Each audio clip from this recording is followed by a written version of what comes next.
Chapter 1 Pain will come later. Sister-in-law. The heavy rain lashed against the car window as Christian bit Lila's earlobe. His body radiated a pungent pine scent, overwhelming and invasive, causing Lila to tremble uncontrollably with his every move. Indeed, calling you sister-in-law makes you more excited, he murmured, his warm lips trailing down her neck to her shoulder where he bit her hard. Lila gasped in pain. Secco. Second young master, it's too early to call me that, I'm not your sister-in-law yet. Christian let out a cold laugh, becoming even more vicious. Wasn't Jasper also like this with you? Imagine his expression if he knew his woman was enjoying herself beneath me. His voice was seductive but the words were barbed, striking deep into Lila's heart. Biting her lip, she endured his fury while her body trembled, and her heart felt unbearably bitter. Compared to the carefree and flamboyant him from memory, today's him exuded a cold and fearsome aura. She thought she'd never see him again in this life, but he turned out to be Jasper's younger brother. Fate was indeed capricious. An hour later, the car finally stopped swaying. Compared to Lila's disheveled state, Christian's only sign of disturbance was his loosened tie, otherwise, his clothes were untouched. Holding a cigarette between his lips, the glowing red tip flickered, making it hard to discern his expression amidst the smoke. Sensing her gaze, he glanced over with icy sharp eyes, pinched her chin, and blew smoke at her face. Cough, cough. Lila coughed, her eyes reddening, trying to pull away. Suddenly, he grabbed her temple tightly, causing intense pain. Don't think that by breaking off Jasper and Amaryllis's engagement, you can marry him. Christian and Jasper shared the same father but different mothers and did not get along well. He treated her poorly not because she was unworthy of Jasper, but for his childhood friend, Amaryllis. Frowning, Lila explained, breaking off Jasper and Amaryllis's engagement has nothing to do with me. He cut her off by pressing his thumb on her lips, rubbing the area he had just bitten, drawing blood. He traced the shape of her lips with his bloody thumb, smearing her pale lips with crimson. If it has nothing to do with you, leave Jasper. Lila pursed her lips, remaining silent. She couldn't leave Jasper now. Christian's face turned icy cold, and he increased the pressure on her wound, being my woman while keeping Jasper on the side, you really are cheap. Pain surged through her brain, and Lila cried out involuntarily, it hurts. Humph. Christian shoved her harshly, if you don't leave Jasper, there will be more pain for you in the future. Get out. The car door opened, and cold rain mixed with a gust of wind hit her face. Lila shivered violently, wrapping herself tighter in her coat, descending the car with difficulty. The chilly wind shook her frail body, and her heart ached bitterly. Her phone buzzed. It was a WeChat message from Jasper. Where are you? Why haven't you come in? Lila frowned. An hour ago, she received a call from Jasper asking her to pick him up at Zoranchow. As soon as she arrived, Christian dragged her into the car. For an entire hour, Jasper must have been quite angry. Zoranchow was the largest and most luxurious club in the capital city, catering exclusively to the wealthy and elite. Ordinarily, someone like Lila wouldn't be allowed entry, but due to Jasper's influence, she could enter. Upon entering the private room, Lila immediately saw Jasper who appeared intoxicated, leaning against the sofa. Amaryllis looked worriedly at him, covering him with a blanket. Elaine defended her best friend, Brett. He broke off the engagement with you for a vixen. Why do you still care about him? Just then, seeing Lila enter, Elaine's face darkened, walking towards Lila with a sachet. Well, speak of the devil, no wonder I've smelled a foul odor since earlier. Before their breakup, Jasper and Amaryllis were an enviable couple admired by all. After their sudden breakup, Jasper began to appear publicly with Lila. Thus, in everyone's eyes, Lila became the culprit responsible for ruining their relationship, an outsider everyone despised. In reality, she only started dating Jasper after they broke up, but no one believed her. Today was the birthday of a mutual friend of Jasper and Amaryllis. Many hoped to reconcile the couple, however, Jasper only drank without expressing any intentions. Everyone was already agitated when they saw Lila. Elaine pushed Lila angrily, what do you want here? You've got some nerve showing up after ruining Brett's relationship. After enduring Christian's torment in the car, Lila was already in pain, both physically and emotionally. Han Yun is drunk, I came to pick him up, she said. Everyone exploded upon hearing this. Jasper and Amaryllis had just broken up, and now Lila openly came to fetch him. It was as if she was intentionally embarrassing Amaryllis. Sure enough, Amaryllis's face turned deathly pale, biting her lip, looking painfully repressed and pitiful. Seeing an opportunity to settle scores, Elaine wouldn't let this pass easily. Humph, Han Yun said he would stay with me until dawn. If you're taking him away, you have to finish the rest of his drinks. With a signal from Elaine, a server brought in a large 1,000 milliliters glass and poured several bottles of liquor into it. Finish this drink and you can take him. Otherwise, not only can you not take him, but you ruined my birthday party, so I won't let you go. Wow, what a lively scene. A sensual, pleasant voice interrupted, capturing everyone's attention. Christian strode in with legs long enough to make every woman swoon. Christian, with his striking figure and stunning face, exuded an air of dominance. His usual cold demeanor softened with a hint of nonchalance. All present instantly lit up. Some adjusted their clothing and hair, while others even took out mirrors to touch up their makeup, if favored by Ariv, the entire family would gain honor. Even the ever-arrogant Elaine adopted a gentle expression, second master. Amaryllis approached first. Aegon, why are you here? Christian smiled at Amaryllis. I heard you were here, so I came to check. Looking at Christian's genuine smile towards Amaryllis, Lila felt an intense sting in her heart, and she looked away. Christian seemed oblivious to Jasper and Lila, lazily sitting on the sofa with crossed legs, appearing sexy and casual. What are you playing? Chapter 2, How fierce must it have been for her to be bitten like this? Andreas's words shifted everyone's attention back to Lila. Elaine knew that Amaryllis was Andreas's savior. Had it not been for Amaryllis rescuing the feverish and unconscious Andreas from a blazing fire, he would have died long ago. The two grew up together, and the more Andreas doted on Amaryllis, the more he despised Lila for disrupting Amaryllis's relationship. To curry favor with Andreas and protect her best friend, Elaine intentionally added, Miss Jiang showed up uninvited, not only wanting to take Haddon away but also insulted Chini, saying she couldn't even keep hold of her own fiancé. She deserved being abandoned by Haddon. Distorting facts was a common tactic used to slander others. Lila wasn't surprised. No one would believe her anyway, so she remained silent. But she couldn't help glancing at Andreas, unsure if he believed Elaine, his expression inscrutable. In contrast, Amaryllis spoke kindly yet hesitantly, Shueching, my engagement breakup with Haddon is between him and me. It has nothing to do with Miss Jiang. She's now Haddon's girlfriend. Please don't make things difficult for her. Let her take Haddon. Amaryllis's apparent kindness starkly contrasted with Lila's perceived betrayal, winning her sympathy and pity from those present. Anger and disgust were directed at Lila, who might have been spat at if Andreas weren't there. Chini, she intruded into your life. Can you not be so kind? Goodness can sometimes be taken advantage of. Humph, suddenly, the man on the sofa chuckled. Lila's heart skipped a beat as she met his sinister eyes. Miss Jiang seems unwilling to reveal her true face. Isn't that disrespectful? Yes, wearing a mask from the moment she entered, surely hiding something shameful on her face. Elaine pulled off Lila's scarf. An exquisite face emerged, stunning all present, her beauty untouched by makeup, almost ethereal. But what caught everyone's eye were her swollen lips and suggestive marks on her neck, bruises and bite marks. How fierce must it have been for her to be bitten like this? Cameron must be quite forceful. Lila glanced at the man who had left these marks on her. He sat lazily on the sofa, looking at her mockingly, pushing her into a storm with just a few words. Bitch. Furious, Elaine raised her hand to strike Lila, who grabbed her wrist. I came to fetch someone. If I disturbed anyone, I apologize. Don't touch me with your dirty hands. Elaine angrily shook off Lila's hand. I said you could leave after drinking this alcohol. You love Haddon so much, why are you afraid to drink? Lila stared at the glass, a mix of beer, spirits, wine, and fruit liqueur. Drinking it could cost her half her life. Andreas watched indifferently, as if detached from the scene. Lila clenched her fists. She knew if she didn't drink, not only would she fail to leave with Cameron, she probably wouldn't leave this place alive.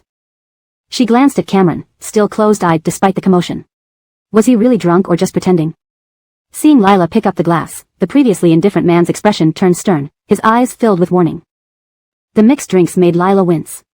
The strange taste made it hard to swallow, and with an empty stomach, the burning sensation in her stomach was intense. Elaine signaled her accomplices, who approached Lila. Miss Jiang, why are you taking so long? Let us help you. Her cup was snatched away before she could protest. They held her down, forcing alcohol down her throat. Cough. Lila choked, coughing painfully as the alcohol burned her mouth, throat, and stomach. She saw Elaine's smug face, and her gaze instinctively turned to Andreas. Seeing only his legs, she imagined he must be delighted by her predicament. Stop. Despite her struggle, she couldn't escape their combined efforts. Alcohol soaked her hair and clothes. Amaryllis tugged at Elaine worriedly, Shueching, let Miss Jiang go. She looks very uncomfortable. Elaine tightened her grip, compared to your pain, this is nothing. Bang. A shoe kicked the table, smashing glasses. Shut up. Andreas played with his lighter, eyes full of annoyance. Startled, the crowd paused. Lila seized the moment, kicking the woman holding her, who released her in pain. Seeing Andreas's anger, no one dared move further. Concerned, Amaryllis walked towards Lila. Miss Jiang, are you? Ah. Amaryllis suddenly screamed, collapsing. Chini. Andreas was quicker than Elaine, supporting Amaryllis. Ouch, Amaryllis clutched her hand in pain. What happened? Lifting Amaryllis's sleeve, Andreas saw a scar from saving him. Now, the skin around it was red and inflamed. Angered, Elaine shoved Lila to the ground. Bitch, Chini kindly asked if you were okay, and you hurt her hand. Sharp pain shot through Lila's palm when it was cut. Blood oozed out. Seeing Amaryllis leaning against Andreas, appearing distressed, Lila realized. Amaryllis wasn't as gentle as she seemed. Lila, struggling to stand, couldn't possibly have pushed anyone. Amaryllis fell on her own. I didn't. Interrupting Lila, Amaryllis comforted Andreas. Asian, Miss Jiang didn't mean to. I'm fine, don't worry. Andreas's gaze on Lila was cold and terrifying. Want to die? I'll grant you that wish. A deep, magnetic voice interrupted. What's going on? Having slept for hours, Cameron finally woke up, amid the ongoing chaos. Chapter 3, Another Price. The main character who had set this whole matter in motion woke up, and the atmosphere inside the private room reached its peak of tension. Jasper got up and walked over to help Lila off the floor, gently straightening her hair and clothes with an immeasurably tender touch, as if no one else existed but her. How did you end up like this? Does it hurt? Lila glanced at her bloodied palm and shook her head. No pain. Lying, how could it not hurt? Jasper leaned down and blew on her hand gently, his gaze so soft it seemed to melt. Holding her protectively in his arms, he cast a cool glance at Elaine and Amaryllis. Tabitha is my woman. Who gave you permission to bully her? Amaryllis, massaging his sore arm, apologized remorsefully. Sorry, Hanyun, I... Before Amaryllis could finish, Elaine defended her friend. Juliet, you did nothing wrong, why are you apologizing? Then she turned angrily to Jasper. Jasper, your woman is quite formidable. Not only did she come here to show off, but she also injured Juliet. If anything serious happens to Juliet's precious hands, will your woman take responsibility? Jasper glanced at Amaryllis, whose lips were tightly pressed together in suppressed pain, an image that tugged at one's heartstrings.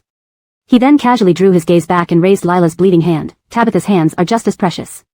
If something happens to her, neither of you can be held responsible. The more Jasper protected Lila, the more others resented her and pitted Amaryllis. Clap, clap, clap. An untimely applause broke through the tense air. The only person brave enough to applaud amidst such hostility was one person. Alpha stared coldly at Jasper and Lila in his arms, his eyes menacing and terrifying, a chilling smile hanging from his lips. Eldest brother indeed loves his new sweetheart deeply. Since her injury is my doing, what punishment do you wish to impose on me? The two brothers of the Chi family, Jasper, warm and kind-hearted, had always been everyone's ideal child since childhood, outstanding and polite, and Alpha, rebellious and unrestrained, especially after his mother became a nun, indulging in frivolous pursuits. Jasper didn't dare offend Alpha. Alpha's maternal family was a prominent clan in the capital, who after being devastated by his mother's departure, entrusted all their wealth and businesses to Alpha. In a few short years, Alpha built his commercial empire in the capital, and the Chi family depended on his goodwill for survival. But in front of so many people, one must still uphold appearances. Ah Joe, Tabitha is my woman and might become your sister-in-law in the future. I hope you can accept her. As soon as Jasper said these words, Amaryllis's eyes welled up instantly, and others gasped in surprise. They thought Jasper was merely playing around, never imagining he would take it seriously. Lila froze, staring disbelievingly at Jasper. Sister-in-law? Alpha smirked, his gaze inscrutable as if trying to see through Lila. Lila averted her eyes, too frightened to meet his gaze. Humph, the prettier a woman, the more dangerous she becomes. Isn't eldest brother afraid of being duped by Miss Jiang? Jasper looked affectionately at Lila. Tabitha wouldn't deceive me. Is that so? Lila felt her heart race, fearing Alpha would say something. She gently pulled at Jasper's sleeve. Hanyun, let's go. Jasper smiled lovingly at her. All right, I'll take you to get bandaged. Alpha watched as Jasper left with Lila, his eyes turning colder. In the car, Jasper kept his distance from Lila, his expression dark and unpleased. She endured the excruciating pain in her palm and looked at him. Actually, you weren't sleeping at all, were you? Jasper looked at her coldly. When did it become your place to question me? Don't forget your place. Lila took a deep breath. Indeed, she wasn't really Jasper's woman. Initially, Jasper offered her money to collaborate. They signed a one-year contract where Lila had to comply with Jasper's wishes whenever called upon. After a year, the contract would expire, and they'd part ways. However, Jasper didn't mention that being his woman came with such danger. Everyone misunderstood her for breaking up Jasper and Amaryllis, and Jasper didn't even explain. Instead, he pushed her into the spotlight. Thankfully, Jasper was generous and arranged the best hospital for her sister. So she had to endure it. Lila extended her hand, which was slashed by glass, bloody and torn. I injured myself coming to pick you up. Consider this occupational injury. There's an extra price for this. Jasper's look of disdain intensified. He pulled out a few banknotes from his wallet and threw them at her. Don't dirty my car. Lila struggled to pick up the money and put it away. One mustn't quarrel with money, no matter who it was from. Jasper's eyes landed on the bruised marks on Lila's neck. I have no interest in your private life, but as long as you're my woman, if anyone finds out you've betrayed me. His gaze brimmed with threats. Think about the consequences for both you and your sister. Lila frowned. Were you joking when you mentioned marriage earlier? Or what? Did you think I would marry you? You don't deserve it. Lila. Get out. That night, Lila was thrown out of the car twice by the men of the Chi family. The next day, Her friend Joanne saw Lila's bandaged hand and frowned. Selections are next Monday. Why did you have to injure your hand of all things? Lila was a graduating cellist. This time, the prestigious Full-Star Orchestra was recruiting new members, and Lila was the most promising candidate from Imperial University. Joining the Full-Star Orchestra was Lila's dream. Therefore, she was terrified when she hurt her hand. She smiled reassuringly. Don't worry, I've had it bandaged already. It won't affect my performance. Hey, hear that many famous virtuosos want to join Full Star, even Amaryllis has applied. Do you have confidence? Lila frowned. Didn't Amaryllis open his studio for solo performances? Why did he want to join Full Star now? Having powerful competitors is a good thing. I need to practice harder. Let's give it our best shot. You found a wealthy boyfriend and moved out, right? To join Full Star, couldn't your boyfriend help you enter directly? Why go through the selection? This comment came from Di Yao-chan, Lila's former roommate who envied her beauty and popularity. Lila smiled mildly. Thank you for reminding me. I'll consider it. Di Yao-chan, enraged, huffed, you shameless girl. Joanne hugged Lila's shoulder and sneered, better than certain people dreaming about being swept off their feet by a tycoon but having no admirers. Di Yao-chan, with her upturned eyes, looked particularly ugly when angry. Humph, don't get carried away. Rich men are only interested in your beauty for amusement. They'd never marry someone like you. Lila replied, thank you for affirming my beauty. Di Yao-chan. Shameless. Who complimented you? Watching Di Yao-chan storm off angrily, Joanne laughed. Since you moved out, she's constantly bad-mouthing you and asking others about you, as if she's secretly in love with you. Lila, please, I can't handle that. Let's not talk about depressing topics. A new revolving hot pot restaurant opened at the school gate. Let's go. Just as Lila was about to speak, her phone buzzed with a WeChat message from Jasper. Prepare yourself. We're going home to meet my parents tonight. Seeing the words, parents, Lila gripped her phone tightly, her dark eyes filled with apprehension. Chapter 4, Seeking help requires a humble attitude. The old Chi family residence was situated in the most prosperous area of the imperial city. The villa district here housed only the rich and powerful. Lila was led into the house by Jasper, who had his arm around her shoulders. To onlookers, they appeared to be an affectionate couple. Sitting in the living room was a woman in a traditional Chinese qipao. She was Jasper's mother, Martha. Despite being over 50, she looked like she was only in her early 40s due to excellent upkeep. Mom, this is Tabitha. Tabitha, this is my mom. Lila politely called out, Aunt, and placed the items she brought onto the table. Martha's sharp gaze scanned Lila from head to toe, revealing disdain. Hanyun, haven't I told you not to bring any stray people home? Mom, Tabitha is my girlfriend. Martha flew into a rage. She's the third party who ruined your relationship. Do you really want her to take her place? Mama Zoran, throw that stuff on the table away. Who knows where it's from or if it has germs? Mama Zoran reached out but was stopped by a glare from Jasper. My breakup with Juliet is our business and has nothing to do with Tabitha. How can it not? If it weren't for her, would you have broken up with Juliet? Martha found Lila increasingly displeasing, the cool demeanor hiding what she considered licentiousness inside. What's all this noise about? A heavy and authoritative voice came from the second floor. Martha immediately stood up from the sofa. Sir. Jasper also called out, Dad. Giannis, Jasper's father, was a well-known businessman in the Imperial City and the chairman of the Chi Group. Lila had previously only seen him on TV or in interviews. Now, she finally met him in person. Dad, I've brought Tabitha to see you. Tabitha, that's my dad. Uncle, hello. Giannis glanced at Lila indifferently. We welcome guests. Shawan, treat Miss Jiang well. He then turned to Jasper. Hanyun, come to my study. Jasper gently patted Lila's back. Behave yourself. Stay with Mom for a bit. I'll be right back. Lila nodded, watching Giannis's retreating figure, her eyes slightly lowered, hiding her emotions. Martha, seeing Lila's lingering gaze following Jasper, felt even more repulsed. Miss Jiang, Sir treats you nicely because he's kind. Don't delude yourself into thinking you can marry Hanyun. Before Lila could speak, Martha continued with a snort. The daughter of a murderer wants to marry into a wealthy family. What a lofty ambition you have. Lila's lips tightened, her brows slightly furrowed. Martha coldly scrutinized her. They say murderers pass down violent genes to their children. Who knows if you're a potential killer? If you know what's good for you, stay away from Hanyun. Lila clenched her fists, suppressing her emotions before smiling. Aunt, it's not that I don't leave Hanyun, it's that Hanyun can't live without me. If you want to stop us, you should talk to him, not me. You. Sorry, I need to use the restroom. If she hadn't taken money from Jasper, Lila would have left long ago. In the bathroom, Lila splashed cold water on her face. When she lifted her gaze, she saw another person in the mirror. He was leaning against the wall, arms crossed, a mocking smile on his face, but his eyes showed no warmth. She quickly turned around, confirming it was indeed Andreas. Her heart raced as she calmed herself. What are you doing here? Andreas stepped closer, his presence overwhelming Lila with strong pheromones unique to him. Instinctively, she took 2 steps back until her back hit the sink. There was nowhere else to go. This is my home. Lila clenched her fists, breathing rapidly. Hadn't Jasper said that since his mother became a nun, Andreas never came here? Why did he come today? Andreas pinned her against the sink, his slender fingers gripping her chin. You didn't listen to me. I told you to stay away from Jasper, yet you followed him home. Lila pushed against his chest, feeling the hardness of his muscular torso. I didn't agree to leave him. Humph. His lips curled up in a cold smirk, his eyes glinting menacingly. SSS. He forcefully pulled apart her clothes, finding the marks he left on her. His smile widened. I'm curious how you managed to deceive Jasper. He pressed his thumb against a bite mark. Does he know you've been unfaithful? Or has he not touched you at all? Lila gritted her teeth, realizing he intentionally marked her to make Jasper think she was promiscuous. Suddenly, she tried to push Andreas away but was held tightly. He squeezed her waist hard, making her legs weak. Andreas nipped at her ear, whispering, Does he know how sensitive you are? That you tremble when touched? Lila's face flushed red, her usually clear eyes tinged with annoyance. Just then, Martha's voice interrupted them. Have you checked everywhere? Just this room left.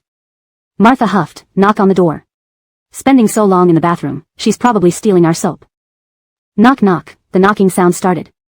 Seeing the 2 shadows outside, Lila's face turned deathly pale, her hands gripping Andreas's silk pajamas tightly.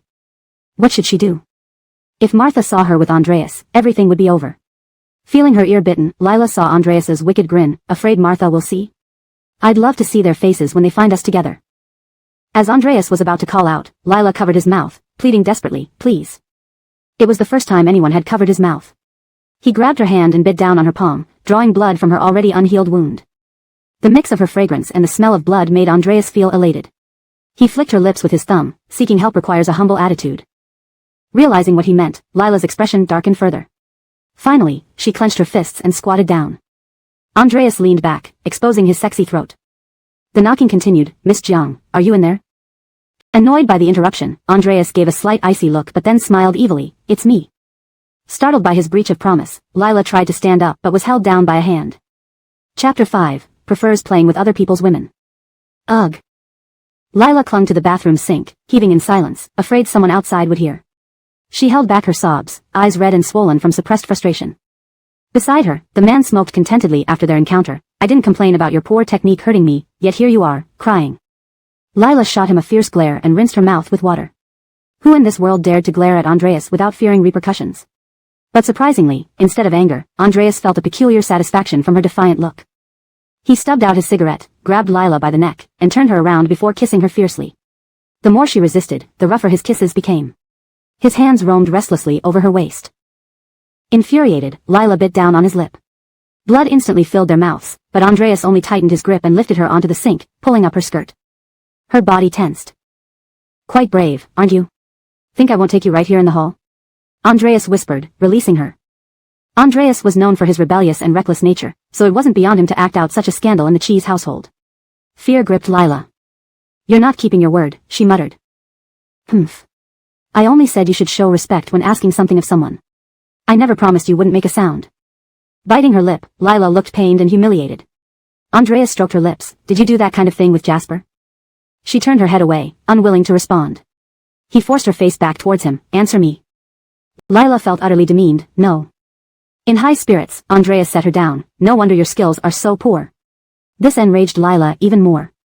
As Andreas left the bathroom, Lacey was still waiting outside. Clearly, Martha had ordered her to keep watch. Second young master. Lacey kept glancing into the bathroom, but Andreas closed the door emotionlessly, smirking coldly. What? Afraid I'll steal the soap? Chilled to the bone, Lacey shook her head rapidly. Of course not. I'm here to see if second young master needs anything. I'm hungry, go make some food. Yes, right away. After Lacey left, Andreas glanced once more at the bathroom then left with a scoff. Only when everything was quiet did Lila step out. Martha's piercing gaze immediately focused on her. Where were you in the bathroom for so long? I got lost, Lila replied. Martha scoffed disdainfully. 1,000 square meter villa is naturally bigger than those slums you come from. Don't wander around. If you accidentally damage something valuable, you can't afford to pay for it. Understood, Lila replied demurely, ignoring Martha's condescending attitude. At the dinner table, Giannis sat at the head, flanked by Martha and Andreas. Across from them sat Lila and Jasper.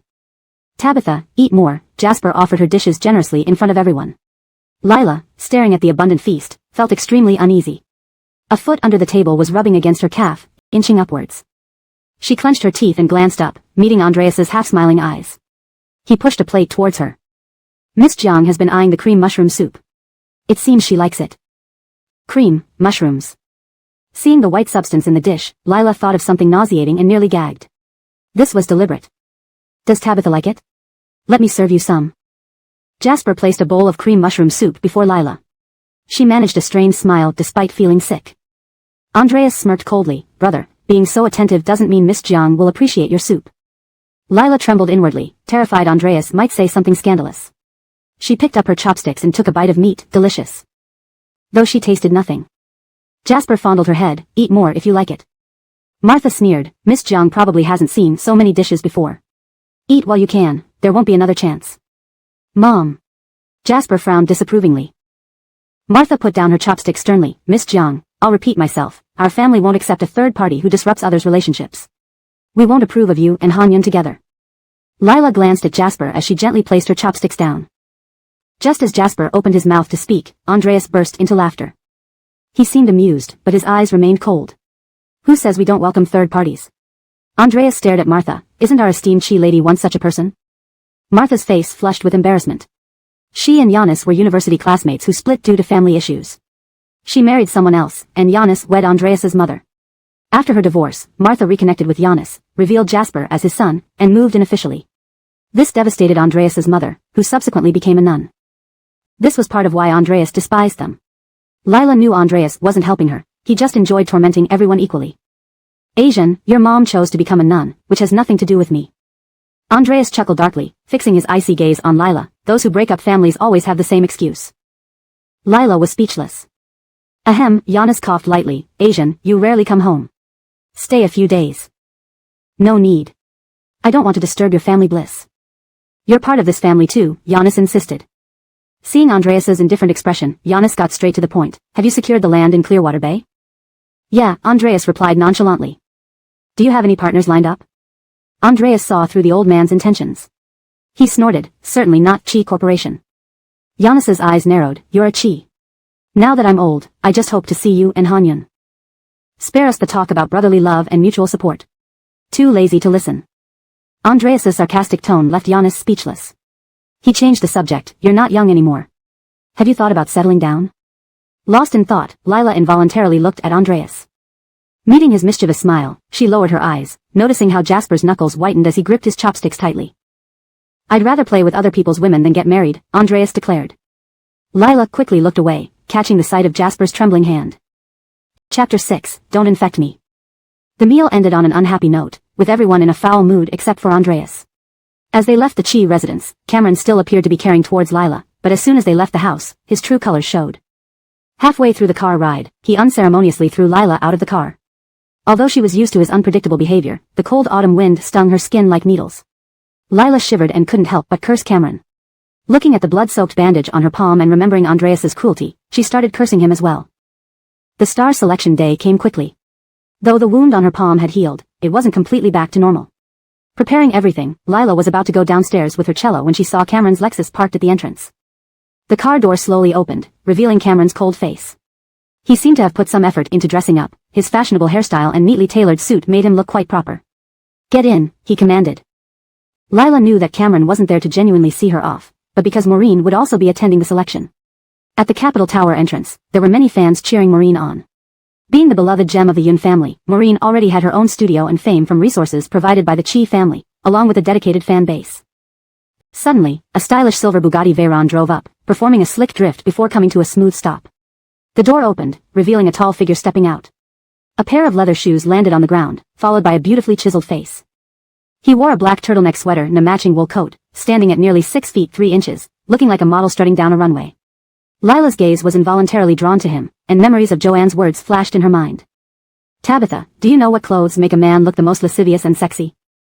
Lace? Half naked? No. It's the black turtleneck. At the time, Lila had been puzzled. How could a black turtleneck be seductive? Now she understood, it was indeed very alluring and incredibly sexy. Especially with Andreas's striking features, her heart raced as if she wanted to tear off his clothes. However, when Maureen stepped out of the passenger side, Lila's heated emotions cooled instantly. After a brief silence, cheers erupted from the crowd. "Chelsea, we support you." Maureen smiled and waved to everyone, reminding them to take care of their health and not catch a cold. Cough, cough. Andreas interrupted her, sounding concerned. "Are you okay? You're sick. I told you not to come." Andreas frowned and took a step back. "Don't get too close to me. Be careful not to infect me." Maureen smiled wryly. "I'm not that weak." Seeing the couple interact so affectionately, Cameron's expression grew darker and uglier. Noticing Maureen's eyes turn towards him, he took Lila's cello and slung it over his shoulder, putting an arm around her shoulders. "Let's go." Lila looked away from Andreas and obediently played the role of a prop. Andreas watched them with a cold stare. In the waiting room, each contestant received their performance numbers. Lila was number 12, with Maureen performing right before her. "Don't be nervous," Cameron gently lifted her chin. "As long as you perform normally, you'll be fine." Lila stiffened, meeting his tender gaze. She couldn't help but admit that Cameron had excellent acting skills. If she didn't know him better, she might have been fooled by his heartfelt expression. As expected, Maureen's face turned pale, and she looked away sadly. A piercing glare shot toward Lila. She saw Andreas coldly glaring at her while embracing Maureen, shielding her from view. Cameron was visibly angered by this scene. Lila gently pushed him away. "I need to use the restroom." In the bathroom, Lila stared at herself in the mirror, taking deep breaths. It turned out Andreas wasn't heartless after all. His protectiveness over Maureen revealed a deeply dark side within him. "Do you really enjoy flaunting your affection in front of Chelsea to show her you've won?" Due to his cold, Andreas's voice sounded slightly hoarse. Lila suddenly turned around, seeing Andreas walking towards her with icy determination. She was shocked. This was the women's restroom. Caught between the bathroom counter and Andreas, he gripped her chin firmly. "Isn't it hard for you to stay out of her way? Do I have to destroy you myself?" Lila trembled, instinctively protecting her hands, the most crucial part for a cellist. "I never intended to interfere with Miss Yun. Joining Star is my dream." Andreas sneered. "Dream? People like you don't deserve dreams." Just as Lila was about to retort, another female voice interrupted, running towards the restroom. "Damn, just when someone comes." Thompson casually leaned against the door as if it wasn't him who had entered the ladies' restroom. Realizing it was impossible for Andreas to leave now, and doubting he'd listen to her anyway, Lila pulled him into a stall. Inside the cramped space, their bodies inevitably touched. Just as Lila was about to move back, a strong arm wrapped around her waist, pulling her tightly against him. "You sure love having secret affairs." His lips brushed against her ear, sending a ticklish sensation down her spine. "I haven't." "Nothing?" Andreas cut her off, his hand wandering over her waist. "So experienced, how many men have you dragged into restrooms?" Knowing Andreas had already made up his mind, arguing would be futile. He bit her neck, adding new marks to the old ones. Lila pulled away. "You're sick, don't infect me." This opportunity was crucial for her, and she couldn't afford any setbacks. Andreas smirked, gripping her neck and forcing her to look up. "Being infected by me is an honor." Andreas's feverish lips were burning hot. Without giving her a chance, he kissed her fiercely, his tongue almost reaching her throat. Lila dared not struggle, fearing the girls outside might hear. Once they left, she finally pushed him away forcefully. Andreas didn't release her. Staring at her reddened lips and flushed face, his gaze darkened. His thumb pressed heavily on her lips. "Your face and mouth are perfect for kissing." Seeing he was about to kiss her again, Lila covered her mouth. "Afraid of infecting Maureen? Aren't you worried about infecting me?" Note * translated content maintains the original paragraph structure, line breaks, and stylistic tone. All character names are correctly represented in pinyin. Chapter 7. Andreas seemed to have heard the funniest joke in the world, a mocking smile hung at the corners of his lips. "What qualifications do you have to compare yourself with Brett?" The rosy flush on Lila's face suddenly vanished, turning into paleness. Yes, she must have been dazed from the kiss to ask such an absurd question. "Fine, we don't have to continue, but you started it, and you're responsible for stopping it." Realizing what Andreas was about to do, Lila instinctively resisted. "No." But her words and resistance were utterly ineffective against Andreas, or perhaps the more she resisted, the more excited he became. The selection had already begun. First came the violin, followed by the piano, then the cello. The melodic and rhythmic music wafted through the hallways into the bathroom, as if providing accompaniment. Every move Andreas made was deep and intense. Lila gritted her teeth, suppressing any sound, trembling uncontrollably like chaff shaking in the wind. Andreas picked her up, her legs wrapping around his waist, making it easier for him. While dealing with Andreas's advances, Lila mentally counted the pieces being played. 3rd piece. 6th piece. 9th piece. Watching the pieces end one after another, Lila grew increasingly anxious. When will this end? It's almost my turn. Her unfinished sentence was swallowed by Andreas. The more anxious Lila became, the more deliberate and unhurried Andreas appeared, as if taunting her. Unable to bear it, Lila took the initiative. Humph. Andreas sneered, do you know how much control I have over time? If I wish, I can keep this going until the additions are over. Contestant number 12, Lila. Contestant number 12, Lila. Is contestant number 12, Lila, here? Seeing no response from either backstage or front stage, the host was about to call the next name, 13. Here. Contestant number 12, Lila, is here.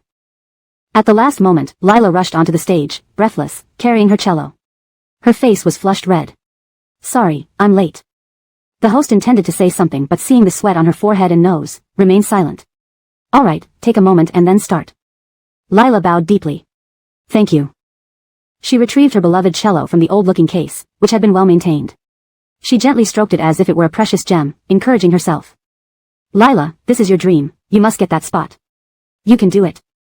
Just as she sat down, she felt a chill, though Andreas hadn't let her go entirely until the 11th piece was nearly over, he had cruelly thrown her leggings into the trash bin. Now she was facing the breeze head-on. Gritting her teeth in fury, Lila glanced at Andreas, who was now sitting beside Amaryllis, smiling as he patted her head comfortingly. That same hand had just moments ago cruelly pinched her waist and covered her mouth. Now it was touching another woman's head. Bastard. As if sensing her gaze, Andreas looked over. His expression was playful and sinister, causing Lila's heart to race. Just as she averted her eyes, she saw Jasper's dark, grim face. Lila's performance piece was Nobody Knows the Secret. She closed her eyes lightly, immersing herself completely.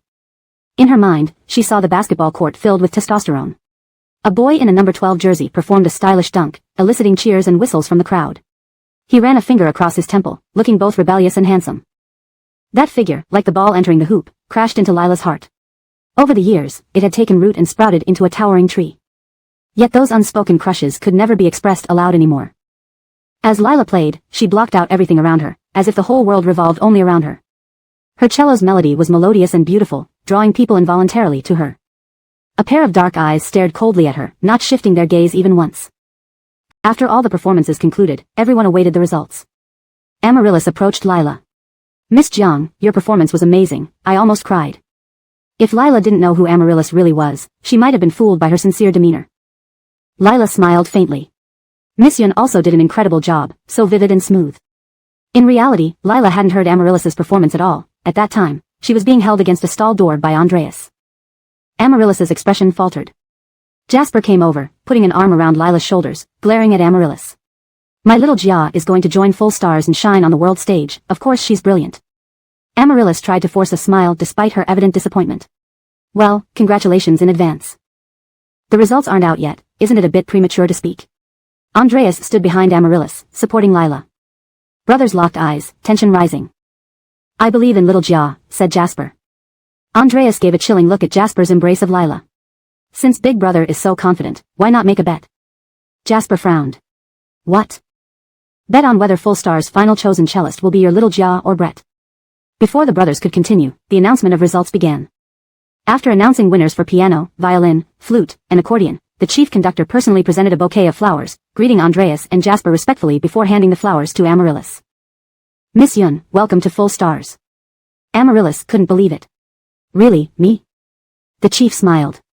Yes, may your addition shine on the international stage. Traditionally, victors receive accolades while losers fade into oblivion. Lila watched Amaryllis hold the flowers, feeling envy and bitterness.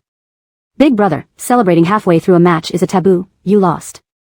Amaryllis looked awkwardly at Jasper and Lila, trying to say something when Andreas patted her head. Come, let's celebrate. Jasper watched them leave, his handsome face contorting in anger. When Lila went to fetch her cello, she overheard two girls talking. No surprise, I always said Amaryllis would be the final cellist. True, even though she made mistakes, anyone could tell Lila played better, yet she was selected. Don't be bitter, after all, she's Chi's second master's childhood friend. How could the organizers not give face when he personally accompanied her? Well, we're just part of the show. Lila tightly gripped her cello case strap. Indeed, from the moment Andreas brought Amaryllis in high profile, the result was predetermined. Her belief that good performance alone would secure success seemed laughable in the face of absolute power, influence, and wealth. Humph. No wonder Amaryllis looked odd when Lila complimented her. Apparently, she had made mistakes. Did she think Lila was mocking her? Getting into the car, Lila found Jasper still angry. He cast a cold glance at her. Can't even handle a simple task. Lila laughed. You should know Amaryllis got the spot because of Andreas. Why couldn't you fix this for me? Before she could finish, Jasper, livid, grabbed her neck. He glared fiercely. Frustrated, he vented his rage on Lila. Who do you think you are to compete with, Brett? Lila shoved Jasper away. Right, I'm not worthy. But don't blame me for losing to Amaryllis and making you lose face in front of Andreas. Jasper growled like a rabid dog. Get out. Lila grabbed her cello and left the car. Scarcely steady, the car sped off, nearly causing her to fall. Stabilizing herself, she muttered under her breath, psychopath. Chapter 8. Are you even qualified to compare yourself with oxen and horses? When Andreessen celebrated with the Imperial Cuisine Hall after Amaryllis's performance along with full sky stars, Lila brought a small cake to the hospital. On the hospital bed sat a pale and frail little girl with beautiful eyes, bright and sparkling like stars in the sky. Unfortunately, she was blind. Sister. Natalie identified Lila by her footsteps and stretched out her hand eagerly. Lila walked over quickly and took her hand. Kaylee, you're getting better at it. Due to chemotherapy, Kaylee's hair had fallen out completely. Every time Lila saw her, she felt an ache in her heart, wishing she could suffer in her sister's place. Kaylee twitched her nose and smiled. I smell cream. Did you buy me a small cake, sister? Lila playfully flicked her nose. Yes, but only a small piece, not too much. I'll follow what sister says. The more obedient and sensible Kaylee became, the sadder Lila felt inside. She took out the small cake and fed her sister bit by bit. Suddenly, Kaylee remembered something and grabbed Lila's hand excitedly. Sister, you went for the interview with Full Sky Stars today, right? Did you succeed?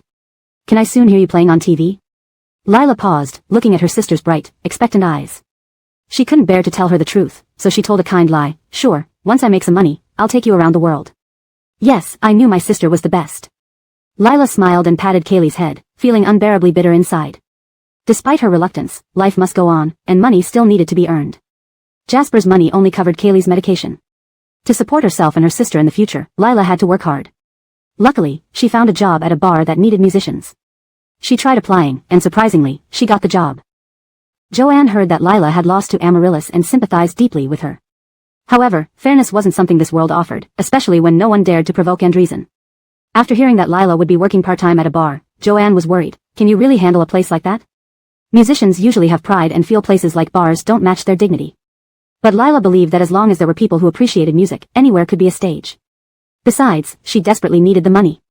Don't worry, I can do it. Joanne knew Lila wouldn't change her mind, so she just advised her, then please be careful. Okay. The next day. Lila woke up past noon, feeling dizzy, stuffed up, and feverish.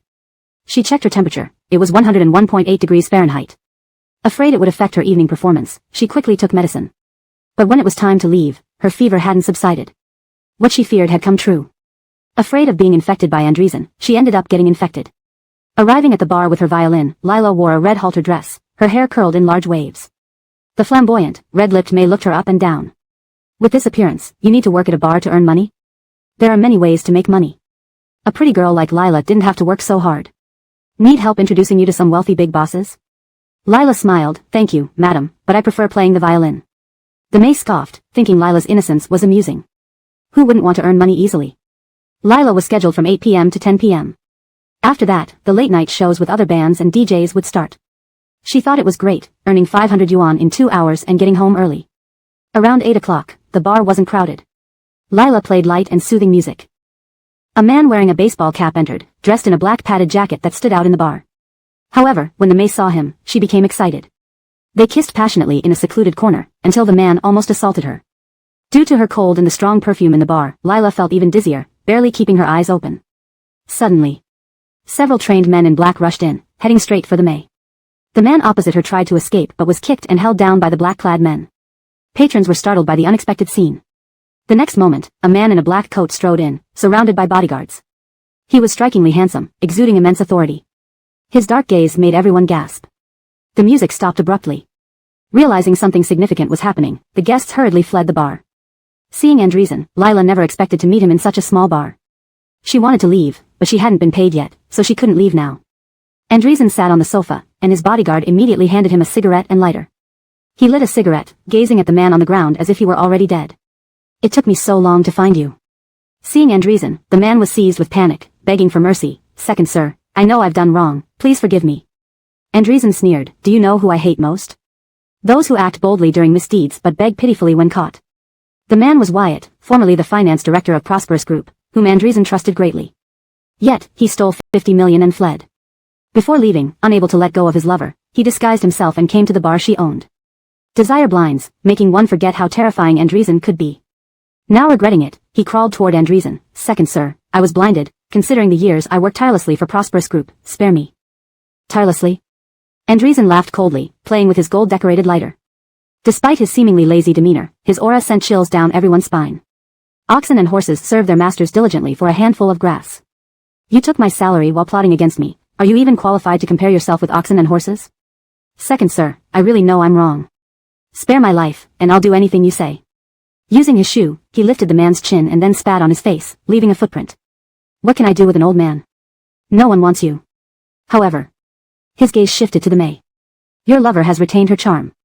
Terrified, the May almost fell to her knees. Second sir, I don't know anything. Wyatt was horrified. Second sir, it was all my doing, it's not her fault. Please spare her. How romantic. Fine, since I'm in a good mood, I'll give you a chance. Overjoyed, Wyatt kneeled, kowtowing to Andreessen repeatedly. Thank you, second sir. Andreessen chuckled. Soon, the bodyguards placed 500 empty bottles on the table. Wyatt looked confused. Second sir, what is this? 50 million, 500 bottles, each worth 10,000. Break them all, and I'll not only forgive you but also reward you those 50 million. Wyatt was thrilled. Breaking bottles wasn't hard. Andreessen leaned back, sipping tequila offered by a bodyguard. Oh, by the way, they count only if broken with your head. Chapter 9, doesn't Jasper cherish you very much?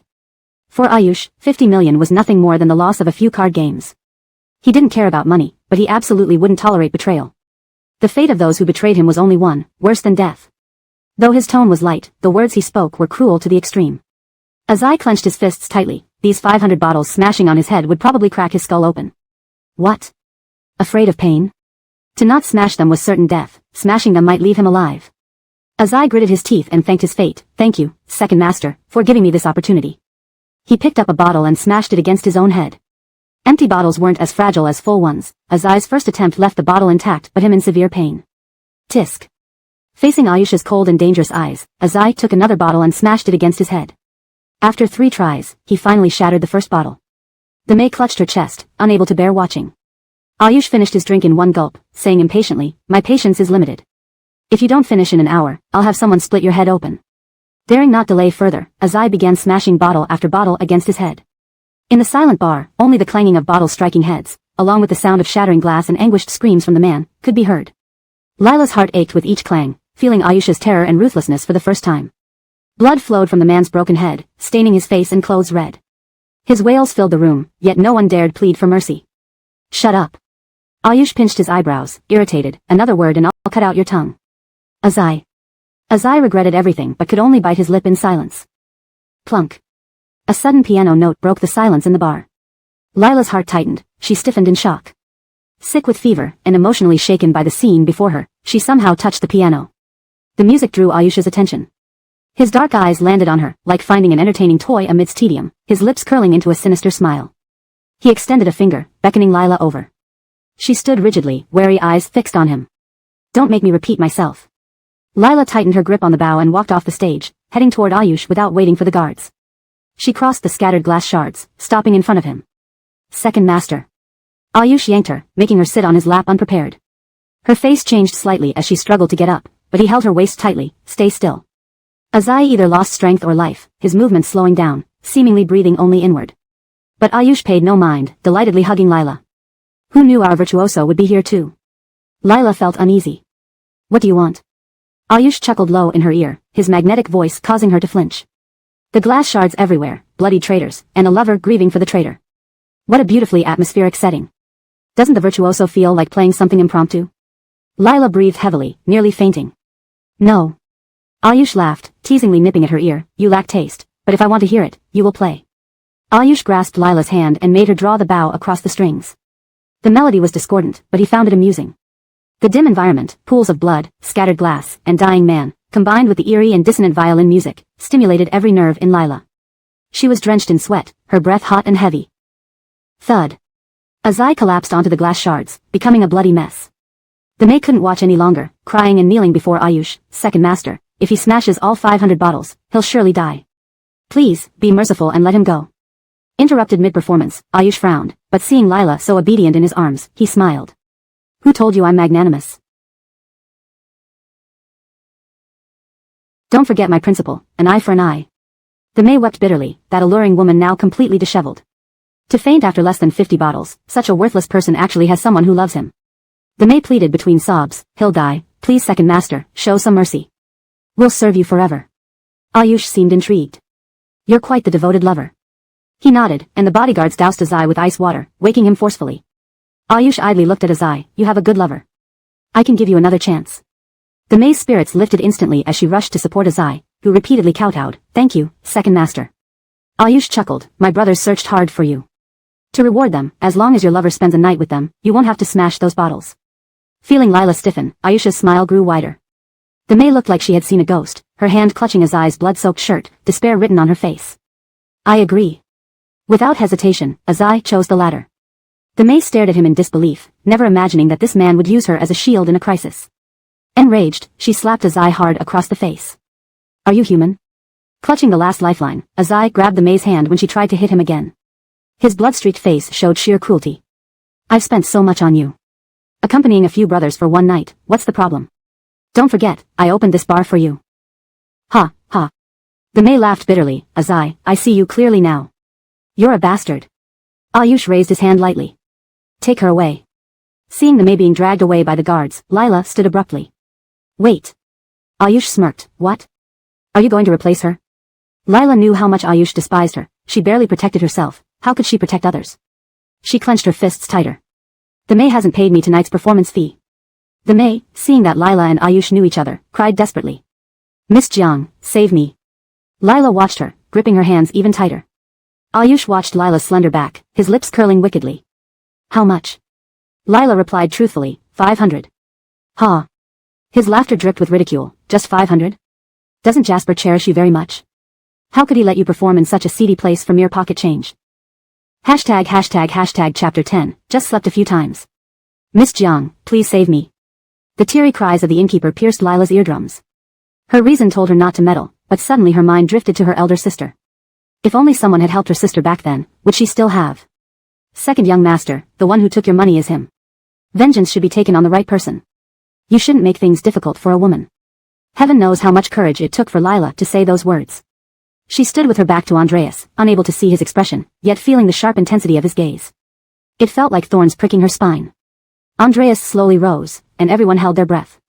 He turned Lila around by the shoulders, staring into her pale face. You're pleading for her? I'm just speaking the truth. Before she could finish, Azai, fearing Andreas might change his mind, started yelling at Lila, wretch, where do you get off speaking here? Shut that foul mouth of yours. His words were cut short as he was kicked brutally in the mouth, sending teeth flying and blood spattering everywhere. Andreas didn't even glance at him. Neither have you any right to speak. Drag him away. Both the innkeeper and Azai were hauled away. Lila watched them go, her brows furrowing in worry. Before she could utter a word, her chin was lifted by a cool hand. Couples are birds of the same forest, yet when disaster strikes, they fly apart. Even Azai and his lover act this way. Tell me, if something like this happened to Jasper, would he sacrifice himself to protect you, or sacrifice you to save himself? Lila felt dizzy, her breath coming out hot and heavy. She pinched her palm to keep from collapsing in front of Andreas. You should ask him that question. Andreas's eyes blazed. I'm asking you. Everything grew darker, Andreas's handsome face becoming a blur. Her body wouldn't obey her anymore, and she couldn't hold on any longer, falling down. Andreas released her without a hint of emotion, letting her fall. The floor was covered with glass shards. If Lila fell onto them, she'd definitely be injured, possibly even disfigured. So be it, better dead than hurt. Just as Lila was about to hit the glass, a long, beautiful hand caught her around the waist, pulling her up. Tan Palace. The servants had never seen second young master carrying a woman home before. The woman's cheeks were flushed red, her brow furrowed in pain. The butler hurried over. Second young master. Bring me cold medicine and fever reducers. Yes. The butler brought the medicine and water to the room, which Andreas took, popping 2 pills into Lila's mouth and forcing her to drink some water. His actions were a bit rough, and Lila choked, coughing painfully. The pills hadn't gone down yet, and the capsules dissolved, making her spit everything out. Seeing the bed sheets getting wet and dirty, Andreas angrily gripped her chin. "If you vomit again, I'll kill you." Perhaps sensing the threat, Lila shivered slightly, her lips twitching miserably, but she remained unconscious. The butler was horrified. "Second young master, this method won't work. How else am I supposed to give her medicine? Mouth to mouth?" Interrupting himself, he glanced at the butler. "Go, bring Killian here directly." "Yes." The butler left sensibly, leaving Andreas looking frustrated as he took the capsules and placed them in his mouth like they were poison. Then, he forced open Lila's mouth and, mouth to mouth, pushed the capsules into hers using his tongue. "Holy!" A man's startled voice came from the doorway. Andreas rose and gave him a cold glare. "What?" "Come here and check on her." Cough. Lila coughed again, vomiting out the capsules, causing Andreas's face to darken dangerously. Killian immediately examined Lila. "Wow, nearly 40 degrees. Better give her an intramuscular injection." "Muscle injection in the butt? Where else? In the face?" "No." Killian understood immediately, speechless. "I'm a doctor. No gender boundaries here. By the way, who is she? You actually brought her to Tan Palace?" Tan Palace was given to Andreas's parents as a dowry by his grandparents. After his mother renounced her worldly life due to heartbreak, it became Andreas's only home. He had never brought anyone here until now. Andreas ignored the question, so Killian hooked up an 4 for Lila. He stared at her for a while, stroking his chin. "I think I've seen her somewhere. Quite familiar." Suddenly, he gasped. "Holy cow, isn't she Jasper's new love interest? How did she end up here? And didn't I just see you giving her medicine mouth to mouth?" Killian was flabbergasted. "What's going on between you two?" Andreas loosened his tie casually. "We've just slept together a few times." Slept? Damn, she's Jasper's woman. Why sleep with her? Whom I choose to sleep with is my business, alright? Killian, okay, whatever makes you happy. Killian looked at the sickly yet exceptionally beautiful woman and saw the makings of a dangerous allure. "You said you had a cold yesterday, and she got sick today. Could you have infected her?" Andreas paused, recalling the bathroom incident. He snorted guiltlessly. "Her constitution is too weak. Serves her right." Killian rolled his eyes. Sure, blame her for attracting you, and for having poor immunity. Not like it has anything to do with our innocent second young master." Andreas kicked Killian, expressionless. When Lila woke up the next afternoon, she felt utterly drained after battling a fever and nightmares. Realizing she was in an unfamiliar room, she struggled to sit up, finding herself dressed in a lady's nightgown. The room was modern and opulent, each item exquisitely valuable. If she wasn't mistaken, the painting on the wall was a genuine Van Gogh. "Miss Jiang, you're finally awake." Lila saw an elderly man wearing glasses on one eye, smiling kindly. "Hello, where am I?" "This is Tan Palace, our second young master's home." "Oh, our second young master is Andreas." Lila's heart skipped a beat. She remembered feeling awful last night, hearing Andreas rambling before she passed out. So he brought her here. Why would he be so kind? Suddenly, her face changed. "My clothes." "Don't worry, Miss Jiang. The servant helped you change, and your clothes have been cleaned." An elderly servant brought in her clothes. Lila thanked them sincerely. After changing, Lila went downstairs but didn't see Andreas. The butler seemed to read her thoughts, smiling politely. "Miss Jiang, our second young master is on a business trip. He asked you to leave after eating." There was already food prepared on the table, suitable for a sick person. Lila found this hard to believe.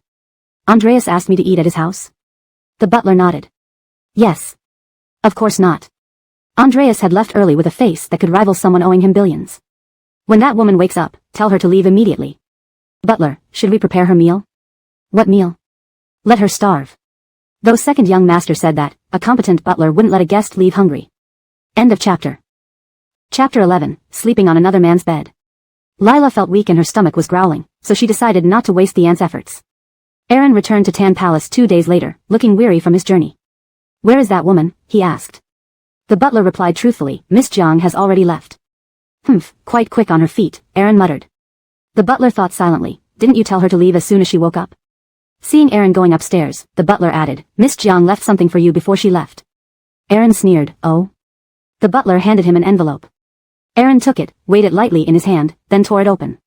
Inside were 2 red bills and a note that read, "Thank you for letting me stay overnight.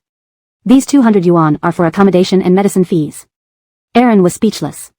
After leaving Tan Palace, Lila received a transfer of 500 yuan from the bar owner.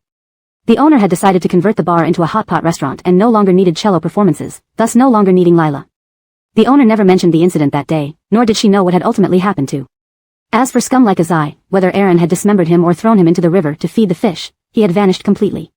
Lila felt downhearted for a few seconds at losing the part-time job but quickly recovered and continued her search. Suddenly, her phone buzzed with a WeChat message from Jim, "Come to Dynasty, hurry." Lila paused. Working for Jim paid more than part-time jobs. Without hesitation, she rushed to Dynasty and saw Jim, Aaron, and two unfamiliar young men playing cards. One of the young men had a woman in his arms in a rather intimate position. By Aaron's side was Genevieve, dressed in a pink sweater with long flowing hair. It seemed Genevieve was playing the cards, while Aaron guided her. Genevieve looked somewhat uneasy compared to Aaron, who appeared casually sexy in an unbuttoned black shirt, revealing his collarbone. Everyone turned their gaze to Lila as she entered abruptly. Jim stood up, placing an arm around her shoulders and led her in, saying, "My good luck charm is here. Whatever you've won from me, I want it back now." A sharp and icy gaze landed on her, and Lila knew immediately who it belonged to. "Tabitha, take my place." Jim pushed her down into his seat. "You play." "I don't know how to play mahjong," Lila said as she tried to get up but was held back forcefully by Jim. "It's easy, I'll teach you." Looking into Jim's eyes filled with threat, Lila understood she had no choice but to comply. "All right." From everyone else's perspective, this looked like tender affection between lovers. The two young men, knowing the complex relationships between Jim, Genevieve, and Aaron, exchanged glances and chuckled as they continued the game. Lila, being a novice, struggled with the game. Her movements were slow, and others played rapidly, making it challenging for her to keep up. "Don't bully Tabitha, it's her first time playing," Jim said as he arranged her tiles and affectionately patted her head. "Take your time, we're not in a rush." Lila nodded gratefully. Seated across from Aaron and Genevieve, Lila felt nervous every time she glanced up. Aaron remained silent, which made her even more uneasy. His imposing presence felt suffocating. "Tabitha, play 8-1, Jim whispered near her ear after wrapping an arm around her slender waist. Lila froze. Jim had never acted so intimately with her. He must be doing this to provoke Genevieve deliberately. Sure enough, Genevieve knocked over her tiles in confusion. She apologized and started rearranging them helplessly, appearing pitifully helpless and heart-wrenching.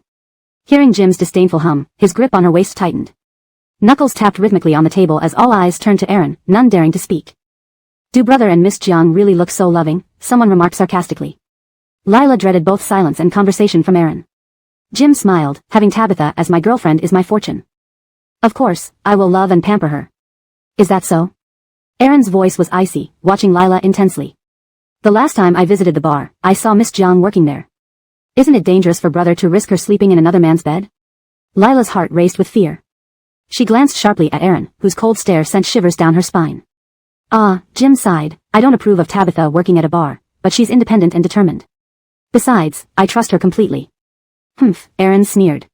"Such loyalty." Lila's palms were sweating, gripping the mahjong tile tightly. Before she could react, Jim declared, "Pong." Genevieve had accidentally given away 6-1, feeling apologetic towards Aaron.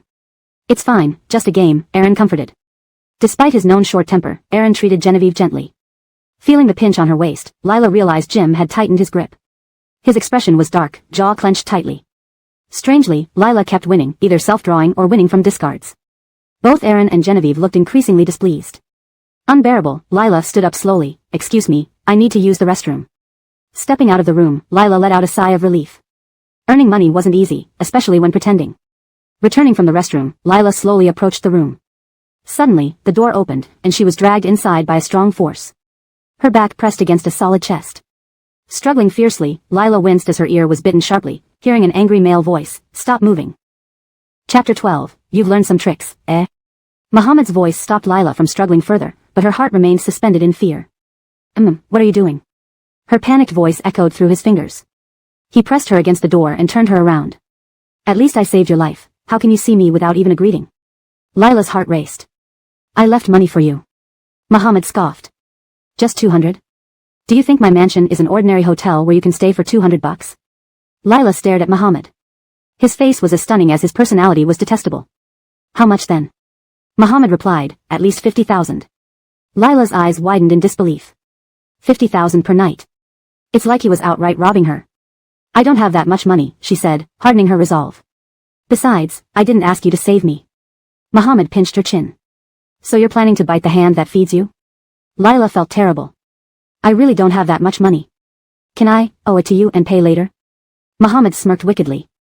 "No problem. Don't worry about money, you still have your flesh, right? His fingertips traced down her cheeks and neck to her slender waist before sliding inside her white sweater. You can pay with this. Why you? Her voice altered as he acted upon her words. He carried her to the mahjong table, sweeping aside the tiles with a swipe of his hand, causing them to scatter noisily on the floor. Lila struggled but was held firmly down. In the dim, private room, tension and intimacy surged. Lila gasped for breath between kisses from Muhammad, who would relent just enough for her to breathe before attacking her lips again. Their moans and heavy breathing intertwined as the atmosphere grew increasingly heated. Ding dong, suddenly, Lila's phone rang, playing the special tone she set for Jasper. Seeing her unease, Muhammad immediately knew who was calling. He bit her lip fiercely. Answer it. Clutching his shirt tightly, Lila gritted her teeth. How could she answer under these circumstances? I told you to answer. As Lila hesitated, Muhammad nibbled at her waist, making her finally bite him out of agony. He grabbed her chin roughly. You've learned some tricks, eh? Daring to bite me. The ringing persisted insistently. Reluctantly, Lila answered. Hello. Her trembling voice betrayed her calm facade. Where did you go? Why aren't you back yet? Restroom. As Muhammad aggressively continued, Lila held onto his shirt, trying to keep her voice steady. Restroom.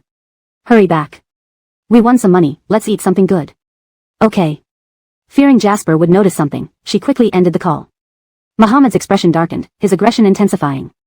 Afterward, Lila tidied herself up while Muhammad leaned against the window, smoking languidly, eyeing her closely. Under his gaze, Lila felt uncomfortable and rigid. Stay away from Brett whenever he's around. Lila paused, buttoning her shirt, confirming his motive revolved around Amaryllis. Sorry, that's not up to me. Approaching her step by step, Muhammad tilted her chin up and blew smoke into her face. What can you decide? Cheating on Jasper with me? Cough cough. Lila's eyes reddened from the smoke. I was forced. Really? But it seemed you enjoyed it quite a bit. Refusing to respond, Lila looked away, knowing it was true. Muhammad yanked her face back toward him. Got hit where it hurts? Taking a deep breath, Lila retorted. Sex feels good regardless of who it's with. Muhammad's eyes turned cold. Say that again. Lila lacked the courage. Muhammad warned coldly, try cheating on me, and we'll see who dies first or becomes disabled first. Back at Dynasty, Jasper noticed something odd about Lila's voice, the first time she ever hung up on him. Yun. Before Jasper could dwell on it, Amaryllis approached. Seeing her, Jasper's handsome face hardened instantly, his voice distant. What do you want? With her chestnut-colored curly hair and pink sweater, Amaryllis looked pure and enchanting, traits Jasper once adored but now only stirred anger. About full stars. I apologize, I didn't expect Miss Jiang to participate, nor did I think I'd get selected. Jasper sneered. It's just a spot. Little Jia doesn't care much for it. I'll give her better things in the future. Interrupted by others entering, including Muhammad, who appeared lethargically satisfied, with a lipstick mark on his shirt and his arm around a beauty, they teased, still indulging yourself during mahjong, huh, second young Master Chi? Another young man laughed. Who had the guts to leave a lipstick mark on second Lord Chi's shirt? I'd love to meet her. Muhammad chuckled lightly. Ran into a spicy little wildcat just now. Amaryllis clenched her fists, staring intensely at the lipstick mark on Muhammad's shirt. Jasper watched this, a mocking smile tugging at his lips. Tomas, Dad's waiting for you to marry. If you like someone, bring them home for us to see.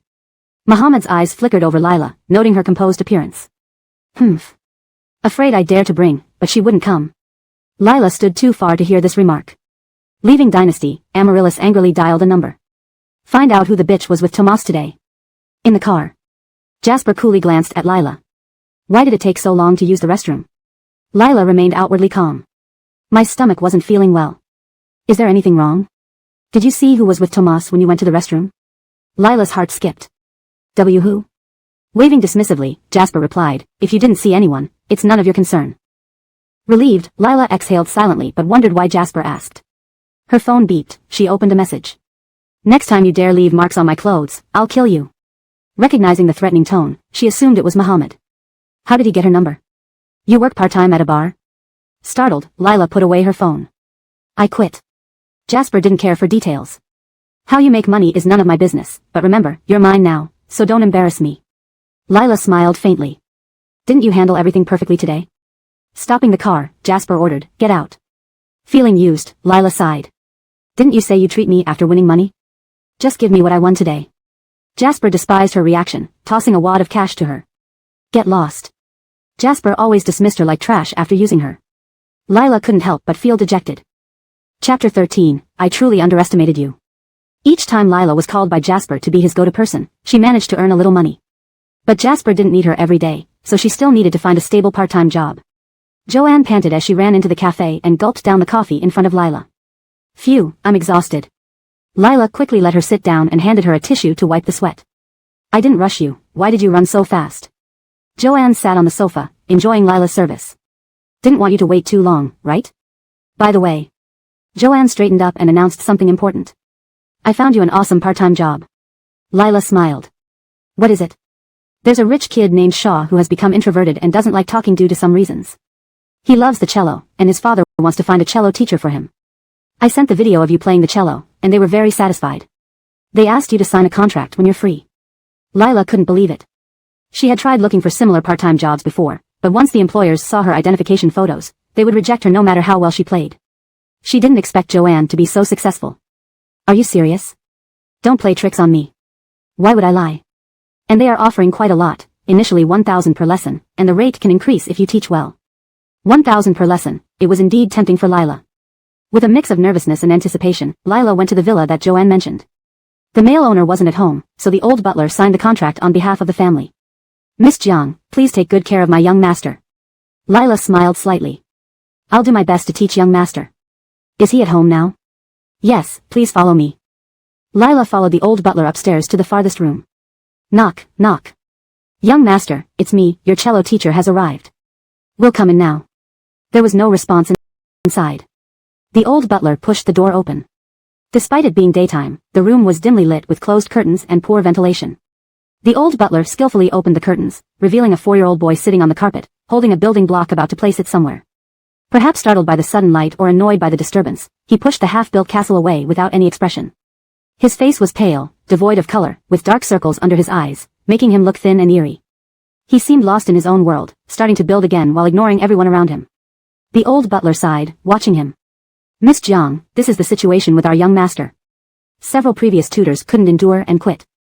It's up to you now. Lila nodded. I will try my best. After the butler left, Lila put down her cello and sat in front of the boy, extending her hand. Hello, I'm Lila. You can call me Marigold Jiang or Sister Nova. The boy didn't even raise his head, ignoring Lila. Not feeling embarrassed, Lila withdrew her hand and smiled at the blocks in his hands. I also like building blocks. Can we play together? Still ignored. Lila started placing blocks without waiting for his consent. Suddenly, the boy became upset and knocked over the partially built structure again, yet still didn't look at Lila. Lila smiled gently. It's okay, let's rebuild it. On the first day, every time Lila touched the blocks, the boy would knock them all down, showing no mercy. On the second day, she continued to play with him, only to be knocked down again and ignored. By the 5th day, Lila wore a demure dress, beautifully dressed. When the blocks were knocked down, she cried. Tears fell onto the blocks. Finally, the boy spared her a glance, lips tightly pressed, eyebrows furrowed. I know you dislike me, but I really need the money. The butler gave me 5 days to make you learn the cello. If I fail, I'll lose this job and won't be able to help my sister with her medical bills. She's waiting for me in the hospital. Seeing his expression change, Lila felt there might be hope. With tears streaming down her face, she picked up her cello. Sorry for bothering you all this time. No one will touch your blocks or talk to you endlessly anymore. Goodbye. As she walked toward the door, she noticed the usually emotionless boy clutching the blocks tightly, frowning deeply. After waiting for a while and seeing no response, Lila sighed. Looks like she would have to come back tomorrow. Just as she reached out to open the door, a small hand suddenly grabbed her sleeve. Manuel. Lila paused. What? My name. Lila smiled. Hello Yunxian, nice to meet you. Lila finally secured the job. Of course, she owed it partly to Manuel's kindness. From the 3rd day, she realized that although Manuel didn't speak to her, he was paying attention to her actions. Sometimes, when she intentionally placed blocks incorrectly, he wanted to correct her but wouldn't speak, eventually angrily knocking down the blocks. On the 4th day, as she left, she glanced back instinctively. A small figure darted past, and the curtain moved. No doubt, Manuel was watching her. Children are afraid of loneliness and want someone to play with them, but because of their personality, they fear approaching others and fear others coming close. So, on the 5th day, Lila changed her approach and it worked. The butler was incredibly relieved to see Manuel learning the cello from Lila. One day, as Lila was teaching Manuel to play the cello, a silver Koenigsegg screeched to a stop in front of the villa. The butler immediately greeted. Second young master, you're here. Manuel? The young master is practicing the cello with the new teacher. New? The butler nodded. This one is different from the others, she Andreas waved his hand. I'm not interested. He walked directly to Manuel's room, hearing the melodious and steady sound of the cello. Humph, it does sound genuine. He pushed the door open, and the music stopped abruptly. Seeing Lila, his beautiful eyes instantly stormed. Manuel, upon seeing Andreas, set down his bow and ran toward him. Andreas hid his emotions and lifted Manuel. Did you miss Uncle? Manuel nodded, burying his head in Andreas's arms. It was clear that he liked Andreas very much. Missed me and didn't call for me? Uncle. His voice sounded choked and full of longing. It had been a long time since Uncle visited him. Good boy, go play on your own for a bit, Uncle needs to talk to Marigold Jiang. Before Lila could process that Andreas was Manuel's uncle, he yanked her wrist and dragged her into the hallway. His grip was tight, causing Lila to wince. Looking up, her view was filled with his rigid profile, radiating a terrifying aura. Bang! Lila was pinned against the wall, facing Andreas's stormy black eyes. I truly underestimated you. To marry into the Qi family by marrying Jasper, you actually approached Yunxian. Chapter 14, I'll snap your neck. Lila never imagined that she would find herself teaching the nephew of Murray while looking for a part-time job. Clearly, Murray had misunderstood her. Her back still ached from being shoved. Lila quickly explained, I didn't know Yunxian is your nephew. I took on tutoring just for the money. Murray clutched Lila's neck tightly, his eyes filled with danger. Do you think I believe that? How could such a coincidence exist? Struggling to breathe, Lila's face turned pale as she recalled the terrifying methods Murray used against Azai. Fearfully, she spoke, I'm not lying to you, I wouldn't dare. You wouldn't have the guts. Suddenly he leaned in closer, his threat palpable, if you dare to exploit Yunxian or hurt him in any way, I'll snap your neck. Cough, cough. Fresh air rushed into her lungs, causing Lila to cough violently and wince in pain. Inside the room, Bellamy was engrossed in the Lego set that Murray had just brought back. Immersed in his own world, it seemed nothing around him mattered. Murray sat across from him and played along. Do you like the new teacher? Bellamy glanced at the diagram, committing all the steps to memory. Hearing the question, he responded calmly, not really. Would you like her to teach you the cello? Bellamy pursed his lips, showing an indifferent expression. Frequent changes are quite troublesome. Smiling, Murray ruffled the kid's hair. All right. As Lila left the He residence, she felt profoundly gloomy. She had finally managed to connect with Bellamy, but now, given how much Murray despised her, he certainly wouldn't allow her to continue teaching Bellamy the cello. It was so hard to find a job and earn some money. Suddenly, her phone rang. It was the He family's housekeeper, telling her to come back Friday to teach Bellamy. Astonished, Lila realized Murray had agreed. Great, her job was secure. Lila? A puzzled voice came from behind her. Turning, Lila saw a familiar face. Senior you. It's really you. I thought I might have mistaken someone. Lila smiled. Castor was a senior by 1 year. During college, Lila participated only in a music club where Castor was the president. He was very handsome, with charming dimples when he laughed, earning him the nickname Dimple Senior. After graduating, Lila hadn't seen Castor until now. What are you doing here? I'm here for tutoring. And you? My home is here, right next to that villa. Castor pointed, and Lila saw it was indeed the villa next to the He residence. At the same moment, Castor asked in surprise, could it be that the child you're teaching is Yunxian? Nodding, Lila said, yes, do you know Yunxian? Realizing her question was unnecessary, neighbors couldn't possibly not know each other, she asked instead, Senior you, can you tell me more about him? Of course. Give me your cello, let me help you carry it. No need, it's not heavy. I can manage. Suddenly, a sharp, blaring horn pierced the air. A silver-gray car sped past Lila's skirt hem at lightning speed. Shocked, Lila looked up and caught Murray's cold, disdainful gaze in the rearview mirror. Are you okay? Castor pulled Lila aside. Shaking her head, Lila wiped the sweat from her palms. Through Castor, Lila learned about the situation between the Qi and He families. Apparently, Murray had a sister named Iva, who fell into depression after giving birth to Yunxian and eventually committed suicide. Born different from other children, Yunxian neither cried nor laughed and remained silent when most kids were learning to speak. Everyone thought he was mute until he finally spoke at age 3, calling out uncle rather than mommy or daddy. Feeling responsible for his sister's death, Murray poured all his love into Yunxian. What about Yunxuan's father? He loved sister Xiaotang deeply. After her death, he threw himself into work to numb the pain and avoided seeing Yunxian, also a pitiful man. Lila understood why Murray was furious seeing her tutor Yunxian. But don't worry too much. Yunxian liking you means he enjoys your company. Although Ariv can be terrifying, just avoid provoking him. Castor continued to reassure Lila, but she sighed bitterly, knowing their situation went beyond provocation. In the following days, Lila often encountered Castor during her lessons. He was talkative and humorous, always making Lila laugh. On a Friday afternoon, Lila carried her cello to give another lesson. It was sunny and cloudless when she left home, but by the time she reached the villa district, heavy rain poured down. Lila paid the driver and tried to rush toward the He residence while protecting her instrument. Suddenly, a large black umbrella appeared above her. Looking up, she saw that familiar clear, moonlit face. Senior you, what are you doing here? My family ran out of soy sauce, so I was going out to buy some when I saw you. Didn't you bring an umbrella?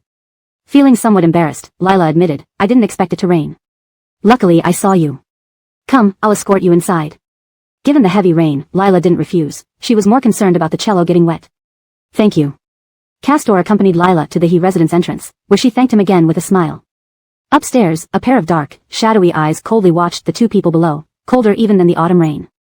Entering Bellamy's room, Lila saw Murray, dressed in a black turtleneck. Seeing him, her heart fluttered despite his menacing presence today. Seeing Murray showed no intention of leaving, Lila spoke, Second young master, Yunxian is ready for class. Murray glared at her. What? Can't Marigold Jiang teach if I'm here? Lila hesitated, then responded, we've had several lessons, and I want to see what Marigold Jiang has taught Yunxian. His eyes bore into hers, challenging her to object. Unable to argue, Lila started. Yunxian, let's play Bach G major. Prepared, Yunxian followed her lead. Playing the cello transformed Lila, every movement made her glow. The rare moment of eye contact elicited a rare smile from Yunxian. Watching Lila, Murray's expression remained unreadable. Suddenly, a paper airplane flew in from the balcony, landing near Murray's feet. Glancing towards the opposite villa, his eyes turned icy. He unfolded the paper. Remember to drink ginger tea to prevent a cold. Another paper airplane flew in. Are you free tonight? Let's have dinner. And another. Tabitha, can I get a chance? I want to know you better. Then another. Tabitha, would you come to the balcony if you're willing? The music stopped as Lila wondered where these planes were coming from. Suddenly, Murray's cold eyes fixed on her. #### Chapter 15, the deeper the kiss, the harder the bite. Lila was bewildered by the glare. After practicing the piano, Cora needed to rest. As Lila was leaving after tidying up the instrument, she was called to the balcony by Christian. Christian, with a cigarette dangling from his lips, exuded an air of sensuality and rebellion. He glanced at Lila and motioned her over with a nod. Take a look. Lila saw the unfolded paper airplane and her expression changed when she picked it up. Was this written by Senior Yu? You really can't resist fishing for men wherever you go. Christian flicked away his cigarette and approached Lila, trapping her between him and the wall. One Cameron isn't enough for you? You want another one? I and Senior Yu are just. A slender finger pressed against her lips, cutting her off. He said he wants to know you better. Seems like you've already made some progress. The two were in an ambiguous pose, standing so close that Lila's heart raced. Christian's face was terrifyingly cold. What part have you progressed on? Before Lila could speak, his finger slipped into her mouth. Did you two share each other's bird's nest, or did you drag him into the bathroom? Lila shook her head vigorously. No. None of those things happened. Castor stepped onto the balcony and immediately spotted Lila. There was someone else there too. As he opened his mouth to speak, the man suddenly kissed Lila. The words stuck in his throat as his face drained of color. The tall man completely overshadowed the petite Lila with his towering frame. This scene shocked Castor immensely. Before he could react, the man looked straight at him, eyes sharp like daggers, freezing Castor in place with a chill running down his spine. Castor was immobilized, forced to watch them kiss. The person kissing Lila was Christian. Only when Christian withdrew his gaze did Castor breathe again, gulping down huge breaths, cold sweat dripping from his palms. He sat on the ground, facing away from the balcony, trying to catch his breath for a long time. Christian's kisses were as domineering as he was, brooking no resistance. The more Lila tried to push him away, the deeper he kissed and the harder he bit. Her legs trembled uncontrollably. Just as she was about to collapse, Christian pushed her away abruptly. Compared to Lila, who was flushed and out of breath, Lord Chi's face was expressionless. He glared coldly at her, as if the one who had been fiercely kissing her just now wasn't him at all. Remember your duty. If you bring such filth before Cora again and soil his eyes, Azai's fate will be yours. Lila shuddered. Although she didn't know what exactly happened to Azai, it certainly wasn't good. Lila originally wanted to talk to Castor but couldn't find him for days. It seemed like Castor was deliberately avoiding her. On Friday, Lila went to the hospital to accompany Kaylee. In between, she received a WeChat message from Cameron asking her to accompany him to a charity auction the next day.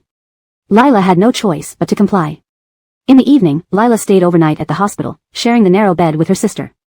Natalie gently stroked Lila's hand and whispered, "Sister, I dreamed that you got married last night." Lila chuckled, "Oh, really? Who did I marry?" "Don't forget, I can't see," but his voice was lovely. "When he confessed and promised to take care of you forever, even I almost cried." Lila gently patted her sister's head. "Why did you cry?" "Maybe it was happiness, sister." Do you have a boyfriend? Before Lila could respond, Natalie excitedly sat up. They say dreams reflect reality. You must have a boyfriend. Is he handsome? Does he treat you well? When will you bring him to meet me? Alright. If I have a boyfriend, I'll definitely introduce him to you. But right now, I don't. Lila comforted her sister back to sleep, noting her disappointed look. When I find a boyfriend, I'll bring him to meet you first. Natalie smiled. After Natalie fell asleep, Lila took out her phone and stared at the number that had sent her a text recently, thinking irresistibly about the domineering and capricious man. The more she thought about him, the more it hurt and felt unbearable. Cameron seemed to place great importance on this auction. On Saturday morning, he had his assistant deliver formal wear and accessories to the apartment, along with 2 professional stylists to help Lila get ready. Finally, the assistant personally escorted Lila to the auction site. This year's first snow came earlier than usual. The sky was dark and heavy in the morning, turning into a heavy snowfall by the afternoon. Expensive luxury cars worth millions parked outside the hotel entrance, gleaming under the falling snow. 2 men stood on the balcony upstairs, each holding a cigarette. Christian was dressed in a black tailored suit, paired with a white shirt and black tie. Despite the mundane attire, his aura and striking features made him seem both aloof and restrained. The other man was Jackson, Christian's close friend. Dressed in a red suit with an open collar exposing attractive collarbones, his slick back hair gave him a vintage charm, full of flair. I heard Cameron broke off his engagement with Amaryllis for a woman. I'm really curious what she looks like. Have you seen her? Thinking of Lila, Lord Chi's mood soured. He cast a cold glance at his companion. Just returned from abroad and already interested in someone else's woman. Aren't you afraid your wife will be upset? Jackson laughed bitterly. If she threw a tantrum, it might actually be better. She hopes I'd die. At that moment, a black Cayenne pulled up grandly in front of the hotel. The driver ran quickly to the back door to open it. A pair of slim, pale, and long legs stepped out of the car. Seeing this, Jackson whistled. Nice legs, a woman with legs like that must have a stunning face. Unfortunately, the woman faced away from them. Just looking at her silhouette caused Christian's hand holding the cigarette to pause, his expression dark and inscrutable in the mist of smoke. Tabitha. Hearing someone call her, she turned around. In the swirling snow, the moment she turned, it felt like the entire world froze. Snowflakes gently descended, dancing around her like fairies, each sparkle complementing her delicate skin. Her eyes were bright like stars, carrying a faint melancholy yet revealing determination and stubbornness. Seeing the person calling her, she smiled slightly, her expression softening as snowflakes settled on her black hair, adding an aura of mystery and allure, breathtakingly beautiful. Holy crap! Jackson exclaimed. Watching Cameron walk over and wrap his arm around the woman, Jackson's eyes widened. So, that's Cameron's new flame? Christian stared emotionlessly at the 2 entering the venue, his eyes cold and terrifying as if they could kill. TSK, no wonder Cameron broke off his engagement for her. Such a rare beauty would make anyone lose their head. Note, 4 names, Pinyin is used consistently, Lila, Christian, Cameron, Jackson, Castor, and Natalie. Hashtag chapter 16, the most detestable people are those who are overly delicate. When someone pays you, you work for them. Since Lila accepted Cameron's money, she had to act as a competent tool. The auction attracted many notable figures, most of whom Lila had only seen on TV. Be a little more careful, don't make a fool of yourself like Emily Lou in the Grandview Garden. Cameron suddenly approached, standing close to her in an intimate posture that made them look like a perfect couple. Yet his words were filled with disdain. Lila was speechless but had to maintain a smile. A red figure suddenly rushed towards her. Before Lila could react, her ear abruptly throbbed with pain. Instinctively, she touched it and found blood on her hand. Seeing this, Cameron's face darkened as he grabbed the woman who pulled down Lila's earring. Elaine, are you crazy? Elaine glared at Lila angrily. What is she? Does she even deserve to wear the same earrings as Brett? Amaryllis hurried over, seeing Lila's bleeding ear. She gasped, Miss Jiang, are you okay? This incident drew attention from many people. Muhammad and Burl also came over. People present knew their relationship to some extent and began gossiping. This woman has guts. She not only stole someone else's fiancé but also wore matching earrings in public. Isn't this clearly slapping Amaryllis in the face? Humph, relying on just her looks to compete with Yun family's princess, isn't she courting death? Amaryllis is too kind. If I were her, I would have killed her. Cameron glanced at Amaryllis coldly, smirking mockingly. Just because she happens to wear the same earrings, Miss Yun lets her best friend attack her. Isn't this a sign of insecurity? Amaryllis paled. I didn't. Cameron, stop framing Brett. I'm the one who couldn't stand this bitch. Cameron shoved Elaine away. Unprepared, she fell on the ground ungracefully, staring at Cameron in disbelief. Cameron, you dared to push me? Amaryllis quickly helped Elaine up. Cameron said coldly, the bitch you're talking about is the woman I love. I won't allow anyone to bully her. Apologize. After regaining her balance, Elaine pointed at Lila and raged, apologize to this bitch? In your dreams. Cameron sneered at Amaryllis. Miss Yun, what a good friend you have. Amaryllis bit her lip, tugging on Elaine's sleeve hesitantly. Shu-etching, you shouldn't have pulled Miss Zhang's earrings and injured her. Apologize to Miss Zhang now. Elaine felt ashamed of her so-called best friend. When others bullied them, she still thought of enduring. Impossible. Seeing the situation getting worse, Lila pulled Cameron's arm tiredly. Hadden, I'm fine. Let's go. Cameron looked at Lila, his angry face instantly softened. He hugged her shoulder gently. Let me take you to get medicine. When Muhammad and Burl arrived, they only saw the two leaving. Burl wrapped his arm around Amaryllis, smiling. Who dared to upset our Brett? Amaryllis looked at Muhammad deeply, forcing a smile despite her sadness. It's nothing. Elaine didn't want to let the matter slide, especially after seeing Muhammad. She exaggerated the event to them. Muhammad noticed the identical earrings Elaine held and Amaryllis wore, his eyes turning icy. Cameron took Lila to a room. After receiving a first aid kit from a server, he threw the medicine at Lila once the server left. Apply it yourself. Compared to his earlier tenderness and affection, he now seemed cold and indifferent. Lila looked at the iodine in her hand, then at Cameron who was checking his phone indifferently, her eyes cold. Did you do this on purpose? Cameron glanced at her coolly. What? The earrings were sent along with the clothes by your assistant. You already knew Amaryllis would be wearing the same ones. Did you make me wear them to provoke her? Cameron snorted lightly. So what if I did? Lila frowned, a thought forming in her mind. Do you still like Amaryllis? Cameron's face turned cold instantly, his gaze icy and intimidating. From his reaction, Lila knew her answer. If you still like her, why did you break off the engagement? Cameron grabbed Lila's chin harshly. Mind your own business. Don't ask what you shouldn't. It seems they're in there. Amaryllis's soft voice rang out suddenly. Cameron's expression changed, and he took the iodine from Lila, applying it to her wound. He gave Lila a warning look, then switched to a gentle expression when Amaryllis approached. When Muhammad and Amaryllis reached the door, they saw Lila sitting on the bed while Cameron bent down to apply medicine carefully, blowing on the wound tenderly and asking, Does it hurt? Lila's heart raced. This guy must have practiced changing expressions. He really missed his calling as an actor. No. Amaryllis watched the intimate scene, clenching her fists and lowering her head. Knock knock. Heavy and urgent knocking echoed. It was Thompson's doing. Muhammad put his arm around Amaryllis and entered the room. Lila gently pushed Cameron aside. Seeing the two, Cameron's face darkened. Where's Elaine? Amaryllis stepped forward awkwardly. Sorry, Hadden. Shu-etching acted impulsively. Let me apologize to Miss Zhang. Miss Zhang, I'm sorry. Seeing the intimate pose between the two, Lila's face darkened while Cameron felt a pang of jealousy but had to keep smiling. Cameron showed no expression, apologizing for Elaine. If she commits murder or arson, will you go to jail for her too? Brother. Muhammad's commanding voice shut Cameron up instantly. Muhammad's dark eyes swept over Lila's ear, a mocking smile curving his lips. One might think the injury is serious. It'll heal soon even if treated late. Miss Zhang, you seem too delicate. Muhammad had called her delicate before. Whenever he got too rough, Lila would shudder uncontrollably and cry. He'd always bite her while accusing her of being delicate.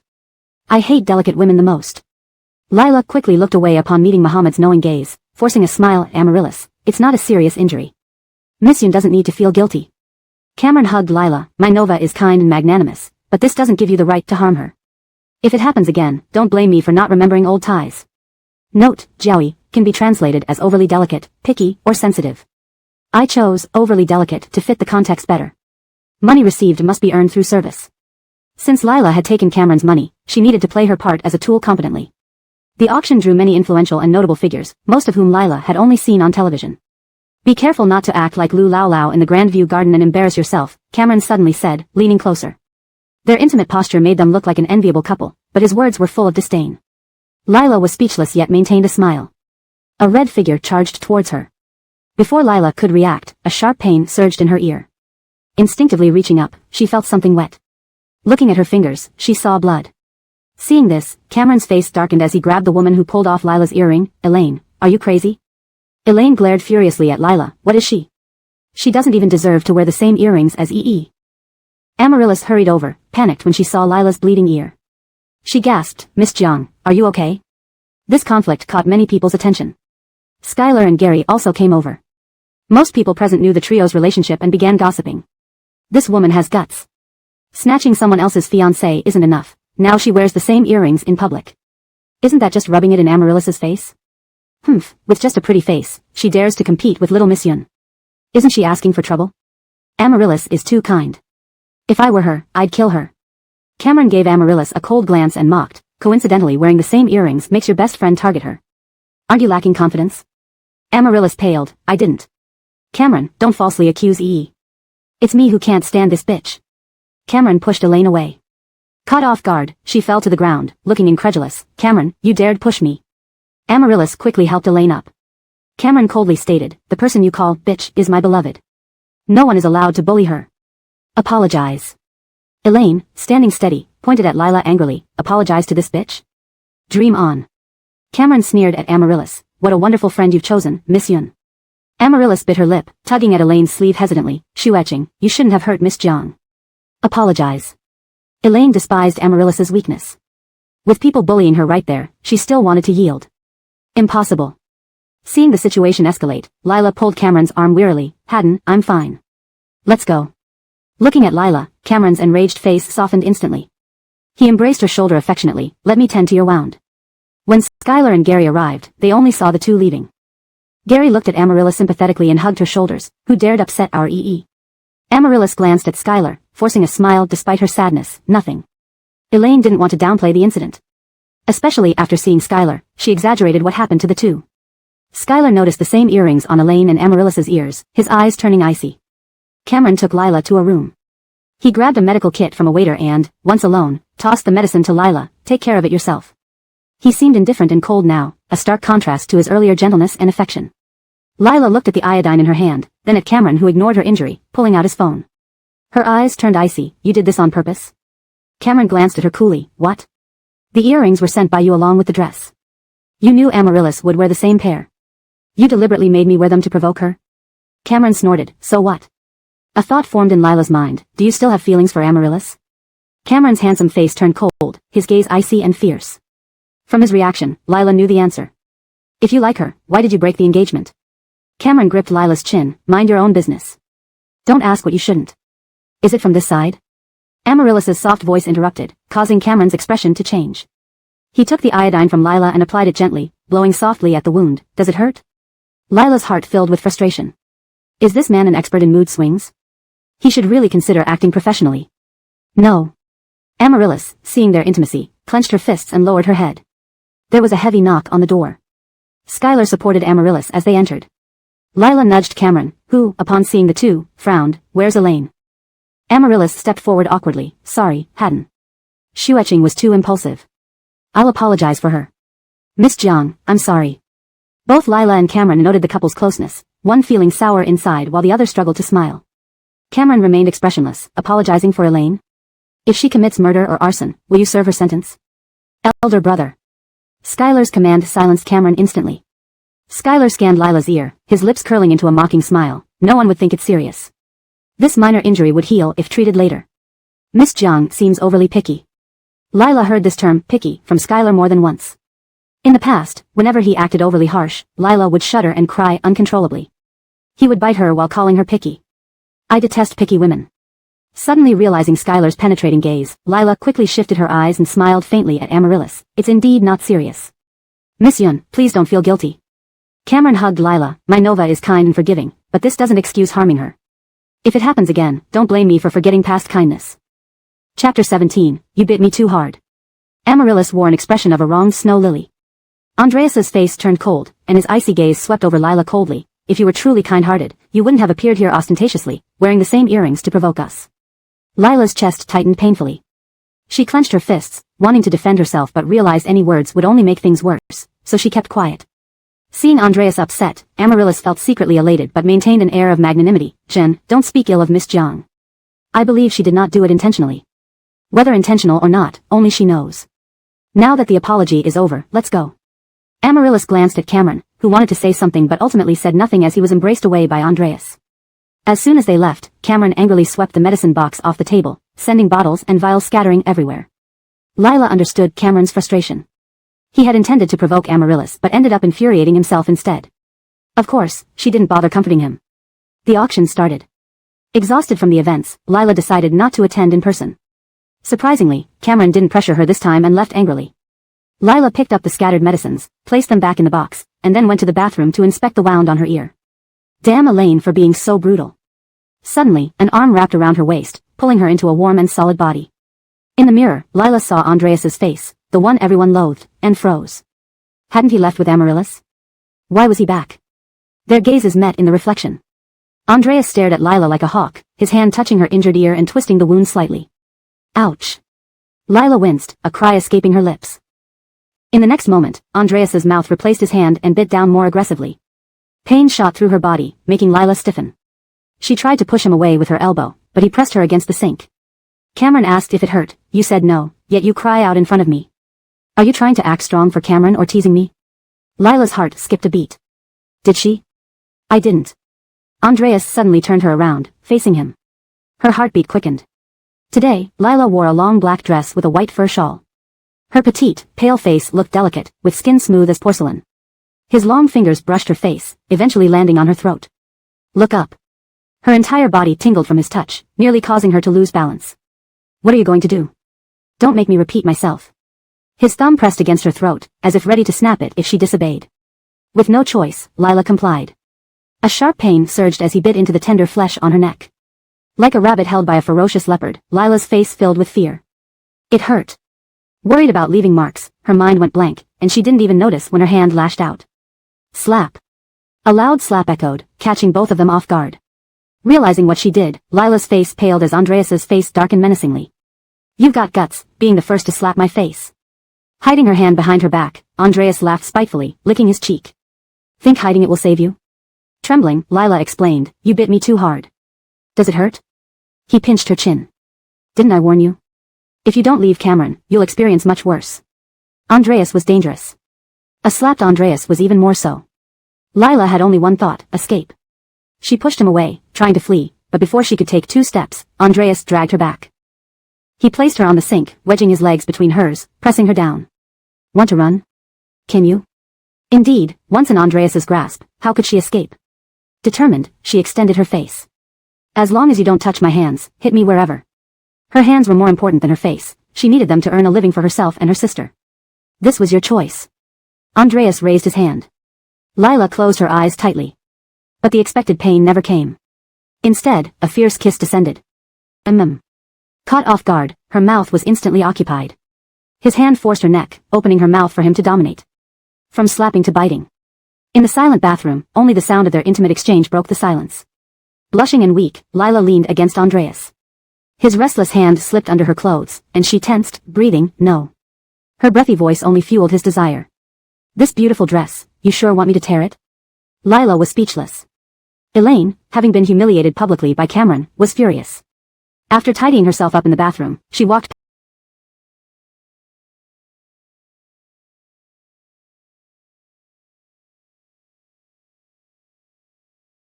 past a room and glimpsed something in the mirror, a man passionately kissing a woman.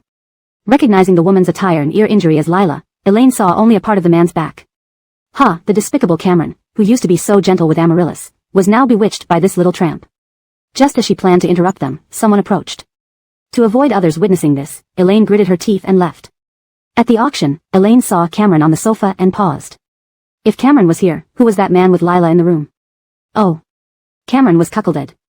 Excited, Elaine relayed what she saw to Amaryllis, who couldn't believe it. You must have mistaken. Haddon has been here all along. Oh, my eyes are better than a dragonfly's compound eye. How could I be wrong? An idea struck her, and she smirked. Let me help you get revenge. Moments later, a waiter approached Cameron. Mr. Chi, Miss Jiang has had an accident. Frowning, Cameron asked, what happened? She seems to have fallen and lost a lot of blood. Elaine interjected deliberately, Haddon, isn't your new love hurt? Aren't you going to check on her? Is she less important than your auction items? Cameron gave Elaine a cold stare, glanced at Amaryllis, and then stood up and left. Elaine quickly pulled Amaryllis along to watch the drama unfold. ####Chapter 18, she helps him undo his belt. At the door of the room.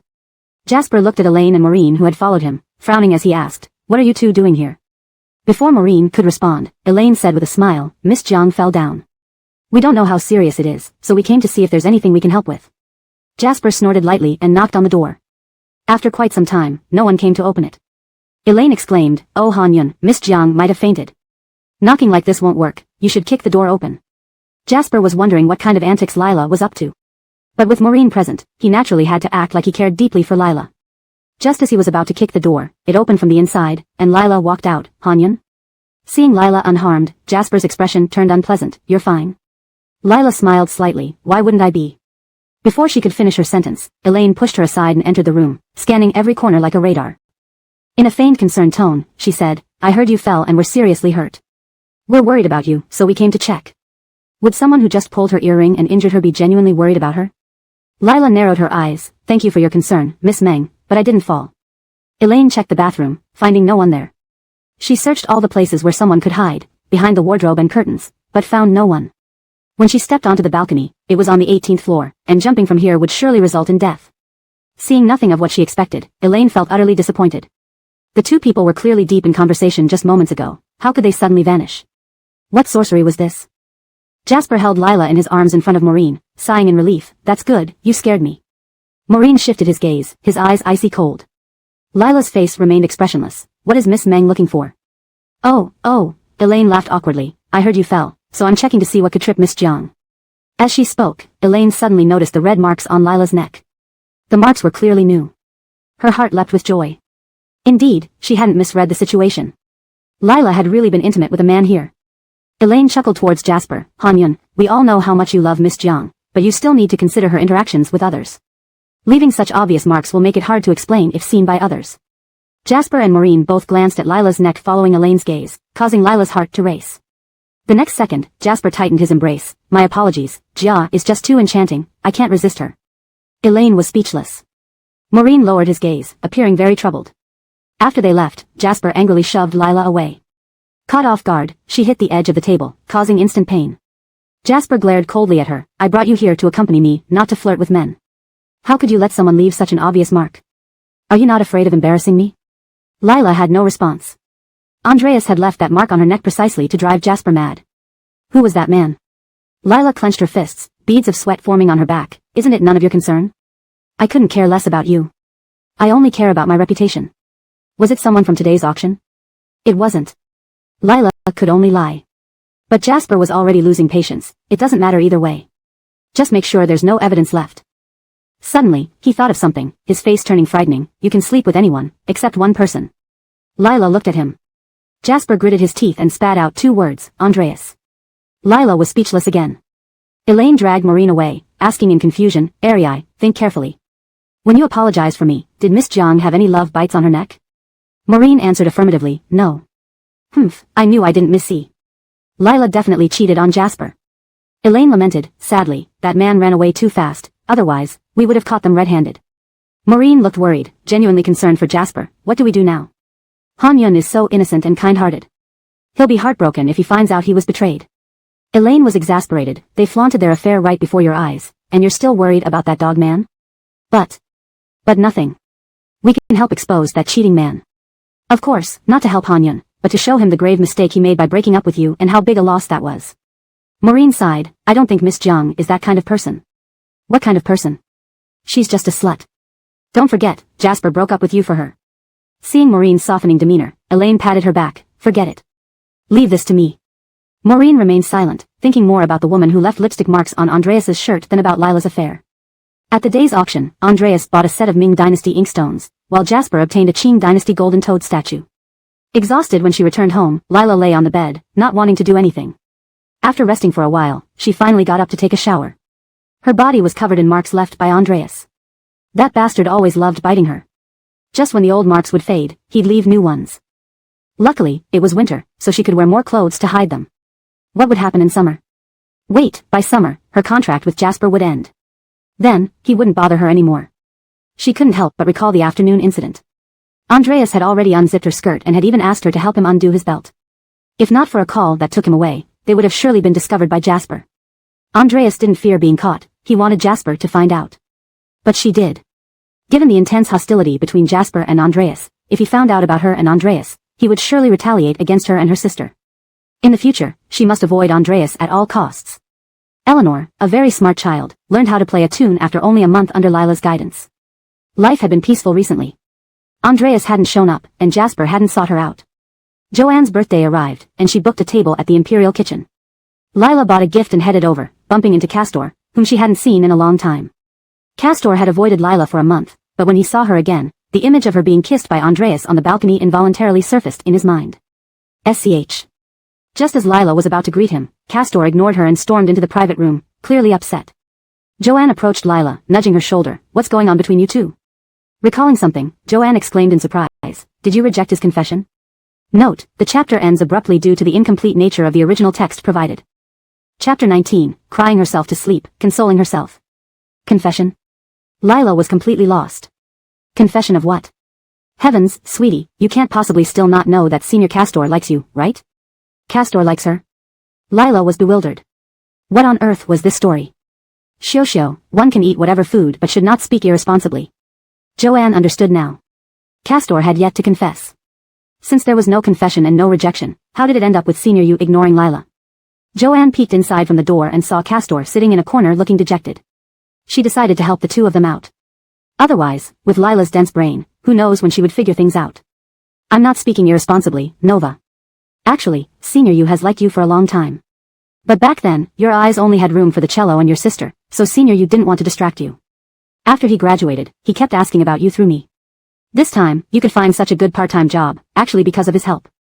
Joanne's short words made Lila digest for quite some time. Wasn't it you who helped me get my job? Oh, as if I have that ability. It was Senior Yu who knew you needed money and wanted to help, but he was afraid that direct help might burden you psychologically, so he came to me. Lila finally understood. No wonder Castor happened to be Manuel's neighbor. No wonder she would often bump into him when she went to classes. Seeing Lila zoning out, Joanne lightly nudged her. Hey, what's going on? Show some reaction. Lila nodded. I understand. Joanne. Just that? When everyone was celebrating Joanne's birthday joyfully, Castor sat in a corner drinking alone sullenly. Joanne gave Lila a look, hinting at her to go see Castor. In the next second, Joanne saw Lila holding a bottle of wine, walking confidently towards Castor like heading into battle. Joanne. If one didn't know any better, they'd think Lila was about to confront Castor. Senior Yu. Castor had already had a lot to drink. Feeling dizzy and extremely upset, upon hearing someone call his name, he looked up. Seeing the girl he had loved for 4 years standing before him, Castor suddenly stood up. Jiang. Lila. Immediately, memories of Lila being kissed by Christian flashed in his mind, tearing his heart even more. He fell back into his chair dispiritedly. Lila poured a cup of wine and raised it towards Castor. Senior Yu, this first cup is to thank you for all the care you've given me over the past 4 years. Cheers to you. I'll drink this. You take it easy. Lila drank the beer in one go and poured another glass. This second cup, thanks for helping me get such a great job. Lila drained this glass too, leaving Castor speechless. The third cup is for being honored that you like me. You're a good person, you will surely meet a woman who loves you just as much, and you'll be together. After finishing 3 cups in one breath, Lila was almost unsteady on her feet. Joanne hurriedly rushed forward to support her. Castor's expression was as if he had been hit by a mace, dazed for a long time. By the time he came to, he realized he had received a good man card. Wah. The young Master Yu, who had never tasted the bitterness of love, couldn't hold it together anymore under the influence of alcohol and burst into tears. Lila hadn't expected Castor to cry. She glanced at Joanne helplessly. Joanne rolled her eyes speechlessly. What are you looking at me for?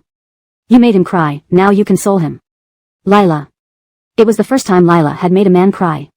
She was skilled at consoling kids but had no clue how to comfort grown men.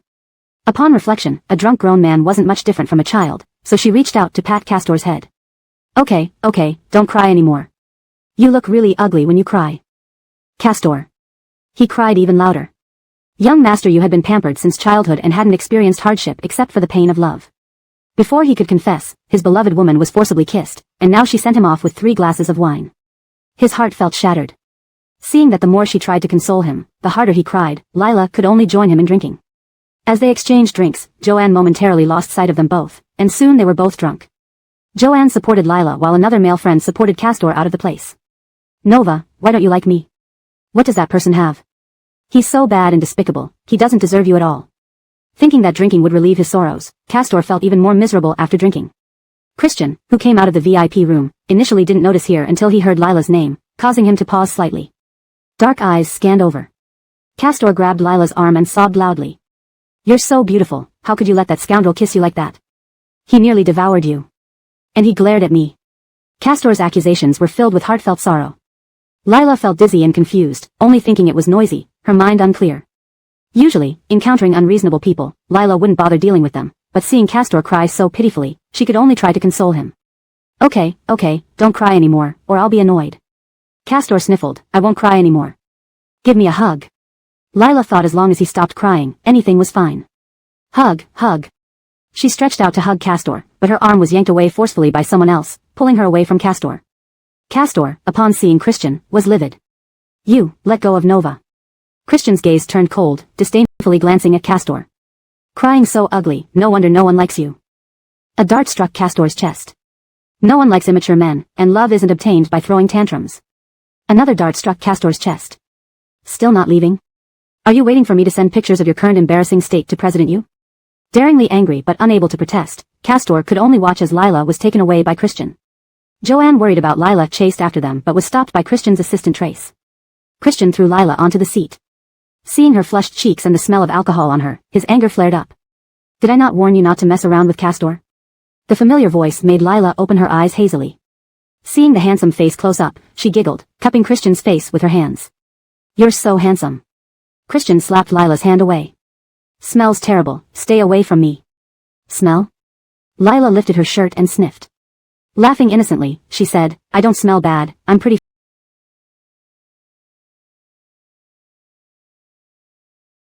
fragrant. Instead, you. She lunged forward, nose touching Christian's neck, sniffing like a dog, then pinched her nose in disgust. You stink of cigarettes. Christian held Lila's nape, staring ominously. Does drinking embolden cowards to reach heaven? At this moment, Trace got in the car. Looking at the two via the rearview mirror, he asked, Second Master, where to? To the dump. Christian glared coldly at the tipsy Lila. I found a little waste. Let's recycle it at the dump. Trace. Chapter 20, Miss John's forceful kiss was quite terrifying. The tipsy Lila became not only bold but also a real handful. She would pinch Che's face one moment, and touch his ears and Adam's apple the next. Unable to tolerate it any longer, Che used his tie to bind her hands and carried her over his shoulder like a sack of potatoes, delivering her to the apartment she had been insisting on returning to all night. At the apartment door, Lila felt terribly ill, dizzy and disoriented, barely able to stand. The apartment had a numeric keypad lock. When Lila tried to free her hands from the tie, Che pulled her aside and demanded, password. Leaning against Che's chest, enveloped in his unique scent, Lila felt her heart fill with warmth. 74-94-36. What a lousy password, Aravan grumbled. Using the password, Che opened the door, carried her inside, and tossed her onto the sofa. He scanned the surroundings, sneering coldly. This is where Cameron kept his secret lover. It's terrible. He glared at Lila who was trying to sit up but kept flopping back down, his expression as dark as a pot bottom. I didn't dump you in a landfill today purely because I'm naturally kind-hearted. Don't expect it again. Delivering her home was already an act of supreme kindness on his part. Just as he turned to leave, his hand was held back. Looking back, he met a pair of watery eyes. Clearly, she had put effort into her makeup tonight. Her flushed cheeks and sultry gaze made her look like a fallen fairy attempting to seduce an innocent young man. Can you stay? She gazed at him submissively, her lips, red and inviting like ripe cherries. In that instant, Aravan's gaze darkened. What will we do if I stay? Stay with me to sleep. By sleep, Lila meant just sleeping. If she were sober, she wouldn't dare ask Che to stay overnight no matter what. But drunk, her emotions were amplified. She was too afraid of being alone. Really? Che leered and wrapped his arms around her waist, lifting her chin with one hand. This is Cameron's place, aren't you brave to invite me to stay here? Aren't you afraid Cameron will come suddenly? Lila shook her head lightly. He won't come. So certain? Yeah. But I don't like beds other men have slept in. Che coldly pushed Lila away. Panicked, she grabbed his shirt. Only I've slept in this bed. Che raised an eyebrow. Not even Cameron? No. Huh, remember, you're the one who invited me. He cupped the back of her head with one hand while wrapping his other arm around her waist, drawing her tightly to himself before kissing her fiercely. The kiss deepened, and the stillness of the room allowed the hormones to spread uncontrollably. Gradually, exhaustion overtook the drunken Lila. With her hands still tied by the tie, she had no choice but to cling to his neck to avoid falling. Their bodies melded together seamlessly. He was a prison, binding, invading, and marking her. On the living room sofa, in the bathroom, on the balcony, and finally on the bed. After some time, Lila, unable to bear it any longer, tried to escape but was dragged back by him. Baby, the night is long. When Lila regained consciousness, she felt like her body was falling apart. Any slight movement caused it to stiffen painfully. Something within her stirred awake. Her eyes snapped open, meeting the strikingly handsome face of Che, and her mind buzzed. This was indeed her bedroom. Was it all a dream? How else could Che be in her room? Lila squeezed her eyes shut, then opened them again, only to see Che still there. Realizing it wasn't a dream, something within her moved once more. Lila felt mortified and overwhelmed. Just as she wanted to leave, the still sleeping figure pulled her into another round. Lila. Hearing the steady drip of water from the bathroom, Lila felt numb. Not only was her body exhausted, but her heart was weary too. Trace delivered Che's change of clothes. Only then did Lila learn that Che had brought her home last night. As the water stopped, Lila's heart clenched. Just this towel? Yeah. Soon, the bathroom door opened, and Arevn emerged, wrapped in Lila's pink towel. In previous encounters, Che always left Lila undressed while he remained fully clothed. This was the first time Lila saw Che without clothes. His upper body was muscular and powerful, with well-defined abs and a visible V-line. The golden-brown skin glistened with droplets of water, and as he raked his fingers through his hair, the scene was both sexy and captivating. Lila couldn't help but swallow. This guy looks lean when dressed, but wow, what a physique underneath. Che glanced at Lila, somewhat disdainfully. Wipe your drool, you're about to flood Leifong Pagoda. Turning to grab his clothes, Lila noticed the fresh red scratches on his back. Realizing they were her doing, she coughed lightly. Thank you for last night. Che turned back, grinning wickedly. No need to thank me, you rewarded me with your body. Lila. Do you want to watch me dress? Lila, startled, blushed and ran out of the room, hearing Che's hoarse voice behind her. I'm hungry, make something to eat. Opening the fridge, Lila found few ingredients since she rarely ate at home. There were only tomatoes, eggs, and a pack of noodles. Lila prepared 2 bowls of tomato and egg noodle soup. When Che saw it, his brow furrowed. You let me work all night and give me this for breakfast? That's all we have. We can order takeaway otherwise. Che snorted. If it's not tasty, you're dead. Seeing him take a bite, Lila anxiously asked, how is it? Che's face remained neutral. It's okay. Finishing 1 bowl, Che reached for the second. Quickly, Lila said, that bowl is mine. Che glanced at her. Such a small serving, even a bird wouldn't be full. How could I be? Lila watched helplessly as Arevn devoured 2 bowls of tomato and egg noodle soup, leaving even the broth untouched. After the meal, while cleaning up in the kitchen, Lila noticed Che leaning against the doorway, holding a cigarette and staring at her intently. Her heart skipped a beat involuntarily. As Lila attempted to leave, an arm blocked her way. You said Cameron never slept in this bed. Did you sleep together elsewhere? Pausing, Che added, I mean, like we did last night. Lila's pupils dilated. Had she really said that last night? Damn, she shouldn't have drunk. Seeing Lila silent, Che pinched her chin. Answer me. Looking at Che, his icy gaze made her uneasy. Was he investigating for Amaryllis? Before she could respond, a knock on the door interrupted. Lila breathed a sigh of relief, thinking it was Trace coming to pick up Che. I'll get it. But Che wasn't letting her off the hook. You haven't answered my question. Is this question so important? Not necessarily. I just want to know if I'm eating leftovers from another man. Lila gritted her teeth. No. Cameron loves you so much, how could he resist touching you?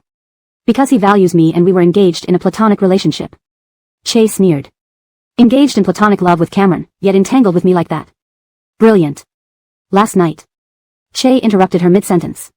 Don't say I forced you, you initiated it last night. Lila regretted it deeply. I was drunk and not in my right mind. Alpha used his thumb to pry open Lila's mouth, inserting his finger to press against her tongue, stirring recklessly.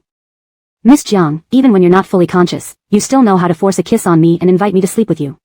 That's quite terrifying. Lila blushed from his actions. There was a continuous knocking on the door, followed by a familiar voice shouting, Lila, open the door. Hearing this, Lila's expression changed dramatically. Because the person knocking on the door was not Abelardo. It was Jasper. Lila's face turned red from what he was doing. The knocking on the door persisted, followed by a familiar voice breaking through, Lila, open the door. Hearing this, Lila's expression changed drastically. Because the person knocking on the door wasn't Trace. It was Cameron. Muhammad used his thumb to pry open Lila's mouth, inserting his finger to press on her tongue, stirring wildly. Miss Jiang was so out of it yet still forced a kiss on me and asked me to sleep with you. That's quite terrifying. Lila's face turned red from his actions. There was a continuous knocking at the door, followed by a familiar voice intruding, Lila, open the door. Hearing this, Lila's expression changed drastically. Because the person knocking wasn't Tusouth. It was Jasper. Note, the term is translated here as stirring wildly to fit the context naturally. ####Chapter 21, Stowing Adolf into the wardrobe. Compared to Lila's panic and fear, Adolf was in high spirits. He savored the sight of her pale, unappealing face, grinning maliciously as he leaned close to her ear, his eyes glinting with wicked mockery. Oh, looks like your Play-Doh is here. Sweat dripped from Lila's palms and back. Lila used to live on campus. Ever since she signed the contract with Cameron, adhering to the principle of thorough performance, Cameron arranged this residence for her. Cameron had never come here before, yet today, when Andreas was around, he chose to visit. Had he found out something already? The shock of seeing Cameron outside the door exceeded even the alarm she felt waking up next to Andreas. Worse, a certain someone looked absolutely gleeful at the spectacle. What do you think his expression will be if he sees me here? I'm really curious. Seeing Andreas swagger towards the door, Lila felt her heart tangle like a mess of yarn scratched by a cat. She reacted quickly, grabbing his arm and pulling him into the bedroom. The small one-bedroom apartment left little room for hiding. Lila's mind raced for options. Hide him? Under the bed? No, if Andreas had to crawl under the bed, she'd likely be dead before Cameron even discovered him. She finally fixed her gaze on the wardrobe. Andreas seemed to guess her intention, his lecherous grin vanished instantly, replaced by a cold threat, you dare. Before he could finish, Lila shoved him into the wardrobe. Bang! Standing at 1.9 meters tall and unwilling to bend his regal head, Andreas's forehead collided with the wardrobe. His face turned murderous. Jiang. Ji. With the gentlest tone possible, Lila pleaded, please, just for now. Anything you say afterward, I'll obey. Being hidden in a wardrobe wasn't something Andreas would tolerate easily. But the woman before him, red-nosed, tear-filled eyes, and lips white from fear, trembled as she clung to his clothes. Did she fear so much being seen with him by Cameron? Did she care that much about not separating from Cameron? An invisible storm of emotions raged within him, spreading throughout the room, even the smallest object seeming to pause in anticipation of the coming tempest. Suddenly, he hooked her neck, yanking her into the wardrobe and biting her lip fiercely until it bled. That's what you said. After composing herself, Lila opened the door. Cameron cast her a cold glare. What took you so long? You didn't hide someone inside, did you? Gripping her fists tightly, Lila forced herself to calm down. No, I was practicing yoga with my headphones on, didn't hear the knocking. Is that so? Cameron inspected the room suspiciously. Only signs of Lila's solitary life were evident. She cautiously glanced at the wardrobe, praying silently that Andreas wouldn't emerge. His unpredictability made him dangerous in both joy and anger. Finding no one else in the bathroom, kitchen, or balcony, Cameron scrutinized her mouth coolly. What happened to your lips? Lila replied lightly, I accidentally bit myself during breakfast. Cameron narrowed his eyes, warning, I better not catch you bringing other men here. Lila lowered her gaze, nodding, then changed the subject. Why did you come? Cameron retorted, if you answered your calls, would I have to come over? Taken aback, Lila thought, had he called her? Sorry, maybe the battery was dead. What did you need? Come horseback riding with me today. Okay, let me change. Lila entered the bedroom, closing the door. Just as she reached for the wardrobe handle, the door swung open, and Cameron strode in. Lila paused, looking at him quizzically. Cameron scoffed, afraid I'll see? Knowing Andreas was inside, Lila feigned shyness. Please, go out, I feel embarrassed. Cameron smiled, leaning against the door. I want to watch you change. She couldn't let Cameron find Andreas in the wardrobe, nor could she let Andreas detect any tension between them. Biting her lip, she slowly opened the wardrobe, meeting eyes that gleamed like stars sinking into a freezing pond. Forcing herself, she pulled out clothes, stripping off her jacket facing the wardrobe, wearing only a strapless sleepwear underneath. As she slid the straps down, Andreas's piercing gaze felt like knives cutting through her, icy and chilling. Was she really going to undress in front of Cameron? Didn't he hate her? Why would he want to see her changing? Her movements became excruciatingly slow, but worse was Andreas's intense stare. Just as she steeled herself to remove more clothes, Cameron's phone rang. Hello. He answered, listening for a moment, then told her, be quick, I'll wait downstairs. Watching him leave, Lila exhaled deeply, leaning against the wardrobe. Suddenly, she was pulled back into the closet. Andreas, confined in the cramped space, kissed her violently. His kisses were brutal, filled with suppressed fury, ravaging her lips and tongue as if trying to bite through them. Both gasping for breath after some time, Andreas pinned her by the nape, forehead resting against hers. He invited you to ride? Yeah, her voice came out breathy and seductive, almost making her bite her tongue. No, he growled.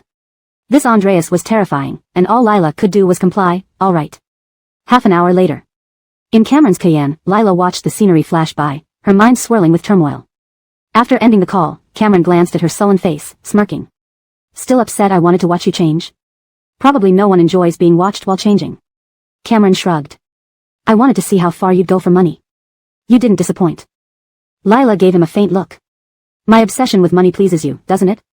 Indeed. Money could always control her. Corbinshawn Riding Club was the largest and most diverse horse stable in the capital, frequented by the rich and powerful who owned exclusive horses and tracks. Since getting in the car, Lila's right eyelid had been twitching non-stop. Left eye for wealth, right eye for disaster. She hadn't believed in such superstitions until spotting Andreas's grim face at the club, which convinced her otherwise. Chapter 22, Leaving Her Maimed at Best. Just a moment ago, Lila had promised Christian that she wouldn't come to the horse riding arena with Cameron. Now, both of them had unexpectedly met here. Her lie was instantly exposed, and naturally, Lila felt guilty. Accompanying Christian were Amaryllis, Elaine, and Gary.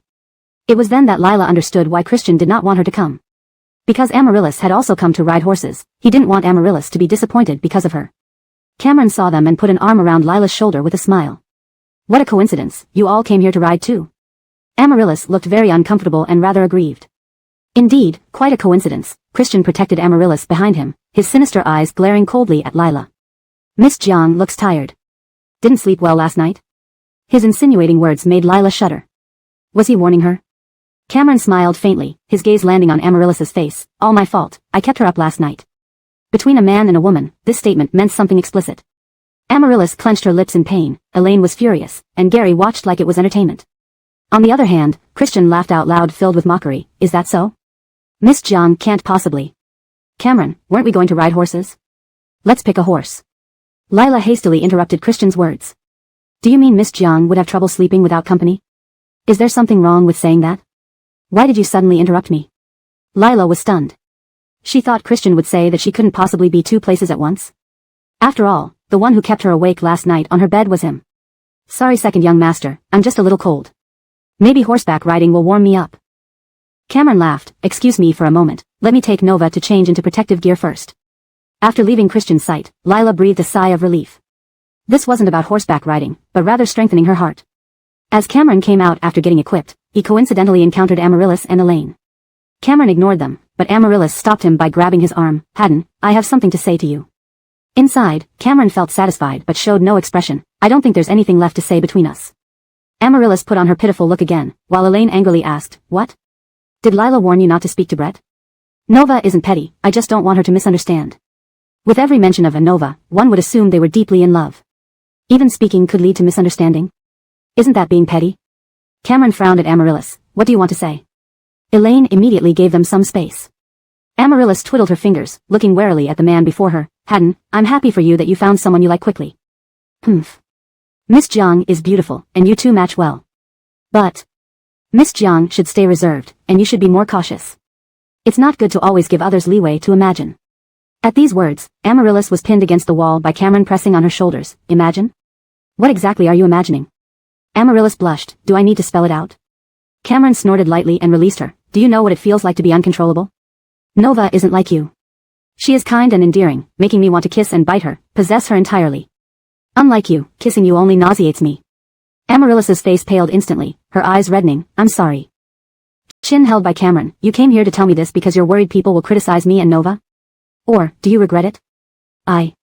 Amaryllis lowered her eyes and clenched her fists without answering. Without getting the answer he wanted, Cameron released her and coldly said, There's no need for you to worry, Miss Yun. I'm not like Ayin who loves everyone, only love Nova. Watching Cameron leave, the hurt and sorrow on Amaryllis's face vanished, replaced by anger and viciousness. She was no longer the gentle and kind girl, now she resembled a devil blinded by jealousy. She thought Cameron would be easy to manipulate, yet he turned out to be difficult. Moreover, who was the tramp that left lipstick marks on Ayin? Don't let me catch you, or else. Elsewhere. Lila went to the stables alone when Cameron did not appear. She rubbed her hands trying to keep warm. Coming out to ride in winter was truly sick.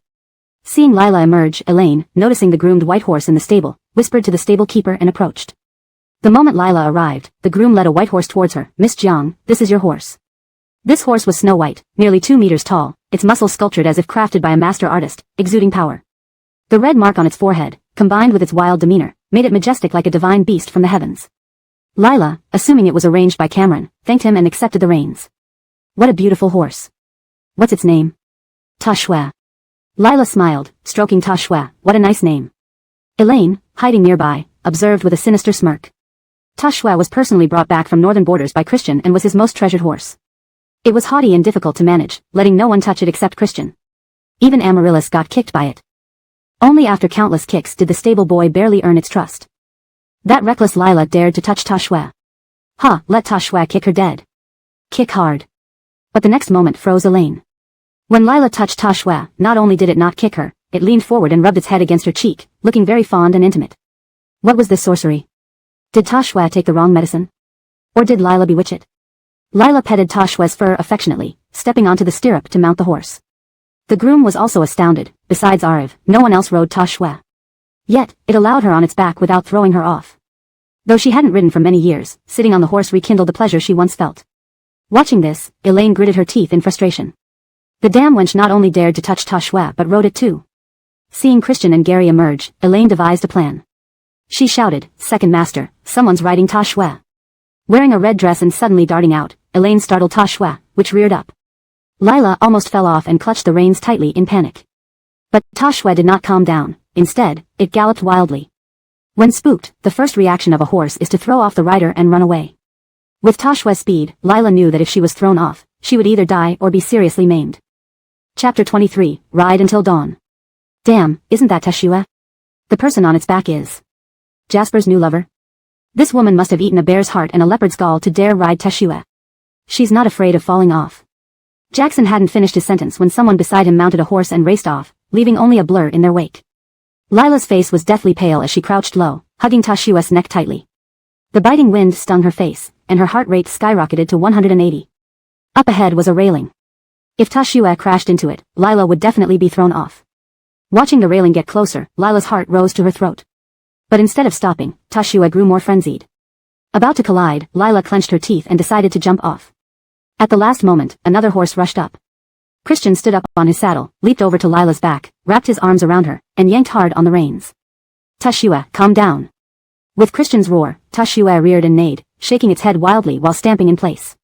Christian dismounted and carried Lila down. Legs trembling, Lila nearly fell but was caught by Christian, who scolded fiercely, "Trying to die, are you? Did you know that if you were thrown off, you could be trampled into a pulp by Ta-Shue?" People rushed over. The groom led Ta-Shue away, not daring to breathe loudly. Jasper pulled Lila from Christian's arms, anxiously checking her over. "Are you okay? I almost had a heart attack. What would I do if anything happened to you?" Seeing Lila's white-as-paper face, he hugged her comfortingly. "It's all right, everything's fine." Christian glared at the scene, eyes blazing with anger. Lila pushed Jasper away, still shaken. Thank you, second master." Jasper also looked gratefully at Christian. Thanks for saving Tabitha. Otherwise, it could have been disastrous." Elaine and Amaryllis rushed over. Elaine exaggerated, "Miss Jiang, Ta-Shue is second master's prized steed. It only listens to him. You really try to take everything." Christian turned coldly to the groom. "Who told you to give her the horse?" The groom trembled in fear. Catching Elaine's eye, he quickly said, "This lady insisted on riding Ta-Shue. I couldn't stop her, she even threatened my job." Lila couldn't believe what she heard. This horse was clearly given to her. In an instant, she understood. She had been set up. From receiving the horse to Elaine startling it later, it was all planned. Christian glared at Lila. "Is that right? I didn't know Miss Jiang had the power to fire people." Lila met his angry gaze calmly. "Ta-Shue was given to me by the groom. It didn't mind me riding initially. Later, it got spooked when Miss Meng appeared suddenly." Elaine retorted angrily, "Stop slandering. Clearly, you forcibly rode Ta-Shue, which reacted because it didn't want you on it." Amaryllis walked to Lila and said gently, "Miss Jiang, you might not know that Ta-Shue belongs to Ain. It won't let anyone else touch it. There are many other horses here. You shouldn't have chosen Ta-Shue." He then spoke to Christian. "Ain, ignorance is no crime. Miss Jiang probably didn't know Ta-Shue was yours. Such a beautiful horse, no one wouldn't love it." Miss Jiang was startled too. "Please don't blame her." Hearing this, Christian's anger diminished significantly. But Lila wasn't moved by Amaryllis's words. She confronted the groom coldly. "You knew this was second master's favorite horse. Even if I insisted, shouldn't you have stopped me? Or did you think your strength was less than mine, letting me take the horse?" And how could I mount a 2-meter-high horse if it didn't let me? Do you think I can fly up using lightness skills?" The groom sweated profusely, while Elaine hadn't expected this response. Jackson stepped in. "All right, everyone's fine. Let's move on." Heartache from Christian's earlier outburst lingered. Lila glanced at Jasper. "Let's go." Jasper seemed happy. "Sure." Christian stared coldly at the groom, understanding the whole story. Ta-Shue, proud and temperamental, allowed Lila to ride. What charm did this woman possess? The groom trembled. "Take Ta-Shue away. Then, from now on, never show your face here again." One sentence sent him back to hell. Elaine felt somewhat guilty, exchanging a glance with Amaryllis, who gave her a look. She immediately explained, "Second master, I didn't mean to shout. Seeing that woman dare to ride Ta-Shue made me so angry." Amaryllis added, Snow Ching didn't expect Ta-Shue to be startled. Since nothing serious happened, please forgive her." Christian glanced at Elaine expressionlessly. "Control your mouth." Elaine bowed, "Yes." Watching the groom lead Ta-Shue away, Elaine hatched a plan. Having offended Christian, she needed to impress him. If Ta-Shue liked Lila and was affectionate toward her, maybe it would do the same to her. If Christian saw Tashua being fond of her, perhaps he'd view her differently. Excited, she approached Tasu. Tashua, you. Before she touched Tashua, the horse snorted and kicked a lane, sending her flying and landing on her back. Amaryllis rushed over. Snow Chin, are you okay? Hearing the commotion, Lila glanced back, mentally giving Tasu a thumbs up. Well done. Due to this incident, Lila lost interest in riding. Jasper had achieved his goal, so they left. Back in the car, Jasper's demeanor changed. Stay away from Ah-in. Don't provoke him. If he gets angry and wants to harm you, I can't protect you. Recalling Christian's fierce glare, Lila felt immense distress. I never expected you to protect me. Just be clear about it, he said. Lila sighed inwardly. Back at the apartment, exhausted, she showered and collapsed onto the bed. Drowsy, she slept until a cool hand slipped under her pajamas, caressing her body. Her sensitive skin shivered at his touch, heat building inside her, her breathing quickening. Was this a dream? Slowly opening her eyes, she met Christian's dark yet handsome gaze. He was undressed, revealing a strong, attractive physique. She instantly woke up. Wasn't he riding with Amaryllis? How did he get in here? As Lila tried to rise, Christian pinned her down, staring intently. Seems like you've learned to be duplicitous. Realizing he meant her promise not to ride, Lila understood. Indeed, payback time. His hands roamed maliciously, causing Lila's cheeks to flush red. He squeezed her harshly. Do you enjoy dates with Jasper so much? Her body trembled involuntarily, voice wavering. I just didn't want to disappoint him. Ha. So considerate of you towards him. No wonder he treasures you so much. The air thickened with tension, his face icy, voice low and furious, every word forced out through gritted teeth. Lila's heart skipped a beat, and she quickly said, I also wanted to ride the horse myself. Enjoy horseback riding so much? You probably didn't get enough today, right? What? Before Lila could react, her body was suddenly lifted by Christian, and their positions instantly swapped. From Christian being on top, it turned into Lila being on top. Christian supported Lila's slender waist, lying beneath her as he stared up at her. If you didn't get enough, ride until dawn.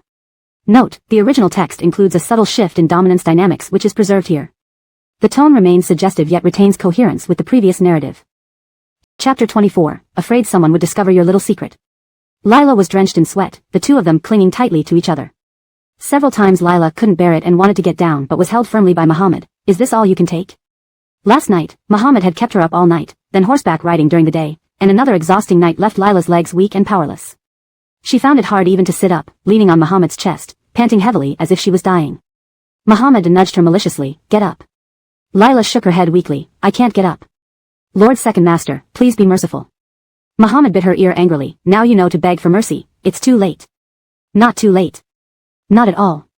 Lila lifted her blurred gaze, cupped Muhammad's face, and softly kissed his lips. You're the best. Then she fainted on him. Looking at the woman who had passed out, Muhammad nipped at her shoulder. Next time, and you'll die. He carried the sweating woman into the bathroom. The piercing sound of a mobile phone woke Lila from her deep sleep. Her eyelids felt heavy as if weighed down by lead, and her arms were too tired to lift. But when she saw the incoming call number, she sat up abruptly and quickly answered. Hello. Miss Jiang, do you know your sister had a boyfriend? The private detective was calling about her deceased sister who was cremated before she could see the body. Lila didn't believe that her cheerful sister would commit suicide and thus hired someone to investigate. Though she suspected someone, there wasn't enough evidence, and the suspect was powerful. She couldn't act rashly. Lila frowned. No, what did you find out? I found out that your sister seemed to be very close to a man. What's the man's name? Where does he live? What does he do? The man is called Jaden, but I don't know anything else. I talked to your sister's university roommates. 2 of them said they had an average relationship with her, knew nothing about her romantic life, or this Jaden. They mentioned one person who might know more. Who? Ainsley, secretary to President Muhammad of Dingshan Group. They said your sister was closest to her while she was still alive. Lila clenched her fists. She wanted to stay away from Muhammad, but it seemed impossible now. I understand, thank you. I'll transfer the money to your account. After transferring the money, Lila looked at her balance and frowned. It appeared the tuition for Cora wouldn't be enough, and she needed to work extra jobs. As for Ainsley, she needed to plan carefully. Lila, now in her senior year, had fewer classes but still had required courses. She wore a turtleneck sweater, dragging her weary body to class when she was called to the school office. Student Jiang, the school centennial celebration is coming up, and we want to invite President Muhammad of Dingshan Group. We entrust this difficult task to you. Lila hesitated. I'm afraid I can't do it. We believe in you, and you should believe in yourself. It wasn't a matter of trust. Everyone knew Muhammad was picky and never participated in such formal celebrations, let alone give a speech. Of course, if you succeed, the school will reward you. Lila was academically strong and capable, and most importantly, beautiful and poised. With rumors of a wealthy and influential boyfriend, she was the perfect choice to invite Muhammad. Under immense pressure but unable to refuse, Lila decided to seize the opportunity to meet Ainsley. Leaving the office, Lila encountered Lizzie, who jealously sneered, "What were the school leaders thinking, letting you invite President.He? Who do you think you are? Like you can meet President.He?" Joanne defended Lila. "Lila is human, not something. Why don't you go if you're so great?" Lizzie snarled, "If she really brings President.He here, I'll call her my ancestor." Joanne huffed, "You said it." Lizzie, "And if she fails? Then let Lila call you her ancestor." "Fine. Don't renege. You, too." Lila. Her own unsure task had already been gambled on by Joanne. Looks like she had no choice but to try. The next afternoon, Lila went to Dingxing Group headquarters. The company began with real estate, with a rich historical background but also many drawbacks. Under Muhammad's leadership, the company had transformed in just 2 years, expanding into finance, technology, and luxury goods. At a young age, Muhammad had a net worth of billions and was hailed as the most valuable and influential CEO. Through the principal's connection, Lila entered Dingxing Tower. "Hi, I'm Lila, sent by Capital University to invite President.He to our centennial celebration." Ainsley, secretary to President.He. Cameron. Lila observed the woman, dressed in simple black work attire, her hair neatly tied back. Her face showed no emotion, like a strict bureaucrat. "President.He is still in a meeting, please wait a moment." "Sure." Arranged in the guest room, Ainsley offered her water. Lila smiled politely. "I heard Cameron is also a graduate of Capital University?" "Yes." Ainsley was aloof, unwilling to say more than necessary. Just then, Lila's phone buzzed with messages from Joanne complaining about Lizzie, non-stop. Embarrassed, Lila apologized. "Sorry, my roommate talks a lot." Hearing, "It's fine," Lila muted her phone and casually asked, "Did you also live on campus? Did any of your roommates talk non-stop?" Ainsley's expression darkened slightly as if recalling something. "The meeting seems over." Watching Ainsley leave, Lila's eyes gleamed. Could Ainsley know something about her sister? Back in the office, Ainsley knocked and entered. "President.He, a student from Capital University, is here." "What for?" "To invite you to the centennial celebration." "Humph, tell her to leave." "Sure, I'll ask Miss Jiang to leave." "Wait, she's surnamed Jiang?" "Yes, her name is Lila." "Fascinating. Let her in." Entering the president's office, Lila felt somewhat nervous. This was her first time. Ainsley led her in and closed the door.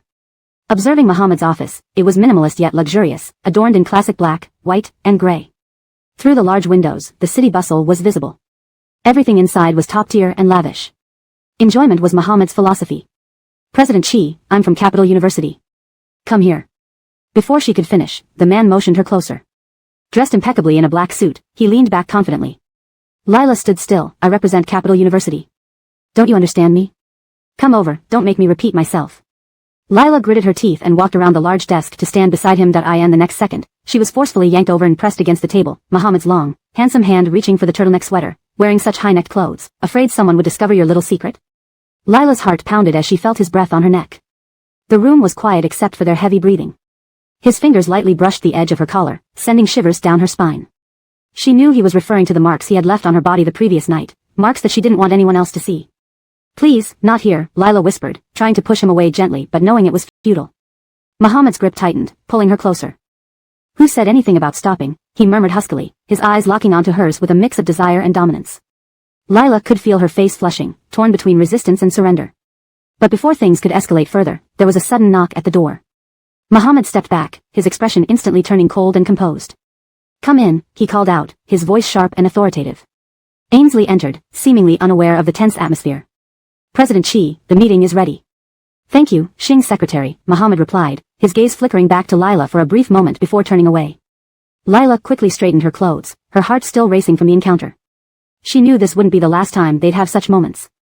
As they walked toward the meeting room, Lila couldn't help but think about how much her life had changed since she met Muhammad. Every interaction with him seemed to blur the line between control and chaos, leaving her both intrigued and uncertain about what lay ahead.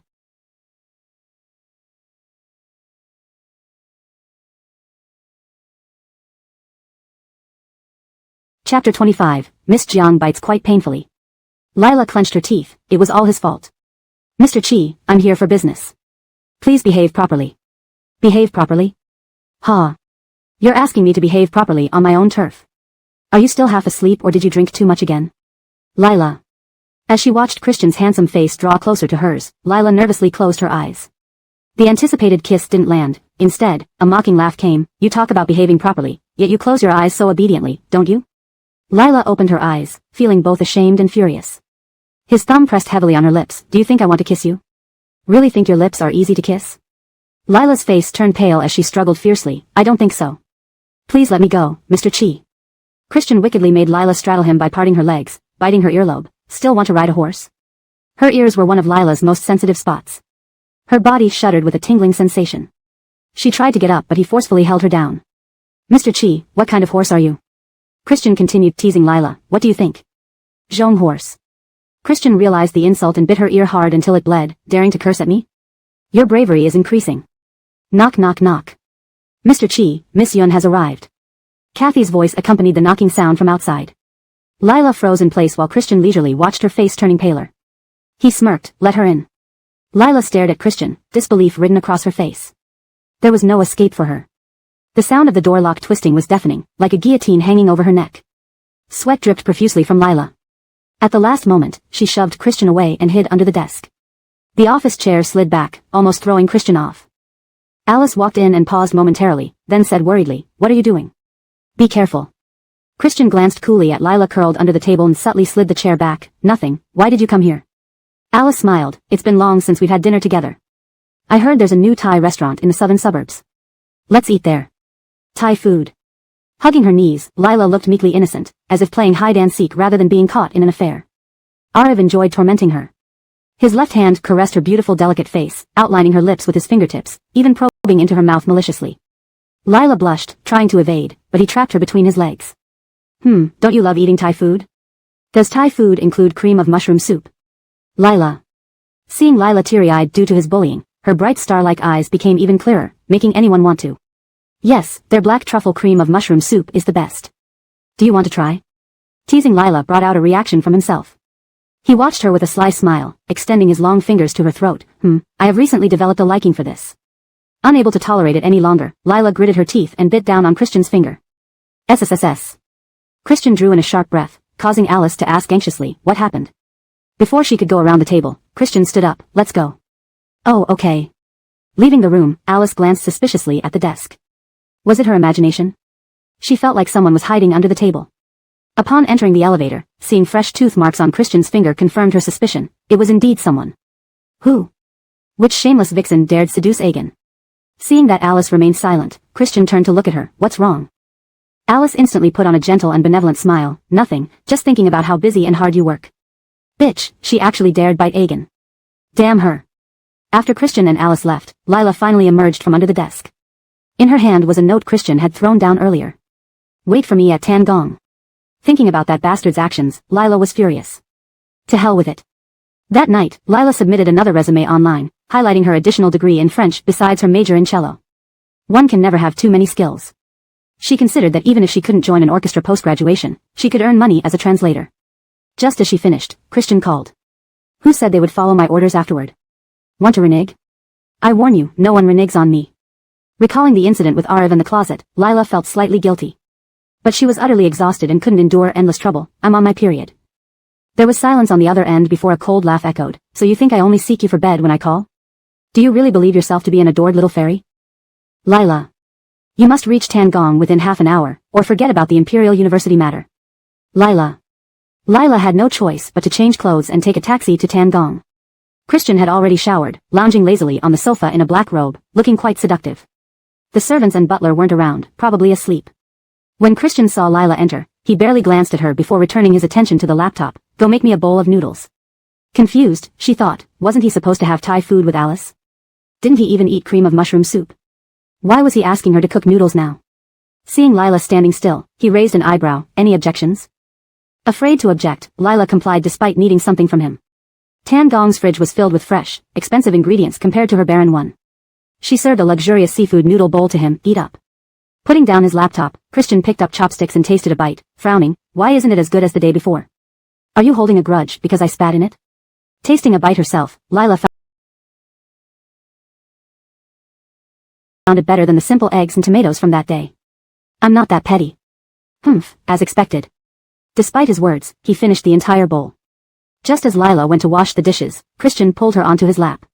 She struggled to stand, but he held her down with a warning. If you move again, you'll be responsible later. Feeling the pressure against her bottom, Lila stopped moving. Christian snorted, extending his hand towards her. Miss Jiang bites quite painfully. No one dares to leave marks on me. What should be done? Chapter 26. It depends on whether you can satisfy me. Lila wanted to take off her clothes and show him what he had done. There wasn't a single unmarked spot on her body, either kiss or bite marks. If anyone else saw her, they would call the police for sure. Compared to what Arav has done before, this is mild. What? Do you want more bites? Christian held her chin from behind. Next time if you bite me again, I'll pull all your teeth out. Lila hadn't forgotten why she came. Imperial Capital University Centennial Celebration is coming up. The university sincerely hopes that Mr. Chi can grace the occasion with his presence. People who want me to grace their event are plenty. Why do you think I will give you that honor? Lila said, not for me, but for Imperial Capital University. Imperial Capital University doesn't have that much face. Lila gritted her teeth, then how can Mr. Chi be persuaded? Christian toyed with Lila's hair, a wicked smile hanging at the corner of his lips. It depends on whether you can satisfy me. Lila. Arav was a man who lacked nothing. Satisfying him was no easy task. When Lila thought deeply, her eyes stared intently at one point. Even though she used the cheapest cosmetics, her skin was flawless, every tiny hair visible. She had a small nose and plump, moist lips. Christian's expression darkened as he turned her face to kiss her. Surprised, Lila tried to push him away, but he whispered against her lips, don't move. Maybe it was the effect of that bowl of noodles. Compared to his usual aggressive kisses, today's was unusually gentle. He used his tongue to gently trace her lips, slowly probing deeper, teasing and playing with her. Her heart thumped like drumbeats. Only when she was pushed onto the sofa did Lila, dazed by the male enchantment, suddenly snap back to reality, stopping Christian's wandering hands. Not today. The disturbed Christian frowned. What do you suggest we do then? A certain part of him had already awakened. Without total satisfaction, it wouldn't go away. Lila's face flushed. I'll use my hand. Christian pressed his hand against Lila's lips. Compared to your hand, I prefer this.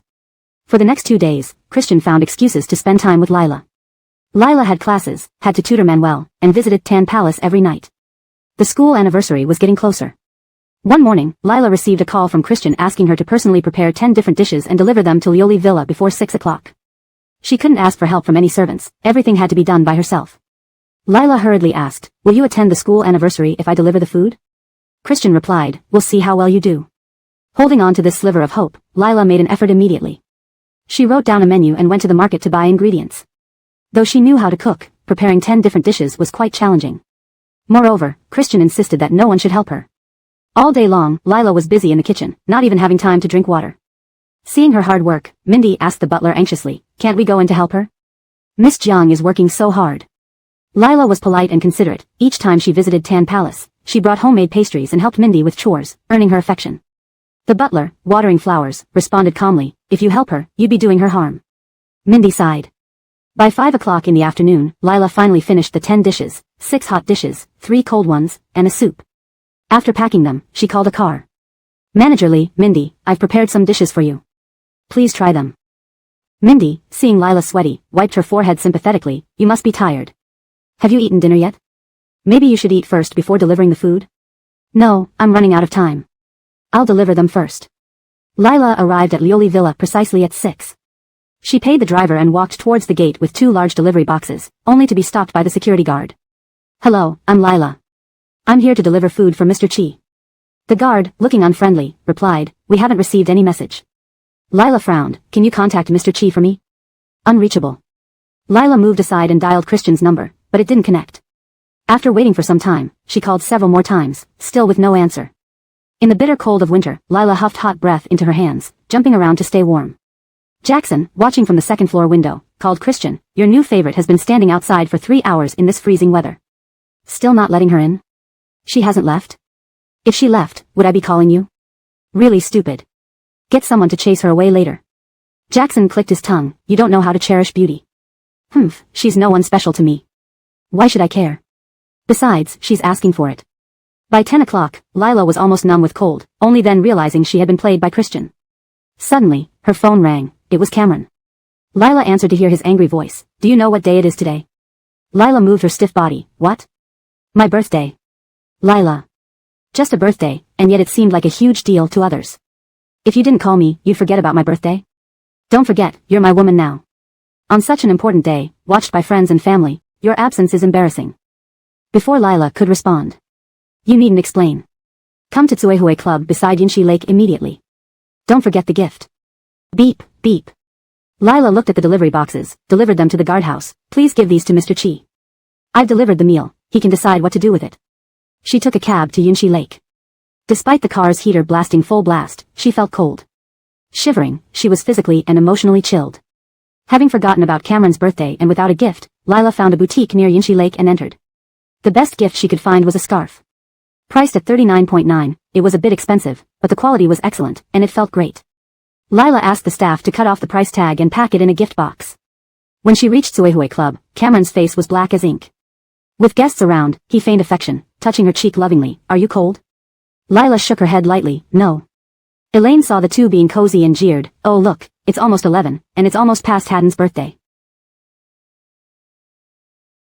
Miss Jiang finally arrives late. Aren't you showing too little respect? Cameron frowned, just about to speak when Lila smiled at him. Sorry, Haddon. I was very busy today. Cameron caressed her head lovingly. It's fine, you made it. With you here, my birthday is complete. How disgustingly sweet. Elaine shuddered. Seeing the bag in Lila's hand, Elaine sniffed. What did Miss Jiang bring for Haddon's birthday? Everyone else brought something valuable. As his girlfriend, bringing something cheap wouldn't do. Chapter 27, Ivory, Tabitha is timid, don't scare her. Lila was just a pauper. Her murderer father was in prison, her mother had disappeared without a trace, and she had only one sick little sister who required substantial medical expenses. Elaine sneered, she didn't believe that Lila could come up with any good gift. Lila handed the bag in her hand to the person beside her. Haddon, happy birthday. Jasper received it, then hugged her with a smile. Thank you, Tabitha. He wanted to pass the bag to his assistant, but Elaine held back his hand. Haddon, everyone is curious about what Miss Jiang gave you for your birthday. Open it and let us see. Jasper glared at Elaine, silently warning her to stop while she was ahead. Elaine arched an eyebrow, not letting go of his hand. She intended to embarrass Lila in front of Jasper's friends. Do the rest of you want to see too? Everyone present nodded in agreement. Seeing the tension between them, Lila smiled and linked arms with Jasper. Haddon, since everyone wants to see, why don't you open it? Jasper frowned at Lila, who gave him an assured look. Trusting her, he opened the package. Inside was a gray scarf. Elaine chuckled arrogantly. What a lousy gift, a scarf, how embarrassing. Jasper's expression wasn't pleasant either, and his eyes were burning with anger towards Lila. Lila smiled faintly. Compared to expensive gifts, a scarf isn't much, but it was knit by me stitch by stitch. As long as Haddon feels warm, I'm content. Whoa, there are still people who knit scarves by hand these days, remarked a friend standing next to Jasper as he touched the scarf. It's so well made, I'm jealous. Right? How thoughtful. Haddon, you have such good luck.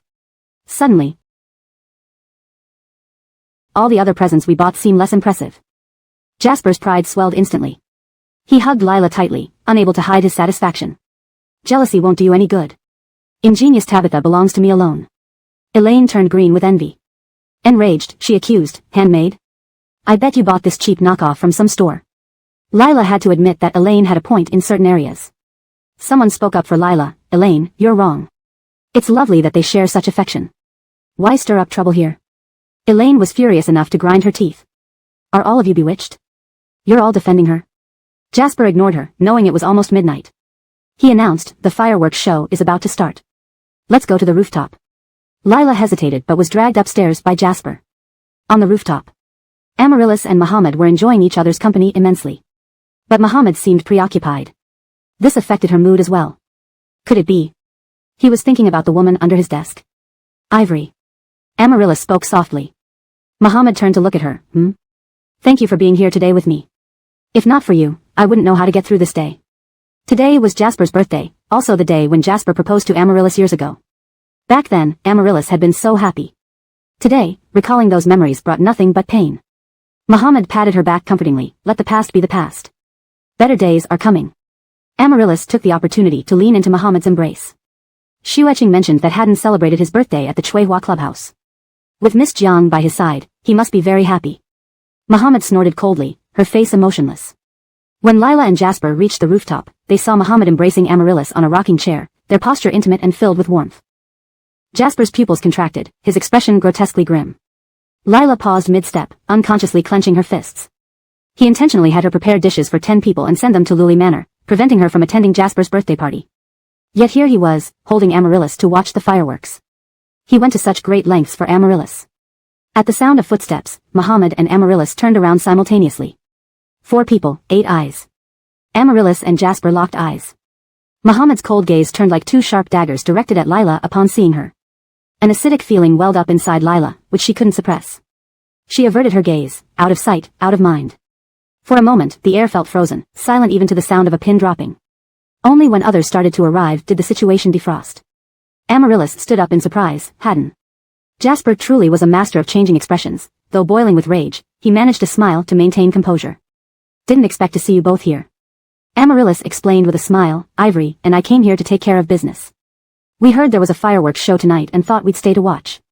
Jasper snorted. Miss Yun isn't my anything, no need to explain.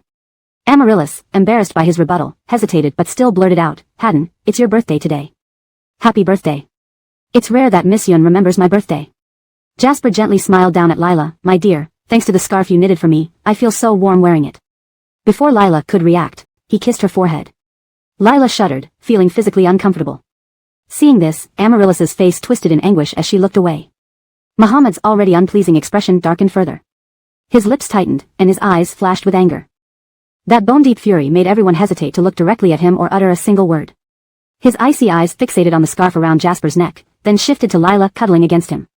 He laughed coldly. What's there to be happy about with such an ugly thing? With rising tensions between the brothers, Jasper dared not provoke Muhammad but couldn't hold back his frustration. Ivory, you don't understand. To others, Tabitha's handmade scarf might be ordinary, but to me, it's the best. Is that so? Muhammad approached Lila step by step, eyes gleaming dangerously. Miss Jiang is quite the time manager. Busy as she is, she still found time to knit a scarf. His voice was colder than the winter night, every word chiseled from ice. Lila couldn't help but shiver involuntarily. Jasper, noticing her reaction, pulled her closer. Ivory, Tabitha is timid. Don't scare her. Timid, huh? Muhammad stared intently at Lila. I think Miss Jiang is pretty bold. She even. Lila suddenly looked at Muhammad, her nails digging deep into her palms. Chapter 28, Lila, are you in love with me? What did you say? Cameron wasn't curious about Lila. What piqued his interest was why Andreas suddenly stopped. Seeing the panic in Lila's eyes, a sarcastic smile curled at the corner of Andreas's lips. Someone who dares to snatch another person's fiancé, do you think their courage is small? Lila closed her eyes and sighed in relief, but she was drenched in sweat. Boom. Fireworks soared into the sky, blooming into dazzling sparks. Everyone's attention was instantly drawn to the fireworks, including Lila as she looked up at the sky. Despite their beauty, the fireworks quickly vanished. Too exhausted to enjoy them, Lila wanted nothing more than to find a place to lie down. Seeing everyone taking photos, Lila quietly moved away from the crowd. Just as she saw a chair and was about to sit down, someone suddenly grabbed her arm and pulled her into an empty corner. Seeing the scowling face of Andreas, Lila was startled at first, then started struggling. Let go of me. Trapped between him and the wall, Lila couldn't retreat or advance. Her chin was gripped, forcing her to meet his cold, dark eyes. You can scream louder if you want everyone to hear. Holding on to her weakness, Lila glared at Andreas angrily but didn't dare speak. Seeing her compliance, Andreas sneered. I underestimated your feelings for Cameron.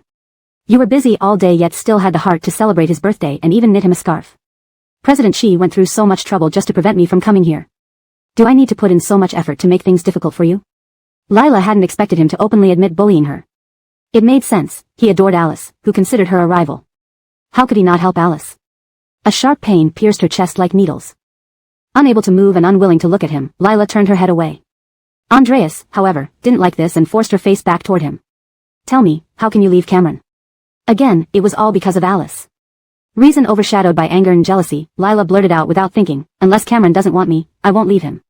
Andreas laughed bitterly. Excellent. Absolutely excellent. His expression was cold and terrifying. Since you want to play this kind of game, let's play together. He forcefully kissed her. She couldn't avoid it and was caught off guard. It was less of a kiss and more of a savage bite. There was no tenderness or pity this time, only release. Lila winced in pain, her lips bleeding, and blood filled their mouths. The taste of blood did not stop Andreas. Instead, he kissed her deeper, pressing his entire body against hers and lifting one of her legs with his hand. How strange, I clearly saw that slut walking this way, where did she go? Hearing Ariana's voice, Lila's face changed drastically. She looked urgently at Andreas's magnified handsome face and gathered all her strength to push him away. However, there was too much height difference, a 6'3" woman versus a 9" man. Thompson completely overshadowed Lila, like a mountain pressing her down, impossible to push away. Thompson seemed to enjoy watching Lila's panicked state. He chuckled and rubbed her swollen, red lips with his thumb. Your fluctuating courage is quite amusing. Lila felt utterly helpless. Ariana was always looking for evidence to catch her cheating on Cameron. She couldn't be seen with Andreas. My reputation isn't good, and I'm sure Thompson wouldn't want others to know we're here either. Andreas was the president of Dingxing Group, his reputation and honor were important. Do you want to try? Lila was speechless. Footsteps were getting closer. If they turned the corner, Ariana would see them. Lila's heart leaped into her throat. Suddenly, Andreas bit her forehead hard. SSS. Lila covered her forehead and glared at Andreas. Are you crazy? Leaving a tooth mark on her forehead would be easily noticed by others. Punishment, Andreas left a chilling message before turning away. If I see Cameron kissing you again, wherever he kisses, I'll bite. As he left, he saw Ariana peeking around. What are you doing? Why are you here? Andreas gave her a cool glance. Why? Do I need to report to you if I come here to smoke? And no, that's not what I meant. Ariana kept looking at the corner Andreas came from, full of suspicion. Wasn't Lila supposed to be over here? Why would it be Thompson? Aren't you leaving? Unexpectedly, Thompson was waiting for her. Delighted, Ariana followed him excitedly. Yes. Listening to their footsteps fade, Lila let out a sigh of relief, her body sliding weakly down the wall until she crouched on the ground. When her phone rang and she saw it was Cameron calling, she stood up, covering her forehead with her bangs, and walked out. On the way back, Cameron watched Lila expressionlessly. I heard you've been visiting Andreas frequently lately. Lila's heart tightened. There was no doubt Andreas had deliberately spread the rumor. That jerk might temporarily leave her alone but wouldn't let her off easy. She kept a straight face. The school assigned me to invite him to attend the Imperial Capital University Centennial celebration. Humph, he's arrogant and self-centered. Without the company and wealth left by his grandparents, would he have achieved anything today? Knowing Cameron had a strong aversion to Andreas and the two brothers didn't get along, Lila never got involved in their mutual ridicule. Seeing Lila silent, Cameron continued, because of the issue with Alice, he harbors resentment towards you. You must have faced quite a bit of trouble from him, right? Lila really didn't want to discuss Andreas with Cameron. If you already know, why ask? Are you going to persuade him on my behalf? Who do you think you are? Lila rolled her eyes. If you know so much, why bother talking? The car was warm, so Cameron took off the scarf and glanced at it, then at Lila. Not sure what came over him, he frowned. Lila, don't forget our relationship is contractual. What? Lila was baffled. Why bring this up now? You're so busy yet still give me a handmade scarf. Could it be you're in love with me? Lila was speechless. I'm warning you, forget about it. I will never fall in love with you. Never had Lila been so speechless in her life. Rest assured, young Master Chi, this scarf cost me 39.9 yuan from the store. I didn't have time to knit it, and I certainly wouldn't fall in love with you. Cameron's expression darkened like he had swallowed something foul. Disgusted, he threw the scarf aside. Just remember that. Possibly angrier the more he thought about it, he roared, get out. Stopping at the intersection, Lila got out of the car without a word and hailed a cab home. Just arriving at Tangong, Andreas received a WeChat message from Lance. Several pictures of food, my lord, this is almost like a Manchuhan imperial feast. I have to say, Cameron's new love is impressive. Not only beautiful but also a great cook.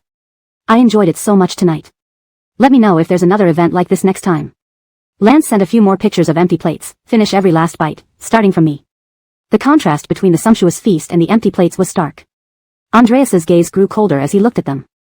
He replied to Lance. First line, looks awful. Second line, her name is Lila. Then he called Lila. After some time, she answered. Cook breakfast for me tomorrow morning. No. Don't want to invite me to Imperial Capital University? Lila's weary voice came through the receiver. I was just following the school's orders to invite you. If I succeed, that's great. If not, even if the school leaders blame me, they won't make things difficult for me. I've done my part, and the rest is up to fate. Chapter 29. Does Miss Jiang dislike smiling? When Lila hung up on Andreas for the first time, she could easily imagine how furious that guy must be. Normally, she would have considered various aspects and dared not offend Andreas. But today, she was too exhausted to think clearly and deal with things.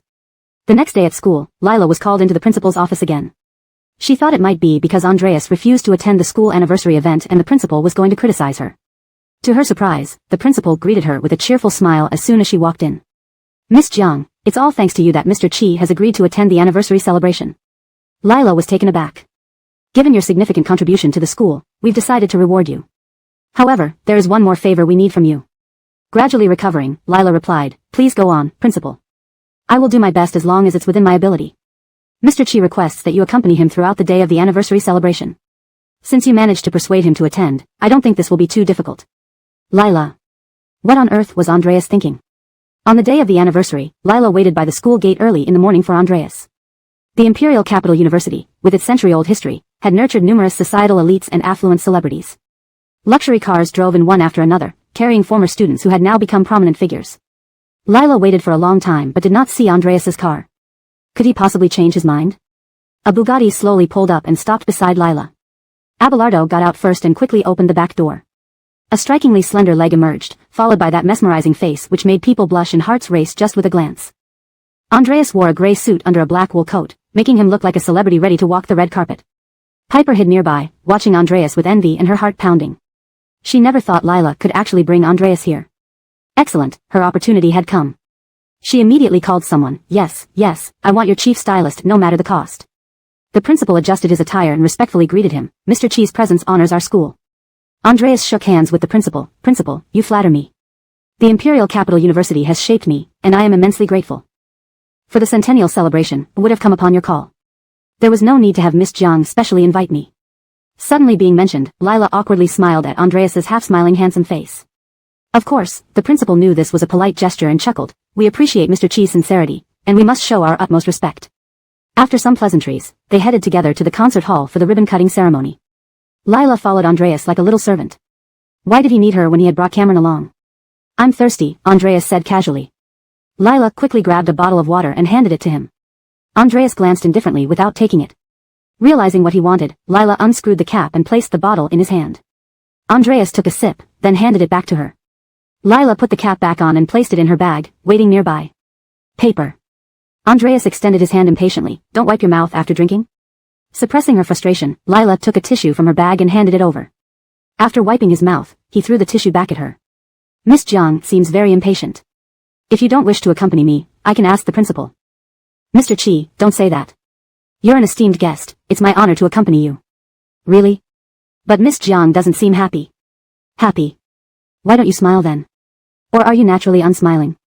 Clenching her fists, Lila forced a smile. You look ugly when you smile. Don't bother. Lila. How could anyone be so mean? Andreas had little patience. He stayed only 5 seconds for the ribbon-cutting photo, unwilling to stay any longer.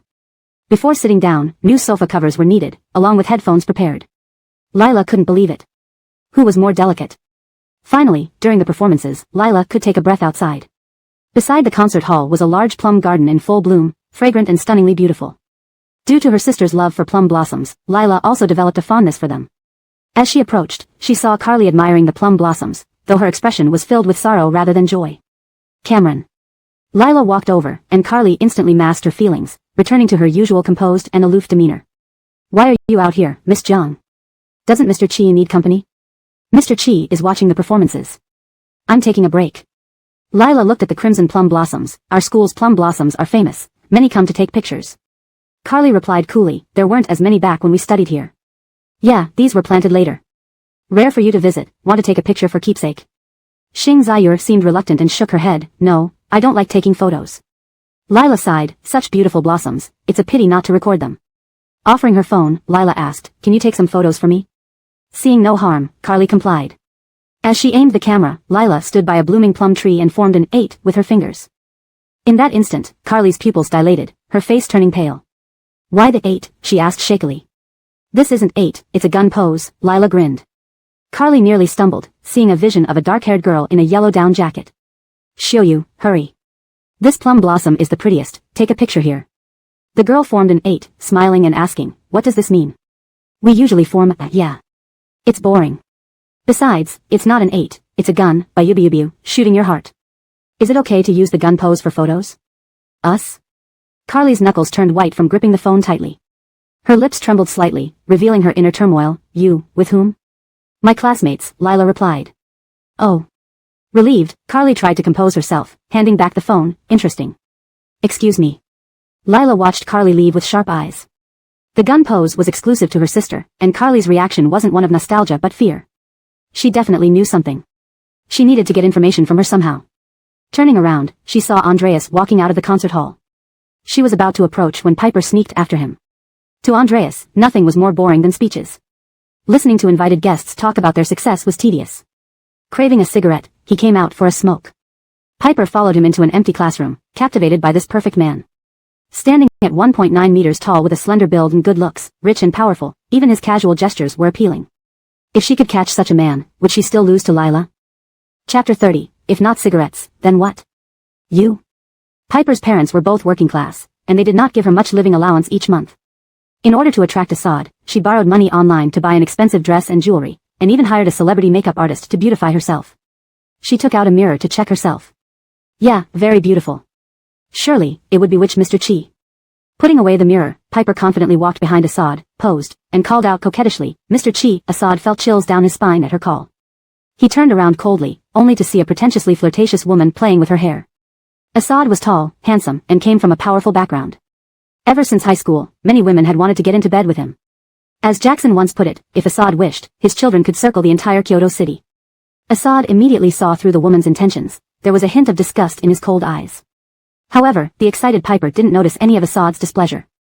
Looking at such a top-notch man, her heart was pounding like drums, her temperature skyrocketing as if she was about to faint. She squeezed her palm to calm down a bit, then catwalked towards Assad. "Stop." Assad looked at her disdainfully. "You are hurting my eyes." His eyes were so icy that Piper shivered under his gaze. Despite this, thinking she had waited for this opportunity for long, she mustered up the courage and walked closer. "Mr. Chi, I'm Piper from the music department." Before she could finish speaking, a cigarette fell from Assad's fingers, almost hitting Piper on the face. She was shocked and still trembling. "Chi, Mr. Chi. Can't you understand human language? Get lost." His ice-cold eyes were filled with intense malice, sending a chill running from her feet to her head instantly. Piper's face turned pale in fright. Not daring to anger him further, she ran out of the classroom in fear, afraid of being killed by Assad if she lingered any longer. She bumped into tables and chairs but couldn't feel any pain. After all, the person behind her was more terrifying than anything else. Lila was just approaching the classroom door when she saw Piper, looking as if she had seen a ghost, run out in a terrified daze. Lila tried calling her name to no avail. Being dragged inside by someone, Lila found the door slammed shut by Assad. Before she could react, she was lifted onto a desk. She wanted to step down but was confined between the desk and Assad.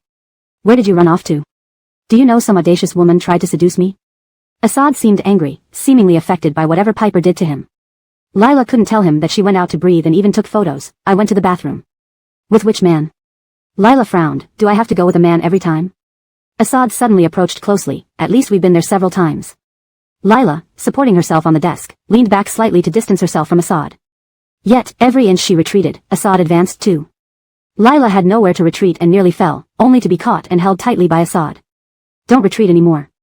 Let me down." This was school, after all. She didn't want anyone to see them like this. Assad didn't make things too difficult for Lila. After pulling her up, he stuffed a lighter into her hand. "Light my cigarette." He placed the cigarette between his lips, staring unwaveringly at her with black, chilling eyes. Lila's heart trembled. Assad looked demonic and sexy when smoking. Lila always found it hard to look away whenever he smoked. But his excessive smoking habit could turn his lungs black. "What? Don't know how to use a lighter?" Swallowing hard, Lila mustered up her courage. "Can't you just quit?" "Ha, if not cigarettes, then what?" "Smoke you?" "Forget it. Let him smoke himself to death." Click. The lighter sparked. Lila brought the flame near Assad's lips, about to touch the cigarette, when he suddenly turned his head away. Avoiding it. Lila looked at him, confused, only to see him remove the cigarette and lift her chin for a kiss. "Lila." This was the school's classroom. Trying to push him away, her jaw was forced open by his firm tongue, leaving her mouth completely under his control. Fearful of being seen, Lila resisted persistently. Unhappy, Assad started biting and caressing her, exploring beneath her down jacket despite it. Gradually, Lila became too engrossed to think of other things, merely letting Assad lead her on. The deep, fervent kiss finally ended, and Assad, satisfied, admired Lila's flushed cheeks and panting breaths, feeling slightly better. "My mouth can't stay idle. If you don't let me smoke, then block it." Lila glared wordlessly at Assad, who pinched her face and smirked devilishly, "Daring to glare at me, huh? Want another round?" Covering her mouth, Lila backed off.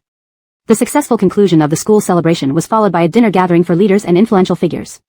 Initially, Lila didn't want to attend, but the school principal learned that a student tried luring Assad, making Assad quite furious. They wanted Lila to accompany him during dinner to soothe his temper. After all, the school was waiting for a generous donation from Mr. Chi. Assad, very angry? Didn't he seem pretty happy when bullying her in the afternoon? Not knowing what Assad intended, yet having orders from the school principal, Lila decided to do her part fully. In one private room at the Yushanchuan restaurant. Dishes lined up beautifully on the table, colorful and aromatic. Lila was seated next to Assad, who stood out among those plump bald officials, appearing more like a leader. The principal gave Lila a meaningful look, and though she vowed never to drink again, she reluctantly picked up her glass. Rising, she smiled falsely at Assad. "Mr. Chi, on behalf of our school, thank you for attending the university's centennial celebration despite your busy schedule. This drink is for you. Lifting his eyelids slightly, Assad replied indifferently, sorry, my stomach isn't well. I can't drink. With no expression on his face, he hadn't touched the food offered by the principal earlier. Hearing this, Lila nearly fainted in exasperation. Stomach ache and still smoking. Wasn't he clearly making things difficult for her? The principal was getting more nervous upon hearing this. Finished, wouldn't it mean Assad was upset because of today's incident? The principal smiled at Lila, a stomachache indeed prevents drinking. Student Jiang, you're good at telling jokes, right? Why don't you tell Mr. Chi-1? Chapter 31, Dare to Jump Out of the Car? Lila looked at the school leaders in disbelief. Was she supposed to tell a joke? How could she not know about this herself? Leaders, for the sake of pleasing Alberic, you'll say anything. They wanted her to do this difficult task. The school leader kept giving Lila hints, so she clenched her fists and had no choice but to step up. I will risk embarrassing myself, hoping to make General Manager Chi laugh. Alberic raised his eyebrows, staring at Lila with interest, changing his posture. Student Jiang can tell jokes? I'm all ears. One dark and windy night, Judge Bao asked the magic mirror, who is the most handsome person in the world? The magic mirror said in terror, who? Who's talking? After mustering up her courage to finish the joke, Lila was met with silence. Everyone's expression looked like they were copied and pasted.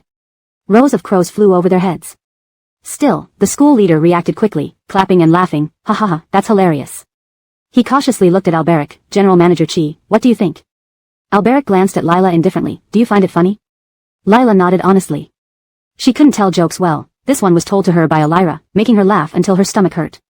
Is that so? Then Student Jiang really has a low threshold for humor. Alberic didn't laugh, implying the task wasn't completed yet. Ha. That was just an appetizer. Student Jiang still has her ace up her sleeve, right, Lila? Lila was speechless. Even before entering society, she already experienced the ruthlessness of drinking culture. Alberic maintained a cold and distant demeanor throughout. Lila lacked confidence in being able to make him laugh. General Manager Chi, how about we play riddles? 5 in total. If you miss even one, I win, alright? Little Jiang seems pretty clever. I only need to miss 1 out of 5 for you to win. Lila knew it wasn't fair, but what fairness existed on the dining table? If I win, I hope you will smile once. And if you lose, Lila? Lila didn't believe she would lose. No matter how smart Alberic was, he couldn't possibly know every riddle. I'll submit to whatever General Manager Chi decides if I lose. After all, it was my fault that someone disturbed you today. Alberic raised his eyebrow. If Student Jiang says so, I can't refuse. Let's go. Lila took a deep breath. Out of 26 letters, which one is the heaviest? N. Lila's expression froze. You have to explain why. Alberic responded confidently, because N represents the weight of kindness. Lila. Alright, second one. A rabbit fell into a box and came out as a duck. Why? Alberic replied leisurely, there was a transformer, duck, inside the box. Lila was shocked. She hadn't expected Alberic to know this one. When Elira asked her, it took days before she figured out the answer, which Elira eventually gave her. Third one, why did 800 warriors end up as 300? Because Wu Bai went to sing. Lila gritted her teeth. Fourth one, Xiao He, Xiao Hong, Xiao Zi, Xiao Bai, Xiao Lu, and Xiao Fun are on a boat. One of them got seasick. Who is it? Alberic seemed bored. Xiao Bai, because it's Xiao Bai too, rabbit. Looks like you're going to lose, Student Jiang. Lila's palms were sweaty. Didn't intelligent people usually struggle with riddles? Why was this guy so brilliant? One more riddle to go. If she lost, not only would she fail the school leaders, but she would also have to submit to Alberic. Let's continue. Alberic's relaxed demeanor contrasted sharply with Lila's nervousness. A hunter shot a fox, but the hunter died instead. Why? Not just Lila, everyone present stared intently at Alberic, eyes blazing with anticipation and tension. Alberic's dark eyes focused on Lila.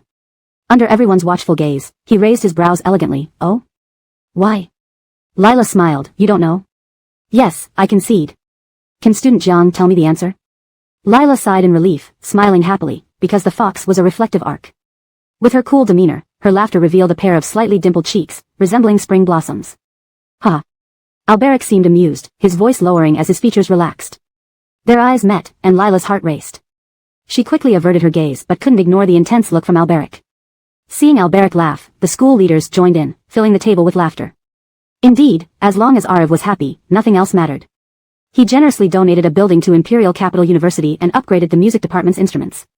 The music department leaders beamed, oblivious even when their wigs fell off. Finally, Lila breathed a sigh of relief after completing her mission. At the entrance of the Imperial kitchen. After seeing off the school leaders, Lila was about to take a taxi when a car pulled up in front of her. Abelardo opened the door for Lila. Looking at Alberic in the back seat, Lila didn't move. Get in. Alberic's tone was full of impatience. Lila tightened her grip on her bag. Thank you for your concern, General Manager Chi, but I can take a taxi home. Don't make me repeat myself. Lila eventually got in. Assistant 2, drop me off at Construction Road. Alberic's voice was icy. To Tangong. Lila's face changed. I want to go home. Home? Alberic looked ominous. You really treat Cameron's place as your home. It became clear that he hadn't openly embarrassed her earlier due to the school leader's presence. In his mind, she was still the bad woman who took away his beloved man. He could do whatever he wanted. If General Manager Chi insists on taking me to Tangong, I'll jump out of the car. Threatening me? Do you dare to jump? Without hesitation, Lila reached for the door handle, cold wind rushing in. Just as she was about to step out, an arm grabbed her slender waist and pulled her back, closing the door. Are you crazy? Alberic's face was livid. Seeing Lila's pale face, Alberic shoved her away coldly. If you want to die, die far from my wheels. Lila remained silent, head lowered. To prevent herself from getting deeper into trouble, she had to stay away from Alberic. Even if it hurt her to the core. At the apartment door, Lila entered her code, opened the door, and stepped inside. Suddenly, a shadow loomed over her. Before she could react, she was shoved against the shoe cabinet forcefully, lips met in a fierce kiss full of anger. Startled, Lila relaxed upon recognizing Alberic but immediately flared up. What are you doing? Alberic held her slim waist, gripping her chin hard. Did you really think those stupid riddles could beat me? Lila was stunned. What did he mean? You, let go of me first. Going to Tangong to cook me noodles is a fortune for you. You dared to refuse me. Lila. So she was invited to Tangong just to cook noodles, not. Ariv's eyes nearly blazed with fire. I'm very hungry now. Either eat noodles or I eat you. Choose. Translation note, some character names were adapted to ensure proper English usage while maintaining original intent and tone. Chapter 32. Only I can make you this way, no one else can. Lila brought a bowl of shredded pork and pickled vegetable noodles to Alistair. Without any hesitation, Benedict took the chopsticks and started eating. He ate quickly but not hastily. His impeccable upbringing made it seem like he was in a commercial. Lila then remembered that he hadn't eaten much for dinner. Refusing to eat such delicious food from the Imperial kitchen, preferring noodles instead, what an oddball. By the way, what did he say just now? A simple riddle? Did he know the answer to the fifth one? Knowing it, why let her win? Isn't he competitive? True, with so many school leaders present, he couldn't embarrass them entirely. The large bowl of noodles, even the soup gone, showed he was truly starving. After clearing the tableware, Lila came out to find Alistair still there. President Chi, you finished your noodles. It's quite late, shouldn't you leave? Alistair lounged on the sofa lazily, slowly unbuttoning his tie and throwing it aside, his dark eyes staring directly at Lila.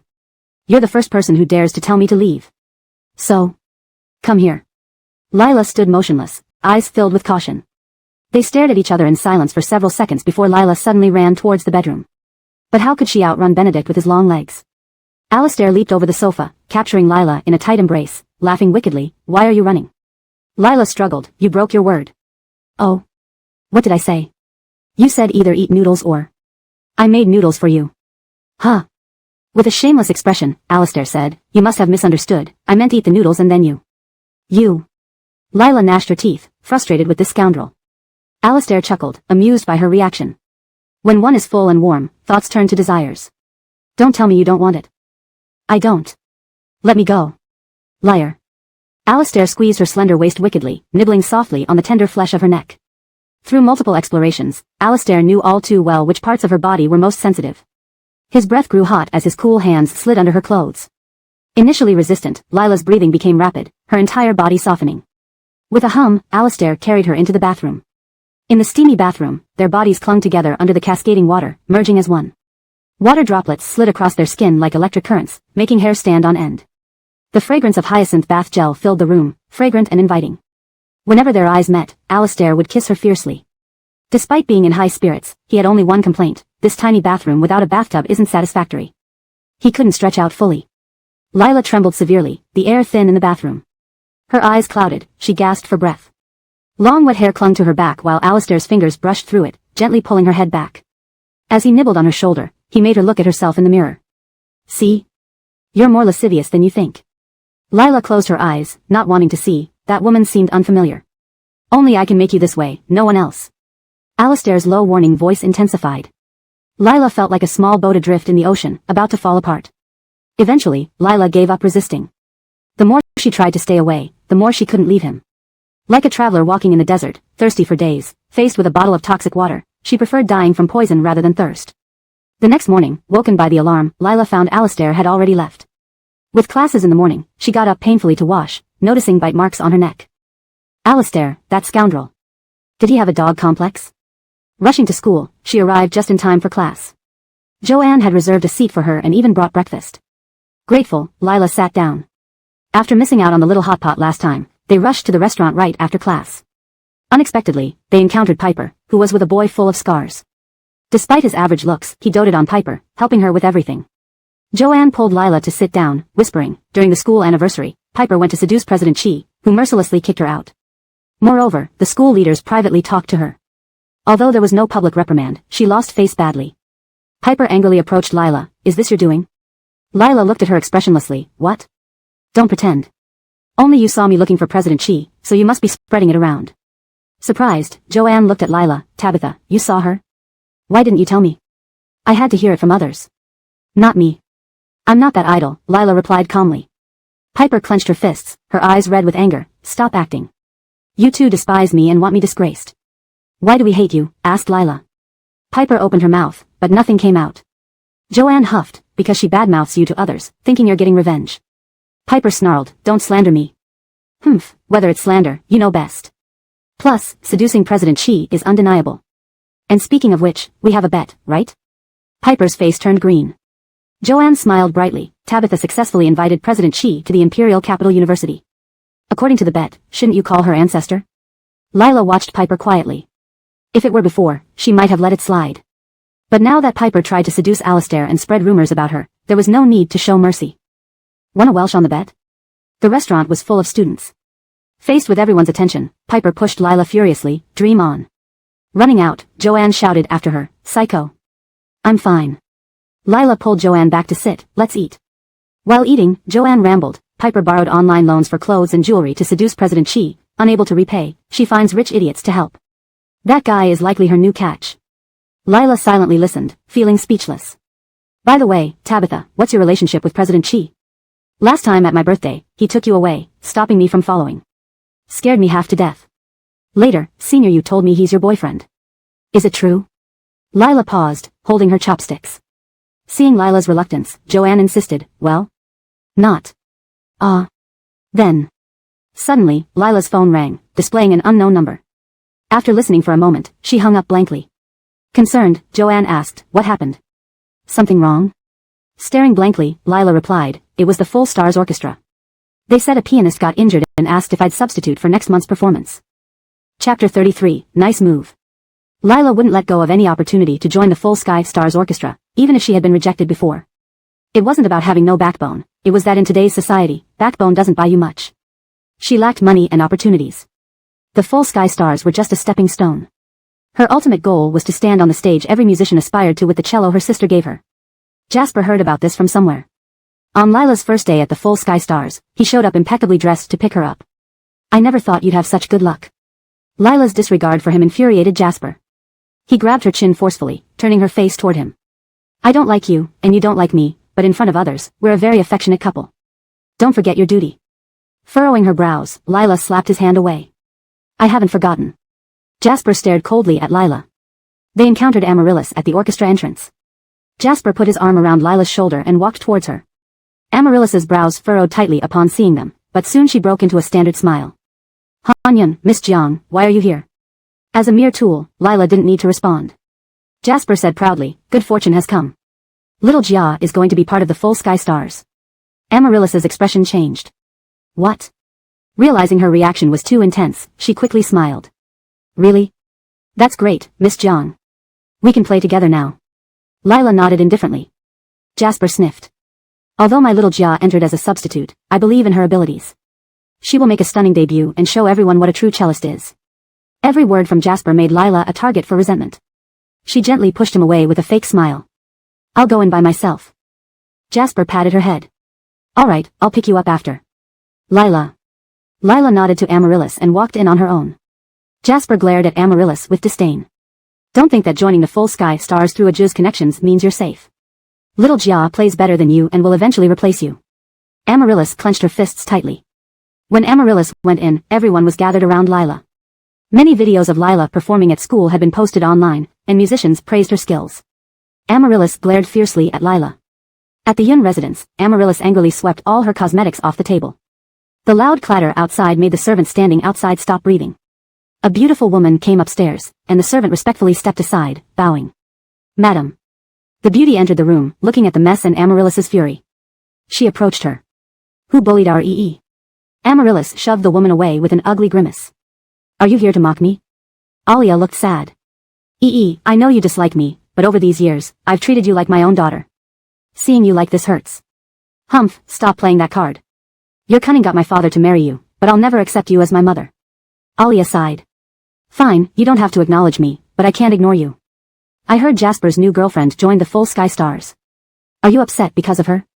Alia carefully pulled Amaryllis to sit beside her. "A poor, powerless girl makes you this angry? It's not worth harming your health." Amaryllis's eyes flickered. "Do you have a way? You're my daughter, I can't watch you be bullied." Amaryllis sniffed.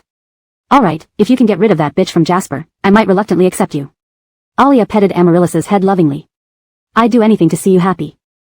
After teaching Cora, Lila returned to the apartment. Just as she was about to press the elevator button, an arrogant and resonant voice called out behind her. "You're Jasper's new girlfriend?" The familiar voice made Lila freeze. Impossible. That person had abandoned her and her younger sister years ago and never appeared again. Why would they be here? Am I just too tired? Am I hallucinating? Answer me. Lila stiffened and slowly turned around, only to see a face she remembered so well she cried in her sleep when she dreamed of it. For a moment, she was blank. Seeing Lila, Alia's expression changed drastically. "You, how can it be you?" Before Lila could react, Alia waved the driver away. "You may leave." The elevator stopped at the ground floor, then closed automatically. Clutching her fists tightly, Lila regained her composure. She looked at the woman in designer clothes and makeup, attended by servants. She finally lived the life she wanted. Gigi. Alia took Lila's hand, examining her up and down, her joy evident. "It really is you. You've grown up and become so beautiful." Lila discreetly withdrew her hand. She thought meeting this person again would bring either happiness or anger, maybe yelling at her for abandoning her and her sister. But she couldn't say a word. Seeing Lila's cold reaction, Alia looked sad. "We finally meet again, and you won't even call me Mom?" Lila sneered. "If Mrs. He truly wanted to hear me call you Mom, you wouldn't have dismissed that person just now." Caught, Alia blushed awkwardly but quickly resumed her aristocratic demeanor. "Gigi, everything back then, Mom had no choice. I needed my own life. I couldn't let you and Kaylee hold me back." Lila interrupted her. "Congratulations, you got what you wanted. Enough of the past. Tell me how you and Kaylee are." Lila gazed at her expressionlessly. "Since you've already abandoned Kaylee and me, there's no need to ask about us. It's quite hypocritical." "You." Alia sighed. "I know you still blame me, but you shouldn't take someone else's fiancé." Finally understanding, Lila laughed bitterly. "I heard Amaryllis has a fairy-like stepmother who loves and dotes on her. Never thought it would be you."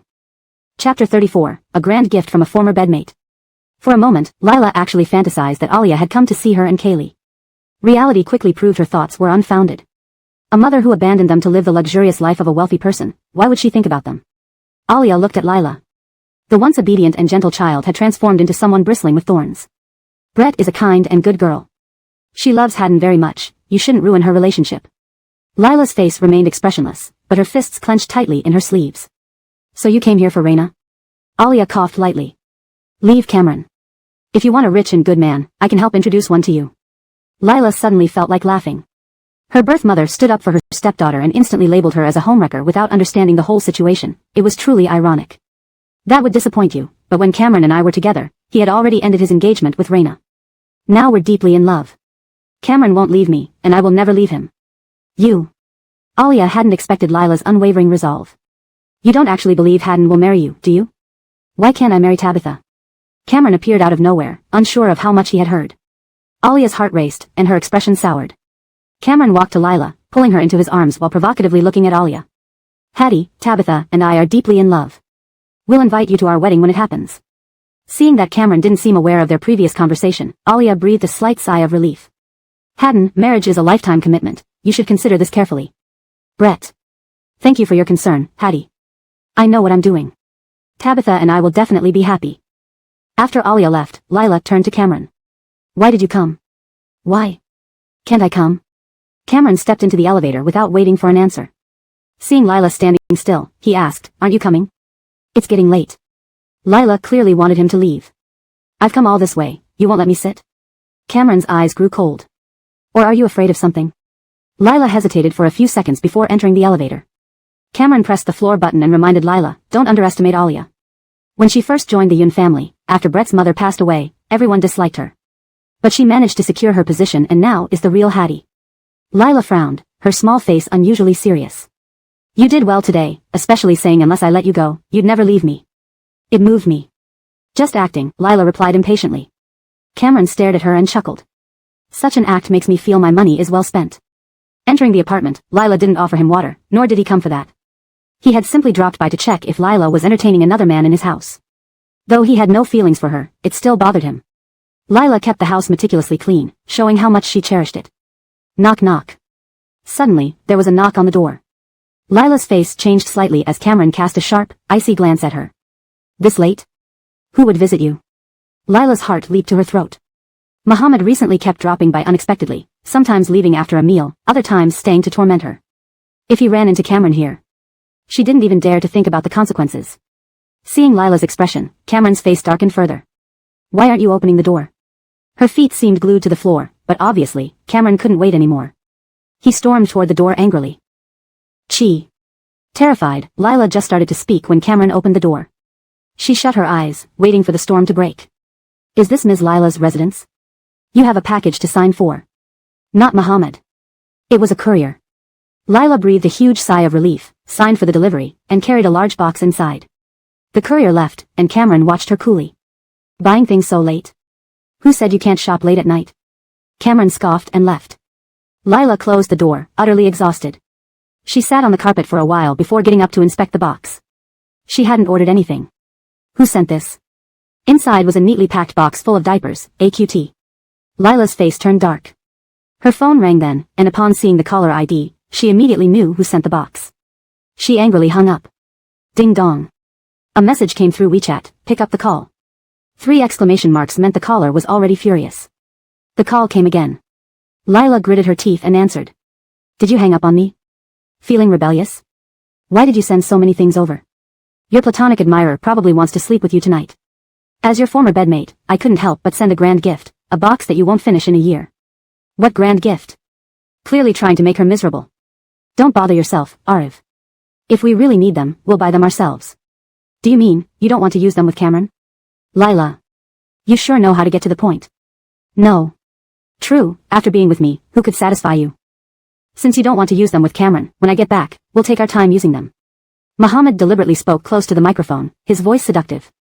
Lila felt a shiver down her spine. Hanging up, Lila recalled Muhammad murmuring in her ear, "I'll be on a business trip soon. You'd better behave." So that was why he wasn't around. The next afternoon, with no classes, Lila went to the hospital. Sister Natalie leaned against Lila, listening to her heartbeat. "Sis, I dreamt about Mom last night." Lila's heart skipped a beat. "I've never seen her face, yet I knew it was her. She took us to an amusement park. We rode the carousel and Ferris wheel, ate candy apples, and hot pots. She treated us so kindly." Natalie had gone blind at 2 and remembered little of Alia. Lila had no intention of telling Kaylee about meeting Alia. If Alia cared about Kaylee, she would have found out about her hospitalization and visited. Instead, she avoided any connection. "Sis, do you think Mom will come back to find us?" Lila gently stroked her sister's back. "I will always be with you." Kaylee smiled and rubbed her head against Lila's face. "Yes, sister and I will never separate." Thinking Alia wouldn't return, Lila was surprised when she showed up again the next day. In the cafe. Alia placed a card on the table. "Here's $1 million. Take Kaylee and leave the capital with this money." Chapter 35, I'll expose your lover right now. Lila glanced at the bank card on the table, then looked at Alia who was dressed elaborately.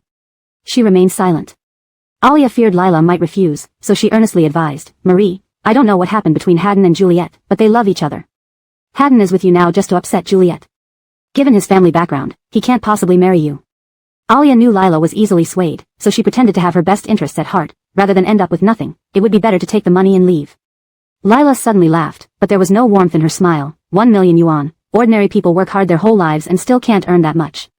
"Hattie, you are indeed generous." Hearing her daughter call her Hattie, Alia's expression turned unpleasant. "If you think it's too little, I can give you another 500,000. I know Elira is sick and needs money. You staying with Cameron is only for his money. If you leave him, I'll cover Elira's medical expenses. Ha. Lila couldn't help but laugh, tears streaming down her face. The laughter was filled with sorrow, making anyone who heard it feel bitter. Cover her medical expenses? Lila glared at the woman in front of her with anger. When Elira and I had nowhere to go and survived by picking through garbage, where were you? When others bullied us because we didn't have a mother, where were you? When Elira was sick and cried for her mom every morning, where were you? Alia's face turned pale as paper. Oh, you were with the Yin family. You climbed up by flattering Amaryllis, dedicating all your maternal love to her. Marie. How many times did you think of your two daughters while pampering and serving Amaryllis? Lila looked coldly at Alia. Never, right? I did. These years I've been looking for you and Elira. Every quiet night, I thought of you both until I cried my eyes out. Really? Lila stared at her coldly. If you really missed us, why did you try to make me and Elira leave the capital when you met us? Humph, you're just afraid the Yuns will find out you have two more daughters. You're terrified that our appearance will make you lose your current life. You wish we'd disappear from this world. It's not like that. Not at all. Alia collapsed into tears. But Lila saw her tears as those of a crocodile. Did you visit Elira? Did you visit Dad? Alia froze. Lila gave a scornful laugh, mocking her mercilessly. Stop pretending. It tires me out just watching you. Alia wiped her tears, her eyes filled with sadness. Marie, I admit I'm selfish. I can abandon everything for my own sake, but you and Elira are my flesh and blood. Making you leave the capital is for your own good. Being with Cameron has offended Juliet. She won't let you off. Isn't Amaryllis supposed to be gentle, kind, and magnanimous? Why would she hold this against you? Alia. Someone came in, and Alia composed herself, putting on sunglasses and looking at Lila. What conditions do you want before you leave Cameron and the capital? Lila sneered. Now you're talking. If you're here to negotiate, don't pretend to be a good mother. Alia never expected her obedient daughter to turn into someone impervious to reason. As long as you leave, any condition you ask for, I'll agree. Lila picked up the card on the table, smiling slightly. I'll take the money. Alia felt relieved. I was 15 when you left me. Whether or not you raised me doesn't matter anymore, but Elira is young. This money will serve as compensation for her upbringing. But. The word but made Alia's expression stiffen. I won't leave the capital. I worked hard to get into college and am about to graduate. Elira is finally in the best hospital. There's no reason for us to leave. But rest assured, from the moment you abandoned Elira and me, you're no longer our mother. I won't tell anyone about our relationship or bring Elira to you. You continue being Hattie, and we'll live our simple lives without interfering with each other. Alia wanted to say something, but Lila had already stood up and left. Alia watched Lila's back, her expression unusually grim. All of Lila's pretenses crumbled as soon as she walked out of the cafe. She clutched the bank card tightly, feeling heat welling up in her eyes and an ache in her nose. Previously, she had fantasized about finding her mother, even though that woman had initially abandoned them. She still wanted to find her. But now, all her hopes and expectations crumbled to ashes along with this bank card. She comforted herself. It's okay, we've come this far. Yet deep down, she felt sad and helpless. This time, Elira and she truly had no mother. Alia was about to come out. She didn't want to let her see her vulnerable side, so she walked forward with heavy steps. Shueqing, isn't that Cameron's new girlfriend? Elaine was about to head out with some friends to a club. Turning her head, she saw Lila. Not knowing what prompted it, she sneered, perfect, I'm bored, and here comes a toy delivered right to me. Lila adjusted her emotions and was about to hail a taxi when a car stopped beside her feet. She glanced up. Before she could react, two people suddenly jumped out from the car, grabbing her arms from either side and pushing her inside. Let me go. Lila struggled fiercely. Who was kidnapping her? Was it Alia? Because she didn't want her to leave the capital? Hey, Sister Shueqing, we've got her.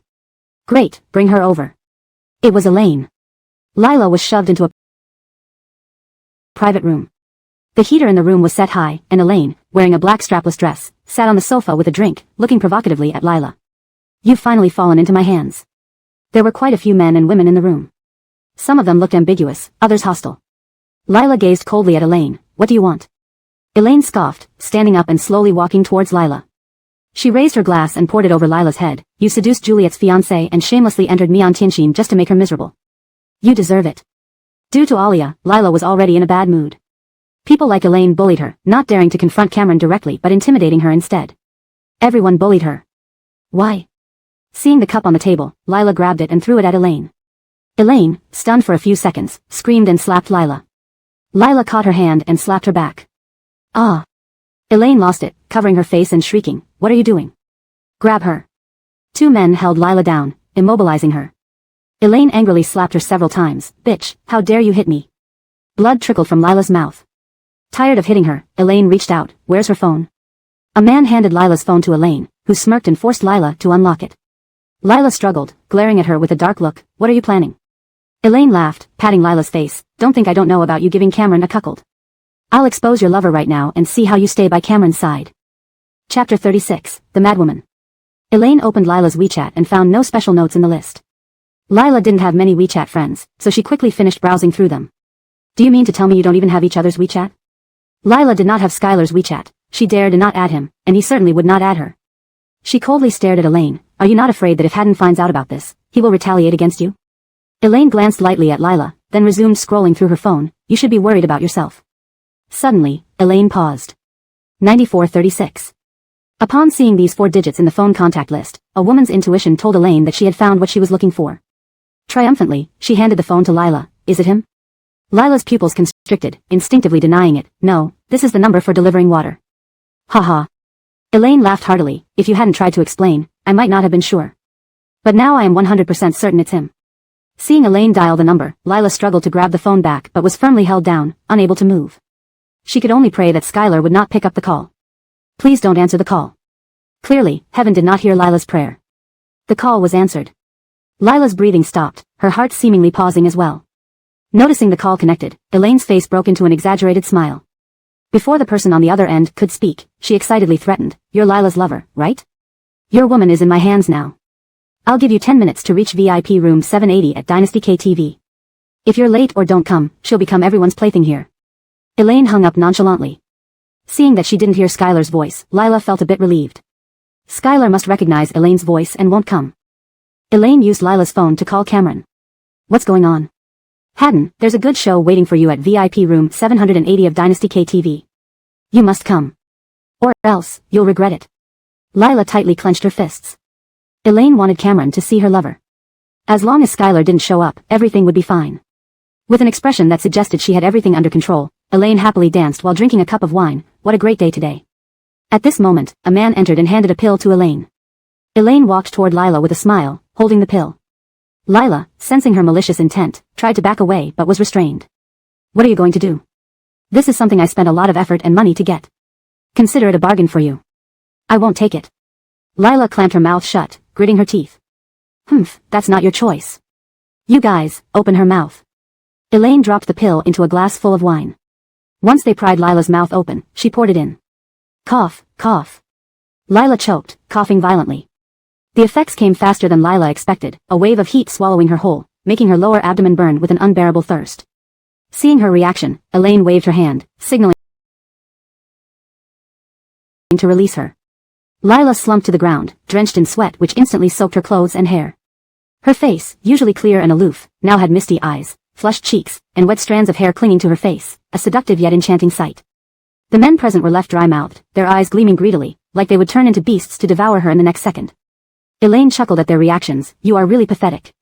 Bending down to look at Lila, she said, 3 more minutes. If your lover doesn't come, I'll hand you over to them. Due to the drug's effects, Lila's head was numb. Biting her lip, breaking it, the taste of sweet, fresh blood brought back a hint of sanity. She glared angrily at Elaine. Only one thought dominated her mind.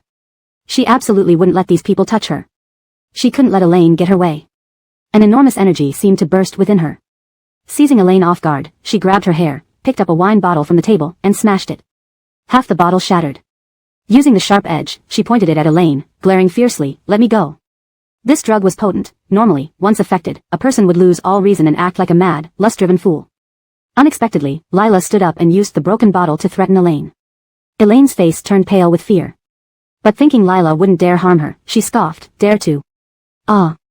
Before she finished speaking, glass cut her right cheek, causing sharp pain, and Elaine screamed. Let me go. This time, Lila aimed for Elaine's neck. Sweat dripped from her forehead, blocking her vision.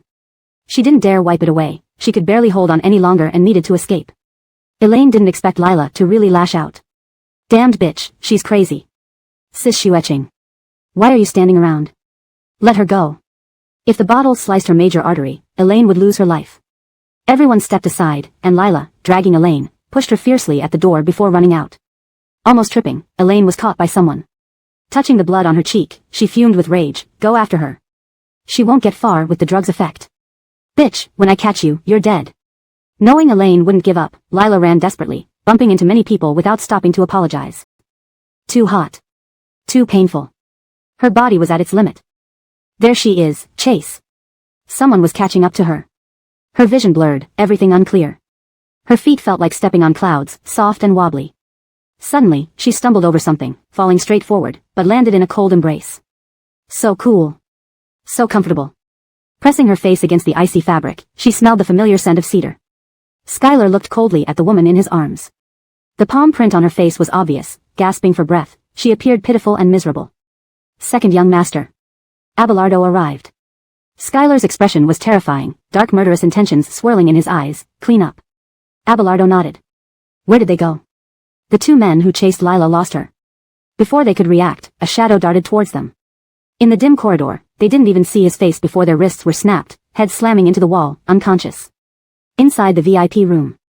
The bleeding on Elaine's face had stopped. Waiting left and right, the two chasers never returned. Where did they disappear to? Sis Shueching, did they not resist and indulge themselves after finding her? The door suddenly swung open, revealing a sullen Cameron entering anxiously. Elaine, what did you do to Tabitha? Chapter 37, You'll be comforted if you answer right. She had planned to make Cameron witness his new lover entangled passionately with another man. However, things did not go as Elaine had scripted. Cameron was furious, and Elaine dared not mention that she had drugged Lila. What can I do to her? She's a grown-up. Where is she? Cameron's recent mood had been terrible. His company was in disarray, and several projects were snatched away by Ayush. He knew Elaine had captured Lila just to vent on behalf of Amaryllis. But if he hadn't intervened, his image as a devoted partner would have crumbled. It was frustrating enough. She left with her paramour, Elaine said nonchalantly. Furious, Cameron yanked her up from the sofa. What nonsense are you spouting? Elaine winced as pain shot through her wrist. Cameron, don't you know your beloved new lover has made a fool of you? You forsake someone as good as Juliet for an unfaithful woman who's already been with others. How despicable can you be? Slap. Cameron slapped Elaine across the face. She covered her cheek, looking at him in disbelief. You dared hit me? I know Nova better than you. Cameron glared coldly at her. If Amaryllis has any grievances, she should come directly to me, not send you to bully Nova. Don't falsely accuse Juliet. She cries over you all day, and you actually slander her. Elaine shouted angrily. Cries all day? Ha. Cameron sneered, full of derision. What are you laughing about? In the past, I've been lenient with you. If you dare to bully Nova again, I will not let you off.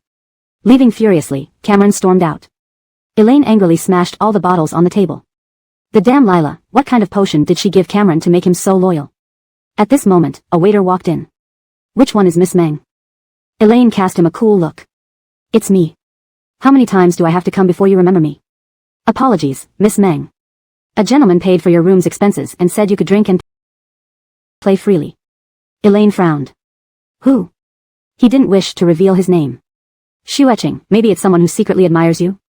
Who cares who it is? Since they're paying, we might as well enjoy ourselves. Elaine raised an eyebrow.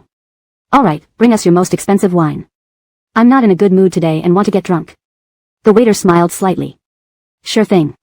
When the waiter returned with the wine, unnoticed, he placed a small camera on the table. Half an hour later, the camera recorded the chaos inside the private room, a group of men and women intertwined naked, a wild and intense scene. In the car, Ayush pushed Lila away, but she clung to him. Her small hands roamed his face, the chill from her body after rushing through the cold night comforted her. Lila no longer knew anything. All she wanted was comfort. Pressing her face against the coolness of the man's face, she couldn't get enough, then kissed his cheeks, nose, mouth, until those areas heated up. Then she whimpered in distress, clumsily trying to undress him. Ayush's forehead throbbed as he restrained her movements. Drive faster. Trace stared blankly. From the airport, chased by traffic cops all the way, and now racing like mad again. At Tangong, Ayush carried Lila upstairs, threw her onto his bed, and pressed down. Weren't you quite capable? Why did you get drugged? Lila gazed dazedly at the handsome face close to hers. The scent from his body stirred her sensitive nerves, and she hardly knew what she was doing. Wrapping her arms around his neck, she kissed him fervently. But Ayush pushed her away, stopping her kiss, eyes locked fiercely on hers. Who am I? Lila remained silent, feeling unbearably uncomfortable, longing only to hold him close. However, Lord Shi had no intention of letting her off easily. Pinching her chin, he asked again, say it. Who am I? She twisted uncomfortably, burning inside with unrelieved heat, almost in tears. Ayush wiped her tears with his thumb and whispered in her ear, "Answer correctly, and I'll comfort you." "Wrong answer." He bit her earlobe. "I'll make you suffer more." Chilled to the bone by his icy voice, Lila regained a little consciousness. Struggling to open her eyes, she looked at him. "Chi." Her breathless, seductive voice nearly drove Lord Chi over the edge. "Chi what?" "Chi." Lord Chi's expression turned frightening. His slender fingers moved toward her throat as if hearing Cameron's name would prompt him to strangle her. "Chi, big bird." Lord Chi. After waiting half the night, this was his answer. "Big bird," referring to him? Cameron's name doesn't include the word bird. Lord Chi chuckled sarcastically, then kissed her passionately. The drug Elaine bought was indeed potent. Always passive, Lila became astonishingly active, initiating positions that once embarrassed her without needing any prompting from Ayush. Lord Chi had never felt happier.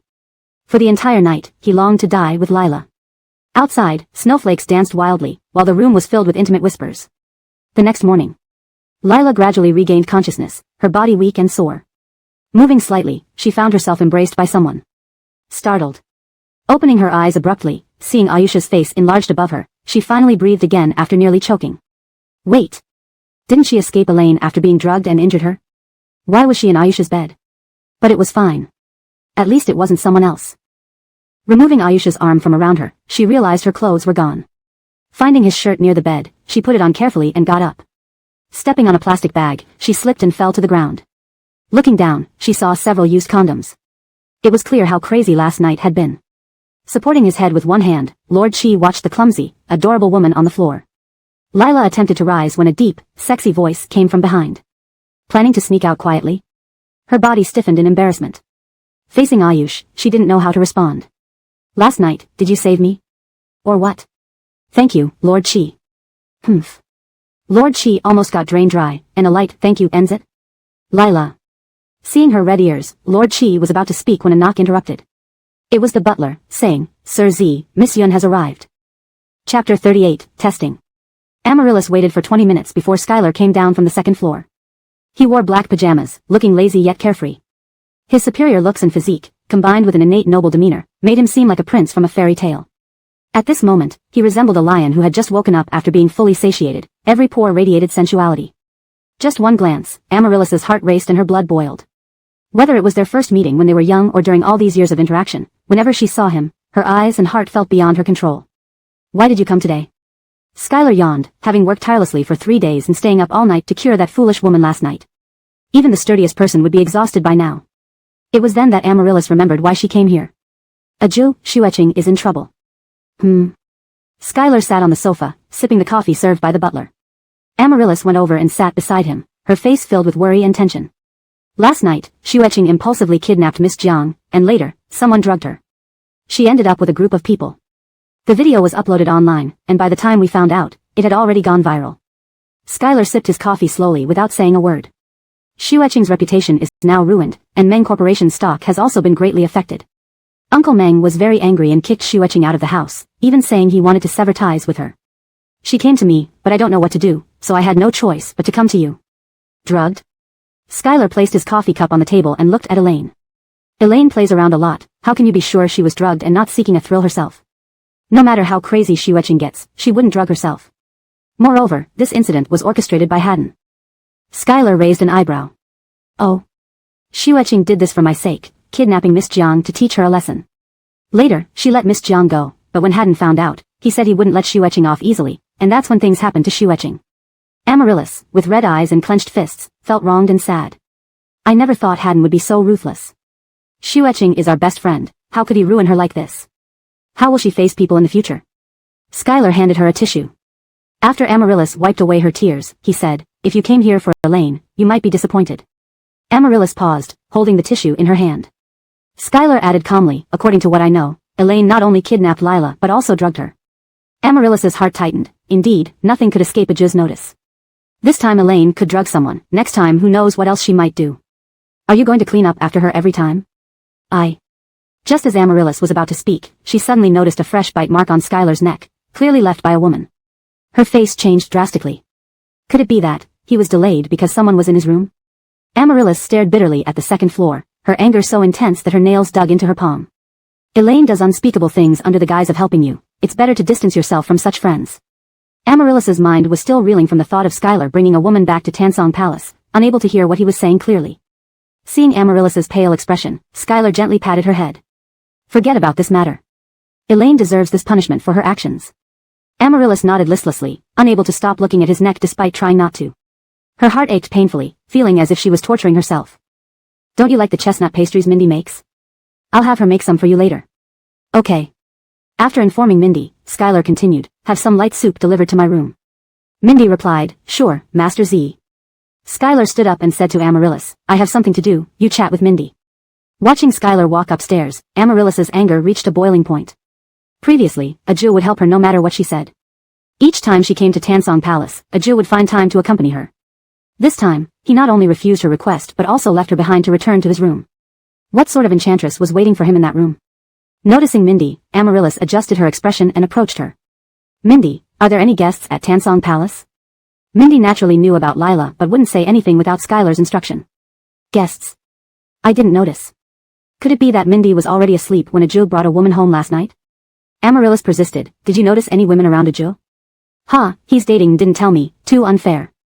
Mindy responded, if Master Z were truly dating, he would definitely tell Miss Yun. If he hasn't, maybe it's not happening yet, or it's just not the right time. There's no need to rush, Miss Yun. Unsuccessful in extracting information from Mindy, Amaryllis turned to the butler, finding him even tighter-lipped. Lila dressed and packed her bag. Just as she placed money on the table, the door opened, and Skylar caught her red-handed. What? Planning to pay and run again? Lila. Walking towards her, Skylar asked, how much this time? Without counting, a glance revealed the amount. Skylar picked up the money and scoffed, 300? Lila pressed her lips together. I checked, outside, that's the rate. Skylar laughed in disbelief. Buying a night with me at the lowest club rate, are you asking for death? Lila clutched her bag tightly. That's all I have. In some ways, Lila was stubbornly rigid. When Skylar slept with her, she wouldn't ask for payment, but if she slept with him, she insisted on paying. More importantly, she was incredibly frugal, parting with 300 for Skylar already caused her physical pain. Holding Lila's nape, Skylar pulled her closer and glared coldly. 300 per session at the club. You had 7 sessions last night, 6 more to settle. Just as Lila opened her mouth, Skylar covered it with his index finger. I'm not short on a few bucks, but I want those 6 sessions back. Lila. No one dares owe me anything. If you refuse, I have ways to make you pay up. Understood. Lila turned to leave, but Skylar grabbed her arm, glaring ominously. Where are you going? To the apartment. Skylar suddenly tightened his grip, causing pain in Lila's arm, her face and lips losing color. You've been bullied like this but won't leave Cameron. Your love for him is truly touching. Lila lowered her head, her voice hoarse. This has nothing to do with Haddon. And last night, even if you hadn't saved me, Haddon would have eventually. Elaine had called Cameron. Even if he didn't care about her fate, he wouldn't neglect his own reputation. Enraged, Skylar pushed Lila away. Waiting for him to save you, you'd likely have been gang-raped long ago. Lila almost fell. Get lost. Don't let me see you again. Chapter 39, Anyone Can Share His Bed. Lila returned to her apartment, dragging her weary body. She had just taken a shower and changed into fresh clothes when a knock came at the door. She went over to open it and found Cameron standing there with a gloomy expression. As soon as he entered, Cameron started interrogating her. Where were you last night? Lila looked at him indifferently. Our contract doesn't stipulate that we must inform each other of our whereabouts. Cameron snorted, then pulled down Lila's turtleneck sweater, revealing numerous hickeys and bite marks. I underestimated you. You could still be unharmed after being drugged by Elaine. Are these from your lover? Lila coldly pushed him away. It's none of your business. Better no one saw you with another man. Suddenly, Cameron's phone rang. Seeing it was a call from Amaryllis, he glanced at Lila before answering it in front of her. What can I do for Miss Yun? Haddon, Shueching is a mutual friend. I know what she did was wrong, but you shouldn't go as far as destroying her completely. Cameron narrowed his eyes. It was only this morning that he learned about Elaine's big news. But everyone seemed to think he was behind it. Well, you want to plead for Elaine? Fine, come to the old place. Hanging up, Cameron was about to leave when Lila called him back. Was it you who drugged Elaine last night, filmed her debauchery, and uploaded it online? Cameron chuckled softly, or what? Who else could it be? Lila thought about it. Now, as Cameron's nominal girlfriend, if he did nothing after she was kidnapped and humiliated, people would indeed start to suspect him. The so-called Old Place was a 3D optical illusion art gallery, a spot where Cameron and Amaryllis frequently visited during their relationship. When Cameron arrived, Amaryllis was already there. Standing amidst roses in a 3D painting, she looked like a fairy. In the past, during their dates, she loved this rose room the most. If he was late, he would approach her cautiously from behind, cover her eyes gently, hug her, and make her guess who it was. The happier the memories, the more painful reality felt. Cameron clenched his fists to suppress the urge to embrace her. You got here pretty quickly. Upon hearing Cameron's voice, Amaryllis turned around abruptly, her face pale and her spirits low. Haddon, shoe-etching has been punished enough. Please let her go. Cameron scoffed, so you care so much about Elaine. Did you see Andreas first before coming to me? He didn't help you, right? Amaryllis bit her lip, thinking of the tooth marks on Andreas's neck, making her hate the very thought of killing someone. Jen is too busy to deal with such trivial matters. Busy? Ha. So he doesn't want to ruin his reputation by saving Elaine, right? Amaryllis frowned. Jen isn't like that. Before she could finish, Cameron shoved her against the wall, staring fiercely into her eyes. You love him so much that you're willing to sacrifice your marriage just to be closer to him. What a pity that to him, you're merely a savior and a sister. A burning anger consumed Cameron's heart. When he first arrived at the Chi family with his mother, nobody in this circle respected him except Amaryllis. She approached him, played with him, and kept him company, like an angel illuminating his life. They fell in love, got engaged. Until he found her diary, realizing he was just a stepping stone for her to get close to Andreas. She never loved him, everything they did together was for Andreas. She loved Andreas, not him. At that moment, he wanted to kill her and Andreas and then himself. She begged him not to reveal it, and he eventually relented. After their engagement ended, seeing her and Andreas together broke his heart. To spite her, he chose Lila, who also played cello, as his girlfriend. Pain shot through Amaryllis's back as she hit the wall, making her frown. Cameron. Cameron gritted his teeth. Andreas loves playing around. Anyone can share his bed, but not you. Isn't it painful every time you see lipstick marks and bruises on him? Amaryllis glared angrily at Cameron, her thoughts exposed. Cameron sneered. You have no idea how much pain you caused me. Wait until Andreas marries someone else. Let go of me. Do you think pleading will make me forgive Elaine? Cameron forcefully shoved Amaryllis aside, regaining his composure as he slowly smoothed out his wrinkled sleeve. Tabitha is my woman and my limit. Elaine crossed that line multiple times. She deserves this outcome.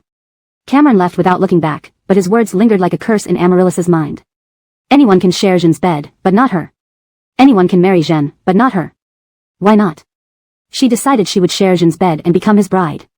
As for that woman next to Jean, HMPF, once she finds out who it is, she'd tear that woman apart. And damn Lila, she never expected Cameron to actually fall for her. That evening, Lila checked her expense book and realized she had spent quite a lot this month. Besides the $500 given to Andreas, the largest expenditure was transportation costs. She had to go to school, the orchestra, the hospital, and teach Cora. Except for the hospital, all these places were far from her home. Thinking about it, she reluctantly took out $800 to buy an electric scooter. After preparing, she added a windproof cover to the scooter.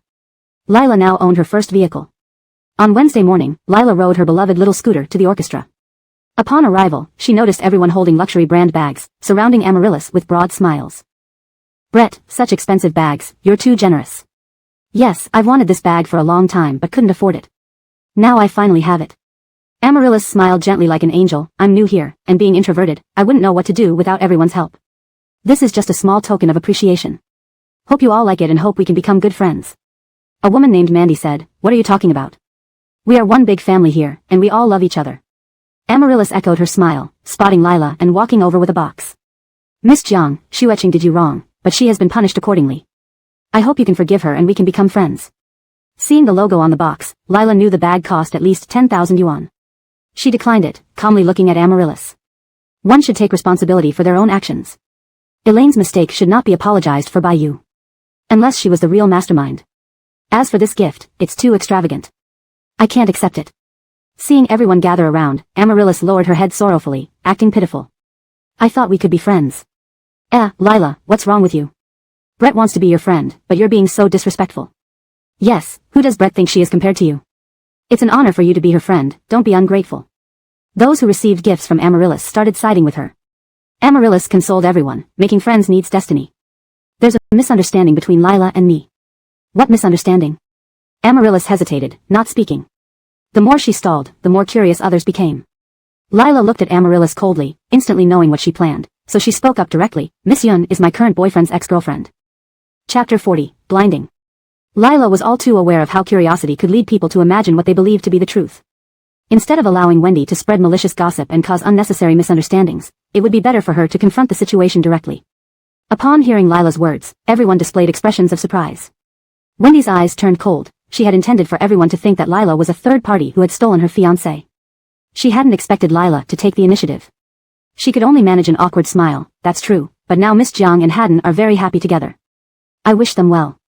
Lila didn't add anything else, taking out her instrument from the case to practice. At this moment, Dulcie and a few other women approached. Lila, you're also new to Mantianqing. Since Juliet gave us bags as gifts, shouldn't you give us something too? Lila looked at them calmly. Is it mandatory? The group was momentarily taken aback by her question. Wasn't gift-giving the best way to build good relationships with colleagues? Everyone knew this, yet she still had the audacity to ask. Of course, when we joined the orchestra, we all gave presents to the senior members. Lila nodded. I understand. Wendy watched Lila coldly. Although Lila was beautiful, she seemed rigid and uninteresting.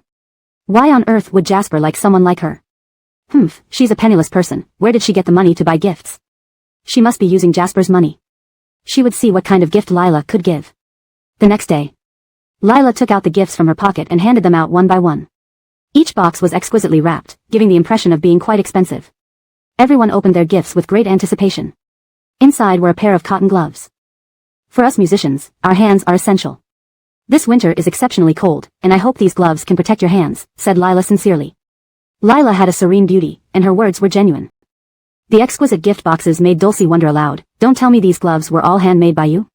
Looking at Lila's face, the group noticed dark circles under her eyes. It was evident she hadn't slept all night. Lila smiled slightly without responding. Seeing a few old gloves change everyone's attitude towards Lila, Wendy gnashed her teeth in frustration. Damn Lila, indeed she has some tricks up her sleeve. Lila also gave Wendy a pair. Though not expensive, the gift was full of sincerity, leaving Wendy no reason to refuse. After the practice ended, Lila carried her instrument and walked out, only to see Alpha's car parked at the door. Snowflakes began to fall. Alpha stood against the car wearing a black overcoat, almost blending into the car body, highlighting his pale, icy face.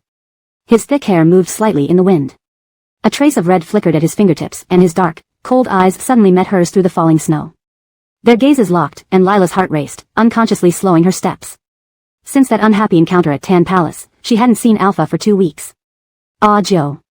A clear, sweet voice came from behind, and Wendy excitedly ran towards Alpha.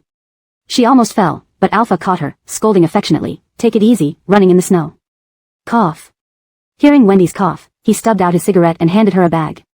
Your candied chestnuts. Wendy laughed happily, even from Huangji's shop. Thank you, Ah Joe. Get in the car. Yes. Lila silently observed, feeling for the first time that Wendy's smile was blindingly harsh. Alpha even more so. She closed her eyes gently, suppressing the piercing pain in her chest, then opened her eyes again, pretending not to have seen anything and left. Suddenly, a car stopped beside her, the window rolled down, revealing Wendy's face.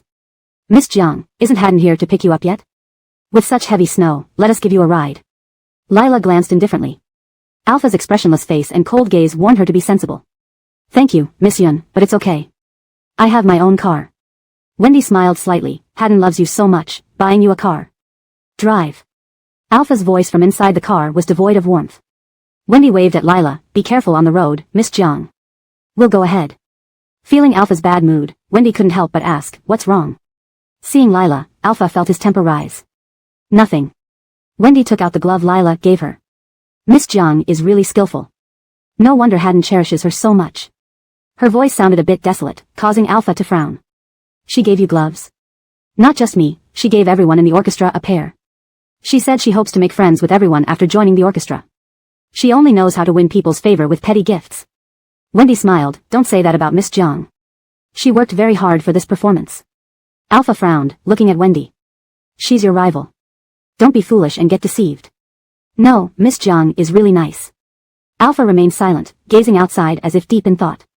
Wendy stared at his handsome profile, feeling as if her heart was being scratched by claws. She wasn't inexperienced when it came to declaring her feelings to Alpha. Back in her freshman year, after Alpha rejected his 118th confessor, she jokingly said, Ah Joe, if neither of us find someone we love in the future, why don't we live together? Heaven knows how much courage it took her to utter those words. Alpha patted her head. What are you thinking? How could I possibly be with my sister? That would be immoral. From the beginning, Ah Joe treated her kindly and doted on her, but only as a younger sister. She tried forgetting him and loving someone else, but she couldn't do it. Now she still loved Ah Joe, but Ah Joe was no longer the same boy who used to reject girls' confessions. He desired other women and went to bed with them. Just imagining him kissing and sleeping with other women nearly drove her mad. Suddenly, a figure appeared in Wendy's mind. Yes, how could she forget that person? Chapter 41, You want your little Jia to marry me? After buying the electric scooter, Lila found it much easier to travel around and also saved a lot of money. The 1 million given by Alia, she didn't dare to touch at all. Of course, it wasn't because she intended to return it to Alia, but rather as preparation for the future, considering her and Jiang Ye's prospects. Winter vacation was approaching. Soon, she wouldn't need to go to school, allowing her to spend more time with Ye. On Friday afternoon, Lila went to give a music lesson to Manuel. She slung her cello over her shoulder and was about to ride off when Jasper's car stopped beside her feet. He opened the door and beckoned her, "Get in." Lila hesitated. "I have something on right now." "I know you're going to teach Cora." "I haven't seen him in a long while either. We can go together." Lila pondered for a few seconds before getting into the car. Jasper was wearing a camel-colored coat today with frameless glasses, giving him an air of refinement. Although his looks weren't as stunning as Andreas's, he could still be considered handsome. "You're teaching Cora music lessons. Why didn't you tell me?" Lila replied coolly. "I didn't know who he was initially. It was only after Andreas visited him that I found out." "Oh." Jasper raised an eyebrow. "Andreas actually let you stay? I thought he would have kicked you out straight away." "I'm just a teacher here to teach him cello. I wouldn't do anything to Cora, and he doesn't seem to mind my presence."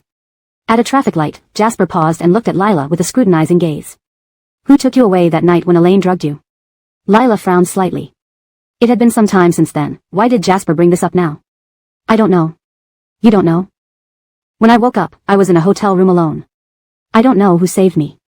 Jasper snorted coldly. "So, you don't know who slept with you?" "It's just the man who helped neutralize the drug. Who it is makes no difference." Jasper's eyes filled with disdain. "You're not what I expected." From the look of things, Lila didn't seem to be lying. But there was something that nagged at Jasper.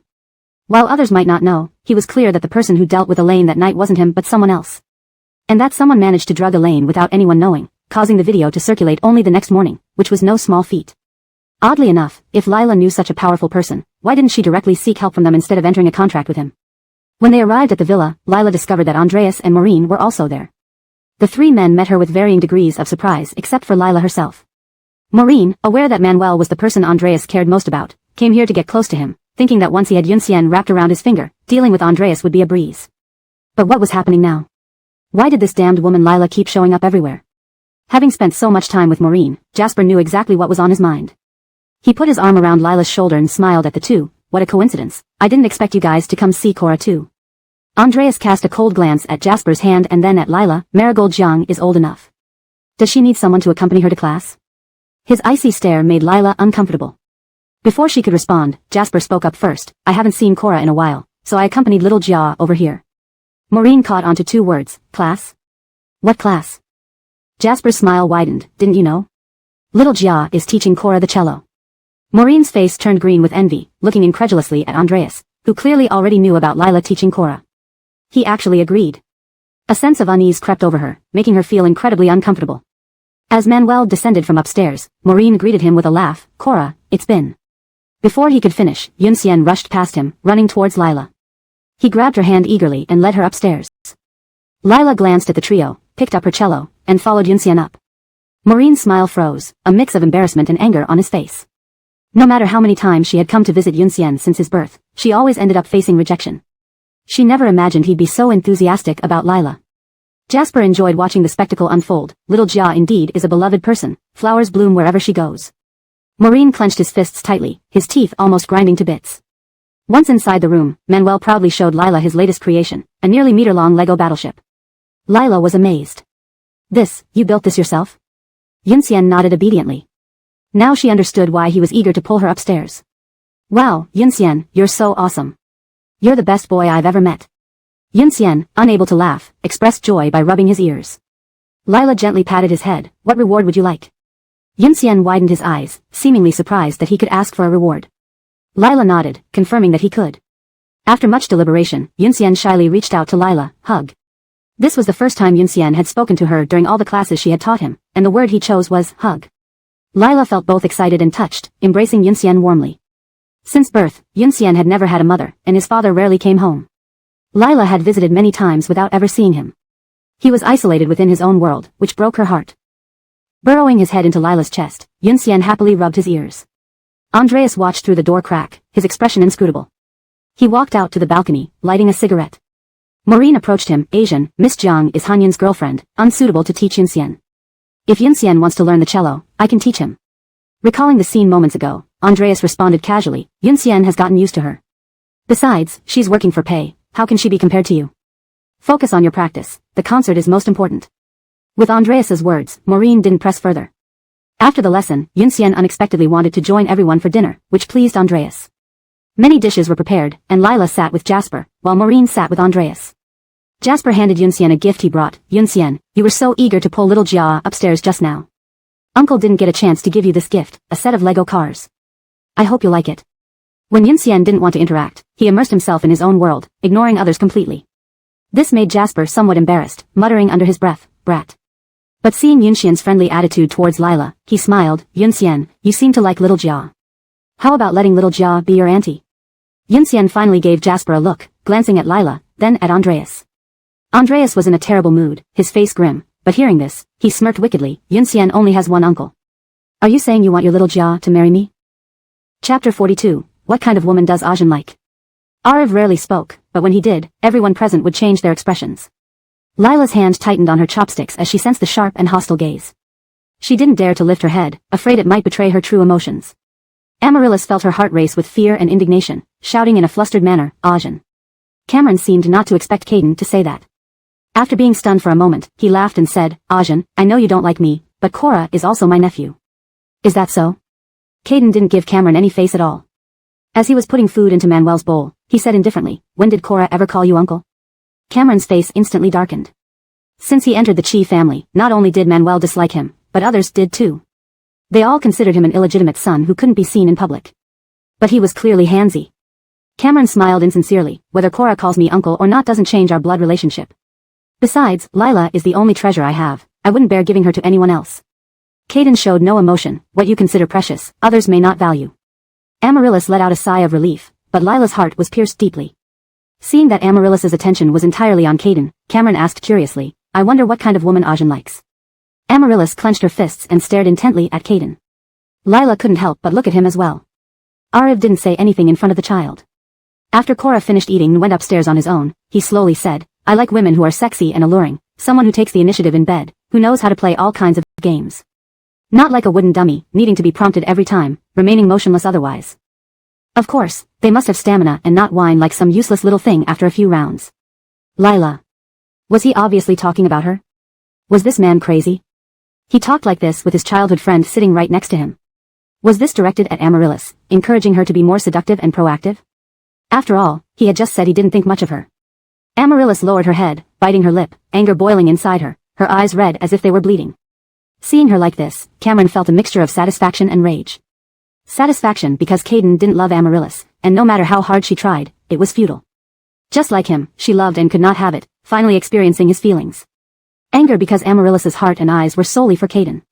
After dinner, Lila went to her room to fetch her zither but was blocked by Caden. He stared coldly at her, expressionless. It's clear Cameron treasures you. Cameron was downstairs, and Lila feared being seen, wanting to leave quickly. Yes, he treats me very well. Is that so? Yes, second master should know that Elaine is his close friend. He even did things for me. Before she could finish speaking, Caden pressed her against the wall and kissed her fiercely. The kiss, full of fury, was forceful and dominant, prying open her teeth, sucking and nibbling on her tongue. Hiss. Her tongue broke, a rusty flavor filling both their mouths. Lila winced in pain, trying to push him away, but her waist was tightly held by strong arms, almost suffocating her. They finally parted slightly. Lila gasped and tried to back away, but he chased her and kissed her again. After several repetitions, Lila trembled uncontrollably, nearly losing her balance. Knock, knock, knock. Jia, haven't you gotten the zither yet? Lila's face changed, struggling even harder. Caden released her, staring at her swollen lips from his kisses, eyes icy cold. You think Cameron avenged you? Lila, dizzy from the kiss, subconsciously asked, then who did? Enraged, Caden shoved her aside. Get lost. Lila steadied herself, looking at the enraged Caden, finding his sudden anger confusing. Could it be? He was afraid that Cameron's affection for her would upset Amaryllis, hence came to deal with her. She straightened her clothes and hair, avoiding looking at Caden, then left the room. Cameron looked suspiciously at Lila. Why did it take so long to get your zither? Lila replied calmly, I got distracted watching Cora play with his toys. As they walked out of the villa and got into the car, Lila glanced toward the window from the car window. Too far and blocked by glass, she couldn't see anything and didn't know if that guy had cooled off. Just as she thought, the window suddenly opened, and Caden and Amaryllis appeared in her view. The car started, and she didn't know what happened next. But with Amaryllis by his side, he must have been happy. Right after returning home, Lila received a message from the private detective. Ainsley currently lives with her mother and younger brother. Her social circle is simple. Apart from work, she goes to the Imperial Fitness Club every weekend and hasn't been seen associating with any men. On Saturday at 6 in the evening, Lila put on her sportswear and down jacket and went to Imperial Fitness. Imperial Fitness sounded expensive just by its name and indeed was. Membership cards cost thousands of dollars. Comparatively, trial classes were more affordable. Hello, my name is Lila. I made a reservation earlier to try out a few sessions. As Lila walked in, Ainsley was running. Although she wasn't breathtakingly beautiful, her excellent figure, with curves in all the right places, drew many admiring glances from gym-goers. Miss Xing. Lila called out, pretending to run into her. Ainsley turned around. Miss Jiang, you're here for a workout too? Yes, I'm exercising due to poor health. Lila started the treadmill and ran alongside Ainsley. Single, Miss Xing. What? Lila smiled. I'm guessing. You dedicate Monday and Friday to Ding Shen Group. If you had someone special, weekends would belong to them, leaving no time for fitness. Ainsley gave a slight smile, unwilling to say more. Lila noticed her wariness. Logically, they were strangers with no conflicts. If comparing achievements, Ainsley surpassed Lila, so there was no reason for her to be wary. Clearly, it was still due to her sister's matter. Miss Xing should be nearly 27, with no boyfriend. Aren't your family members urging you? Ainsley responded, not really, my family respects me a lot, and 27 is prime time for pursuing one's career. Her phone on the treadmill rang suddenly. Ainsley immediately stopped the machine, picked up the phone, and politely told Lila, I'm done. Good luck, Miss Jiang. Watching her anxiously enter the changing room with her phone, Lila narrowed her eyes. She saw the caller display, a note marked with an F. F. Was it that Jaden? Lila quietly followed Ainsley into the changing room but suddenly found her missing. Even the shower stalls were empty. How could she disappear so fast without even changing? Ah, the VIP single rooms are indeed comfortable. After working out, you can soak in a bath and enjoy various fruits and snacks. Exactly, I spent $2,000 last time. It was truly luxurious, though a bit pricey. Overhearing this conversation, Lila smiled and approached. There are single rooms here? Sure, all the ones over there are single rooms, basically only affordable for rich people. Lila quickly moved over unnoticed. True to form, these were luxurious and quiet rooms meant for wealthy patrons. Room by room, she searched, listening carefully. Mostly water sounds and TV noises. Suddenly, Lila heard Ainsley's voice, but it wasn't her usual tone. It was filled with heavy breaths, akin to pain and pleasure. Listening closely, there were also low male grunts. This was it. Such furtive and cautious behavior must mean their relationship cannot be exposed. Perhaps thinking no one would come to their room, they hadn't locked the door. Lila pushed it gently, and it opened easily. She saw the two entangled on the bed, with the man leaning over the woman. Honey, I missed you so much. The man's voice was smooth and pleasant, the kind that a sound control aficionado would like. Tight-lipped Ainsley clung to him tightly, offering herself. I missed you too, Jaden. Jaden. Lila's eyes widened dramatically. Indeed, F was Jaden. They changed positions, and Lila's heart leapt into her throat. Just a little bit. Just a little bit more, and she could see the man's face. Note, the translation maintains the paragraph structure and line breaks as in the original text, ensuring the story flows naturally while preserving the suspenseful tone. Chapter 43, Danger. Her mouth was covered, and she was dragged into a room from behind. Lila was startled, her first reaction being that Dixon and that Jake had discovered her and were about to kill her to silence her. Only when she saw Andreas's dark, terrifying face did she heave a great sigh of relief. It was him. Andreas pressed her against the wall, his scrutinizing gaze focused on the perspiring woman. You were following me? Lila instinctively shook her head. No. Then why are you here? I came here to work out. Work out? Lila was indeed wearing workout clothes. Moreover, he had only come here to work out because his previous gym was under renovation. There was no way she could have known this in advance. Why suddenly start working out? Is it because last time I said I hate women with poor stamina? You didn't do this for me, right? Of course not. Lila's response was so resolute that Ariv immediately became annoyed. Humph, this place is far from your apartment, and it's also expensive. Would someone as frugal as you be willing to spend money here? Lila's mind raced, then she hit upon an idea. I've been feeling a bit weak recently. Hadn't arranged a membership for me. Today, I came to try it out. Every time Brandt was mentioned, Andreas would get angry. Because of Eve, he didn't want to see any affection between her and Brandt. Whenever he was angry, he would tell her to leave. But this time, despite his anger, Ariv did not make her go. He lifted her chin with his fingers, his eyes cold and menacing. Do you think I would believe that? If you're trying out the gym, why would you come to the VIP lounge? Only those with annual memberships can use it. Indeed, Andreas wasn't easy to fool. Or did you sneak in here on purpose to lure a wealthy man? Andreas pressed closer to her, their bodies touching. Who was in the room you wanted to enter just now? If I hadn't called you, would you have already climbed into their bed? No, no. Lila feared that if Andreas lost control, he might rush into that room. She didn't want to spoil things when they were just starting to show promise. Besides, she didn't know if Andreas was involved. In a panic, Lila stood on her tiptoes and wrapped her arms around his neck. You're right. I came here for you. Andreas's dark eyes deepened. I don't like owing anyone, and I still owe you 6 times, don't I? Since you didn't come find me, I had to come find you. Andreas knew Lila was lying, but hearing such words, he couldn't bear to restrain himself any longer. In just a few swift movements, he stripped Lila of her clothes, lifted her up, and placed her in the bathtub. Water from the faucet poured over Lila's head. She hugged her knees, sitting in the bathtub, her thoughts as chaotic as her heart. Damn it, how did things end up like this? Her hair was gently pulled back, and she tilted her head back. Andreas's fierce and aggressive kiss descended upon her. Indeed, a room costing $2,000 per night lived up to its price. The bathtub was in front of the floor-to-ceiling window, offering a clear view of the skyscrapers and dazzling city lights outside. For the delivered Lila, Andreas showed no mercy in enjoying her. Water splashed onto the floor from the bathtub as they moved. Lila held onto the sides of the tub tightly to keep herself from falling. Ariv was unsatisfied with just once or twice and pressed Lila against the glass wall again, hugging her from behind. You willingly come to me. Won't Plato be sad? Lila was shaken. I'm just paying off my debt. Humph, I underestimated you. His teeth sank into her shoulder, and Ariv bit down like a vampire, drawing blood from Lila. Afterward, Lila was completely exhausted, barely able to stand. A satisfied Ariv was in a good mood and carried her out of the bathroom. Lila glanced at the innermost room, gritting her teeth. Almost made it. This interruption by Andreas couldn't have come at a worse time. Exhausted, Lila fell asleep as soon as she got in the car. Andreas coolly looked at her peaceful little face, his eyes deep with thought.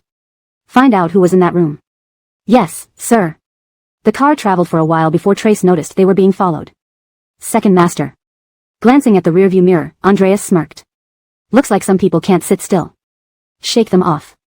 Trace sped up, but after passing through an intersection, several cars rushed out from other directions and surrounded the Bugatti. Screech. The car braked sharply, and Lila lurched forward, nearly hitting the seat in front of her. Andreas pulled her back. Lila woke up drowsily. What happened? Several men wielding baseball bats got out of each car, grinning malevolently.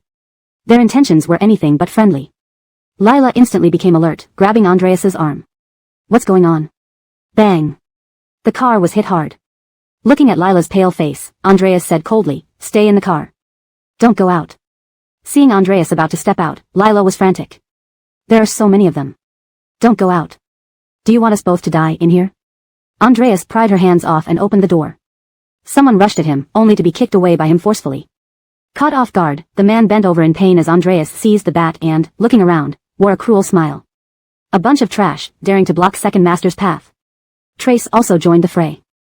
This was Lila's first time seeing Andreas fight.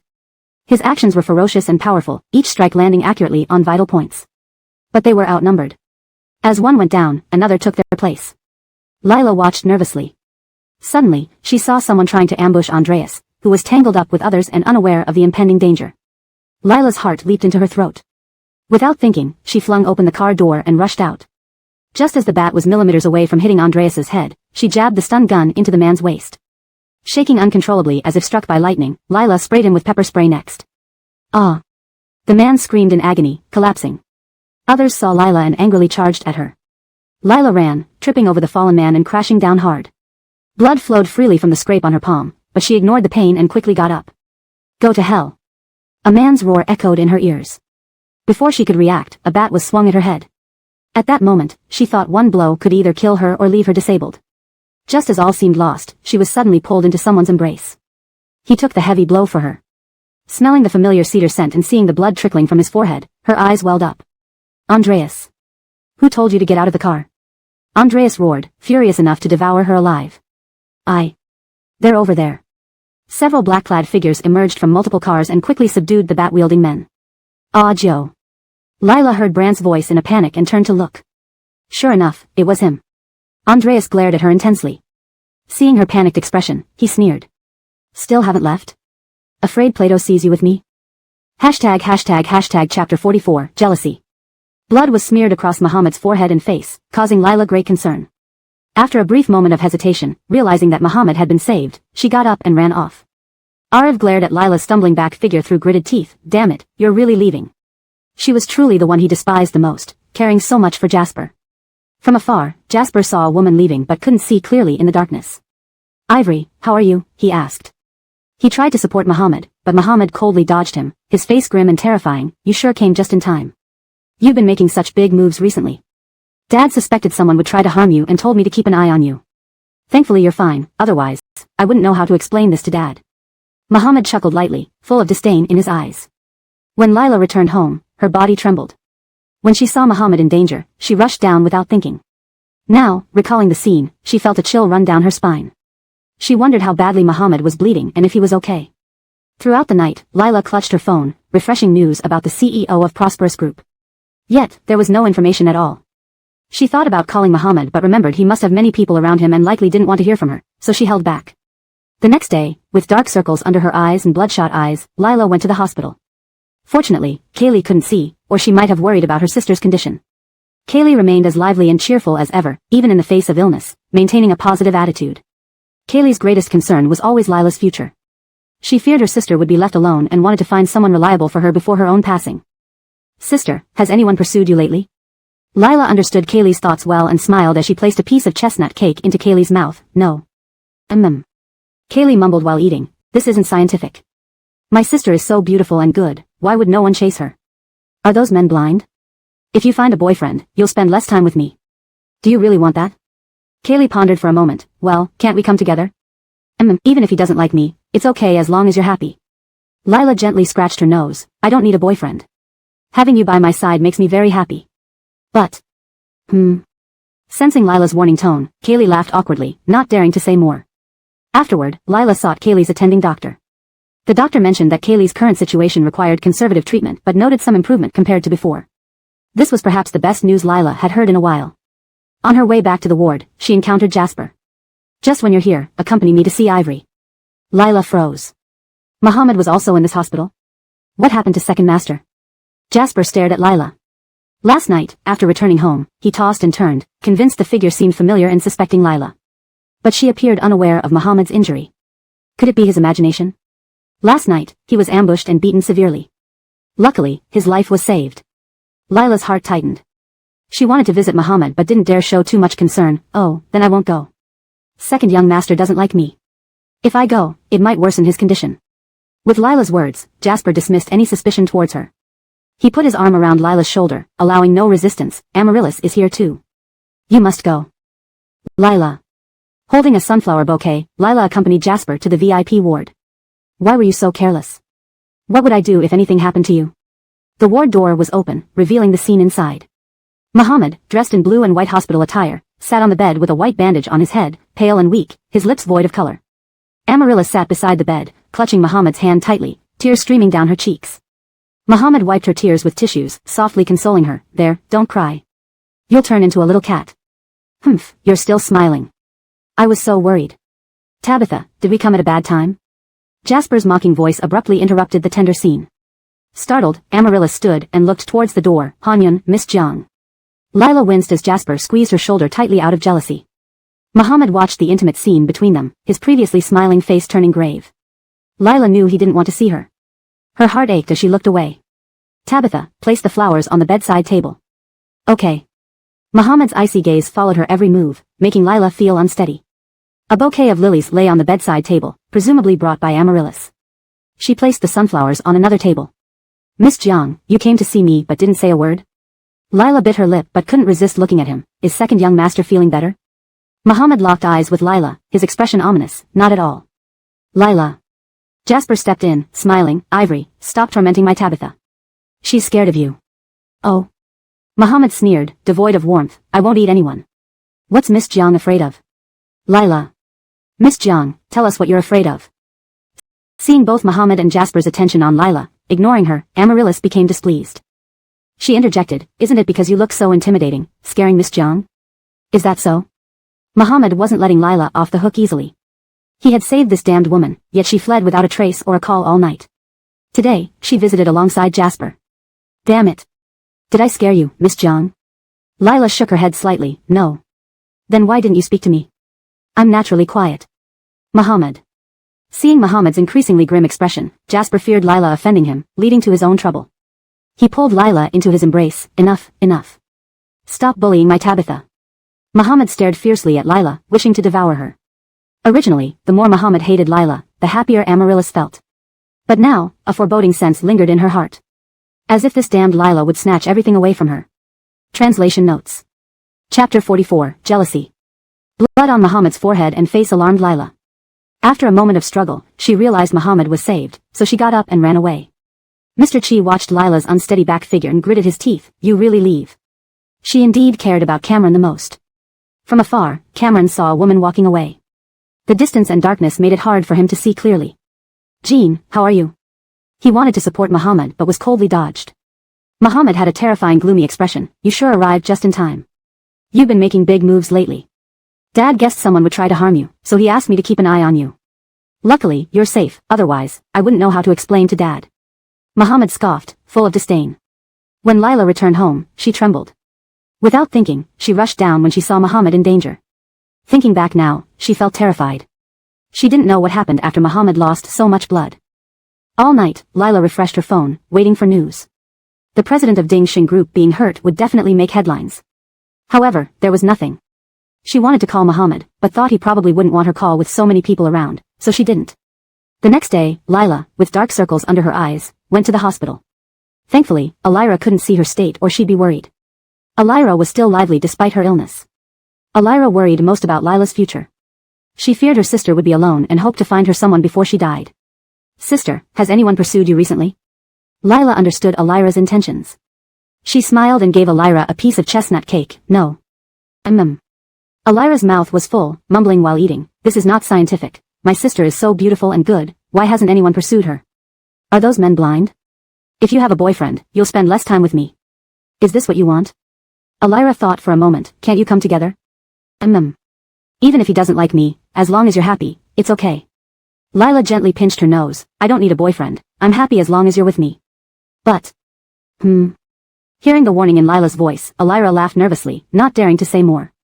Afterward, Lila found Alira's doctor. The doctor said Alira's condition could only be managed conservatively, but it had improved compared to before. This was the best news Lila had heard in a while. Returning to the ward, she encountered Cameron. Since you're here, accompany me to see Jean. Lila was stunned. Muhammad was also in this hospital? What happened to Second Master? Cameron stared at Lila. Last night, after returning home, he tossed and turned, feeling the figure very familiar. He suspected Lila. But Lila seemed unaware of Muhammad's injury. Was it just overthinking? He was beaten badly last night, but thankfully he survived. Lila's heart tightened. She wanted to see Muhammad but dared not show too much care. Oh, then I won't go. Second young master doesn't like me. I fear I'd worsen his condition. With this response, Cameron dismissed any suspicion of Lila. He put an arm around her shoulder. Alice came too. You must come. Lila held a bouquet of sunflowers and followed Cameron to the VIP room. Why weren't you careful? If anything happened to you, what would I do? The door wasn't closed, revealing Muhammad on the bed in blue-white hospital clothes, head bandaged, pale, lips colorless. Alice sat beside the bed, gripping Muhammad's hand, crying profusely. Muhammad wiped her tears with tissue, soothing her softly. Don't cry, you'll turn into a little kitten. You're laughing? I was so worried.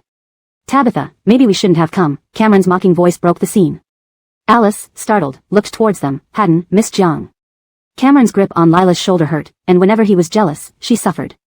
Seeing their intimacy, Muhammad's previously smiling face grew grim. Lila thought he didn't want to see her. Her heart ached as she averted her gaze. Tabitha, put the flowers on the bedside table. Okay. Muhammad's icy gaze followed her. Lila felt like she couldn't walk properly. There were lilies on the bedside table, likely brought by Alice. She placed her flowers on another one. Miss Jiang came to visit me but didn't even speak to me. Lila bit her lip but couldn't help looking at him. Second young master, are you better? Muhammad's gaze locked on Lila, cold and intimidating. Not at all. Lila was speechless.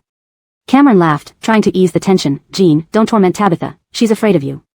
Really? Muhammad chuckled, utterly cold. I won't eat her. Why should Miss Jiang be scared? Lila was silent. Miss Jiang, speak up. What scares you? Seeing Muhammad and Cameron's attention on Lila, Alice felt neglected and stood up. It's because you look scary, scaring Miss Jiang. Is that so? Muhammad wouldn't let Lila off easily. He saved this woman who left without a word or call. Today she came with Cameron.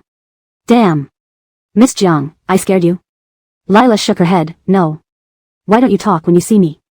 I naturally prefer silence. Muhammad was speechless. Seeing Muhammad's worsening expression, Cameron pulled Lila into his arms to protect her. Enough, stop bullying my Tabitha. Muhammad glared at Lila, wanting to devour her. Originally, Muhammad's hatred made Alice happy. But something felt wrong. It seemed this damned Lila might take everything from her. Ensured the translation retains the original tone, style, and structure. Made the narrative coherent and grammatically correct in English. Chapter 45, Even deceived by me, you didn't notice. Staying in the ward was also annoying. Lila and Jasper left soon after arriving. Murray watched as Lila was embraced by Jasper and left, his eyes turned dark and terrifying. Upon reaching the entrance of the hospital building, Jasper asked Lila to leave first. The two were only business partners, and Lila never asked where Jasper was going. Jasper stood inside a pavilion in the park smoking. It was cold in winter, and there weren't many people around. Not long after, Amaryllis arrived. Finding me for what? Before she could finish her sentence, she was pressed against a pillar by Jasper. Her back ached terribly, Amaryllis furious. What's wrong with you? Jasper's face turned pale, glaring angrily. The scene just now made him extremely angry. Since you love Murray so much, did you know that when something happened to Murray last night, there was a woman in his car? What are you talking about? Amaryllis stared fiercely at Jasper, grabbing her collar. Humph, do you think how Murray got his head injury? He was beaten while saving that woman. Actually, Jasper didn't see this happen. He was just too heartbroken and wanted Amaryllis to suffer as well. And he protected that woman very well. When we went there, the woman had already fled. Who? Who is that bitch? Amaryllis was livid. She usually appeared gentle and kind to others. This expression on her face now fueled Jasper's anger even more. Because it was only at this moment that he understood that Amaryllis's behavior and expressions before him were all pretense. This was her true self. And only Murray could make her show this expression. Jasper approached her. Their distance apart was very close, almost close enough to kiss. Heartbroken? Angry? Do you want to kill that woman? Tell me who that bitch is. Huh, Jasper laughed wildly and released Amaryllis. Want to know? Then kiss me. Amaryllis froze, looking at him in disbelief. What did you say? What? We've kissed before. Weren't you fond of when I bit your tongue? You. If you don't want to kiss, then I'm leaving. Jasper turned to leave, but Amaryllis grabbed him out of desperation. She had searched for that woman for so long without any clue. If Jasper knew, she couldn't miss this opportunity. Thinking about this, she wrapped her arms around Jasper's neck and kissed him. Jasper wasn't as happy as he imagined. Instead, he felt very angry. He pushed her back against the pillar and kissed her hard. A kiss with ulterior motives had no warmth at all. When they were almost out of breath, Amaryllis tried to push Jasper away but was bitten on the tongue by him. Amaryllis was furious and bit back. They released each other. Amaryllis glared at Jasper. Now can you tell me? Jasper wiped the blood from his mouth, snickering. You're truly in love with Murray. Even deceived by me, you didn't notice. What? There indeed was a woman, but I didn't see clearly who she was. Bastard. Amaryllis was furious, wanting to hit Jasper. Caught by Jasper, he smirked sarcastically. After kissing you, I found out that Tabitha's lips are still softer and better to kiss. Jasper shoved Amaryllis away, leaving happily. Amaryllis stomped her feet in rage, almost consumed by her anger. Back home. Amaryllis looked at the gloves given by Lila and, enraged, picked up scissors to cut them into pieces. Bitch, all of you are bitches. Why don't you die? Why do you oppose me? One Lila was like this, and another unknown bitch was like this. Amina, along with several wealthy ladies, came back from an afternoon tea and saw Amaryllis having a fit, walking over anxiously. Brett, what's wrong? Who bullied you? Seeing Amina, Amaryllis was even more upset. She threw the shredded gloves at Amina. Didn't you say you would handle Lila? Why is she still with Jasper? Why does she keep appearing in front of me? Amina's heart sank. How was it Lila again? What had Amaryllis done to her? I don't care what methods you use, but you must get Lila out of Imperial Capital. I don't want to see her again. Alright, calm down. Amina patted Amaryllis's back to comfort her. Lila managed to snatch Hanyan from you, proving her means aren't ordinary. We need to plan carefully. Amaryllis got up angrily, glaring at Amina. That's your job. If you fail, get out of my house. Watching Amaryllis walk away, Amina frowned. If Amaryllis hated Lila so much, the longer the two remained entangled, the sooner Amaryllis would discover the relationship between her and Lila. This would be very disadvantageous for her. She endured hardships and pain to achieve her position today, and it absolutely couldn't be ruined by Lila. Well, everything is your doing, don't blame me. Giving you 20 minutes, come to the hospital immediately. Sorry, young Master Chi, I'm busy and have no time. Seeing the reply on the phone screen, Murray angrily threw his phone. Excellent, this ungrateful woman. Let's see what happens when I deal with her after discharge. Just as the door opened, Jackson in a black coat and Donovan in a white lab coat walked in. Jackson picked up the phone jokingly. Oh, who has our young Master Chi so angry? Donovan gave Murray a checkup. Stay less angry in the hospital.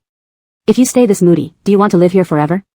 Murray was agitated, looking at Jackson. Do you have cigarettes? No. Give me one. Jackson shrugged at Donovan. It's not that I'm stingy with a cigarette, but Killian is here. Patients can't smoke. Less bullshit. Donovan was speechless. Fine, give him one. If we don't let young Master Chi vent, the whole hospital might suffer. Murray had just finished getting fluids and was nearly going crazy in the ward. The three of them headed downstairs together. Murray stood in the courtyard smoking, making the patients and their families mesmerized. They thought he wasn't here for treatment but vacation. Jackson, you got that piece of land at Clearwater Bay, the railway project from Imperial Capital to M.O. Bay, and now you want Universal City. With such large moves, jealousy has arisen. Do you know who hired the thugs? Murray sneered. A bunch of clowns.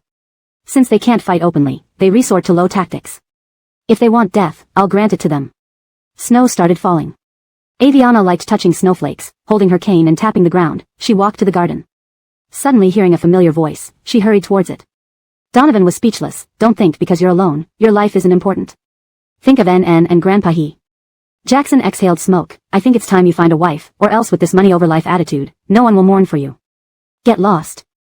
Murray kicked Jackson, who dodged it. You guys. A soft and timid voice sounded. They turned to see a little girl in a knit cap and white down jacket standing nervously under the pavilion, holding a cane. Hashtag chapter 46, seeking help. Seeing that it was a blind person, Donovan's sense of responsibility and compassion as a doctor instantly flared up. He walked down to check her wristband. Hematology department, Jiang Yeya. Yeya, I'm a doctor here. Do you need help? Donovan asked. Bernice shook her head. Not you. Donovan was puzzled. Doctor brother, can you take me to the pavilion? Sure. Donovan took Bernice's hand and led her to the pavilion.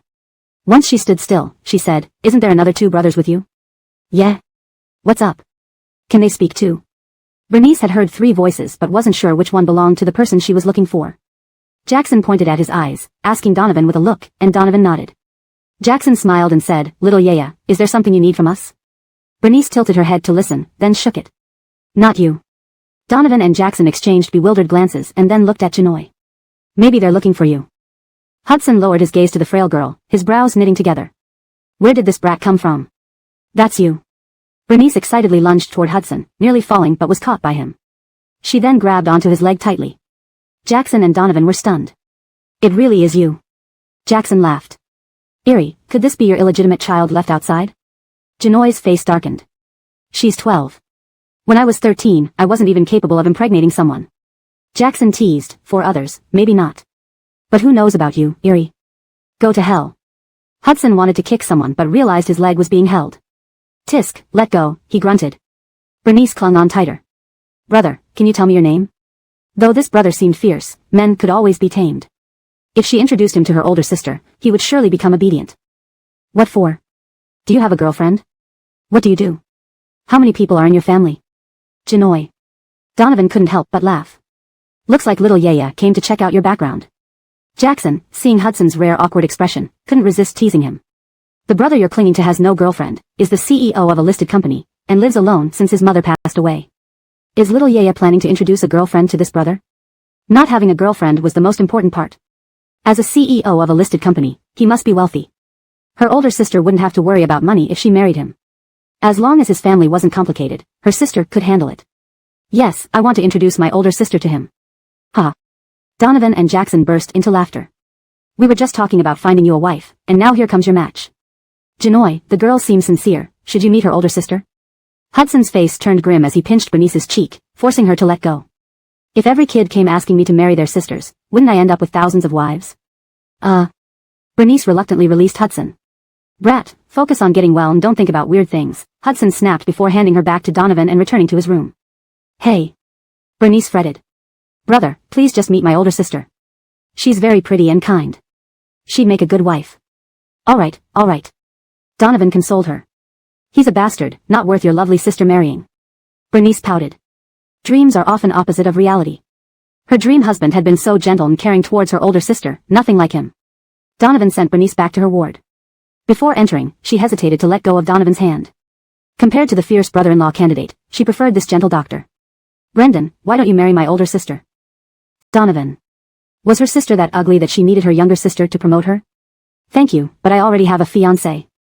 Bernice sighed. That's too bad. That night, when Marian visited Bernice, the latter mumbled in her arms, I'll never believe dreams again. Huh? What dreams? No dreams. Humph. Marian didn't know what had happened earlier or that Bernice had met Hudson. After putting Bernice to bed, she stood hesitantly at the hospital entrance, finally deciding to visit the VIP room. But Hudson's room was empty. The nurse told her Hudson had been discharged that afternoon. Discharged meant he was better. No need to see him anymore. Back at her apartment, while walking into the complex after parking her scooter, she heard meow. A weak, pitiful cry from a kitten in the cold winter night. Considering the risk of freezing to death, Marian couldn't ignore it. Bang. Just as she turned away for 2 seconds, a heavy flower pot fell from somewhere upstairs with a loud crash. Marian spun around, heart pounding. She had narrowly escaped death. Had she not heard the kitten's cry, the flower pot would have hit her head. Meow. Another cry from the kitten. Marian rushed over to find a skeletal kitten barely alive amidst dead shrubs. She carefully picked it up. It was cold and trembling. At home, she gave it a thorough examination, treating its wounds, wrapping it in a soft blanket, and preparing some warm porridge. The kitten was too hungry to eat much, so Marian spoon-fed it slowly until it regained warmth. Seeing it perk up a bit, she smiled, stroking its head. You saved my life, and I saved yours. Good deal. Raising a cat wasn't easy. The next day, she brought it to class. Pia exclaimed, what an ugly cat. The kitten's appearance defied typical cute or handsome standards, instead presenting a unique, almost primitive ugliness. Its fur was disheveled, eyes oddly shaped yet bright, and a black birthmark on its white face. The kitten growled at Pia, tail bristling. Not, it understands. Pia quickly covered her mouth. Marian nodded. It's very smart, and I find it adorable. Despite wanting to keep the kitten, Marian knew she couldn't manage it due to her busy schedule. Shosho, can you adopt it? Pia shrugged. I wish, but my parents won't allow it. Hey, should I ask Senior Yu? Don't. Knowing Yu Jinghao liked her, Marian didn't want to involve him. I'll figure it out myself. After dropping the kitten off at a shelter, Marian found it waiting shivering at her building entrance the next day, looking resentfully at her. Just as she felt dejected, Janoy's call rang out. Come to Tan Gong immediately. Note asterisk the translation maintains the original paragraph structure and line breaks as requested. Chapter 47, Calculations. At the entrance of Tan Palace, Lila was instructing the cat in her arms. Behave yourself later, act cute and affectionate. Maybe you'll get to live in a mansion with delicious cat food. Meow. Lila felt it understood, zipped up her down jacket, and walked into Tan Palace. Mindy and the butler were quite pleased to see Lila. Though she wasn't talkative, she worked hard and cooked well. Tabitha, Master Z is waiting for you in his room. Alright, I'll go there first. Standing at Christian's bedroom door, Lila knocked politely. Come in. His tone was awful, indicating he was not in a good mood. Lila pushed open the door and entered, noticing the bandage still on his forehead and his sullen expression. He sat on a small sofa in a black casual sweater, working, and the aura around him could have choked even a demon sword immortal. Seeing Lila standing motionless by the door, Arif raised his dark, eerie eyes. What are you standing there for? Lila took 2 steps towards him. Did you call me? Christian kicked the desk in front of him away. If it weren't for me, your head would have been blown off. This is how you repay your savior. Well, should I cook you some noodles? Do you think your noodles are elixirs that can cure or soothe my anger? Lila. Come here. Lila pursed her lips and approached him. Just as she reached his side, he suddenly grabbed her forcefully and pressed her onto the sofa. Wait. Meow. Just as Lila was about to speak, the cat underneath her yelped from being squashed by Christian. Frowning, Christian opened her jacket and saw a cat suddenly dart out. Had he not reacted quickly, his handsome face would have been scratched. Arif glared. What is this hideous abomination? The cat pounced at him, causing Lila to exclaim, Princess, no. Hearing her, Princess meowed twice and stood guard on the windowsill, eyeing Lila warily. Staring at Lila in disbelief, Christian thought his ears were deceiving him. Princess? You named it? Lila. Who else would she be talking to besides the cat? Yes. Humph. What a disgrace to the word princess. Arif was not only toxic in name but also in words. Why did you bring it here? Lila smiled. You saved me before, and I didn't know how to thank you, so I brought Princess to keep you company. Suddenly pinching her cheek, his deep eyes stared into hers, making her smile stiffen. Do you know what I think when I see that smile of yours? What? You're trying to scheme against me. Lila. She had to admit, Christian was indeed perceptive. Ha. Where do I get the nerve to scheme against Arif? I'm sincerely offering you a gift. Princess is very smart and capable. If you treat it well, it will surely like you. Give me 3 seconds. Speak the truth, or neither you nor your ugly cat leaves here today. 3. Princess is my savior, homeless and uncared for. I can't keep it. I hope second master can take care of it. Christian leaned closer until their noses almost touched. Lila instinctively held her breath. If it's a savior, why not let Cameron take care of it instead? Lila. She hadn't thought of Cameron. But during their previous contract signing, Cameron had mentioned his allergies. Every time she spoke, their lips occasionally brushed against each other, their breaths intertwining, raising the room temperature. She slightly pulled back and said quickly, Haddon is allergic to cat fur, so he can't keep it. Suddenly bitten, Lila gasped in pain. You worry about Cameron, but you're not afraid of me being allergic? Because you're not allergic. Lila knew Christian wasn't allergic because she'd seen him petting a cat. Sunlight filtered through layers of leaves, casting light on an old tree at Imperial University. Christian squatted beneath the tree, cradling a lazy cat that lay in his hands, its eyes half closed, enjoying his touch. His fingertips gently caressed the cat's soft fur, with an intense and affectionate gaze. Each touch was filled with warmth and love. In that moment, the world seemed to stand still, only sunlight, the old tree, the protagonist, and the cat remained, touching and serene, making Lila lost in awe. When Christian stood up, she hastily hid, fearing he might notice her. A sharp pain in her waist jolted Lila back to reality, facing Christian's furious and darkened expression. If you don't want it, I can take it away. I'll consider keeping it if you cook me some noodles. If they satisfy me, it stays.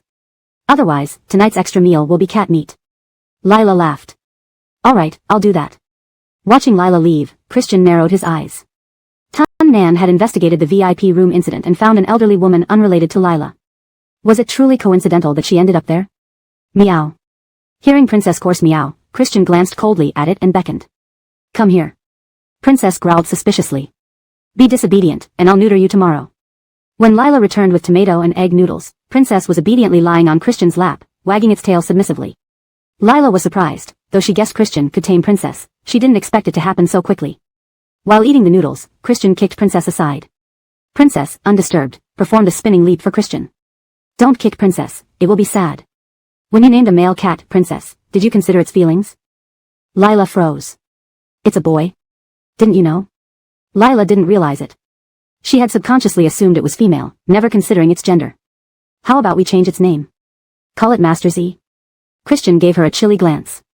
Next time when the butler calls Master Z, who should answer, me or it? Lila. Then she realized, so, you agree to keep it? Eating the noodles, Christian responded, since you prepared these noodles, I'll reluctantly keep it. Lila smiled. Thank you, second young master. Christian was momentarily dazed by her smile. One bowl isn't enough, make another. Sure. With Princess having a home, Lila felt one less worry. Her intention behind gifting Princess to Christian was also to investigate Ainsley. Aside from following him, her only option was through Christian. Following Ainsley was unrealistic after that incident. They might have suspected something. Later, Lila visited the club multiple times but never encountered Ainsley. Even the private investigator said Ainsley had become cautious and rarely left home on weekends. After finishing his meal, it was getting late, so Lila got up to leave. She gave Princess numerous instructions to be good, listen to Master Chi, not run around randomly, and certainly not scratch anyone. Finally unable to endure it, Christian caught Princess by the scruff and tossed it out of the bedroom, then lifted Lila onto the bed. Lila tried to get up but was held down. You're talking non-stop to a cat but nothing to a living person in front of you. Does it understand you? Lila nodded obediently. It does. You need to talk to someone who can respond. Note, the paragraph structure and line breaks have been maintained as requested. Chapter 48, Not Celibate at All. The Arif had been in a foul mood for the past few days. After finally having Lila delivered to him, how could he let her leave without doing anything? He kissed her as if punishing her, nipping and grinding his teeth against her lips.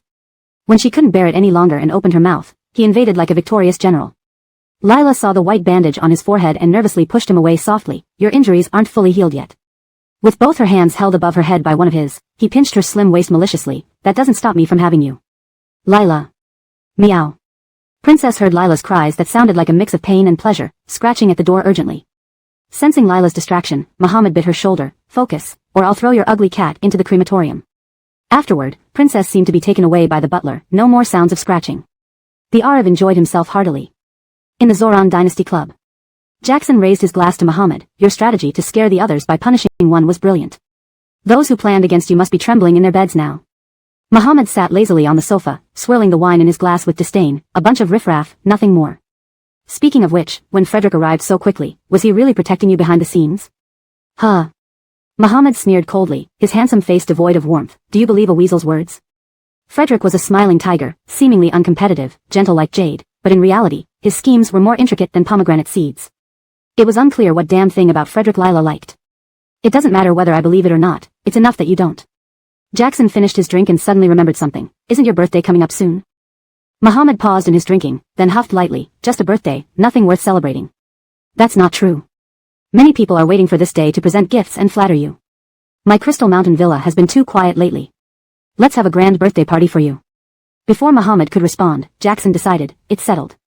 Every January 1st, New Year's Day, is Muhammad's birthday, symbolizing a fresh start. Lila received a call from Frederick days ago, inviting her to attend Muhammad's birthday banquet with him.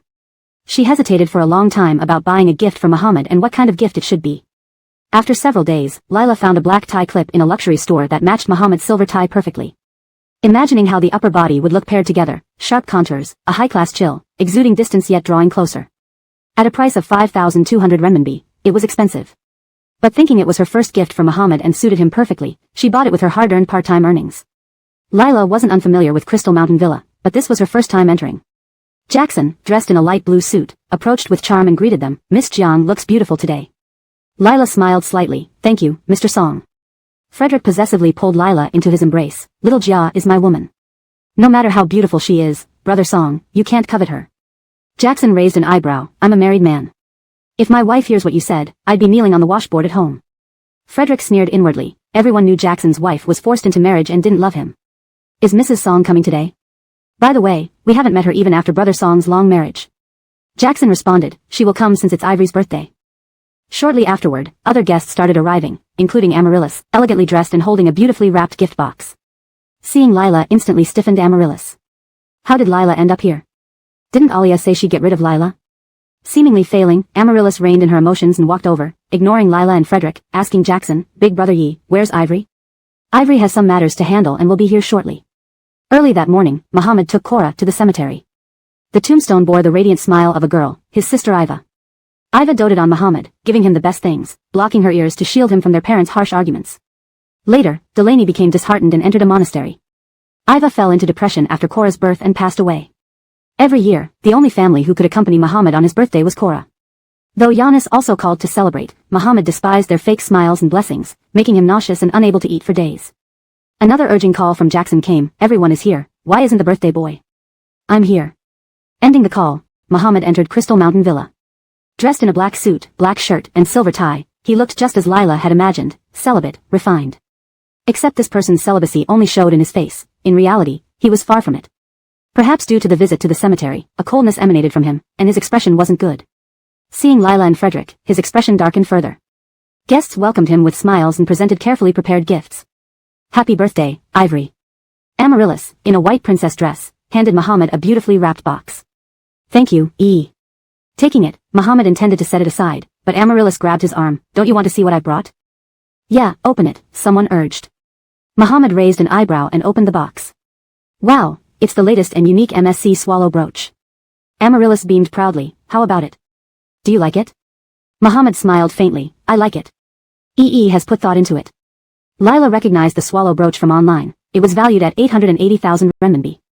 880,000 renminbi was enough for a commoner to buy a house in a third-tier city. Yet Amaryllis gave it away effortlessly. Comparing her 5,000 renminbi tie clip to such an expensive gift made hers seem insignificant. Not just Lila, but others felt embarrassed to present their gifts. Frederick squeezed Lila's arm fiercely, his eyes dark and frightening, clenching his teeth. On his birthday, Amaryllis not only didn't show up but also went to watch fireworks with Muhammad. Now, she gave such an expensive gift on Muhammad's birthday. What a difference. Frederick laughed bitterly, seeing Miss Yun's gift. Mine seems insufficient. But I sincerely prepared this. It's something Ivory needs most. Oh. Frederick took out a matchmaking amulet and handed it to Muhammad. To help you find a partner, I personally visited Holy Water Temple to pray for this. Hope you wearing it helps you find a loving and sweet partner like I did. Amaryllis wanted to tear apart Frederick for deliberately embarrassing her. But she maintained a seemingly sad and wronged appearance. Muhammad took the amulet, his dark eyes fixed on Lila. Are you sure the woman in your arms can stay with you for life? Frederick gazed adoringly at Lila. Of course. Little Jia, we'll never separate, right? Caught under Muhammad's sharp gaze, Lila nodded awkwardly. Yes.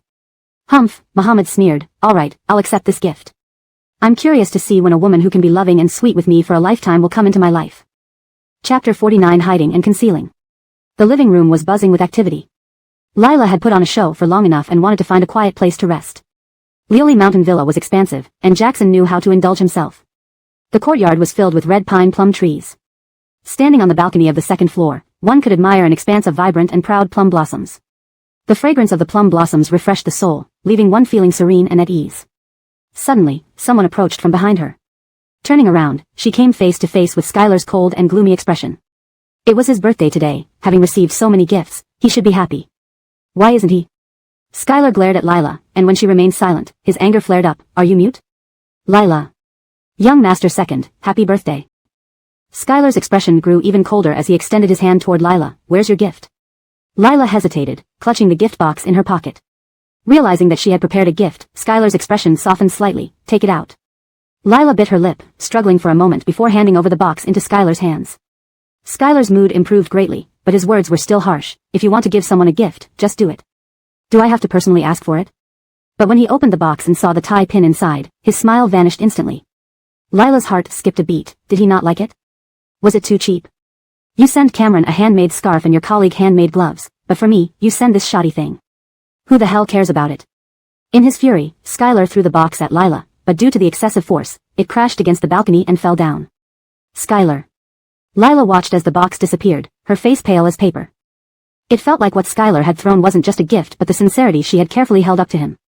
Her heart shattered, the pain piercing through her chest, mixed with intense anger.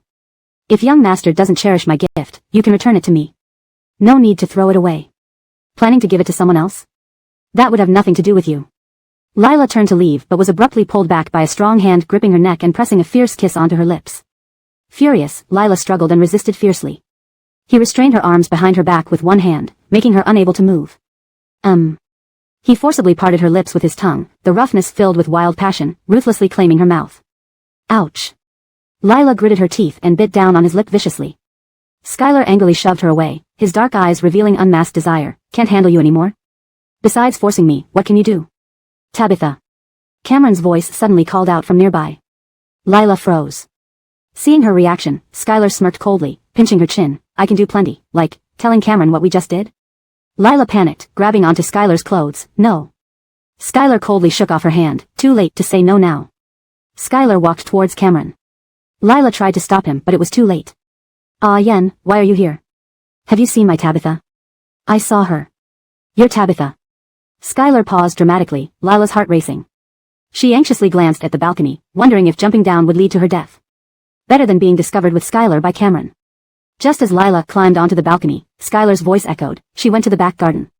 Lila almost jumped down but steadied herself upon hearing his words. This was the front hall balcony, not the back garden. Asshole. Cameron noticed Skylar's broken lip, casting an ambiguous glance behind him. Who dared to bite young Master Chi's lip? Skylar blocked Cameron's view, a little wretch whose courage fluctuates wildly.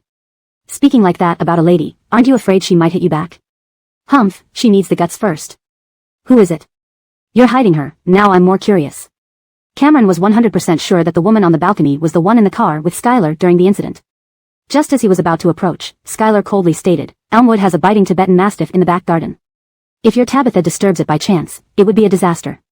The two brothers locked eyes, staring each other down for 2 seconds before Cameron backed down. I'll find Tabitha right away. If you truly like her, bring her home and introduce her to us. Hearing Cameron's footsteps fade away, Lila breathed a heavy sigh of relief. Not wasting any time, she jumped down and ran towards the back garden. But which way to the back garden? Seeing the woman who looked lost and frantic, Skylar's heart burned with frustration and discomfort. Unable to hold back, he expressionlessly pointed in a direction. Lila instinctively wanted to thank him but refrained upon recalling his earlier actions. When Cameron found Lila, her cheeks were flushed, and she was breathing heavily from running. Immediately, his brows furrowed. Didn't I tell you not to run around aimlessly? Where did you go? Bored in the hall, I went for a walk and encountered a very aggressive big dog. Scared me half to death. Cameron sneered, that's a Tibetan Mastiff. So naive. Lila said no more. Amaryllis was initially very pleased. For Skylar's birthday, her gift was the most expensive and impressive. She felt elated listening to others praise her close relationship with young Master Second. But seeing Skylar's bitten lip infuriated her almost to the point of vomiting blood. That bitch had also come to celebrate Yan's birthday. Who is she? Who exactly is she? Amaryllis searched the hall frantically, trying to piece together when Skylar had left and with whom. Suspecting all women present, none seemed fitting for Skylar's taste. Right. One person was missing. Where's Lila? As she pondered, Lila returned with Cameron. Amaryllis approached them with malice but feigned warmth. Hadden, Miss Jiang, where did you two go? Cameron embraced Lila's waist and gave Amaryllis a sardonic look. What do lovers usually do when they disappear for a while? Need us to recount the details for Miss Yun? Amaryllis turned green with rage yet pretended to stay strong. Feeling uneasy being hugged by Cameron, Lila saw Skylar walking over with a cold face but could only endure it. Skylar wrapped an arm around Amaryllis's shoulders, giving her support. Eyeing Lila mockingly, he said, I'm eager to hear what details Miss Jiang can provide. Note, the translation aimed to preserve the original tone and style, ensuring natural English phrasing and adhering to the structure of the original paragraphs. Chapter 50, Do Whatever You Want. Amaryllis was thoroughly enjoying Henley's protective demeanor toward her, but she couldn't stop worrying about the scar on his lip. She truly was obsessed. It's impossible for him to suspect Lila. How could a Jew, who despises Lila so much, possibly kiss her or have a relationship with her? Alright, a Jew, it was my business to meddle and cause aversion. Jasper looked at the two of them, almost glaring, then he laughed. Brett, I now have a deeply loved woman in my life. You always seem to act as if you still have feelings for me. It's indeed awkward for me and I fear Nova might misunderstand. Ever since their engagement ended, Jasper had always referred to Amaryllis coldly as Miss Yun. Today, when he called her Brett, Amaryllis was taken aback for a moment. Matters of the heart cannot be forced. As your ex, I hope you can find a good man who loves you and whom you love. Jasper's words were loaded with double meanings, which made Amaryllis furious. Her body trembled, looking devastated and unsteady on her feet. Henley's gaze was icy. Instead of worrying about Brett, why don't you care more for your precious Nova? Lila had tried her best to stay out of this situation but was unexpectedly dragged into the storm. Fortunately, something happened to Jackson at that moment. Everyone was waiting to see his beautiful wife, but she didn't show up. After receiving a phone call, Jackson stormed off in anger. Later, Lila overheard someone saying that Jackson's wife seemed to have run off with his ex, so he went to chase after her. Leaving Leoli Manor, Jasper turned to Lila and asked, what did Henley mean by those last words? I'm not a mind reader. How should I know what he meant? Wasn't it because he saw you with your lover? There was no lover, just an irritatingly toxic bird. No. Are you sure? Yes. Seeing Lila's certainty, Jasper couldn't help but think of her mysterious and impressive lover, becoming increasingly curious. Cold. In the middle of the night, Lila was woken up by a pair of cool hands rubbing her body. She didn't even notice when her sleepwear had been removed. She abruptly opened her eyes. With no lights on, she could barely make out a shadowy figure. Henley. As soon as the words left her mouth, her lips were sealed. His kisses were domineering and fierce, almost like venting rage. He was very cool to the touch, and the aura around him sent shivers down her spine. Lila struggled to push him away, but her hands were pinned above her head. His cool lips roamed her neck. The ticklish sensation made her shrink her neck, but he bit down fiercely. What are you doing? Can't you tell? Doing you. Lila struggled harder. No. You gave me an unsatisfactory birthday gift. Now you'll have to satisfy me with your body. Mentioning the birthday gift, Lila became infuriated. There are plenty of women outside waiting for Master Chi's pleasure. Go find one who listens to you and satisfies you. Henley nibbled on her chin. Your body satisfies me well enough. I can do whatever I want with it. Without giving Lila a chance to speak, he explored her. Breathing heavily under his relentless assault, she suddenly remembered his affectionate and gentle treatment of Amaryllis. Her mind hadn't registered her reaction yet, but she bit him. Hiss. Henley grabbed her chin, staring into her eyes. You got addicted to biting? So eager to leave marks on me? Lila trembled, slowly regaining clarity. Do unto others as you would have done unto yourself. Stop twisting words. Only I can bite you, not the other way around. Lila. Till dawn, Henley tormented her mercilessly before leaving. Lila fell back asleep, only to be awakened by knocking on the door. For some reason, Jasper decided to visit early in the morning. His sharp gaze landed on the fully covered Lila, noticing an earring on her ear. He didn't mistake it, it was black jadeite. There were only 3 pairs globally, and he'd wanted to buy one for Amaryllis but was told they were purchased by a mysterious buyer. This earring is quite pretty. I don't recall seeing you wear it yesterday. Earrings? What earrings? Lila touched her ear and felt an earring there. Last night, she wore nothing. It must have been Henley who put it on her. Yeah, bought it as a cheap show-off piece. Something worth hundreds of thousands being called a cheap item? Heh. Seems her lover is quite generous. Leaving the apartment, Jasper dialed a number, find out which mysterious buyer bought the starry sky, black jadeite earrings last time. Looking at the detached earring,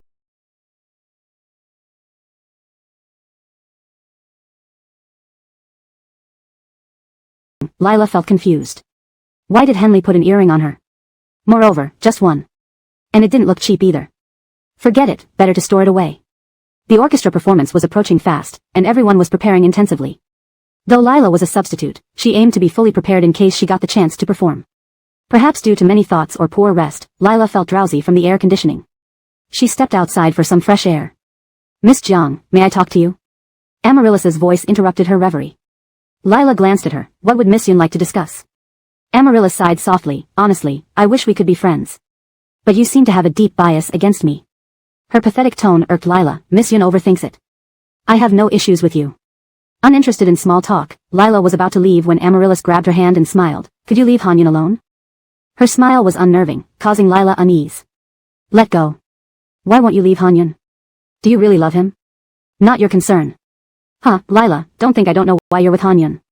Your father's a murderer, your blind sister has a serious illness. Aren't you selling your body for money?"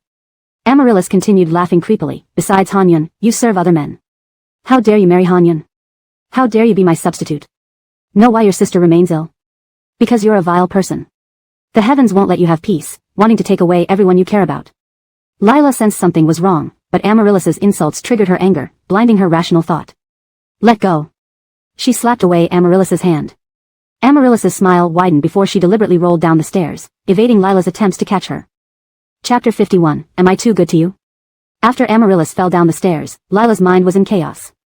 The anguished cries of Amaryllis drew many people from the orchestra.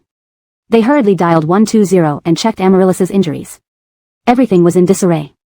Only when Amaryllis was placed on the ambulance did she look at Lila with clear, arrogant, and triumphant eyes. Suddenly, a few people rushed in, covered her eyes, and forcibly took her to a damp and dark place. Amaryllis was the beloved princess of the Yun family, so once she had an accident, everyone in the Yun family rushed to the hospital. Raoul looked at the sign outside the operating room and angrily yelled at the head of the orchestra, "Where is the one who pushed my daughter down the stairs? I want to see how big a grudge she has against my daughter to do such a heinous thing." When the Yun family's daughter was involved, everyone in the orchestra was uneasy. "Mr. Yun, I've already investigated the situation. That woman is named Lila, a substitute member of the orchestra and also Alfie's girlfriend. It seems they had a conflict over Alfie."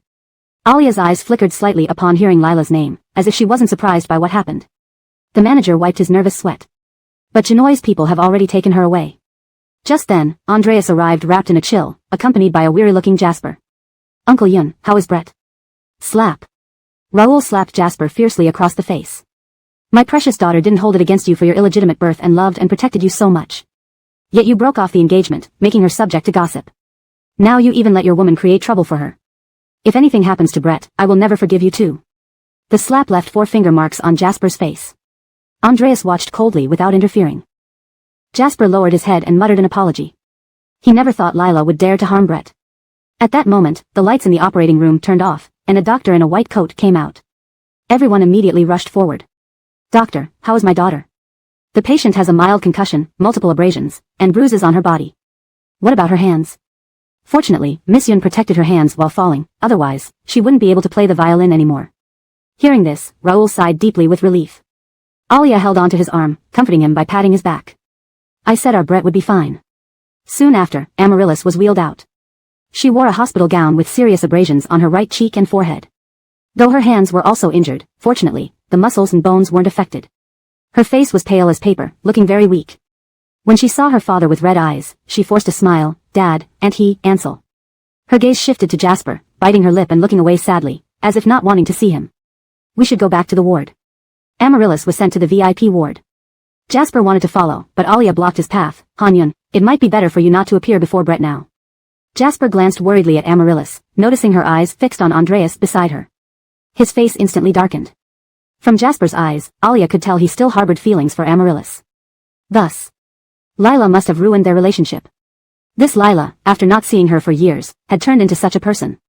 "Are you okay?" Hearing Andreas's concerned voice, Amaryllis smiled and nodded. "Don't worry, I'm fine." "What exactly happened?" Amaryllis lowered her gaze slightly, looking distressed. "I didn't expect that after breaking off the engagement with Han Yun, Miss Jiang still couldn't tolerate me. She didn't want to be my understudy, she wanted to replace me for the performance." Raoul's face was filled with anger, as if he wanted to tear Lila apart if she were here. "Humph, a commoner dared to lay hands on my daughter to climb up socially. If she prevents you from playing the violin, I'll ruin her hand." Raoul turned to Andreas, whose expression was grim. "Ansel, I heard your men took her away. You must make her pay dearly for this." Andreas, dressed all in black, emitted an icy aura. No one could read his expression. Lila was taken away by Andreas's men? No, he couldn't let Andreas be troubled. Thinking of this, Amaryllis gently grabbed Andreas's hand. I understand Miss Zhang's feelings. It's natural that she can't tolerate me since I almost married Hanyun. Also, regarding the orchestra matter, I believe she regrets it too. Raoul said, Brett, I told you before that being too kind makes people take advantage of you. You're always thinking of others, letting them trample on you. Andreas released Amaryllis's hand, leaving a message of rest well before exiting the ward. Outside the ward, Jasper caught up with Andreas. Ansel, Jia definitely didn't mean to do it, you. Before he finished, Andreas's icy black eyes met his. Whether it was intentional or not, I will investigate. If Lila indeed harmed Brett, you can't protect her. Protect? Ha. If it was true that Lila pushed Brett down the stairs, not only would he not protect her, he would make her regret ever doing such a thing. Lila didn't know who had bound her, but it was surely related to Amaryllis's fall down the stairs. She was tied to a chair, blindfolded and unable to hear anything. No one responded to her calls. This place was probably a basement, damp and cold, causing her to shiver uncontrollably. Struggling against the ropes proved futile. She huddled in fear, everything around her seeming to swallow her whole, facing endless darkness. After about 4 or 5 hours, she finally heard footsteps. Multiple sets of footsteps approached. The door opened, and a cold wind made her shiver uncontrollably. The blindfold was removed, and the glaring light caused her discomfort. Instinctively, she tried to shield her eyes but found herself tied up. She closed her eyes, adapting for a while before slowly opening them. In front of her was a table and sofa. Andreas sat in the middle, playing with a Swiss Army knife, his chilling eyes devoid of warmth as he stared at her. Lila guessed her abductors were related to Amaryllis, but she never expected it to be Andreas. Suddenly, 2 people untied her and pinned her right hand to the table. Andreas approached with the Swiss Army knife, saying, Was I too good to you recently, making you dare to lay hands on Brett? The blade was sharp, and Lila's face turned deathly pale. Memories of how Andreas dealt with Azai flashed through her mind. Andreas's concern for Amaryllis was something Lila knew well. Shaking her head in terror, she said, I didn't push Amaryllis down. She fell by herself. Chapter 52, Why does it feel like you're protecting her? Lila's words made Carmine's expression turn icy. Without saying a word, he ordered the playback of a surveillance video. In the footage, Amaryllis kept smiling and talking to Lila, but Lila's face grew increasingly unpleasant until she finally pushed Amaryllis down the stairs in a fit of anger. At this moment, Lila realized what that eerie smile on Amaryllis's face had meant. She had been scheming from the very beginning. She provoked her by using Dad and Kaylee, then staged this entire scene herself. Carmine looked coldly at the pale girl before him. What do you have to say for yourself? Lila's voice was hoarse and dry. I had no reason to do that. No reason? Isn't Jasper a reason? Didn't you attack Chen Qiai because you wanted a performance opportunity after entering Menshengxiang as a substitute? Each accusation from Carmine felt like a punch to Lila's gut, leaving her gasping for air. No. I already got Jasper, why would I seek trouble with Amaryllis? Regarding the orchestra, I trust my own skills. If I work hard enough, I'll get a chance eventually. There's no need for me to put myself in such a dire situation. Ha. A knife was suddenly slammed onto the table, causing Lila's heart to skip a beat. So, you mean Amaryllis risked her life, risking her future ability to play the violin just to frame you? What could be her motive? I don't know. Lila couldn't understand why Amaryllis harbored such animosity toward her.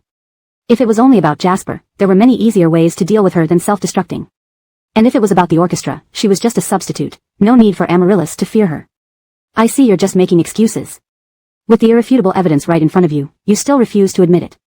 Lila, don't you think Jasper can save you now? If Amaryllis was injured, Jasper would want nothing more than to kill her. How could he possibly protect her? Lila bit her lip, her mind a mess. She wanted to desperately prove her innocence to Carmine, but she knew that once the surveillance footage was shown, no matter how many mouths she had, it wouldn't make a difference. Amaryllis was too ruthless. To get rid of her, she was willing to risk her own life. Lila's silence seemed to confirm Carmine's suspicions, igniting the suppressed rage within him. You are a cellist, you know how important a pair of hands is to a musician. Since you wanted to ruin Chen Qiai's hands, your hands aren't necessary anymore. Carmine pulled out the knife embedded in the table and lunged towards Lila's delicate hands. No. Lila's mind buzzed as she screamed tremulously. The tip of the knife stopped just a centimeter away from her hand. Lila stared at the knife, teeth chattering, body frozen. At this moment, compared to proving her innocence, she cared more about her hands. Besides, since Carmine had already judged her guilty, it didn't matter what she said anymore. Second young master, as long as you spare my hands, I will do anything. So you're admitting it? Lila squeezed her eyes shut tightly. Whether I admit it or not doesn't matter now, does it? Carmine leaned back on the sofa, lighting a cigarette, his brow furrowed in frustration. Leave Jasper and leave Menshengxiang. Those restraining her let go. Lila clutched her hands protectively, stunned into silence by Carmine's order. Was he also trying to expel her from the capital city because of Amaryllis? Her chest felt bitter and her eyes welled up with tears, which she forced back. I agree to the latter, but I won't leave Jasper. In the dim basement, the atmosphere was heavy and terrifying. Everyone around dared not breathe loudly. The man on the sofa wore an ominous expression, his deep black eyes harboring an extremely dangerous storm, ready to tear anyone to shreds at any moment. Do you love Jasper so much? Enough to forsake your own hands? For Lila, nothing was more important than family, even if it meant sacrificing herself. If destroying my hands allows me to stay with Han Yun, then I submit to your disposal. Lila placed her hands on the table, her bloodshot eyes looking calmly at Carmine. As their gazes met, Lila almost burned under Carmine's fury. He picked up the knife. Lila squeezed her eyes shut tightly, unable to stop the tears that streamed down her cheeks. Bang! She felt a chill, but the expected pain never came. The knife was plunged between her hands into the table. And Carmine had vanished. After being released, Lila immediately rushed to the orchestra. When she was taken away, she hadn't brought her cello, and she wanted to retrieve it. But her cello was shattered, with splinters scattered everywhere, strings hanging loosely, several snapped. Lila walked stiffly over, her trembling hands touching the broken cello, her heart pierced with agony. Who broke my cello? Lila glared fiercely at the members who previously called her sister but were now watching the drama unfold. Speak. Dulcie, arms crossed, looked down condescendingly at the disheveled Lila. Don't look at us. Your cello was destroyed by second young Master Chi's men. Given how vicious you were to his childhood friend, he only destroyed your cello and not your hands. How merciful of him. Carmine. It was him. Lila clenched her fists so tightly that her lips bled. She carefully gathered the pieces of her broken cello into its case, then left expressionlessly with the case on her back. Meanwhile, at Tangwang Palace. The cold water in the bathroom did nothing to extinguish Carmine's fury. His wet hand placed the phone on the table, Donovan's voice coming through.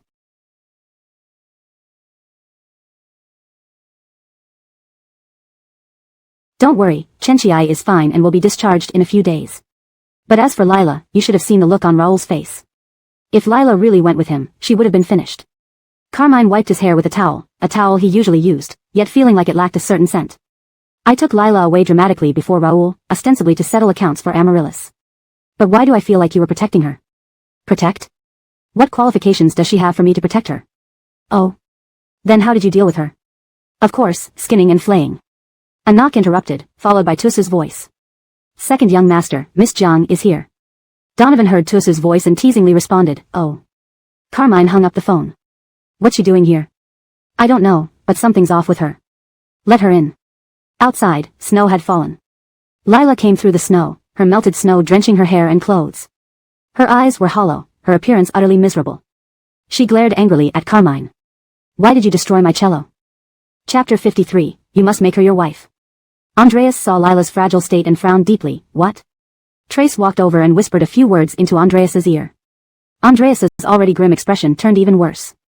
Andreas ordered people to bring Lila back but didn't expect those people to smash her cello in order to impress him. He remembered that Lila's cello was quite old. It's just an old cello, it doesn't matter if it's destroyed. Amaryllis was hospitalized because of you, yet instead of visiting her, you're upset about. Old cello? Lila clenched her fists tightly. Do you know how important that cello is to me? Her sister bought it for her with money saved from part-time jobs while studying at university. It represented all the love and hopes her sister had for her. She still remembered her sister's happy smile when she gave her the cello, saying, Our Gigi is so amazing. You'll definitely become the best cellist in the country, reaching out to the world. Her beloved sister was gone, leaving this cello as the only thing connecting them. How could he say it was no big deal? In their eyes, was everything that can be bought with money meaningless? Andreas disliked seeing Lila's grief-stricken expression. It made his heart ache too. No matter how important the cello is, can it compare to human life? Did you know that if not for Chini's strong constitution, she might never be able to play the cello again or even worse, die? Amaryllis. Amaryllis. His mind and eyes were filled with nothing but Chini. Lila felt as if her heart was being torn apart. Tears uncontrollably streamed down her face, filling her with resentment and despair. She shrieked hoarsely, what does it matter to me if she becomes disabled or dies? Isn't that what she deserves? Andreas grew angry, flashing a cold and furious glare. I didn't expect you would remain unrepentant even at this moment. I shouldn't have let you off so easily earlier.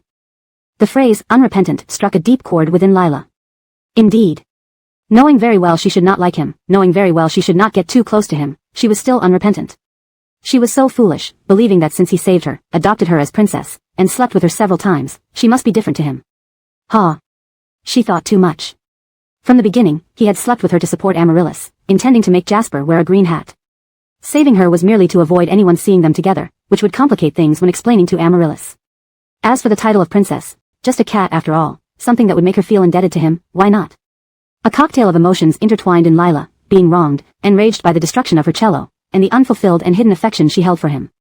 She finally burst out, since you care so much about Amaryllis, why don't you marry her? She and Jasper are no longer engaged, aren't they better off without marriage constraints? What did you say? The cold aura around Andreas grew even more chilling. Say it again. Tears kept streaming down Lila's face, blurring her vision so much she couldn't see Andreas's face clearly. Her mind was beyond control, and her mouth spouted, so what if I say it again? Am I afraid? You think my taking her fiancé has been effective? You must make her your wife, protecting her every moment, then nobody. Lila's neck was gripped suddenly, making her breathe hard, her eyes red as blood. But deep inside, there was a flicker of hope, or is it that you haven't married her because of the relationship we've had, so-called time makes hearts grow fonder, and you have fallen in love. Before she could finish, she was pushed forcefully off the balcony, falling 2 floors down. In that instant, Lila's tear-streaked and angry face transformed into one of terror and shock. She couldn't comprehend why she was suspended in mid-air a moment ago when she was standing on solid ground. As she fell, she saw Andreas's face, emotionless and merciless. Only then did she realize that all the warmth and happiness during this time were illusions. Andreas remained the same person, it was her self-delusion thinking they had grown closer. Is she going to die? If Andreas killed her, would he come to avenge her death? No, she didn't need revenge. On her way to the underworld, she didn't want to see him again. It would be best if he compensated Kaylee financially, ensuring she would live comfortably afterward. Plop. Lila fell heavily into the swimming pool beneath, gasping for air as water choked her throat, causing violent and painful coughs. Lila recalled there was a pool below Andreas's room. Luckily, the water cushioned her fall and saved her life. Tabitha. Mama Jo rushed out with a blanket wrapped around Lila's shivering body. You child, can't you speak calmly? Why argue with Master Z? Lila shivered in the cold but, after this incident, became clear-headed and calm. She grasped Mama Jo's hand. Thank you, Mama Jo. Mama Jo was heartbroken. Come, let's go back to the hall. Lila shook her head, struggling to stand upright. Mama Jo, please tell Andreas that I never owed him anything. My life is worthless, he can kill me as easily as squashing an ant. But if pushed to extremes, an ordinary person can be dangerous too. Tabitha. Mama Jo, thank you and Butler for looking after me these days. You're kind people, and I'll remember your kindness. Lila bowed to Mama Jo and left. Seeing her faltering figure, Mama Jo felt immense pain. She rushed to support Lila. Where do you live? Let me take you home. Lila smiled faintly. No need, Mama Jo. You should go back to avoid trouble because of me. When the butler ran to Andreas's door, Trace emerged from inside. Assistant 2, is Master Z. Best not to enter right now. Just as he spoke, the butler heard crashing sounds inside, knowing full well how furious Andreas was. At this moment, Andreas resembled a trapped beast, pacing around wildly, venting his anger. That damn woman dared to question whether he loved her. Impossible. There were countless women in the world, who wouldn't he rather love than Jasper's ex-fiancée? Knock knock knock. A hesitant knock sounded, followed by Mama Jo's voice. Master Z, Tabitha asked me to relay a message. Come in. Mama Jo cautiously opened the door. Seeing the chaos in the bedroom, the butler nearly fainted. Every piece of furniture in Andreas's room was priceless. One argument between Master Z and Tabitha cost millions. Another million was lost hearing Lila's message. The butler gazed outside and sighed. Snow again. Snow makes it difficult to find taxis here, and Tabitha is soaking wet. I wonder how she is doing. Mama Jo agreed. Poor Tabitha, but our Master Z is pitiful too. If anything happens to Tabitha, our Master Z will be considered a murderer. Translation ends. Chapter 54. I prefer your younger brother over you. Snowflakes fell from the sky like goose feathers, covering the deserted road with a vast expanse of white. Lila trudged through the icy cold snowstorm, feeling dizzy and heavy-headed. She had no strength left in her body. No, she couldn't collapse here. There were still so many things left undone. Second Master, that person seems to be Miss Jiang. As soon as Abelardo spoke, Skylar already spotted Lila. Despite the fog making everything unclear, there was no mistaking that frail figure for anyone else but Lila. Lila swayed on her feet before collapsing toward the ground. Skylar's expression turned grave. Drive over. Abelardo accelerated. However, another car reached Lila first, pulling up beside her. The door opened, and Cameron rushed out anxiously, calling out, Tabitha. Lila's brows knitted tightly as she closed her eyes in pain. Her mouth slightly parted, struggling to breathe, her breath hot against the winter air. Cameron touched her forehead and felt the intense fever burning her skin. Beep, beep, as he lifted her into his arms, a harsh honk came from behind them. A car screeched to a halt next to them, and the window rolled down slowly, revealing Skylar's grim face. He looked at the flushed, gasping Lila in Cameron's arms, a sudden rage surging in him. Dead? Cameron glared at Skylar, clearly enraged. Again, Tabitha is my woman after all. No matter what, you shouldn't have treated her this way. Huh, Skylar laughed coldly, though it didn't reach his eyes. Do you feel sorry for her, or do you think I've disrespected you? I am obviously worried about Tabitha. If you truly cared, you would take her straight to the hospital rather than blocking my car and chattering nonsense. The window began to roll up as Skylar's frigid voice rang out. Drive. The car sped off, leaving Cameron alone with Lila, whom he gently placed in his own vehicle.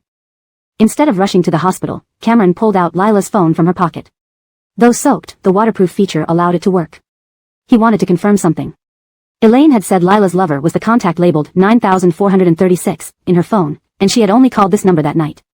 Using Lila's fingerprint, he unlocked the phone and found the contact labeled 9436.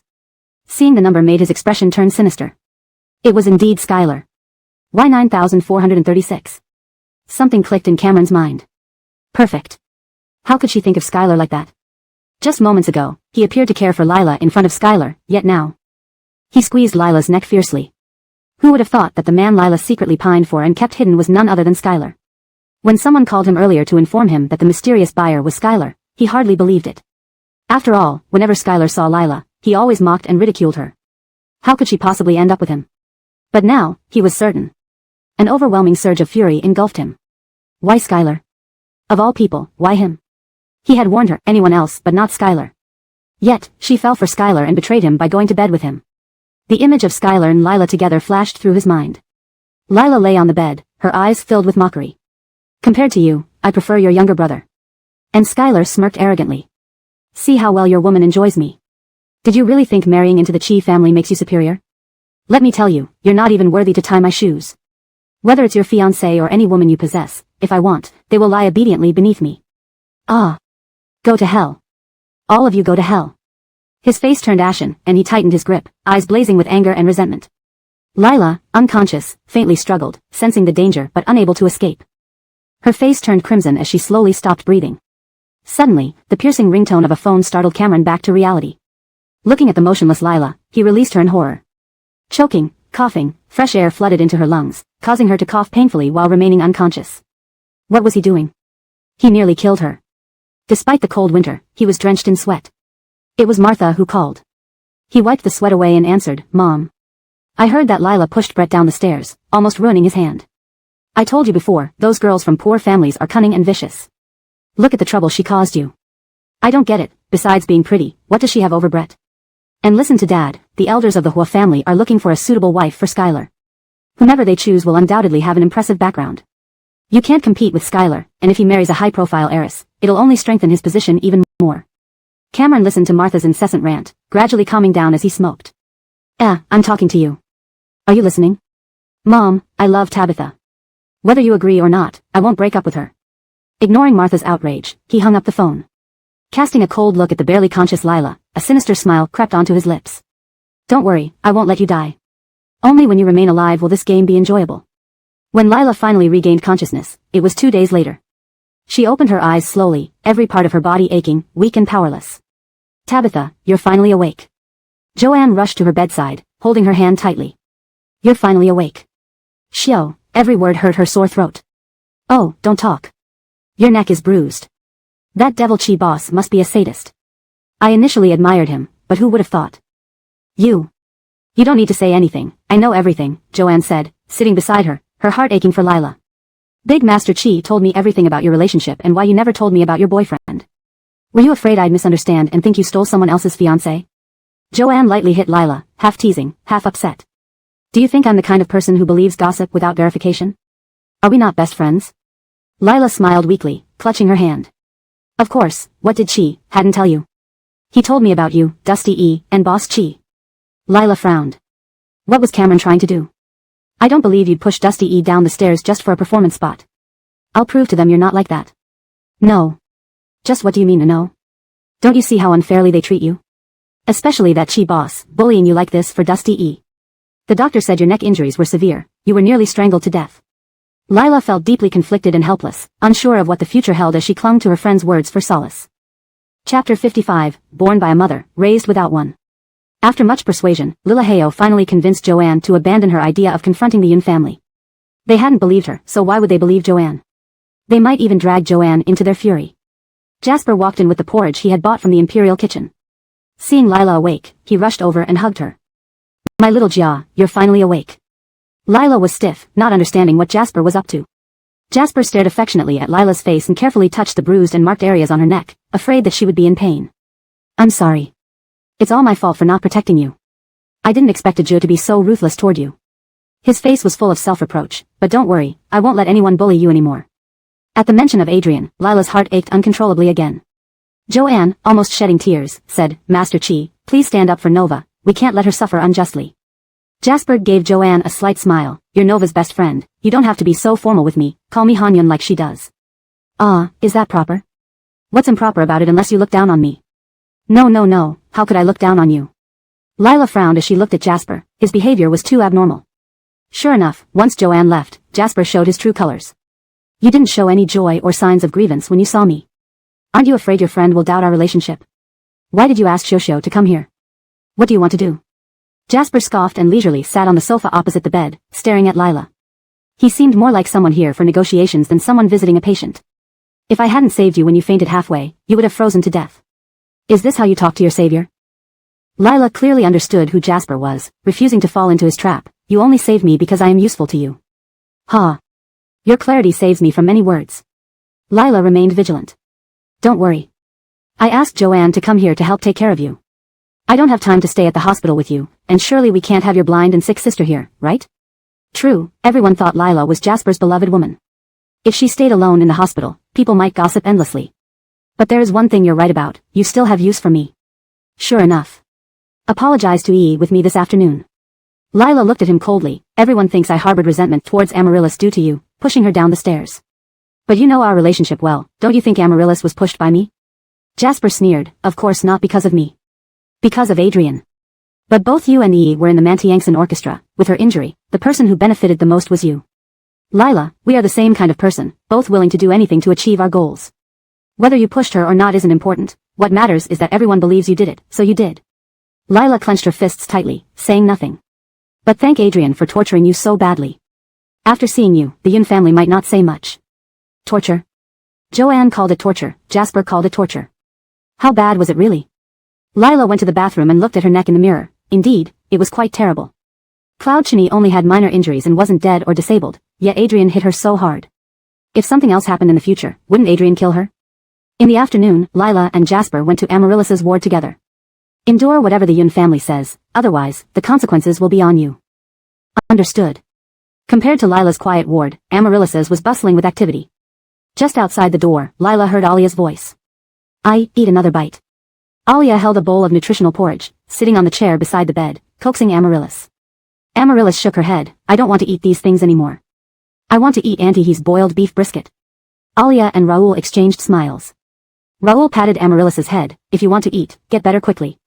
When you're out of the hospital, Auntie He will make it for you. Alia smiled. Not just boiled beef brisket, I'll cook whatever you want. It truly was a warm and happy family. Unexpectedly, after years without seeing each other, Alia had learned to cook. The former Alia never knew how to cook. She disliked the smell of oil and smoke. Shiloh loved her dearly and didn't let her do anything. Little Lila often heard her father say, Dad is responsible for earning money, Tabitha is responsible for taking care of the younger sister, and Mom should just be beautiful. Even when Lila was 6 years old, he would rather teach Lila how to cook than let his wife lift a finger.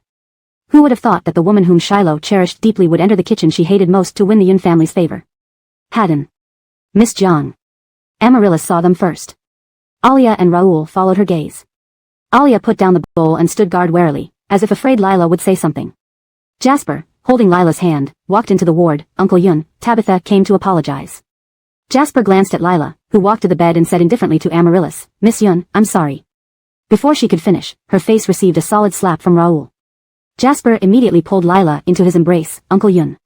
You harmed my daughter this way, what good does an apology do? Lila's face instantly swelled. She gritted her teeth and endured it, saying nothing. Uncle Yun, Tabitha has already suffered what she deserves. Please forgive her for my sake. Lila had no color in her face, looking weak and weary, with visible bruises on her neck, showing she had been through a lot. Amaryllis realized that Adrian had retaliated on her behalf and instantly felt happy.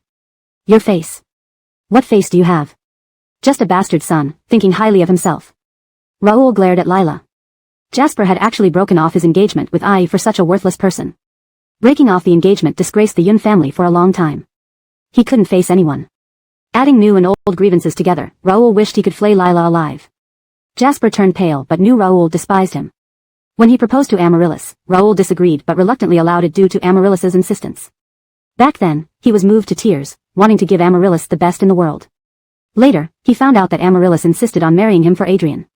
"Father, I'm fine, please don't make it hard for Haddon and Miss Jiang." Her daughter being kind-hearted and magnanimous, Raoul turned angrily towards Lila. "You've grown up in such a vile manner.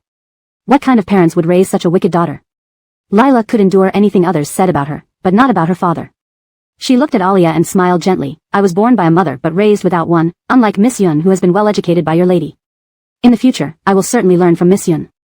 Chapter 56, The Scent of You Lingers on Lila. Cameron had already accompanied Lila to apologize. Raoul, even if he did not give Cameron face, would still give some respect to Giannis. With urgent company matters, Raoul had no choice but to leave first. Cameron exchanged a look with Lila, and she left the ward as tactfully as she could. Kayla, seeing this, left the two men some space and then followed after Lila. "Marie." Kayla blocked Lila's way. "I heard you were fired by Mantiangsing." Lila looked at Kayla without expression. "Isn't that what you wanted to happen?" Kayla frowned. "I don't understand why you've turned out like this. It was only because Juliet survived this incident that you didn't cause any major trouble. But you have paid the price for this event. After this lesson, you should know that you don't belong in D Capital. You already took the $1 million I gave you. If it's too little, I can add another 500,000. Facing her injured daughter, Kayla offered no greetings or concern, only schemes to make her leave. $1.5 million is enough for you and Elira to live comfortably. Why are you so determined to stay in D Capital? Are you really so sure that Cameron will marry you?" Lila sneered. "Since you're so sure that Cameron won't marry me, why are you so eager to chase me away?" Miss He, I have no complaints about your deserting your husband and child to marry into wealth, nor do I intend to let anyone know you are my birth mother. You needn't worry every day that I might reveal our relationship to others." Realizing her thoughts were exposed, Kayla wasn't embarrassed at all. Instead, she got angry at Lila's comment about deserting your husband and child. "What right do you have to say that I deserted my family? Wasn't it because you offended the Xia family prince that your father ended up committing murder? The one who caused your father's imprisonment, my leaving, and Elira's loneliness is you, not me."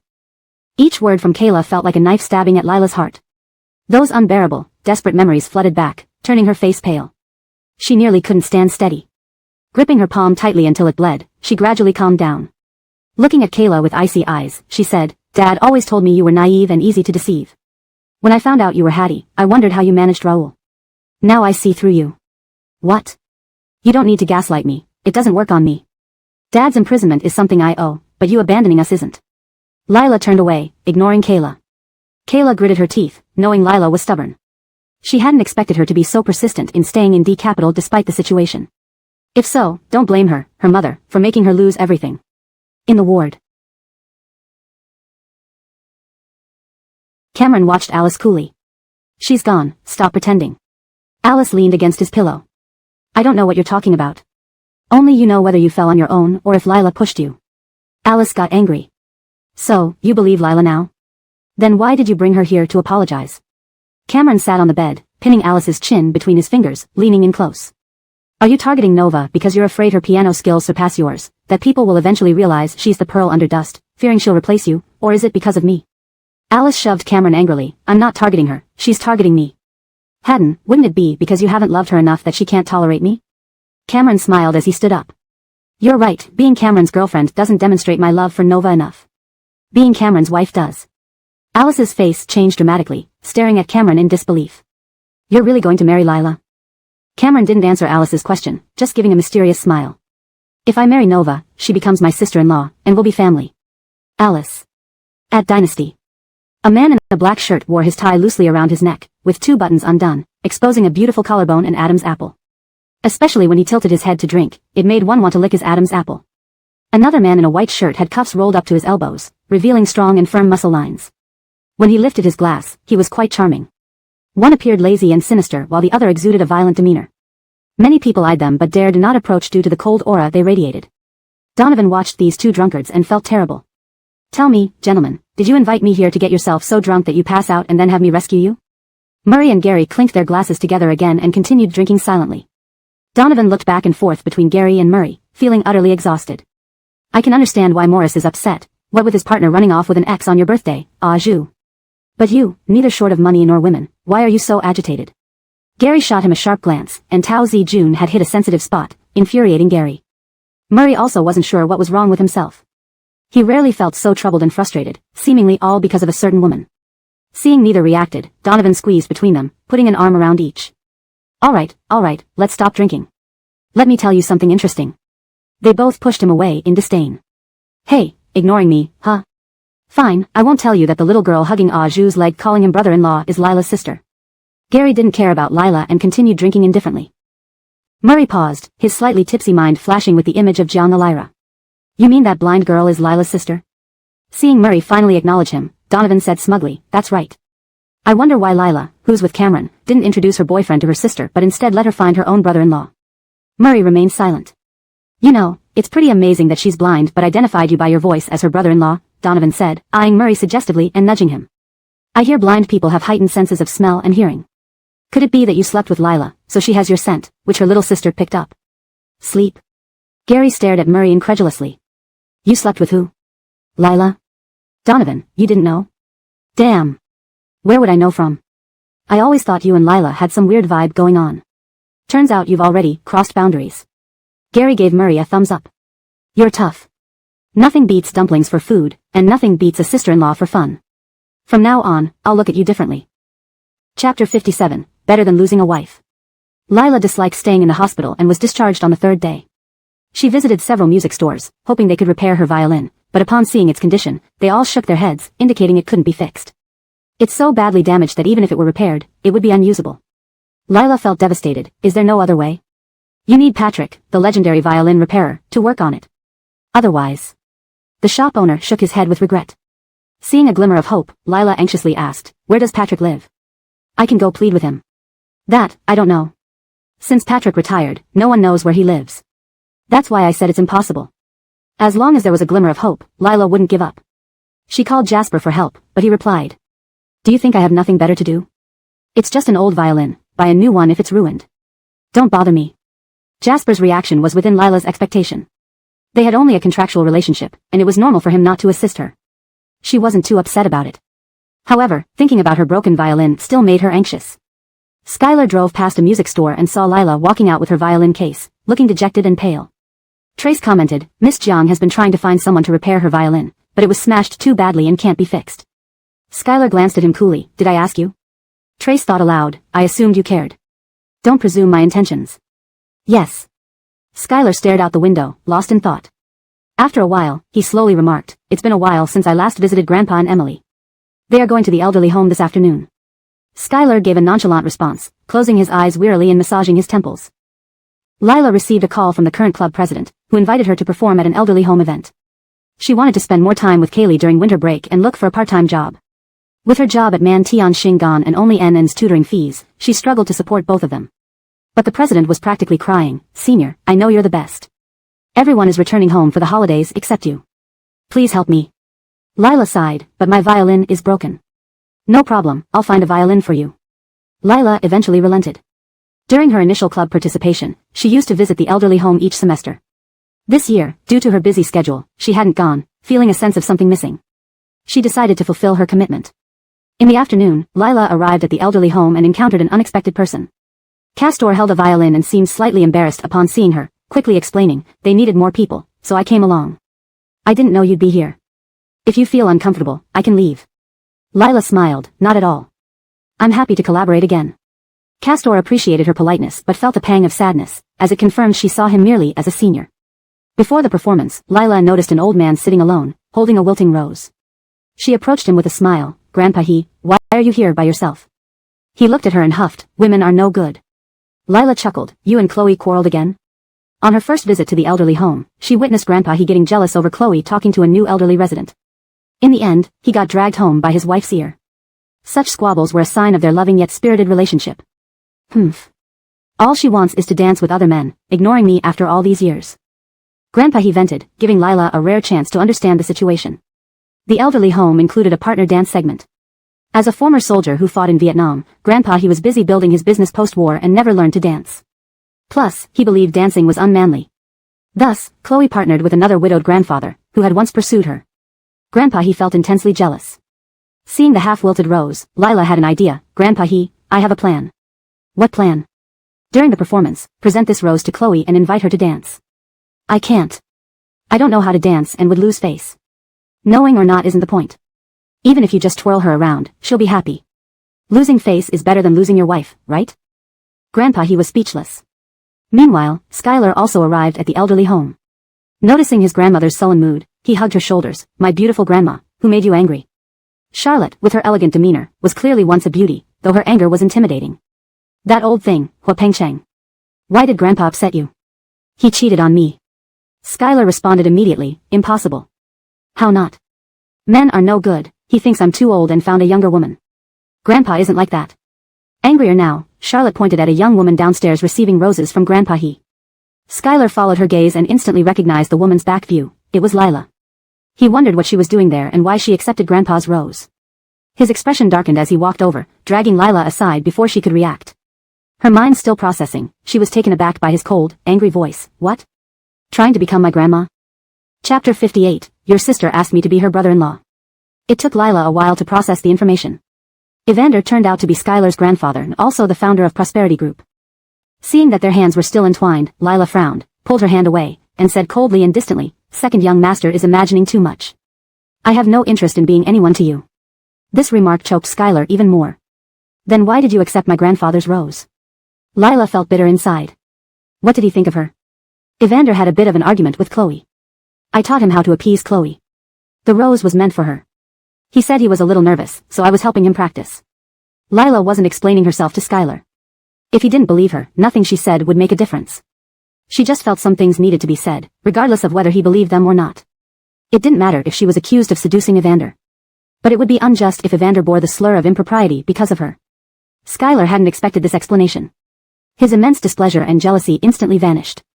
Just as he was about to speak, Lila spoke first. If second young master has no other business, I'll take my leave. Lila turned to leave but was stopped by Skylar pulling her back. Wait. His deep dark eyes stared at Lila's neck. Her scarf wasn't wrapped tightly, revealing faint bruises on her neck. He pulled the scarf down further, his brow furrowing deeply. He had only pinched her lightly that day, hardly using any force. How could the injury be so severe? The bruise looked like it could snap her neck.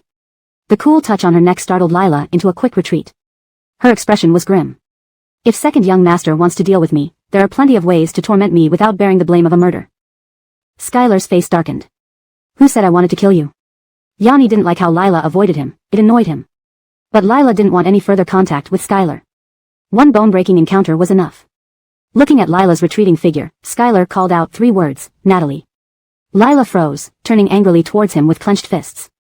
If you dare harm Kaylee, even if I die, I won't let you off. Skylar chuckled, pulling her into his arms despite her struggle, whispering close to her ear, Relax, I wouldn't hurt a girl who clung to my leg and asked me to be her brother-in-law. Lila was taken aback. What? Seeing Lila's reaction, Yanni felt quite amused. Looks like your sister hasn't told you yet about picking me as her future brother-in-law from a sea of people. Lila became increasingly confused. Suddenly, she remembered what Kaylee had said recently about dreaming of her getting married and the voice of her brother-in-law sounding very pleasant. So, the voice in her dream was Skylar's? And she heard Skylar's voice in real life and ran off to find him as her husband? Did her saying she wouldn't believe dreams mean Skylar rejected her? Lila couldn't believe such a thing happened. Since you met my sister, you should know she can't see. A child's jest shouldn't be taken seriously. Of course, I don't take it seriously. I'm just curious. You and Jasper seem so affectionate. Why didn't you tell your sister you already have a boyfriend? Otherwise, she wouldn't have looked for a husband for you and come to me. Before Lila could respond, Skylar cut her off, pushing her into a corner against the wall. Natalie has leukemia. Conservative treatment is expensive, and Jasper paid for it. His sharp eyes fixed on her, scrutinizing every expression on her face. Jasper paid for your sister's treatment, yet you didn't tell her about him. This doesn't fit the behavior of 2 people in love. Did you 2 reach some secret agreement? Pound, pound, pound, Lila's heart raced rapidly like drums pounding. She pushed him away sharply. You're good at making up stories, second young master. You'd make a great screenwriter. Oh. I didn't tell my sister about Hanyun because we've been together for a short time, and there's too much gossip around us. I didn't want it to affect her condition. Once Hanyun and I settle down, I'll introduce him to my family. Arriving at the performance hall, Lila breathed a sigh of relief. Skylar could deduce so much just from Kaylee's visit, nearly approaching the truth. Indeed, she had to be extremely cautious around him. The performance began. As Lila played, she saw Evander holding a bouquet of roses walking toward Chloe. Initially, Chloe acted aloof, but after some words from Skylar, she accepted the flowers. They entered the dance floor together. Evander indeed didn't know how to dance, moving stiffly like a puppet. But Chloe was happy.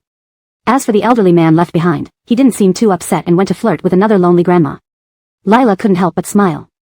Unexpectedly, she caught a pair of piercing black eyes staring at her. Her heart skipped a beat as she quickly averted her gaze. The intense stare only disappeared when the performance ended, allowing her tense nerves to finally relax. When she looked up again, Skylar was gone. Grandpa Corbin. Skylar approached an old man in a black suit. Seeing Skylar, the old man smiled and patted his shoulder. Egu, it's been a while, you're looking more handsome than ever. Skylar smiled slightly. Inherited the good genes from my grandfather. You brat. Old Corbin playfully punched Skylar's chest. What sent you here, right? You know my grandfather is petty and jealous. Why do you and Emily gang up on him? Are you not afraid he'll be enraged into a coma? Old Corbin harumphed. Why did he not dance with your grandmother? Back then, he promised to follow whatever she wanted. Now he makes dancing a big deal and acts all macho. Of course, I need to stand up for your grandmother. So, Old Corbin was the one who made Evander jealous. Both had pursued Chloe, but she chose Evander. Old Corbin had unresolved feelings ever since. Skylar gave a thumbs up to the elder. Nicely done. They shared a laugh. Skylar then presented the inkstone from the auction to Old Corbin. Old Corbin opened the box and exclaimed in surprise. Ming Dynasty? Yeah, I knew you'd like it.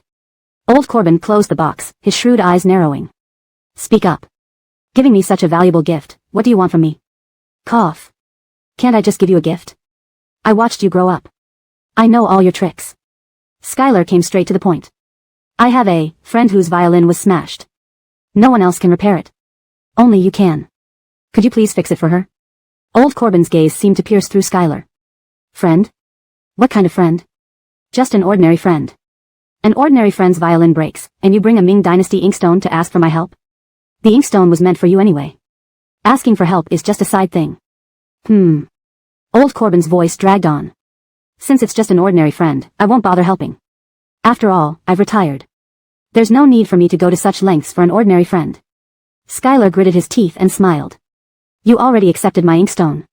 You have to help now. Or I'll get Emily to talk to you. Old Corbin. Translation completed.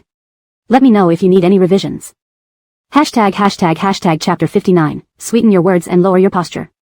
The performance ended, and Castor urgently sought out Lila. Tabitha, come with me. Lila was confused. What's going on? I heard your piano is broken. I'll take you to see Patrick. Lila was incredulous yet overwhelmingly excited. Patrick, the renowned piano repairer? He's here too. Yes, I've already told him about your situation. He said he wants to meet you but only has 5 minutes. Patrick was the only expert who could repair her piano.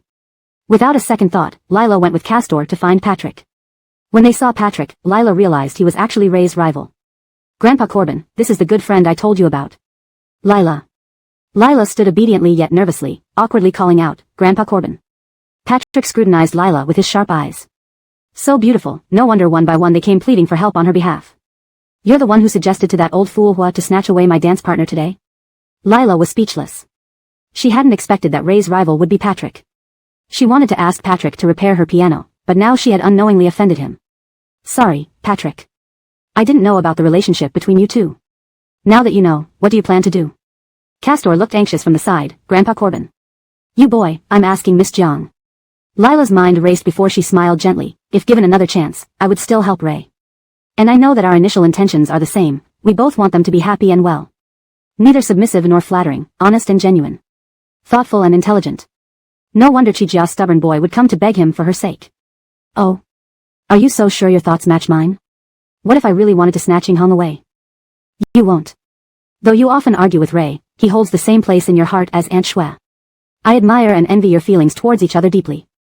In life, to have someone accompany you till old age is already a great happiness. And they have 3 people.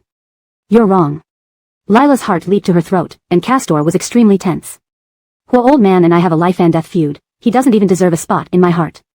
But today, I got a gift I truly desired, and I'm in a good mood. So I'll make an exception this time. Lila was delighted, bowing repeatedly. Thank you, Grandpa Corbin. Patrick gave Lila an address and asked her to send her piano there. Lila thanked him again, almost moved to tears. Fellow student, thank you so much this time. Without you, I wouldn't know what to do. Castor, looking at Lila's reddened eyes, scratched his head bashfully. Don't mention it. I know that piano means a lot to you. Helping you makes me happy too. Thanks to some connections between the Yu family and the Corbin family, Castor had attended Patrick's birthday party with his father before, which allowed him to speak up on Lila's behalf. But I should thank you. Is there anything you want? What Castor wanted, Lila couldn't give. Feeling bitter, he said, how about you treat me to a meal? Just as Lila was about to respond, a voice called out, Tabitha. Turning around, Lila saw Ray, Chloe, and Christian standing beside them. Castor knew that Lila's broken piano was ordered by Christian. His face immediately turned sour. He previously thought Christian would treat Tabitha well, believing that as long as Tabitha was happy, he would step aside. Never did he think Christian would turn out to be a scoundrel. Yes. He couldn't let Tabitha stay with such a man, he needed to win her back. Old Master He recognized Castor. Isn't this that kid from the Yu family? Tabitha, why are you with him? He's my senior, and we both came for the performance. Just a senior? Lila nodded obediently, but Castor interjected, senior now, maybe not in the future. His eyes glared provocatively at Christian. Old Master He smiled faintly, you were a senior then, you're a senior now, and you will remain a senior in the future. Meaning Castor never managed to win Lila's affection in the past and would never succeed in the future.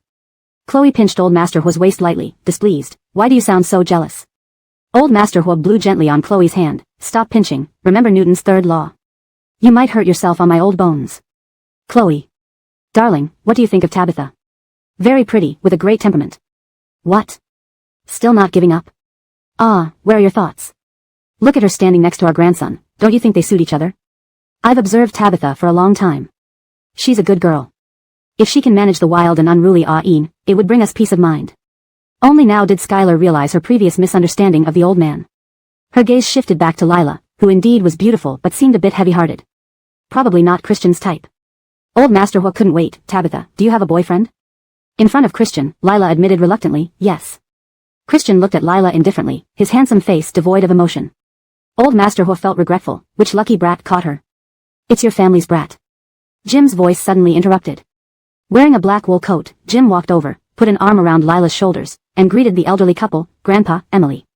At the sight of Jim, Old Master He and Chloe couldn't help but recall their daughter who renounced worldly pleasures and became a nun. They didn't have any good feelings for Chiminkai, let alone his son, Jim. We only have one daughter, one granddaughter, and one grandson. Don't misaddress anyone. Jim didn't get angry. Instead, he smiled warmly. I just heard you say who has Tabitha has good fortune. I think I am indeed fortunate. Old Master He scoffed, you misunderstood.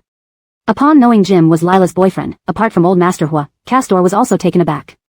Lila being Jim's girlfriend meant that when he saw her kissing Christian. Castor's astonished gaze fell on Christian, meeting his cold, warning look. Castor. For the first time, Castor felt out of sync with the world because he wasn't eccentric enough. As Lila and Jim left, Old Master He was quite gloomy. This guy isn't impressive, but his taste and luck aren't bad. Looking at his own grandson, Old Master He couldn't understand how anyone could prefer Jim over his grandson, who didn't lack in terms of looks or qualities. Thinking of his grandson's sarcastic mouth, Old Master He slapped Christian from behind. When you see a girl you like, sweeten your words and lower your posture. Other families already have 3 kids while you still don't have anyone you fancy. Chapter 60, Taking the Back Door. How did you know I'd be at the senior center today? In the car, Lila couldn't help but ask Jasper. Jasper seemed to be in a good mood. It's not hard for me to find out where you are. Lila's eyebrows involuntarily creased. Lately, Jasper had been acting strangely, frequently showing up in front of her. Did you need something from me? If I don't need anything, can't I still look for you? You are my girlfriend now, isn't it only natural for me to pick you up? Realizing he was putting on a show for others, Lila didn't say more. That day, Lila delivered the piano to the address given by Luis. She trusted him and could only place her hopes in him. Time flew by, and soon it was time for the New Year celebrations. On New Year's Eve, Lila planned to go to the hospital to be with Kaylee, but Jasper ordered her to accompany him back to the Chi family residence. Fortunately, it was just for lunch, so she could return to the hospital for dinner with Kaylee. Martha disapproved of Lila's background and origin even more after the Reina incident, always wearing an unfriendly expression. Yet Jasper refused to break up with Lila, which made Martha furious. She asked Giannis to intervene. However, Giannis said, Jana has grown up and knows what he wants. There's no need for us to worry. Lila had become adept at playing the role of a tool, simply agreeing with whatever people said and leaving everything else to Jasper. But when she saw Murray returning home for dinner, despite her outward calm, Lila felt like a ball of tangled yarn being clawed by a cat inside. Since Delaney became a nun, Murray had never come home for the new year. His return this year seemed to make Giannis very happy. Zhu, Han-yun, come join your father for a drink. Although Murray returned, his attitude towards the Chi family remained cold as ever. I've been allergic to alcohol recently, I can't drink. Giannis didn't get angry but coaxed Murray instead, then have some juice. Let's all toast together as a family. When Giannis mentioned the family, Lila felt excluded. She didn't move but was nudged by Jasper, who signaled her to pick up her glass. Lila raised the glass of juice in front of her, and only then did Murray take his.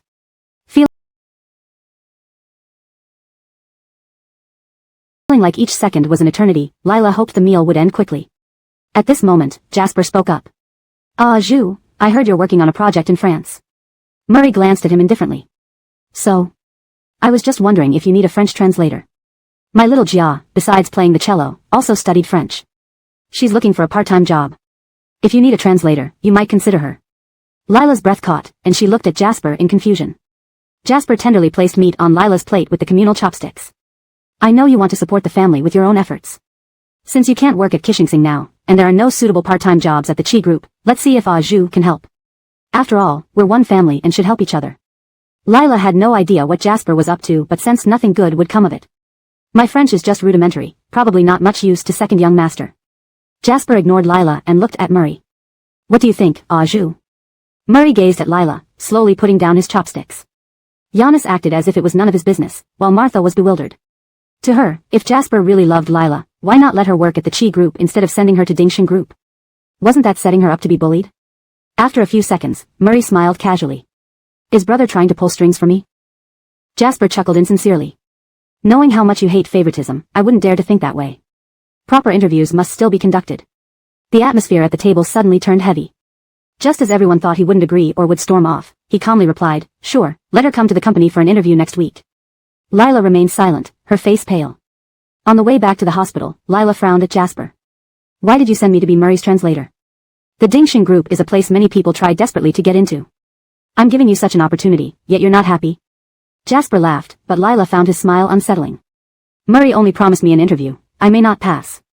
Besides, can't you notify me before making such decisions?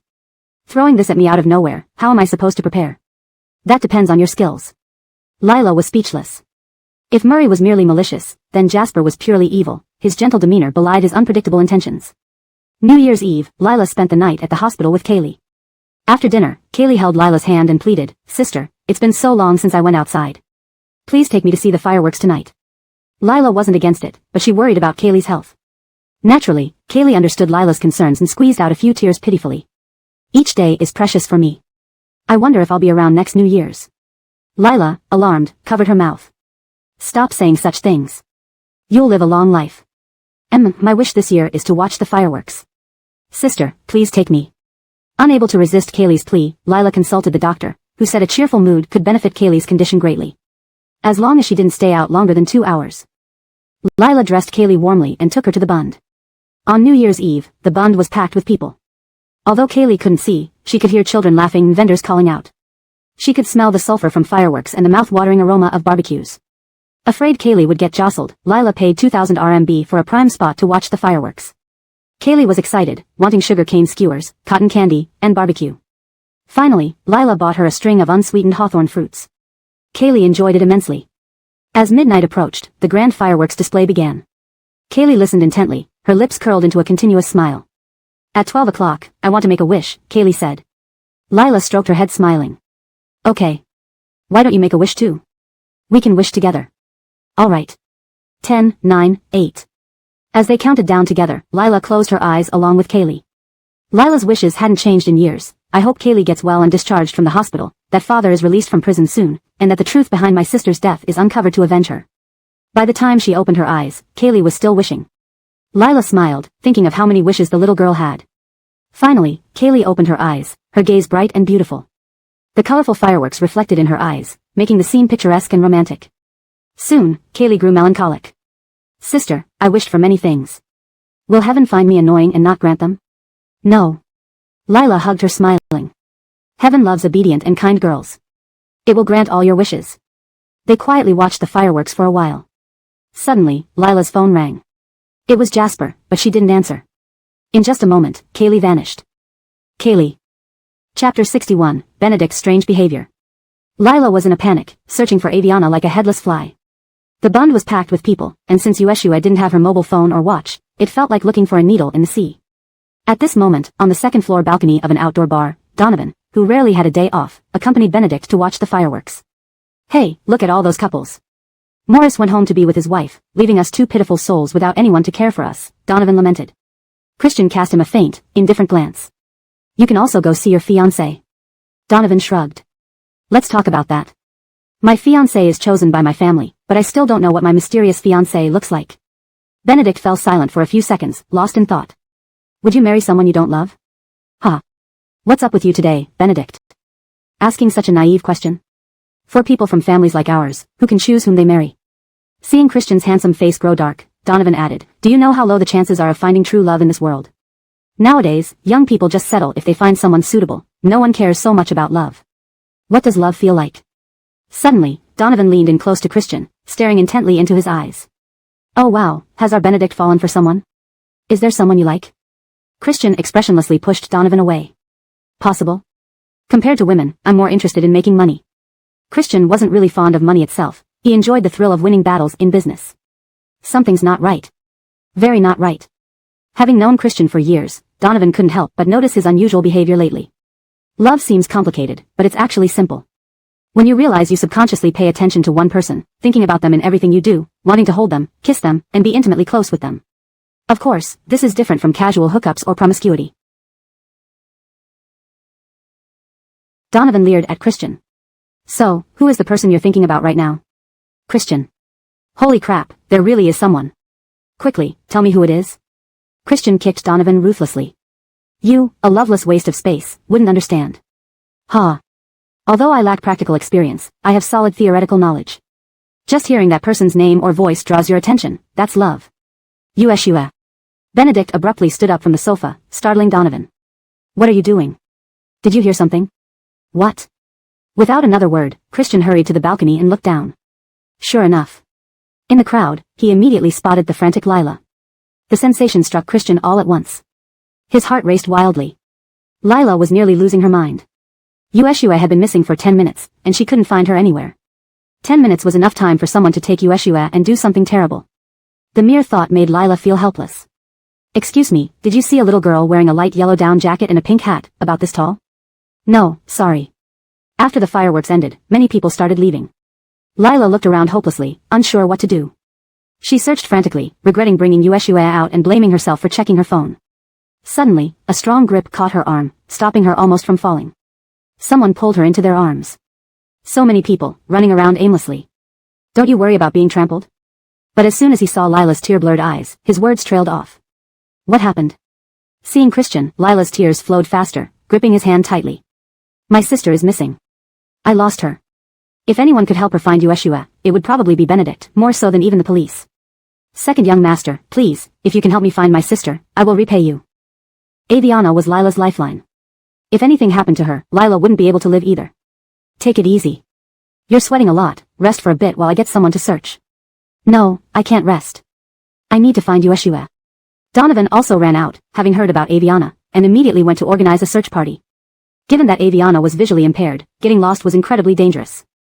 Meanwhile, Aviana heard someone calling her but didn't respond. Instead, she stared at the woman before her. Are you really my mother?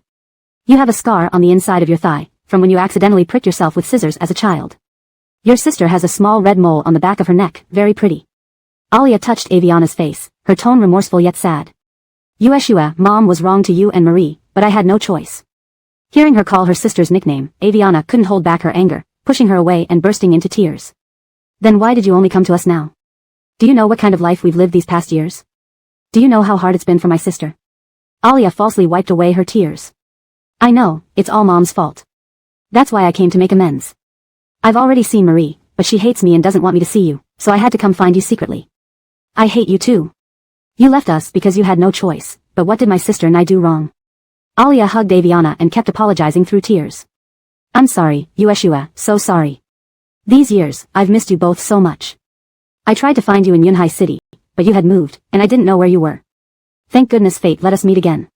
This time, I won't leave you and Marie. Aviana's heart was in turmoil. She had always wished for her mother to come back, but when the day finally came, she felt overwhelmed by the shock. Sister is looking for me. I should go back. Ushua. Alia stopped her. I know it's hard for you to forgive and accept me right away, but I'll do whatever it takes to earn your and Marie's forgiveness. Aviana bit her lip, saying nothing. Marie holds a grudge against me and might not let me see you later, so I hope you won't tell her about our meeting today. Watching Aviana walk away, Alia sneered softly. Marie, you're still too young to compete with me.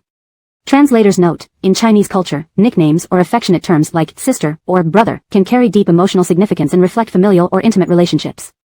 ####Chapter 62, it would be best if Davidson falls in love with you. Lila was barely able to move, drenched in sweat and panting heavily, almost on the verge of collapse. Davidson supported her, his face grim. Don't die on me before we even find your sister. Lila ignored him and continued searching. Second young master, we found her. Upon hearing Trace's voice, Lila quickly turned around. She saw Natalie obediently being led by Donovan. Overwhelmed with relief, she ran towards Natalie. Kaylee. She anxiously inspected Kaylee from head to toe, noticing that while Kaylee was unharmed, her eyes were red as if she had been crying. Who hurt you? Natalie shook her head, deciding not to tell Lila about Alia. No one hurt me. I couldn't find my sister and got scared. I'm sorry, I'm so sorry, it's all my fault. Natalie shook her head again. It's not your fault. There were too many people earlier, and we got separated. I should have held on to you tighter. Donovan interjected, it's good we found her. Don't blame each other. The doctor must have set a time for when Kaylee could be released. We should take her back now. All right. Lila looked at Davidson and Donovan. Thank you, second young master. Thank you, sir. Donovan, remembering that Lila didn't know who he was despite knowing her, introduced himself.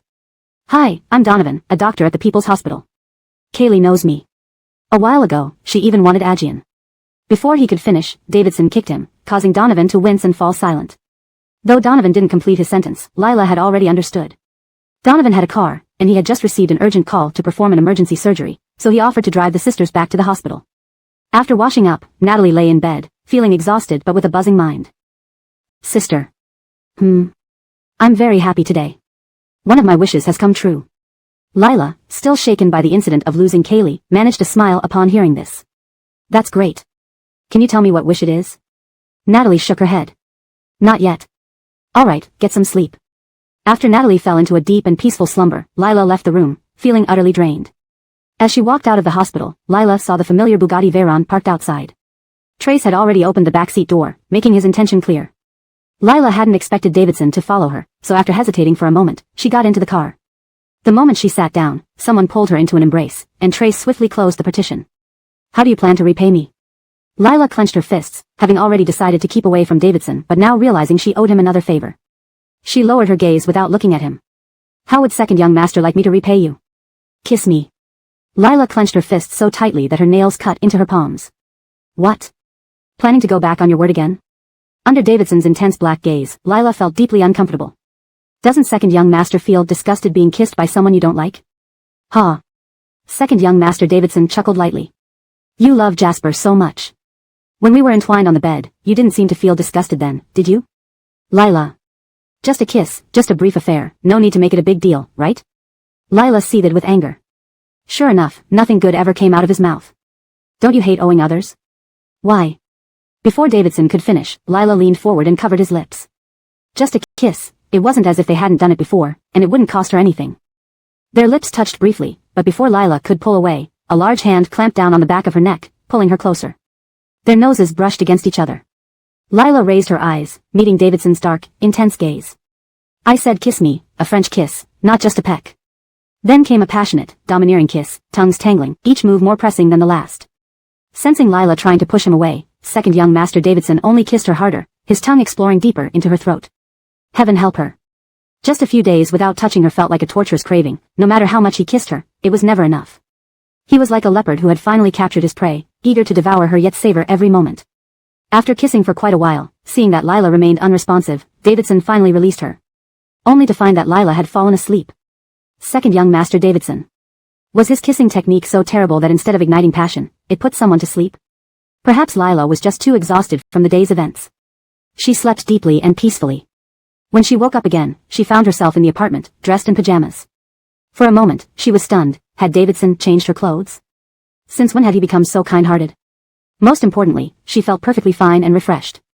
He hadn't tormented her last night. Good. She didn't want any further physical entanglements with him either. In the morning, Lila received a call from Carly inviting her to interview for a translator position at the company.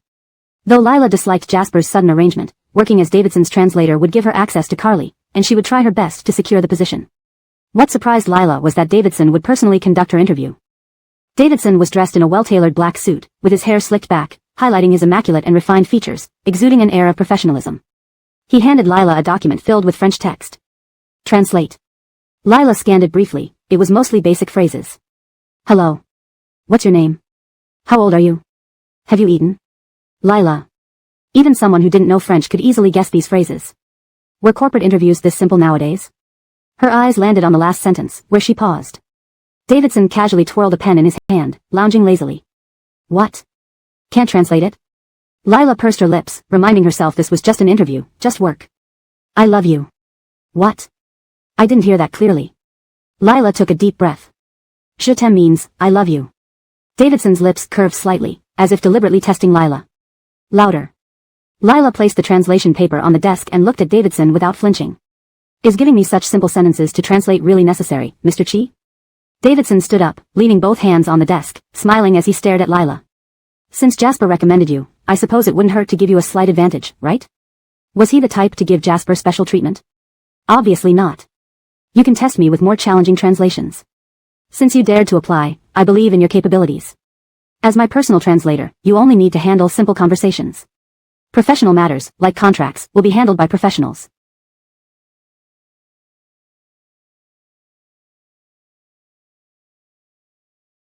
Lila was taken aback.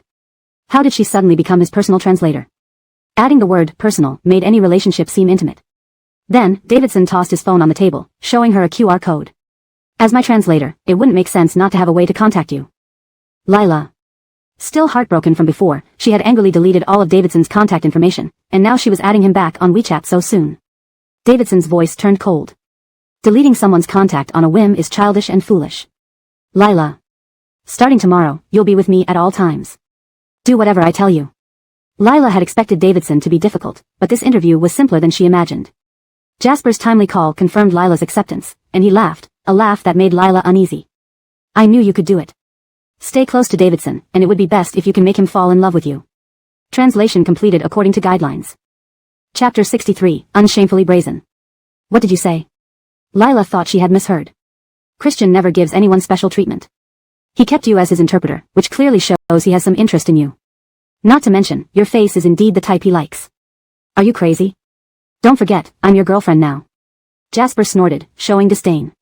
Are you really that naive or just pretending? Christian is the legitimate crown prince of the Chi family and someone whose mere actions can shake the entire capital. If I give you a chance to get into bed with him, you should seduce him relentlessly until he completely falls for you. And what do you get out of this? Lila didn't believe Jasper was being so kind by creating this opportunity for her. Huh, you truly are smart and pragmatic. We're in this together. If you succeed, I will naturally benefit too. Hearing the busy signal, Lila frowned deeply. Didn't Jasper previously warn her not to get too close to Christian? He said she could be with anyone but not Christian. Why the sudden change of heart? Why encourage her to seduce Christian? Something strange must be going on. What new scheme does Jasper have in mind? To help Lila understand Dingxin Group quickly, Christian had Carly take her around the company. Carly was a very responsible secretary, serious and meticulous in her work. Looking at her, Lila couldn't connect her to the woman who secretly met men at the gym. If the Jaden mentioned by Carly was indeed her sister's boyfriend, something significant must have happened between them. During lunch, Lila casually brought up the top 10 strange tales of the imperial capital. Carly responded half-heartedly, obviously unwilling to talk about anything related to the Imperial Capital University. Isn't Cameron majoring in administrative management? I remember your dorm was Building 22. Carly's expression darkened. Yes. I heard a girl from your cohort died in Building 22, falling from the top floor. Her face was unrecognizable. Lila watched Carly closely, noting every subtle reaction. Afterwards, they say that building hears the ghostly cries of that girl at 3 a.m. every night. Is that true? Have you ever heard it? Ah, I remember, that girl's name was Liz. Startled, Carly stood up abruptly, knocking over a water glass. Water spilled all over the table and onto her clothes. Sorry, I need to go to the restroom. Watching Carly flee, Lila became even more convinced that she was connected to her sister's death. I've been dreaming about Fian recently. She was covered in blood, her face smashed beyond recognition. She cried and asked us if we were best friends. Why did I do that to her? I'm losing my mind.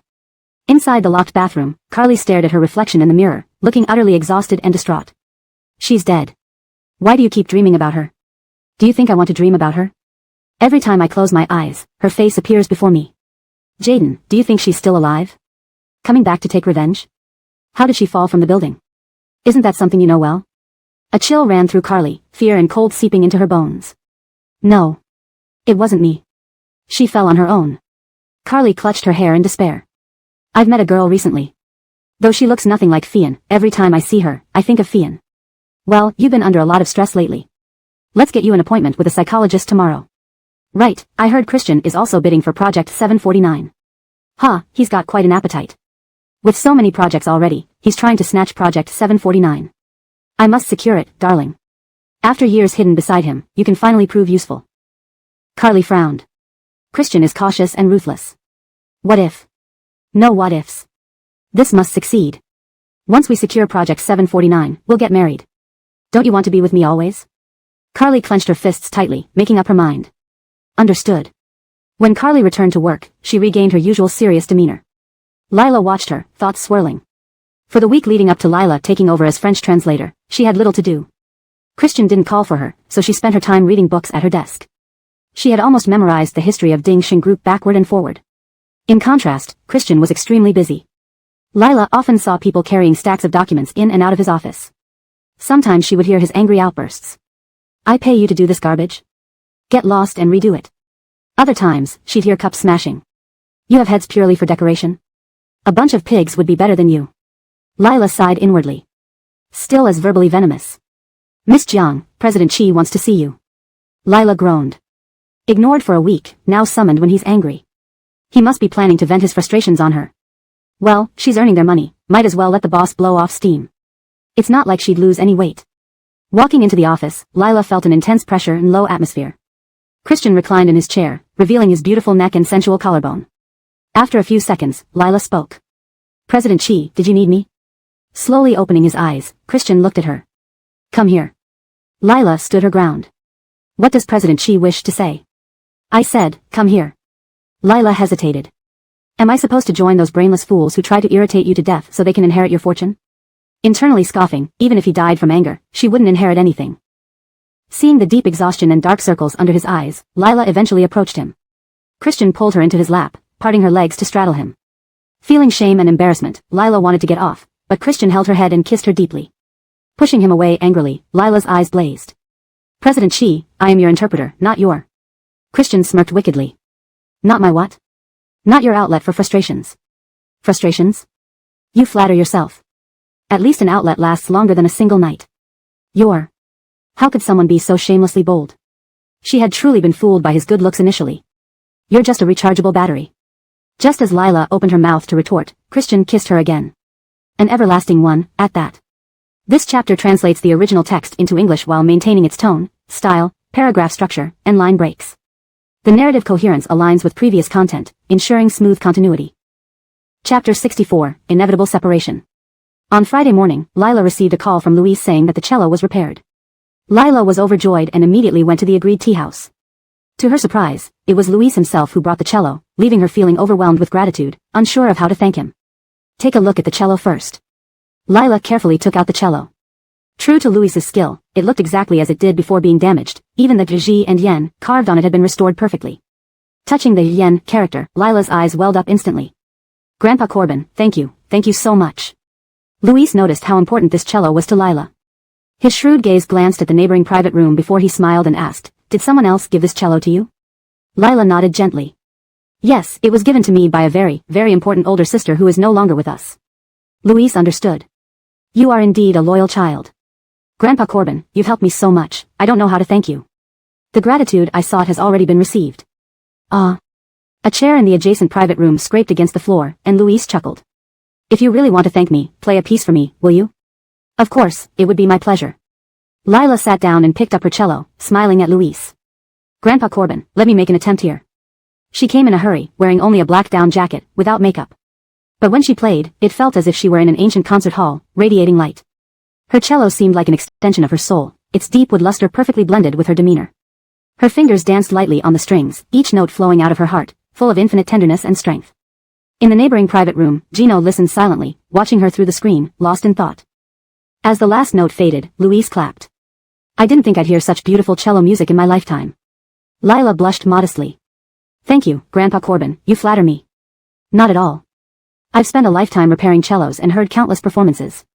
Child, your talent and ability shouldn't be confined to a small city like the capital. On her journey as a cellist, Lila faced countless setbacks. Many people praised her talent, but she never won any competitions. In today's world, wealth, power, and influence far outweigh talent.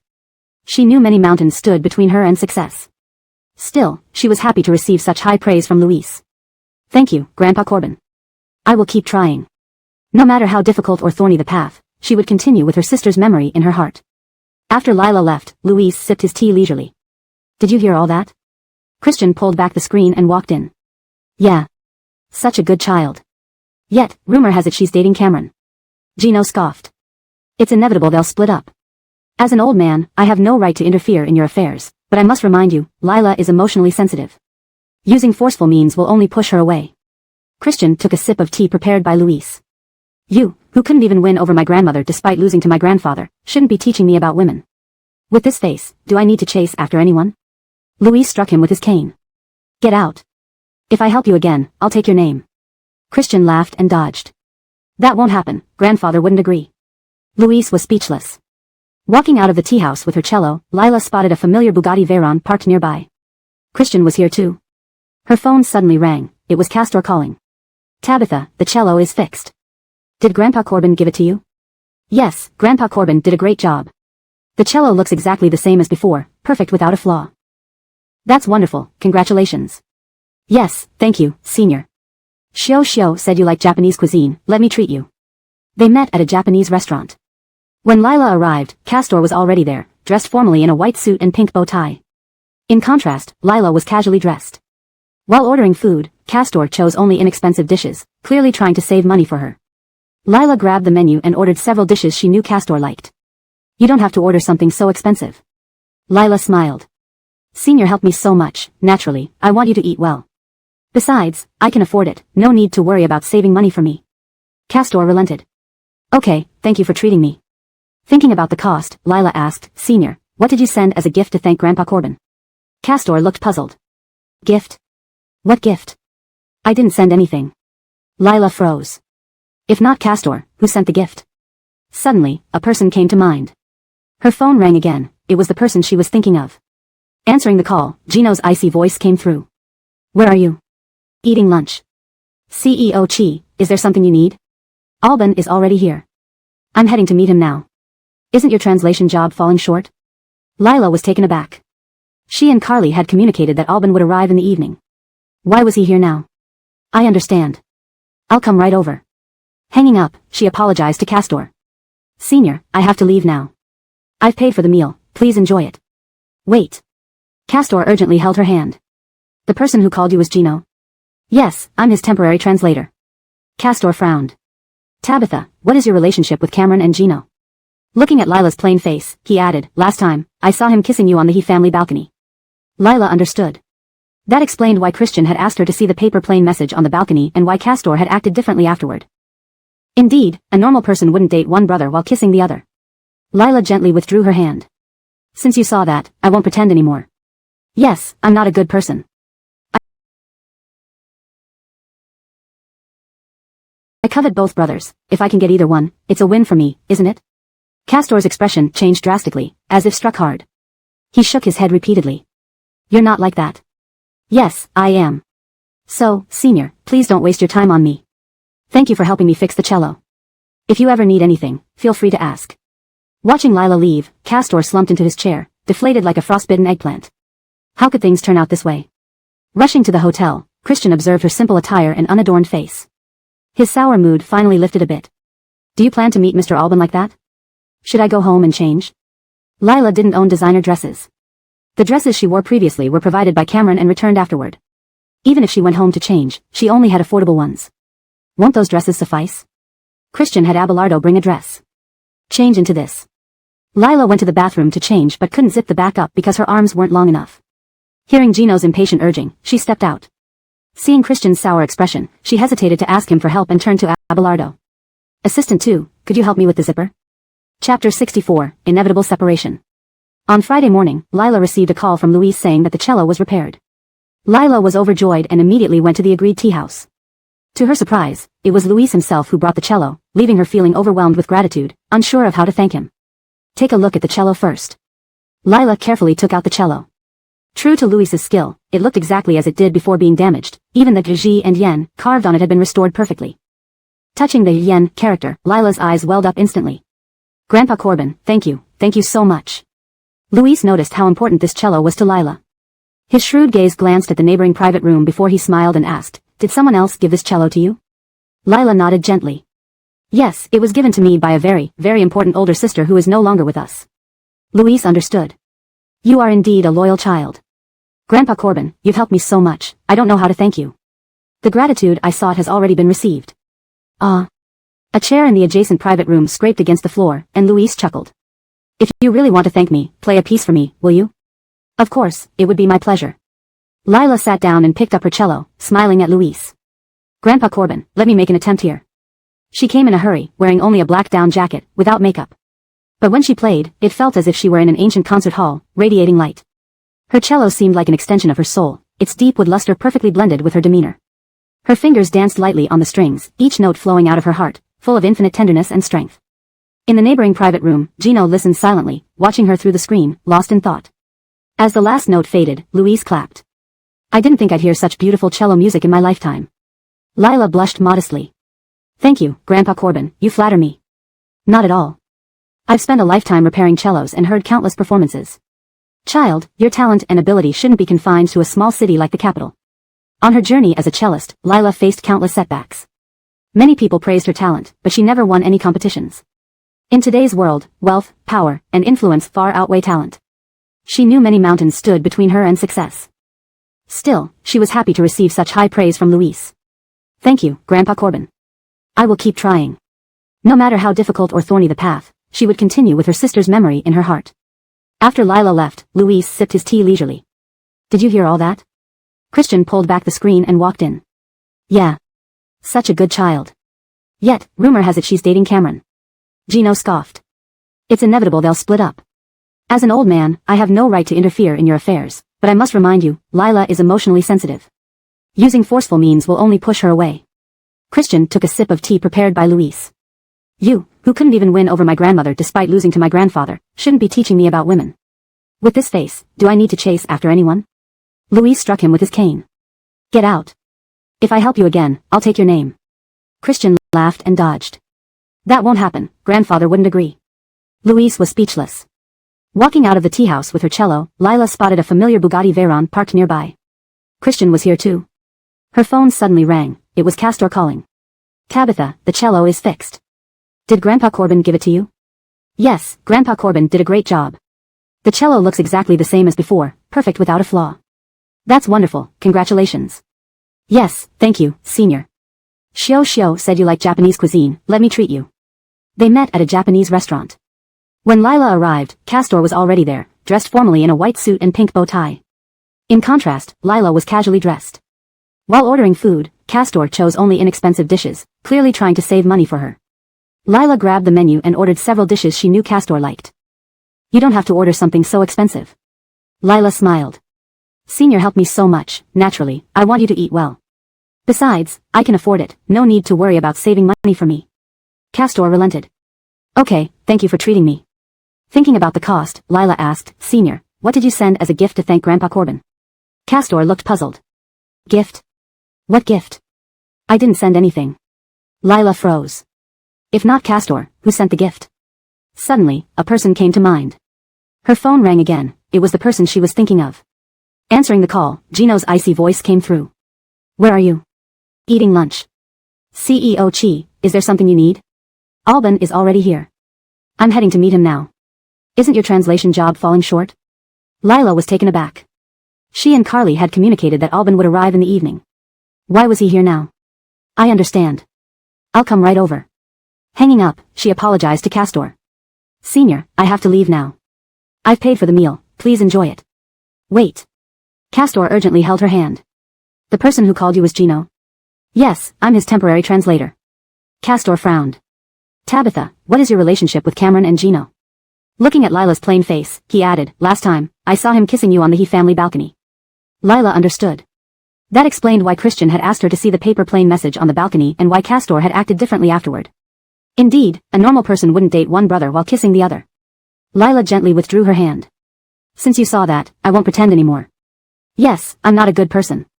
I covet both brothers. If I can get either one, it's a win for me, isn't it? Castor's expression changed drastically, as if struck hard. He shook his head repeatedly. You're not like that. Yes, I am.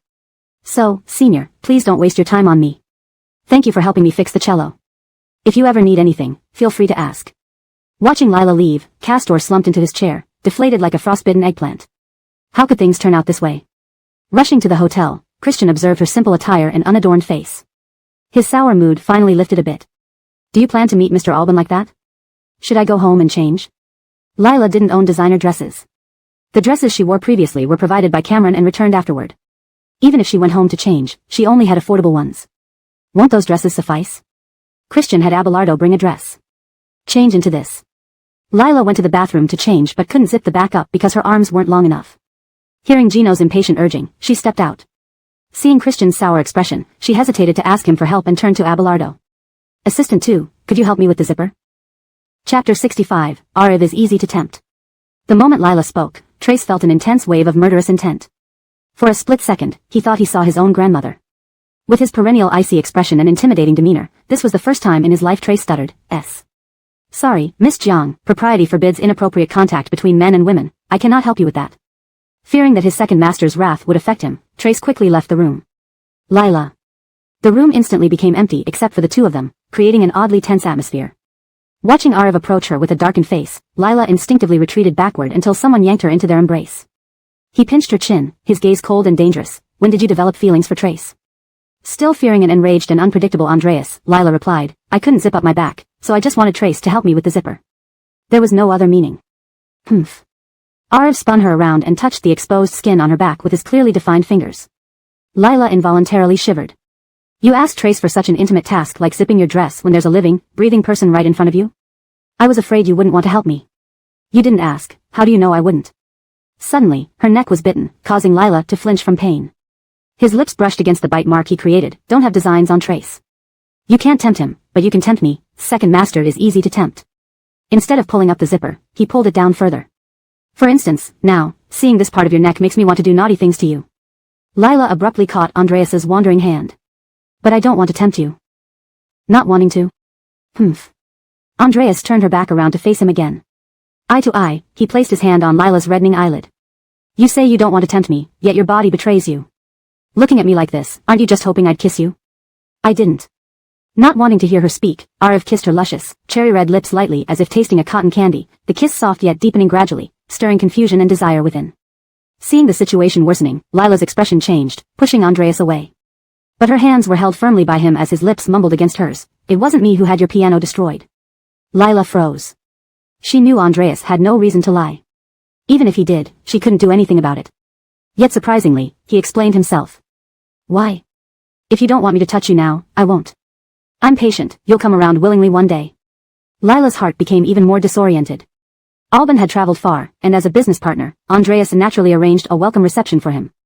Seeing Lila beside Andreas, Alban's eyes lit up as he took Lila's hand and kissed it politely. Jen, I never expected you to have such a beautiful secretary. How lucky you are. Lila translated this for Andreas, feeling slightly embarrassed translating praise meant for herself. With a grimace, Andreas separated the two, warning Lila with his dark eyes before pulling her behind him. No matter how beautiful, she's mine. Don't get any ideas. Lila. Andreas's possessiveness extended beyond people to objects. What he desired, no one else could covet.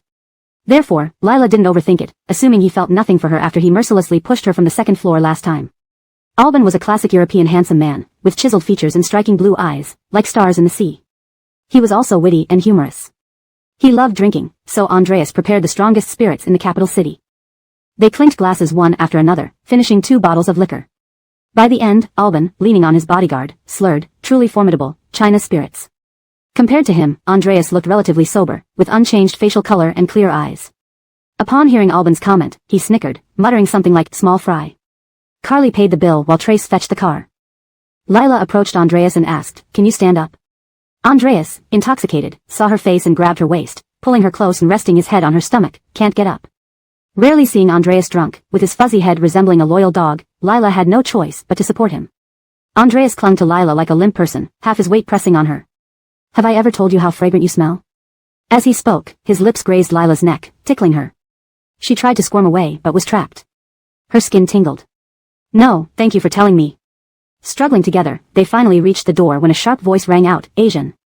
Seeing Andreas's face pressed against Lila's neck in a close and ambiguous pose, Amaryllis's eyes blazed with fury as she rushed over.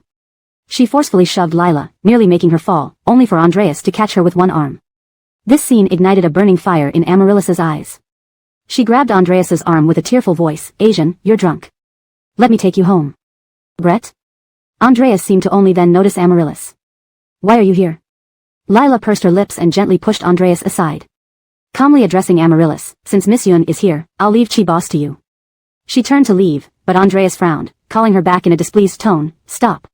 Lila halted but didn't turn around. A sense of overwhelming panic gripped Amaryllis. She clutched Andreas's sleeve with white-knuckled hands, Asian, it's getting late. Let Miss Jiang go back to avoid worrying Hatton. Andreas stared intently at Lila's back as if trying to pierce through her.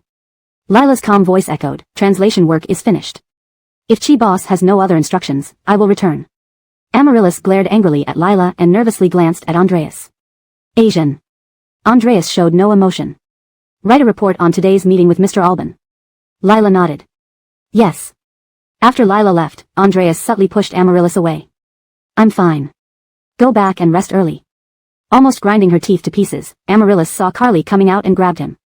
Cameron, what's going on with Lila? Carly's eyes flickered. Miss Jiang is Chi boss's personal translator. Humph. A translator. A personal translator. How could something so big be kept from her? Most importantly, didn't Asian despise Lila? Why make her his translator? This translation aims to retain the original story's tone, structure, and style while ensuring naturalness and grammatical correctness in English. Chapter 66, Grandfather Chi is deteriorating. Upon learning that it was Jasper's idea to assign Lila as Muhammad's translator, Eve angrily confronted him.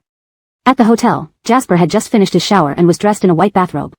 While he wasn't as tall or handsome as Muhammad, nor did he have an equally commanding presence, there were still similarities between them. After all, he was Giannis's heir apparent, sharing some resemblance with Muhammad.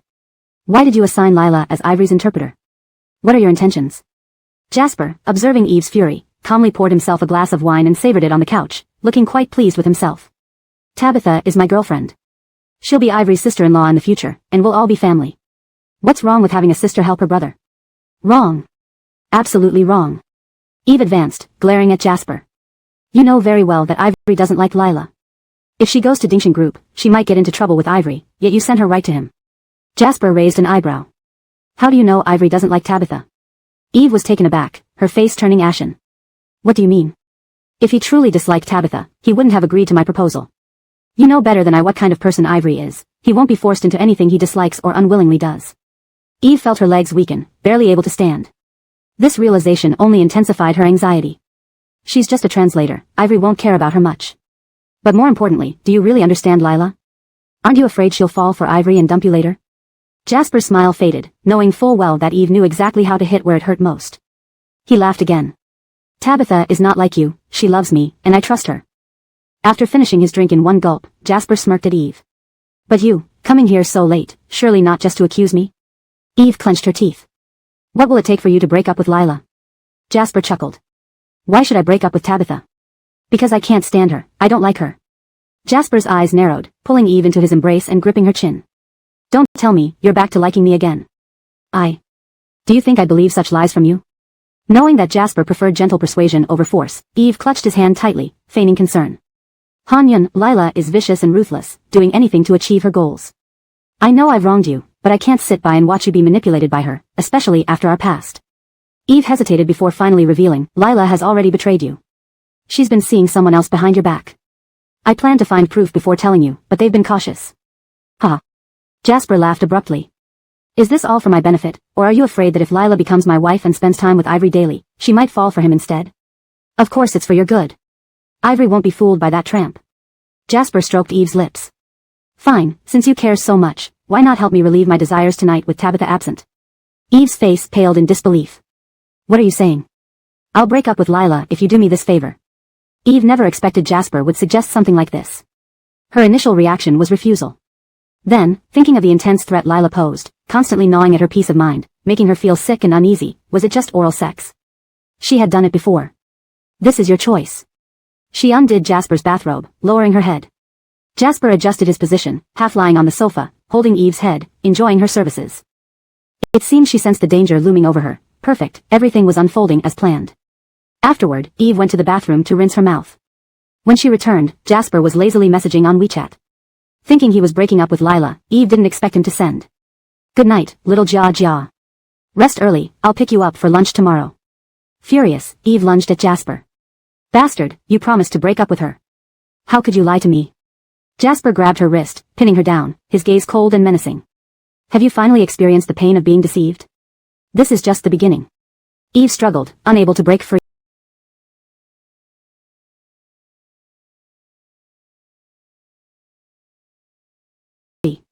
What do you mean? Jasper sneered, holding her while playing a video, the very scene of Eve kneeling on the carpet, servicing him. Best follow my orders from now on. Otherwise, everyone who knows us will see this video, including the dear Ivory. Bastard. Eve wished she could kill Jasper. Never did she imagine the once gentle man could be so despicable. Pushing her away roughly, Jasper ignored her furious glare, smirking arrogantly. I'm sorry for taking advantage of you, Miss Yun. Your skills need improvement. Eve was in tears, feeling both ashamed and furious. Jasper left without comforting her. The next morning, Lila saw Jasper's message but didn't bother to question his sudden mood swing. Today, she had to accompany Muhammad to meet Mr. Alban for a $1 billion deal. Suddenly her phone rang. It was Mindy. Jia, Yi wants you to come to Tangong. What happened? He's been vomiting all night, he's deteriorating quickly. Lila's face changed drastically. Rushing to Tangong, she found Muhammad lying in bed, pale as paper, but not as dire as Mindy described. Seeing Lila, Muhammad frowned. Why are you so slow? Sweaty from rushing on her bike, nearly caught by traffic police, Lila explained breathlessly. Donovan hooked Muhammad up to N4 and smiled. Today, Miss Jiang, please look after Yi. His stomach is weak, low alcohol drinks are fine, but high alcohol could kill him.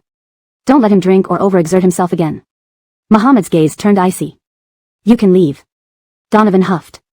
Use and discard, what a scumbag. Donovan left, and Lila furrowed her brow. If your stomach is bad, why drink? Don't tell me to stop drinking, unless you want to drink for me. Muhammad, nonchalant about his illness, couldn't resist teasing her. To let you take advantage of me when I'm drunk, perhaps even kiss or undress me? #### Chapter 67, Don't act like you love me so much. Despite being ill, Arif's mouth was as lively as ever. According to Mindy, Alpha hadn't eaten anything all morning, so Lila cooked a bowl of tomato and egg noodles and brought it to his room. Seeing him sitting on the bed receiving N4 while still working, she couldn't help but remind him, Killian told you to get plenty of rest. Previously, Lila always thought Alpha had ample free time and would always find ways to bother her. Only after joining Dingxin Group did she realize how busy he was. This man worked tirelessly, now he relied on his youth to survive this lifestyle, but in the future, he would definitely have health problems. Alpha raised his eyelids to look at Lila and snorted, if you're worried about me, just say it. Why bring Donovan into it? Lila placed the bowl on the table, I'm not worried. I just think you're not short of money, why push yourself so hard? Arif chose to ignore her statement about not being worried. I like making money, he said, then paused as if recalling something, staring intently at her. Would you like me to make money for you? Lila's body stiffened, her heart racing uncontrollably in her chest. Even though she knew he might have said it casually or to tease her, she still couldn't help but be moved by his words. Before Lila could respond, Arif seemed displeased, but fortunately, the delicious noodles somewhat comforted him. He finished the entire bowl. As Lila was about to take the dishes to the kitchen, her wrist was caught by a long, elegant hand. Leave, Cameron. I'll pay for your sister's medical treatment. Thump thump. Just as she felt a moment of panic and palpitations, realizing that Alpha was doing this for Maureen, she gradually calmed down and withdrew her hand. Do you want more noodles? Alpha's face darkened. What Cameron can give you, I can too. Lila didn't reply, left the room, and a few seconds later, the sound of things being thrown could be heard from inside the bedroom. Meow. Princess, seeing Lila, rubbed against her affectionately. Lila picked her up, noticing that she had gained weight and grown a little. Mindy and the housekeeper had taken good care of her. In the afternoon, Alpha was fully dressed and came downstairs, looking pale but showing no signs of illness. Lila intended to ask if he needed to rest, but seeing he wasn't interested in talking to her, she remained silent. Mr. Alban was visiting to inspect the domestic market, so Alpha personally welcomed him, and naturally, Lila had to accompany them. For the entire afternoon, apart from translation work, there was no interaction between Lila and Alpha. In the evening, Carly arranged a local dish. During dinner, Cameron suddenly arrived with a bouquet of bright red roses, smiling as he walked in. Ah Joe, are we almost done? I've come to pick up Nova after work. Alpha's already unpleasing expression turned even darker, his gaze coldly sweeping over Lila, his aura becoming increasingly menacing. Lila was unsure how Cameron found this place but feared that Alpha might misunderstand, so she quickly asked, "Why did you come?" "I missed you. Not seeing you for a day feels like 3 autumns." "Lila. This is Mr. Alban, right?" "Hello, I'm Cameron, Audio's elder brother, and Nova's boyfriend." Mr. Alban initially froze but then understood and shook hands with Cameron, respecting Alpha's face. "You sure know how to show up just in time." Cameron pretended not to understand, smiling slightly. "Is that so? I calculated that you'd be finishing soon, so I came to pick her up." Lila sensed the tension between the two and worried they might conflict. She smiled at Mr. Alban and dragged Cameron out of the restaurant. Outside the restaurant, Lila frowned at Cameron. "Did you do this on purpose?" "What?" "Mr. Alban is one of Alpha's most important partners. Your sudden appearance makes it seem like I informed you." "So what? Are you afraid he'll misunderstand?" Lila was speechless. "You were the one who wanted me to work as Alpha's translator, yet now you're playing this act. What are you trying to achieve?" It was rare to see Lila upset. Cameron smiled and gently patted her head. All right, I don't have any intentions with Audio's partner. I really did come to pick you up." "Do you think I believe that?" They knew their relationship best, why put on this pretense? Cameron suddenly hugged Lila tightly. Yes, whatever you say, I'll listen to you from now on." "What?" Lila felt that Cameron's behavior was unusual. Just as she was about to push him away, Cameron let go and smiled faintly behind her. "Audio." Lila froze, turning back to meet Alpha's iron-gray face and icy eyes. No wonder Cameron acted so strangely, it was all for Alpha's benefit. Alpha only gave them a cold glance before turning around and leaving, his back cold and distant, radiating icy chill. "Are you feeling sorry now?" Cameron's voice suddenly rang in her ear. Lila frowned at him. "Nonsense." "Huh. I thought after spending these days with Audio, you might have fallen for him." Lila felt alarmed and instinctively denied. "Not true." To Cameron, her reaction was guilty. He sneered inwardly. "Do you know Alpha plans to bid on Project 749? "I don't know. I only translate basic conversations between him and Mr. Alban, nothing else." "It doesn't matter. Next Tuesday's bidding, just delay Alpha so he doesn't appear at the scene." Lila instantly understood. This must be the real reason Cameron had her work as Alpha's translator. Lord Shi has overestimated me. President Shi isn't someone I, a mere translator, can hold back. Cameron lit a cigarette, puffing out smoke towards the sky. "We'll see how capable you are." He looked at her, a smile playing on his lips. "There's been a significant breakthrough abroad in leukemia research. Your sister might actually recover." This news cheered Lila but also meant she had to help Cameron delay Alpha. At 10:30 p.m. Lila arrived home, exhausted, and the moment she opened the door, she was yanked inside. Before she could react, a fierce kiss landed on her lips, filled with fury. Recognizing the familiar scent of cedarwood, Lila immediately identified Alpha. Her lips were bruised, blood mingling between them. "So, you love Cameron this much? Is he irreplaceable to you?" He gripped the back of her neck forcefully, speaking through gritted teeth, his demeanor chilling and terrifying. Cameron's plan had succeeded. Alpha was furious and holding her accountable. "If you already know, why ask repeatedly?" Bang! A heavy punch smashed into the wall behind Lila. Hearing Alpha's bone-chilling voice, Lila's heart skipped a beat. "Very well, let's see how long you two can last." Alpha slammed the door and left. Lila looked at the blood on the wall, feeling a mix of emotions, her heart aching. The next day, when Lila arrived at the company, Dingshin Group was cloaked in a dark fog, everyone on edge. She saw the injury on Alpha's hand, untreated and bleeding, his knuckles mangled. Lila fetched a first aid kit from Carly and entered Alpha's office to clean and bandage his wound. Alpha grabbed her hand, his eyes cold and sharp. "Don't act like you love me so much." Chapter 68, No More Pretending. Lila was escorted out of the office by Muhammad's cold gaze, carrying her medical kit. He did not summon her for the rest of the afternoon. In contrast to her leisure, Carly was extremely busy. At 4 in the afternoon, while Carly was delivering documents, the phone on her desk suddenly rang. Lila initially ignored it but saw that the caller persisted, so she walked over and glanced at it. It was a call from F. Lila paused for 2 seconds before answering.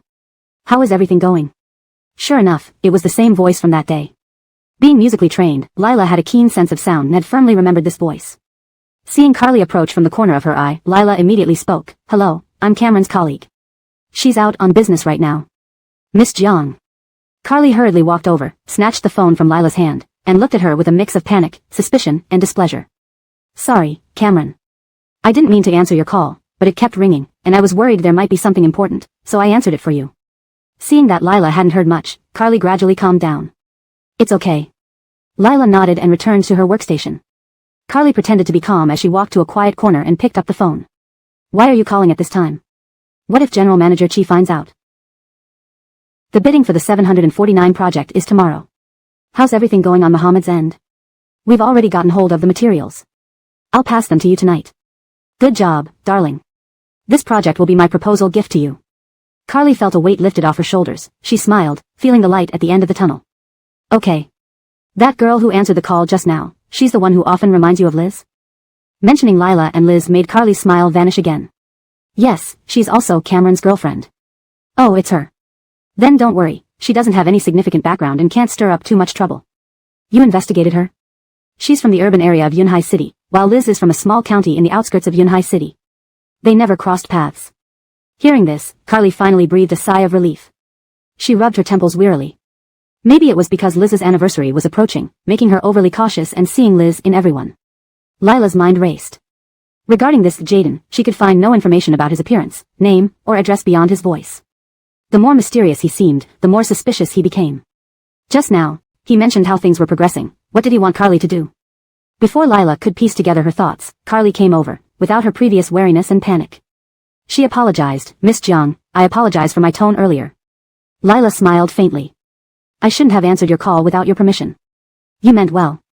Carly handed a box to Lila. This pen has been with me for years. I want to give it to you. I hope you shine brightly in your career. Lila looked at the box, her eyes flickering. Earlier, Carly had avoided her like the plague, yet now she was so accommodating. This valuable item should stay with you, Cameron. I won't take what belongs to others. Carly was about to say something when Amaryllis, dressed flamboyantly, arrived. Cameron, is Ivory in the office? Yes. Can you please tell him I'm here? Carly nodded and went to Mohammed's office. Amaryllis sized up Lila even in her work uniform, finding her beautiful, which only fueled jealousy and anger within her. I didn't expect you to come and be Ivory's translator. Given his bad temper, haven't you suffered a lot? Note, raunchousness/grievance, is better translated as suffered in this context to ensure it reads naturally in English. Lila replied calmly, not really. General Manager He pays generously, so it's not too bad. Speaking of suffering, it pales in comparison to Miss Yun's accusations against me. Both knew how Amaryllis ended up tumbling down the stairs. Suddenly Amaryllis approached Lila, whispering menacingly into her ear, audible only to the two of them, you got what you deserved for trying to snatch everything from me. In front of Lila, Amaryllis no longer bothered pretending. Miss Yun, General Manager He asked you to come in. Alright, thank you, Cameron. Amaryllis instantly resumed her usual innocent demeanor. Lila watched Amaryllis's back and frowned. It was clear that Cameron still loved Amaryllis. Since Amaryllis cared so much for Cameron, why did they break their engagement? What happened between them? Shortly after Amaryllis entered the office, she rushed out. Cameron, do you have a first aid kit? While Carly fetched the kit, Amaryllis scolded angrily, Ivory is injured, and you guys don't even know how to disinfect and bandage him? Carly cast a meaningful glance at Lila. General Manager He doesn't let us touch him. Upon hearing this, Amaryllis's mood improved dramatically. True, Ivory has OCD. Only those he trusts can get close to him. She said this looking directly at Lila, deliberately warning her not to entertain unrealistic hopes. Seeing no reaction on Lila's face, Amaryllis huffed and carried the first aid kit into the office. Amaryllis anxiously grabbed Mohammed's hand, looking tenderly at his back. How did you hurt yourself? And you didn't even apply medicine. It must hurt a lot. It's nothing.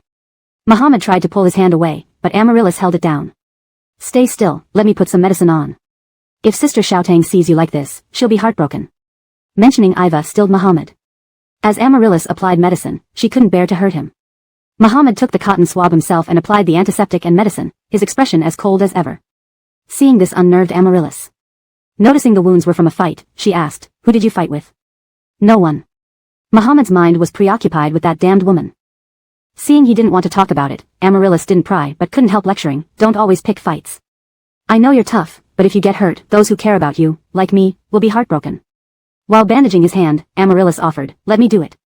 Ivory, we haven't been to Xianding restaurant for a long time. Let's have dinner there tonight. Xianding was a private restaurant Mohammed liked very much. After pondering for a moment, Mohammed picked up the phone and called, book a table at Xianding. I'll have dinner with Juliet tonight. Lila was taken aback. Mohammed dialed the wrong number, such matters were usually handled by Cameron. Why would it ring at her desk? Didn't you hear? I heard. The call was disconnected, leaving only a busy signal. Dinner together. Lila stood still for a moment before going to find Carly to ask her to book a table. Shortly, Mohammed and Amaryllis came out of the office. Mohammed's hand was already bandaged, with a butterfly knot tied in white gauze, undoubtedly done by Amaryllis. Indeed, childhood sweethearts have a special bond. Leaving, Muhammad didn't even glance at Lila, as if she wasn't there. Amaryllis chattered endlessly, while he listened silently. In a flash, Lila seemed to understand the true reason behind Cameron's and Amaryllis's broken engagement, as well as Cameron's hatred for Muhammad. Amaryllis's gaze toward Muhammad didn't seem like simple childhood affection but rather like looking at someone she deeply loved. Did Amaryllis truly love Muhammad? That night, Lila received a call from Cameron, warning her once again, no matter what method you use, make sure Muhammad doesn't show up at the bidding event on Tuesday. Note, for clarity and coherence, I've made some adjustments in translation where necessary. ##### Chapter 69, pulling him by the tie for a kiss. From her understanding of Alfin, once he wanted something, no one could stop him.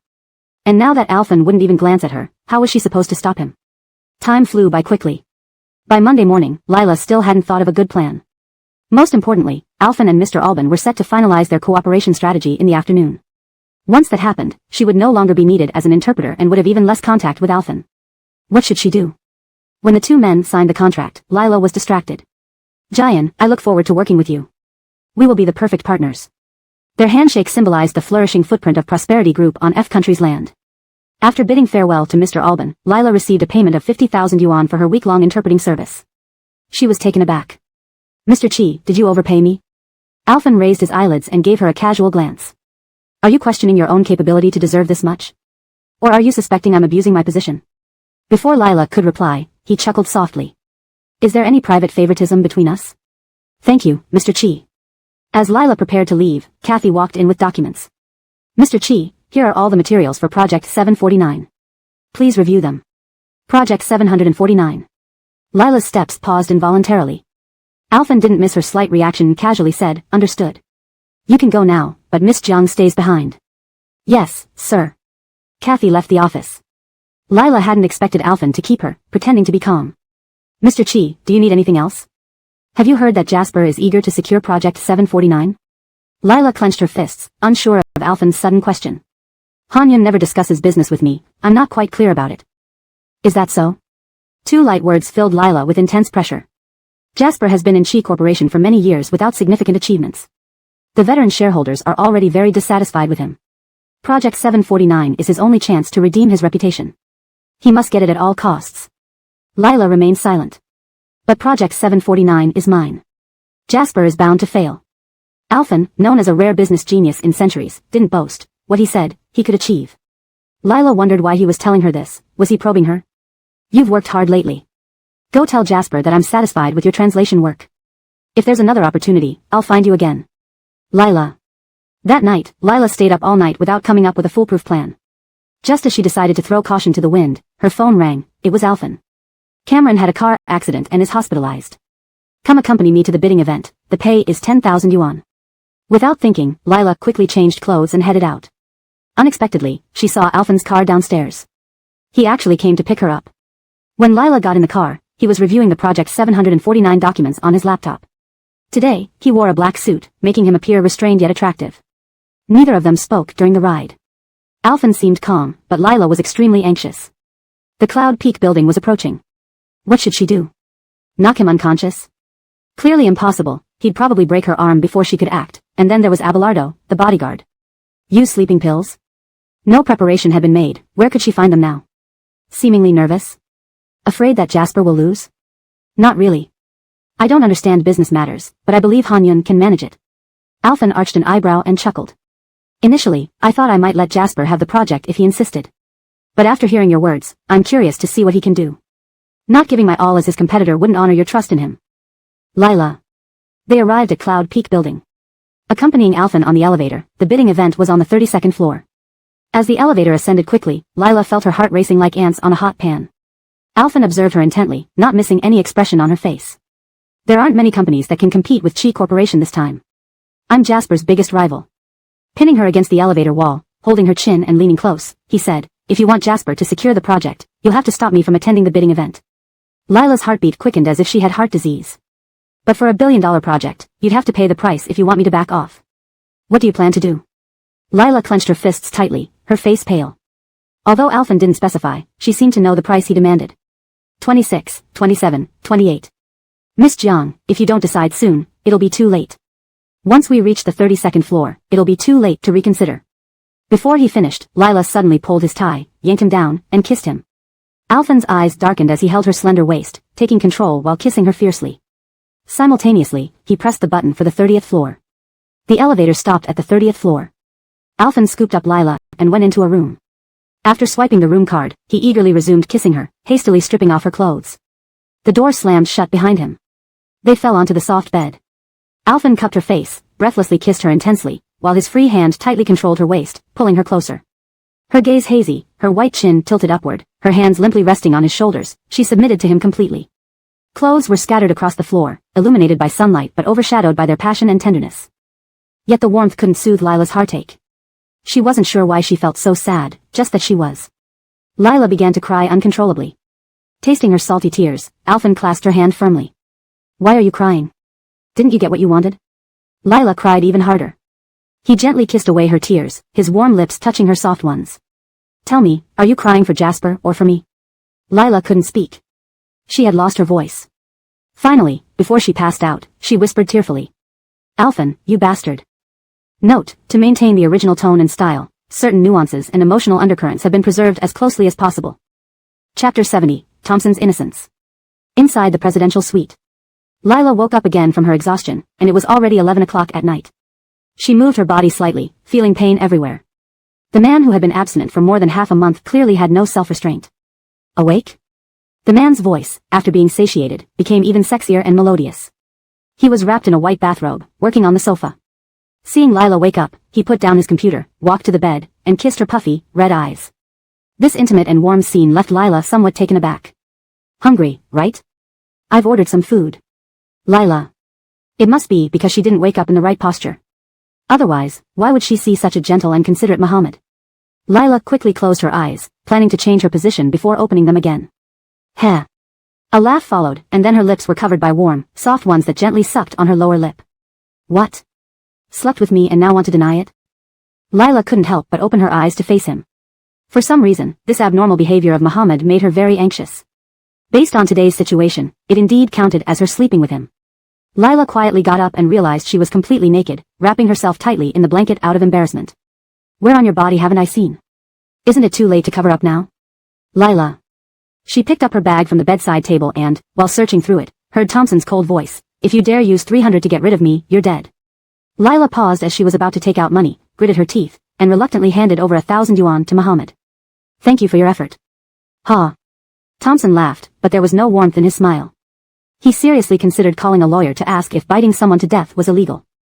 Luckily, a knock on the door disrupted Thompson's thoughts. While Muhammad went to open the door, Lila quickly dressed. Once the service staff left and she heard the door close, she walked out. "Come eat." Lila shook her head, looking at the lavish dishes on the table. "Thanks for your generosity, Mr. Chi, but I want to go back." "Are you sure?" Muhammad's dark, cold eyes were filled with intense threats. After a moment of thought, Lila hesitantly walked over. Muhammad handed her chopsticks. "Eat. You can't leave until you finish these." After an afternoon of exertion, Lila was already famished. Since she was staying, there was no need to be overly polite. For once, they shared a rare quiet and warm dinner, not a dinner, but a late-night snack. Lila kept observing Muhammad. Seeing his good mood, she asked, "Mr. Chi, what do you think of Cameron?" Muhammad's dark gaze fell upon her. "You seem quite interested in Cameron." Muhammad's eyes seemed to pierce through her soul, so Lila spoke cautiously. "Just curious. Cameron is meticulous, highly efficient, and calm under pressure, a great secretary. If you're trying to replace her as my secretary, I advise you not to dream." Mr. Chi misunderstood. "I have no such intention." Lila's eager denial made Thompson unhappy. Meanwhile, Lila was pondering Muhammad's words. Calm under pressure? Yet she saw Carly panic many times. It appeared Muhammad wasn't fully aware of his secretary either. After dinner, when Lila was about to leave, Muhammad pulled her onto his lap. He played with her long, soft hair, leaning in to smell her scent. "Since you woke up, you've only asked about Carly. You haven't even inquired about how the bidding for the 749 project went. Don't you want to know if Jasper succeeded?" Lila's heart sank. She hadn't even thought about Jasper. "I don't need to ask, I know Hanyan succeeded." Her neck was suddenly bitten, making her shrink away, and her slender waist was gripped tighter by large hands. Thompson's tone turned irritable. "You're so confident in him. Too bad he failed." Lila froze. Didn't Jasper say that as long as he held back Muhammad, preventing him from attending, the 749 project would be his?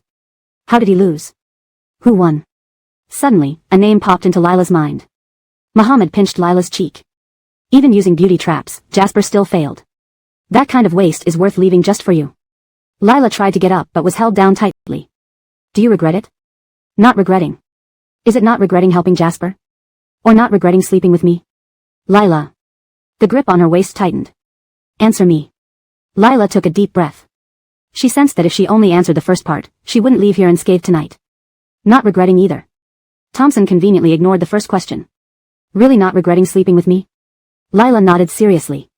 He has a bigger capacity, better stamina, and longer endurance. Finding someone like you outside might be less clean or enjoyable. Why would I regret it? Very good. Muhammad laughed despite his anger. If I let you leave after praising me like that, it would show I'm too innocent. Lila's attempt to escape was futile as Muhammad pinned her on the sofa, servicing her in various positions. Thompson always kept his word. He said Lila wouldn't leave, and she was eventually carried out by Thompson. At the old Chi family residence. Jasper angrily paced around the study, unable to release his frustration. Damn it, prevention is one thing, but defending against internal threats is tough. Just when he thought he had stopped Muhammad, he didn't foresee Landon. The study door opened, and Giannis entered. Dad. Jasper was about to speak when he saw Landon behind him, choking on his words. His already ugly expression turned grim. Humph, brother-in-law is quite cunning, snatching the 749 project from me silently. Landon wore a pair of rimless glasses, his sharp eyes hidden behind the lenses. He smiled faintly. Hanyun, you misunderstand me. What do you mean? Giannis slowly interjected. Landon has explained the 749 project to me, and he did nothing wrong. Jasper looked incredulously at Giannis. Dad, do you know how much I've invested in this project? No matter how much you invested, you can't secure the 749 project. What? Landon patted Jasper's shoulder. Hanyun, Dad, and I are doing this for your own good. Since joining the Chi group, you haven't achieved anything significant. Even relying on the Chi group, the person in charge of the 749 project will evaluate your personal abilities. The 749 project is coveted by many companies. Especially our family, Dingshin Group run by Ivory and the Chi group, are targets everyone aims to snatch. Only my Howren remains unnoticed. Everyone thinks Howren is just a small company dependent on the Chi family. But developing Howren to its current state showcases personal capability, which is the key to winning. Landon's words implied that Jasper was worthless. More importantly, compared to the legitimate heir Muhammad and the princely son-in-law Landon, Jasper was just an illegitimate child. People in the circle didn't hold high hopes for Jasper. Jasper clenched his teeth in hatred. Landon smiled faintly. As a family, I won't monopolize the project. Dad and I have discussed it, and we'll handle the 749 project together with the Chi group. What do you think? Jasper glanced at Giannis, who lowered his head. The meaning was clear. Feeling utterly humiliated, Jasper had no opinion. After the two left the study, Landon called out to Jasper. Hanyun, not discussing this with you beforehand was wrong. Let's work together on this project. Unity is strength, or else people will mock us. Jasper frowned.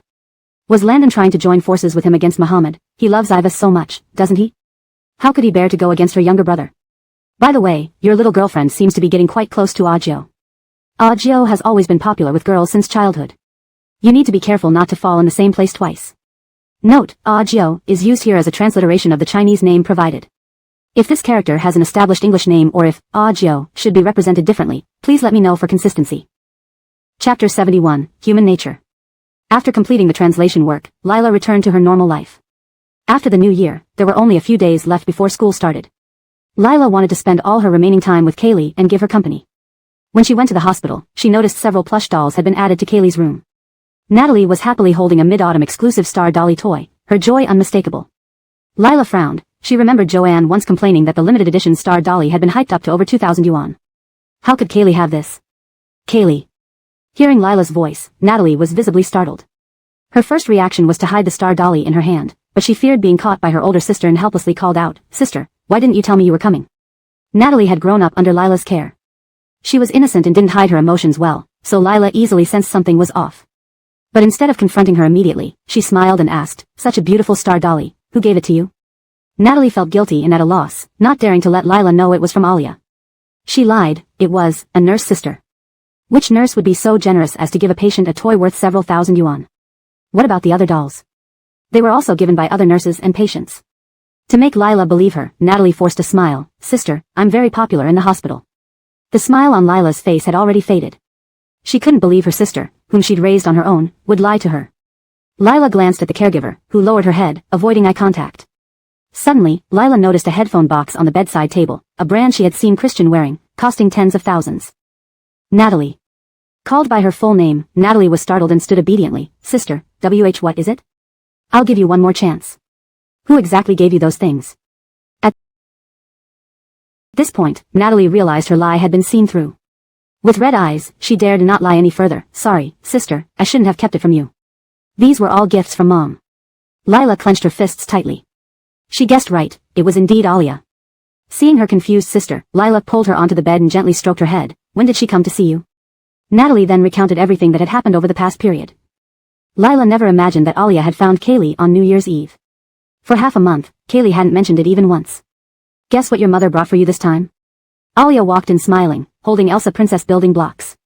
Upon seeing Lila, she stopped in her tracks, her expression turning awkward. The atmosphere in the room suddenly became heavy. Natalie's heart raced, and she clung tightly to Lila's sleeve. Lila looked coldly at Alia, her gaze icy. It was Alia who broke the silence first. Marie, you're here too. I came to see Kaylee. Lila handed Natalie to the caregiver and said coldly to Alia, let's talk outside. Alia stood still. We are family. Why can't we talk in front of Kaylee? Afraid of conflict between Lila and Alia, Natalie anxiously grabbed Lila's arm. Sister. Lila looked at the nearly tearful Kaylee and then at the confident Alia. Fine. Let's talk in front of Kaylee. Why do you approach her? Alia walked to Natalie's side and held her other hand. Kaylee is my daughter, and I want to treat her well. Huh. Marie, both you and Kaylee are precious lives I nurtured for 10 months. You are the only family I have left in this world. All my previous mistakes were mine. Even criminals get a chance to reform.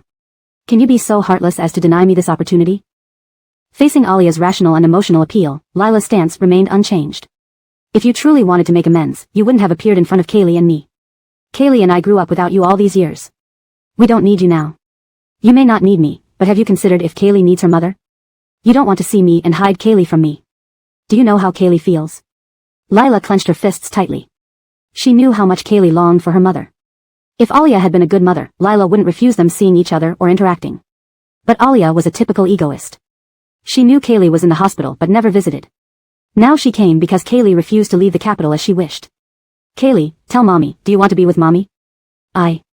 Natalie looked troubled. She didn't want to leave her sister, yet she couldn't bear to part from her mother again. Her mother seemed so kind, buying her gifts, hugging her, and telling her bedtime stories. Don't worry, Kaylee. Mommy will protect you. I'm rich now and can give you a princess's life. I will also do everything possible to cure you. Natalie felt conflicted and distressed. I don't know. Can't we be a happy family together? Alia replied with a sense of grievance. I wish we could, but your sister doesn't accept me. As a mother, I've failed miserably. Lila looked coldly at Alia, her face expressionless. Kaylee, Mommy doesn't want to pressure you or make you uncomfortable. I'll give you time to think. Choose between me and your sister. Alia hugged Natalie and shed a few crocodile tears. Then, she whispered in her ear, you should also consider your sister. She works hard for you and has no life of her own. Can you bear to let her sacrifice her whole life for you?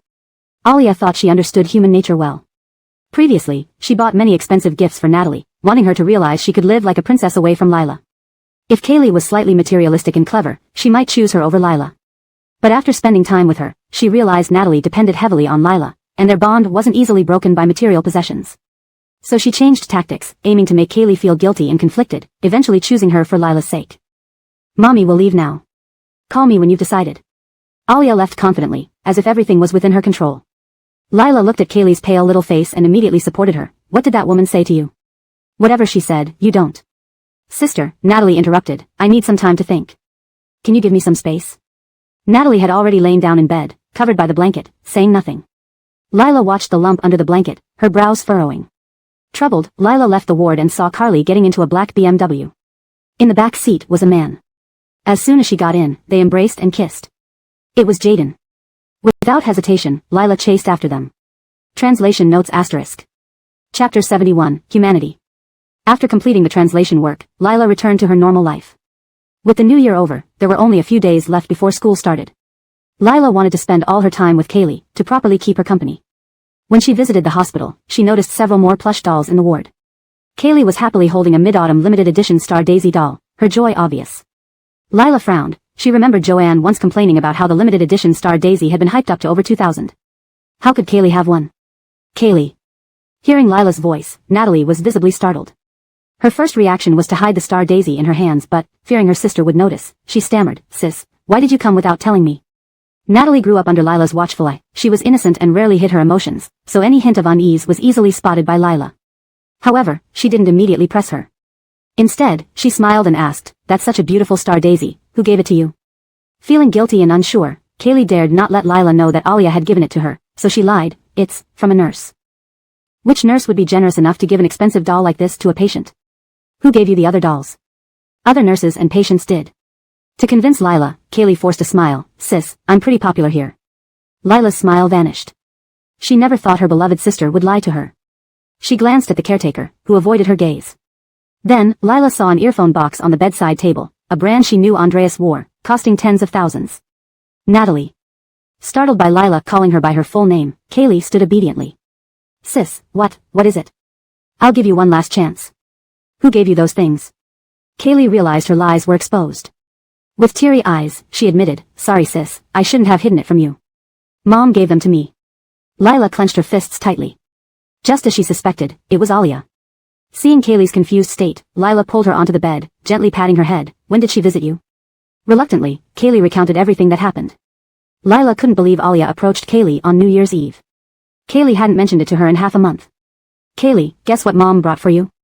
Alia walked in smiling, holding Elsa Princess Lego blocks.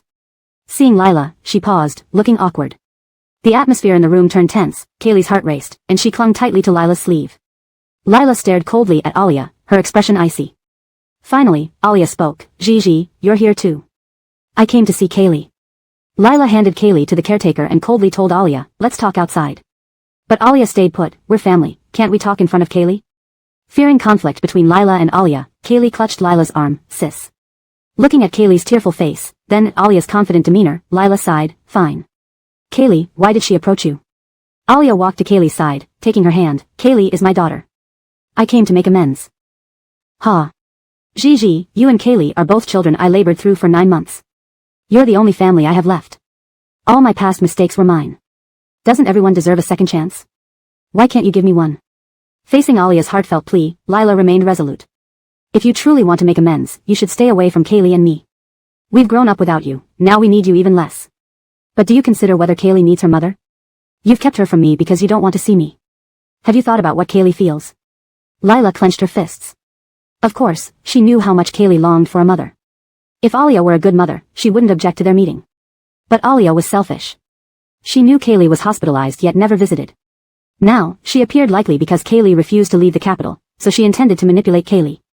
"Kaylee, tell your mother if you want to be with her." I don't know." Kaylee looked torn, unwilling to leave her sister but also missing her mother. Her mother showered her with gifts, hugged her, and read her bedtime stories. "Kaylee, don't worry. I'll protect you. Now that I'm wealthy, I'll ensure you live like a princess and get the best treatment for your illness." Kaylee felt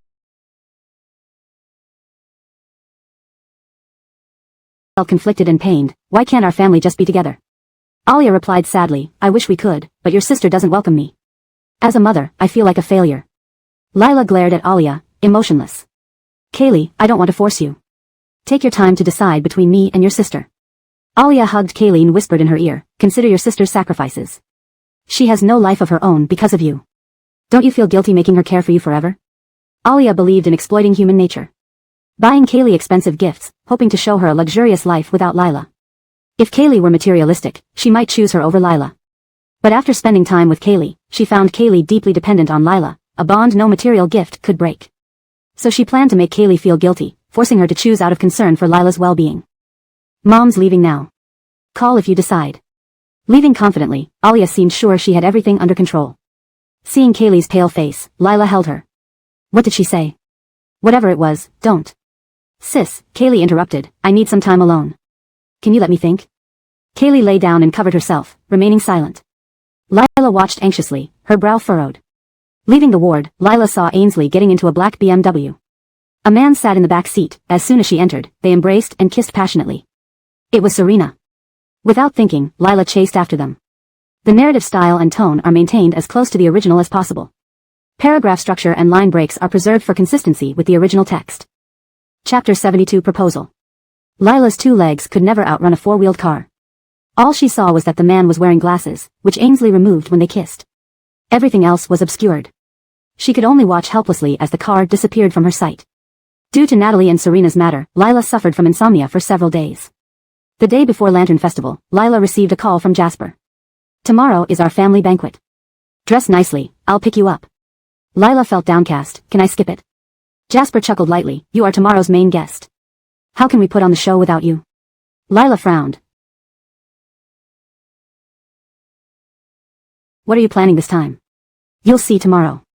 Lila disliked Jasper's sudden surprises. If not for her quick responses in the past, things might have been exposed each time. With the Project 749 snatched away by someone, Jasper must be harboring some resentment. It was unclear what mischief he had planned. However, this time, at least he gave her a little warning. Jasper seemed to attach great importance to this family banquet. Early in the morning, he sent people to give Lila a makeover and apply makeup. Lila allowed herself to be manipulated like a doll. Fortunately, she was naturally beautiful, and with a bit of makeup, she stunned everyone. The styling process wasn't too long. Jasper prepared a red off-the-shoulder gown for Lila, while he wore a white suit, looking very formal. "What exactly do you plan to do today?" Jasper reached out to touch Lila's forehead, and she instinctively dodged. Jasper didn't get angry but smiled slightly. "Don't frown if you're dressed so beautifully. As for the rest, it's a secret." Lila's frown deepened. Upon arriving at the old He residence, Lila realized that Jasper's so-called family banquet was actually a gathering of various influential families whom the He family privately invited. Entering, Lila saw several familiar faces: Raoul, Maureen, Alia, and Gary. Gary held a girl who looked like a porcelain doll, likely the song Madam she hadn't met before. When the Yun family saw Lila, their faces turned cold. Back then, Jasper, being an illegitimate child, daringly called off the engagement, which already made the Yun family lose face. If it weren't for Giannis's invitation, Raoul definitely wouldn't come. To think Jasper brought that woman. Wasn't this openly insulting the Yun family? The previously lively hall suddenly became silent due to Lila's arrival, with tension and embarrassment spreading. Jasper, however, seemed oblivious, whispering in her ear, "Don't show any fear, you're the star of this banquet." Jasper said twice that she was the main guest. Lila sensed something ominous. Murray slowly arrived with a carefree look and a mocking smile as if indifferent to everything. Until his gaze fell on Lila nestled in Jasper's arms, his smile vanished, and his handsome face turned serious. Seeing Murray, Maureen felt reassured, approaching and grabbing his arm. "Eju, you finally came." Murray's icy stare remained fixed on Lila, making her skin crawl as she avoided his gaze. "Eju." A warm, refined voice suddenly rang out. Lila stiffened. This voice. She turned her head awkwardly, seeing a smiling man wearing rimless glasses. Though not as stunning as Murray, he still looked handsome and elegant. In one glance, Lila was 100% certain this man was none other than the one meeting Ainsley in the gym, the former boyfriend of her sister, Serena. Approaching Murray, he tried to pat his shoulder affectionately but stopped after a cold glare from Murray. Clearly embarrassed, his face showed no sign of it. He then looked at Lila, turning to Jasper and asking with a smile, "Anyun, is this your girlfriend?" "Yes, she is Lilasha." "Little Jia, this is my brother-in-law, Landon." "Landon, indeed Serena." Wait, what did Jasper just say? Brother-in-law? Speaking of which, Jasper only had one older sister, who was also Murray's biological sister, Iva. So, Landon was Iva's husband? Wouldn't that make him the biological father of Manuel? How could this be? Before Lila could revel in finding Serena, she was dazed by this massive information overload.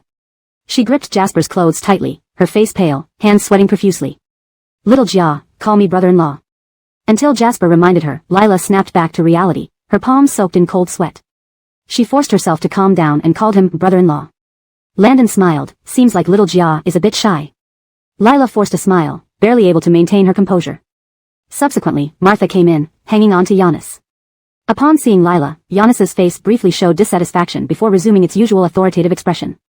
"Everyone here today are dear friends and relatives of the He family. Let's forget past grievances and enjoy the night." Giannis approached Raoul. "Old Yun, I've recently acquired a piece of calligraphy. Come over to my study later and take a look." Raoul looked quite displeased but considering his good relationship with Giannis, despite ignoring Jasper, accepted the invitation reluctantly. Suddenly, Jasper's voice broke the atmosphere. "Honorable uncles, aunts, brothers, and friends, all present are valued by the He family. Gathered together like this, I wish to announce a significant life event under your witness." Jasper then knelt before Lila, pulling out a ring from an exquisite box. Looking at her lovingly, he said, "Little Jia, I love you. I want to be with you forever, protecting you for a lifetime. Will you marry me?" This sudden proposal shook Lila as if struck by lightning. She finally understood what Jasper meant by being the main guest. This man's expression conveyed profound emotion, yet his intentions were nefarious. Proposing in front of the Yun family disgusted them and thrust her into the spotlight once more. Sure enough, Raoul, enraged, pulled Maureen to leave. Dad. Maureen sobbed miserably. The more people sympathized with her, the more they despised Lila. Let's go. Maureen shook her head, seemingly unwilling to miss the finale, as if she loved Jasper deeply. At that moment, Lila felt a sword hanging over her head, hung by Jasper. While others waited for her to fall, they would devour her completely. Jasper, there's a limit to foolishness. Giannis, unusually stern, scolded. Martha didn't expect Jasper to act so rashly and rushed over to pull him up. Jana, let's discuss this later. Get up first. Jasper held Martha's wrist firmly, determined. Mom, Dad, I love little Gia. This life, I only want her. No one can stop us. Chapter 73, Loss of Control. Everyone's expressions were grim, their gazes sharp like knives that carved her and Cameron to shreds. Lila didn't understand why Cameron had to go this far. If it was to upset Alice, then his vengeance truly was mutual destruction. But now, Lila couldn't consider all that. She looked at Rashad and Giles beside him. Her sister's death was closely related to Rashad. Giles used to be her sister's boyfriend, then married Rashad's daughter, and later had an affair with her former best friend, Kathy.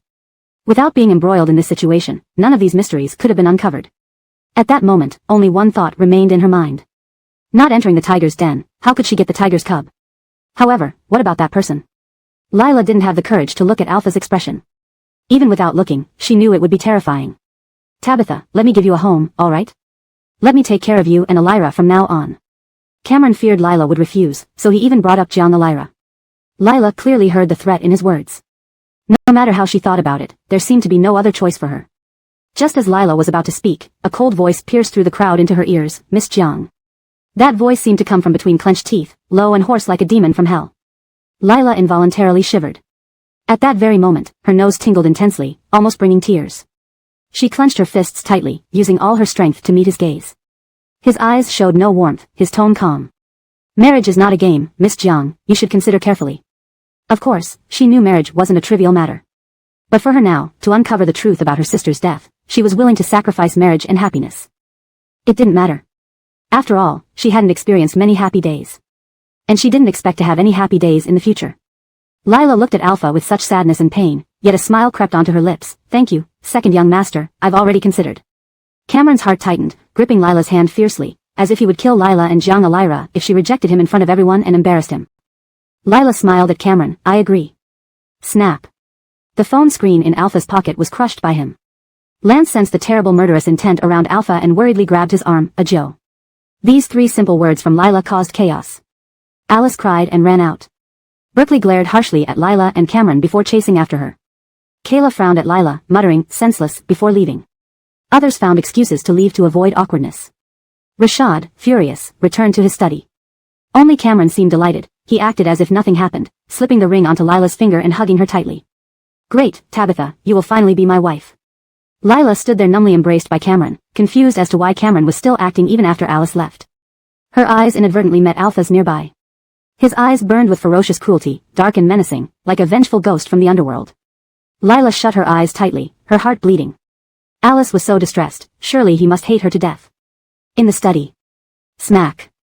Cameron received a solid slap from Rashad. Rashad shook violently with anger. Yushawan cried and held him, torn between sympathy for her son and anger over his actions. Hadden, apologize to your father right now. Cameron's face swelled instantly. Wrong? I just want to marry the woman I love. What wrong is there?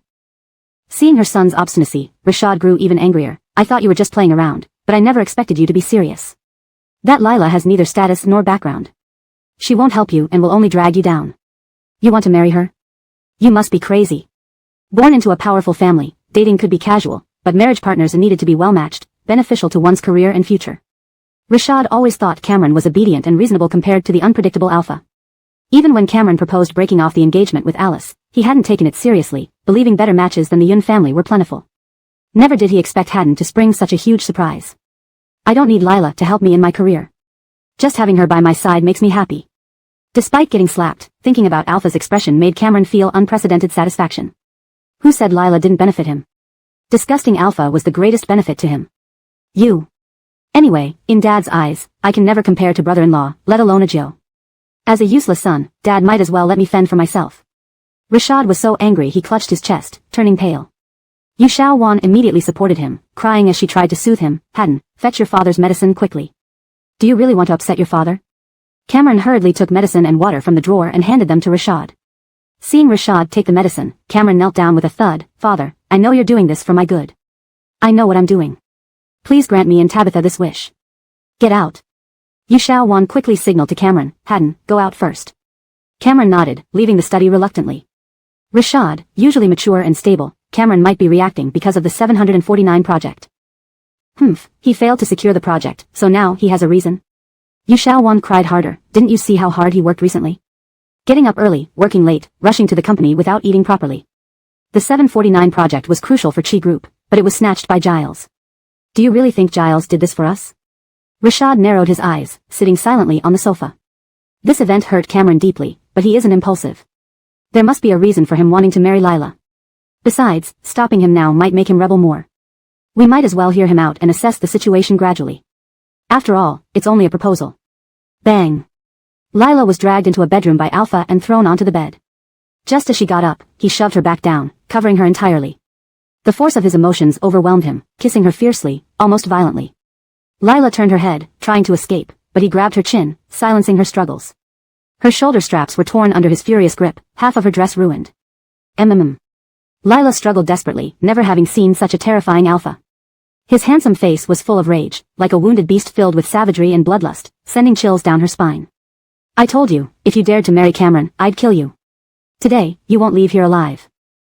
Chapter 74, Jean, is Nova in your room?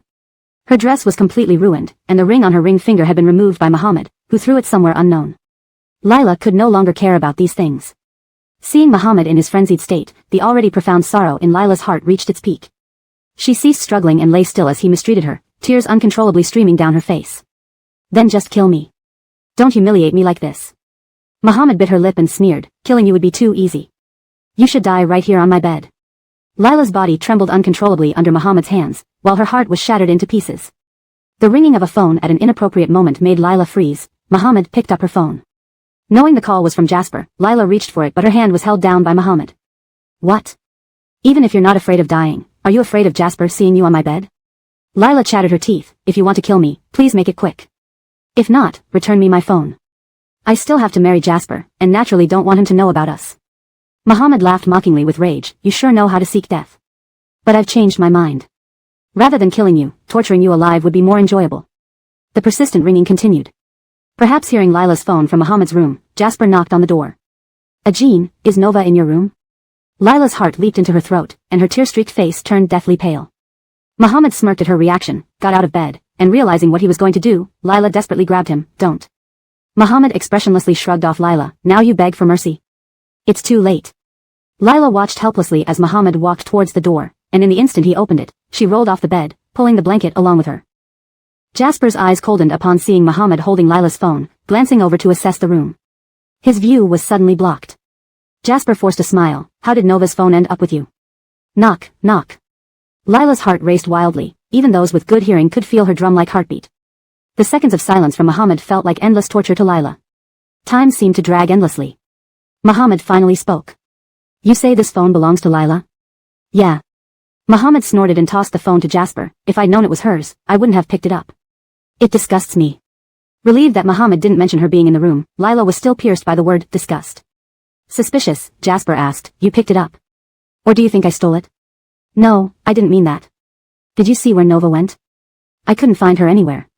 A mocking smile spread across Muhammad's lips, perhaps she fled, fearing retaliation from me. Unsure how much to trust Muhammad, Jasper wasn't even certain whether Muhammad sought revenge or harbored feelings for Lila. Yet, making Muhammad uncomfortable made him content. Jean, Nova's sister, is in the hospital due to illness. Living alone now, she's unsafe and lonely. Since she will eventually marry me, it might be better if she moves in sooner. I hope you can get along then. Muhammad's gaze grew chillingly cold, rest assured, I'll shower her with plenty of family love. Jasper smiled faintly, that's great. Once you're married, our family will be blissful and complete. In response, Jasper heard the loud slamming of a door. Muhammad approached the bed, looking down disdainfully at Lila, still thinking about moving in? Hugging her knees, Lila didn't look up.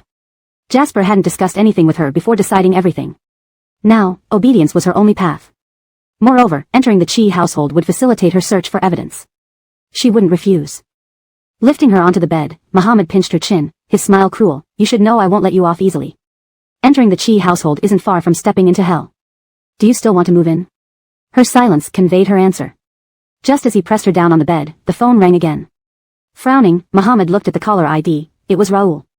Guessing it might be about Amaryllis, he answered. Jean, it's bad. He tried to commit suicide. Hearing the content, Lila barely reacted when her shoulder was bitten hard. If anything happens to E, you'll never have a peaceful day in your life. Seeing Muhammad leave, Lila, desperate, grabbed his hand, her eyes pleading, can you take me with you? Her dress had been torn apart by Muhammad. In his room, leaving without others noticing was impossible. Muhammad freed his hand, so capable, yet need my help? He left, leaving Lila alone in his room. Cursing quietly, Lila picked up her dress, knowing it was unusable. She found some clothes in Muhammad's closet and also retrieved the ring he discarded. As she planned her exit, sudden commotion came from outside. Amaryllis's suicide attempt was not directly caused by anyone from the Chi family, but it was related. Giannis, Martha, and Jasper rushed to the hospital, giving Lila the perfect opportunity to leave. Under cover of night, Lila quietly returned to her apartment. At the hospital. When Muhammad arrived, Amaryllis was crying and struggling. Why save me? Let me die instead. Raoul hugged her tightly, visibly aged. Is it worth destroying yourself over a man? But I'm in so much pain. I don't know why I should live. Interrupting Raoul, Muhammad pulled him away, slapping Amaryllis hard. Shocked, Amaryllis clutched her cheek, tears streaming down her face. She stared disbelievingly at Muhammad. Jean. Startled, Raoul protested. Jean, what are you doing? If a man's worth means nothing to you, then yes, saving you makes no sense. Uncle Yun, let her die. Ah. Amaryllis broke down crying. Raoul tried to comfort her but was stopped by Muhammad's stern face, shaking his head. Only when Amaryllis calmed down did Muhammad slowly ask, finished crying? Amaryllis nodded. Do you still want to die?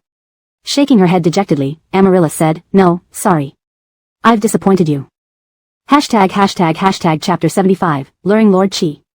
The Yun family's anger escalated due to Leilani's suicide. Cameron, by running to the hospital at this critical moment, was practically asking for a beating. Raoul unleashed his fury on Cameron, and Martha watched in pain. Although she wanted to protect Jana, she felt that Jana had indeed overstepped this time and held back. Giannis repeatedly apologized. Beaten until his face was bruised and swollen, Cameron neither fought back nor dodged. When Raoul finally stopped from exhaustion, he clenched his fists and asked, Uncle Yun, how is Juliet? Can I see her? Do you still have the nerve to see Juliet? If it weren't for you, would Juliet have attempted suicide? Hearing the conversation outside, Leilani grabbed Andreas's sleeve with her uninjured hand, her eyes red and brimming with tears. Jean. Andreas's expression was grim. He could easily manage multi-billion-dollar projects and spot issues in complex data with just a glance. Yet, he couldn't fathom why people like Cameron, a complete waste, were liked by so many. What was so special about him?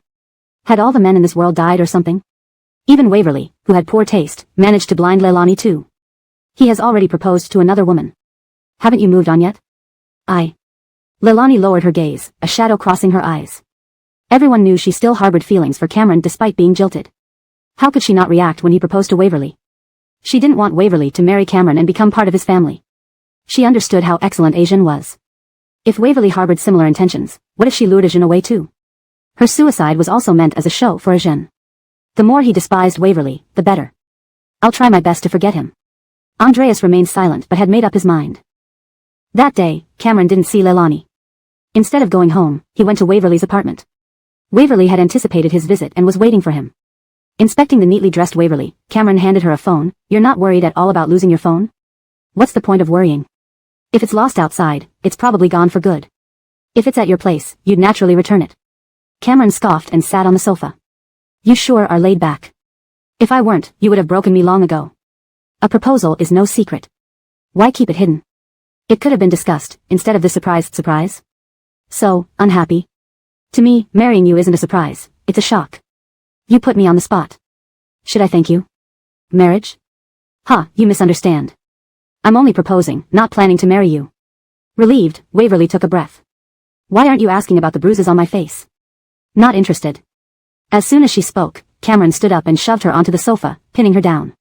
Waverly struggled, her face changing drastically. What are you doing? His expression darkened, eyes cold and menacing. Once you move into the Chi residence, don't act like this towards me. Show affection, understand? Seeing his handsome face close, Waverly turned away. Cameron laughed bitterly. Remember, in our partnership, I'm the one in control. You just need to obey without making me unhappy. Given Cameron's foul mood after getting beaten due to Leilani's suicide, Waverly wisely stayed quiet. I understand. As soon as he let go, Waverly stood up cautiously. I must remind you, our contract ends in 6 months. After that, I won't follow any of your orders.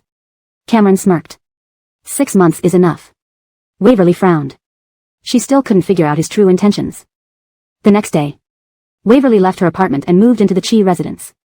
Despite knowing the apartment wasn't her home, having lived there for half a year, she felt some attachment. For Cameron, the apartment was merely a temporary residence. Once Waverly moved out, he immediately had it sold. The entire He family treated Waverly poorly, especially Martha, who looked at her with disdain, as if she wanted to tear her apart. Jana was already despised in high society circles. Now with an unremarkable fiancé, she faced even more disdain. Trying to enter the elite circle depends on her agreement. On her first day, Martha set the rules for Waverly. Miss Jiang, to marry into our family, you must follow our rules. Modesty is a virtue. With Haddon working hard daily, you should cook, clean, and handle daily affairs, not seek attention. Our family members have picky tastes, and you need to cater to everyone. Martha was interrupted by Waverly. Auntie, Haddon told me I can do whatever I want. If you disagree, please talk to Haddon. Waverly returned to her room, determined not to be their maid, especially given her new persona as the cherished fiancé. Martha, surprised by Waverly's boldness, angrily threw a cup. Bitch, wait till I get to you. Sure enough, when Martha complained to Cameron, he comforted her. Mom, Tabitha is my fiancé. I hope you both can get along. Tabitha is straightforward and simple. If she offends you, please bear with her. This infuriated Martha further. Jana sided with others even before the marriage. Since Waverly moved in, Andreas hadn't returned, reportedly staying at the hospital with Leilani. Both Cameron and Waverly had gloomy expressions. At the hospital, Andreas placed a stack of photos in front of Leilani. Leilani, confused by the men in the photos, looked at Andreas. Ajahn, who are these? These are potential matches. I've investigated their backgrounds and character, they're decent. Sitting on the sofa, Andreas watched her with a detached demeanor. Leilani's heart ached. She loved him, yet he was introducing her to other men. No. Enraged, she tossed the photos to the floor. Andreas's expression darkened. Are you still thinking of marrying Cameron? Obsession has its limits. Seeing her pale face, Andreas coolly remarked, if you can't move on, no words will help. Think carefully. Before he could leave, Leilani, in a panic, grabbed him. Ajahn, don't be angry. I'll look, okay? Andreas hesitated but eventually nodded. Chapter 76, Benedict's Financial Power. During her week at the He family residence, Lila had gotten a good grasp of the household dynamics. Although Giannis highly regarded and intended to groom Jasper, the majority of He Corporation's power still rested in his hands. He was almost never home, and when he was, he spent more time in his study than his bedroom. Martha constantly belittled Lila while praising Blue in front of her every day and went out of her way to create trouble for Lila as if she were oblivious to Giannis's matters. Jasper was either not at home or would flaunt their love in front of his parents, making everyone uncomfortable except himself. As for Andreas, he hadn't been seen since that day. Natalie suddenly said she wanted to hear Lila play the cello. Lila took her cello to the hospital. Big sister, I want to listen to Jacqueline's tears. Sure. Lila let Natalie sit on the bed while she sat on a chair and played. Natalie closed her eyes and listened quietly, a faint smile lingering on her lips. After the piece ended, she slowly opened her eyes and applauded with a smile. Big sister is amazing. You are the best cellist in the world. Lila carefully placed down the cello and walked over to hug her sister. What else do you want to hear? That's enough. Natalie buried her head in Lila's arms. I also wanted to hear you play on TV, but it hasn't happened yet. Hearing the disappointment in Natalie's voice, Lila quickly said, they originally planned to pre-record, but they changed it to live broadcast. Tomorrow you'll be able to hear me play. Really? That's great. Natalie smiled happily. My big sister is so amazing and wonderful, you deserve the best things in the world. So does our Kaylee. Natalie looked down and shook her head. I'm not good. If it weren't for me, you wouldn't have to work so hard. Lila gently tapped Natalie's nose in annoyance. Stop talking nonsense. Having you is the happiest thing for me, I don't find it tiring at all. Being your little sister makes me happy too. The two sisters hugged tightly, finding comfort in each other's presence just as they always did during hard times. To ensure Natalie could hear her performance on screen, Lila approached Joanne. Joanne loved playing with short videos and knew how to do live broadcasts. When she heard that Lila wanted to live stream, she naturally agreed enthusiastically. She had previously suggested this to Lila, believing that true talent would shine anywhere. But Lila was too busy and didn't feel comfortable with the format, so she refused. When Joanne understood that Lila wanted to perform for her sister, she quickly formulated a plan. The next day, when Lila arrived with her cello, Joanne had already set up the live streaming space. The room was beautifully decorated with professional lighting and a microphone. Joanne led Lila to sit on a chair. Tabitha, you'll play here, and I'll act as the host. She then handed Lila a mask that covered half her face. If you don't want others to see your face, wear this mask.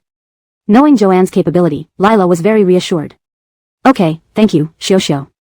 No need to thank me. Don't say such things again or I might get angry. Lila laughed and didn't respond.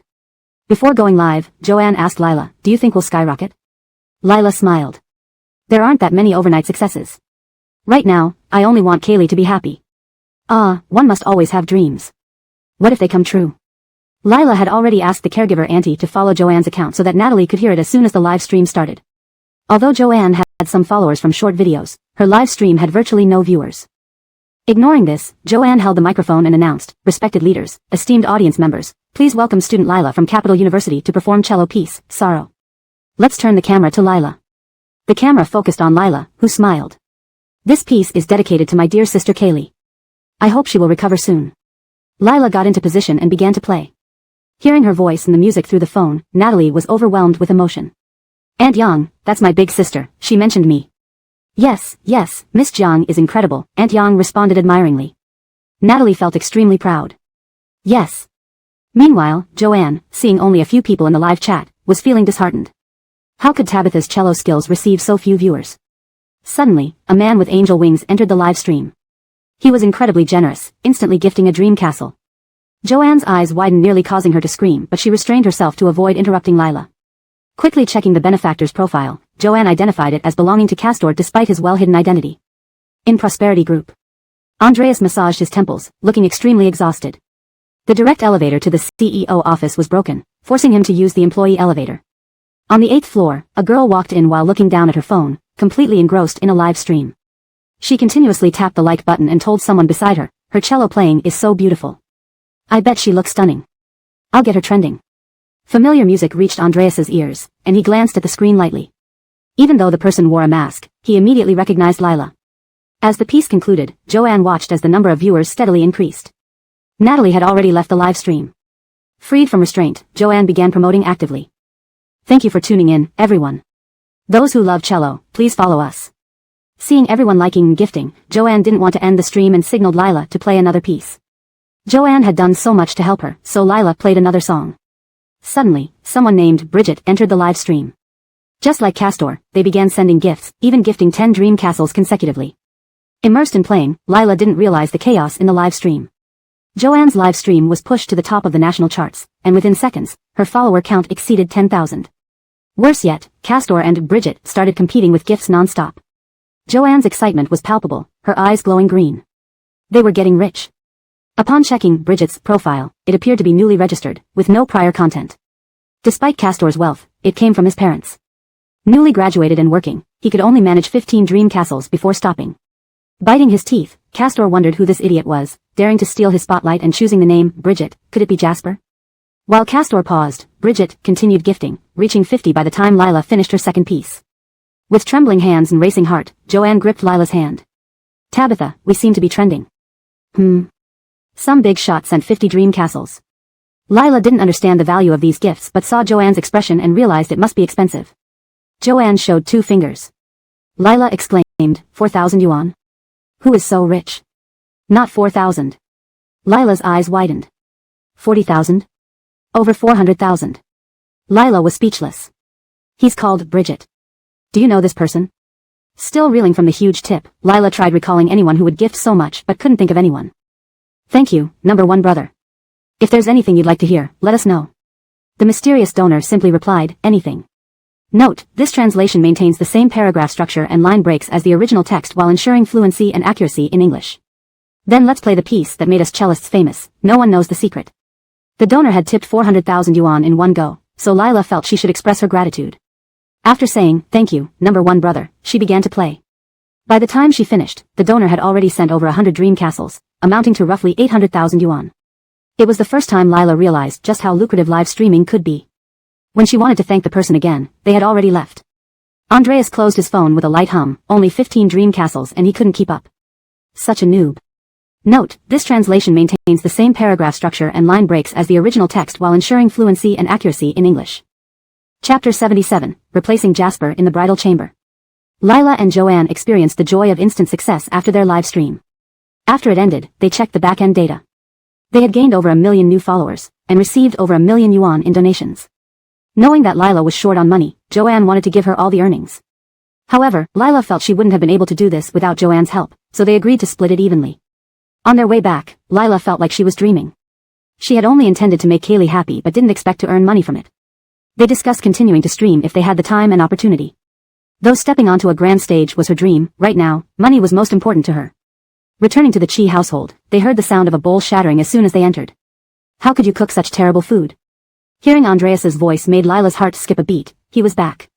When she walked over, she saw a few dishes on the table, all spiced. Since Jasper and Martha liked spicy food, the servants always added spice when cooking. The servants trembled in fear of Andreas, the most terrifying person in this house. At the same moment, Andreas saw Lila carrying a chain. He pointed at her with his long finger. You, go cook me a bowl of noodles. Seeing Andreas clutching his abdomen, Lila frowned slightly. Was his stomach hurting again? Even if he was in pain, he would never say it aloud, just lash out at others instead. Without a word, she carefully set down the chain and went to the kitchen. Seeing matsutake mushrooms in the kitchen, she made a matsutake tomato egg noodle soup. When she brought the noodles to Andreas, Lila was about to return to her room when Martha and Jasper came back. Martha saw Lila's apron and glanced at the noodles in front of Andreas before scoffing sarcastically. In this house, only Ansel has any say. Miss Jiang moved in here and acted like a lady, unwilling to do anything. Yet, once Ansel comes, she cooks noodles herself. Andreas paused with his chopsticks and his dark eyes turned to Lila. Lila's heart raced under his gaze, fearing Jasper might notice something. Just then, Jasper walked up to her, took her hand, and kissed it. Physiologically repulsed, Lila felt an intense, chilling stare. Ansel, Nova's hands are for playing the chain. I don't even let her enter the kitchen. In the future, if you want something, ask Auntie to cook it. Don't trouble Nova, Jasper said, explaining why Lila had cooked as being due to Andreas's insistence. Ha! Chi's second master forced a laugh. What if I insist on troubling her? Martha watched amusedly, feeling Andreas much more bearable now. Before Jasper could respond, Lila gently tugged at him. It's just a bowl of noodles, not a big deal. If second young master likes it, I'll cook it. Jasper patted her hand. You're very considerate. Mom, Ansel, we'll go back to our room. As Lila was pulled upstairs by Jasper, she could feel that dark gaze fixed on her, making her skin crawl. Once inside their room, Lila withdrew her hand. Andreas rarely comes home, just endure him. There's no need to offend him because of me. Jasper stared at her intently. So, you endured Andreas's demands for my sake? No, it's for myself. Tolerance avoids trouble. Because of Amaryllis, I'm already a thorn in second master's side. I don't want our contract to end prematurely. Her demeanor suggested she was far from willingly engaging with Andreas, implying he was the one bullying her. At least you know your place, he said. Without support, one must be cautious. Jasper smiled, leaving with a rest well, then closed the door. Only then did Lila breathe a sigh of relief. That night, Lila suffered another bout of insomnia. Since moving into the Chi household, she had slept poorly, sometimes waking from nightmares, leading to poor spirits and health. Around 3 a.m., just as drowsiness approached, someone suddenly slipped into her bed. Startled, she jumped up but was pinned down and her mouth covered. Want everyone to know I'm in your bed? Feel free to scream.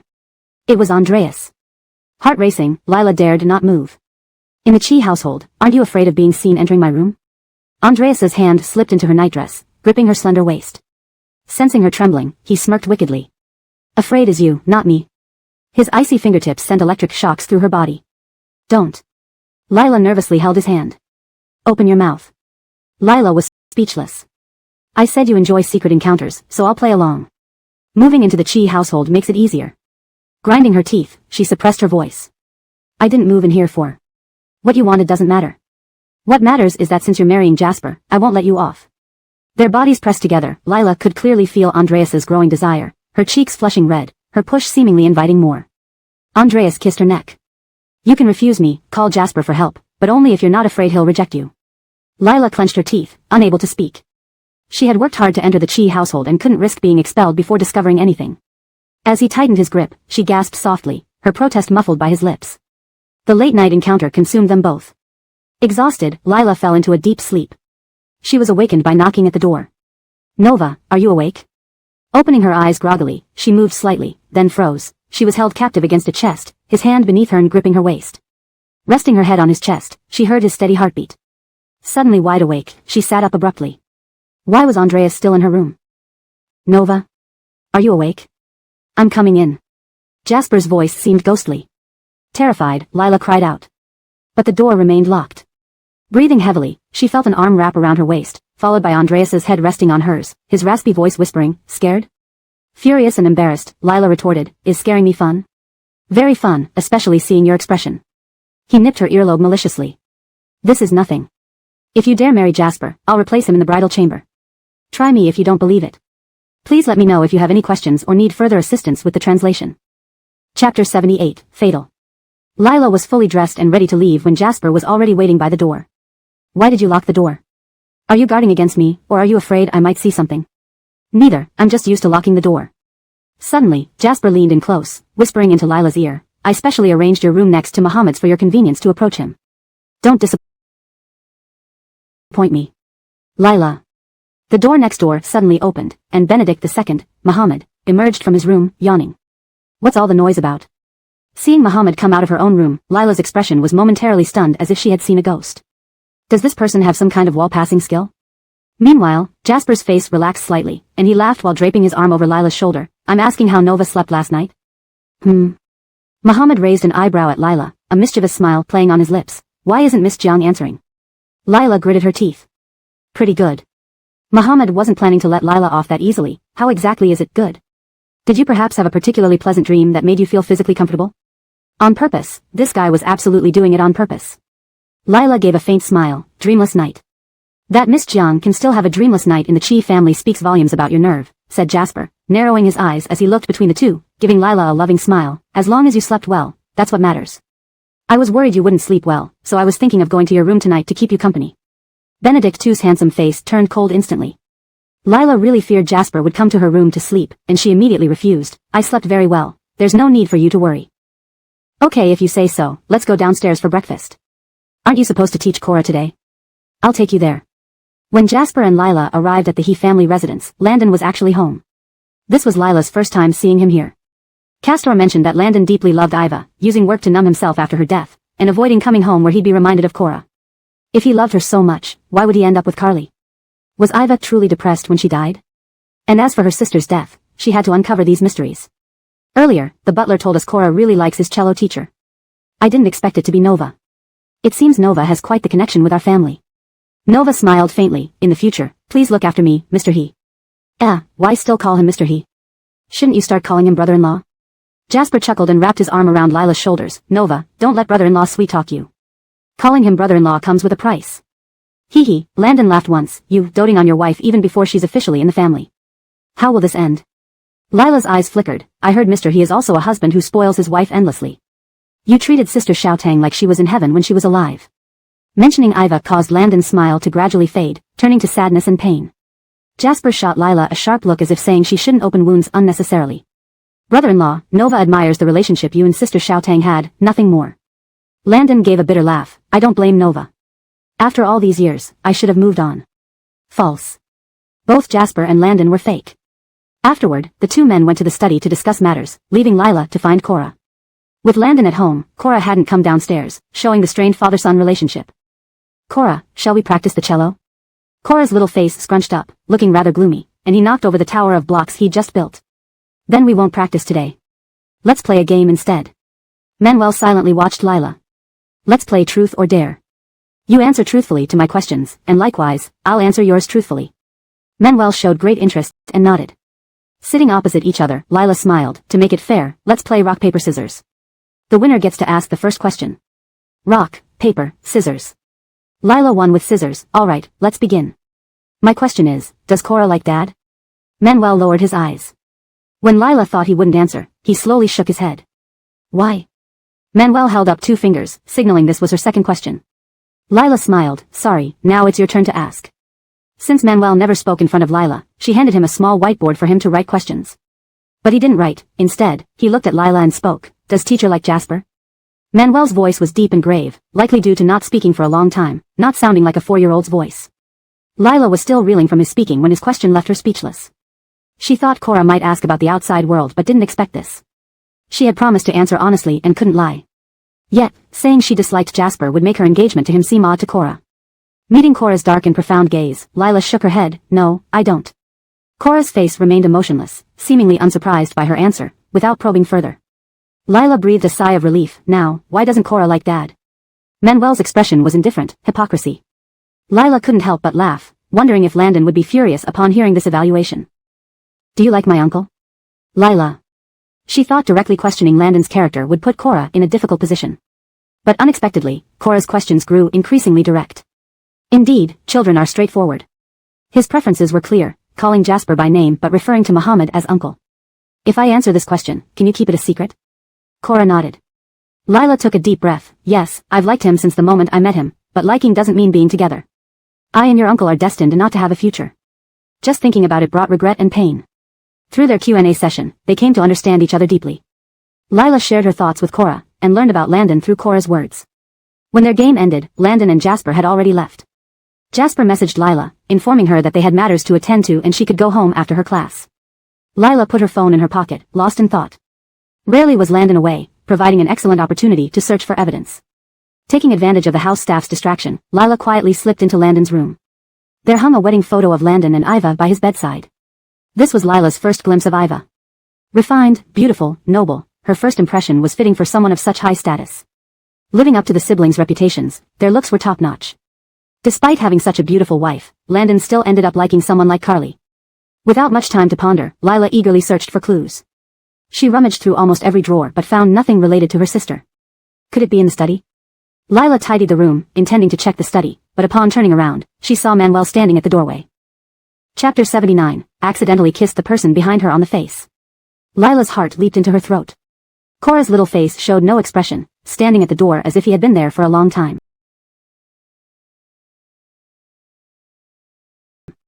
Cora, Lila was very nervous, unsure of how to explain her actions to Cora.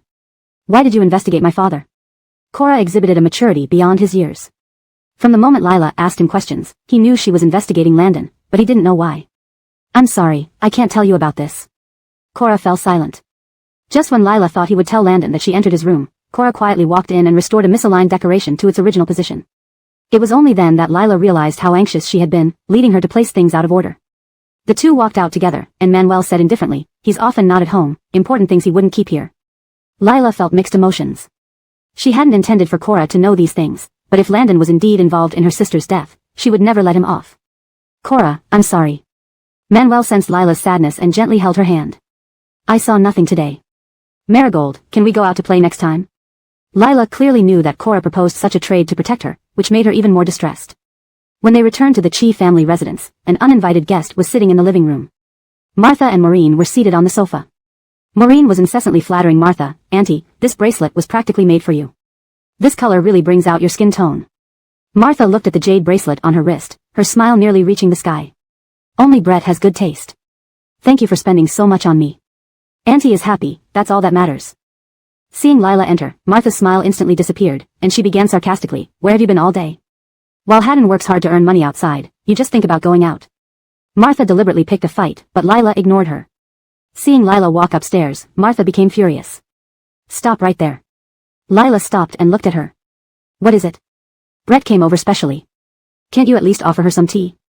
Lila glanced at Maureen, who looked provocatively at her, seemingly waiting for her mistake. I don't know how to make tea. Don't you know how to learn? Lila knew Martha wouldn't stop, so she smiled. Okay. She went into the kitchen, made a cup of tea, and brought it out. Miss Yun, please enjoy. Maureen hadn't expected Lila to be so obedient. She took a sip and immediately scrunched her face like a bitter gourd. Phew. Brett, what's wrong? Bitter. More bitter than eating rhubarb. Damned, Lila must have done this intentionally. Maureen wanted to curse but restrained herself because of Martha. And nothing. Miss Jiang probably doesn't like me, so she put too many tea leaves. What? Martha glared angrily at Lila. Why did you put so many tea leaves? What do you have in mind? What happened? Just then, Jasper returned. Martha immediately pulled Maureen aside to complain. Hanyun, what a woman you chose. She's jealous and dislikes Brett, making her tea so bitter. Jasper glanced at Maureen, who was trying to hold back her anger, then shifted his gaze to Lila. Lila calmly replied, I said I don't know how to make tea. Jasper quickly understood the situation. He walked over, picked up the cup Maureen had sipped from, and drank it. It tastes pretty good. He wrapped his arm around Lila's shoulders with a laugh. To be able to drink tea made by Nova, you should be thrilled. After all, I've never had it myself. Jasper's favoritism infuriated Martha and Maureen. They looked at Lila as if she were a dangerous vixen. Once the two went upstairs, Maureen pouted, sorry, Aunt Yu. If it weren't for me, you wouldn't have suffered this humiliation. Martha patted Maureen's back to comfort her. Brett, don't say that. The daughter-in-law I have in mind is only you. That little wretch Lila, she will never marry into the Chi family. Maureen shook her head with red eyes. Honestly, I don't care about myself, I'm just worried that Hanyan might be hurt. Martha fumed.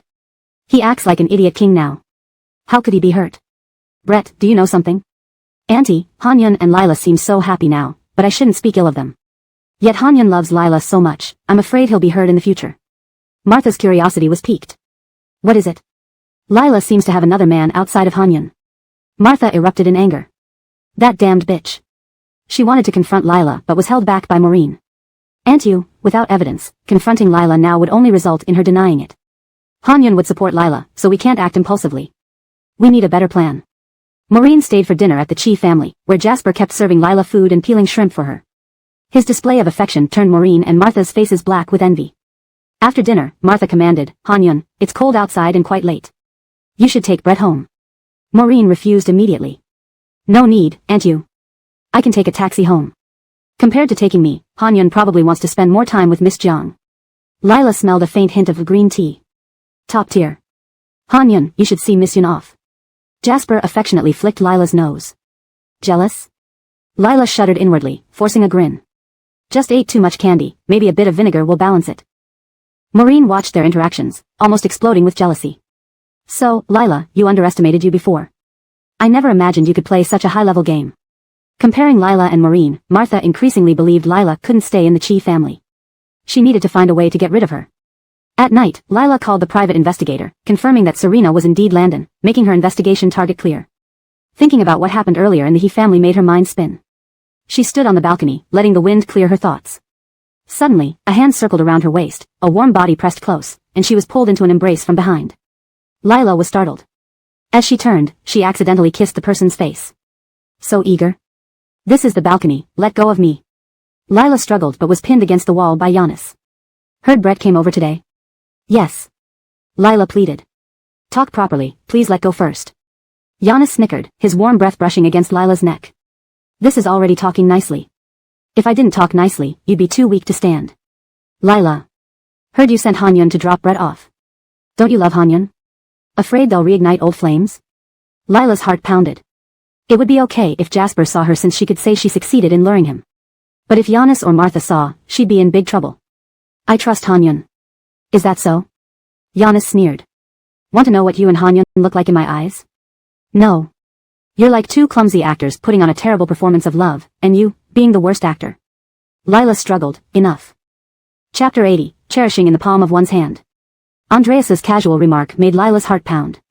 She thought her acting was good enough, especially since every time Cameron took her out, others' envy of her seemed to rise sharply.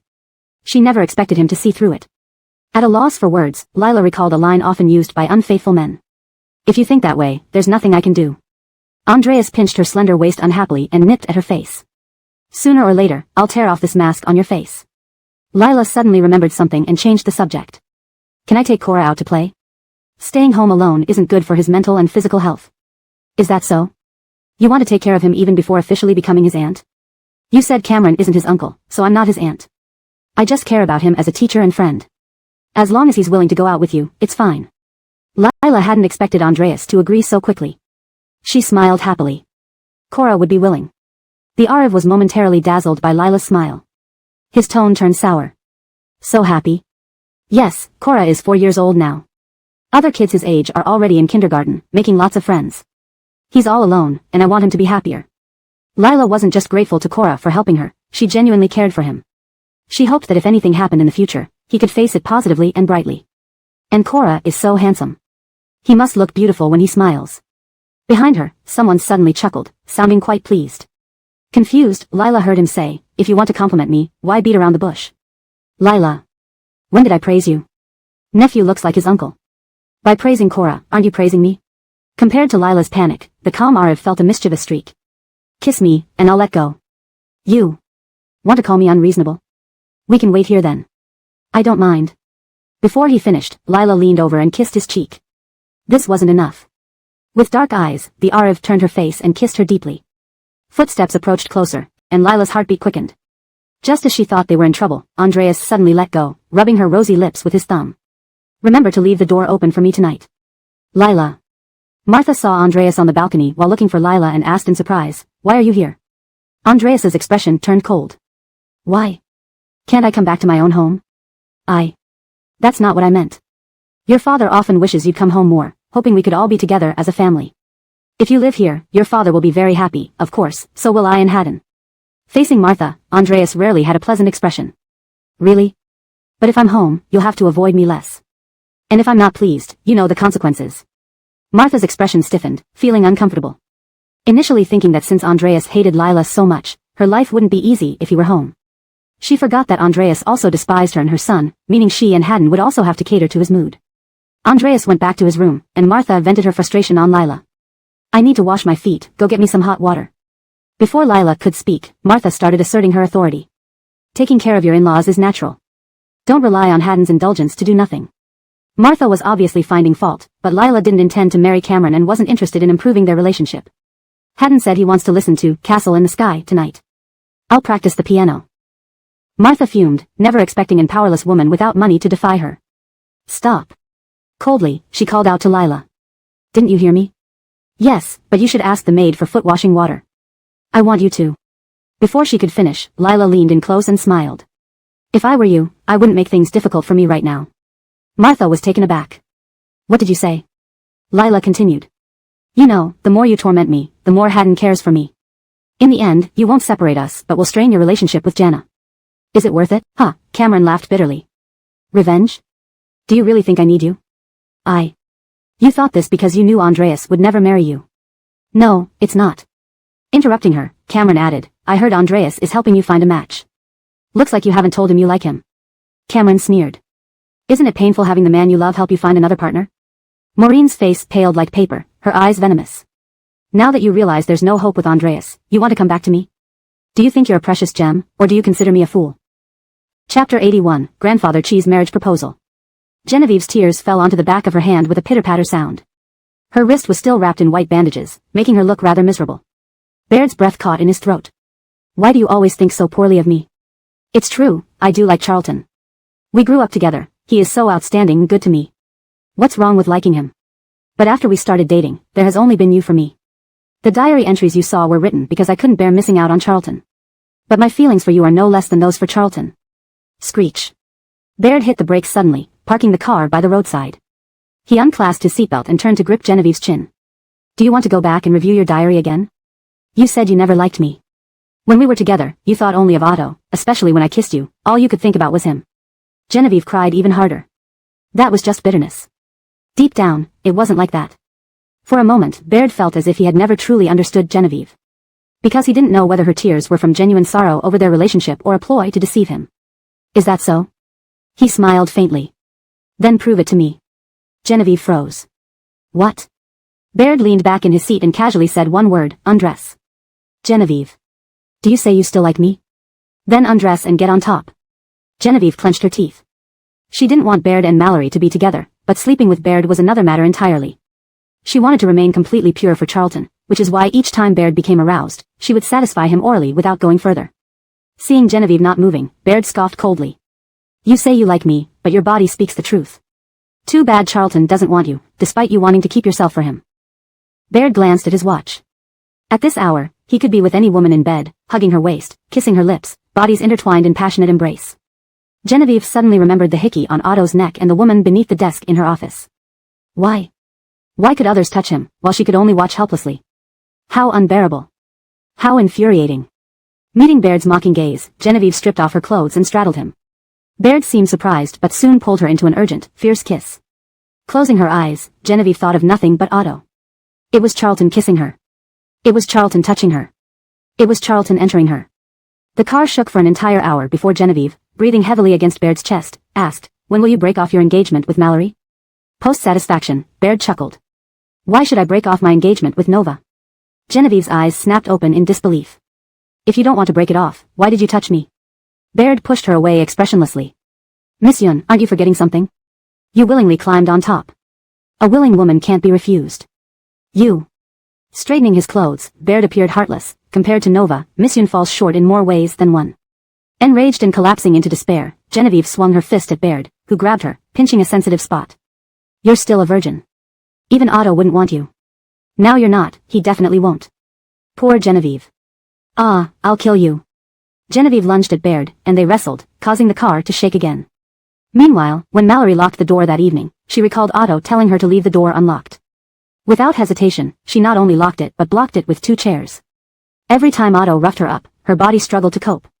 Expecting Gino Yi to go berserk, she was surprised by the calmness of that night. The calmer it got, the less she slept, feeling something ominous brewing. However, Otto did not return home for over a week after that day. Mallory next saw him at a banquet held by the He family. On that day, Vic did not bring Yu Xiaoan, making her unhappy but too afraid to offend the elders. Initially, Mallory didn't want to attend but was dragged along by Baird. The He family held high esteem in imperial capital, with He Bingxin marrying Vic being seen as a step down. Such banquets drew dignitaries, some of whom Mallory had seen on primetime news. Genevieve attended, dressed beautifully, attracting admirers she politely dismissed. Know why Grandfather He is hosting this banquet? Baird's voice suddenly sounded beside her. Looking at him, Mallory saw his smug smile. Grandfather He found a powerful alliance match for Charlton and will introduce them today. Mallory's face froze for a moment, her mind blank. Oh, looks like many women who fancy Charlton will have broken hearts today. Baird's gaze landed on Genevieve, whose complexion turned ghastly pale, possibly knowing the purpose of the banquet. They're here. Baird raised his chin, and Mallory followed his gaze to see a pretty girl on Otto's arm walking down amidst astonished looks. Mallory's fists clenched tightly. So that was why he hadn't returned home for a week. The woman's face caught Mallory's attention. Her hand tightened around Baird's arm, her face turning deathly pale. Who is she? What's her name? Seeing Mallory's reaction, Baird assumed she was heartbroken over Otto. A shadow passed over his eyes. Her name is Xia Fengfei, the adored princess of the Yunhai Xia family. Yunhai Xia family. Xia Fengfei. A man's deranged, obsessed face flashed through her mind. Ji, the world is boring and dull except for you. You are the only joy in my life. Memories of chaotic, bloody scenes flooded her mind, causing Mallory's legs to wobble almost uncontrollably. Baird's expression darkened. What? Realized you can't compete and got this depressed? Mallory remained silent, consumed by thoughts of why the Xia family and specifically that person's sister. Translation note, this translation maintains character names in pinyin as requested, preserving Chinese naming conventions accurately in English text. It keeps the original tone, style, paragraph structure, and line breaks consistent with the source content. Chapter 82, My brother has been searching for you for 7 years. Andreas's mood was terrible. He had received orders from his grandparents to accompany this little princess of the Xia family, which was unbearably annoying. Spotting Lila in the crowd, his eyes suddenly lit up, and he approached her with Carly. Seeing Carly walking towards her, Lila instinctively took a step back, suddenly feeling an urge to run away. Carly and her brother were equally malicious deep down. They believed they were superior to others and acted extremely arrogantly. Lila still remembered how Carly used to make her take the blame for all her misdeeds when they were younger, otherwise, she would escalate her retaliation against her and Kaylee. That girl, who was obedient in front of others but wickedly cruel behind their backs, had grown up. Would she have changed? Marie's sister? Lila realized it was too late to escape because Carly had already spotted her. Seeing Carly's gaze fixed on Lila, Andreas frowned and asked, Do you know her? Carly gave a faint smile. She looks very much like a sister I know, but we haven't seen each other for 7 years. I wondered if I'm mistaken. Cameron came over, smiling as he put his arm around Lila's shoulders. Miss Xia, nice to meet you. I'm Cameron, Aijan's elder brother. This is my fiancée, Lila. Hearing this, Carly's eyes lit up. She immediately let go of Andreas and ran to Lila's side, gripping her hand tightly. Marie's sister, it really is you. I didn't expect to see you here after 7 years. Finally, we've met again. Noticing the cunning and evil glint in Carly's eyes, Lila instantly realized that Carly was still the same, or even more terrifying. The more enthusiastic she acted, the worse her intentions. Edit. Noticing the cunning and evil glint in Carly's eyes, Lila instantly realized that Carly was still the same, perhaps even more terrifying. The more enthusiastic she acted, the worse her intentions. Cameron raised an eyebrow. Miss Xia, do you know Nova? Marie's sister's father used to be our family's chauffeur, and her whole family lived with us. We grew up together, often sharing the same bed, and we were very close, replied Carly with every word mentioning Marie. Listening to this, old Master Chi furrowed his brows repeatedly at the mention of a Marie. Who named anyone that? What a horrible name. Xiao Hua sounded much better. Is that so? What a coincidence, remarked Cameron. Yes, meeting Marie's sister here makes me so happy. My family will also be thrilled to hear about it, Carly said pointedly. Lila's face turned as pale as paper as she subtly pulled her hand away. Carly feigned disappointment. Marie's sister, after not seeing each other for 7 years, are you unhappy to see me? Lila clenched her fists, forcing herself to smile. Of course not, Fengfei. Long time no see. Carly appeared innocently sweet. I didn't expect you to become Big Brother Aijen's fiancé. My parents adored you and wanted you to marry into their family. They must be heartbroken to hear you're getting married. Pausing, she added, but now, we can be one big happy family again. Andreas's eyes darkened, and his expression turned unpleasant. That's still uncertain, Miss Ye. Don't fantasize prematurely. Carly playfully linked arms with Andreas. I'm adorable, and capturing your heart is only a matter of time. Do you think so? But I don't like cuteness. Unfazed, Carly laughed cheerfully. I can transform into anything you like. Humph, no matter what you change into, I won't like it. Humph, stubborn now, aren't you? We'll see if you feel the same later. Watching the two bicker, Lila felt bitter and sour. Asterisk. Watching the two bicker, Lila felt a bitter sourness welling up inside her.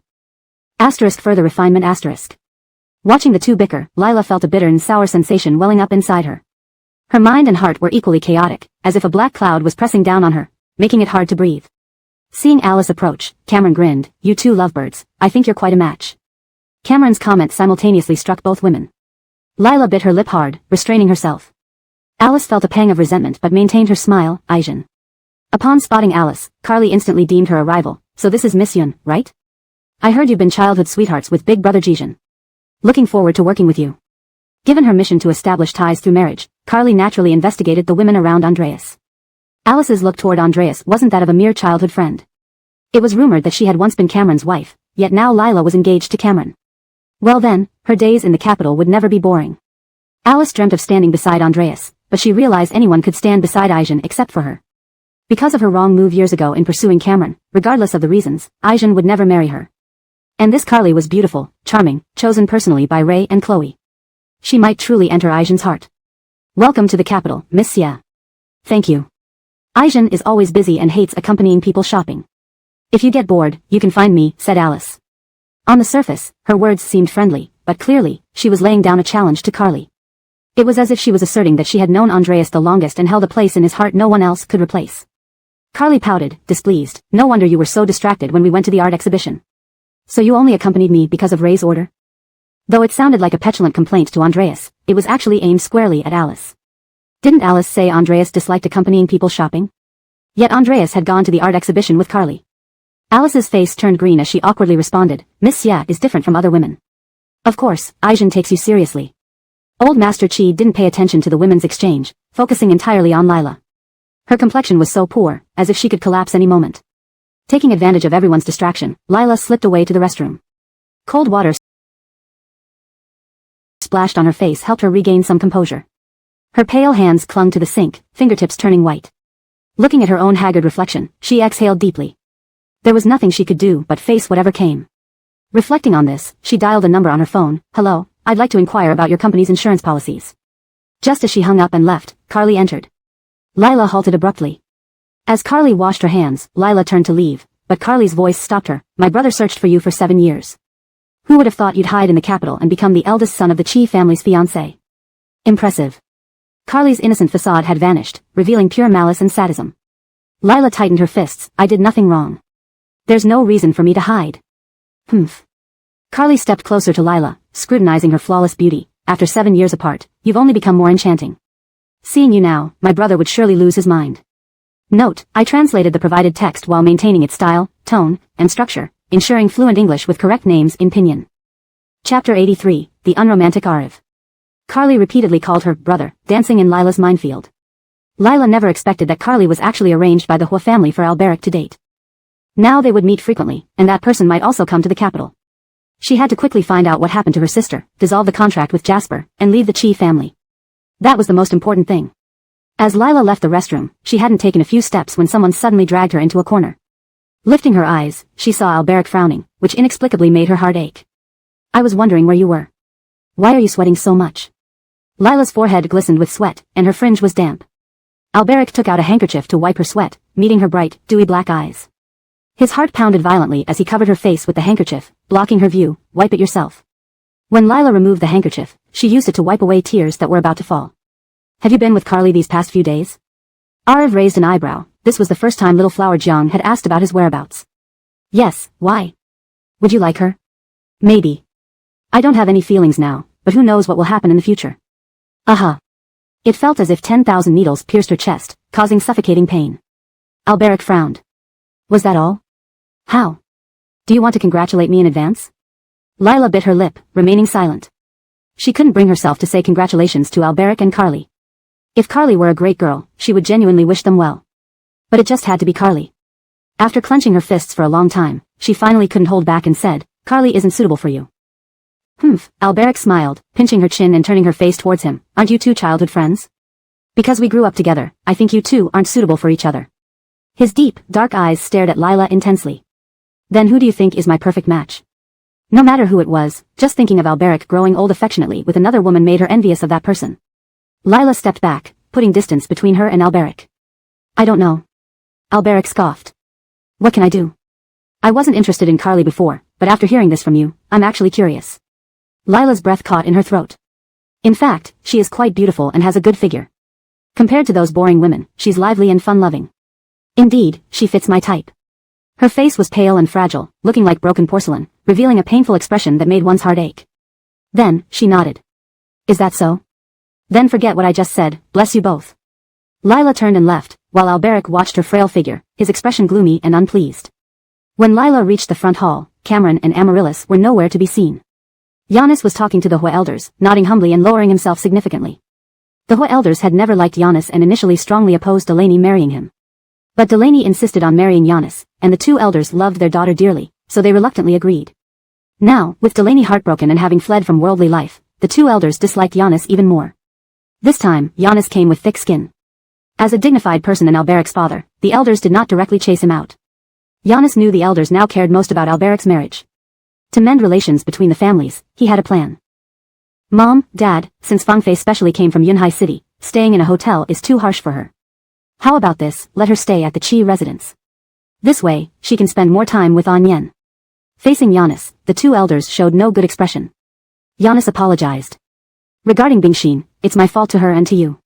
Things have already happened. I only hope Yen can be happy. Once he marries, it will also resolve my worries.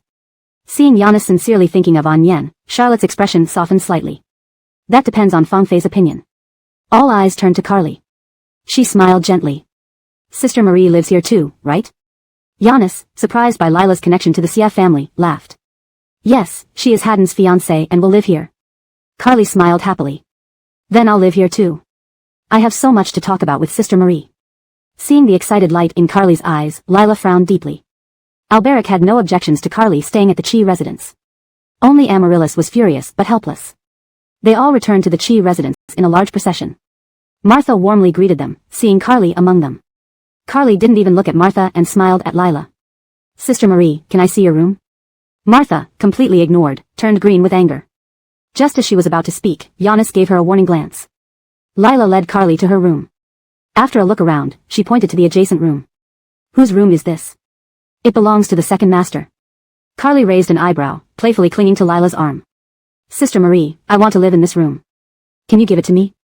Before Lila could respond, she continued, you know, I've always had trouble sleeping in unfamiliar places without familiar things or people. This room smells like you, I'll surely sleep comfortably. Alberic watched coldly, so you'd sleep anywhere as long as you have something familiar, even a doghouse? Onion, Giannis looked displeased at Alberic. How dare you talk to Fangfei like that? Carly made a face at Alberic. So unromantic, can't I get closer to you? Besides, it's just a room. Sister Marie wouldn't fight me over it, right, Sister Marie? All eyes fell on Lila, including Alberic's. He wanted to hear Lila refuse. However, Lila disappointed him. Alright, I'll pack my things. Thank you, Sister Marie, you're the best. Carly hugged Lila, giving her a peck on the cheek. Like a venomous snake, Lila felt thoroughly chilled by Carly's intimacy. Lila didn't have much to pack, knowing she wouldn't stay at the Qi residence long, she hadn't brought many things. But this room was close to the study. Moving would put her further from it. Alberic stared coldly at Lila, his expression terrifying. Cameron had no strong opinions about Lila moving rooms, preoccupied with thoughts of pressing Amaryllis against the desk earlier. Her cries begging him to go deeper, faster, lingered in his mind. That night, lying in bed, Lila couldn't sleep. Thinking of Alberic and Carly, she worried even more about how to enter Giannis's study. Knock knock knock sounded at the door. Alert, she thought it was Alberic. Who's there? Sister Marie, it's me. Hearing Carly's voice, Lila's expression worsened. Getting up, she opened the door, seeing Carly outside in a dinosaur pajama set, holding a pillow. She looked soft and cute, chubby cheeks making her seem harmless in such adorable clothes. But Lila knew better than to lower her guard. She remained extremely vigilant. What do you want? I can't sleep. Can I sleep with you? Chapter 84, The Demon's Whisper. Carly looked innocently wronged, and anyone who saw her would surely feel sympathetic enough to hold her close and sleep with her. But Lila's face remained expressionless. Sorry, I'm not used to sleeping with others. Is that so? Despite being rejected, Carly did not get angry but instead smiled. But I must sleep with you tonight. You wouldn't want me to wake everyone up this late and have them plead for me, would you? Her smile was clearly innocent and guileless, yet it sent chills down one's spine. Carly was still like when she was a child. Anything she wanted or intended to do, there was nothing she could not achieve. She was also adept at manipulating people. She knew well that given Lila's background and becoming Cameron's fiancée, she was definitely disliked by the He family. If she really woke everyone up, she would be labeled as selfish, petty, and cold-hearted. Under Carly's threat, Lila let her into the room. Carly glanced around Lila's room and smiled. Wasn't your previous room specially arranged by Cameron? Good lighting, nice decor, and an especially good balcony. This room isn't quite up to par. She climbed into bed without waiting for an answer and smiled at Lila. I took your room, will you resent me? It's just a room, I don't have time to resent. Haha. Carly laughed happily. You're still the same, always pretending to be magnanimous. Lila's face remained expressionless. You're even more despicable than before. Carly shrugged, her eyes fixed on Lila. Only you dared to criticize me so bluntly in front of me. Because others had long been tormented by her until they were barely human. Why aren't you getting into bed? Do you not want to sleep with me? Carly clutched the pillow, looking again innocent and aggrieved. You've changed. Previously, whenever I couldn't sleep, you'd hold me and tell bedtime stories or sing lullabies. Now, after 7 years apart, we've finally reunited, and you treat me so coldly. Because back then, I thought you were a naive little girl. Ah, Carly sighed softly, adopting an indifferent expression. So you still resent me for what happened back then, for not helping to clear things up for you, right? Lila clenched her fists tightly. Carly gave a mocking laugh and made a video call using her phone. After a while, a deep and magnetic voice came through. Margot. It had been exactly 7 years. Hearing that voice again, it felt like the whisper of a demon, and Lila's face instantly turned pale.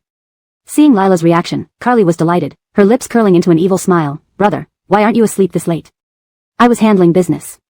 Have you been enjoying yourself in the capital? How are the He family treating you? The He family treats me well, and I'm having a great time. But what makes me happiest is meeting.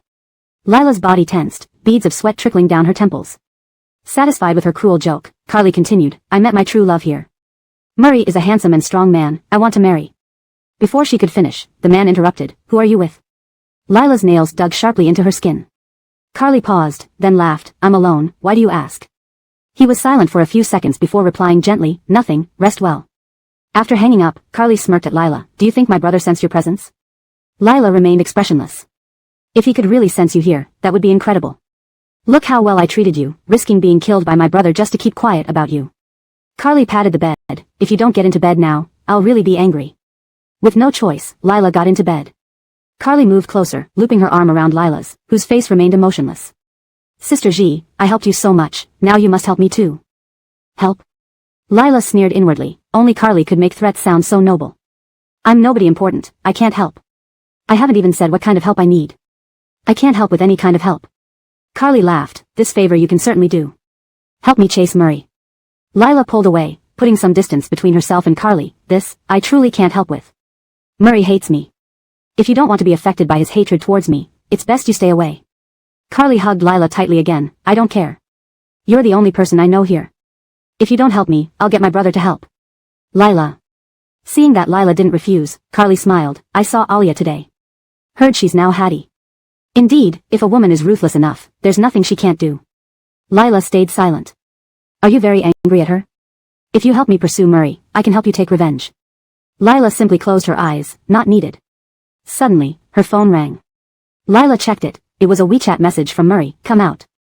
Carly suddenly leaned over, and Lila quickly silenced the screen. Is it Cameron? He wants you to go to his room. Afraid that Murray might barge in, Lila replied, Carly is in my room, then powered off the phone.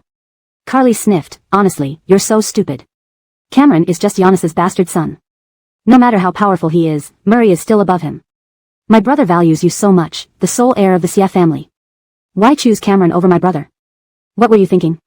Lila turned her back to Carly, unwilling to respond. Carly didn't get angry, she chattered away as if talking to her dearest childhood sister, eventually falling asleep.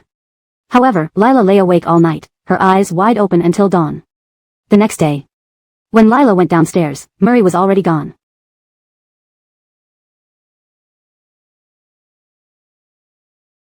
Carly grumbled, how could he leave for work without telling me? He wouldn't just leave me at home, would he? Given the influence of the Xia family in Yunhai City, inviting such a figure home naturally required excellent hospitality. Murray is a workaholic. He'll come spend time with you when he has free time. Cameron added, Murray likes proactive women. Since he's busy, you should find him. Carly raised an eyebrow, that's not a bad idea. That day, Carly went to the prosperity group but was rudely sent back by Murray, who threatened to send her back to Yunhai City if she disturbed him again. Carly was furious, and Murray's dismissive attitude stirred a strong desire to conquer within her. In the following days, Murray didn't return home, leaving Carly bored and making life difficult for Lila. She constantly threatened Lila with mentions of Ken. With no choice, Lila agreed. I can provide opportunities for you and Murray, but whether you can win him over depends on you. Please note that the translation provided adheres closely to the original text, maintaining its style, tone, and structure, including paragraph breaks and dialogue formatting. Chapter 85, Surname Jiang, You Are Dead. Lila was just worrying about how to create an opportunity for Carly when Murray's call came through on her phone. Didn't you say you would take Cora out to play? When are you going? As if she were in dire need of help, someone had handed her a lifeline. Can we go tomorrow? To where? How about the amusement park? Cora said he has never been there. All right. Neither of them hung up immediately. After listening to each other's breathing in silence for a few seconds, Lila cautiously asked, Will you be coming? The voice on the other end of the line chuckled. It seemed Murray was in a good mood. Do you want me to come? I do. It depends. I may not have time tomorrow. Lila. After hanging up, Benedict sent a message in the Brotherhood group chat. What should one wear to an amusement park? He snapped photos of several outfits he had picked out and sent them over for Jackson and Donovan to give advice. Brother Wild, you're taking the princess of the Xia family to the amusement park? Really putting your heart into this? Killian, I'm exhausted, burn some incense if you need anything. Donovan had performed several surgeries consecutively and was too tired to keep his eyes open. Although he wanted to show concern for his brother's feelings, his body wouldn't allow it. He fell dead asleep after sending the message. Murray, do I have to take her to go to the amusement park? Can't I go myself or with Cora?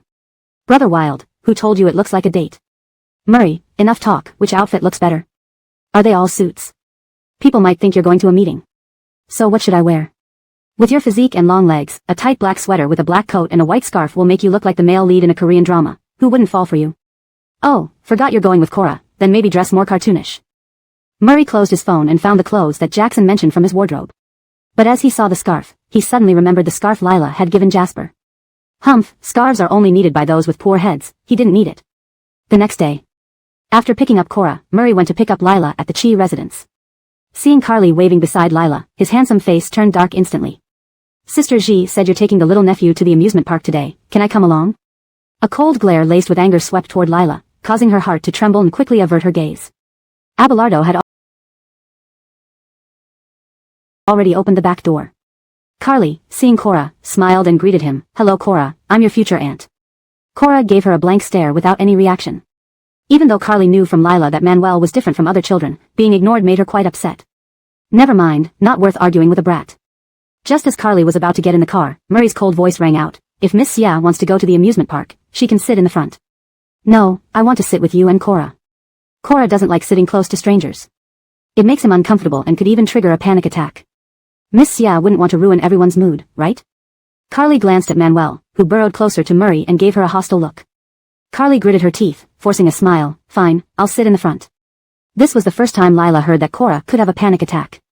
She was forced to sit in the back, gently patting his back to soothe him, Don't worry, everything's fine. The car slowly started moving. Carly tried to win Cora over, lowering her pride and chattering non-stop. She asked him about his age and preferences, but Cora remained silent. While Lila was deep in thought, someone pinched her waist. Her body reacted sharply, nearly jumping up. Her phone suddenly rang. Opening it, she saw a WeChat message from Murray, You. Wait for. Me. Each exclamation mark indicated Benedict's terrible, angry mood. Lila could only pretend to be oblivious. Upon arriving at the amusement park, it felt like a runway show as their stunning good looks instantly drew attention from everyone around. Carly enjoyed the feeling of being the center of attention, proudly adjusting her hair. It was Cora's first visit to the amusement park. Though curious inside, he remained expressionless on the surface. Benedict was in a very bad mood, glaring at Lila as if wanting to bite her. Carly hooked her arm around Murray's, smiling, Second young master, let's go to the haunted house. Murray frowned, Fake ghosts dressed up by people, what fun is that? Carly shot Lila a look, signaling her to help. Lila understood and suggested, The haunted house is a must-visit for everyone who comes to the amusement park. Does Cora want to go? Manuel nodded with excited eyes. At the entrance to the haunted house, Carly clung to Murray's arm. Second young master, I'm scared, you have to protect me. Murray's mood and facial expression were equally foul. Scared and still want to go. Did acid leak into your brain? Humph, if you continue to be so impatient with me, I'll tell grandfather Hua. Murray. Looking back, he realized Lila and Manuel had disappeared, his expression becoming even worse. Where are they? Sister Ji and Cora have already gone in. Murray. In the eerie music and chilling screams, Lila held Cora tightly and walked swiftly. When a female ghost appeared to scare them, she scooped Cora up and ran. Don't be scared, Cora, I'll protect you. Calm-faced Cora replied, I'm not scared, the teacher is. Ah, as an adult, why would I be scared of fake ghosts? Cora mercilessly pointed out, but your hands and body are shaking. Lila. Indeed, Lila was terrified of ghosts.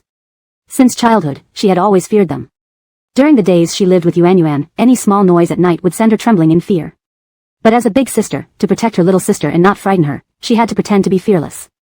After exiting the haunted house, Lila sighed heavily, looking relieved to be alive. Marigold, don't you like my uncle? Why did you let that lady come with us? Hearing Cora's words, Lila urgently covered his mouth. Cora, don't ever mention such things carelessly. Keep it secret, especially from your uncle. Why? Because I am currently Jasper's fiancé, and your uncle doesn't like me. Did your uncle tell you he doesn't like you? Lila nodded bitterly, yes. Manuel. Suddenly her phone buzzed. It was a message from Murray, surname. Jiang. You. Are. Dead. Reading the screen, Lila could feel the fury and anger from Benedict. She tucked her phone away, choosing not to see and not to worry. Noticing sweat on Cora's forehead, Lila smiled. Would you like some juice? I did research and heard the fresh squeezed juice here is delicious. Cora was obedient, okay. Taking Cora to buy juice, while paying and receiving the drinks, a slightly older boy pushed Cora down. Cora. Anxious, Lila rushed over to help him up. What happened? Cora stared at the boy expressionlessly, then slapped him across the face. The kid hadn't expected to be hit, crying out loudly. Lele. A woman suddenly ran over, seeing her son's red cheek, and looked angrily at Lila and Cora. Why did this happen? Upon seeing Lila, she paused momentarily, then her gaze fell on Cora's face. Her expression abruptly turned sour. Chapter 86, Indifferent to all persuasion. Cameron. Neither of them expected to encounter each other at the amusement park, and under these circumstances. Ainsley noticed that Cora's reaction was off, clearly recognizing that Cora was Landon's daughter. Seeing the crying boy in Ainsley's arms, Lila understood but asked, this is? Ainsley seemed flustered, my brother, Hideo. Sister, he hit me. Hideo cried loudly, drawing the attention of everyone in the drink shop. In contrast, Cora's small face showed no emotion, only her furrowed brows indicated her distress. It's okay, nothing happened. Ainsley comforted Hideo, wiping away his tears, then awkwardly told Lila, just normal children's play, I apologize for Cole. Why should I apologize when it was him who hit me first? Hideo, not willing to let go, pointed angrily at Cora, his face flushed with anger, he should be the one to apologize. Ainsley, as if afraid of something being discovered, looked anxious, crying loudly in public is wrong, go home. I don't want to go home. I haven't played enough. Make him apologize first. After this period, Lila knew Cora well. Despite being introverted and withdrawn, she was kind and soft-hearted, not the type to start trouble. The more Ainsley tried to rush Hideo away, the more Hideo acted out. Today's Ainsley didn't even try to understand what really happened, just kept apologizing, which was quite out of character. Cameron. Lila gently pulled Ainsley's arm, your brother is crying so hard, maybe there's some misunderstanding. It would be better to figure out what really happened. Seeing the situation escalating, Ainsley just wanted to resolve it quickly and leave. She asked the shop owner for the surveillance footage. In the video, Cora sat obediently on a chair waiting for Lila, captivated by the carousel outside. Hideo approached, saying something Cora ignored, continuing to look at the carousel. Annoyed at being ignored, Hideo yanked Cora's collar, pushing her to the ground harshly. Then came Lila rushing over to help Cora up, followed by Cora slapping Hideo. Lila held Cora, softly asking her, what did he say to you? Cora glared coldly at Hideo. Though younger, she exuded an intimidating presence, like a miniature version of Muhammad. He said this spot was his and told me to get lost. Lila instantly understood. Had Hideo spoken nicely, Cora would have given up the seat. But Hideo's rude and domineering attitude made Cora ignore him completely. Even with the evidence from the video, Hideo refused to admit fault. This seat was mine, why shouldn't she give it to me? Ainsley's expression turned unusually grim, glaring at Hideo, apologize. Hideo burst into tears, no. He slapped my face, you don't help me, yet yell at me? I'm going to tell Mom and Uncle He. Lila felt a jolt of awareness. Uncle He? Realizing something, Lila glanced back and forth between Cora and Hideo. They indeed looked somewhat alike. Actually, Cora mostly resembled Iva. Muhammad wasn't wrong, nephews resemble their uncles. Compared to her father Landon, Cora looked more like Muhammad. But how could Cora and Hideo, having no blood relation, look alike? Lila observed Hideo closely, noticing he not only resembled Cora but also Ainsley. But as Hideo was Ainsley's brother, resembling her was normal. How could he resemble Cora? No, not Cora, but Landon. Could it be? Lila had a preposterous thought. Hearing Uncle He, Ainsley reacted even more strongly, hurriedly saying, Miss Jiang, Cora, I am truly sorry, Cole was in the wrong. I will educate him properly. Lila smiled, all right. Ainsley left with the still crying Hideo. Watching Ainsley's back, Lila suddenly thought of 4 words, fleeing in panic. Most importantly, she never called Cora by name in front of Ainsley. How did Ainsley know? It seemed Landon and Ainsley's relationship wasn't just lovers. Reflecting on all details, Lila immediately texted a private detective. I suspect Hideo isn't Ainsley's brother. I want to determine the relationship between Landon and Hideo. Putting her phone down, seeing Cora in low spirits, Lila patted her head and smiled. Want to ride the carousel? Cora's eyes lit up, nodding. After all, Cora was still a child, emotions fleeting. Worried Cora might fall, they shared a horse. In this rare moment, Lila took a photo. Cora, look at the camera. Disliking photos, Cora complied, posing with a yeah gesture for Lila. Emerging from the haunted house filled with rage, Muhammad searched for Lila. Seeing them enjoying the carousel, his anger diminished by half. He saw Lila laugh genuinely for the first time and Cora so happy. Unable to resist, he snapped a photo of them. Why didn't you wait for me? Carly, chasing after them, looking upset. I'm scared of ghosts, not intentionally clinging to you. Noticing Muhammad staring at the carousel, Carly smiled. I want to ride too. Muhammad glanced at her, expressionless. How old are you, playing kid again? Carly puffed up in anger. Isn't Sis G riding? Muhammad scoffed. She's mentally undeveloped, simple-minded, only good at physical activities. You're the same. Carly. This guy's mouth is venomous. After playing in the morning, Cora got hungry. Muhammad had already reserved a restaurant through Abelardo. They went for lunch. During the meal, Carly tried befriending Cora. With a break, Lila went to the restroom. Finishing and washing her hands, she was abruptly dragged into the men's room. Struggling, Lila was pinned against a stall by Muhammad. Finally caught you. Muhammad's sinister smile and chilling gaze made Lila shudder, quickly apologizing. Sorry. Oh. What are you sorry for? I don't know what I did wrong, but second young master's unhappiness is my fault. Muhammad pinched her chin, lightly biting her lip in punishment. Don't give me that act. Typical stubbornness from Arif. You don't know what you did wrong? I think you're perfectly aware. Speak up, how much did Carly pay you? Chapter 87, the scent of her perfume on you. No. No.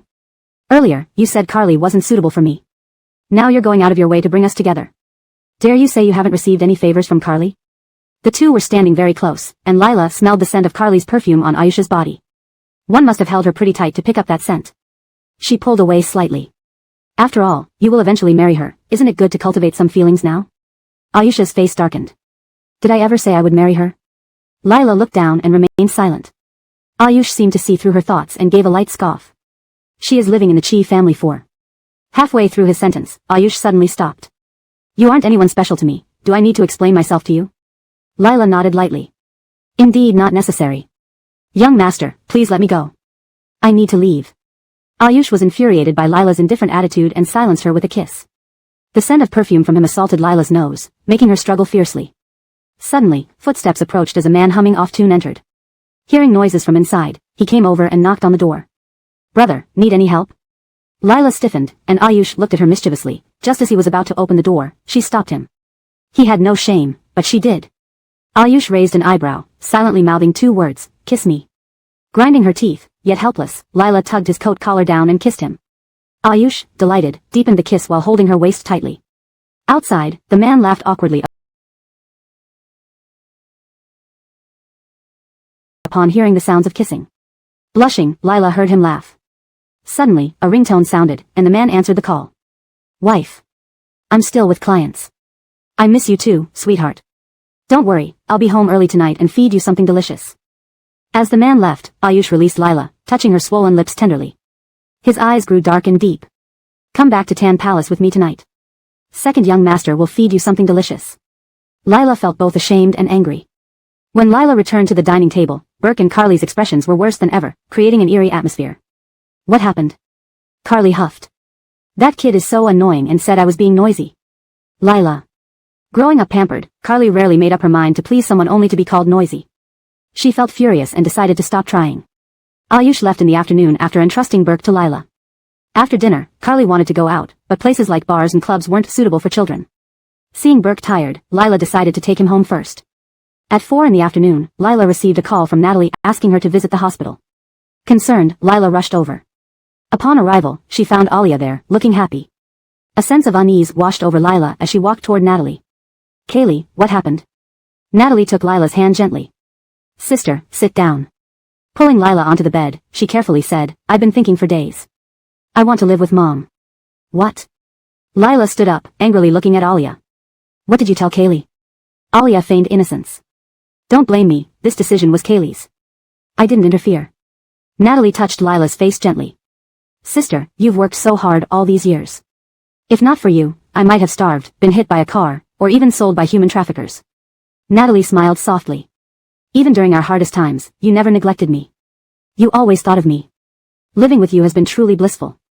Lila's eyes turned red immediately, clutching Kaylee's hands tightly. "Are you leaving me?" "Not really. Even if I live with Mom, I'll still be your forever little sister. You should also have your own life and a beautiful future, not dedicating all your time and energy to me." Before meeting Lila, Kaylee reminded herself not to cry, not wanting her sister to see her tears. But she couldn't hold back, tears flowed freely. Heart-wrenched, Lila responded, "Caring for you doesn't consume much of my time or energy. I want to care for you. I wish to be with you. But I don't want to." Tears streamed from Kaylee's eyes, choking Lila's words. "I don't want to drag you down anymore, nor burden you with my life, making things difficult and tough for you."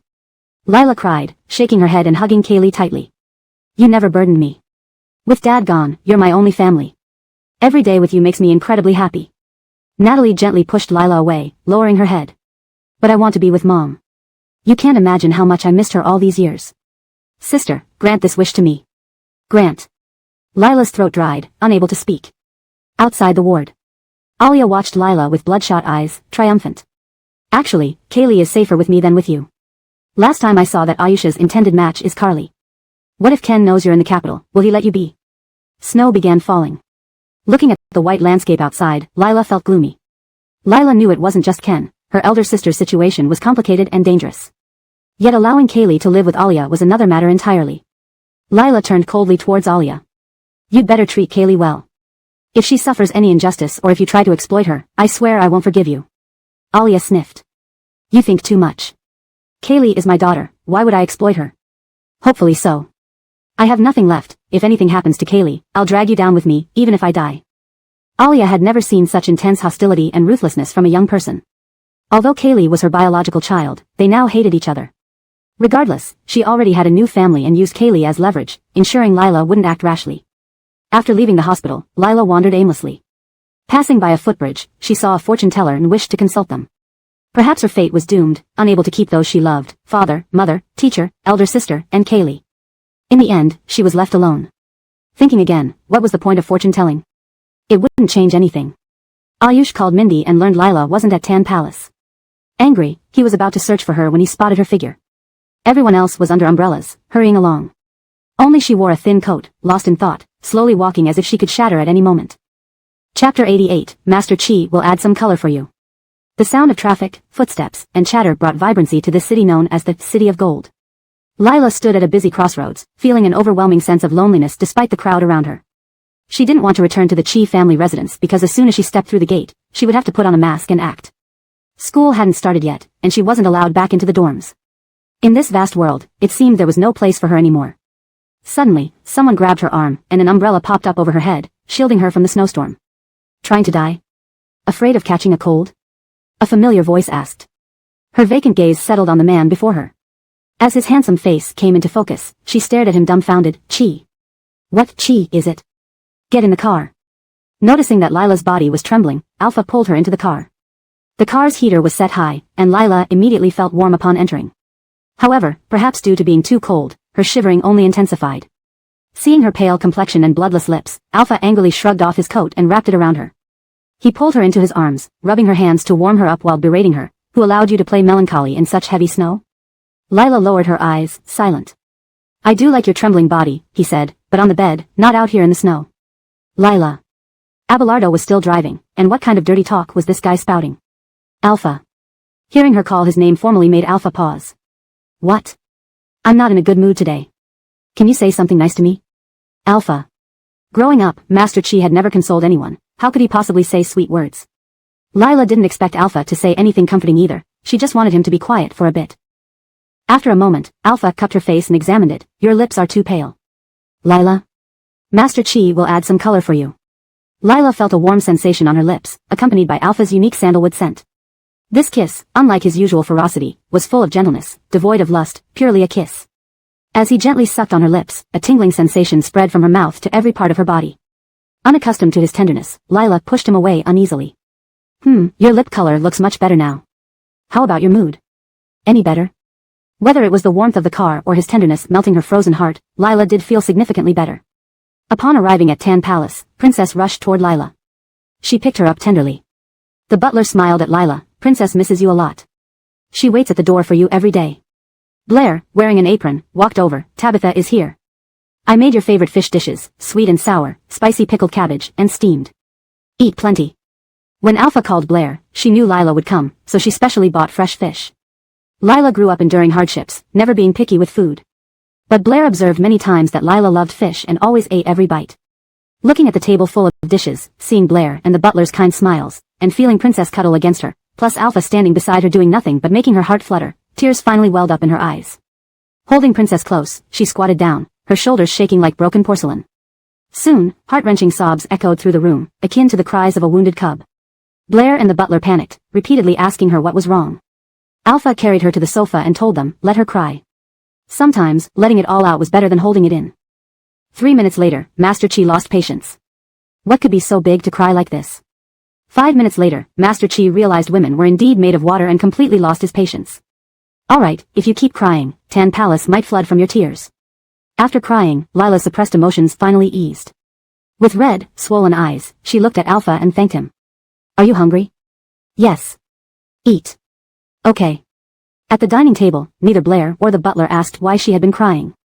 They cared for her warmly. Blair even removed all the fish bones, placing the clean white flesh on Lila's plate. Moved almost to tears again, Lila was grateful for their presence during her hardest times. Seeing her about to cry again, Alpha huffed in frustration. If you cry again, I'll gouge out your eyes. Master Chi, women need comforting. Master Chi's sharp tongue might make it hard for him to find a wife in the future. The butler quickly explained, Master Chi doesn't want Tabitha to cry and is scaring her on purpose. Alpha snorted, I don't play scare tactics. I mean it. Butler. Master Chi, I can't help you anymore. After dinner, having helped Blair clear the dishes, Lila rose to take her leave. Second young master, Uncle Chen, Francesca, thank you all for today. It's getting late, I should go home. Francesca and Uncle Chen glanced at Alpha, who had a dark expression. Where are you going? The Chi family. Huh, Alpha sneered, you didn't call Cameron when you were sad, but now after crying, you're going to see him? Francesca tried to ease the tension but was pulled away by the butler. Lila pursed her lips, Haddon is so busy. I didn't want him to worry. The glass in Alpha's hand shattered as he threw it to the ground. So, I'm just a fool who feeds and houses you, and then once you're done venting, you brush yourself off and go back to Cameron? Do you think I'm that easy to fool? Lila felt hurt, unable to express herself fully. I didn't ask second young master to bring me home. With an angry frown, he glared at her intensely. Are you saying I misunderstood? Lila didn't dare speak. Alpha scoffed, no one gets free meals from me. Lila nodded, took out her phone, and WeChat transferred 1,000 yuan to Alpha. This enraged Master Chi even more. He dragged her to the bedroom and threw her on the bed, kissing her fiercely. This woman had an uncanny ability to drive him mad. Don't, Lila struggled, but was pinned down. Suddenly, Alpha's phone rang. Enraged, he hurled it out the window and bit down on Lila's shoulder. Chapter 89, Afraid I'll Eat Her? That day, things between the two of them didn't end as expected. Amaryllis couldn't reach Murray, so he directly dialed the fixed line at Tan Palace. The butler answered and, hearing Amaryllis sobbing desolately on the other end, immediately went to find Murray. After Murray left, Lila lay in bed for quite a while before slowly getting up. She knew exactly why Amaryllis was looking for Murray. Alia, wanting to recognize Kaylee, would surely inform the Yun family, and it wasn't surprising that Amaryllis broke down. And given how much Murray cared about Amaryllis, he couldn't possibly not offer comfort. Carly might have been chosen by the senior members of the Hua family for Murray to marry, but Lila was very clear that both she and Carly were no match for the place Amaryllis held in Murray's heart. When Lila returned to the Chi family residence, she encountered Jasper. He pulled her into his room and started questioning her. Are you Alia's daughter? Lila hadn't expected the news to spread so quickly, so she saw no need to hide and directly admitted it. Yes. Jasper's face darkened as he suspiciously stared at her. Then when you agreed to sign the contract with me, was it really just to get the money to treat Natalie's illness? Lila quickly understood what Jasper was insinuating. He suspected she had ulterior motives for approaching him. There were indeed other reasons, but they had nothing to do with Amaryllis. Do I need to remind you? It was you who approached me, not the other way around. Moreover, it was only recently that I found out Alia is Raoul's wife and Amaryllis's stepmother. Jasper didn't detect any abnormalities on Lila's face. Is Alia trying to acknowledge you and Natalie? She just wants to acknowledge Kaylee. There will never be reconciliation between us. Jasper wasn't interested in Lila's affairs. What he cared about was Amaryllis's distress. Isn't Natalie your only relative? How could you bear to send her to Alia? Could it be, are you trying to get rid of me? Natalie's illness was Lila's only vulnerability. Now that this weakness was no longer a weakness, Jasper naturally had to prepare ahead of time. After all, Lila was still useful to him. Lila could see through Jasper's true thoughts and smiled slightly at him. You don't need to worry. I am very honorable. Our agreement has 6 more months. I won't leave unless you say otherwise. Jasper didn't believe that Lila had developed feelings for him. She probably loved Murray. After all, prolonged exposure breeds affection. Overestimating herself.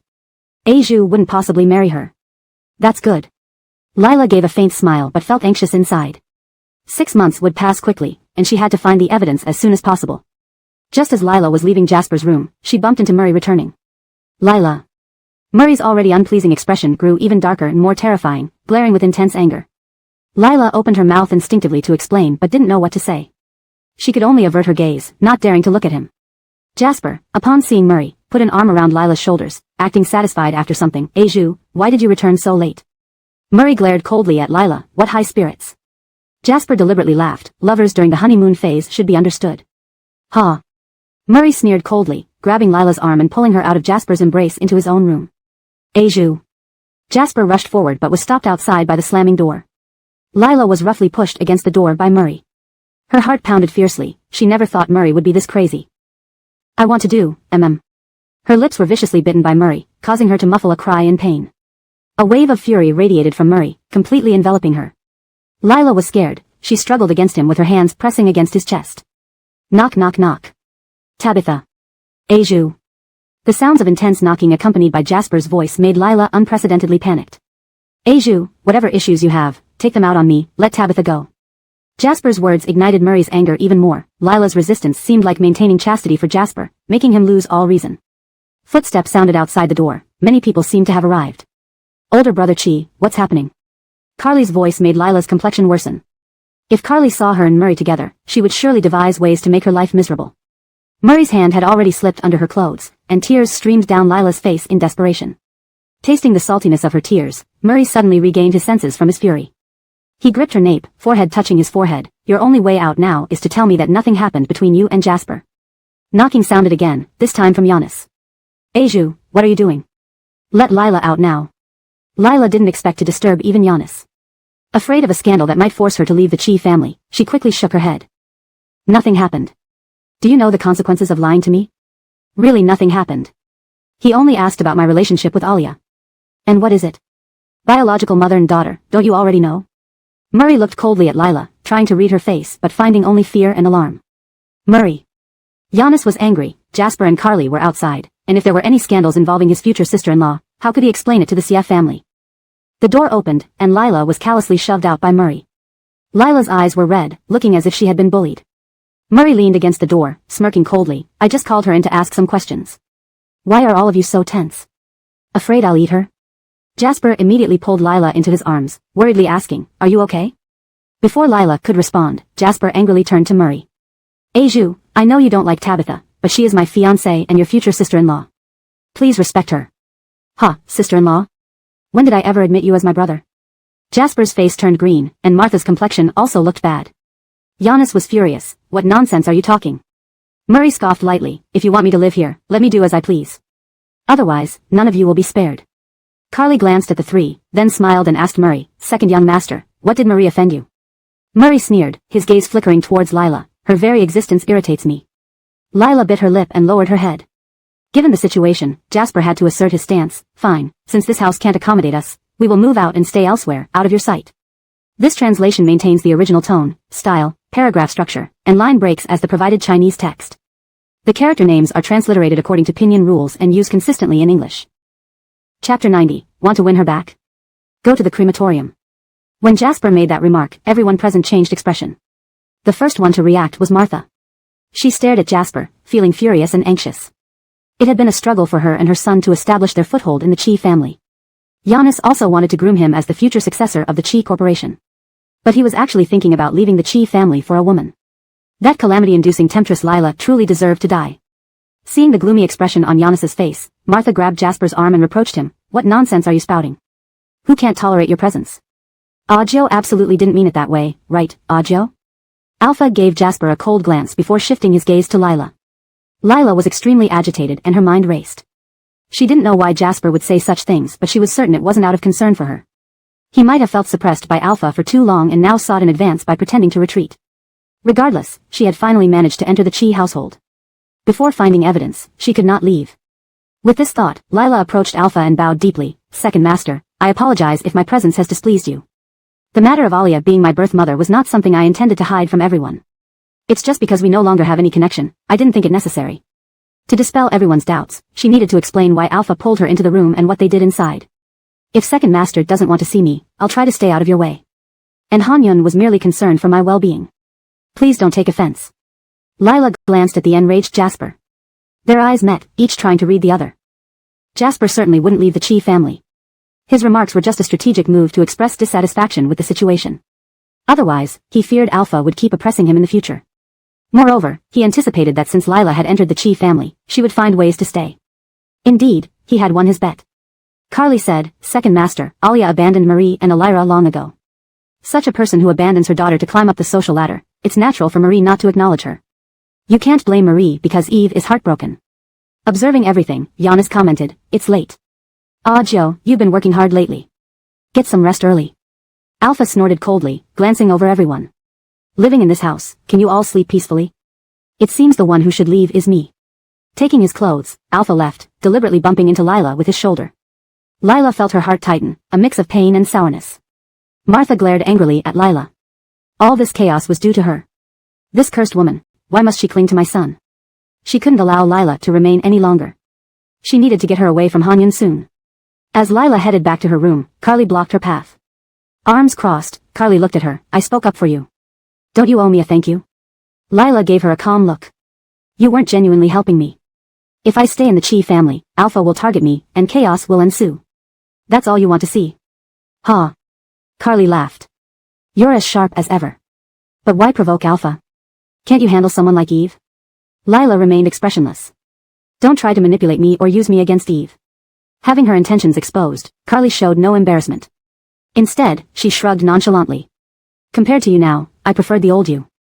Back in her room, Lila shut the door and sighed deeply. Giannis had been home constantly these past few days. She couldn't find a chance to act. But she needed to devise a plan quickly before further complications arose. Alpha hadn't returned home for several days. Meanwhile, Carly spent her idle time bothering Lila. Fortunately, school was about to start, so Lila wouldn't have to face Carly daily, which relieved her somewhat. On Wednesday morning, her private detective sent a WeChat message. It was a paternity test report. The report indicated that the parentage probability, RCP, between Hideo and Landon was 99.9999991%. Analysis revealed that Hideo's genetic profile matched Landon's.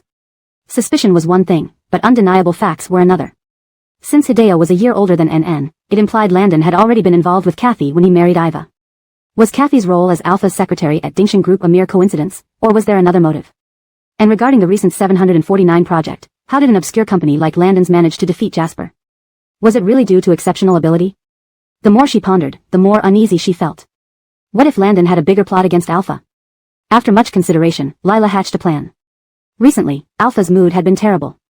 Due to his low spirits, employees at Dingshan Group tiptoed around, afraid they'd be thrown off the building by President Chi.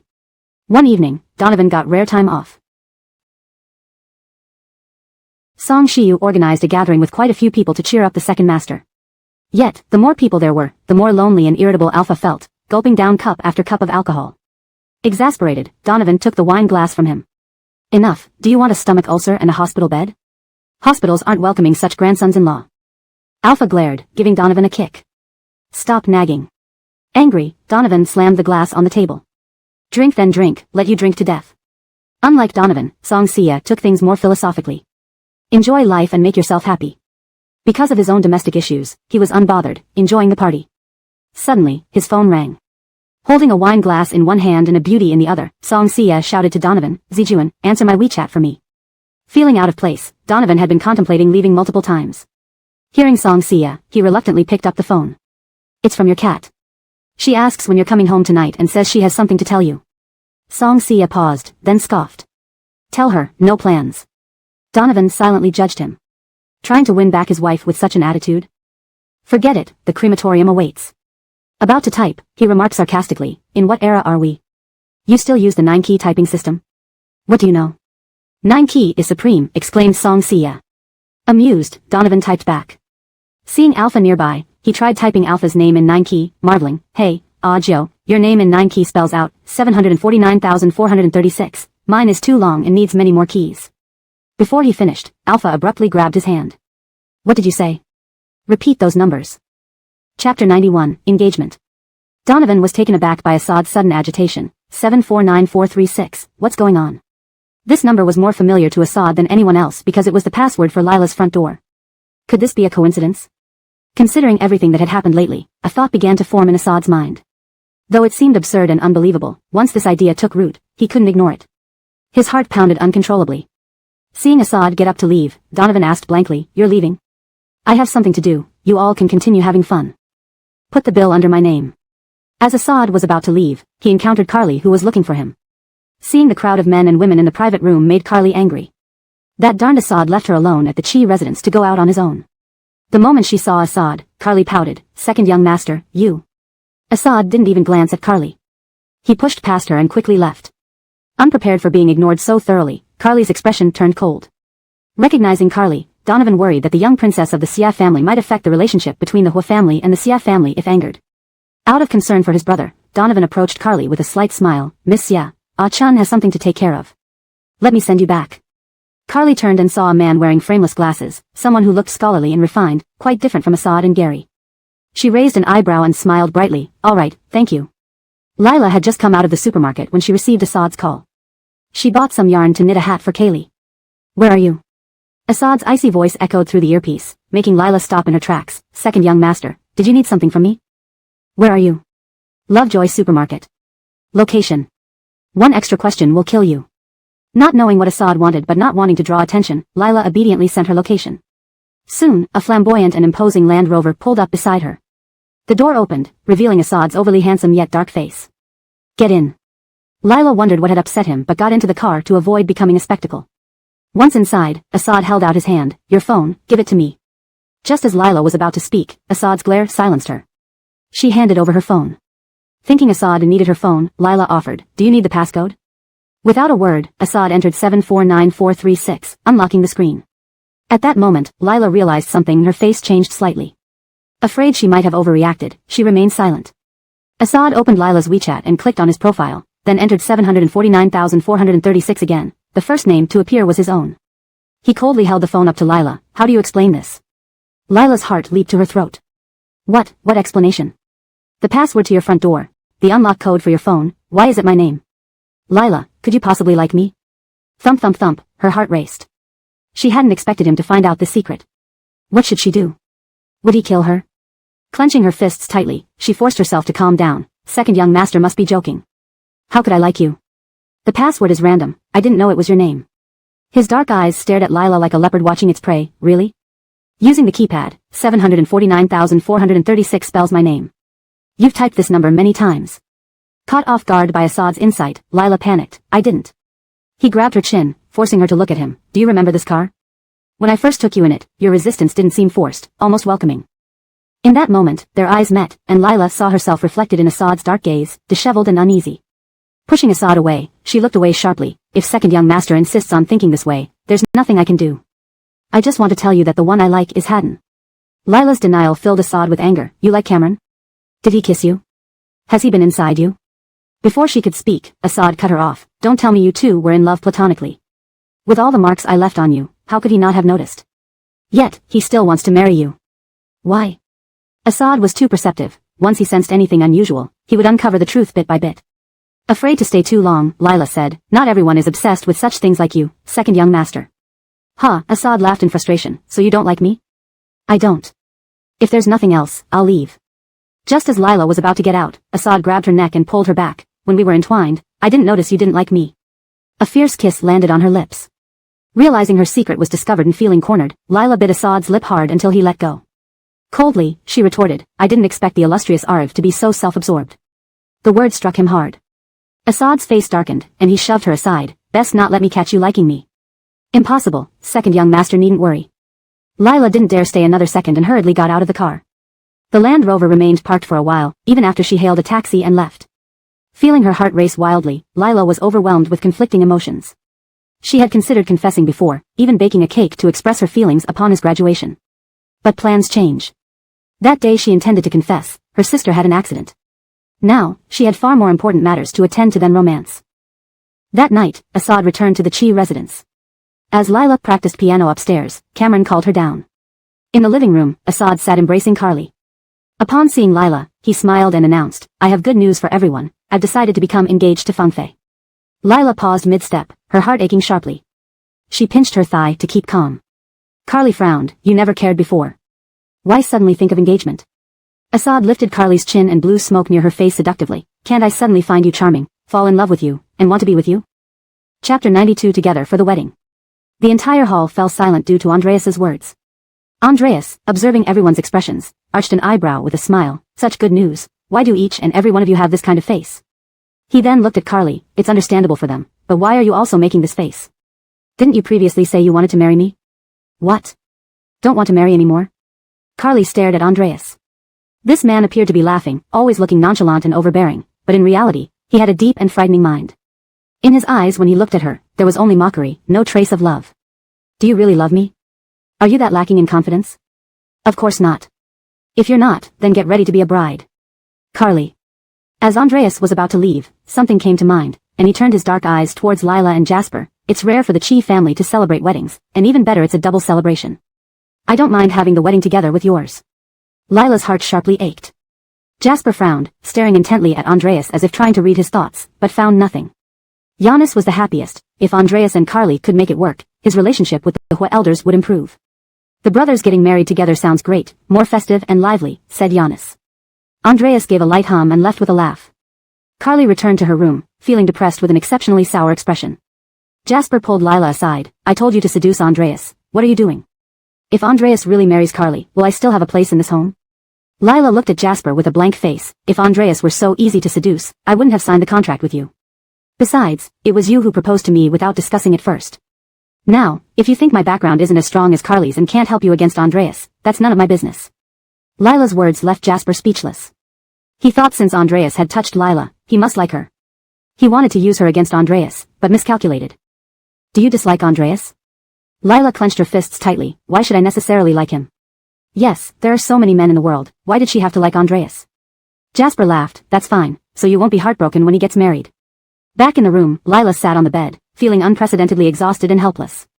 There was a knock at the door. It's me, Ashley. Hearing Carly's voice made Lila frown. I need to talk to you about something important, can you open the door? Lila got up, opened the door, and Carly, dressed in pajamas, walked in. The moment she entered, Carly asked Lila, I don't want to marry Andreas anymore, can you help me think of a way out? Lila couldn't believe her ears. Hadn't Carly just asked her to help pursue Andreas?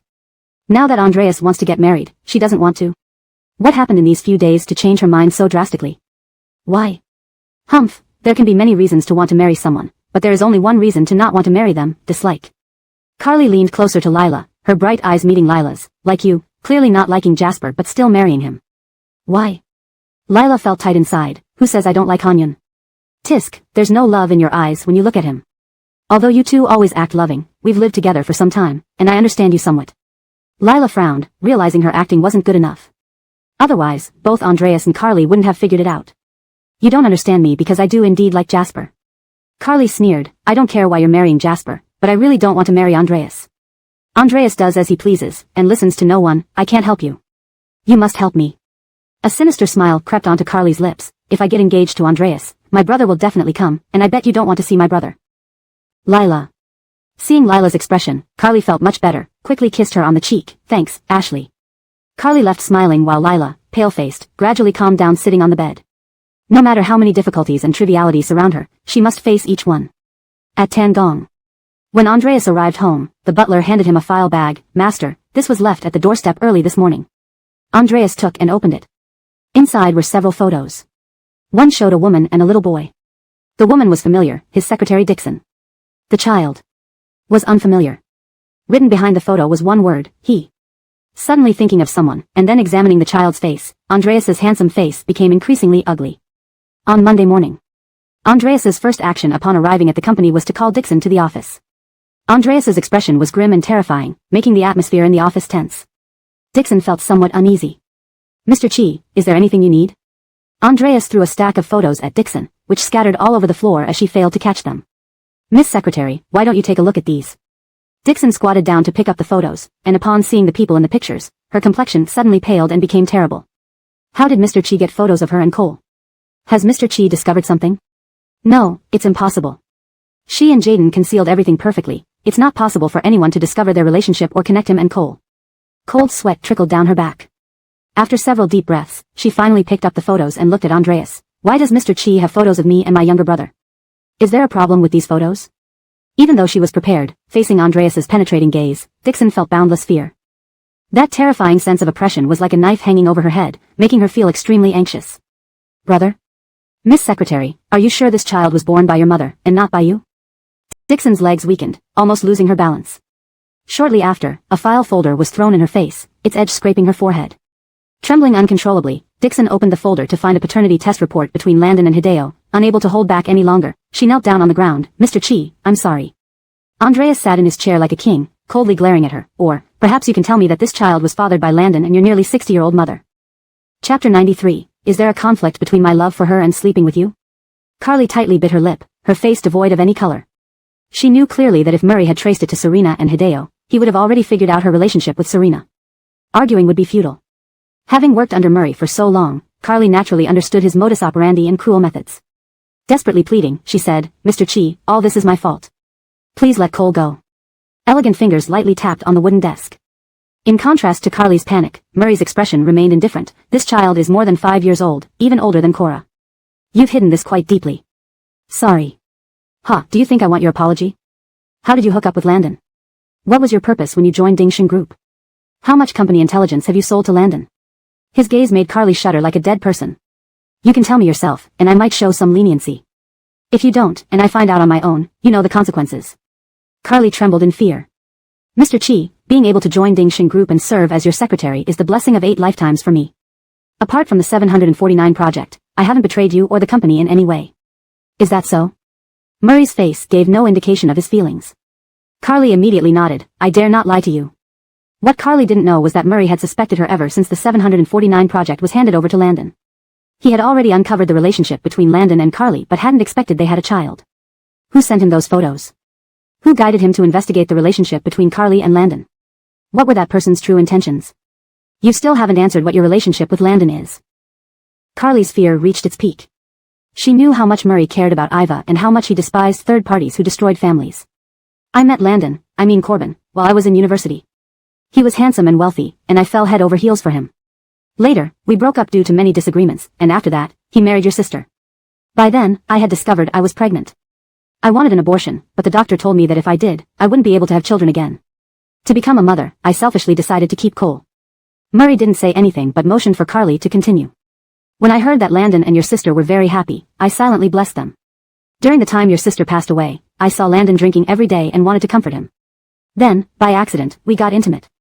But he never knew about Cole, and Cole will never threaten Cora's position." "Huh," Murray scoffed, "you seem to know a lot about Cora." Carly's heart sank. "I have no ill intentions toward Cora. Miss Xing should know that lying is something I detest the most, right?" "I know, so I'm not lying." "Really? Yet I can't believe a woman would refuse an opportunity to become a wealthy May, bring her child to a high life, and even make her child an heir of the rich family. Mr. Chi, please believe me, I truly didn't think. You know best whether you thought about it, but I will investigate to see if you're lying. Cameron, don't disappoint me." Carly lowered her head, hiding all her unease deep down. "Understood." The news of Carly being suspended pending investigation reached Lila's ears. Lila wanted to know what happened but wasn't sure how to approach Murray. Thinking of something, Lila called Mindy. "Mindy, are you home? I made some cookies and want to bring them for you and Uncle Chen to taste." At home, at home. Princess also misses you." Yes, I made some cat biscuits for Princess too. When Lila arrived at Tan Palace with 2 boxes of cookies, Murray wasn't there. She stayed with Mindy and Chen Shang for a while and played with Princess without seeing Murray come back. Noticing Lila's distractedness, Mindy smiled and asked, "Are you waiting for Mr. Z?" "No, just here to give you the cookies." Mindy didn't expose her. "Mr. Z has matters today and won't return to Tan Palace." Lila felt slightly embarrassed. "I really just came to deliver the cookies." "Huh, these cookies are delicious, right, old Chen?" The butler nodded in agreement. "It's a pity Mr. Z missed out. We'll rely on Nova to make more next time." Lila. Teased by both, Lila fled in embarrassment. After moving into the Chi residence, Jasper found Lila's electric scooter unbecoming and stopped her from using it. Lila hailed a taxi to go back to the Chi residence.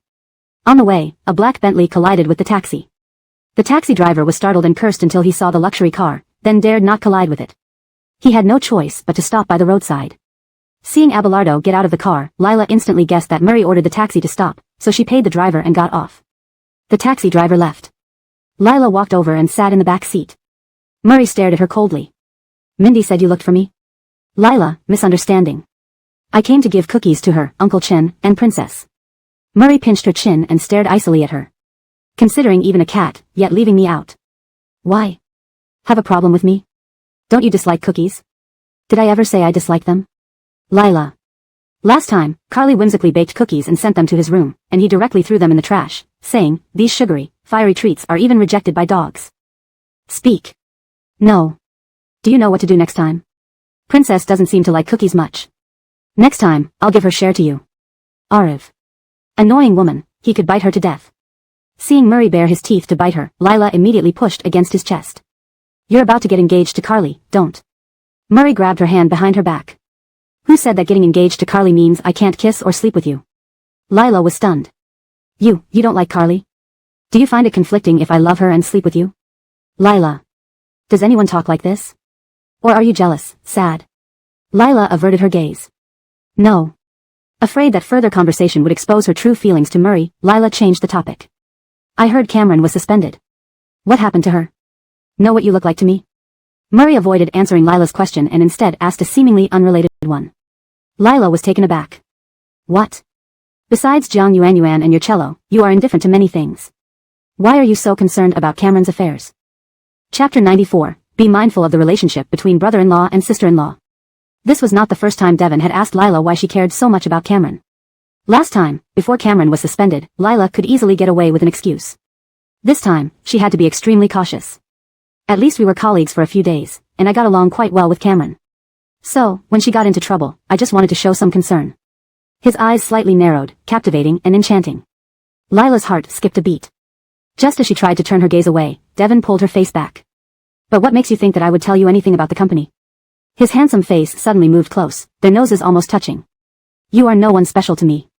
Their breaths intertwined, Lila's cheeks flushed red. She stepped back to create some distance. "I was just asking casually, you don't have to tell me." Devon lazily leaned against the seat. "It's not like I can't tell you." Lila's ears perked up immediately. Rarely seeing her act so inquisitive, Devon, with a mischievous mind, whispered a few words.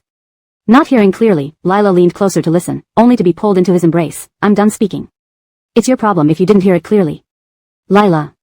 "Time for my reward now." Warm kisses came down upon her. Lila couldn't resist, and he took the opportunity to explore her mouth thoroughly. Upon arriving at the Chi residence, Lila, red-faced and breathless, stepped out of the car, looking quite flustered. Her expression changed abruptly when she spotted Carly coming out from the front door. Carly recognized Devon's car. "Sister Ji, why are you getting off second young master's car?" Lila's heart was in turmoil. Just as she was about to explain, a long leg emerged from the back seat. Devon slowly walked to Carly and gently hugged her. "On the way here, I saw Miss Jiang hailing a cab. Since it was on my way, I decided to give her a ride to avoid people saying I'm not nice to her." Lila nodded slightly. "Thank you, second young master. I'll go in first." Seeing Carly still staring at Lila, Devon let her go. "Where are you going?" Carly touched her head. "I feel a bit unwell and want to see a doctor." "Let Abelardo take you there." "No need." Thinking of something, Carly's eyes lit up. "Aren't you friends with Killian? Can you tell him I'm coming? I'll find him myself." "Sure." Devon called Dr. Donovan, and Carly felt immensely relieved. All doubts from seeing Lila getting out of Devon's car vanished instantly. Lila just entered the house when she saw Martha standing upstairs holding her cello. Her breath hitched. "Aunt you." Martha saw Lila and gave a vicious smile but said, "Ja, your cello is old and shabby. If it breaks, I'll buy you a new one." As she spoke, she tossed the cello from the second floor. No. Lila rushed forward instinctively, trying to catch it. Her focus was entirely on the falling cello, so she didn't notice the sofa in front of her. She crashed straight into it. The impact on her leg made her movement sluggish. Just as the cello was about to hit the ground, a figure darted from behind her and caught it just in time. The atmosphere became tense. In Lila's eyes, all she saw was Devon and the rescued cello. Devon handed the cello back to Lila. Lila held it tightly, trembling and still in shock. Martha descended from upstairs calmly. "Ja, it's best to discard old things early. We can afford better cellos. This one lowers our family's image." Lila looked at Martha coldly. "I told you not to enter my room or touch my belongings without permission." Martha snorted. "This is the Chi family. What if I did touch it? Besides, it's for the sake of the Chi family and you. Performing with such an item will tarnish our reputation." Ha! Devon's icy dark eyes fixed on Martha. "The dignity of the Chi family was lost the moment you brought Isidro into this family. A cello doesn't matter." Martha still feared Devon. She thought he hated Lila and would be happy to see her bullied. She never expected him to help Lila. Ayun. As Mrs. Chi, you should have the proper grace and demeanor, otherwise, aren't you just a mad wild buffalo? Martha's face turned red and white with anger, almost choking herself. Back in her room, Lila checked the cello carefully. Thankfully, it was undamaged. She suddenly recalled Devon rushing to save the cello. If not for him, the cello might have been damaged again. After much consideration, Lila sent Devon a WeChat message. "Thank you for today. I don't accept verbal thanks." Lila was about to transfer some money, but another message came. "Don't send me money. Shall I cook noodles for you? Hoi sin noodles. Second young master needs nourishment lately." Lila. During the car kiss, he seemed perfectly energetic. What deficiency? Still, Lila went downstairs and cooked a bowl of hoisin noodles. "Noodles are ready, come down and eat." Eating noodles feels like sneaking around. "Bring them to my room." Lila. Carrying the noodles upstairs, Martha glared at her menacingly. "Smart, aren't you? Know how to curry favor with Devon." Lila's face remained calm. To keep Hanjun from being difficult and to survive in this household, one needs a patron. "Humph, do you think Devon is some good person? He may be bad, but he's 10,000 times better than you. You." Knock knock knock. Lila knocked on Devon's door, and Martha immediately shut up, glaring at Lila's emotionless eyes. She was fuming. The door opened, revealing Devon wearing only a bathrobe. His wet hair dripped water droplets that slid down his attractive neck into the robe. Devon coolly glanced at Martha. "What is it?" Martha sniffed. "You two should be mindful of your relationship as brother-in-law and sister-in-law." Devon looked at the bowed Lila and smiled wickedly. "If I don't care, what can you do? You. One who harbors filthy thoughts sees everything as filthy." Lila promptly interjected. "Second young master, your noodles." Devon stepped aside. "Bring them in." Lila pursed her lips, not moving. With Martha here, he was intentionally being provocative. "What? Afraid I'll eat you?" Note, the story has maintained coherence with previous content while translating naturally into English. Chapter 95. Holding her to comfort. It was just a bowl of noodles. If she hesitated any longer, Martha might suspect something. Lila gritted her teeth and forced herself to take the bowl into the bedroom. Martha stood at the door, staring intently at Lila. Bang! A loud sound echoed as Christian closed the door, blocking everything inside from view. Martha walked over, pressing her ear against the door to listen, but she couldn't hear anything. These two were too blatant, weren't they? But then again, even if Lila wanted to seduce him, Christian might not be swayed by her. After all, no man would give up on the little princess of the Xia family for an ordinary girl with nothing. And it seemed like they were intentionally showing this to her. This might be a setup by Christian, wanting her to cause a scene so he could drive her out of the Chi family using excuses of making a fuss and stirring trouble. Humph, I won't fall for it. Lila placed the bowl on the table and was about to leave when Christian pulled her onto his lap. You came into my room, didn't do anything, and want to leave? Lila frowned and struggled. Martha is still outside. Do you think I'm afraid of her? Of course second young master isn't afraid, but she will be my future mother-in-law, so I am. Is that so? His long fingers played with her hair. Who was it that said I'm 10,000 times better than her? Is this what a future daughter-in-law says to her future mother-in-law? Lila didn't expect Christian had overheard her conversation with Martha. She almost broke my chin, and I was really angry. See, you can still retort at her when you're mad, meaning you aren't really afraid of her. What I'm more curious about is whether you think offending her doesn't matter, or you believe Jasper will back you up. Under the intense gaze of Christian's eyes, Lila's heart raced. Knock knock. The urgent knocking suddenly rang out, giving Lila the chance to rise and open the door. Outside stood Amaryllis, her face anxious and eyes red-rimmed. Seeing Lila, Amaryllis was momentarily stunned, her already poor expression growing even worse. Christian had a very strong sense of territory and rarely allowed anyone into his room. Yet, this woman had come out of his room. Lila calmly told Christian, "Second young master, take your time eating. I'll leave first." With these words, Lila explained why she was in Christian's room. She returned to her own room, and as soon as she shut the door, she heard Amaryllis's agonized cry, "Ain, is it true you are engaged to Carly?" "It's true." Christian sat on the sofa eating noodles, treating such a significant event as if it meant nothing. Amaryllis couldn't control her tears. She felt both unwilling and resentful. They had grown up together since childhood, as close friends, yet Ain treated her so well, always granting her desires except the love and marriage she truly yearned for. For him, she even sacrificed her own prospects, hoping to marry Jasper. In the end, Jasper was marrying Lila, and he was marrying Carly. As for her, she got nothing. Marriage is a lifelong commitment. How long have you known each other? Have you really thought it through? Do you really like her enough to marry her? Finishing his noodles, Christian put down his chopsticks and patted Amaryllis's head. "I know what I'm doing. Instead of worrying about me, you should worry about yourself. Those introductions I gave you earlier, you met them but showed no interest. Not one of them." Christian's concern cut into Amaryllis's heart like a knife. Not interested. She wasn't interested in any of them. Because the person she liked was him. How could she possibly be interested in anyone else? Amaryllis felt a mix of sorrow and anger, wishing she could rip her heart out to show him it was filled only with him. Yet, she knew all too well that she couldn't. Because once those words were spoken, her relationship with Ain would be over. Lowering her head, she clenched her fists tightly, suppressing all emotions. When she looked up, she smiled slightly at Christian. "If you really like Carly, I wish you well. As for me, I'm trying to fall in love with someone else. Maybe I'll get lucky and hold my wedding with yours and Hanyun's." Though Amaryllis was smiling, her smile was bitter. Christian thought she still loved Jasper and his expression darkened. "Don't tell me you still can't forget Jasper." "Of course not, I'm not stupid. He's getting married to Lila, so I shouldn't be thinking about him." Christian narrowed his eyes but didn't expose Amaryllis's feelings. Meanwhile, Lila remained in her room, lost in thought. She tried not to think about what they were doing, but her mind wouldn't let her. Always wondering what Amaryllis was doing, whether Christian was holding her to comfort her. Suddenly, there was a knock on the door. Taking a deep breath, Lila opened it. It was Amaryllis. "Lila, I'd like to talk to you." Lila didn't feel they had much to discuss. "Say what you need to say now." Amaryllis chuckled softly. "I know you are wary of me, but I'm not here for Hanyun. It's about Kaylee." Lila's expression immediately turned serious. "If you dare to hurt Kaylee, I won't let you off easily. Don't worry. Kaylee is fine, and my whole family loves her. She misses you a lot. If you have time, go see her more often. That's all, I'll leave now." Watching Amaryllis walk away, Lila frowned deeply. Seeing Amaryllis descend the stairs, Martha hurried over. "Ariai, are you okay?" Amaryllis, pale-faced, forced a smile. "I'm fine. Thank you for your concern, aren't you?" But she clearly wasn't fine. Martha pulled Amaryllis onto the sofa. "Ariai, I've watched you grow up. The bond between you and Hanyun, I've seen it all. Hanyun and Lila aren't married yet. You can't give up." "No," Amaryllis shook her head. "Hanyun doesn't love me anymore.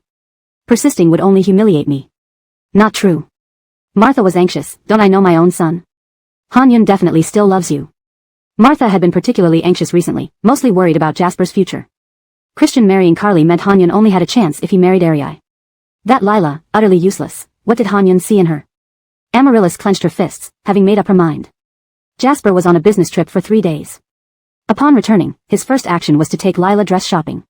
For this, he even kindly consulted Christian and Carly. Carly no longer wanted to marry Christian but couldn't defy her parents' wishes, so she obeyed temporarily and planned her next move. Christian glanced at Jasper's fake face, seeing Lila didn't refuse, and smirked. "Sure, let's all go together." Christian's engagement was set. Hanyun's return marked a new phase, intertwining their fates further. Chapter 96, Incompetent Skill.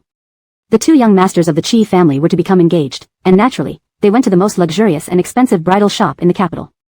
Lila thought that Cameron's proposal was already the craziest decision he had made. But she never expected that he would really proceed with the marriage formalities. On the wall of the bridal shop were written 2 lines. "Wear the most beautiful wedding dress and marry the one you love the most." Lila glanced at Cameron beside her, finding it quite ironic. Cameron, hugging her shoulders with a bright smile, said, "My little Jia, you will surely be the most beautiful bride in the world when you wear this wedding dress." Lila silently watched his performance, reminding him again, "I won't marry you." Cameron smiled and replied, "Don't worry, you're not the girl I want to marry either."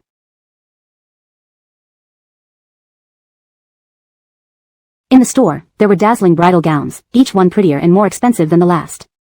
Cameron kindly picked out a gown for Lila personally. "Little Jia, this one suits you very well. Try it on quickly and let me see." Compared to Cameron's diligence and tenderness, Andreas entered the bridal shop and sat on the sofa like an arrogant second master. Although his face did not show impatience, his demeanor kept people at arm's length. While Lila felt restrained and uncomfortable, Carly was seriously choosing a bridal gown for herself, not for Andreas but because she wanted to wear it. After changing into their dresses, when Cameron saw Lila, his eyes lit up as he walked towards her, inspecting her from head to toe. As expected, my little Jia is truly beautiful. The dress Cameron chose for Lila was a strapless, fitted mermaid-style wedding gown. Her fair skin and slender figure made any attire look good on her. Wow, Sister Ji, you are so beautiful. Carly also emerged in her dress, lavishly praising Lila. She leaned in close to her ear, whispering softly, if my brother sees you like this, he'll be utterly captivated by you. Seeing Lila frown, Carly laughed, how about me in this? Am I pretty? Carly had always lived a life of luxury. Her beauty and grace exuded an aura only cultivated in high society. She wore a shoulder-strapped gown adorned with countless sparkling diamonds, looking luxurious and beautiful. The Xia family had striking appearances, and Carly, known as the top debutante of Yunhai City, had an exceptional appearance. Lila nodded, while Cameron joked, Miss Xia is so beautiful, Ansel must be enchanted. He then called out to Andreas, Ansel, come and see if Miss Xia is beautiful. Andreas cast a casual glance. Lila's heart skipped a beat, though Andreas might not be looking at her specifically, she couldn't help wishing she could be even more beautiful. Pretty. Carly approached Andreas, lifting the hem of her dress, then take some pictures for me. It was usually others who took pictures of Ariv, and he had never taken photos for anyone else. Carly pouted, since you came with me, how can you not participate at all? Andreas looked over at Lila and smirked, fine. He took out his phone and aimed it at Carly, and Lila behind her. Thinking he was taking her picture, Carly posed to show off her beauty. After finishing, she eagerly approached him, how did it turn out? Let me see. Andreas put away his phone, expressionless, ugly. Already deleted. Carly. Impossible. I'm so beautiful and photogenic unless your skills are lacking. Ariv, just assume my skills are lacking. Carly. She was livid. She had hoped Andreas would post a photo of her in the wedding dress on social media for Donovan to see, but this guy wasn't cooperating at all. Since Andreas wouldn't help, Carly decided to take her own pictures and post them on social media. Cameron picked several more wedding dresses for Lila, and she looked stunning in every single one. Seeming caught between two choices, Cameron held Lila's hand and walked towards Andreas. Ansel, help me decide which one is better. Every dress looks perfect on little Jia, and now I have a hard time deciding. Andreas sat on the sofa with his legs crossed, holding a pen and writing board, drawing something intently. Upon hearing Cameron, he gave a faint glance at Lila. Feeling like an item being appraised, Lila felt uneasy. A few seconds later, Andreas said indifferently, if it's that hard to choose, buy all of them. Cameron. What? Aren't you stingy with spending money on her? Ignoring Cameron's darkening expression, Andreas looked at Lila with an inscrutable expression, Miss Jiang, open your eyes wide. A man who is reluctant to spend money on you isn't worth marrying. Sometimes Lila didn't understand Cameron. Knowing he couldn't compete with Andreas, he still acted recklessly in front of him. Did he enjoy self-destructive behavior? And he always dragged her into it every time. Frugality is a traditional virtue of the Chinese nation. I don't like extravagance either. It's best to spend money where it counts. Cameron smiled, little Jia understands me. Andreas got annoyed, oh, right, forgot Miss Jiang is also a miser. You two are quite the match. Lila. Welcome. Another customer entered the bridal shop. Ansel, Haddon, Miss Jiang, Miss Xia, you're here too. Amaryllis's arrival left the entire bridal shop silent. Cameron raised an eyebrow, hugging Lila's slim waist without speaking, seemingly uninterested in Amaryllis's presence. Andreas's cold gaze sliced across Cameron's hand and fell on Amaryllis. What are you doing here? Amaryllis smiled faintly, my birthday is coming up, and I wanted to take some bridal portraits. I just came to look at the dresses. She glanced at Cameron and Lila, lowering her eyes. I made the appointment long ago and didn't know you would be here trying dresses today. Otherwise, I wouldn't have come. Lila narrowed her eyes. Wasn't Amaryllis fond of Andreas? Why did she now seem unable to let go of Cameron? However, Lila didn't believe coincidences were real, and her gaze landed on Cameron. Seemingly noticing her gaze, Cameron looked back, confirming her suspicions through their eye contact. Everything was planned by Cameron. Upon seeing Amaryllis, Carly asked the service staff with a sneer, does your store serve tea? The service staff didn't catch on. What? Why do I smell such a strong whiff of green tea?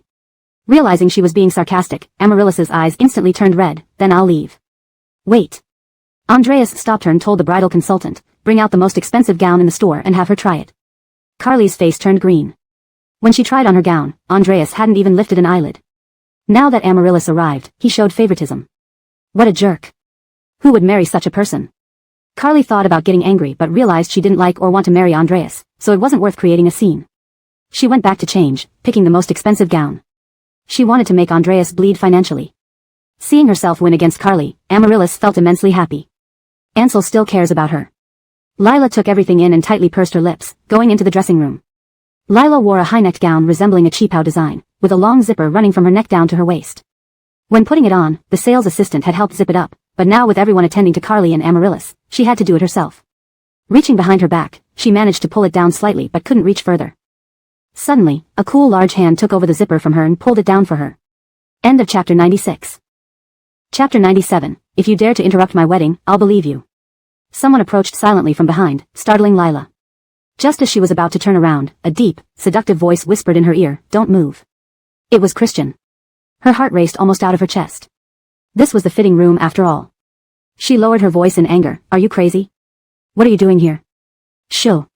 His arm encircled her, pulling her into his embrace, and his index finger pressed against her lips. With his other hand, he slowly unzipped her dress from the back. "Christian." Lila anxiously stopped his hand, feeling incredibly tense. "Don't stop me, you can't stop me unless you want everyone to see what we're doing in this fitting room." Lila clenched her teeth. "What do you really want?" He kissed her shoulder lightly, his hot breath sending shivers down her spine. "The wedding dresses Jasper picked for you are cheap and ugly." Lila. Being tormented by him, sweat formed on the tip of her nose. "These dresses don't suit you at all." Lila bit her lip. Thank you for telling me. That saves me a lot of money." Her ear was suddenly bitten, causing Lila to gasp and shudder in pain. A cold voice came from behind her. "I don't like it when you protect Jasper. If you do that again, I can't guarantee what I might say or do. Do you understand?" Choosing her battles wisely, Lila naturally didn't dare provoke him. "Understood." In the next moment, she was lifted and placed on the sofa. Seeing Christian looming over her, Lila's face changed dramatically as she pushed against his chest with both hands. "No." His eyes were clouded with desire as he smirked at her. "Do you know why bridal shops have sofas in their fitting rooms?" "I don't care. Let go of me first." Trying to struggle up, she was pinned back down by Christian, his lips brushing hers. Because some men can't control themselves when they see the women they love in wedding dresses. Shopkeepers arrange sofas for male customers' convenience. Lila. Truly, this guy had mastered the game. She initially thought the sofa was for customers to rest, not for such a purpose. They've been so considerate, we shouldn't disappoint them. The dress was already being slipped off her body. As Lila struggled, Christian took off his tie and tied her hands above her head. Panicked, she tried to reason with him. "Aren't you frail? Too much of that isn't good for your health." "Huh." Christian laughed heartily, rubbing his nose against hers. This action made Lila's heart race uncontrollably. "This is thanks to your bowl of sea cucumber noodles, which has boosted my strength. I'm good for 3 days and nights." "Lila." He could say anything. "Relax, I'll give you an experience you've never had before." Right outside the wall were Jasper, Amaryllis, and Carly. Fearing discovery, Lila gritted her teeth and endured. Indeed, the experience was different. Fortunately, Lord Second Chi only acted like a beast once. After releasing her, Lila nervously dressed herself. Looking back, she saw that aside from 2 unbuttoned shirt buttons, Lord Second Chi was perfectly composed, lazily smoking on the sofa. She wanted to kick him with a Foshan shadow kick. Thankfully, Jasper hadn't appeared, and no one discovered them. Lila breathed a sigh of relief. Naturally, Jasper wouldn't appear. Because the moment Amaryllis arrived, his eyes and heart were only for her. When Amaryllis went to change into her wedding dress, the staff wanted to assist her but was politely declined. "Thanks, but I can manage." "Alright, Miss Yun, just call us if you need anything." As soon as the staff left, Jasper entered her fitting room and locked the door. Their eyes met, and in an instant, both seemed to rush towards each other hungrily, kissing wildly. Jasper frantically undressed Amaryllis, who reminded him, "Don't tear my clothes." Immediately, her mouth was sealed again. They wrestled fiercely in the fitting room. Jasper pinned Amaryllis against the wall, having her face away while letting loose his desires. Unable to withstand the stimulation, Amaryllis stifled a scream as Jasper covered her mouth. She bit his fingers, leaving a mark. Afterward, Jasper looked down at Amaryllis lying on the carpet, smiling wickedly. "So enthusiastic today. Is it because Christian got you the most expensive dress and you're thrilled?" Breathless and struggling to get up, Amaryllis glared at him. "Can't I be jealous seeing you buying wedding dresses with Lila?" Jasper crouched down, pinching her chin. "Do you think I believe that?" Amaryllis pounced on him, straddling him, and pressing him down. "I've given myself to you. What more do you want to believe me?" Jasper was taken aback, then a fierce smile spread across his face. "If you dare interrupt my wedding to Lila, I'll believe you." Amaryllis. She didn't expect Jasper to play such a trick. Clearly, he was still retaliating against her. Lila left the fitting room without seeing Jasper. Christian was talking to the wedding consultant, whose gaze occasionally drifted towards Lila. Suddenly, her phone buzzed with an email from Carly. "You're not Liz. Who are you? What do you want?" Lila smiled slightly. She knew all of her sister's accounts and passwords. Recently, she used her sister's email to send a message to Carly, recounting every detail of their college life. Lila knew all these details from her sister, who often shared them excitedly over the phone. Sure enough, Carly couldn't sit still. "You treated Serena and me so well, yet you betrayed me. Even if I die, I won't let you off." Lila had set up an automatic reply. Whenever Carly responded, she would see this message, and there was no way to trace the IP address. Ever since learning that Hideo was Landon's child, Lila suspected that Carly and Landon had an affair even before Liz died. One was her sister's best friend, the other, her beloved boyfriend. Her sister's death must have something to do with them. Now that Carly was suspended, her psychological state was bound to change. Lila planned to break through her defenses and uncover the truth step by step. Chapter 98, I Love You So Much. Carly was on the verge of losing her mind. Being suspended from duty was just Andreas's lightest punishment for her. What she feared most was that Andreas might suspect the cause of Iva's death and eventually uncover the truth about Liz. The matter concerning Liz involved a wide range of people. It was not something she could handle alone. Moreover, given Andreas's intolerant personality, she was worried he might do something to harm Cole. Especially after recently receiving terrifying emails from Liz, she felt like she was falling apart. "Elder Jaden, why don't you take me and Cole abroad? I can't stay in this place another second." Carly sat trembling on the sofa in the balcony with her phone, placing all her hopes now on Landon. Landon wasn't doing much better. Andreas clearly knew that Hideo was his child and was aware of his relationship with Carly, yet he had taken no action. This unsettling calm only made him more anxious. After all, nobody could guess what Andreas was thinking. "Shiryu, calm down. Where did you put the things I gave you earlier?" "Don't worry, I hid them in a very secret place where no one would find them. Since Andreas has traced back to you, keeping those things near you is dangerous. Bring them home, and I'll come to pick them up tonight. Then, I'll send you and Cole away from the capital." Carly's heart lifted. "What about you?" "I'll join you once I settle my affairs here. From now on, no one will separate our family." Okay, I'll get ready." It was a quiet night. Carly took the initiative to cook a variety of dishes that Landon loved. Knock knock. When the knocking sound came, Carly excitedly opened the door. "Jaden." Landon smiled and handed over the cake he bought. They shared a brief kiss. "Come in quickly, dinner's ready." "All right. Uncle He." Hideo ran towards Landon, who scooped him up. "Didn't you want to eat mousse cake? You can finally have as much as you want today." "Thank you, Uncle He." Carly originally wanted to tell Hideo that Uncle He was actually his father and sister Shiryu was really his mother. But considering the child's young age, she thought it best to gradually tell him after they left the country. Before dinner, Landon went to the kitchen, then with a blank expression, he turned on the gas stove, watching the happy trio dining in the living room. Carly didn't notice anything and even brought out a precious bottle of wine they kept at home. Feeling that freedom was just around the corner, Carly drank quite a lot. Landon supported her into the bedroom, where she kissed him passionately. "Jaden, I love you so much. I don't want to leave you." "Good girl, I'll come for you soon." "Where are the items?" Carly smiled and retrieved a file from the cabinet, handing it over. "Here, I've kept everything safe as you asked." Seeing the contents inside, Landon smirked, leaning down for a kiss. "Well done." But before they finished, Carly passed out. Landon carried her to the dining area, where Hideo and his grandmother had also fainted after eating the cake. Like discarding garbage, Landon tossed Carly onto a chair, patting her head coldly. "Blame Andreas. After you die, go and settle accounts with him. Since he traced it back to you, I couldn't let you live." He then looked at Hideo with icy eyes. If not for this woman begging him to keep the child, this child would never have been born.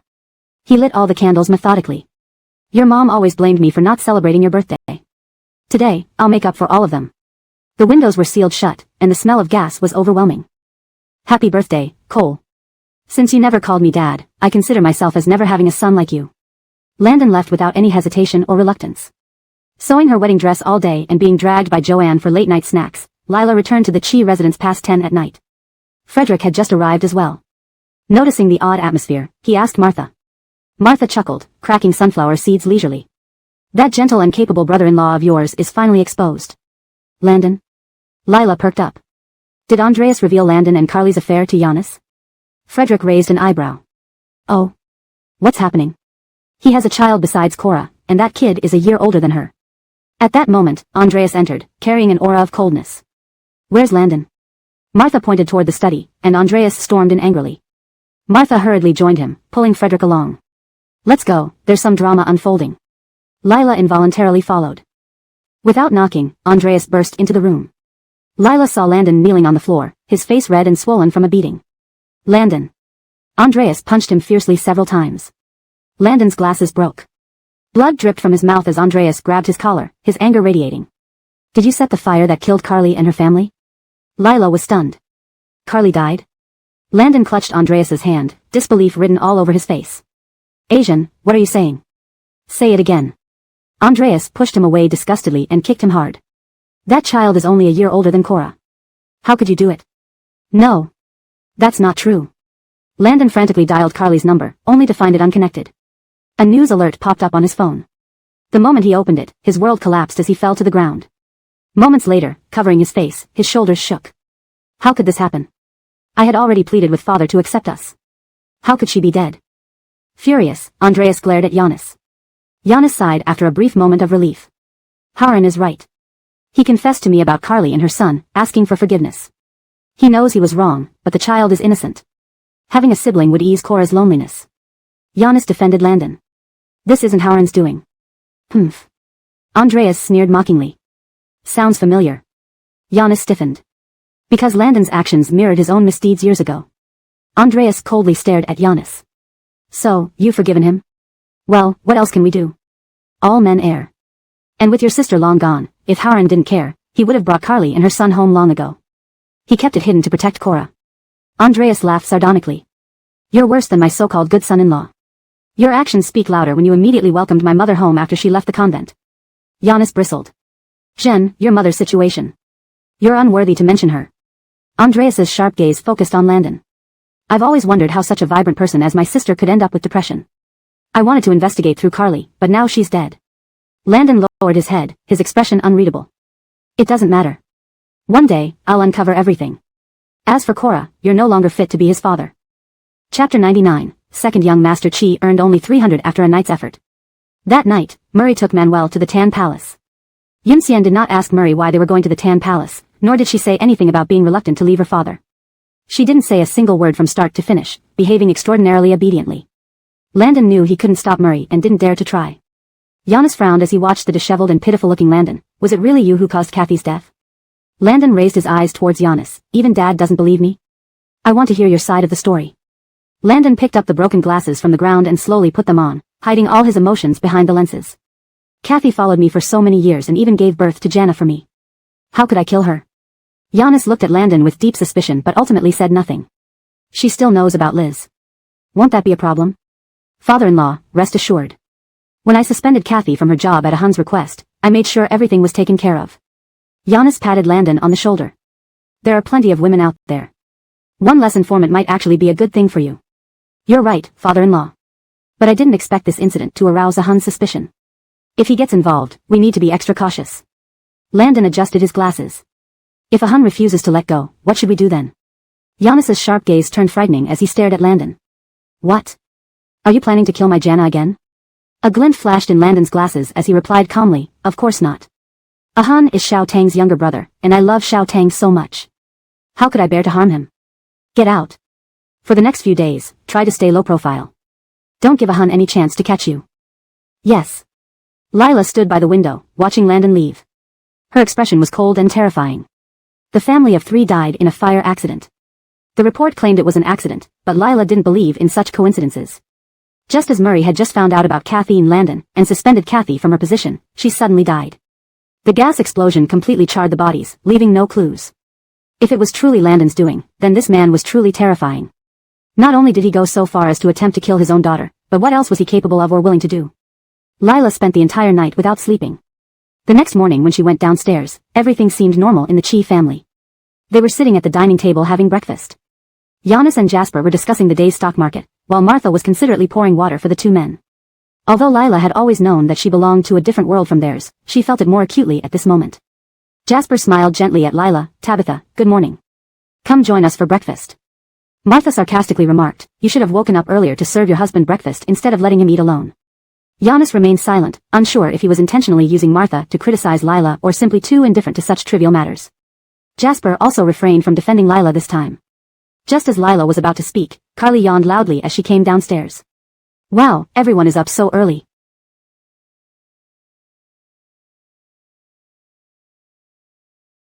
Martha dared to not confront Carly but didn't hesitate to bully Lila. Miss Xia, good morning. Did you sleep well last night? Carly stretched lazily. I tried on a wedding dress yesterday. It was exhausting, and I didn't sleep well. Carly disregarded Giannis's presence, but wow, the competition in this city must be intense. You guys get up at 6:30 for breakfast, while back in Yunnan High City, people enjoy breakfast at 8:30, and my brother and dad don't start work until 9. She sat down at the dining table. From a result perspective, how early one starts work has nothing to do with performance. Uncle and aunt should take care of themselves at their age. Her implication was clear. No matter how hard He family members worked, the company wasn't achieving anything extraordinary. However, the He family could easily dominate the market in Yunnan High City despite working casually. Sometimes Lila had to admit, when it came to subtle jibes, no one could match the He's. Giannis, as an elder, chose not to argue with a younger person. However, Martha couldn't hold back and her face darkened. Carly picked up a piece of bread and ate it. Also, in this day and age, who still believes in serving your husband breakfast? Is Prince Cheese Hand injured, needing someone to feed him? Jasper smiled gently and spoke up for his mother. Of course not. Mom is tough on the outside but soft on the inside. She just wants Tabitha to wake up early to join us for breakfast, otherwise, Tabitha probably won't have breakfast. Carly smirked. Tough on the outside, soft on the inside? I think she's just looking for a fight. That's enough. Giannis finally intervened, as a show of respect for his wife. Fangfei, our family rule is no talking during meals. As a senior member, Xiaowan deserves some respect. Giannis thought his seniority would pressure Carly into submission, but he underestimated her. Carly couldn't stand slights, especially with the backing of the He family. Are you saying I lack manners? If you look down on me, why not cancel Murray's engagement to me? Giannis was speechless. The engagement between Murray and Carly was arranged by the elders of the Hua and He families, and he wouldn't commit such a foolish mistake. I didn't mean it like that. Carly stopped at that point and smiled brightly. Murray told me that once we are married, I can do whatever I want at home, wake up whenever I want. You don't mind, right? Giannis's expression turned grim. No, of course not. Do as you wish. Martha gritted her teeth but managed to smile. As long as Fangfei is comfortable living here. After the meal, Carly winked at Lila. Thanks for helping me out earlier. No gratitude. Thank you. Lila was clear-minded about giving credit where it was due and didn't mix things up. Just that? 200 should be enough. Carly was puzzled. What? 1 thank costs 100, so 2 thanks cost 200. That's already quite expensive. After all, the former second young Master Chi only earned 300 yuan after a whole night's effort. Carly was speechless. Has anyone ever told you that you're not cute? In the afternoon, Carly dressed fashionably and left. Giannis went to play golf with friends, and Jasper went to the office. Martha left after receiving a call, leaving Lila alone with 2 servants. Lila finally saw her opportunity. Taking advantage of the servants' inattention, she sneaked into Giannis's study. The study had a password-protected door, which Lila had observed Giannis enter multiple times. After carefully deducing the code, she inputted it with gloves on, and the door opened silently. The study was vast, with expensive paintings and valuable decorations adorning the walls. Lila hurried straight to the desk, checking every drawer and file meticulously, but found nothing related to her sister. Due to her anxiety, sweat formed on her forehead, but she didn't stop searching. Suddenly, she spotted a locked cabinet. Desperately searching for the key, she finally found it. Inside were documents about the Cloud Top Manor. She examined the photos and descriptions but found nothing unusual. Why would Giannis lock something so ordinary? Suddenly, 2 sets of footsteps approached the door, one heavy with the sound of a cane tapping the floor, clearly belonging to Giannis, and the other. Lila couldn't identify the footsteps but heard his voice. Dad, why did you call me back home suddenly? It was Jasper. She quickly returned the document and locked the cabinet, replacing the key precisely where she found it. There was no time to leave now. She had to find a place to hide and wait for them to leave before she could go out. But where could she hide? Lila searched for a long time but couldn't find a single place to conceal herself. The footsteps were getting closer, and Lila was drenched in sweat, overwhelming fear enveloping her. Her mind raced frantically for an excuse. She even braced herself for the worst. She stared intently at the door. Just as it was about to open, and Giannis and Jasper were almost upon her, someone yanked her arm forcefully, pulling her into a dark and shadowy place. Chapter 100, Getting Thompson to Take Off His Clothes. In the darkness, Lila could only hear the heavy breathing of herself and the man.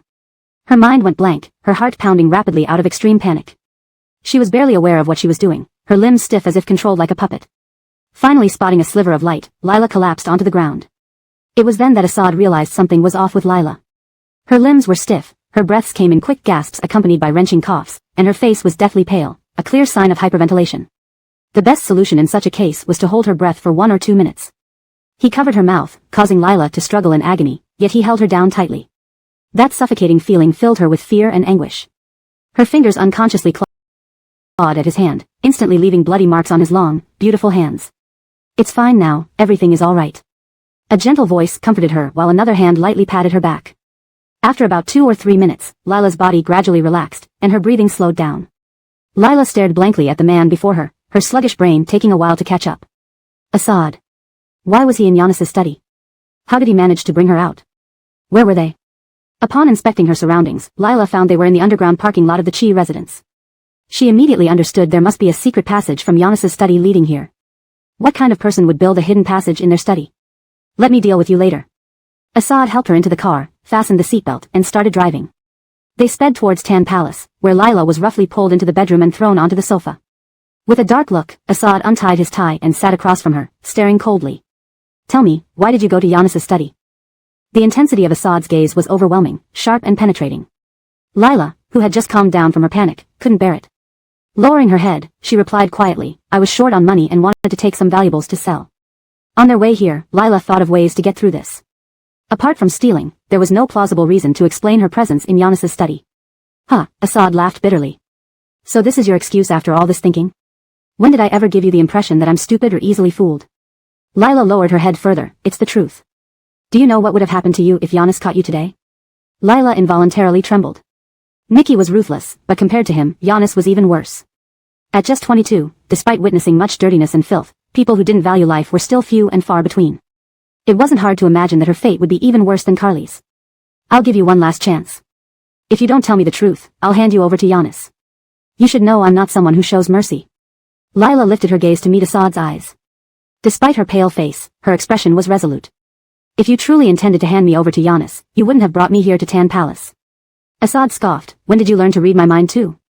As someone with no background, money, or power living in the He household, I have to be extra cautious. Assad remained silent, sitting calmly on the sofa with his arms crossed, radiating an undeniable authority. His eyes were deep and sharp, as if able to see through any deceit or lie. Lila steeled herself, her palms sweating profusely. All right, let's say you were indeed there to steal. But since I have you under my control, it's not my style to let you off easily. Lila's breath hitched. What do you want? Carly is dead, and I need a secretary. Since you're familiar with company procedures from assisting her, you'll serve me until I find a suitable replacement. Lila knew clearly that Assad wasn't asking but notifying, or threatening, her. Apart from agreeing, she had no other choice. All right. Assad stood up and began undressing. Go turn on the water for me, I need a shower. Lila paused. Does a secretary have to do this? Others may not, but you do. Lila. Just as she finished filling the bathtub with hot water and prepared to leave, Assad entered, blocking her exit. His perfectly sculpted physique was illuminated under the bathroom's warm lighting, the muscular chest, tan skin, and defined muscles exuding raw masculinity without a single movement, yet captivating nonetheless. Her cheeks flushed as she quickly averted her gaze. The water is ready, you can start washing. I'll leave now. Her arm was grabbed, and Assad pinned her against the wall, reaching to help her undress. You sweated so much just now, you need a shower too. No need. Lila anxiously stopped Assad's hand. Yes, you do. You won't be pretty if you stink. I can use the bathroom in the living room. Undress yourself or let me help you, or perhaps you prefer bathing fully clothed. Lila gritted her teeth. This man seemed to offer 3 choices but was really forcing her hand. He lifted her chin and gave it a light bite. Well? Having been terrified in Giannis's study, Lila could barely cope now. Knowing she couldn't escape, she gave up trying. Fine, do it. Assad chuckled approvingly. Grown up, huh? Even knowing how to make use of air. Expecting to be tortured beyond exhaustion, Lila was surprised that Assad actually just helped her bathe. Sitting in the bubble-filled tub, he washed her hair and back. Her thoughts were muddled. When did he become so innocent? She wasn't used to it. Yi is bathing you for the first time, you should be grateful. Lila responded gloomily, I'm working on it. The tears will come soon. Seeing this unexpectedly cute side of Lila, Assad lifted her chin, kissed her softly. At first, the kiss was quite innocent, just lips touching. Then, it escalated as his hands grew restless, both of them breathing heavier and more hurriedly. Watching Lila's dazed eyes and limp body made Assad mutter a low curse. He had initially thought to spare her today due to her fright but hadn't expected her to be so enticing. Thompson was no self-disciplined gentleman and couldn't resist. From being alone in the bathtub, Lila suddenly found herself joined by someone else. Thinking she would escape unharmed, she was now being punished fiercely. Indeed, it was unwise to think too highly of men. Note, this translation maintains the tone, style, and paragraph structure of the original Chinese text. However, explicit content has been moderated to ensure suitability. Chapter 101, 5-star review. When Lila woke up again, Andreas was already gone. On the table lay a note, with scribbles that could only belong to him. No matter how great Arv was in every way, his handwriting remained nearly illegible unless one knew it intimately. It seemed as if God had opened all doors for him except the one to write legibly. Lila used to admire Andreas and studied his writing closely, so she could understand what he wrote. There are clothes in the wardrobe. If you don't want to wear them, it's okay. I'll dress you when I return. If you're hungry, ask Francesca to prepare food for you. Don't be shy, she cares about you more than she does me. Before leaving, he added hastily at the bottom, do not leave the bedroom when you're not wearing clothes. Lila. Putting down the note, Lila opened the wardrobe and found it filled with the latest fashions, all sized perfectly for her. She stood before the wardrobe, lost in complicated thoughts and frustration. As Lila descended the stairs, Francesca was preparing dinner. Reflecting on how long she had slept in Andreas's room made Lila feel somewhat embarrassed. Francesca. Ah, are you starving? Dinner will be ready soon. Not really. Lila didn't see Cora in the living room. Francesca, where's Cora? Cora is in his room. Ah, whenever Master Z visits, he comes out of his room. Otherwise, he doesn't come out all day. I'm really worried something might happen to him. Alright, I'll go check on him. Upon entering the room, Lila saw Cora sitting on a small chair watching TV, with Princess curled up beside him. When she noticed the news about the death of the three Bings, she felt an ache in her heart and immediately went to him. Cora, it's time to eat. She reached for the remote to turn off the TV, but Cora's voice interrupted her coldly. Marigold, the Barkley we met that day, isn't he my father's son-in-law? Cora was sensitive and exceptionally smart for his age, often thinking beyond what a 4-year-old should. Huh, why would you think that? He. You don't need to lie to me. He looks like me, and that woman's reaction when she saw me wasn't right. Lila. But they died, in a fire accident. Moved by Cora's words, Lila gently embraced him. Since you have guessed this much, I won't hide it from you, but remember, these are adult matters that have nothing to do with you.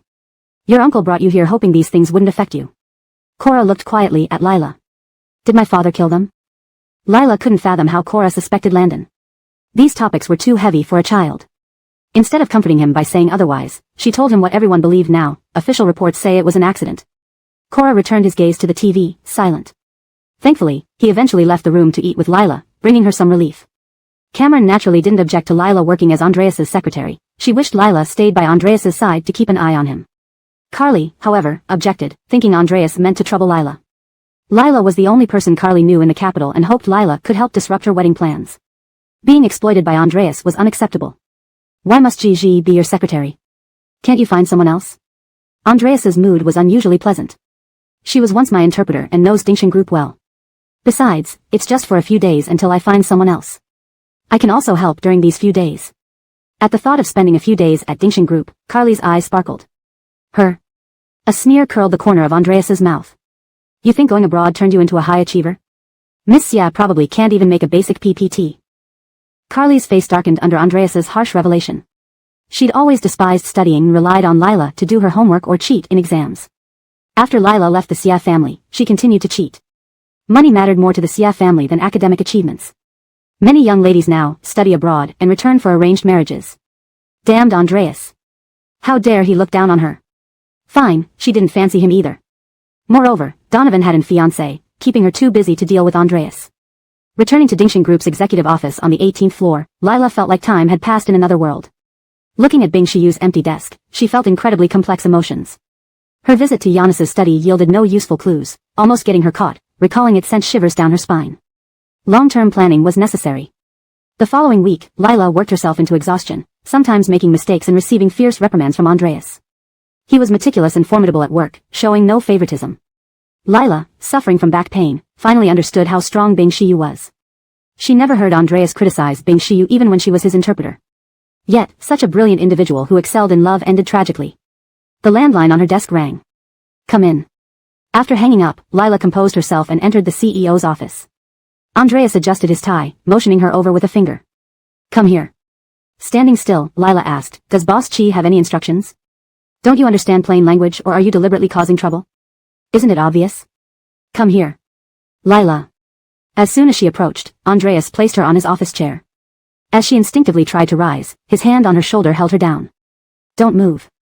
The next moment, those hands started massaging her shoulders and neck softly. First service, bear with me. Surprised by Andreas's actions, Lila dared not move. Though she saw it akin to a fox offering a chicken New Year greetings, his massage was skillful and soothing. The aches and pains began to subside, allowing Lila to relax. How does it feel? Very good. Worth a 5-star review? Lila nodded. Worth it. Good. In the next second, she was lifted onto the desk. Lila hadn't fully reacted to the sudden change when Andreas bent down and kissed her. Hold on. Andreas raised an eyebrow. What? Enjoyed the service but now want to back out? Lila was incredulous. You meant the 5-star review for, that kind of thing? Or did you really think I was bored? ##### Chapter 102, Secret Bliss. Lila felt terrible all over. She had always thought that Arif would never let her down. She had even thought that this guy was unusually kind today, actually giving her a massage. Little did she expect this outcome. As she saw Murray's handsome face pressed down toward her, she quickly covered his mouth with her hand. This is the office. The warmth of his lips landed on her palm, sending an itchy sensation through her entire body. Lila pulled her hand away as if she had been electrocuted. Murray's voice was low and hoarse.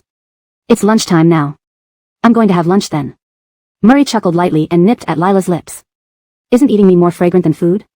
Taking advantage of his distraction, Lila pushed him away and jumped off the table, running off. I think eating is more fragrant. Eating can fill my stomach, but you can't. Murray laughed exasperatedly as he watched Lila disappear into the distance. Knock, knock, knock. Suddenly, there was a knock on the door. Thinking it was Lila who had changed her mind and come back, Arif grunted. You know I'm more fragrant than food, right? The door opened, and in walked Abelardo. Their eyes met, and the atmosphere turned heavy, as if a flock of ravens had flown by silently. Abelardo coughed slightly and walked over to hand a file to Murray. Second master, in the past 6 months, Miss Jiang bought 2 insurance policies. One for her hands and another for personal accident insurance. Murray glanced at the dates on both policies. She bought the insurance for her hands 3 days after Amaryllis fell down the stairs, when he threatened to cut off her hands with a knife, leading to a big argument about the cello. What had she been thinking when she bought the insurance for her hands? The personal accident insurance was bought 2 weeks ago, a period during which only 2 major events occurred. Cameron proposed to her, and Carly moved into the Chi residence. Neither event seemed serious enough for her to buy accident insurance. And then there was the incident when she barged into Giannis's study. Bridget, what exactly are you up to? What secrets do you harbor?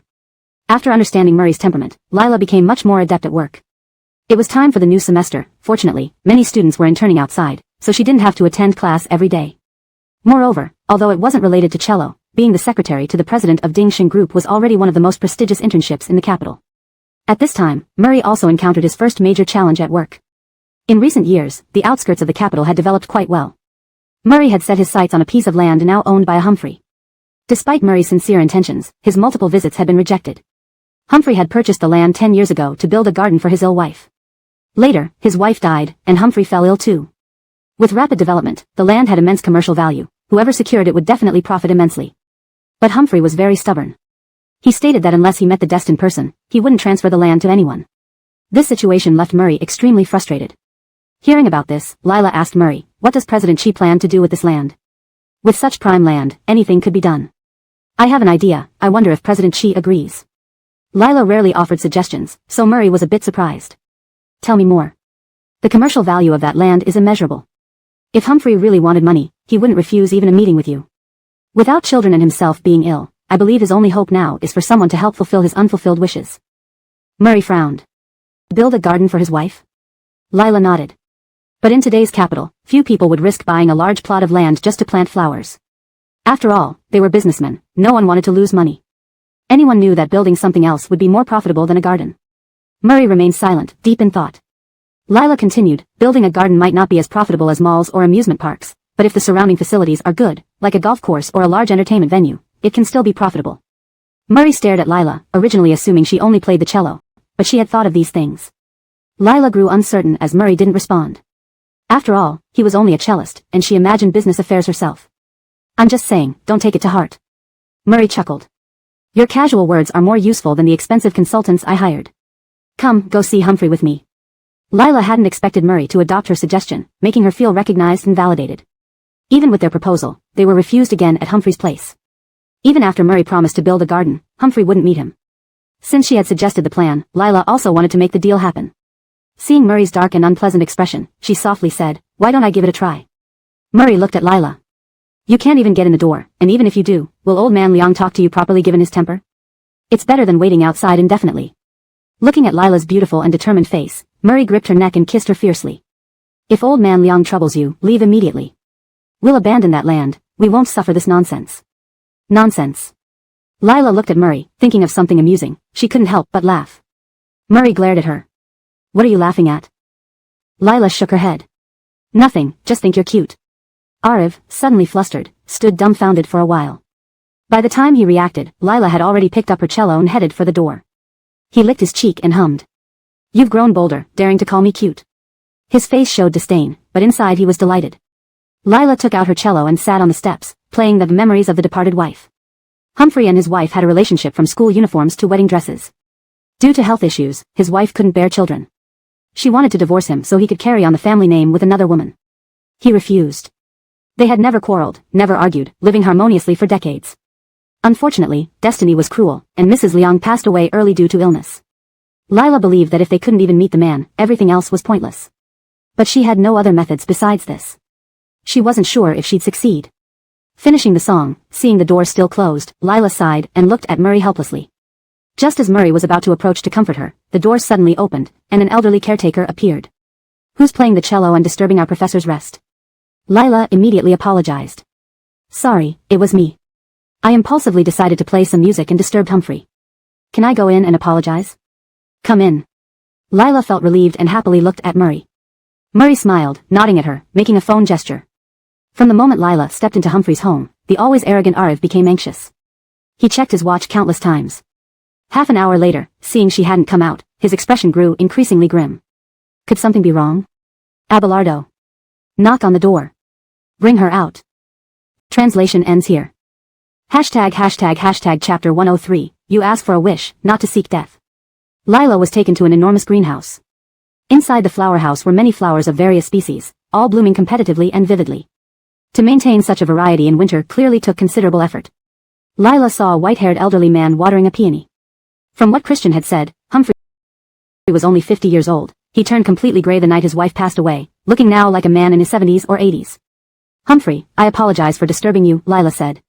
After finishing watering the plant, Humphrey glanced at Lila indifferently. You deliberately played that melancholic music in front of my house, wanting me to see you. You're here about the land outside the city, aren't you? Since it was already put bluntly, Lila didn't want to exchange pleasantries, as it would seem hypocritical. She nodded obediently. Yes, I'm Secretary Lila, working for Christian, president of Dingshan Group. He was touched by your love for your late wife and knows you wish to turn that piece of land into a dreamy and romantic garden. He wants to help you achieve this. Just because I'm old doesn't mean I'm foolish. Christian is a businessman through and through, caring only for money and profit. Why would he help me? Lila smiled faintly. If you've made this assessment, you must have studied President He. But consider this, if anyone can fulfill your promise to your deceased wife, it's Christian. Humphrey, having his thoughts laid bare by a young girl, wasn't angry but replied coldly, what you say is true, but there's one point, I don't trust Christian. You needn't worry, Professor. You can sign a contract with President He, stipulating that if the garden isn't built, you can reclaim the land. Christian is treacherous and unscrupulous. This land is mine while I live. Once I die, it'll be under his control. Given that the land held memories of his wife, Humphrey's sensitivity and suspicion were understandable. Humphrey should know that President He isn't lacking in money. Yes, he's a businessman, but he also keeps his word. Human relations require some trust to succeed. The shrewd professor's eyes filled with frost. A good person? Are there any pure altruists in this world? Everyone has their own agenda when approaching others. Wasn't your playing the cello in front of my house just to advocate for Christian? There are. What?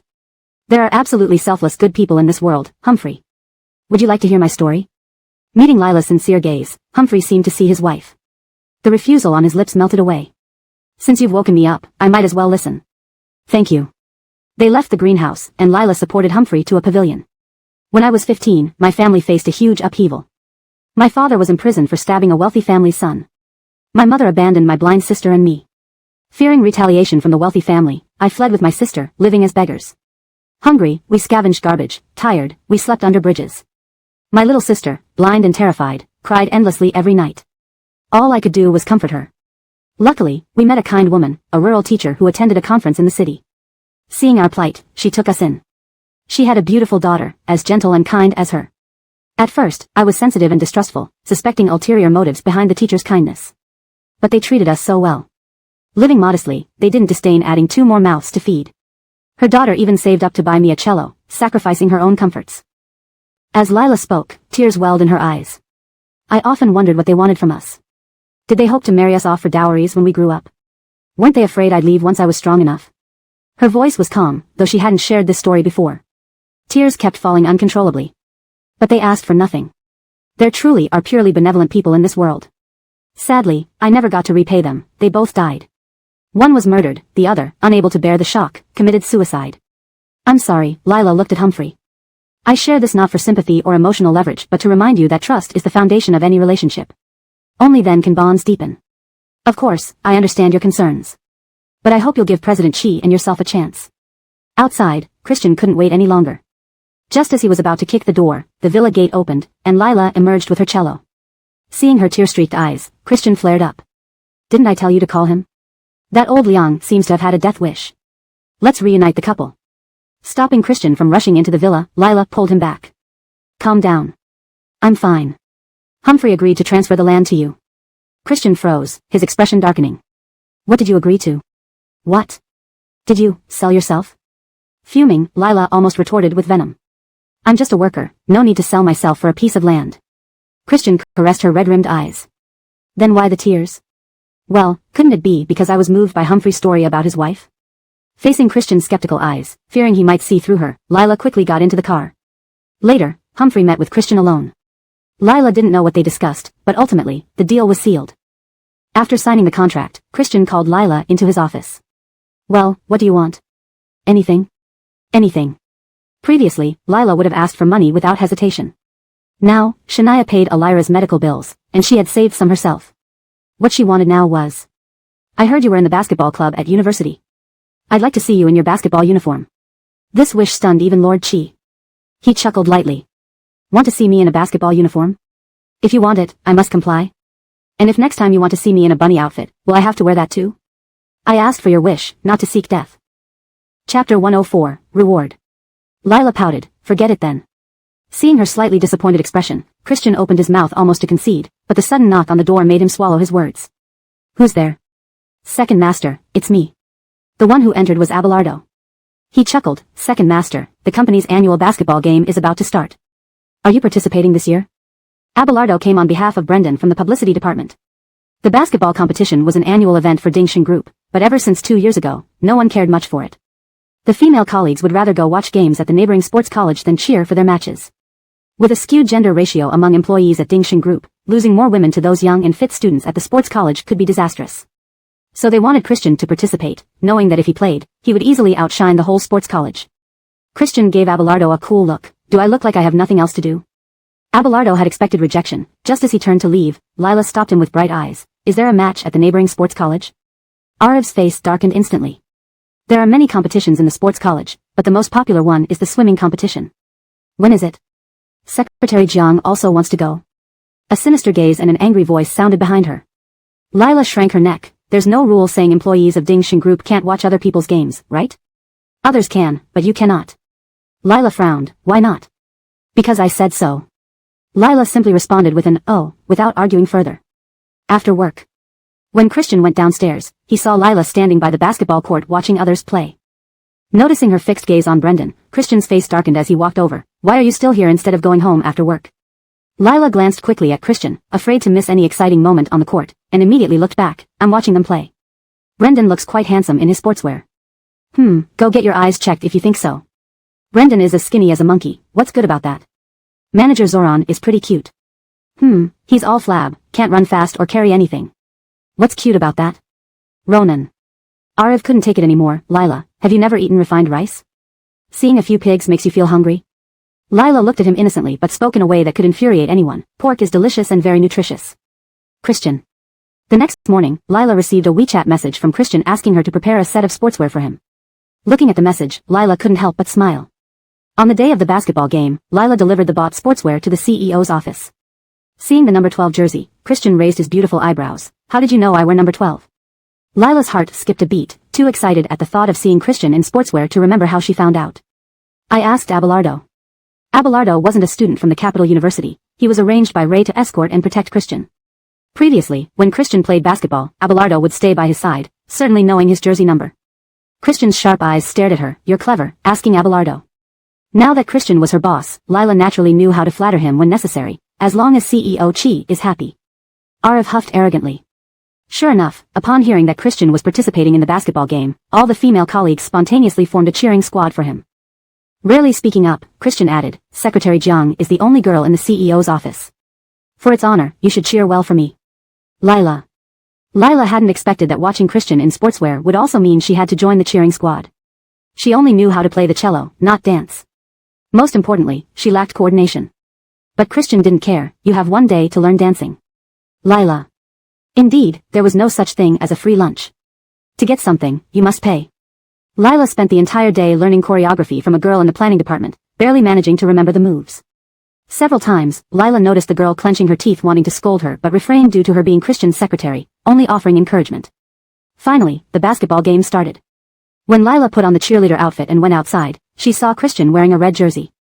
Despite the passage of time and the loss of his youthful exuberance, Christian still radiated a captivating presence that drew everyone's attention. While looking at Christian, Ariv's gaze was on Lila as well. A tight white crop top accentuated her perfect figure.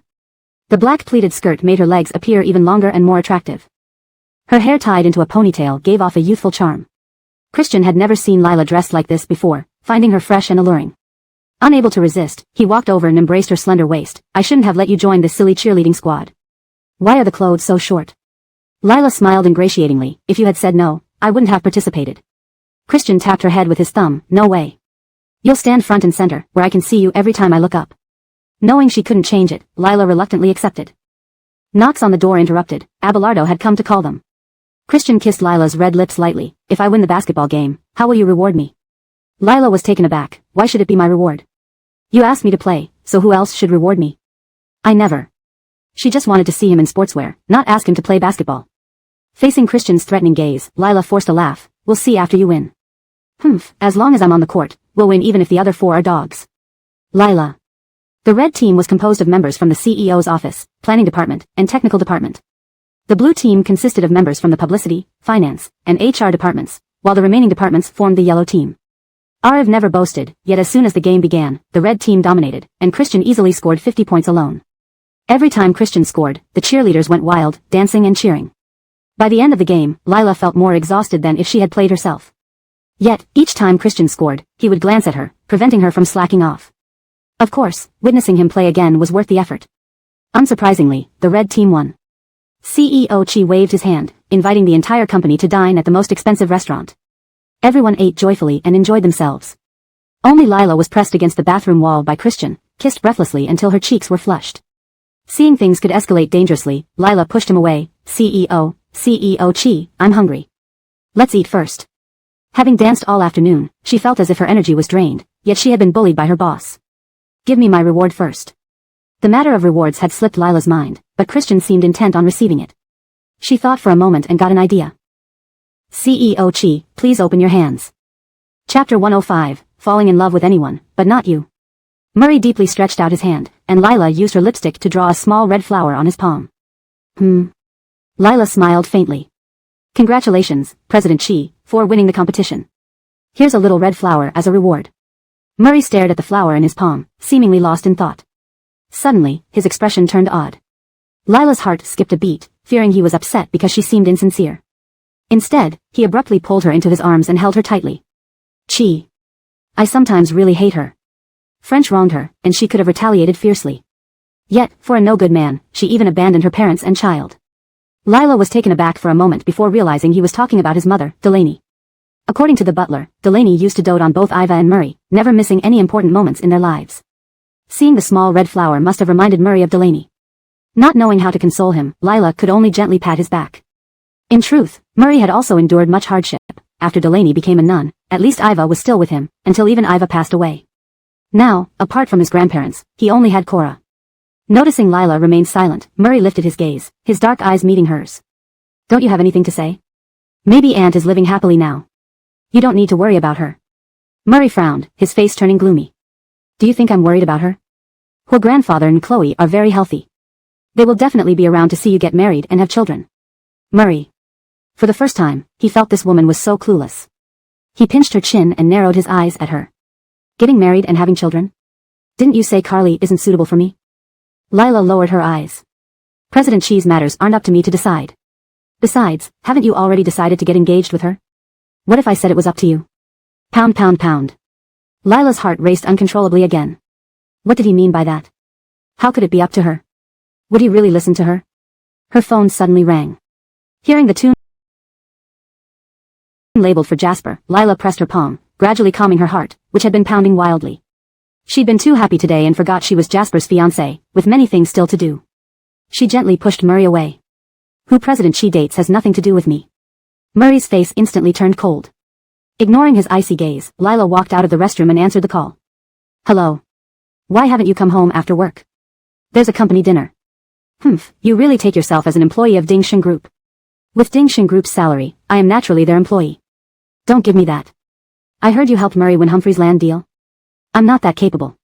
It was a cooperation reached between Humphrey and President He. Humphrey refused to meet Murray. If you hadn't played the violin outside his door, would he have met Murray? Jasper's accusations came one after another, but Lila remained expressionless. If Humphrey didn't want to cooperate with Murray, playing outside his door all day wouldn't change that. Besides, I'm now an employee of Ding-Sheng Group, and the idea to play was Murray's. I just followed orders. Really? I thought you two spend so much time together, being alone together, that feelings might grow between you? Knowing Jasper was testing her, Lila responded coolly, rest assured, I will never fall in love with Murray. Hanging up, she turned around and nearly jumped out of her skin when she saw someone behind her. His face was like ice, his eyes cold and piercing, his entire demeanor sending shivers down her spine. Why was Murray here, and when did he arrive? How much did he hear? Cold sweat broke out on her palms and back. Lila opened her mouth to speak but found her throat constricted, unable to utter a word. The air seemed to thin. Just as Lila was contemplating what to do, Murray suddenly spoke. Let Jasper rest easy, I'll fall in love with anyone but you. His cold voice and venomous words were like a knife stabbing sharply into Lila's heart. Lila clenched her fists, lowering her eyes and nodding. That night, Murray drank quite a lot. Knowing he had a sensitive stomach, Lila tried to persuade him multiple times but couldn't find the right words. When they arrived at Chi's house, Lila intended to help him inside but was pushed aside as he stumbled into the house. Carly was sitting on the sofa applying a mask and scrolling through her phone. Seeing them enter, she started to greet them, but Murray sat beside her and embraced her. Honey, did you miss me? Carly shuddered, pushing him away. You made my mask fall off. Don't bother wearing it. Anyway, it doesn't make you look any prettier. Enraged, Carly retorted, not pretty. Me, the top socialite of Yunhai City, and you say I'm not pretty? Lila watched the exchange, her eyes dimming. Smiling, Jasper descended from upstairs, placing his arm around Lila's shoulders. Fangfei, a Jew gets clingy when drunk. Thanks for putting up with him tonight. He then looked tenderly at Lila. Tabitha, it's getting late. Go take a bath and rest early. All right. Lila didn't want to see Murray and Carly together, quickly returning to her room. The drunk Arv watched Lila walk upstairs, his eyes cold and terrifying. He released Carly without sparing her a second glance and went to his own room. Carly? After that, besides work-related matters, Lila barely spoke to Murray for a whole week. It was Amaryllis's 24th birthday on Friday. To celebrate, the Yun family rented an enormous cruise ship that could accommodate thousands of people, planning a sea birthday party. Initially, Lila didn't want to go, but since Jasper was attending, she had to accompany him. Early in the morning, Lila boarded the cruise ship with Jasper. The ship was beautifully decorated, with Amaryllis's photos everywhere, showing how precious she was to Raoul. Many guests had gathered on the cruise, including relatives and friends of the Yun family, along with invited bands and celebrities. Subconsciously, Lila scanned the area but didn't see Murray or Carly. Instead, she spotted an unexpected guest, Elaine. Amaryllis appeared wearing a black cocktail dress in the style of Audrey Hepburn, looking doll-like in her elegance and beauty. She gracefully approached Jasper and Lila, giving them a polite smile. Hanyun, Miss Jiang, you've arrived. Jasper glanced coldly at Elaine. Why is she here? Amaryllis linked her arm with Elaine and apologetically said to Lila, Miss Jiang, I know what Shueching did to you was unforgivable. She regrets it and has paid a heavy price for her actions. Could you please forgive her, overlooking past grievances? Chapter 106, Obsession. Amaryllis glanced at Elaine, who apologetically said to Lila, I'm sorry, Miss Jiang. Please forgive me. Lila narrowed her eyes. Although Elaine was apologizing, there was no sincerity in her eyes, just deep resentment. She wasn't truly repentant or apologetic. Seeing Lila not respond, Elaine turned pitifully to Jasper. Hanyun, we've been friends for so many years. Don't you know what kind of person I am? I just wanted to scare Miss Jiang a little back then. I never really meant to hurt her. Jasper looked troubled and cast a glance at Lila. He hadn't spoken, but Lila already understood that he hoped she would forgive Elaine. After all, compared to her, who was only nominally his fiancée, Amaryllis's close friend Elaine seemed more important. If it were another day, Lila would have gone along with Jasper, but today she felt inexplicably upset, unable to accommodate anyone. Giving someone a drug to make them lose control doesn't count as real harm? Then what does? Elaine's face darkened instantly. In my book, sorry can't fix everything. You've caused me pain, and I won't forgive you. Lila was only emboldened by the fact that Jasper still had use for her. Jasper gave Lila a meaningful look before gently hugging her shoulders and saying, to me, Nova is the most important. If she can't forgive you, neither will I. If you genuinely know you were wrong, then be a better person from now on. Elaine glared at Lila with intense hatred, her teeth clenched so hard they might break. Amaryllis watched the entire scene unfold, a slight smirk playing on her lips. Soon, Andreas and Carly arrived, both dressed impeccably, one in a black suit, the other in a red evening gown, like a perfectly matched pair. Their arrival drew everyone's attention. Not surprising that the little princess of Xia family could win the heart of the second son of the Qi family. Rumors have it their marriage is near. It's truly a union of two strong personalities. In comparison, Jasper's fiancé seems so plain. The illegitimate child has unpredictable thoughts. To give up on the Yun family's eldest daughter and choose an ordinary woman is indeed delusional. Amidst the whispers, Amaryllis approached Andreas and Carly, Asian, Miss Xia. Carly responded arrogantly, handing Amaryllis a box. It's your birthday, Yun, Mississippi. I thought this gift would suit you best. I hope you'll like it. Amaryllis's face lit up with surprise. Thank you, Miss Xia. May I open it? Carly raised an eyebrow, her lips curving into a sly smile. It's best for you to open it behind closed doors, Yun, Mississippi. Amaryllis laughed. You're making me even more curious. I can't wait to see it. Please go ahead, Yun, Mississippi. The more mysterious Carly made it seem, the more intrigued Amaryllis became. As the little princess of Xia family and Asian's fiancé, she couldn't possibly have given a cheap gift. But considering their strained relationship and Carly's vindictive nature, she wouldn't expect anything too generous either. This was likely meant to show how stingy the Xia family's princess could be. However, when Amaryllis opened the box, her expression changed drastically, flushed with anger and disbelief. She glanced at Carly, who smiled sweetly but had evil glints in her eyes. Doesn't it suit you well, Yun, miss? Amaryllis's lips twitched. Damned Carly, sending her a sex toy. Elaine, unaware of Amaryllis's reaction, asked curiously, Brett, what did Miss Xia give you? Amaryllis gritted her teeth and put the box away. Miss Xia went to great lengths. Everyone, except Lila, wondered what the gift could be. Lila noticed the dark circles under Andreas's eyes, knowing he hadn't rested well recently. The cruise ship started moving slowly, carrying the guests towards the sea center. Martha was overjoyed to attend Amaryllis's birthday party as Mrs. Qi, dressing gorgeously as if it were her wedding day. Happy birthday, Brett. Here's a gift prepared by your Benedict and me. Giannis generously presented Amaryllis with a shop worth $1 million, which she accepted happily. The morning flew by as Amaryllis received countless gifts. These alone ensured she wouldn't worry about her livelihood ever again. But what she truly wanted was Andreas's gift. Asian, where's my gift? For Amaryllis's birth year, the childhood friend of the Qi's second son should give something luxurious. Everyone awaited eagerly to see what Andreas had chosen. Andreas handed her an elegant box, and Amaryllis, opening it joyfully, found a pink diamond necklace inside. The crowd gasped. This pink diamond necklace had been sold at an exorbitant price by an anonymous bidder not long ago. It turned out to be Andreas. Happy birthday. Thank you, Asian. Amaryllis looked at the man who had stirred her heart, feeling a mix of emotions. On one hand, she was glad to be his childhood friend, ensuring her position in his heart regardless of whom he married or shared a bed with. On the other hand, she resented being unable to own such a perfect man. Jasper stood nearby, watching with sinister intent, his face pale. What sincerity and affection she had professed to him turned out to be lies. So be it. He wouldn't feel guilty about ruining her happiness today. Martha still harbored hopes of Amaryllis marrying Jasper. Seeing Andreas gain so much attention, she deliberately addressed Jasper. Hanyun, didn't you prepare a gift for Brett? Why haven't you brought it out yet? All eyes turned to Jasper, full of curiosity. Jasper smiled. My gift is quite mysterious and can't be revealed in public. It's definitely something wonderful for Yun Miss to look forward to. Amaryllis saw amusement in his eyes when they met, sensing an impending bad omen. Why must it remain mysterious? As long as it makes Brett happy.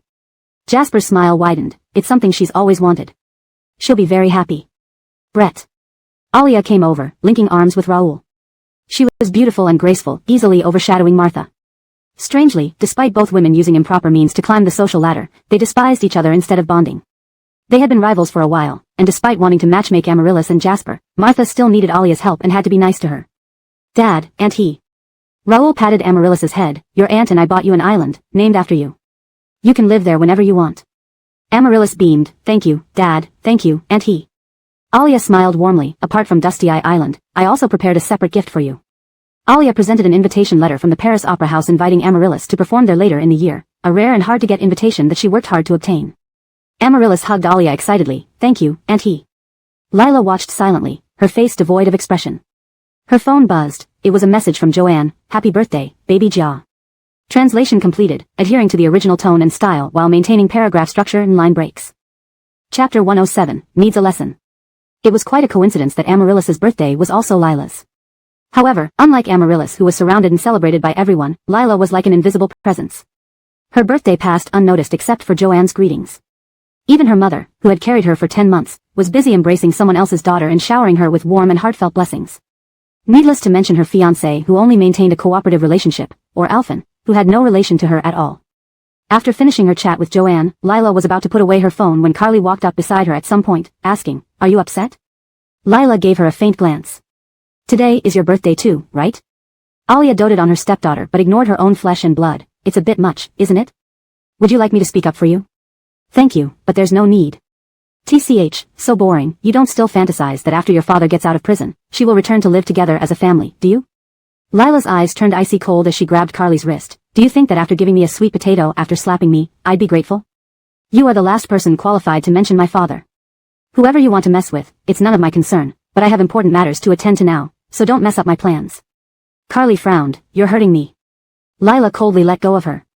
Carly rubbed her wrist, then sneered, thinking of something. "Seeing your reaction, you must not have told Jasper about how Alia abandoned both of you back then and how you and your sister left our house, have you? Are you afraid that Jasper will abandon you if he finds out the truth?" Lila wasn't scared by Carly's threats. "If you reveal what happened back then, it would be unfavorable for you and the Xia family too." Carly laughed. "Don't worry, I'm not that stupid." Just as Lila was about to leave, Carly pulled her back. "How much do you know about Donovan?" Lila frowned. Carly, known for her aloofness and pride, seldom took interest in common people. Suddenly showing concern for Donovan made her curious. A sudden thought flashed through her mind. She remembered that Carly suddenly asked her to find a way to sabotage her engagement with Alphen. "Do you like Donovan?" Lila asked. Carly shrugged and admitted boldly, "Is that not allowed?" "But aren't you going to be engaged to Alphen?"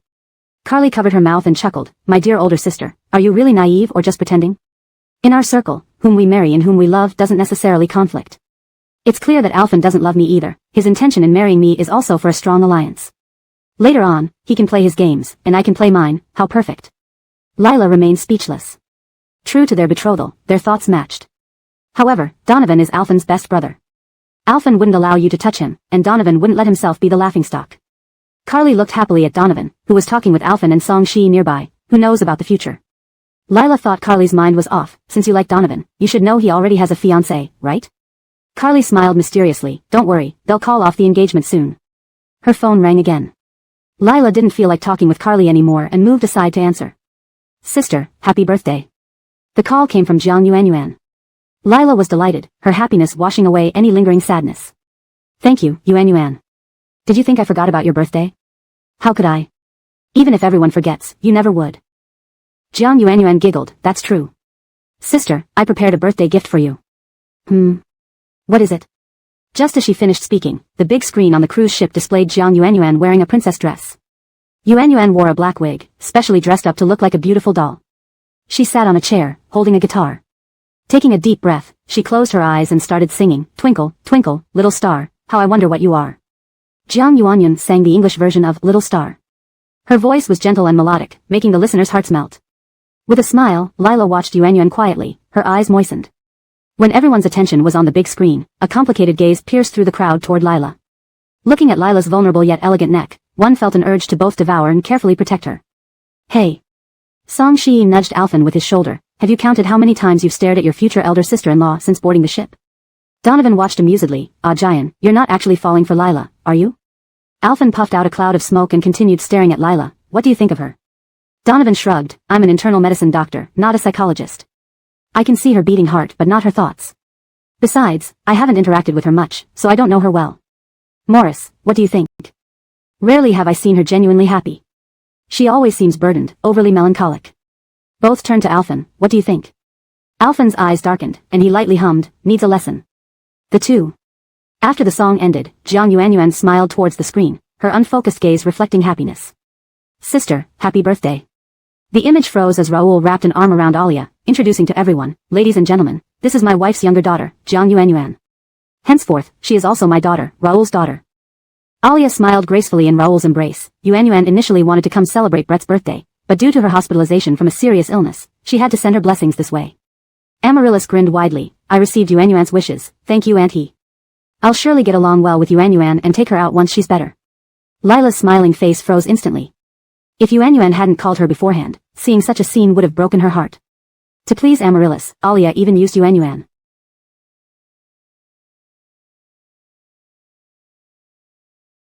That was clearly a birthday gift Yuanyuan prepared for her, yet Alia twisted it into being for Amaryllis. Everything else Lila could endure, but this was a line she couldn't cross. Pulling Alia aside, Lila's expression darkened. Yuanyuan called me earlier. That gift was obviously for me. Caught red-handed, Alia showed no remorse or embarrassment but laughed. So what? What? Yuanyuan now follows me, making her Amaryllis' sister, unrelated to you. Even if the gift was for you, so what? If I say it's for Brett, are you going to expose me to Brett? Alia's smug arrogance showed clearly on her face. Marie, admit it, you can't do anything. Everyone around you will leave one by one, no one will love or cherish you. You're destined to be alone forever. Note asterisk this chapter maintains the original paragraph structure, tone, and style while translating Chinese names accurately using pinyin. Any inconsistencies or concerns should be addressed promptly for further refinement. Chapter 108, Didn't You Also Want Me Dead? On her birthday, Lila's biological mother, Alia, offered no blessings and no gifts, only vicious curses. The people around her would leave her one by one. No one would love her. She would grow old alone. How much must someone hate their own daughter to say such heart-wrenching things? Lila had thought she had severed all ties with Alia and that the latter could never harm her again. But at this moment, she realized that just a few smiling words from Alia left her heart shattered, bleeding heavily. Clearly, she was still too fragile. Hattie, how my future unfolds has nothing to do with you. Rather, you should be worried. Soon there will be younger, more beautiful, and more cunning girls who can mesmerize Raoul as easily as you can. You should work harder to secure your position as Hattie. Alia narrowed her eyes. Lila's reaction was completely unexpected. She had anticipated Lila would be heartbroken and desperate, even breaking down in tears or lashing out physically, allowing Alia to accuse Lila of being disrespectful, hitting even her own mother, making her unworthy to be a part of the Chi family. Martha would also be delighted to see the cancellation of the marriage between Jasper and Lila. But Lila's reaction disrupted her subsequent plans. Don't blame me for not warning you. Given your current situation, it's best if you take the money and leave Jasper, leave the capital. That money will be enough for a comfortable life anywhere. It's unnecessary. Lila interrupted Alia before she finished speaking. Save these warnings for your beloved stepdaughter. I don't need them. Lila turned to leave but stopped, recalling something and coldly said, Kaylee remains safe and healthy while you remain on top as Hattie. If anything happens to Kaylee under your watch, I'll make sure you experience what it's like to fall from heaven into hell. Watching Lila's retreating figure, Alia clenched her fists, anger and ice filling her eyes. Already in trouble herself, Lila dared to threaten her? Truly, she wanted to die. When Lila reached the banquet hall, the evening party had already begun. With no mood to join, she was about to return to her room when her phone rang. It was a WeChat message from Jasper. Come to the deck. Feeling agitated yet compelled to go, Lila walked onto the deck but didn't see Jasper. Instead, she saw Andreas. He leaned against the railing, a cigarette hanging from his lips, the ember flickering intermittently. His handsome face was barely visible through the swirling smoke. Behind him, the dark night sky and tumultuous sea created an eerie backdrop. The sea breeze tousled his hair, making him look exceptionally handsome. Lila couldn't help but stare, yet her heart pounded in fear because he stood dangerously close to the edge, as if any sway of the cruise ship would send him plummeting into the ocean. Before she could speak, his hawk-like eyes swept over her coldly. His expression was unreadable, filled with emotions she couldn't understand. Their eyes met, and Lila felt a pang of anxiety. Instinctively, she explained, I'm here to find Hanyan. Andreas remained silent, continuing to watch her with the cigarette in his mouth. Her heart raced, fearing staying longer would lead to trouble. She quickly added, since he's not here, I'll go. Be careful. A disdainful laugh came from him. If I fell from here, do you think there's a chance of survival? Lila's breath caught. Before she could respond, Andreas placed one leg on the second rail, swaying precariously. He was about to fall. Lila's heart leapt into her throat. What are you doing? As she spoke, she rushed forward and grabbed his arm. A flash of light appeared in Andreas's eyes. Instead of stepping down, he spread his arms dramatically. I find life utterly meaningless. Better off dead. Terrified, Lila used all her strength to pull him down. Life isn't meaningless when you've made so much money. If you die, it'll all be others. Are you okay with that? I've never cared about money. What about Ray and Chloe? Don't you care about them? They'll die eventually. If I go first, I can prepare everything for them, waiting for them to join me. Isn't that better? Lila couldn't believe Andreas had thoughts of suicide. She hadn't considered death despite her hardships. How could he die? And then Xuan? What about him? Besides you, he has nothing. Are you going to abandon him? After my death, all my inheritance goes to Xuan. That wealth will ensure he lives comfortably. Just as Lila was about to speak, Andreas added, if Antoine doesn't want to live either, he can come join us early. After all, there's nothing worth lingering for in this world. Lila was both shocked and terrified. Get down now.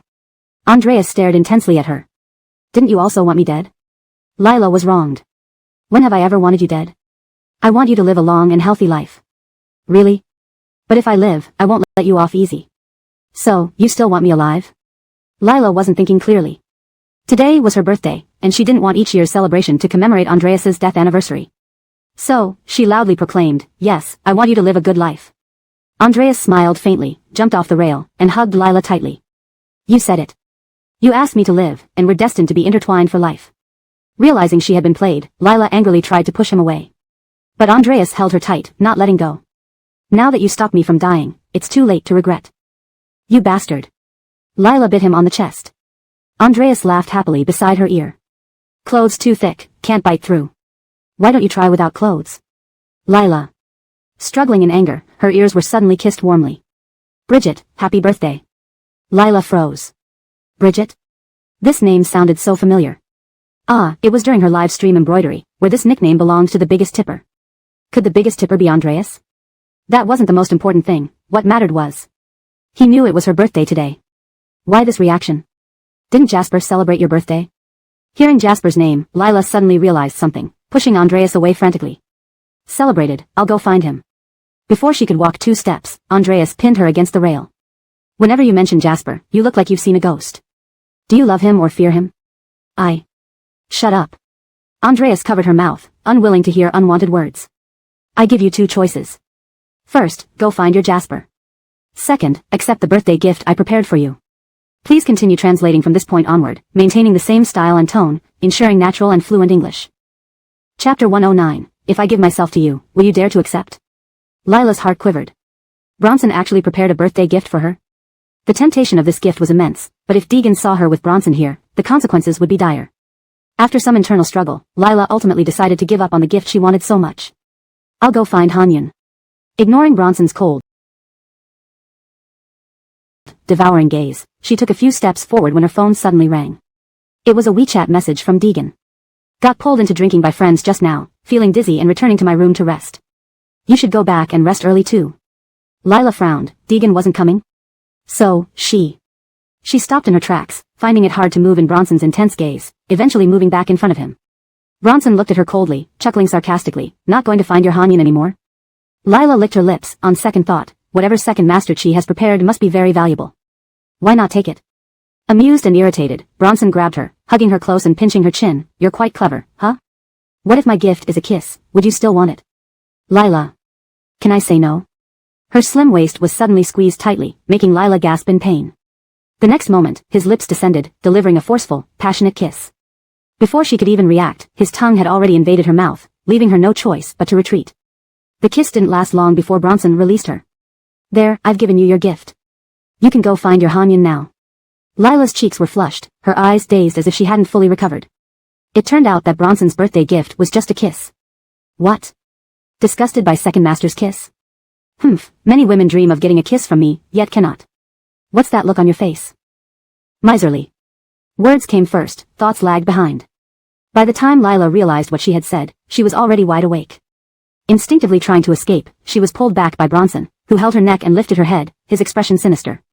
What did you say? And nothing. Do you really think I'm deaf? Daring to call your second master miserly. I said thank you. The sea breeze was strong, you must have heard wrong. Bronson smiled, raising an eyebrow. Thank you. So you like the gift I gave you? Lila felt uncomfortable, sensing that everything she said was wrong. For all these years, second master has never been called miserly before. If you think a kiss is too cheap, I'll give you something bigger, see if you dare accept it. Lila's bright eyes looked at Bronson. Suddenly closing the distance, he leaned in, whispering, if I give myself to you, will you dare accept? His voice was deep and alluring, almost enchanting. Lila nearly succumbed, her heart pounding wildly. What did he mean by giving himself to her? What did he mean? Seeing Lila's bewildered expression, Bronson was about to entice her further but noticed her increasingly clear gaze and lowered his head. Predicting what she might say next, Bronson didn't give her a chance to speak. There are many women who want me, but they won't get me so easily. You really think I'd give myself to you? Oh, no, no. Lila breathed a sigh of relief while feeling a pang of sorrow. She didn't not want him, it was impossible and too dangerous. But since second master said I would receive a gift, I won't break my promise. He snapped his fingers, and soon Davian appeared with a cello. Seeing Davian, Lila's face paled. He was here. Then everything that happened between her and Bronson was seen by Davian? Embarrassed and mortified, she wished to disappear into the ground. Fortunately, Davian left without saying a word after placing down the instrument. Bronson handed the cello to Lila. Take a look, do you like it? Lila took the cello, admiring its top-notch feel and quality. Looking closely, she recognized the logo inside. It was crafted by world-renowned master Evander. As a cellist, Lila knew how expensive and rare Evander's cellos were. Staring disbelievingly at Bronson, she pushed the cello back silently. This cello is too valuable, I can't accept it. Are you sure? Bronson showed no emotion on his face. To Lila, accepting such an expensive gift meant reciprocating equally. She didn't know what she could offer in return, so she dared not accept. Yes. All right. Bronson lifted the cello and smashed it toward the ground. Lila's face changed drastically as she clung to his arm. What are you doing? If no one wants it, it's useless. Desperate, Lila cried out, I want it. I want it. Destroying such a beautiful instrument because she refused would haunt her forever. Bronson stared at Lila. You want it now? Yes, thank you, second master. I love this gift and will take good care of it. Bronson scoffed, tossing the cello to Lila. Cellos are for playing, not pampering. If you really want to pamper something, pamper me. Watching Lila carefully store the cello, Bronson frowned, tossing the case aside and cupping her face sternly. Did you hear what I said? Huh. Her mind had been on the cello, she only heard his mumbling, missing the details. But with Bronson's sour expression, saying she didn't hear would be inviting trouble. Yes, I heard. Then what's your answer? Lila blinked. Why did he need an answer? What did he ask? Regardless of the question, she had to make him happy since she accepted his gift. Okay. Bronson's eyes lit up. Really? Lila suddenly sensed something was off. Before she could speak, Bronson grabbed her waist and kissed her passionately. Responding to me is the best way to pamper me. Pamper him? Lila felt she needed to push him away and explain, but Bronson's gentle kiss or the fact that he remembered her birthday made her reluctant to let go. Fireworks began, casting light on Bronson's handsome face, making it even more breathtaking. Her heart softened, lips curving gently. She felt happiness for the first time. At that moment, she didn't want to think about Deegan or anyone else, only to hold him tightly. She hoped heaven wouldn't blame her for being greedy and allowed her this indulgence. Gently tiptoeing, she circled his neck with her arms, responding to him. Startled, Bronson kissed her more fervently, fireworks reflected in her mesmerizing eyes, captivating him utterly.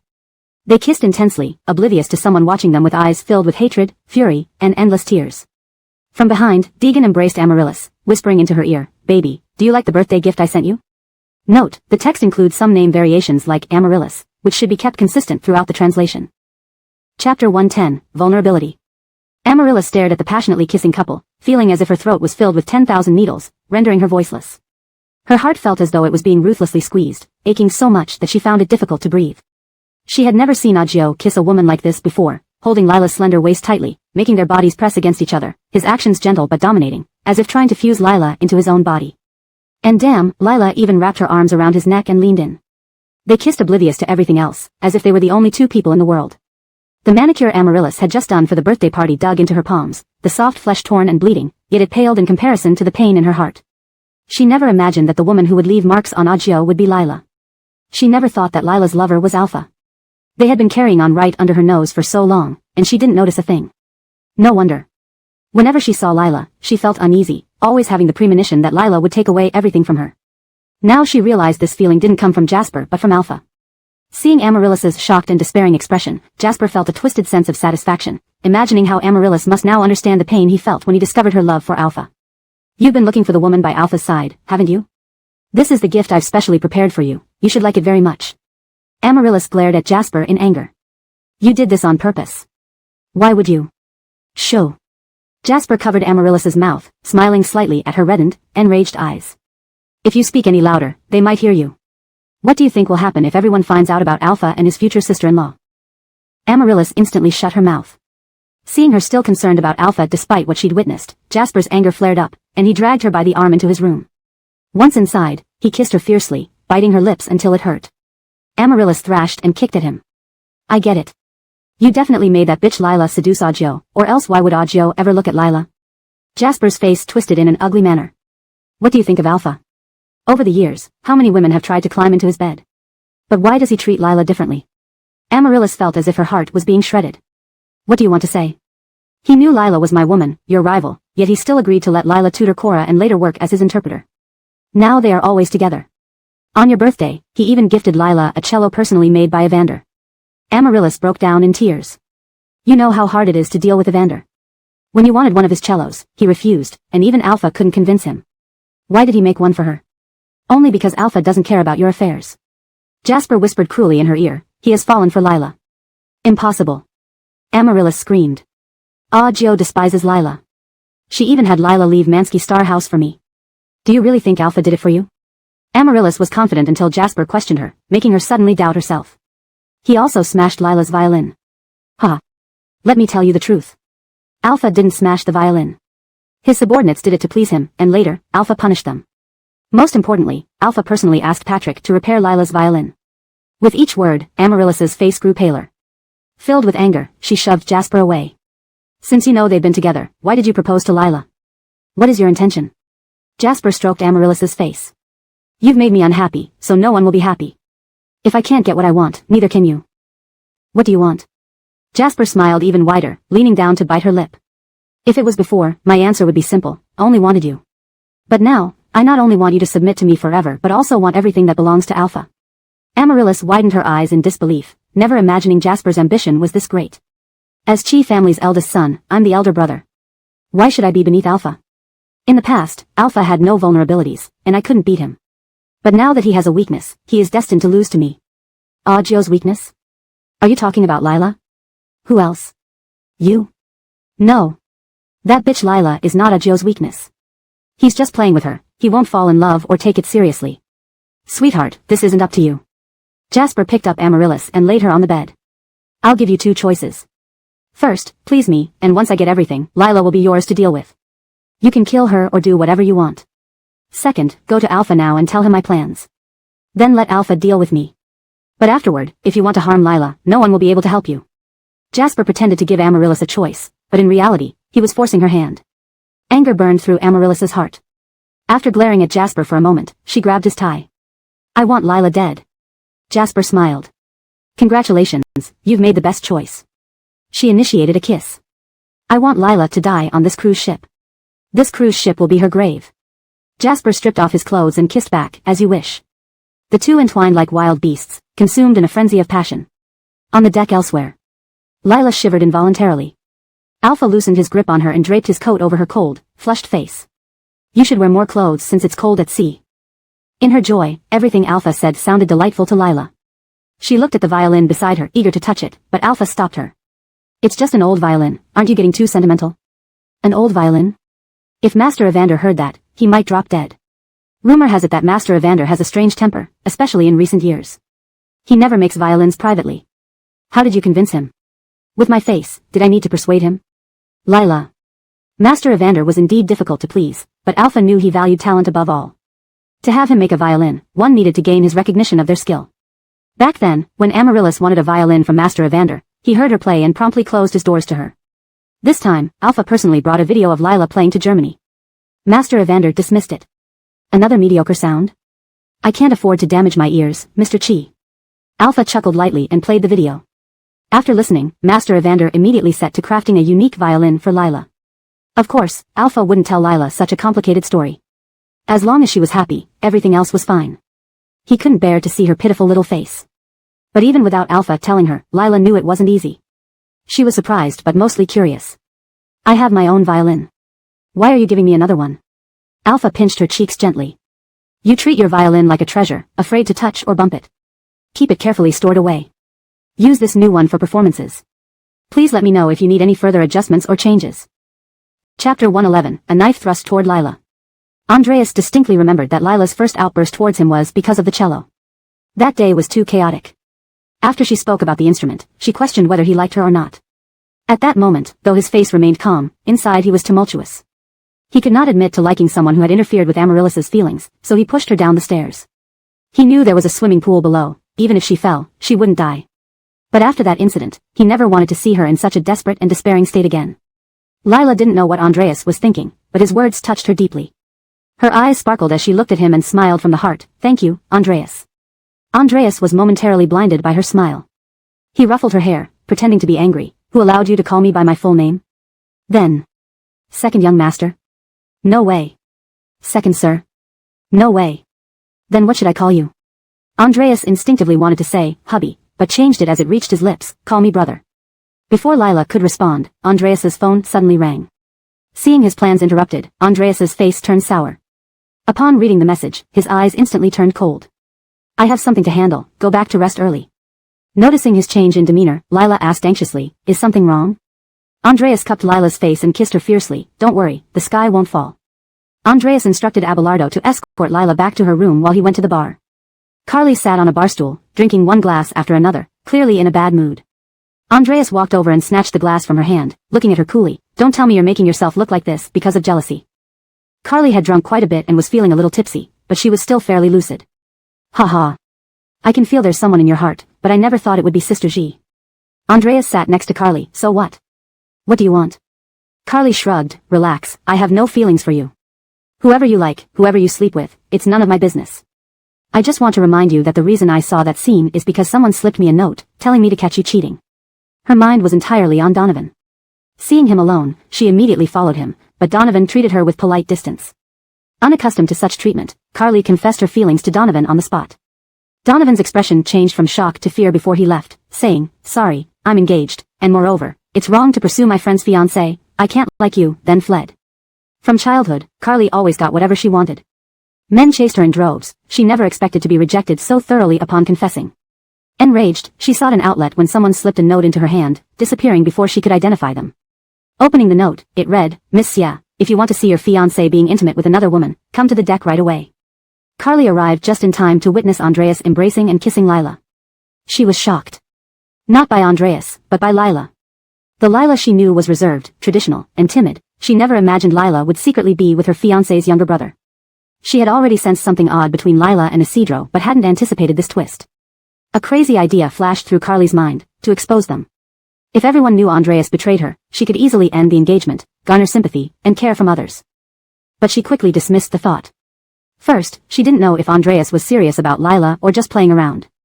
If it was just play, exposing them would leave Lila ruined while Andreas remained unscathed. In the past, she wouldn't have cared about Lila as long as it benefited herself, like when she falsely accused Lila of seducing Ken to protect her family's reputation. But after this incident, she had clearly told her family she disliked Andreas and didn't want the marriage, yet they ignored her feelings and insisted. She lacked a sense of morality, right and wrong were irrelevant compared to her own interests.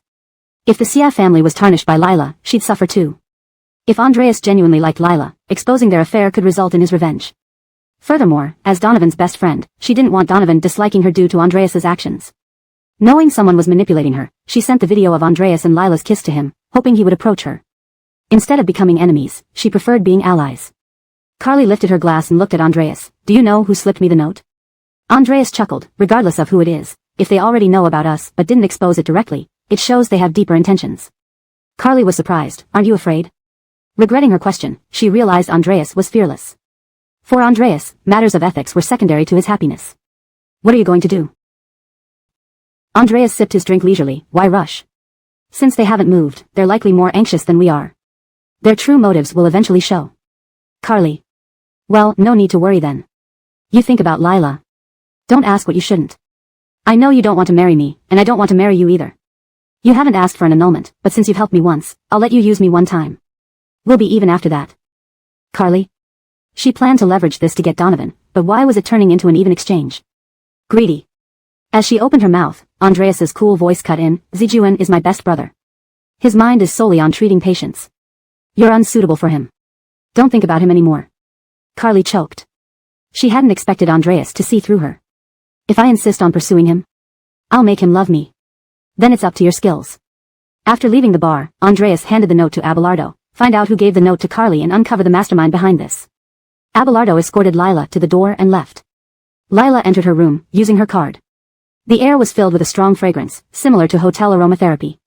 Unbothered, she felt relaxed and enjoyed the scent due to her good mood. Opening the cello case and admiring the instrument, she couldn't resist playing a few notes. Its rich sound and excellent quality delighted her even more. Feeling drowsy, Lila drifted off to sleep with a sweet smile. Unknown hours passed, a shadow stealthily entered Lila's room. Step by step, it approached the bed. Seeing the sleeping Lila, a sinister smile appeared on its face. Raising a knife, it lunged toward Lila. Chapter 112, Killing Two Birds with One Stone. The sharp tip of the knife was just 2 centimeters away from Lila's neck when she abruptly opened her eyes. Her mind hadn't fully caught up, but her hands already grabbed the attacker's hand. Lila had always been a light sleeper. After the incident, she and her sister had been constantly hiding from one threat after another. Not only did they have to avoid the CF family, but they also had to be wary of vagrants at all times. She had long developed the habit of remaining alert even in her sleep. Thus, as soon as danger struck, her body reacted before her consciousness could process it. Elaine hadn't expected Lila to wake up. After a moment of shock, she viciously exerted all her strength to kill Lila. Amidst their struggle, Lila realized something was amiss. She felt dizzy and weak, her limbs powerless. Normally, this wouldn't happen unless there was something wrong with the room's diffuser. Elaine wasn't wearing a mask, so she must not know about the diffuser. Lila bit her lip, forcing herself to regain some clarity before delivering a forceful kick to Elaine's stomach. Caught off guard, Elaine fell to the ground. Furious, she quickly got up and lunged at Lila again. Bitch, die. Lila flipped out of bed, grabbing a pillow to shield herself. The knife plunged into the pillow, and as Elaine struggled to pull it out, Lila turned around and kicked her again. The knife slipped from Elaine's grasp and fell to the floor. They both scrambled for it, falling onto the ground. Lila's strength was rapidly fading, her mind becoming clouded. She couldn't even muster the energy to call for help. But she knew she couldn't lose consciousness, otherwise, Elaine would surely kill her. She needed to find a way to make Elaine inhale the sedative from the diffuser as well, weakening her too. Elaine grabbed the knife, and Lila clung tightly to her hand. Elaine, you and I have no grudge between us. If it weren't for Jasmine trying to ruin me, we wouldn't be here. Shut up. Stop pretending to be innocent. If it weren't for you, would my father have kicked me out? Would I have become a laughingstock? You ruined everything for me. Why do you get to marry Jasper happily? Lately, Elaine had nearly gone mad. Once a respected daughter of the Meng family, she became a mockery due to a video. Everyone who saw her asked how it felt to be with multiple men, whose size was greater, and who was better at it. In their eyes, she was nothing more than a promiscuous woman. Later, she even suffered from depression, fearing that passers-by were whispering about her. She locked herself in her room, afraid to see anyone. Fortunately, Jasmine, Brett, had been there to console and encourage her. Hearing Elaine's words, Lila noticed an inconsistency. You don't have the guts to kill me on your own, Amaryllis sent you, didn't she? Don't blame Brett. I've wanted to kill you for a long time. Thank her for inviting me to her birthday party and giving me this chance. This time, your powerful lover won't save you. In a frenzy, Elaine fought for the dagger, slicing Lila's wrist. The pain and blood brought Lila back to her senses. Suppressing Elaine, she said, do you really think Amaryllis invited you to her party because she considers you a friend? She knows our hatred and is using you to kill me. You're being manipulated. Humph, you're trying to turn me against Brett. Without her support, I wouldn't have survived. Really? Think about how you ended up here. Lila knew Amaryllis well. On the surface, she appeared gentle and magnanimous, but in reality, she was narrow-minded and selfish. To achieve her goals, she'd even harm herself. How could she be truly good to you? Initially, the conflict was between me, Jasper, and Amaryllis. You were just an outsider. So why are you so hostile toward me? Didn't Amaryllis cry daily about how much she missed Jasper and ask you what to do? Elaine looked at Lila in disbelief, as if asking, how do you know? You stood up for your friend, but if she truly cared, she'd have sent you abroad until things settled down. Instead, she brainwashed you, making you believe everything was my fault, intensifying your hatred for me. Sweating profusely, Lila continued through gritted teeth. You thought attending her party meant she still recognized you and wanted you to rebuild your life. No, her goal was to use you to kill me. You lie. Brett isn't like that. Seeing Elaine dazedly shake her head, trying to clear her mind, Lila knew the diffuser was taking effect. You don't even realize you've been brainwashed. There's a sedative in the diffuser in this room. Do you feel dizzy and weak yet? Elaine's eyes blazed with fury. You. Amaryllis knows you wouldn't leave immediately after killing me, either mutilating my face or dismembering me. The sedative is for you too. Tomorrow morning, when my dead body and you are found together in my room, and with your motive, you'll be the one blamed. For her, you're an embarrassment. Every discussion about you implicates her, since you initially targeted me for her sake. Don't you think she wants you dealt with? Killing 2 birds with 1 stone, what a plan. Shut up. Elaine screamed, collapsing inwardly. I don't believe you, bitch. Now, die. Despite her lack of strength, Elaine relied on sheer willpower. Despite Lila holding her breath earlier, she had inhaled more of the sedative for longer, and couldn't hold on. As everything grew blurry and the knife neared her, Lila desperately bit down on Elaine's arm. In pain, Elaine released the knife, which slid under the bed. Lila saw a vase on the table and, with great effort, crawled over to grab it, striking Elaine's head. Elaine passed out. Lila tried to stand to seek help but collapsed onto the carpet. She struggled toward the door, her hand almost reaching the lock, when Elaine woke up, mounted her, and choked her neck. Cough. Lila struggled weakly. Both women, breathing heavily and using their last ounce of strength, eventually passed out. Chapter 113, I'm Saving the Beauty. At 4 or 5 in the morning, almost all the guests on the cruise ship had gone to sleep. The tranquility made it seem as if the lively banquet from the day had never occurred. Trace knocked on Callan's door. Second young master, we found the waiter who passed the note to Miss Ye. He confessed that he was hired by someone, and that person is Cameron's secretary, Mark. Callan toyed with the lighter in his hand, his dark eyes flickering slightly. Cameron's secretary, huh, interesting. Beep beep beep. A piercing alarm suddenly blared. There's a fire on the cruise ship. Please proceed to the deck immediately for rescue. Callan stood up abruptly, and Trace's expression turned grim. Why would there be a fire out of nowhere? The two quickly ran out of the room, discovering that while their floor wasn't burning yet, they could already feel the intense heat and the stinging smell of smoke. Many guests were rushing out in their pajamas. Martha clung onto Giannis's arm, her face full of terror. What's happening? The ship's on fire, let's go. Instant chaos erupted inside the ship. Everyone shoved their way towards the deck. Jackson, Donovan, and Carly also rushed out. Carly covered her nose and leaned weakly against Donovan. Oh, my head hurts so much. Donovan tried to push her away but was forced to protect Carly due to the crowd. Carly's eyes flashed with cunning, and she pretended to faint, collapsing against Donovan. Ivory. Amaryllis ran out in her pajamas, tightly grabbing Callan's arm. Seeing his pale face, she was extremely worried. Are you okay? Due to a previous traumatic experience involving a fire, Callan had developed post-traumatic stress disorder, PTSD. Back then, the fire had been started by the nanny who took care of Callan. The Chi family trusted her, but she kidnapped Callan for ransom. That day, Callan had a cold, and Amaryllis came over to play. The nanny ended up kidnapping both children. Eventually, both families had to pay her off. She fled with the money, leaving the two kids behind. With a high fever and unconscious, Callan didn't wake up. It was Amaryllis who, despite being burned herself, managed to drag him out of the burning house. That day stayed vividly in Callan's memory. He wanted Amaryllis to escape first, but she refused, crying and insisting on saving him. Betrayed by someone he trusted and causing Amaryllis harm left him feeling deeply guilty. This guilt led him to dote on Amaryllis in the following years. Donovan and Jackson were also worried. The fire is spreading to this floor, we should get out now. Okay. Amaryllis hooked her arm around Callan's. Ivory, let's go. Callan looked around but couldn't see Lila. Where's Lila? Amaryllis's face fell.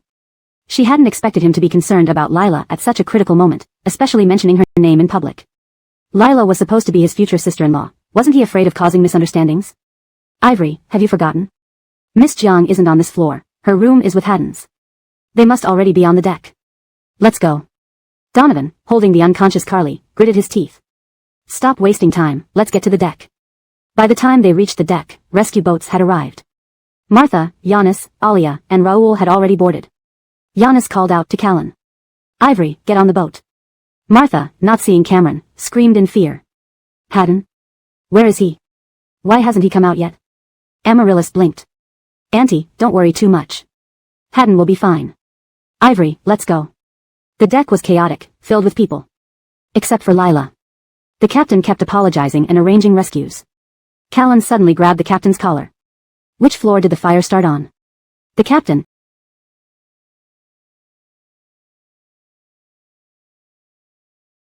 intimidated by Callan's icy demeanor, trembled. The third floor.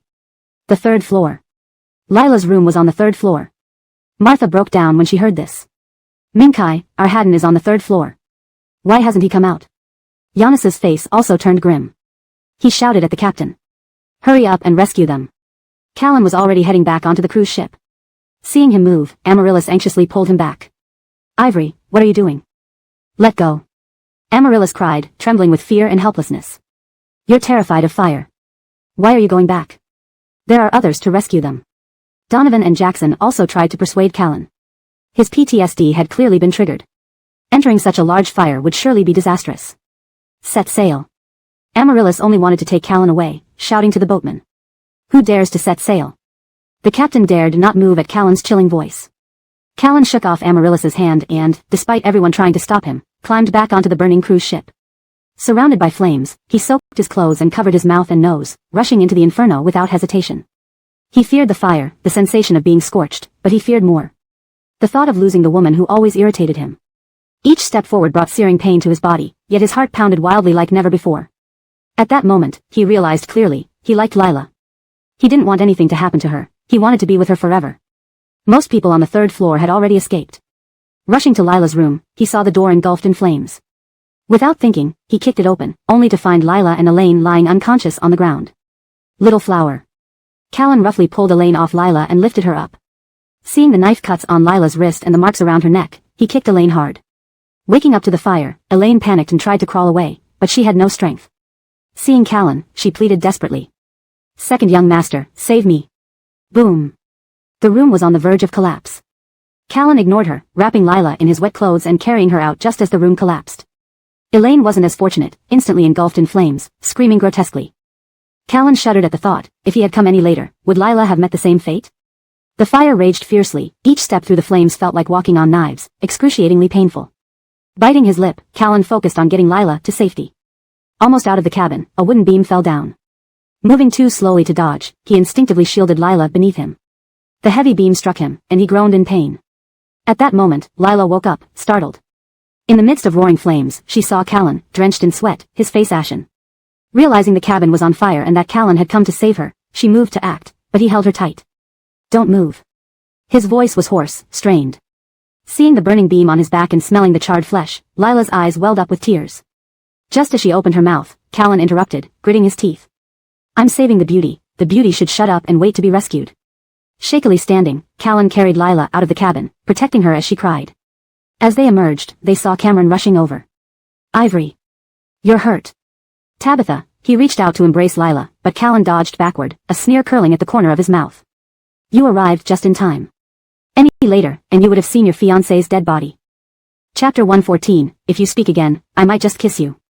Jolene saw Muhammad holding Lila, who was covered in injuries, and clenched his fists tightly. Tears blurred his vision, filled with resentment. Damn Lila for still being alive.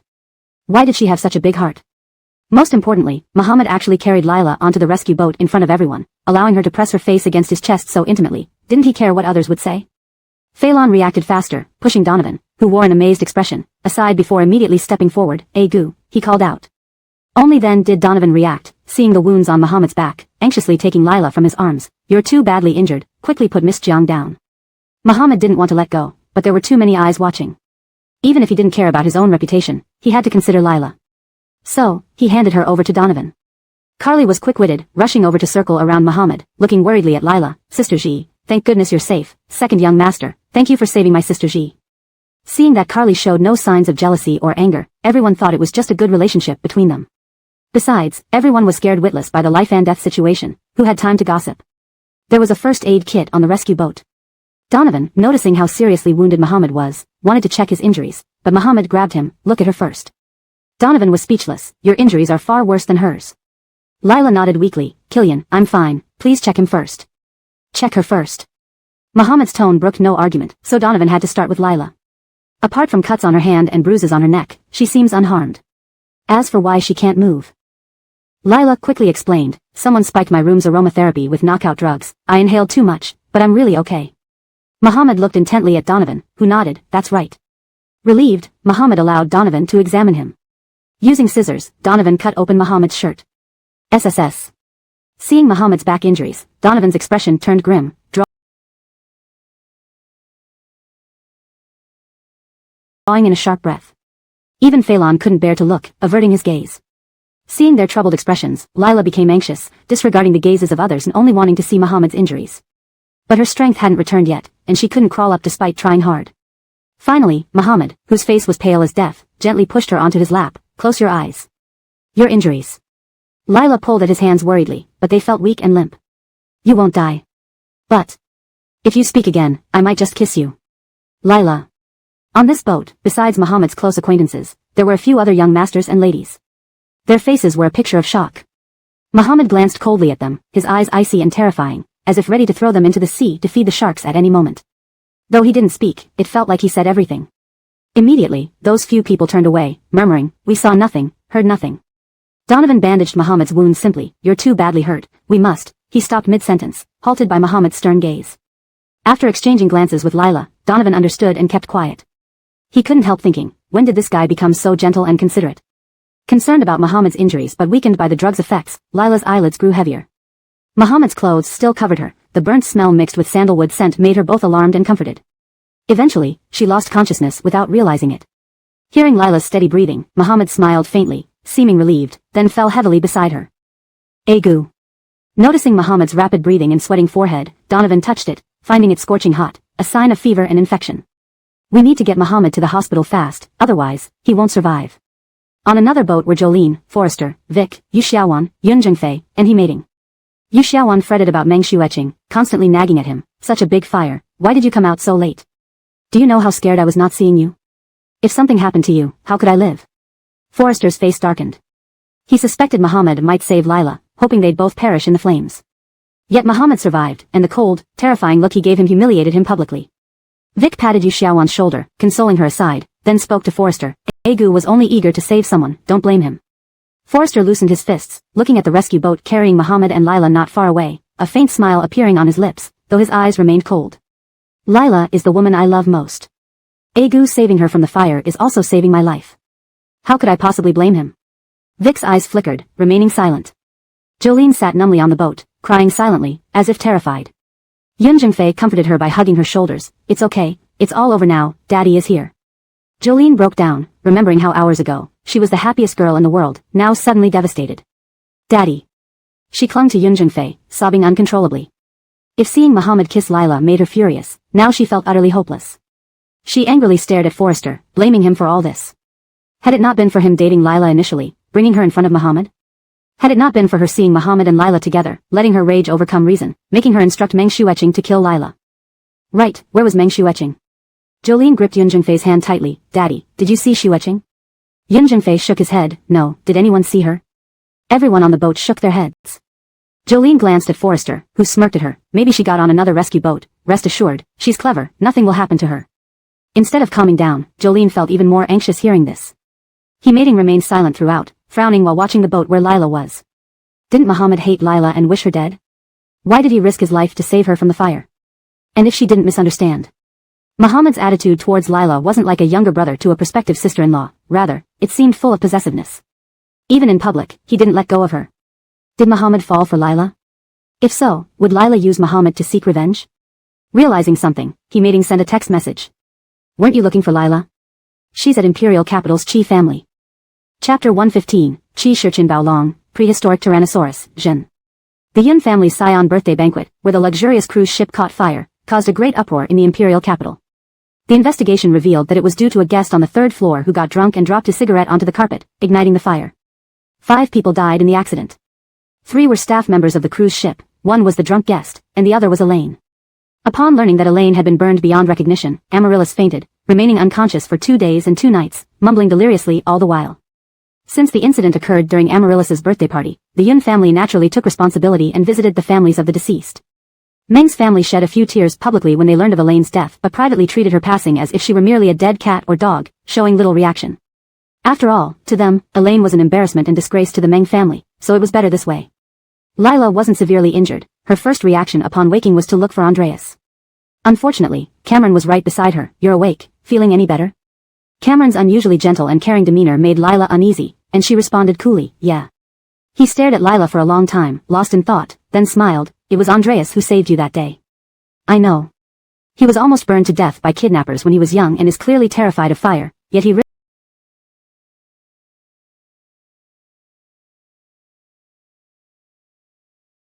risked his life to save you.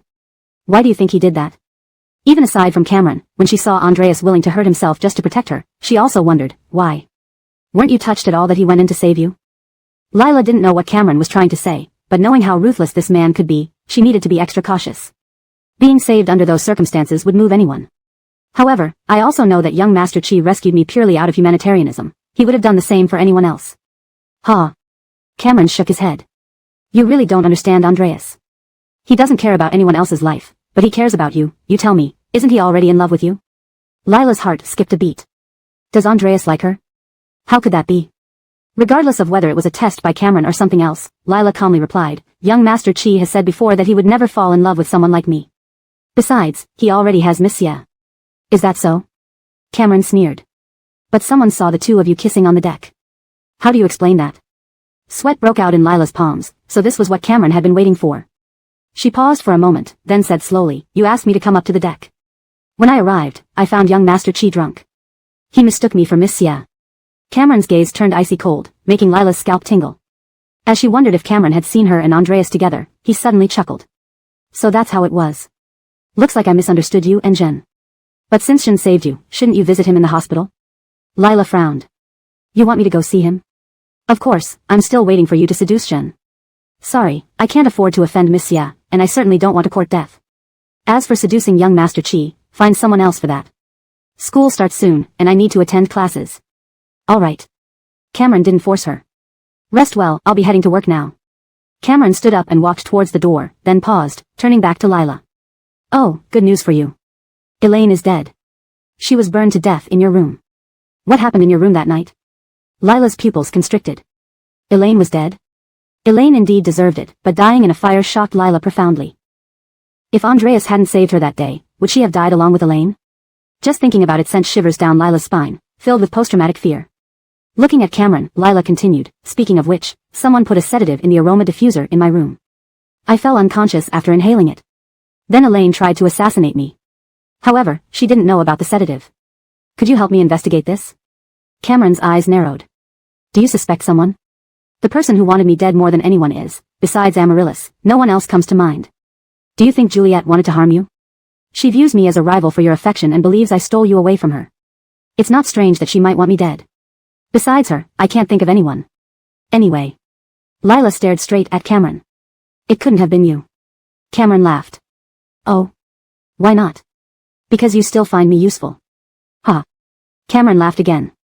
Lila, you're quite interesting. No wonder. He didn't finish, but Lila felt tense. Fearing Cameron's suspicions, despite her concerns for Andreas, Lila dared not visit him in the hospital.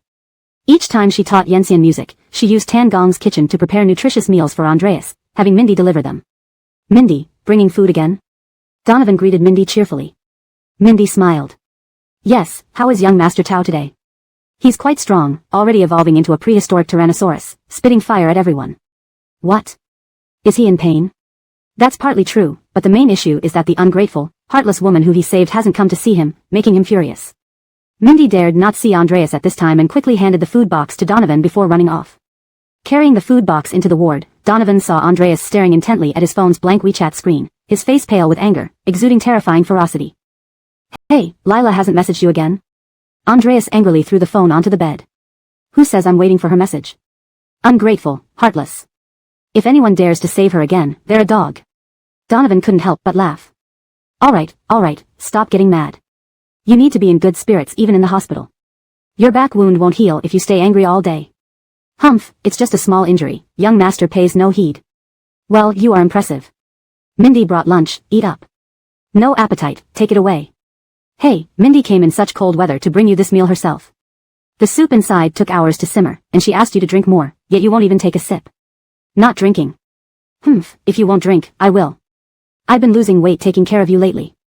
Donovan opened the lunchbox, the scent of fish soup wafting out. Wow, this smell is divine. Donovan's appetite increased just from smelling it. The scent reached Andreas's nose, and as Donovan prepared to enjoy the meal, Andreas grabbed the fish soup. Having eaten Mindy's cooking for over a decade, he could easily tell this wasn't her handiwork. It smelled more like that heartless girl's. You weren't eating it? Andreas hugged the lunchbox protectively, tasting it, and it indeed tasted like Lila's cooking. His depressed mood since waking improved somewhat. With a hint of pride, Andreas declared, now I want to eat it. Sharing, right? Donovan held a spoon to scoop some, but Andreas dodged with the lunchbox. Get lost, go find your fiancé. Donovan clenched his teeth in anger. You're the real ungrateful, heartless bastard. After all my hard work, you won't even let me have a mouthful of fish soup. Andreas called someone on his phone. Trace, send 100 portions of fish soup to Killian's office, and make sure he drinks every single drop. Donovan almost pounced on Andreas. 100 servings, intending to drown him? After feasting, Andreas looked at Lila's photo on his phone, a gleam appearing in his dark eyes.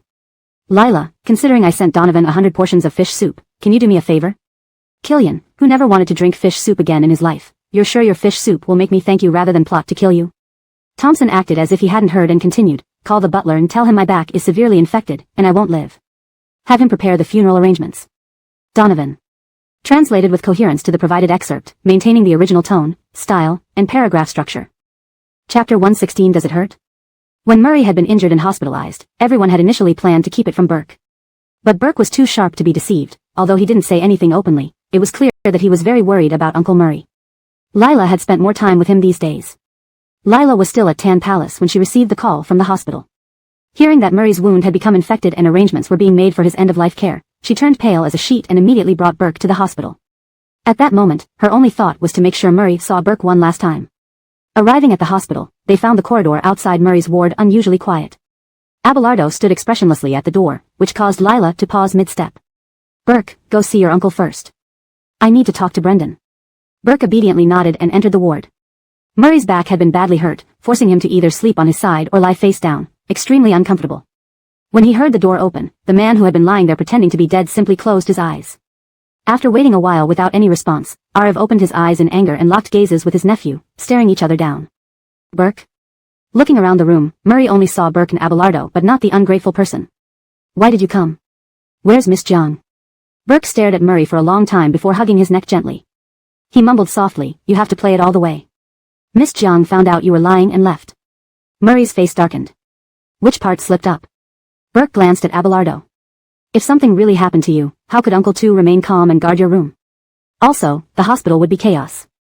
Murray shot a cool look at Abelardo. Abelardo hadn't expected the flaw to be himself. Murray was still upset. "You came all this way just to leave without seeing me? What do you take me for? Was Uncle waiting for Miss Jiang to visit?" Murray hugged Burke into his arms. "Who said I was waiting for her? Do I care whether she visits me or not?" Burke stared at Murray's chin. "You're talking out of both sides of your mouth." "Heh," Murray pinched Burke's cheek fondly. "You even know idioms now." Burke's little face distorted from the pinch. "I've known simple idioms like these for a while." Murray ruffled Burke's hair. Burke noticed the injuries on Murray's arm and his small face fell. "Uncle, does it hurt?" Murray was stunned for a moment, then felt his heart soften. "Nah, this tiny injury is like you tickling me. It doesn't hurt at all. Don't worry, Uncle will be fine." Burke hugged Murray tightly, his cheek pressed against his chest. "Don't leave me alone." Burke was only 4 years old, and he could feel fear too. Touching his trembling body, Murray felt very uneasy. "I won't. From now on, wherever Uncle goes, I'll take you with me." "Uh-huh. Do you like Miss Jiang?" "Yes. How about we take Miss Jiang with us?" "Okay." Murray laughed. "Uncle." I want a little sister." "Who do you want to have her?" "Miss Jiang. She's pretty, so my little sister will definitely be pretty too." Thinking of Lila's delicate and beautiful face, Arif couldn't help but puff up his pride. "That's true." At this moment, Lila, who had already been arranged to have a child, was in Brendan's office. Brendan was surprised to see Lila there. Shouldn't she be rushing to Murray's ward? He quickly realized the plot had unraveled. Miss Jiang, is there something you need?" "I've come to thank you, Killian." "Thank you." Brendan raised an eyebrow. "It was Murray who saved you that day. You should thank him the most." Lila lowered her eyes slightly. Jasper was watching her closely. If he saw her, who knows what trouble he might stir up. "It's inconvenient for me right now." "Afraid Jasper will be unhappy?"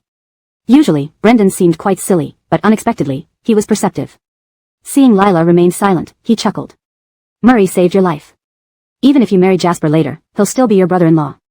Family can't avoid seeing each other forever, right? And I doubt Jasper is that petty." Lila pressed her lips together. "Still, no. Forget it. If you don't want to see him, I won't force you." However, Murray's injuries are severe, his back is full of scars. For several nights, he was in such pain he couldn't sleep. Now, though barely healed, itchy and unbearable, no one can stop him from scratching until it bleeds again. Brendan shrugged. But who cares? Every man has some scars, especially since they're on his back, unseen. It's just hard on him. It's the first time Arif has suffered so much. Every word from Brendan hit Lila hard, filling her with deep concern. After hesitating for a long time, she finally spoke. "So, I'll see him tonight." Brendan's eyes sparkled. "Murray needs to change his medicine at midnight. By then, he'll likely be asleep. If you're afraid of being seen, you can dress as a nurse to change his medicine." Lila's eyes brightened. "Thank you, Killian." Sending Lila out of the office, Brendan touched his chin. "Brother, I can only help you so far. The rest is up to you." "Even Killian thinks second young master suits Sister Ji more?" A plaintive voice sounded next to him. Brendan saw Carly's aggrieved face, feeling 1,000 horses trample through his mind. Damn it, forgot Murray has a fiancée. "Xia. Miss Xia, why are you here?" "I came to see second young master, but he's waiting for someone else." Brendan usually chattered a lot, but now, he was speechless, unsure what to say. "But I'm not sad about this. After all, neither second young master nor I like each other. Only, he asked me to break the engagement. Since I have no reason to stay in the capital, I'll soon return to Yunhai City. Previously flustered by Carly's confession, Brendan didn't know how to face her. Oh, well, good journey. Carly smiled faintly. Killian, besides second young master and sister He, you're the most familiar person to me in the capital. I'm leaving soon. Can you join me for a drink tonight? Before Brendan could respond, Carly continued. Is spending time with me making you uncomfortable? Brendan. If you don't want to, that's fine. You hate me anyway. It's my fault, I shouldn't have done things that disgust you. Carly was beautiful, even without makeup today. Her white dress and black long hair, along with her pitiful look, made Brendan reluctant to refuse. Disliking Carly wasn't accurate, she hadn't done anything outrageous except confess to him. Since she was leaving, what harm could having a drink do? Sure, let's go after I finish work. Carly smiled. Good, I'll wait for you. Once Brendan walked back into his office, Carly dropped her pitiful act, flicked her hair, and a determined smile curled her lips. Note, I translated pinyin names exactly as provided, ensuring their accuracy. The translation aims to preserve the original tone and style while making it natural and fluent in English. Hashtag chapter 117, I don't want anyone else, just you. It was midnight. Lila changed into a nurse's uniform and entered Christian's ward. The VIP ward was quite luxurious. Christian lay sprawled on the large king-size bed. Despite usually appearing tall and imposing, he now looked somewhat pitiful. Christian had a serious case of morning grumpiness. If awakened from sleep, he would definitely lose his temper, especially when his body was already feeling uncomfortable. Following Donovan's instructions, Lila cautiously lifted the blanket and gently pulled off his silk pajamas. Christian was quite vain, maintaining his body like a fitness coach. Sometimes, when Lila couldn't help it, she would scratch him with her nails on his back, leading to him restraining her and trimming her nails. Now, that solid and smooth back was covered with burn scars. Some scabs had been picked off by him, revealing fresh red flesh. It was painful just to look at it. Her heart tightened as she took a deep breath and carefully applied medicine with a cotton swab. Hadn't he always bullied her for amaryllis? Why had he chosen to save her when he could have left her to die in the fire? Perhaps the medicine stimulated the wounds, because Christian's body quivered slightly. Lila's heart trembled along with him, and her actions became even gentler. When she saw more severe injuries, she blew softly on them to ease his pain. Christian didn't openly admit it, but he was actually afraid of pain. In the past, when he skinned his knee playing sports, he would tough it out in front of others but cry out in pain under the tree when no one was around. At that time, Lila found him different from usual, endearingly cute in his contrast. Now, she felt a deep ache for him. A tear slipped down and fell on his wound, startling Lila. Just as she reached to wipe it away, her arm was abruptly pulled. Ariv, who had been asleep, turned over and pinned Lila beneath him. The sudden change made Lila momentarily dazed. Thinking she wore a mask and nurse's cap and he wouldn't recognize her, she stifled her voice. Second young master, I'm here to apply your medication. Are you sure it's applying medicine and not something else? Christian touched Lila's chin suggestively. Did you steal a kiss from my back just now? No. No. I felt it. Do you still want to lie to me? Little beauty, long night, restless sleep. How about we enjoy ourselves tonight? Relieved that Christian hadn't recognized her, Lila sighed inwardly. Yet, his words stirred a wave of anger within her. She thought he was suffering miserably in the hospital, but he seemed to be flirting around everywhere. Of course, how could Ariv possibly suffer miserably? Second young master, aren't you worried that strenuous activities will worsen your wounds? Christian chuckled lightly and kissed her eyelid. His face, despite its paleness, remained charming. He spoke in a low, seductive tone, close to her ear. To die under the peony bloom is a joy even for ghosts. Lila gritted her teeth. Find someone else then. She angrily pushed Christian, trying to get up, but he held her down again. I don't want anyone else, just you. His unexpected confession quickened Lila's heartbeat, but she also knew he might say this to any woman. Heartache surged as she tried to speak, only to be stopped by Christian yanking off her mask. Lila's delicate face was exposed in Christian's dark eyes. Realizing his intentions, she instinctively tried to cover herself, but Christian restrained her hand. What? Dressing as a nurse to tempt me and don't want me to see you? I didn't. No, he must have recognized her all along. So his earlier declaration. Her heart pounded uncontrollably for Christian. She felt like she was dreaming, fearing it was another illusion. Don't? Then what's this? When did you take a nursing license and start working in a hospital? Caught in the act, Lila hesitated. At least you saved me. I came here to thank you. Why not come during the day? You choose late at night? Daytime is busier. Ah. Before she could finish, her lips were bitten by Christian, who glared at her menacingly. Busy? As my secretary, if you can't stay by my side while I'm sick, do you think you'll still get paid? Lila almost forgot she was still Christian's secretary. I'm sorry. I don't want to hear useless apologies. Starting tomorrow, you'll be on duty 24 hours a day. Otherwise, no pay at all. Considering that Jasper had agreed for her to work at Dinction Group, Lila nodded. All right. Good. Let's settle the account of your ingratitude. Christian leaned down and kissed her, unable to bear how much he missed her since clarifying his feelings. He wanted to kiss her fiercely and make her cry bitterly. Especially after these days without a single WeChat message or visit from Lila, his desire to strangle her grew stronger. But once he saw her, his heart softened inexplicably, yearning to treat her well. Lila struggled to breathe, trembling as she resisted. Fearing she might hurt his wounds, she exerted little force. To Christian, it appeared as reluctant yet welcoming resistance. His gaze darkened, and he reached for her buttons. Stop. Remaining rational, Lila caught Christian's hand. I'm very grateful for saving me. You can ask me to do anything, but not this. Not this what? Christian stared deeply at Lila's flushed cheeks, his voice hoarse. Not this, any more intimacy. Because of their physical contact, Lila started having delusions that Christian liked her. Afraid of getting too involved, she had to stop. Han-Yun will be jealous, and Miss Xia will be upset. Hearing Jasper's name from Lila, Christian's handsome face darkened. Don't tell me you're still marrying Jasper. Lila avoided Christian's icy gaze, her heart shaking. Why not? Christian laughed bitterly. You nearly died in that fire. I saved you, not Jasper. He was going to save me too. Going to? Christian sneered. If it was any later, you wouldn't have survived. Second young master, Lila's dark eyes looked at Christian. You can't expect me to repay you by breaking up with Han-Yun just because you saved me. Christian's expression grew stern. What if I said yes? Lila looked down. Was it all for Amaryllis? Perhaps Christian saved her out of humanitarian reasons. Asking her to leave Jasper must be for Amaryllis's sake. And she had her own reasons why she couldn't leave Jasper now. Sorry, I can repay you in any way, but not this. Is that so? Christian scoffed. He sensed that Lila wasn't overly concerned about Jasper, yet he couldn't understand why she insisted on staying with him. What secret existed between them? End of chapter 117. ####Chapter 118. Rumor has it that young Master Chi indulged with a nurse last night. Lila felt her scalp tingle under Devon's intense gaze and was about to push him away when he suddenly lay down beside her, pulling her into his arms before closing his eyes. Staring at his pale but still handsome face, Lila was full of confusion. She carefully called out, young Master Chi. Close your eyes and sleep. If you move another inch or say another word, you won't have a good night. Lila. She had expected him to be angry and tell her to leave, but instead, he fell asleep. Knowing Devon's temper, Lila didn't dare to move. During these days of Devon's hospital stay, she had suffered from insomnia every night.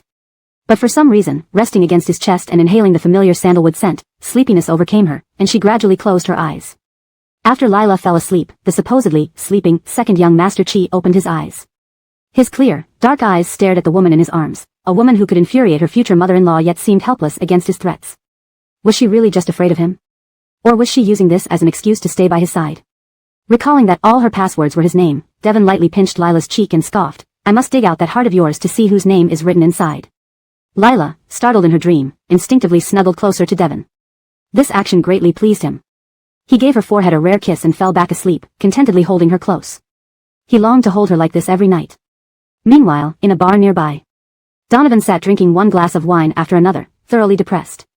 Originally, he had come to accompany Carly, but then received a call from his family saying his never-seen-before fiancé wanted to break off their engagement. This engagement had been made as a joke between the older generations, and the other party never took it seriously. Moreover, the girl already had someone she liked. Donovan felt utterly disheartened, not because he was particularly attached to the girl or concerned about his pride, but because he had always believed he had a fiancé and thus upheld his principles. He had never dated anyone, refused all confessions, and even preserved his virginity. And now, with a single sentence, all his years of self-restraint felt like a mockery. Plus, being a virgin had also made him a laughingstock among friends like Gary and Devon. He huffed. The more he thought about it, the angrier he became.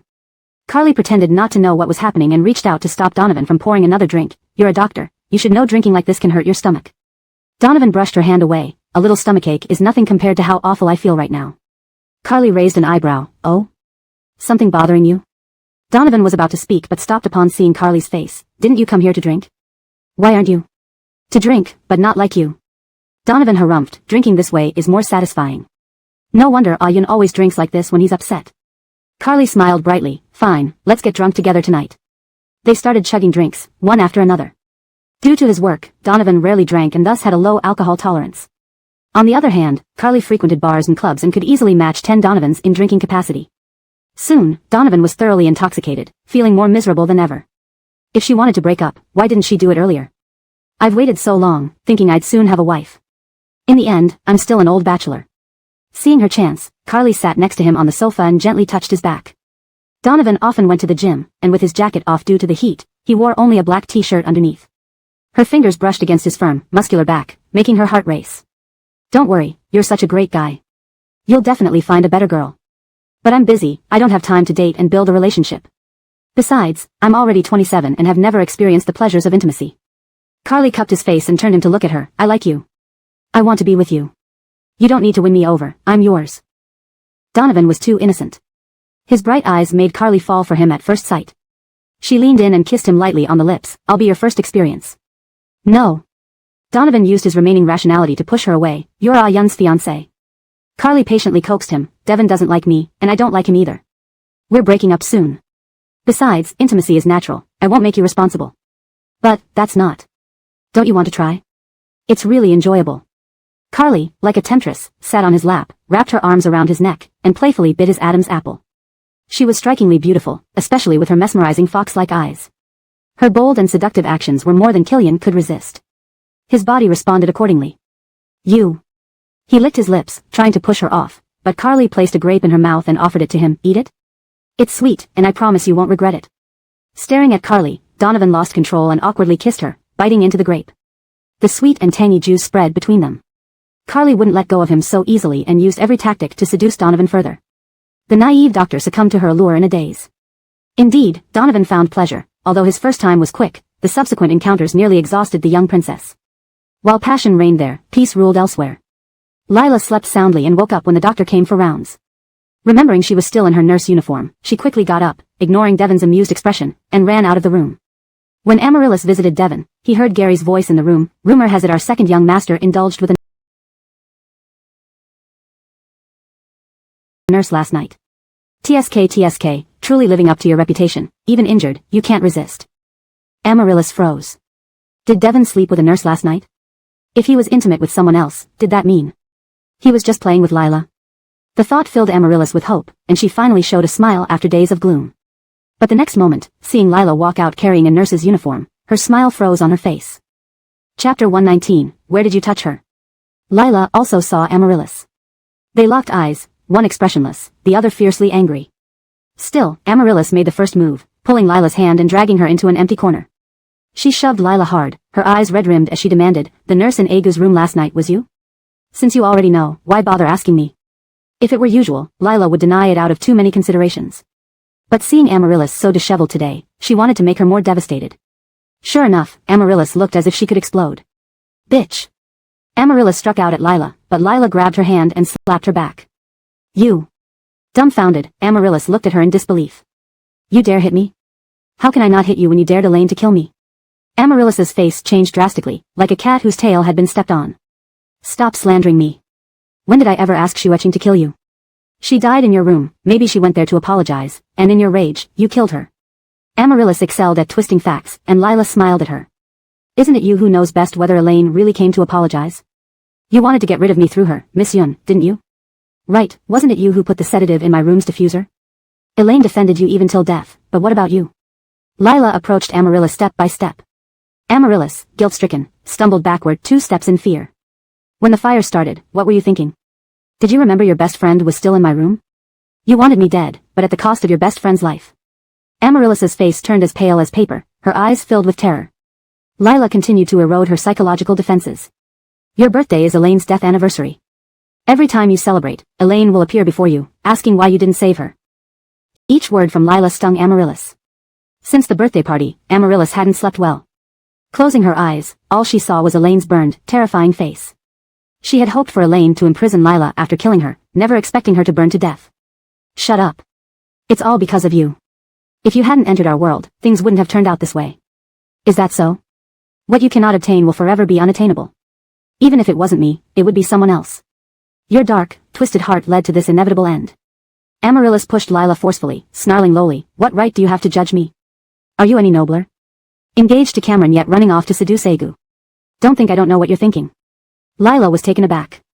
Why did Amaryllis say that? Had she found out about her and Chi-Gu? So what if she knew? Cameron had long hoped for her to seduce Chi-Gu. Even if Amaryllis revealed everything to Cameron, he wouldn't say anything. Besides, Amaryllis wouldn't Even if she hated Lila, she still needed to consider Chi-gu. After all, if everyone knew about her relationship with Chi-gu, she'd lose her chance. Oh. So, what do you think I'm thinking? Always craving more, you'll only end up choking on your greed. Lila smiled. Better than being like Miss Yun, wanting everything yet ending up with nothing. Amaryllis looked like she might explode, ready to retort when someone suddenly walked over with a phone. Afraid others might overhear, Amaryllis shut her mouth angrily. Lila stopped wasting time and left. On the other side, Chi-gu, having not found Lila, sent her a WeChat message. Where are you? I've returned. Ariv's face turned ugly. Returned where? To the Chi family. Furious, he threw his phone onto the bed. The damn woman had slept soundly in his arms last night but refused to recognize him when awake. Did she treat him like a pillow? Morning. Donovan yawned as he walked in, looking listless. Jackson glanced at him. Didn't you leave work early last night? How can you still be tired? Didn't you go hiking again late at night? Donovan's hobby was hiking, often during the night since he had no time during the day. Donovan stiffened. Seeing Donovan silent, Jackson turned to Chi-gu, given the second master's richer nightlife. Second master, did you really sleep with a nurse in the hospital last night? Have you sunk so low? Sleep? Hearing this, Donovan's expression worsened, remembering opening his eyes this morning next to Carly. Carly's body bore marks everywhere from their passionate night. Killian nearly collapsed thinking about it. He looked like the sky was falling, a stark contrast to Carly's calm demeanor. Carly dressed slowly, gently kissed his forehead. Don't worry. Adults don't need responsibility over one-night stands. This won't be on you. Carly left. Donovan's mind spiraled out of control. He thought about what Ague had said about Carly's chaotic private life. Perhaps she just used men for pleasure, but this idea vanished upon seeing a drop of blood on the white sheet. His brain short-circuited, not even realizing how he got to the hospital. Chi-gu kicked Jackson. Am I that kind of person? Plunk. Just then, Donovan knelt down straight away. What the hell? Jackson and Chi-gu stared in shock. Zia, don't dawdle. Get me that cane. Jackson was bewildered. Hurry up. Okay. Jackson handed the cane to Donovan, who then gave it to Chi-gu. Egu, I'm sorry. Beat me to death. Chi-gu and Jackson exchanged puzzled looks. For Donovan to react this strongly, something must be seriously wrong. Chi-gu asked, what did you do? Donovan looked guilty and distressed. I shouldn't have touched your woman. Jackson didn't get it, but Chi-gu sprang from the bed, grabbing Donovan's collar. You touched Lila. Where did you touch her? Oh. Facing Chi-gu's glaring black eyes, Donovan quickly clarified. No, I didn't touch Miss Jiang. I meant Carly. Chi-gu, almost forced to choose between brotherhood and a woman, nearly lost his temper. How does touching Carly concern me? Wait. You actually touched Carly? Jackson, how exactly did you touch her? Just a kiss? A hug? Or? Donovan hung his head. Did everything that should be done and some that shouldn't. Jackson. Jackson never expected the usually innocent Donovan to engage with Carly. Chi-gu wanted to beat Donovan with the cane. Didn't I tell you to stay away from her? And you slept with her? I tried to be careful, but last night I drank. Donovan clenched his teeth in anger. Damn alcohol. I'll never drink again. Chi-gu and Jackson shared a look, agreeing instantly. Donovan must have been set up by Carly. Jackson patted Donovan on the shoulder. Sigh, blame us for protecting you too much, leaving you inexperienced and easily swayed. Chi-gu, what are you going to do? Donovan sounded aggrieved. I don't know. She says it's a one-night stand, no need for responsibility. But, do you want to take responsibility? I came here to discuss it with you guys, didn't I? Hashtag chapter 120, am I crazy, or are you all crazy? Donovan was a man with a strong sense of responsibility. Carly had also seen this quality in him, which is why she seduced him into a physical relationship. Slap. Donovan slapped himself across the face. I should blame myself for not controlling my urges. Otherwise, I wouldn't be so agitated. Jackson hugged Donovan's shoulder consolingly. Carly, that little fox, wanted to catch you. How could you, a pure and simple guy, resist? Besides, they all say it's just about having fun. Just pretend nothing happened. But something did happen. Jackson was speechless. Then marry her. Murray slowly said, Carly isn't suitable for you. If you truly feel guilty, there are other ways to make up to her, you don't have to marry her. Donovan's eyes lit up instantly. He excitedly stood up and hugged Murray. Thank you, Eju. You always know what to do. Now I know how to handle this. That afternoon, Donovan met Carly at the hospital. Perhaps because there were too many marks on her body, Carly wrapped herself tightly, only exposing her plain but beautiful face. It wasn't clear if it was due to the deep connection they had shared. Previously, when Donovan saw the well-dressed Carly, he felt they belonged to two different worlds. But now, he suddenly felt closer to her. Killian, what did you want to talk about? After much hesitation, Donovan solemnly handed over a bank card with both hands. It was my fault last night, making you suffer. There's 800,000 yuan on this card as compensation. Carly looked at Donovan's serious face. This was his way of taking responsibility. Ha. Her gaze turned cold. 800,000 yuan for one night? Killian, you sure are generous. Realizing Carly had misunderstood, Donovan quickly explained, that's not what I meant. I didn't think of you as someone who... I just feel responsible. So, do you think I'm short of money? No. How could the little princess from the Xia family in Yunhai lack money? Donovan, listen carefully. I was willing to be with you because I like you.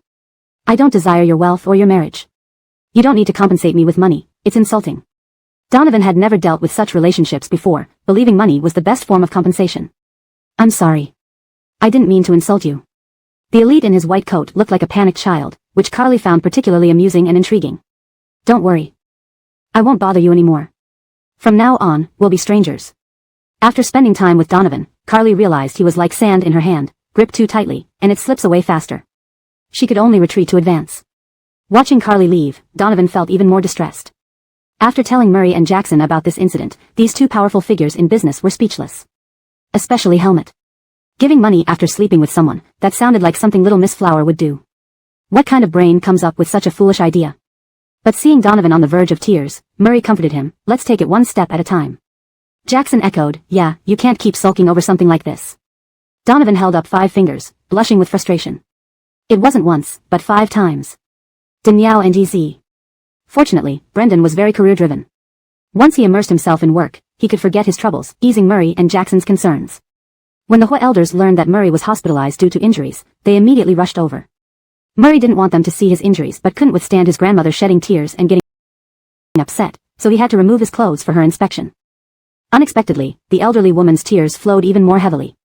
You rascal, a few days away and you've caused such trouble. What will we do if something happens to you? Lila had been by Murray's side for several days, serving as his secretary. Even if Cameron suspected anything, he wouldn't say anything. Hearing Chloe's words, Lila opened her mouth to speak but was stopped by a glance from Murray. Secretary Jiang, please get me a glass of milk. Lila understood that Murray wanted her to leave, so she nodded and gave them space. Once she left, Charlotte frowned. Don't you hate drinking milk? Yes, I do, but Junzi makes me drink milk every day to replenish calcium and improve my health. She says it makes my skin smoother. Isn't it vain of me?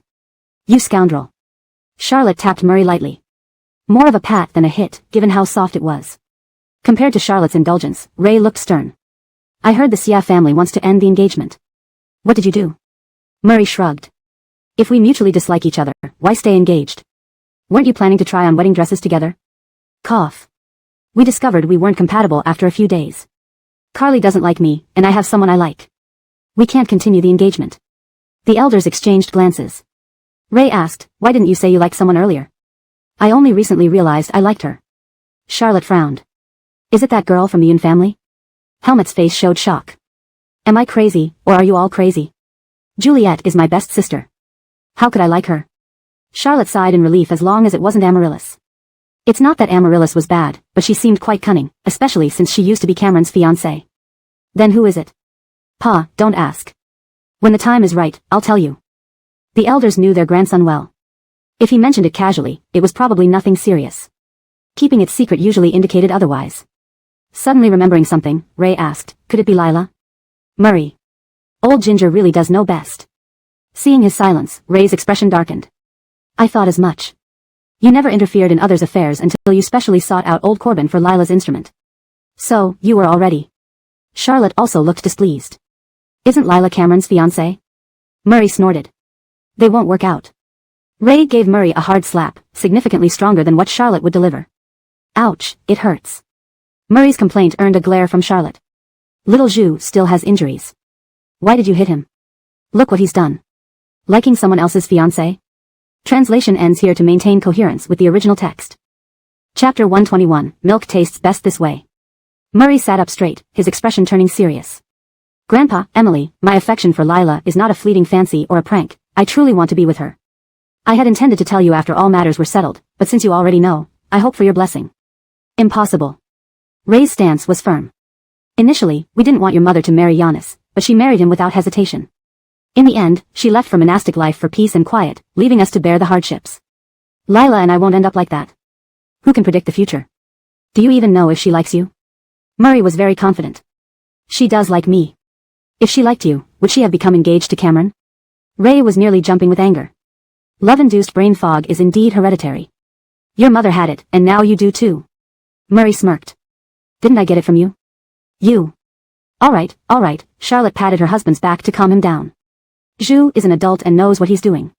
You know his temper, the more you stop him from doing something, the more determined he becomes. Exactly because of this, I need to prevent him from making mistakes. Grandpa. Murray held both grandparents' hands. I know what I'm doing. Before meeting Lila, I had never liked anyone else. I even thought I might spend my whole life alone. But now it's different. I want to marry her and be with her every day. Just seeing her makes me happy. Thinking of Lila, Murray's face softened, his dark eyes brimming with tenderness. Despite the obstacles between us now, I believe one day we will overcome everything and be together. For a long time, the two elders had been worried about Murray's personal life. But Murray took things lightly, treating it as a game. Today was the first time Murray spoke so seriously about his future in front of them. Though Ray's expression was unpleasant, he didn't say anything further. Murray gave Emily pleading looks. Compared to the strict Grandma was naturally more approachable. Charlotte sighed and stepped back. All right, let's discuss this later. Murray nodded obediently. Seeing that Grandpa was still upset, he said, Grandpa, don't you always teach us to repay kindness?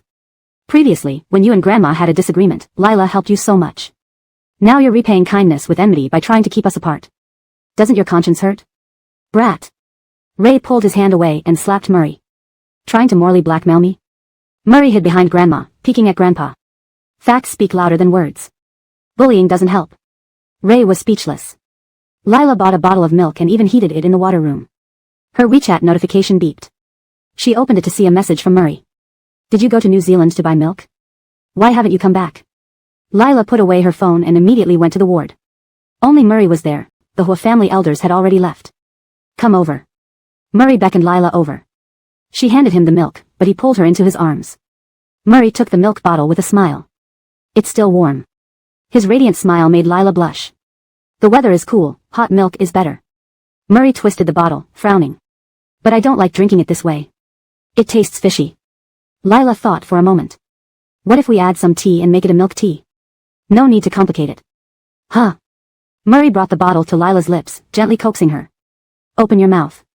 The milk is for you. I want you to drink it. Unable to resist, Lila opened her mouth and took a sip. Before she could swallow, Murray kissed her. Lila.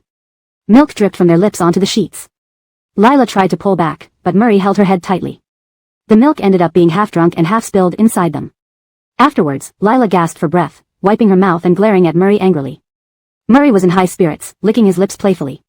Milk tastes best this way. Pervert. After spending more than a week in the hospital, Murray didn't want to stay any longer. His back injury wasn't fully healed, which worried Lila. Donovan, who understood Murray, reassured them. Don't worry, such injuries are nothing to Aiju. Scars will definitely form, but with today's scar removal techniques, surgery can be done once he's recovered. Don't remove the scars, leave them. Both Donovan and Lila were puzzled. Murray's dark eyes locked on Lila. This is evidence of my heroism and a symbol of my masculine charm. Not only should I not remove the scars, I should encircle them with gold. Stop being so childish. Murray wouldn't change his mind about keeping the scars, no matter what anyone said. These scars made Lila feel sympathetic towards him, and Murray wasn't that stupid. Upon discharge, Murray dove straight into work, leaving Lila, as his secretary, extremely busy. Exhausted like an ox or horse, she occasionally had to endure various harassments from her boss. When Murray was tired, he'd pull Lila close for a kiss to recharge. When Lila was tired, all she wanted was sleep. Murray had a business summit on Friday, and Lila planned to sleep well that day. Unexpectedly, Murray dragged her along to the event. Looking at Lila's dazed state, Murray whispered in her ear, "Relax, you'll sleep well tonight." Lila just rolled her eyes. She didn't expect to get enough sleep, settling for 6 hours would suffice. "Mr. Chi, it's been a while." A man approached Murray. Seeing the man, Murray showed no extra expression. "Aaron, it's been a while." Lila recognized the man as the partner previously rejected by Murray. Aaron was the CEO of Yongda Group, which used to be a close partner with Dingsheng Group. After Murray took over Dingsheng, he terminated cooperation with Yongda due to frequent betrayals. The two elders tolerated it due to their long-standing partnership, but Murray had no patience for it. Aaron lost several projects after ending cooperation with Dingsheng and was understandably unhappy with Murray. Oh well. Aaron sighed deeply. The new generation pushes out the old. Soon, we veterans will be overshadowed by the newcomers. Murray smiled slightly.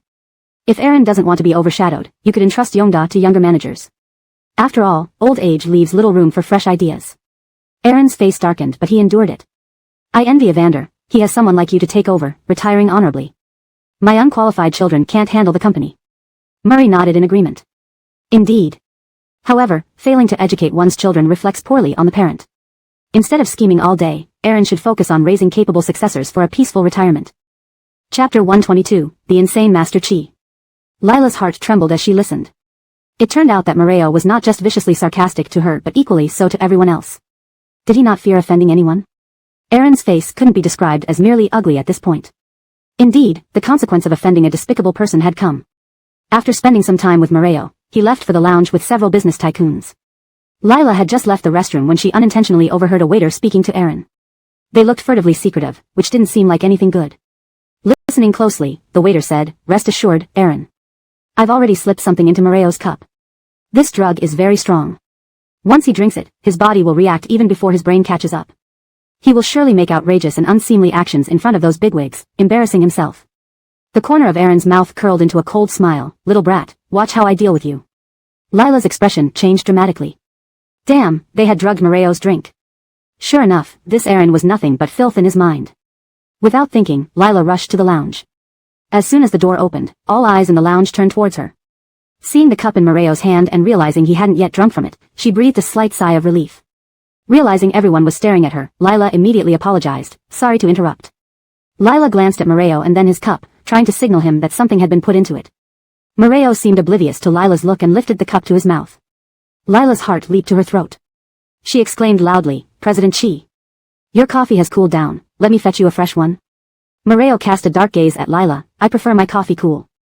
I have important matters to discuss with these executives, please leave now." Seeing Moreo about to drink the coffee again, Lila grew anxious, her palms sweating. She was about to rush over and snatch the cup from him when Moreo frowned. "Why haven't you left? Compared to your previous secretary, this new one doesn't seem to understand manners. If President Chi can't manage even a little secretary, maybe he's become too gentle lately. This won't do." Bang. Moreo set the cup heavily on the table, crossing his legs and looking half smiling at the two executives who had spoken. "My secretary can do whatever she wants on top of me, as long as I allow it. If you gentlemen have such a problem with it, would you rather discipline her for me?" He nearly said, "You don't deserve it." He sat there, emanating an invisible pressure. The two executives, who had been reprimanded, turned green with envy. But Moreo was a powerful figure in the city. They could only try to curry favor and dared not offend him. "Since my secretary has urgent matters to discuss with me, we will postpone our cooperation talks. Take your time leaving, no need to stick around." Moreo gave them the cue to leave. Despite their displeasure, the executives had no choice but to depart. The large lounge suddenly became empty except for the two of them. Lila looked grim and apologetic. "I'm sorry." Moreo picked up his coffee cup casually, showing no concern. "Tell me, why did you rush in here?" Aaron instructed a waiter to slip something into your cup, possibly aphrodisiacs. "Don't drink it." Relieved to finally say what she needed to, Lila sighed. "Oh. Is that so?" Instead of putting down the cup to confront Aaron, Moreo smiled and looked at the coffee in his cup. Lila saw his smile and felt an ominous premonition rising within her. "What are you planning?" "Aaron went through all this trouble. I can't waste such a good cup of coffee." His dark eyes stared at her like a hunting leopard. Under Lila's disbelieving, frightened gaze, he began drinking the coffee. "You're crazy." Lila snatched the cup from his hand and found it already emptied. "You." Enraged, Lila shouted, "Is there something wrong with your brain? Knowing it was drugged, you still drank it. Don't you care if it harms your body?" This was the first time Lila had scolded Moreo. To her surprise, Moreo wasn't angry but held her hand with a smile. The coffee tasted great. "Would you like to try some?" The effects were fast-acting. Moreo's face and neck turned red instantly, his breathing became rapid, and beads of sweat appeared on his forehead. His hands were scalding hot, making Lila's heart shudder as she quickly withdrew her own hand. Deliberately. This guy was absolutely doing this on purpose. "I'll call 120. As Lila turned to dial 120, Moreo's slightly cold voice stopped her. "Do you want everyone to know I've been drugged? Isn't it because you drank it yourself?" "Yes, I did." Moreo hadn't expected the drug to be so potent. The heat in his body and unrelenting desire made him extremely irritable. Yet his patience was inexplicably good. He wanted to force Lila to make a decision. "I give you two choices. 1. Stay here with me. 2. Leave and never interfere with how I handle this situation. I won't die either way." Moreo was in immense pain. Seeing his determined look, Lila clenched her fists, torn between her emotions and reason. Her love for Moreo made her selfishly wish to keep him from being with any other woman. But given their current situation and relationship, it wasn't appropriate to get further entangled, leading to deeper complications. She also feared that Moreo had sensed her feelings and was using this opportunity to test her. If she stayed, what would happen next? Her thoughts were as chaotic as her heart. After much deliberation, Lila gritted her teeth and rushed out of the lounge. The moment she left, Moreo's heart felt hollow, his expression turning dark and terrifying. Second master. Trace rushed in and supported Moreo. Cursing under his breath, Moreo snapped, "Why are you here? Second master doesn't swing that way. I saw Lynn looking for you earlier. She used to pursue you, she'd gladly help you." Glaring at Trace, Moreo retorted, "Just because she's willing doesn't mean I'll sleep with her. What do you take me for? But right now, I won't die. Help me to the bathroom, turn on the cold water." Trace led Moreo into the bathroom and turned on the cold water. Despite the bone-chilling water cascading over his body, it couldn't quell the intense heat within him. The more he thought about it, the angrier he got. Damn woman, she really abandoned him. Lila ran straight to the balcony. Time flew by, and somewhere along the line, the barren branches sprouted new leaves. Spring had arrived. Everything symbolized new life, a fresh start. Moreo was such an idiot, who drinks something knowing it's drugged. Yet, he looked incredibly distressed. What should she do? At this moment, had he already found another woman? She closed her eyes tightly, her lashes trembling uncontrollably. Half of her anger stemmed from worry. Her thoughts spun into a tangled web in her mind, making her feel both excruciating and helpless. She could almost hear his ragged breathing. Imagining him with another woman felt like an invisible hand squeezing her heart, leaving her gasping for breath. In the next second, she snapped her eyes open, gritting her teeth, and rushed back inside. Translation ends here as per requested content. Chapter 123, yearning to merge her into his body. Murray wanted to hide his miserable state from others, even if that person was Abelardo. Abelardo stood by the door, extremely worried. Looking at Second Master's condition, it was obvious that this drug wasn't an ordinary aphrodisiac. Would cold water and his own strength be enough? The moment Lila rushed in, Abelardo felt a glimmer of hope and immediately approached her. "Miss Jiang. Where's Murray?" "In the bathroom." "Is he, alone or with?" "Of course, he's alone." "What do you think of Second Master?" Lila clenched her teeth, not caring about embarrassment or ethics anymore. Watching her enter the bathroom, Abelardo finally relaxed, wiping the sweat from his forehead as he collapsed on the sofa. After a few seconds, he immediately got up and walked out of the restroom, sternly arranging follow-up matters with General Manager Yang. When Lila rushed into the bathroom, she saw a scene that stirred her blood. Murray lay in the bathtub, eyes closed, breathing heavily, while icy water poured down on him from the shower head. But that little bit of water could not quench the fierce flames burning within Murray's body. His face and neck were still red. The water in the bathtub had already overflowed, but he was completely unaware. Today, he wore a white shirt with the top two buttons undone, revealing his beautiful neck. Most deadly of all, the wet shirt clung tightly to his body, clearly showing his strong chest and abs, incredibly seductive. Lila blushed and awkwardly walked over. "Chi." Just as she began to speak, her arm was suddenly pulled, and she was dragged into the bathtub. Her first thought was how cold the water was. In the next second, she met Murray's dark, frightening gaze. He must have opened his eyes some time ago and was staring at her intensely. He held her head, pressing their foreheads together, his scorching breath nearly melting Lila. "Didn't you leave? Why did you come back?" Lila's heart raced. "You helped me last time, so this time it's my turn to help you." Murray restrained his burning desire. "You already paid for the last time, we're even." "Lila. Can I still leave now?" "No way." Fiery lips pressed down on hers, filled with joyous ecstasy. Regardless of what Lila was thinking, to Murray, her return meant she liked him and didn't want him with other women. Clothing pieces were gradually removed, and Murray replaced the initially cold water with hot water. The temperature in the bathroom rose steadily, Lila's hair gently brushing against Murray's chest, causing inexplicable shivers. Murray tightly embraced Lila, every breath and tremor of hers being endlessly enticing to him. He yearned to merge her into his very body, never to part again. The effects of the drug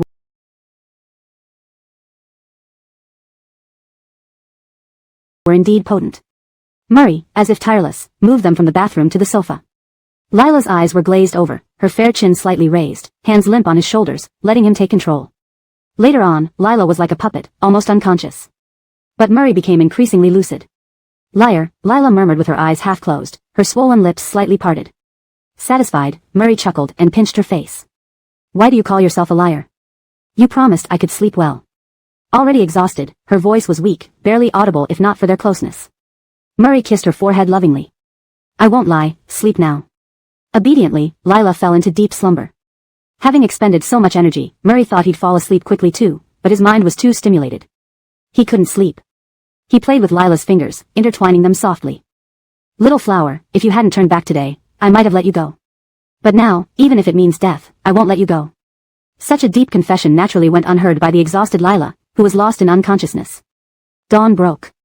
Sunlight filtered through the curtains, casting its glow on the two intertwined figures. Lila slowly opened her eyes. Her body felt like it had run several marathons, almost falling apart. She had been conscious last night. Those crazy, stimulating moments resurfaced in her mind, turning her cheeks red instantly. Awake? A low, sexy voice whispered in her ear. Lila looked up to meet Murray's handsome face, his eyes filled with warmth. You. Bop. Murray leaned in for a kiss. Good morning. Lila was taken aback by the kiss, scrambling out of bed when she came to her senses. She found her clothes were wet and unwearable.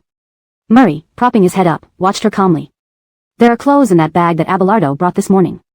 Lila's body stiffened. Murray guessed her thoughts and chuckled. Don't worry, I didn't let him in, and he didn't see you lying next to me. Lila gritted her teeth and took the clothes into the bathroom. Seeing the disarray in the bathroom, memories of the previous night involuntarily surfaced. This is insane. Calm down, it's just sleeping, nothing has changed. They've slept together before, after all. Suddenly, her phone rang. It was Joanne calling. Tabitha, bad news, Piper is dead. Lila's heart sank, her expression darkening. What happened? I'm not quite sure. Since school started, Piper hasn't shown up, saying she was interning like you. Today, her family came to the school saying she committed suicide. Suicide? Why another suicide? A perfectly healthy person wouldn't just commit suicide. Although Piper often caused trouble and spread rumors about her being kept, she seemed mentally stable, not someone prone to suicide. Piper's mother was devastated. When she learned of Piper's death, she had already been cremated. Lila frowned. Who cremated Piper's body? I don't know, it was tragic. Thinking about it makes me feel awful. If only I hadn't argued with her before. After comforting Joanne for a bit, Lila hung up. Suicide, cremation, a familiar pattern. If they weren't afraid of exposing something, who would risk cremating a body? What had Piper gone through before her death? Lila's intuition told her that Piper's death was definitely related to her sister's. As Lila walked out of the bathroom, Murray was on a phone call. Yending Manor? Understood. Hearing those 4 words from Murray, Lila's face changed dramatically. Yending Manor. Wasn't that the file Giannis locked in the cabinet? But she had clearly opened it, and it contained nothing more than a brief introduction of the manor. On second thought, if it were just a regular file, why would it be locked up? Moreover, Murray knew about that place. Murray ended the call, noticing Lila's pale complexion. He walked over and hugged her.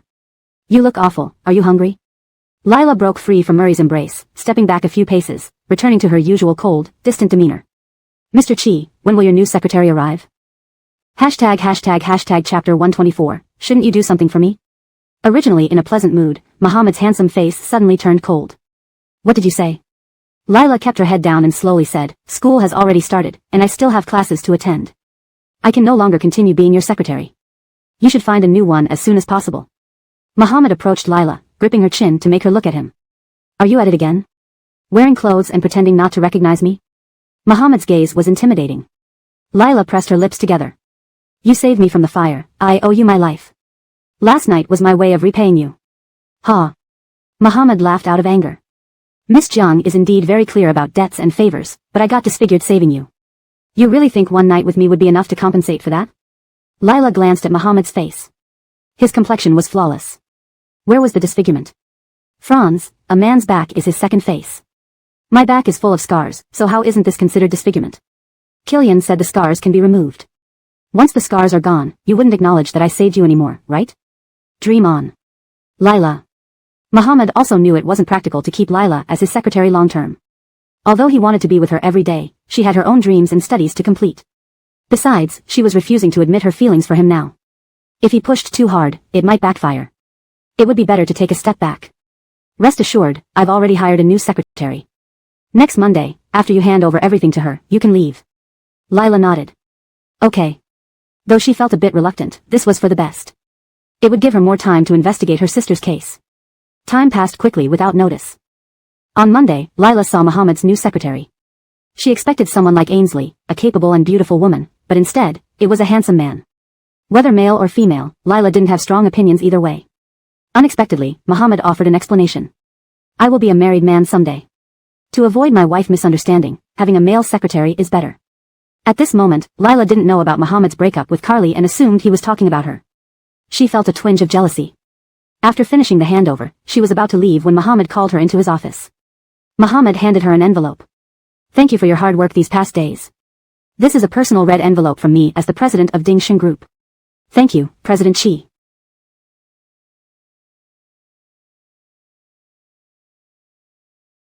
Lila took the envelope. It was light, not like it contained money. Was it a check? Don't you want to open it? Lila felt as if Muhammad was eagerly waiting for her reaction. She herself was quite curious too. After leaving Dingxin Group, she and Muhammad had returned to their previous roles as future sister-in-law and brother-in-law. Opening the envelope, she found it wasn't a check but an invitation to an Blakely cello concert. Lila looked at Muhammad, disbelief written all over her face. Blakely was the first internationally renowned cellist, and Lila had known for a while that she was performing in the capital. However, her tickets were virtually impossible for ordinary people to get. Lila could only sigh in envy, never imagining Muhammad would get one and gift it to her. Do you not like it? Lila shook her head vigorously, her eyes brighter than usual. I love it, thank you, President He. Rarely seeing Lila so happy, Muhammad felt his mood lighten as well. Blakely enjoys inviting guests to perform on stage during her concerts. You might get the chance to perform with her. Lila's eyes sparkled even more. I'll prepare diligently. Opportunities come to those who are prepared. Whether or not Blakely chose her, she would be fully prepared. Seeing Muhammad watching her intently, Lila wiped the smile off her face and looked at him seriously. Thank you for taking care of me and helping me grow. I'll never forget your kindness. Sounds so sincere. Lila, worried, insisted, I mean it. Now that you're leaving, shouldn't you do something for me? Lila was taken aback. What? Lila looked slightly bewildered. Muhammad knew she wouldn't take the initiative, so he stood up, wrapped his arms around her slender waist, lifted her chin, and kissed her lightly. After the brief kiss, he let go. See you at home. Lila. Walking out of the Dingxin building, Lila couldn't shake off the warmth on her cheeks. Used to Muhammad's unpredictable behavior, his sudden tenderness left her unguarded. Her phone buzzed. It was Joanne sending a WeChat message. The message contained Judy's address. Judy lived in a third-tier city over 1,000 kilometers away from the capital. Lila immediately booked a flight. On the plane, Lila encountered someone she didn't expect. You senior? Castor greeted Lila with a smile, seemingly unfazed by meeting her on the plane. Hi, Nova, long time no see. Lila's expression was complicated. You. I'm going on a business trip to City M. Aren't you heading to Judy's family? Lila tensed. How did you know? Castor smiled brightly. Joanne asked me to find out where Judy lived. She's busy with her thesis and doesn't have time to go to City M. I thought of you. Just 2 months apart, and Castor seemed like a completely different person. I'm just curious. Why visit her parents when your relationship wasn't good? Fate brought them together. Lila calmly sat down. Judy owes me 10,000 yuan, and I need to reclaim it. Castor laughed. People die, and their parents are grieving. Spending 2,000 yuan on a flight just to claim 10,000 seems out of character for you. Lila. Alright, I won't ask. But I have a condition. You must take me when you meet Judy's parents. Castor's sudden appearance caught Lila off guard. Considering he wouldn't affect anything, she agreed.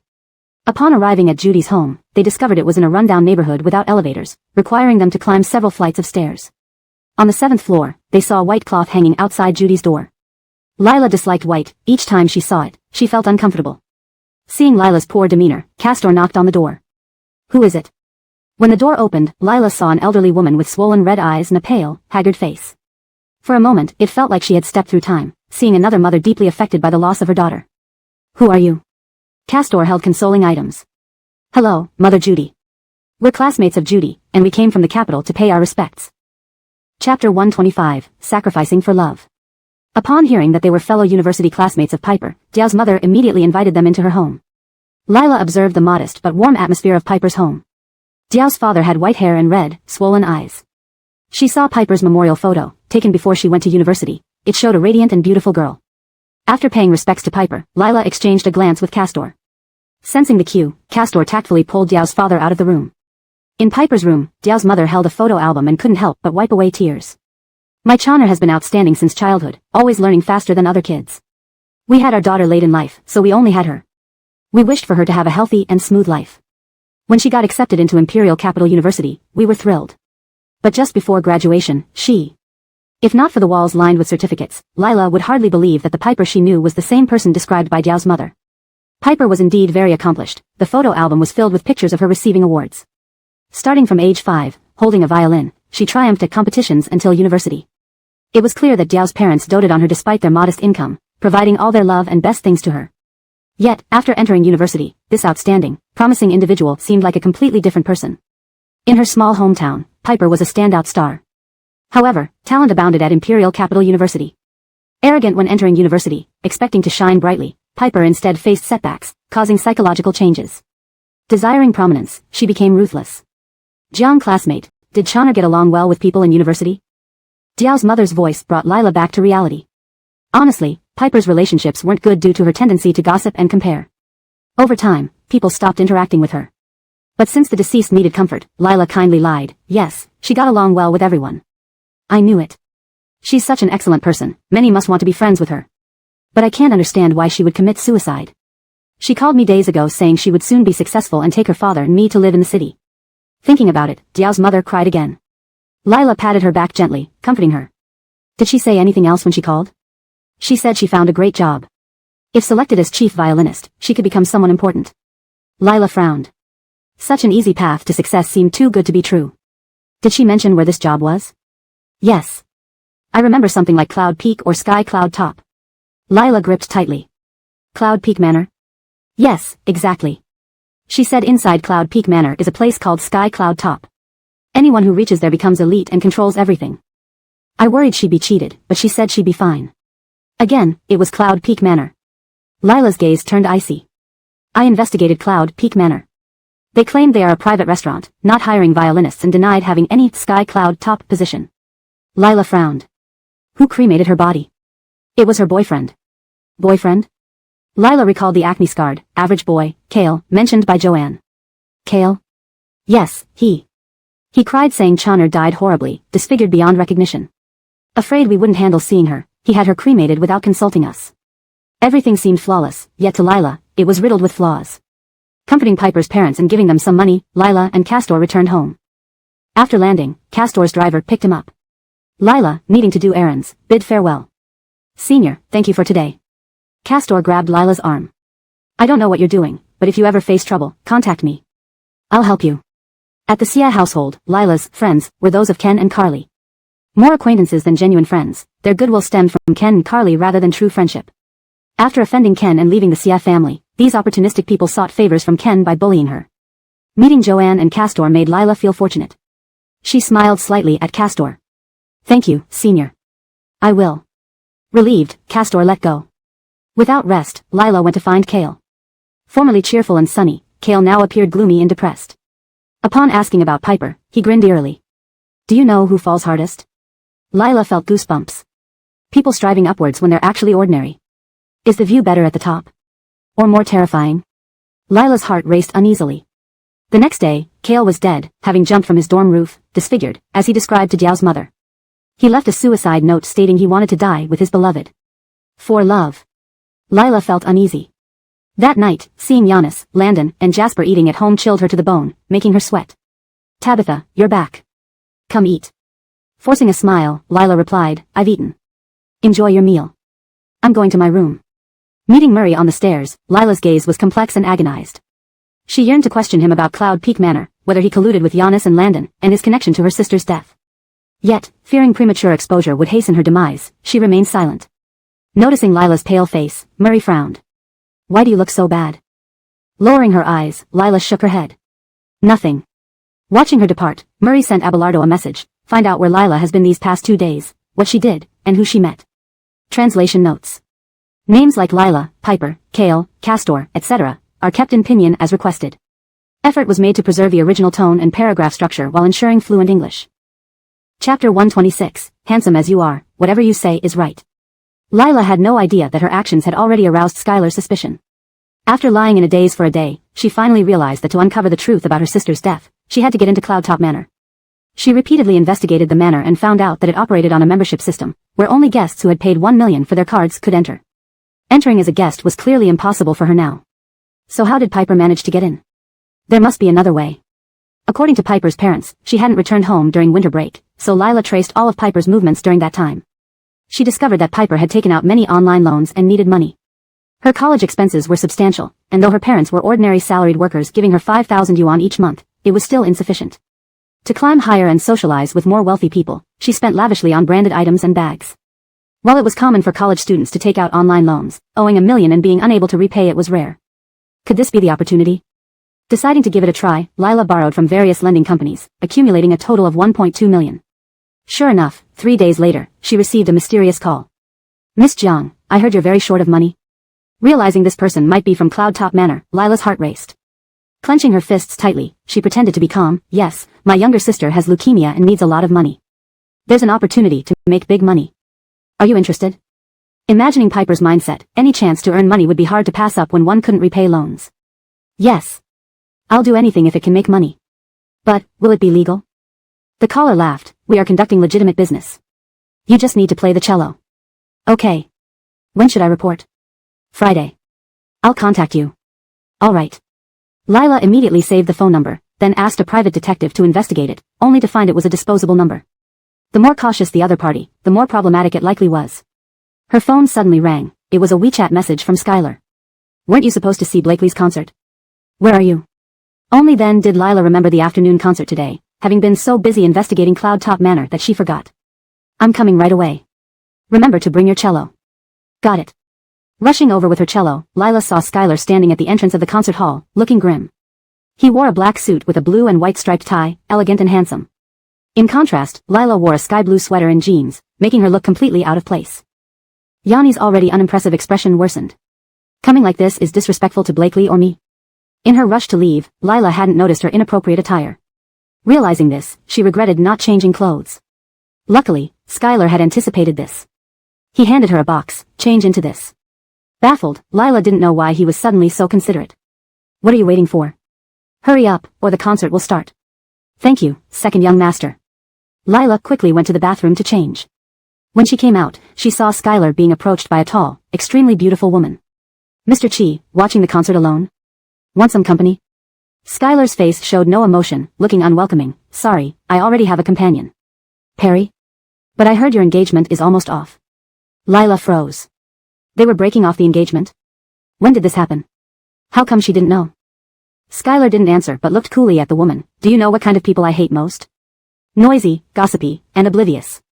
The woman looked embarrassed. Mr. Chi, I am at least. Even if you were the daughter of the Jade Emperor, you shouldn't bother me. Now, get lost. Not only failing to chat him up, the woman was also insulted and furious but didn't dare say anything due to his status, leaving in a huff. Enough with the show? Skylar glared at Lila, who immediately ran toward him.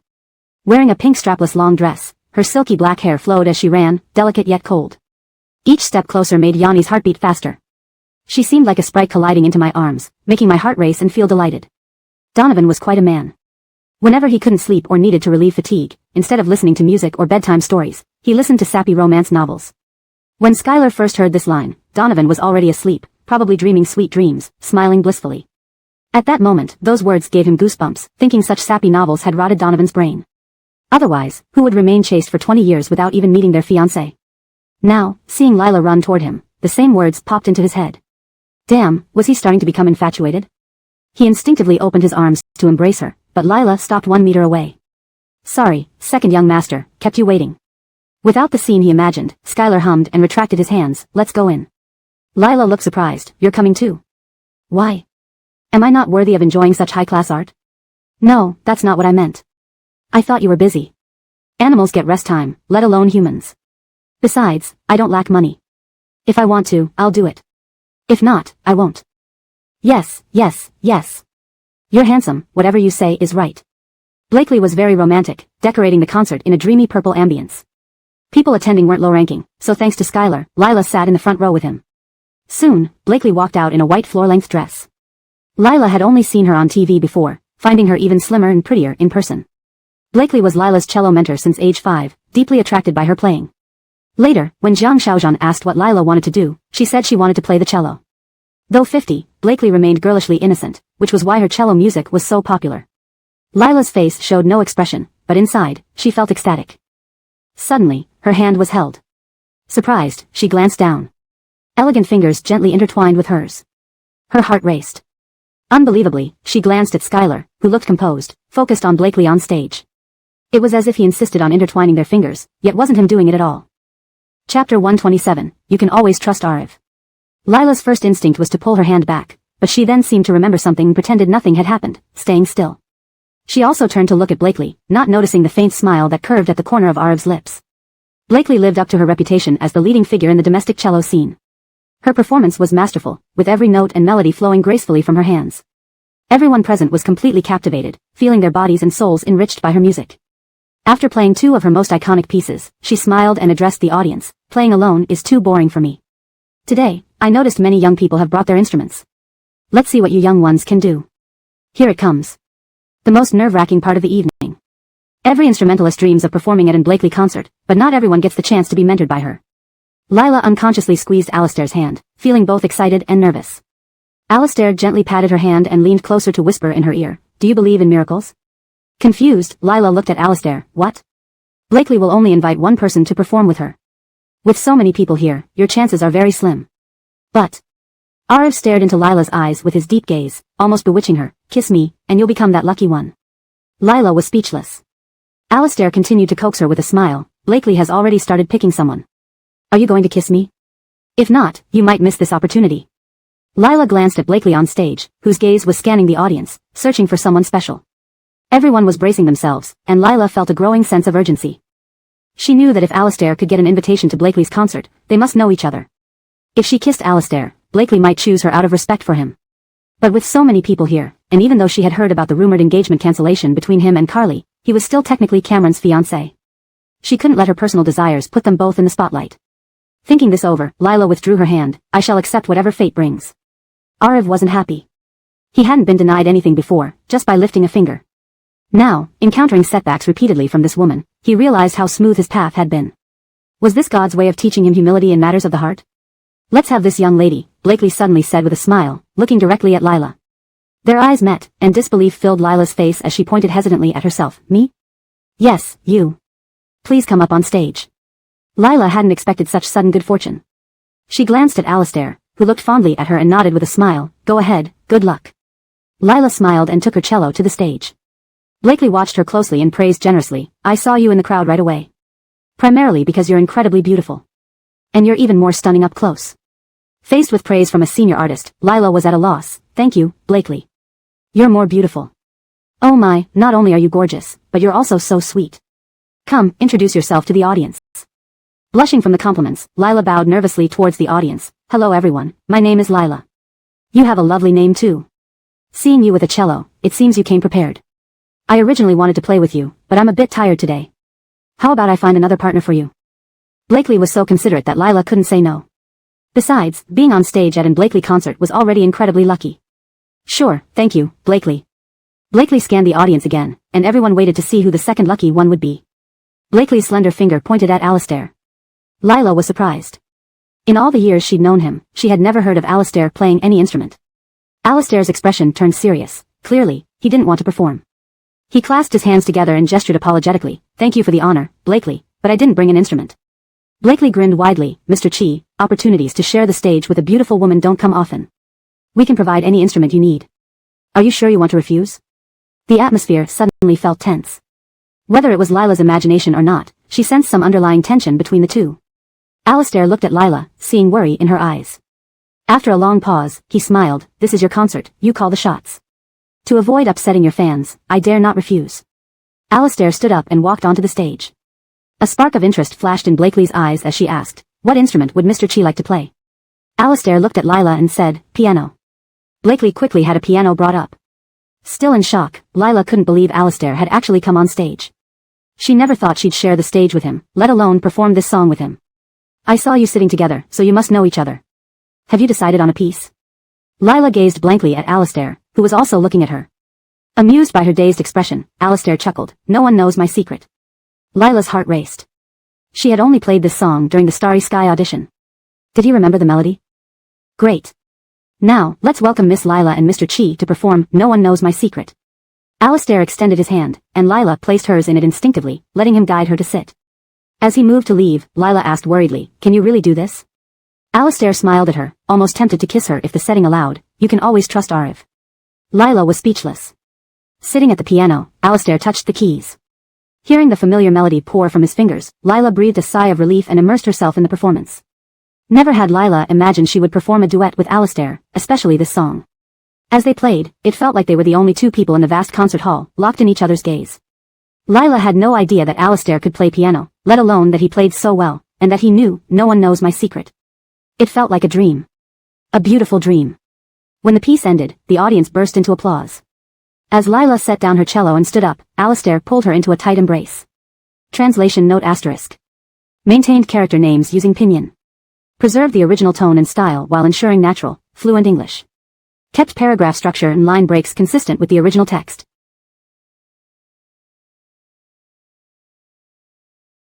Ensured coherence with the preceding storyline. Chapter 128, A Kiss. They embraced under the applause and spotlight, their bodies pressed tightly together, hearts beating as one. Thump thump thump. Their heartbeats alternated, getting faster with each beat.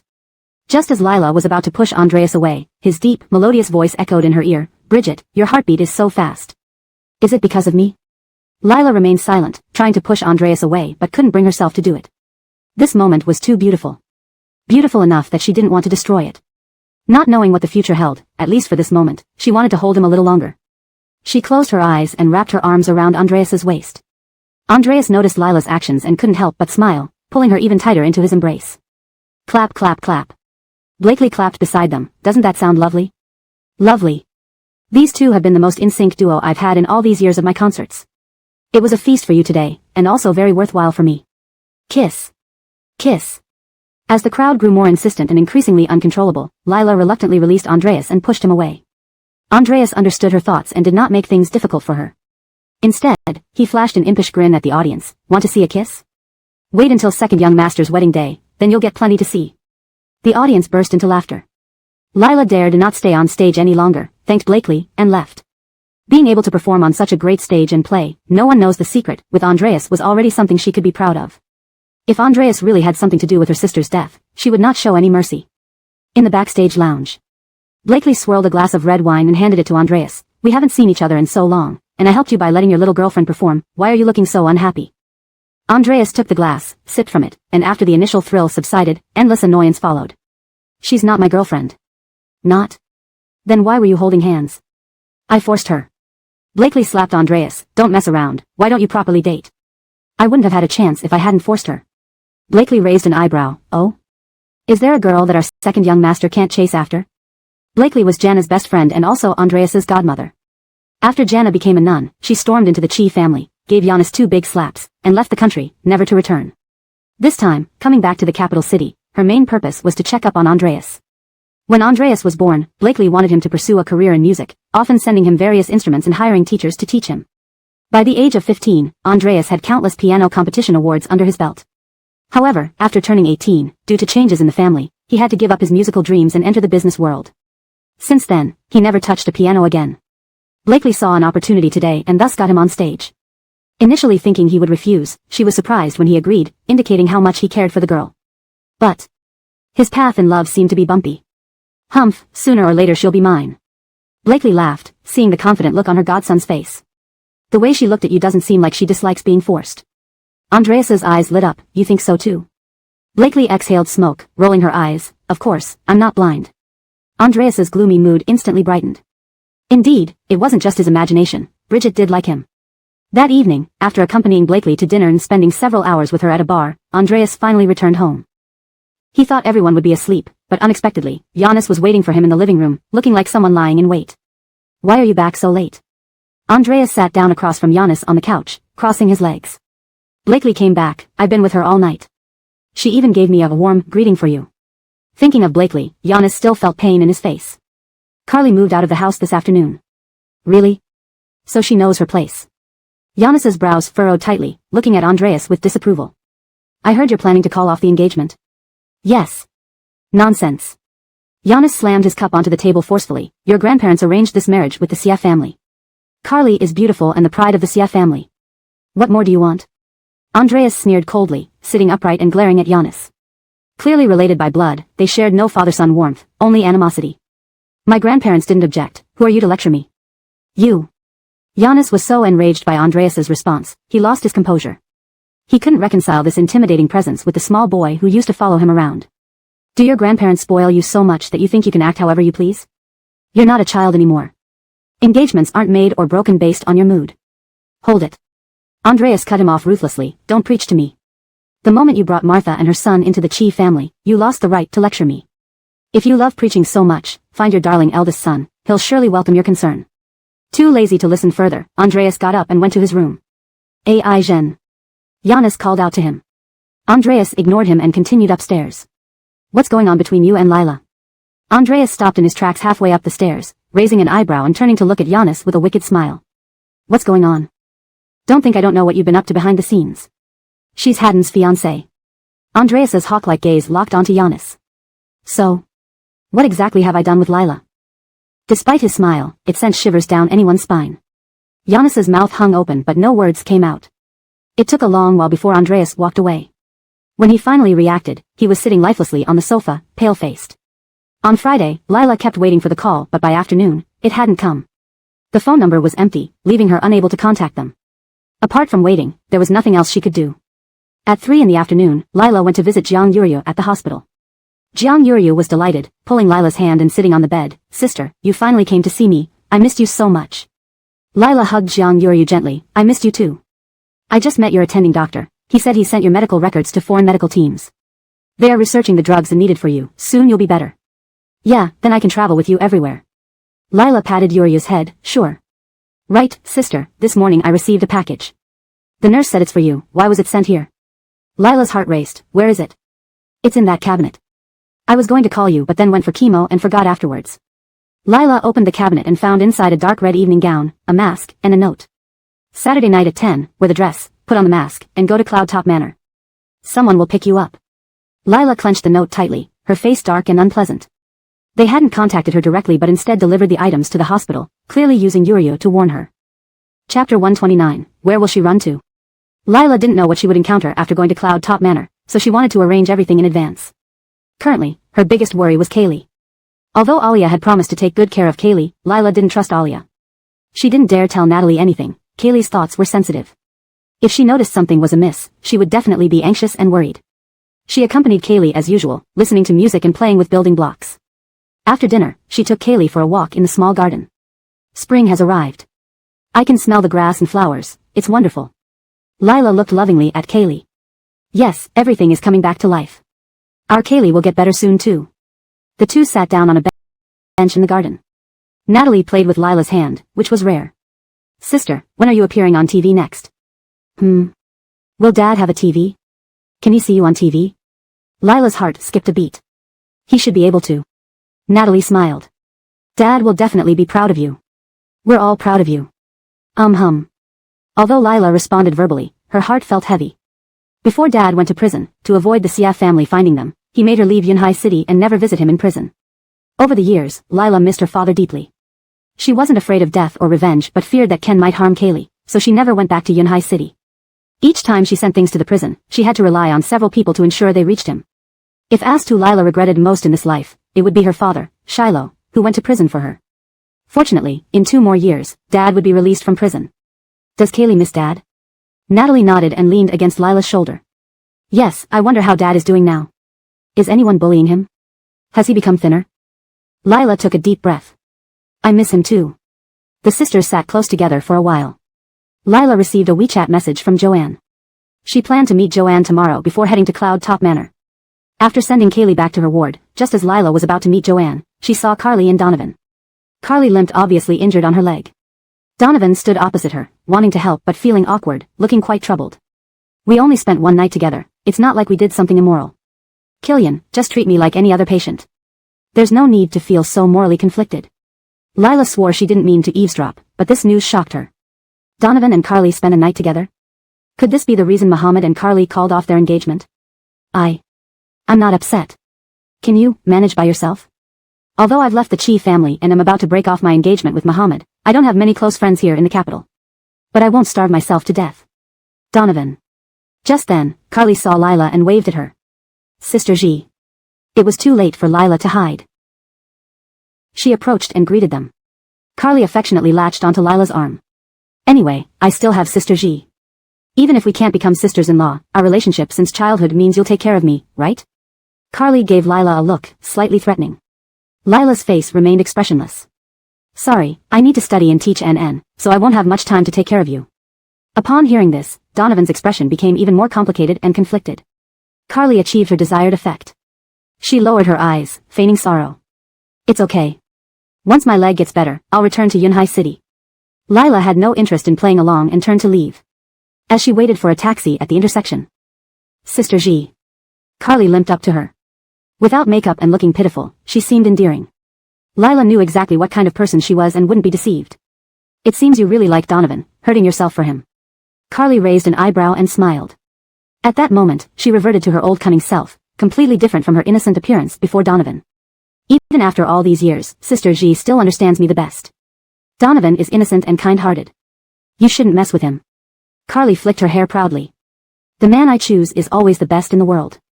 He's not someone you can control. That's not certain. As the car approached, Lila didn't respond. Ha. Carly laughed. I thought you'd be happy that Muhammad and I broke up. Seeing Lila ignore her, Carly walked in front of her, staring intently. On Eve's birthday, I saw you and Muhammad kissing. TSK, sneaking around with your future brother-in-law, you've become quite bold. Lila stared sharply at Carly, her face pale and uneasy. Seeing Lila's reaction, Carly lightly touched her face. Don't worry, I don't plan to expose you. Otherwise, I wouldn't have waited until now. But Sister Ji, with all the leverage I have over you, you should be nicer to me, not provoke me. Lila pulled away from Carly's hand, regaining her composure from initial panic. Your happiness has nothing to do with me. As you said, if you wanted to expose us, you would have done it already. Your silence is probably due to not wanting to anger Muhammad. You're not cute anymore. As the car stopped at the roadside, Lila opened the door and got in. Carly choked on the car exhaust, her face darkening. She had covered for Lila before Ken. Truly ungrateful. Lila initially planned to meet Joanne, but Joanne had something come up. She bought groceries from the market and went to Tangong instead. Blair, the housekeeper, and NN were delighted to see Lila. They were all very important to her. Lila cooked a whole table of dishes for everyone. Just as they were about to eat, Muhammad returned, looking travel-worn. What did Blair make today? I could smell the aroma as soon as I got out of the car. Muhammad took off his coat, and Blair quickly hung it up. All the dishes today are made by Tabitha. They taste amazing. Really? Muhammad walked over, raising an eyebrow at Lila wearing an apron. Blair was rather girlish for her age. Her choice of aprons and tablecloths were adorable. Lila wore a rabbit-patterned apron, giving off a charming vibe. Grandfather Chi couldn't resist imagining stripping her and throwing her on the bed. While fantasizing inwardly, he maintained an outward calm demeanor. When did Miss Jiang have the leisure to do this? Lila removed her scarf and smiled at everyone. I just came specially to thank Blair and Uncle Chen for their care, and NN should remember to eat well. NN obediently nodded. I'll leave first. Ignored by Lila, Muhammad's face instantly turned grim as he watched her depart. Second, sir. Blair thought he would storm off angrily, but Muhammad sat down and started eating. Why are you all just standing there? Eat. Don't waste Miss Jiang's effort. Blair and the housekeeper exchanged glances, while NN silently picked up his chopsticks. Grandfather Chi wasn't foolish. How could he fail to notice Lila deliberately keeping her distance? The more he pressured her, the further she retreated. No rush, as long as there's time. Besides, he was currently investigating something important. Once the investigation was complete, let's see where she'll run to. Please note, this translation aims to maintain the style, tone, and structure of the original text, preserving the nuances of the narrative. Hashtag chapter 130, your good fortune has come. At 9 o'clock on Saturday evening, Lila took advantage of everyone's distraction to place a box inside Murray's room. She then left the Chi family residence, changed into the clothes provided by the other party, and headed to the back entrance of Yunding Manor. The back entrance of Yunding Manor was extremely discreet, situated halfway up a mountain. In the darkness of night, it felt quite eerie. As expected, someone was already waiting at the gate. The person was dressed in a black suit and wore a cute little dog mask. Miss Jiang, please put this on, they said, handing her a blindfold. Clearly, they didn't want her to see the way inside. Lila took a deep breath, reassuring herself that once something happened, she had to accept it. After putting on the blindfold, she was guided into the manor by the man who held her arm. Lila remained highly alert, but the man led her around in so many directions that even without the blindfold, she might have been lost. After 11 minutes, they finally stopped. Have we arrived? She asked, receiving no response. She quickly pulled off the blindfold, only to close her eyes again as a spotlight blinded her. Once she gradually adjusted, she slowly opened her eyes and found herself in the center of a large hall. The surroundings were decorated in an ancient style, with 8 floors, each floor having separate compartments. Currently, people wearing various masks sat in these compartments, with 2 masked men in dog masks serving behind each of them. Lila clenched her fists tightly, feeling like she had fallen into a bizarre and terrifying world. Especially unsettling were the gazes and looks directed at her, making her skin crawl. Suddenly, a man in a red suit and a clown mask approached her on a balance scooter, circling around her while excitedly announcing through a microphone, "Ladies and gentlemen, welcome our new princess who will provide you with auditory and visual pleasures." Lila gripped her cello tightly, feeling somewhat uneasy. The clown patted Lila's shoulder. "Princess, don't be afraid. See the topmost floor? It's called Yinding Sky. If you can perform your best and receive 98% of the red roses from the audience, you can reach Yinding Sky." Lila glanced at the highest floor. Its windows and doors were closed, giving off a mysterious and eerie vibe. Was this the Yinding Sky that Lizzie mentioned? Lila looked at the clown and asked, "What benefits come with reaching Yinding Sky?" The clown let out a high-pitched scream and made an exaggerated gesture of invitation. "Once you reach Yinding Sky, everything you desire will be yours: wealth, status, power. You'll become someone above others, enjoying endless prosperity." Lila furrowed her brows. This sounded suspiciously like a cult leader. She then pretended to be extremely enthusiastic and eager. "Can I start my performance now?" "Of course." "Oh, who? Please begin your performance. Guests, please prepare yourselves." Lila took out her cello from the case.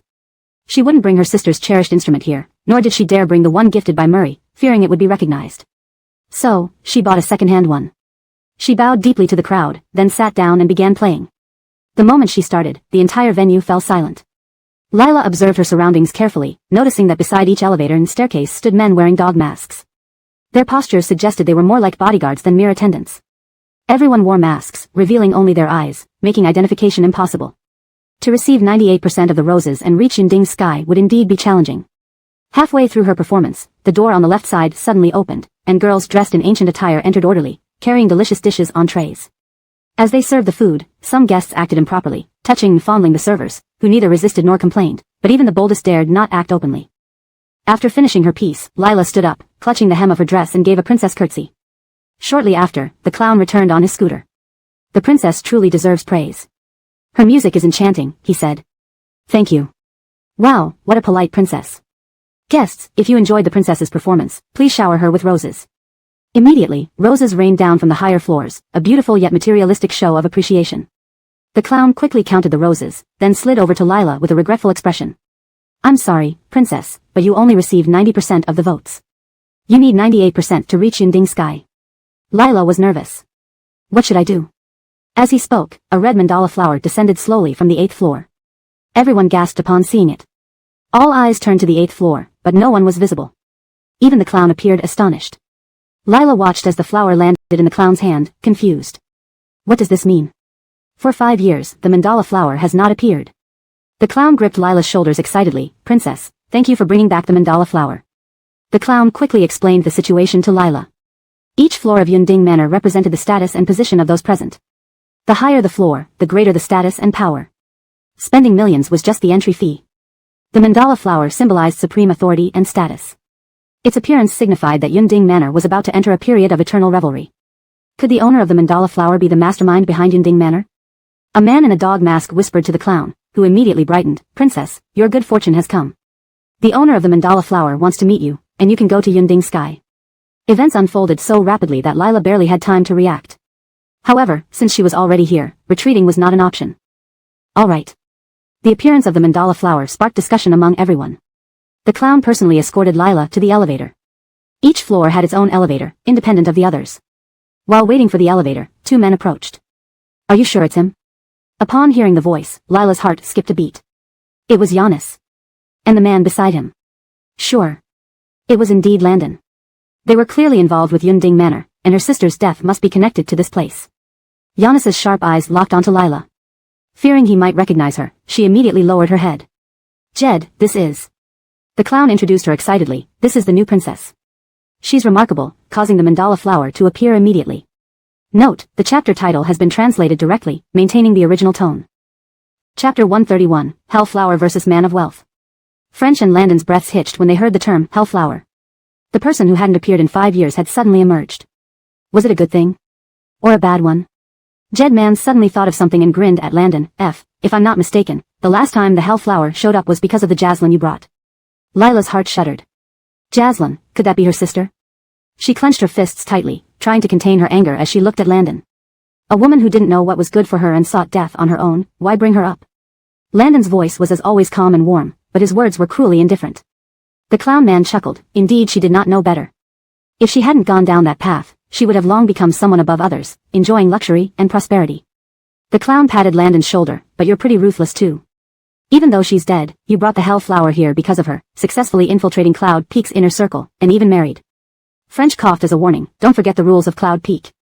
Those who came to Cloud Peak wore masks and used code names. To enter the inner circle, besides introductions from acquaintances, immense power and wealth were required. Here, only money and benefits could be discussed, not any real-world individuals or matters. The clown laughed, raising his hands in surrender. Boss 3, of course I wouldn't forget the rules. It's just that it feels wrong for H not to pay respects to such a benefactor like Jaslyn during Qingming Festival, or even refuse to mention her. Landon never showed his emotions clearly, he merely said coolly, the elevator is here. Alright, let's go then. The clown made an inviting gesture toward Lila, with a mask full of self-satisfied smiles, as if tonight would change his life. Lila glanced at French and Landon after entering the elevator. Outside, these two men were the chairman of the Qi Corporation and a rising star in the business world with a devoted husband image. They were also father-in-law and son-in-law. Their appearance together here seemed absurd. The unfinished sentence of the clown must have been that Landon also married Iva. 5 years ago, French knew what kind of person Landon was, so why did he marry off his daughter to him? More precisely, back then Landon was just a regular employee of the Qi Corporation. How did he come into contact with Cloud Peak Manor and gain favor from French? The clown seemed to know a lot. Thinking this, Lila asked curiously, didn't you say reaching the peak of Cloud Peak would bring endless luxury? Why did Jaslyn seek death? The clown turned to look at Lila, his formerly proud mask instantly turning grim and terrifying. Sweetheart, do you know what happened to the last, goody baby? The last one? Was it Piper? The eyes behind the mask were full of intimidation. Cloud Peak dislikes overly curious women who talk too much, especially high-level guests who dislike it even more. Lila immediately apologized, I'm sorry. Hellflower rarely picks anyone. Consider yourself lucky. Stay quiet, or else you'll end up nowhere and drag me down with you. Got it? Lila nodded quickly, thank you, Mr. Jed, I got it. Her palms and forehead were sweating. She originally wanted to learn something from him but found him too perceptive. She felt extremely uneasy. If this person was terrifying, how much more frightening would the Hellflower be? But this might be the killer of her sister. Despite the danger, she had to see him. The elevator stopped at the 8th floor. Lila took a deep breath. Just as she exited, Cloud Peak suddenly became chaotic. The earpiece worn by the clown kept flashing. Brother Cho, a big blue whale has come to the manor, insisting on seeing the princess you just took away. In Cloud Peak Manor, a whale represented wealth, and a blue whale, being the largest whale in the world, symbolized enormous wealth. My princess is someone Hellflower chose. We understand, but he's crazily spending money, already dropping 10 billion yuan. And he seems to have significant backing. The bosses don't dare offend him. The clown's expression momentarily blanked out. 10 billion? Like a puppet, he stiffly turned his head to look at Lila. He had found a treasure beyond imagination. Not only did the Hellflower re-emerge after 5 years, but it also attracted a blue whale spending 10 billion yuan. But Hellflower is waiting to see someone. Hellflower is at least a long-time customer, the bosses can smooth things over with nice words, but this first-time guest, unknown background, might cause trouble if upset. The clown promptly consulted the bosses, who agreed that he should take the princess to meet the blue whale first. Lila had expected to meet the murderer of her sister but was surprised by this unexpected twist. She glanced at the farthest room on the 8th floor, feeling reluctant. Biting her lip, she followed the clown downstairs. At this moment, where Lila had performed earlier, a spotlight shone on a single sofa. A man in a tuxedo and a golden mask sat lazily on it. In front of him stood several girls wearing masks like Lila's, but he barely glanced at them. The wine on the table could revive a failing company. He swirled the wine in his glass while casually throwing money around, his cold eyes staring at the bowing masked men before him. What? Is my money not fragrant enough for you? You offer me such common beauties? This gentleman, these are our top-tier princesses. Huh? Really? I heard there was a princess who created quite a stir across Cloud Peak. Am I unworthy to see her? Another batch of bills was flung away, instantly turning the carpet into a sea of cash. The manager stared wide-eyed. Of course not. She will be here to serve you. Here she comes. The clown, impatient with Lila's slow pace, almost dragged her to the man. Sir, your princess is here. The clown pushed Lila in front of the man, causing her to lose balance and fall directly into the man's lap, who caught her gently. They locked eyes, and Lila's pupils dilated. These eyes. Is she the exceptional princess? The man didn't disguise his voice, and Lila, a music student, immediately recognized him. Chigu, N. Lila's face changed drastically, her body tensing up. Fortunately, the mask hid her expression. But why was he here? Given their reaction, he didn't seem like a regular at Cloud Peak Manor. Afraid of being recognized, Lila struggled to get up, but her waist was lightly pinched by Chigu. Her sensitive body trembled slightly. Yes, it's her. Chigu kept his gaze fixed on Lila, sharp and dark, as if looking through her. Lila was extremely nervous, forcibly sitting still on his lap, biting her lip. Heard you play the cello? Lila didn't dare speak, fearing he'd recognize her, so she nodded obediently. Coincidence, I always have a special liking for cellists. Tonight, you will be exclusively mine. Before he finished speaking, red hell flowers rained down from the sky like petals on snowflakes. Landing on the money, the flowers formed a carpet. A tall man in a white suit, wearing a luxurious mask, slowly walked in, stepping gracefully over flowers and money. Chapter 132, Borrowing a Bit of Luck. Ichabod had always been the most mysterious legend at Yunding Manor. He never showed himself, but every time he appeared, it brought massive upheaval to Yunding. This was the first time he was appearing in public view. Everyone was shocked, yet excited and eagerly waiting for the drama to unfold. Note, I've kept Ichabod as a proper noun since it seems to be a specific character or entity within the story's context, rather than translating it literally as coconut flower or shoreless flower, which wouldn't make sense in English. Watching the man who might be her sister's murderer, Lila's emotions surged. Just as she was about to stand up, Murray forcibly pressed her back into his embrace. In her ear, his deep voice warned, "Don't move." Feeling the fury radiating from Murray, Lila calmed down slightly, but her fists were clenched tightly as she stared at the approaching man. At the same moment, the man's eyes met hers. Their gazes locked, and Lila trembled. His mask was impenetrable, and though she couldn't see his eyes, a chilling fear arose from the depths of her soul, making her heart quiver and spine shiver. The hand around her waist suddenly tightened, nearly making Lila scream out in pain. She turned her gaze and met Murray's icy, piercing stare. Afraid of being recognized, she immediately lowered her head, feigning innocence and confusion. Well, so you're Mr. Ichabod? While everyone else was overwhelmed by Ichabod's presence, Elder Arav lounged on the sofa with a beauty in his arms, looking as if he were a king surveying his realm, utterly relaxed. The man withdrew his gaze from Lila and looked at Murray indifferently. Everything has its order. I saw her first, and this gentleman should not steal my love.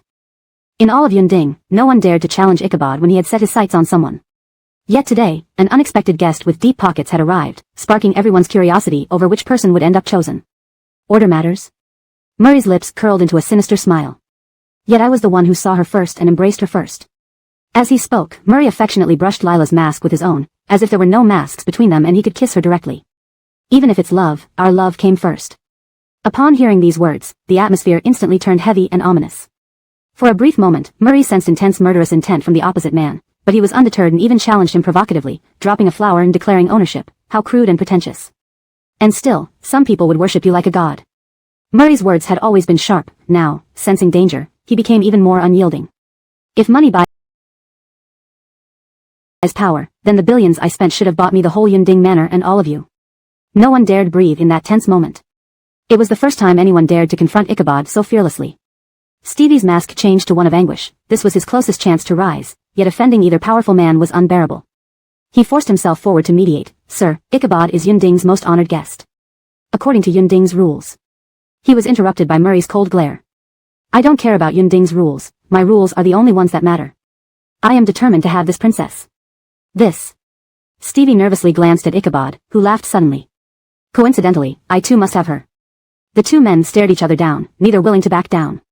Stevie, drenched in sweat, cautiously stepped between them, stammering, two gentlemen fighting over a princess, let the princess choose.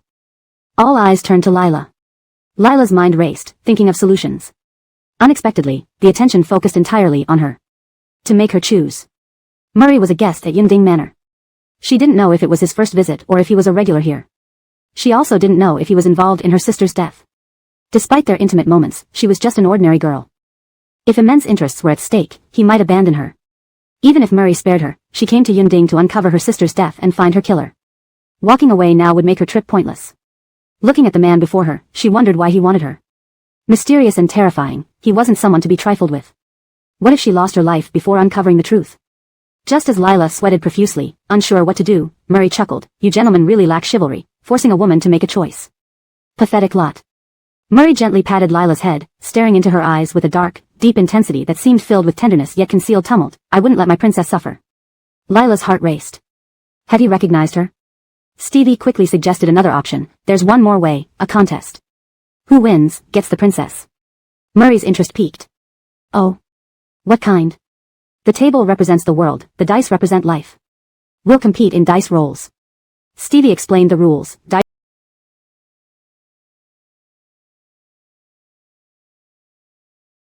rolling, best of 3 rounds, highest score wins. Murray smirked. Simple and brutal, I like it. Mr. Showy Flower, shall we begin? Previously, they played dice at Dynasty, where controlling outcomes was possible with skill. But now, with just one die, it relied purely on luck. Facing off, both men exuded overwhelming power.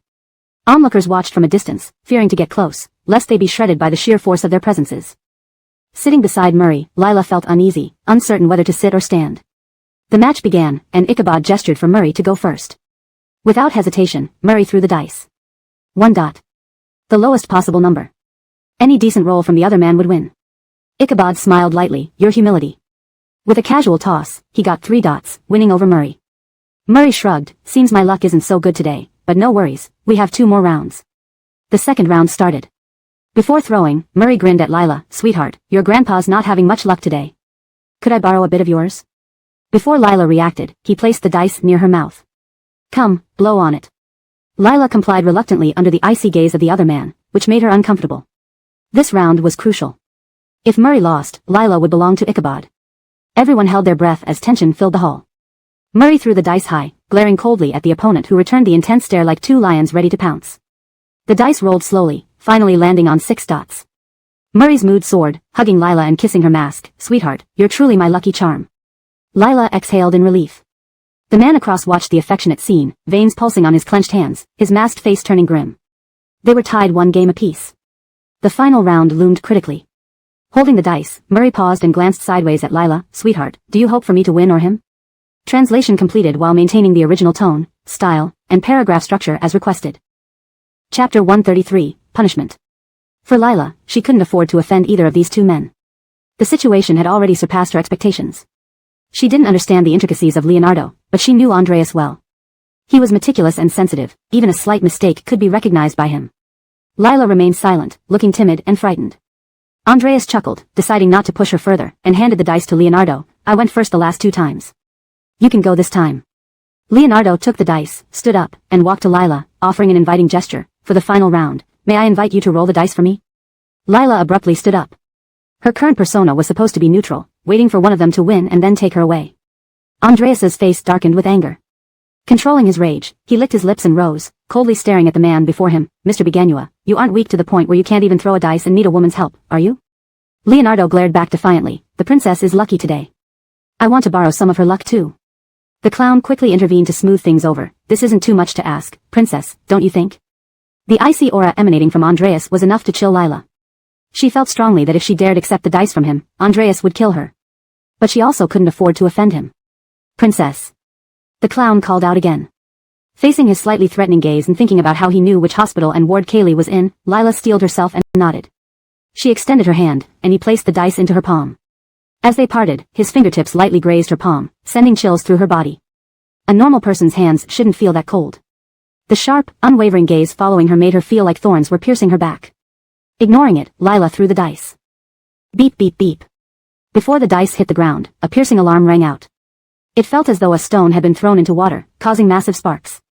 Guests who were initially watching now quickly evacuated under the escort of dog-masked security guards. Hearing the noise in his earpiece, the clown's face turned pale. Yunding Villa had existed in the capital for so long due to its powerful backing and influence. Regular police wouldn't dare touch it, especially considering many of its guests were highly influential. This commotion must have alarmed people it shouldn't have. Without hesitation, the clown pulled Lila and fled. Stop. Seeing this, Andreas was about to chase after them but was blocked by 2 guards. By the time he kicked them away, they were already gone.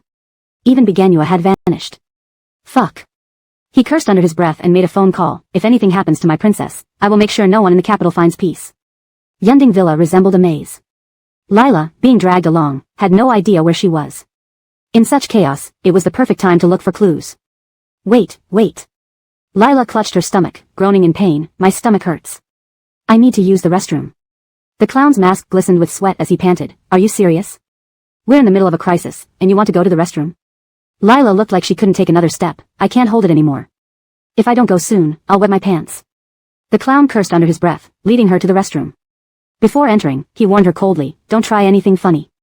Without me, you won't know how you died. Only by following me will you rise to greatness. Lila nodded, I know. If not for you, I wouldn't even be able to enter Yunding Villa. I will remember your kindness. Rest assured, someone is sought after as you will be elevated to heights no one else can reach. Thank you, Brother Jed. Inside the restroom, Lila retrieved a small camera from her hairpin. No one had checked her hair during the search, allowing her to bring it in. Trapped here by the clown outside, she needed to act. Fortunately, she was on the second floor. Opening the bathroom window, Lila jumped out. The persistent alarm created psychological pressure. Inside the villa, staff members rapidly adjusted, feigning a private dining experience. Carefully avoiding detection, Lila hoped to find any clue. Finding nothing on the second floor, she headed to the third.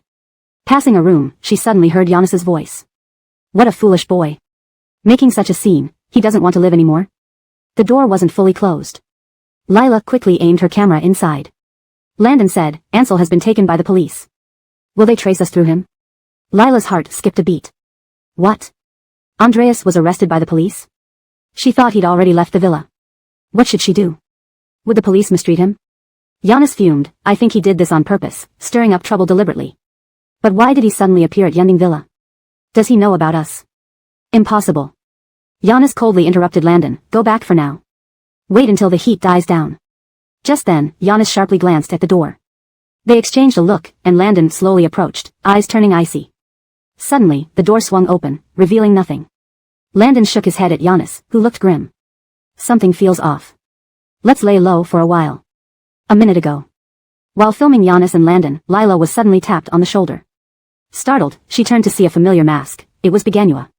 Her heart raced wildly. She hid the camera immediately, drenched in sweat.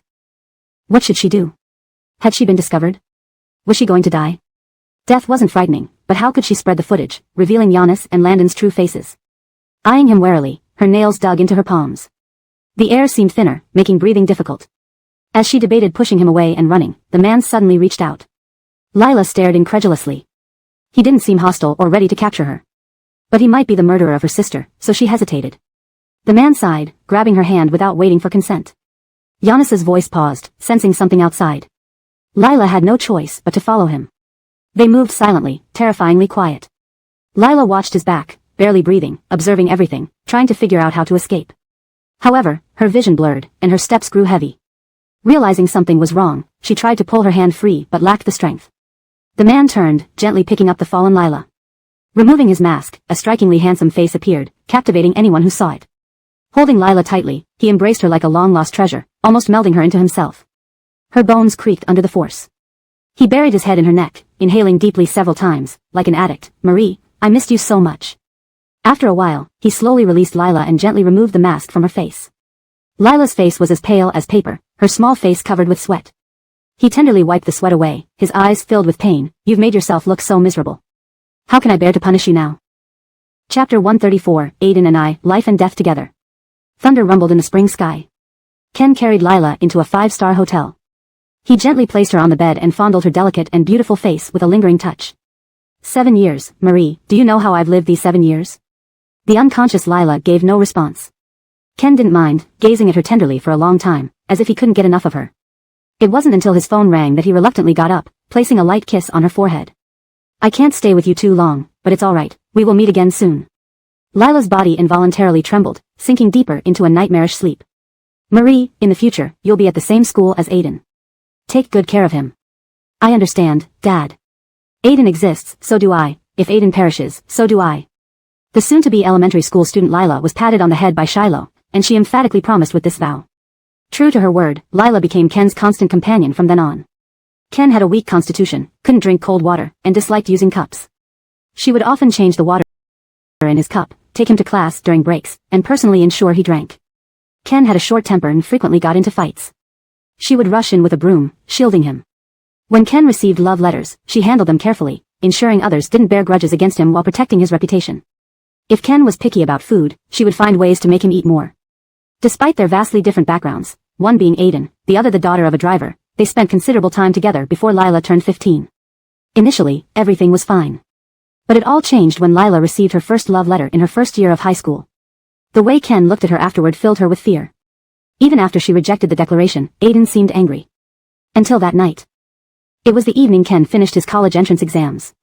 In the pouring rain, thunder struck loudly, making the glass windows shudder and unsettling Lila in her sleep.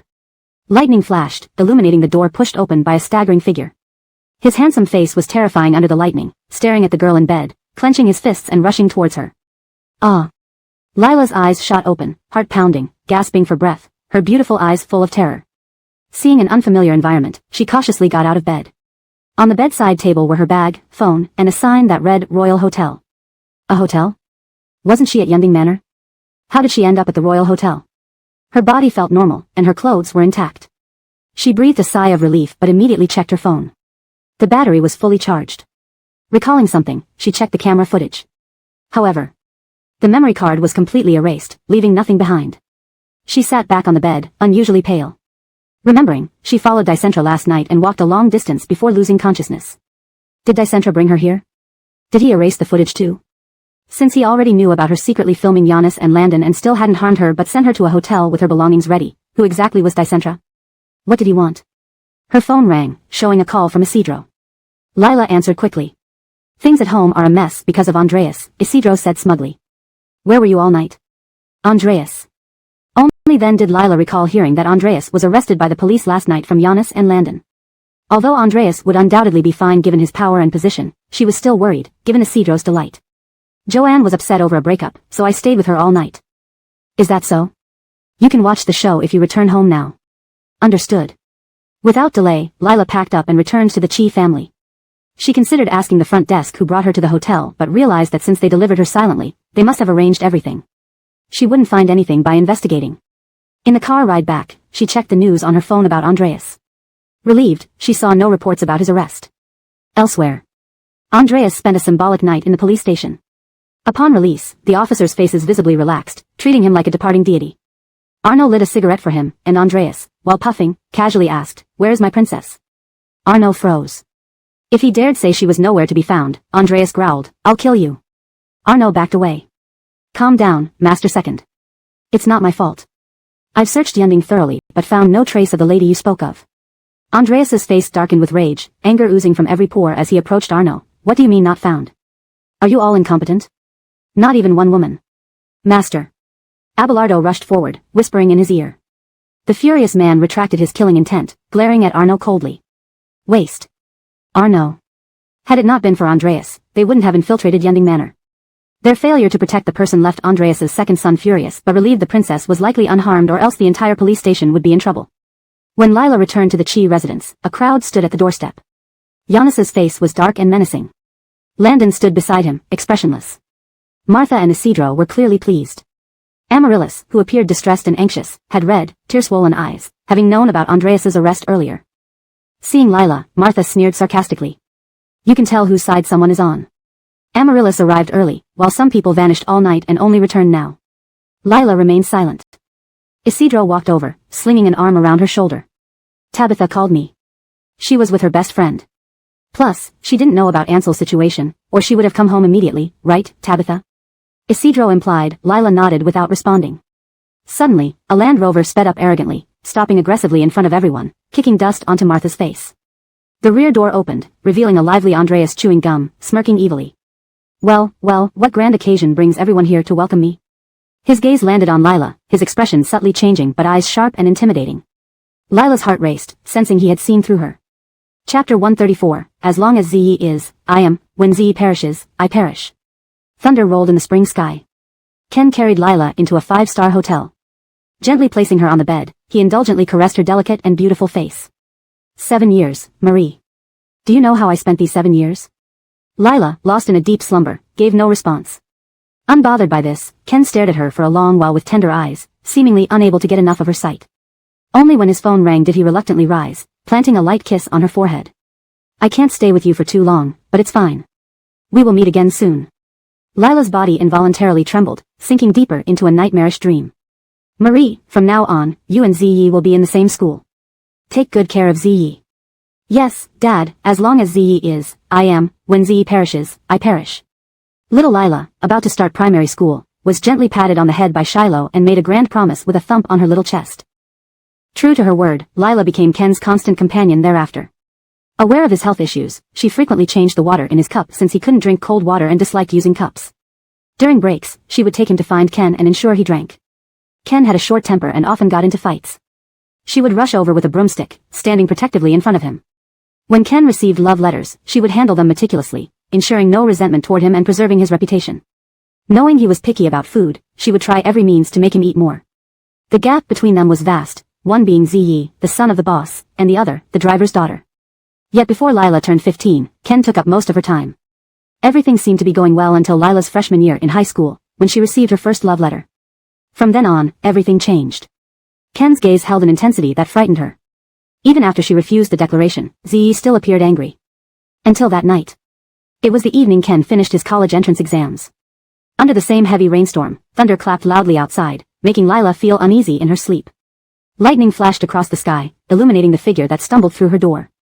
His handsome face was illuminated ominously by the lightning.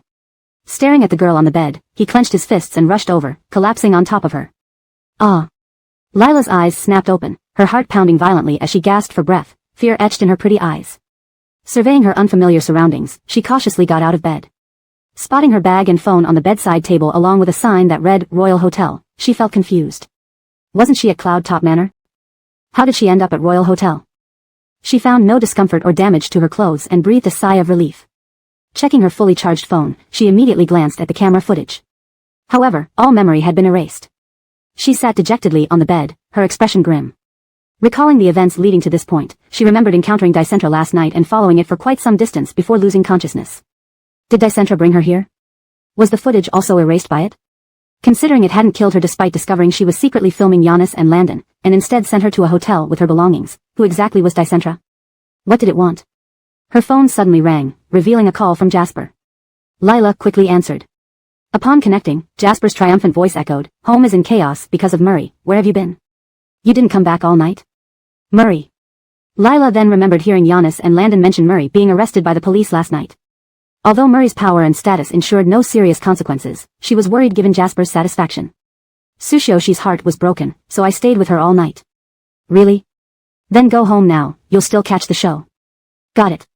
Without delay, Lila hurried back to the Chi residence, initially intending to ask the receptionist who had brought her here.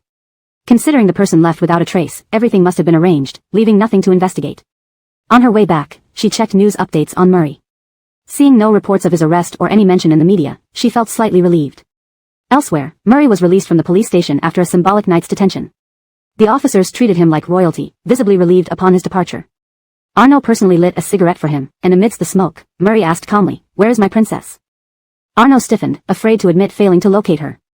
Sensing danger, he stepped back. "Don't be angry, second master.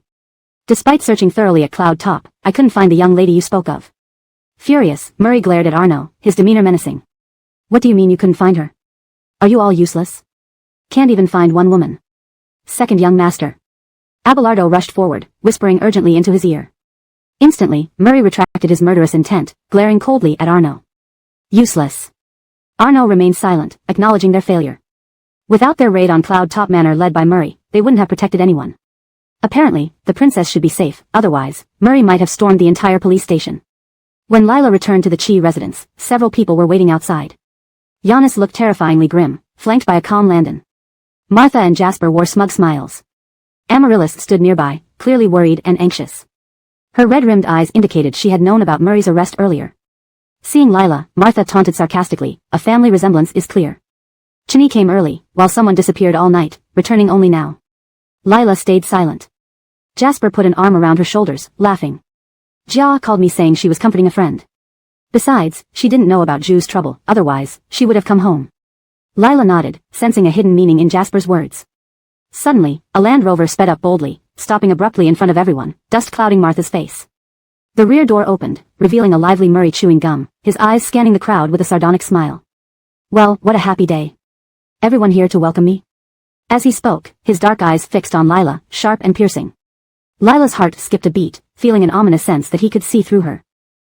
Chapter 135, Misfortune. Ivory. Amaryllis, upon seeing Muhammad, let go of Martha's arm and ran toward Muhammad. She did not get to throw herself into his arms as she usually wished because Muhammad stopped her. Muhammad held her by the wrist and patted her shoulder lightly. "Relax, I'm fine." His sudden aloofness caused Amaryllis unbearable heartache. Knowing it was all due to Lila, she glared angrily at her. And that damn Jasper. He clearly knew that Lila had cuckolded him, yet he hadn't called off their engagement. Idiot. Madman. Lunatic. They were all scoundrels. Giannis stared furiously at Muhammad, his face twisted with displeasure, creating such a scandal and still having the nerve to laugh. Scandal? What scandal? I just have plenty of money and wanted to live lavishly. Is there something wrong with that? Giannis nearly suffered a heart attack from anger. Just as he was about to retort, Martha intervened immediately. Oh my, you really shouldn't lecture like this. It's good the child is back. Why stand outside the door?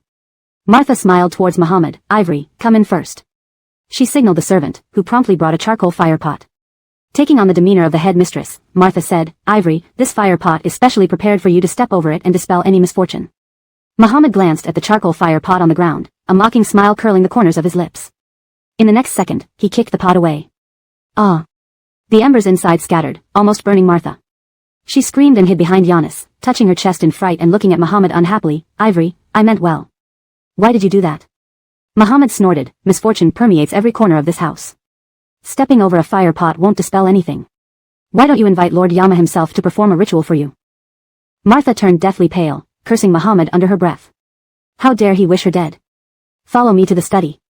Giannis coldly said before walking inside. Seeing no help from Giannis, Martha turned green with anger and followed in, seething. Landon patted Muhammad on the shoulder. Ivory, your father-in-law is very worried about you, and Xiao Tang would be hurt if she saw you like this.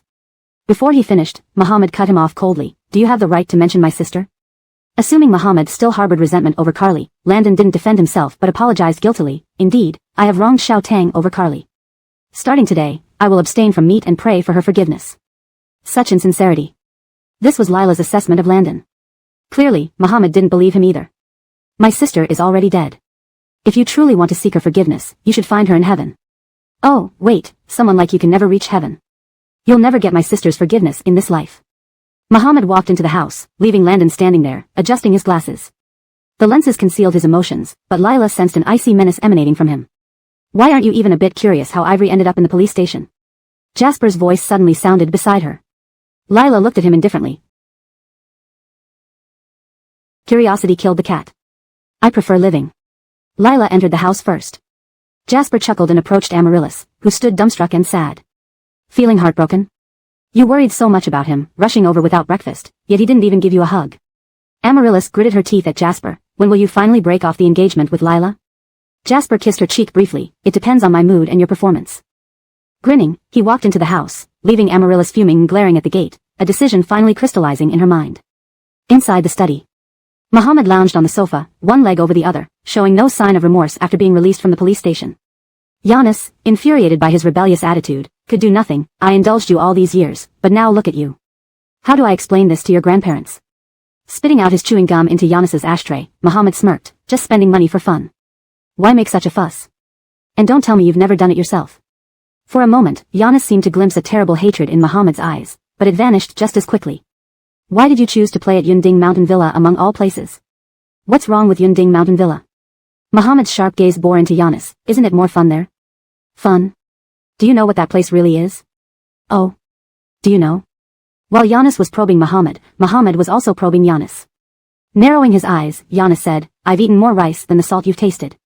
That place appears to be a private restaurant, but it runs illicit operations. Otherwise, why would the police investigate it? Giannis spoke cautiously, leaving no loose ends. Muhammad scoffed, is that so? I thought you visited there and knew those places well. You. Enraged, Giannis almost lashed out. Jasper quickly interjected, Ivory, father cares about you. Now you're not only the second son of the Chi family but also the CEO of Prosperous Group. If anything happens to you, what will we do?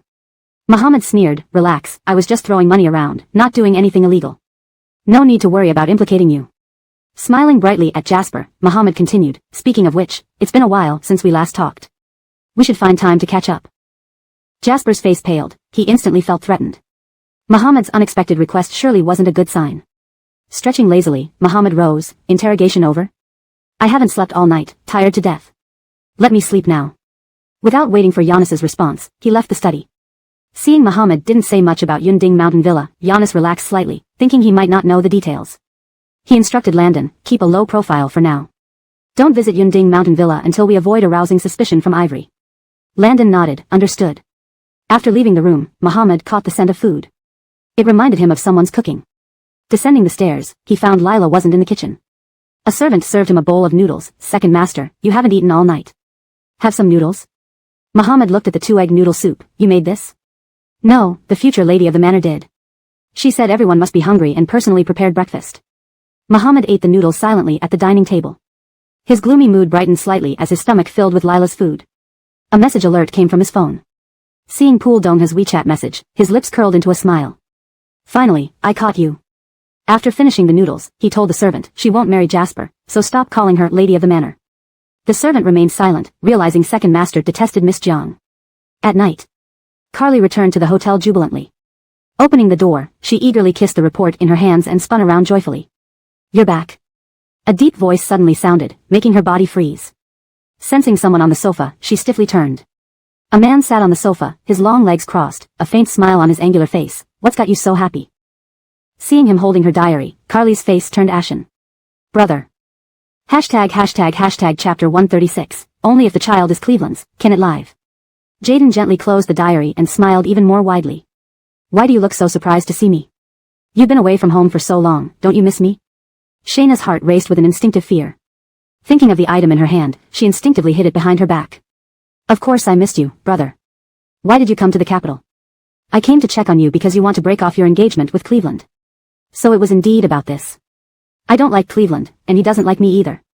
We wouldn't be happy if we were forced together. Jaden chuckled softly, not offering any comments on her words but instead focusing his gaze on her with a smile. What do you have in your hands? Let brother have a look and maybe that will cheer me up. Shayna felt her heart tighten as she clutched the report so hard that her fingertips turned white. She laughed nervously, trying to evade the situation. It's nothing important, just be a good girl and show me. Though his face was filled with affectionate smiles and his eyes gentle, his tone left no room for refusal.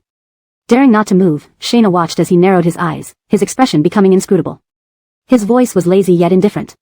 You're hiding something, it can't be anything good, right? Realizing she couldn't escape, Shayna reluctantly handed over the item, her steps heavy. Just moments ago, the report had brought her joy, now it felt like facing a formidable enemy.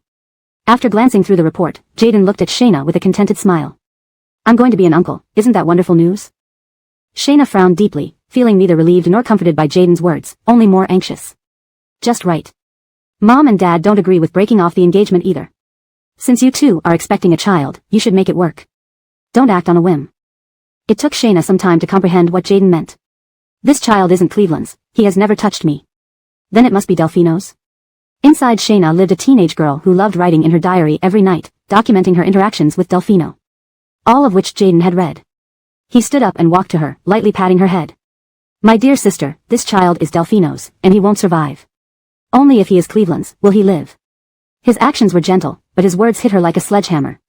Cold sweat dripped down her back as she met his overpowering gaze. Biting her lip, she nodded heavily.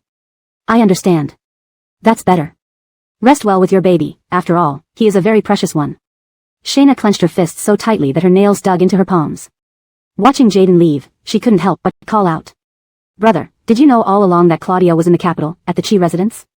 Jaden turned to look at her, the warmth in his eyes replaced by cold warning. Considering you're pregnant, I'll let this slide this time. Don't let it happen again. After Jaden left, Shayna collapsed onto the carpet, clutching the ultrasound report Jaden had discarded. Pregnancy was expected. The days leading up to luring Delfino coincided with her ovulation period. He had been drunk and didn't use protection. Afterward, she lied about taking birth control, when in truth, she hadn't.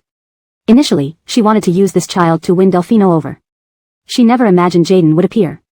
She touched her belly, her resolve gradually firming. In the following days, Cleveland seemed busy and didn't return to the Chi residence. Chi Hanyan appeared jittery, acting as if he was bracing for a battle. Jiang Jia tried reaching out to the clown man and hired a private detective to investigate Cloud Peak Manor, but found nothing and couldn't contact him. Chi Mingkai spent more time at home, likely due to the recent police raid, making him behave better. One morning, Chi Mingkai announced that an esteemed guest would visit at noon. The maids cleaned the entire villa thoroughly and decorated it with flowers. Jiang Jia was curious who could warrant such pomp. However, she remained in her room. Lately, she felt inexplicably tired and sleepy, unable to stay awake. While half asleep, she heard a knock on her door. Drowsily, she got up and opened it to find Chi Hanyan smirking. Quick, change into nice clothes and go downstairs to welcome the VIP. Today will be entertaining, he said, noticing her casual attire. Jiang Jia hurriedly changed and went downstairs. On her way, she saw the man beside Chi Mingkai. He sat upright, his back straight, and had a perfect profile. Chi Mingkai seemed highly respectful. Ah, children don't understand our intentions. I intended to meet your father personally, but you arrived first. The Feng Fei has troubled you all for so long. I should have visited earlier, but business kept me busy. I hope Uncle Chi understands. Hearing the low, polite voice, Jiang Jia froze mid-step, gripping the banister tightly. Chi Hanyan remarked near her ear, the patriarch of Yunhai Xie family visiting. Do you think Cleveland and Fang Fei will still break their engagement? The heir of Yunhai Xie family. Jaden. Claudia. Fang Fei's sudden shout made the man on the sofa turn around. After 7 years, meeting the cause of her pain, Jiang Jia felt her blood run cold. She stared blank-faced at the man before her. 7 years. No matter how long she ran, they eventually met again. Jaden rose, gazing at Jiang Jia with a faint smile. Claudia, long time no see. He wore a tailored black suit, standing tall and imposing. His once top-rated face among Yunhai's elite women had grown even sharper and more intimidating. Jiang Jia gripped the banister to keep herself from falling. Chi Mingkai noticed the tension between them and cautiously asked, Fang Fei mentioned she and Jia grew up together, living at the Xie residence? Yes. Jaden's gaze didn't waver from Jiang Jia. We were separated later, and I didn't expect her to be here at the Chi residence. Chi Mingkai chuckled. She is now my eldest son's fiancée. Seems like our connections run deep. Indeed. Jaden's eyes darkened as they fell on Chi Hanyan, his smile growing wider. Mr. Chi, you are truly blessed. Chi Hanyan wrapped an arm around Jiang Jia, guiding her downstairs. Indeed, finding a wonderful girl like Jia is my lifetime's luck. Previously, Chi Hanyan thought Jiang Jia was merely the chauffeur's daughter from the Xie household. But seeing Jaden's attitude toward her, she must hold significant importance. For both Fang Fei and Jaden to remember her. Jiang Jia sure knows how to hide things. The atmosphere shifted, filled with unsaid tensions. The past resurfaced, setting the stage for what would follow. Chapter 137, Not Allowed to Look at Other Men. Jasper put his arm around Lila's shoulders, looking at her enigmatically. So, are you not happy to meet an old acquaintance? After so much effort, she finally found out that her sister's death was connected to Yunding Manor, and it was difficult to get even the slightest clue. If she angered Ken and he twisted the facts, saying that she had seduced him back then, Giannis might sever ties with Jasper but still force them to break off their engagement. Besides, Jasper didn't love her, sacrificing her could happen in a moment's notice. Thinking of this, Lila took a deep breath and managed a slight smile at Ken. Mr. Xia, long time no see. The address changed from Aiden to Mr. Xia. Ken wasn't upset, after all, she had some grievances which she needed to vent. Her small temper only made her cuter and more charming in his eyes. What's the rush to call me back? Muhammad appeared before them, his voice preceding him. He entered, appearing wind-battered and weary. Upon seeing Ken, he squinted and scrutinized him for a while. His male sixth sense told him that this handsome man was a formidable rival. Ken smiled faintly at Muhammad. Second young master, I have heard much about you. It's truly remarkable to meet you today. Muhammad plopped down on the sofa, crossing his legs disdainfully. Enough flattery, just speak your mind. Giannis couldn't help but give Muhammad a kick. Ivory, this is Fang Fei's elder brother, Ken. He came especially for your wedding arrangement with Fang Fei. Wedding? Muhammad looked at Carly coolly. She dared to not look up and immediately lowered her head. His gaze shifted to Lila, who was lost in thought, and he hummed dismissively. Didn't we decide to cancel the engagement? What else is there to talk about? Carly bit her lip and, under Ken's gaze, spoke. I don't want to cancel the engagement anymore. Second young master, I like you. I want to start a family with you. Muhammad's eyes instantly turned cold. Lila, lost in her thoughts, looked at Carly in disbelief. Didn't she like Donovan? Hadn't she been the one demanding the engagement be cancelled? Why did she change her mind? Lila's eyes landed on Ken. Was it because of him? Feeling a slightly irked gaze, Lila raised her eyes and met Muhammad's icy, warning stare as if saying, don't look at other men. Lila lowered her gaze and looked away. Do you think you can marry whoever you want and build a family whenever you wish? Carly struggled to find words. Ken calmly interjected, both canceling and getting married require careful consideration. Margot is still young and irresponsible. I've already spoken with the Hua family elders, they also hope for your union. Muhammad's expression turned ominous. Seeing this, Giannis hurriedly added, yes, young people argue sometimes, but breaking off an engagement should not be spoken of lightly. Muhammad's deep, black eyes pierced into Carly. Miss Xia, have you really decided to marry me? Muhammad was even more intimidating than Ken. Between the two of them, Carly dared not offend anyone. But given that she carried Donovan's child, in dire straits, this child might spare her life for Muhammad, so she must follow Ken's orders. Yes. But I only marry the woman I love. It's up to Miss Xia to make me fall for you. Giannis laughed at Ken, that's right, relationships grow over time. Ken smiled faintly, glancing at Lila meaningfully. I believe they will surely be happy together. Lila's brow furrowed, her face turning pale. It was rare for Ken to visit the Chi family. Giannis wanted to treat him well and foster good relations. Lila didn't want to see Ken at all. Hearing this, her heart raced.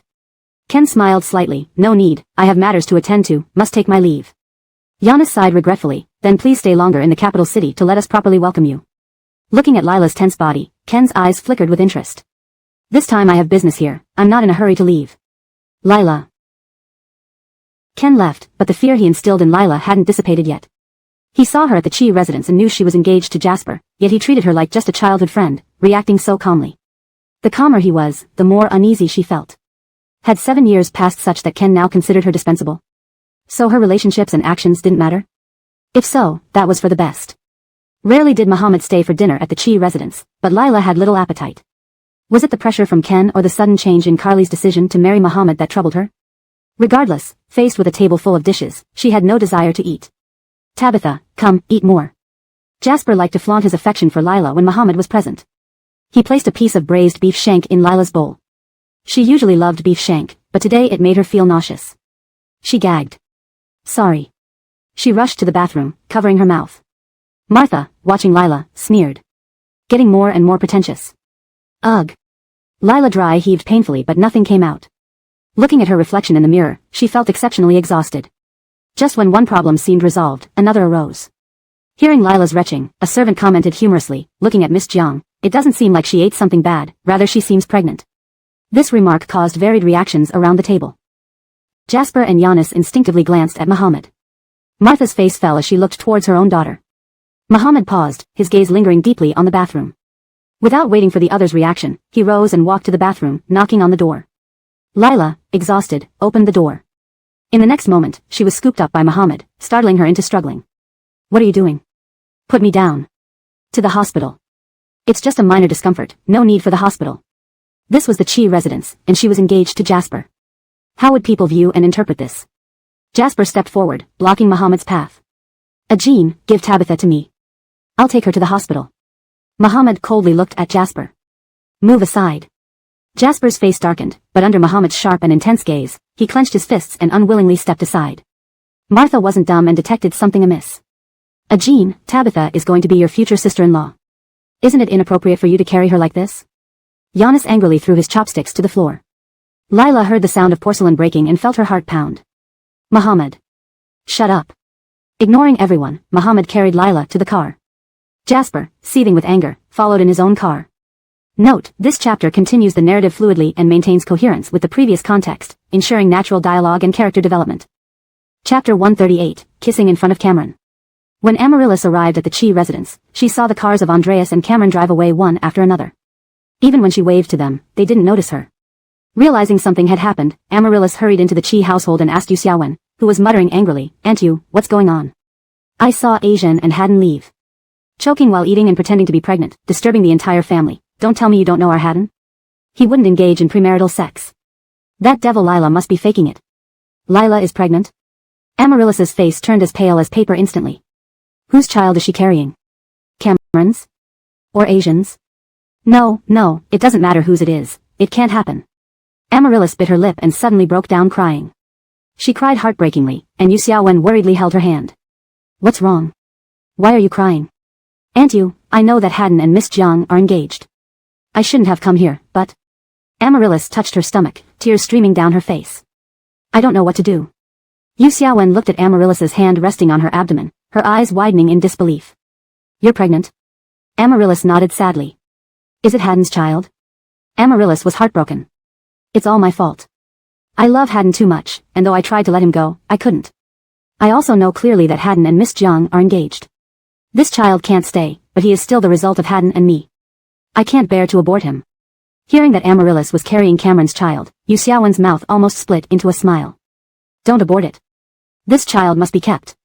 Amaryllis was originally chosen by Yu Xiaowen as the perfect daughter-in-law. Though she didn't understand why Jana called off the engagement with Amaryllis, this baby came just in time. Yu Xiaowen approached Giannis. Mingkai, Yun has a baby with Haddon. We need to give the Yun family and Shini an answer. Giannis seemed lost in thought and remained silent. Yu Xiaowen's eyes flickered. Haddon isn't the type to play around. Since Lila moved in, they've been living separately. The baby in Lila's belly can't possibly be Haddon's. Recalling how Andreas cared for Lila, Yu Xiaowen's expression darkened. Seeing Giannis's similarly grim look, she felt a sense of foreboding. Perhaps Giannis had known something long ago. Changing her tone, she added, maybe she isn't really pregnant, just suffering from poor digestion. Giannis glanced at Amaryllis, then at Yu Xiaowen, before finally making a call. Regardless of who it was for, Lila could not be pregnant. After finishing the call, Giannis walked over to Amaryllis and gently patted her shoulder. Don't worry, Chini. Benedict will give you and your child an answer. Amaryllis sobbed and nodded, a glint of resolution flashing in her eyes. Thank you, Benedict. In the car, Andreas's expression was solemn and serious. As Lila stared at his cold profile, she recalled her own reaction and blanched. Pregnant? That can't be true. When was the last time? It was when Andreas knowingly drank coffee despite being drugged. Did he use protection that night? Later, when Di Yuezhan died, Lila went to investigate the truth of her death and forgot to take her pills. But no, it should be safe, those days were within her safe period. All along the way, Lila clenched her fists, trying to comfort herself. Seeing Andreas's tense expression, she looked down and thought about how he might not want her to carry his child. She attempted to reassure him, I just don't have an appetite. It might not be pregnancy. Besides, even if I am, the child may not be yours. Andreas sharply turned to stare at Lila, his deep, black eyes filled with dangerous storm clouds. What did you say? Repeat that. Feeling irritable, Lila looked away but was forced back by Andreas pinching her chin. Not necessarily yours. Did you sleep with someone else besides me? I don't. Baby, don't make me angry right now. Lila dared not say more. At the hospital, Andreas insisted on a series of tests for Lila. Waiting for the results made Lila uneasy, her heart racing. Cameron rushed to the hospital, Tabitha. But with Andreas beside her, Cameron hesitated to approach. The report finally came out. Seeing the doctor, Cameron immediately went forward. Doctor, is my fiancée really pregnant? Am I going to be a father? Andreas watched Cameron's excited state, his handsome face growing even more menacing. He clutched Lila's hand tightly, hurting her, and refused to let go. Staring seriously at the doctor, he demanded, tell us. Lila's heart tightened in suspense. The doctor nervously replied, this young lady isn't pregnant. Her discomfort might be due to recent weather changes or digestive issues, but definitely not pregnancy. Relieved, Lila exhaled deeply. Thank goodness, a false alarm. She had so many things left to do, having a child was the last thing she needed. Cameron's face showed disappointment. Ignoring the intertwined hands of Andreas and Lila, he comforted her, don't worry, we'll have plenty of time to have children after our wedding. Our wedding? Andreas gave Cameron a cool, mocking look. You won't get that chance. What do you mean? Cameron asked. Without warning, Andreas kissed Lila right in front of Cameron. Lila's eyes widened in disbelief. Cameron clenched his fists, furious at Andreas's boldness and blatant disregard for him. Andreas. Just as he tried to separate them, Andreas released Lila and tenderly wiped the marks on her lips. If you want to know what I mean, meet me at Zoranchow at 10 tonight. With a mysterious glance at Lila, Andreas left. Suppressing his anger, Cameron coldly remarked, looks like Andreas cares quite a lot about you. Lila calmed herself and responded indifferently, how do you know he wasn't planning to bring me for an abortion if I were really pregnant? Suddenly, Cameron's phone rang. It was a call from Yu Xiaowen. Mom. Cameron, Chini visited just now. She's carrying your child. Cameron froze. What? It's Chini. Your child is in her womb. You can't neglect her this time. Hang up the call, Cameron's hands trembled with excitement, but he doubted it could be true and arranged to meet Amaryllis. Seeing him rush off, Lila also left the hospital quickly. After all three departed, the doctor called Giannis. Yes, she's pregnant, but as per your instructions, I told them otherwise. Chapter 139, Immediate Abortion. At the hotel. As soon as Genevieve entered, Jasper pulled her in for a kiss. Genevieve endured his passionate kiss while pushing him away gently. Be careful, don't hurt the baby. Jasper suddenly let go of her and stared intensely at her abdomen. Really pregnant? Genevieve smiled coyly. Would I be joking? She took out an ultrasound report from her bag and handed it to Jasper. Look, it's still very small. Jasper's hand trembled as he read the contents. After a while, he looked at Genevieve with suspicion. Is this really mine? Genevieve's face turned pale with anger, and she slapped him hard. Bastard, you're the only man I've ever had. If not yours, whose could it be? A ghost's. You didn't. Who do you think I am? Tears welled up in Genevieve's eyes as she sobbed. I know you still suspect that I like Adrian. But if I didn't love you at all, how could I have gone to bed with you? How could I have gotten pregnant by you? She wiped away her tears angrily. Fine, if you don't believe this child is yours, I'll abort it now. Genevieve raised her fist, pretending to hit her abdomen, but Jasper grabbed her hand and hugged her tightly. Enough, enough, how could I not trust you? You just don't trust me. Don't I have reason to be cautious after being bitten once? Genevieve huffed and leaned against Jasper. But my heart and eyes are only on you now, Hanyun. Lila has already betrayed you, and I'm carrying your child. What do you plan to do? A gleam flashed in Jasper's eyes. What do you want me to do? Genevieve looked at him seriously. Marry me. Jasper did not answer immediately. Genevieve felt anxious but kept her composure coldly. I will not have a child out of wedlock. If you do not marry me, I will abort the baby immediately. It was difficult for him to let Genevieve carry his child. He would not lose this child. No, give me some time. I'll give you 1 week. Jasper kissed her forehead. All right. At 10 p.m. Jasper arrived at the private room on time. He wasn't sure what Murray had planned but felt somewhat uneasy. Entering the room, he found Murray alone, lazily sitting on the sofa, engrossed in his phone. Aegean. Seeing Jasper enter, Murray put away his phone and nodded slightly. Sit. Jasper did not sit but faced him angrily. What was the meaning of kissing Nova in front of me today? She's your future sister-in-law. Sister-in-law? Murray sneered. Are you sure you're going to marry her? About that. Forget it. You don't even like her, so why put on this show in front of me? Jasper's face changed. Damn, did Lila already tell Murray about their collaboration? He quickly dismissed that thought. It couldn't be possible. If Murray knew they were only in a contractual relationship, he wouldn't have summoned him alone. Nova is gentle and kind, capable and outstanding. How do you know I don't like her? Murray poured himself a drink and approached Jasper step by step. If you truly liked her, you wouldn't send her over to me. Moreover, you knew she and I had already slept together, right? Jasper's nerves tensed under Murray's sharp gaze, causing a chill down his spine. Murray lost patience. Tell me, what's going on between you and Lila? Answer well, and you'll benefit, otherwise. Murray's face showed a dangerous smile. You probably won't leave Zoranchow tonight.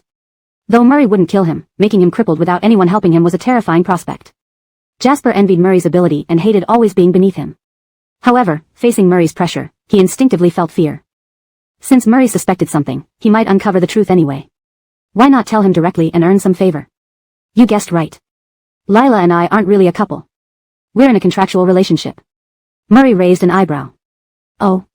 What kind of contract? Explain thoroughly. Jasper omitted Genevieve's diary entry where she revealed her affection for Murray and told him everything else. While talking, he observed Murray's unreadable expression. So, you never touched her? No. Murray snorted, handing over the cup as if it were an award. Drink, this is premium wine. Even your father hasn't tasted it. Jasper hesitated but eventually drank the wine. Before it reached his stomach, Murray issued his order. End the contract. Cough. Jasper choked. He anticipated Murray's directness but not its immediacy. Yet having caught Murray off guard, he couldn't end things without gaining anything. Maybe not. Though Nova and I are in a contractual relationship, after getting along for some time. Murray cut him off coldly. Cut to the chase. What do you want? This was the opportunity Jasper waited for. He said bluntly, I want 5% of Dingshan Group. Ha. Murray scoffed, glaring coldly at him. You're quite ambitious despite your lack of talent. His words weren't harmful but deeply insulting.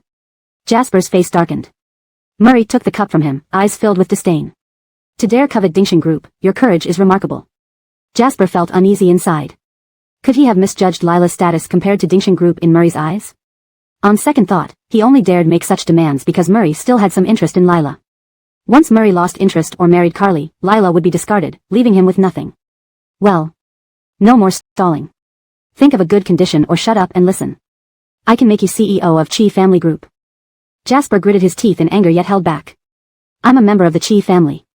You may look down on Chi Family Group, but Dad will eventually pass it down to me. Ha. Murray looked at him as if he were foolish. You're charmingly stupid. Jasper felt humiliated again. Even if I don't value Chi Family Group, you have a formidable rival, Landon.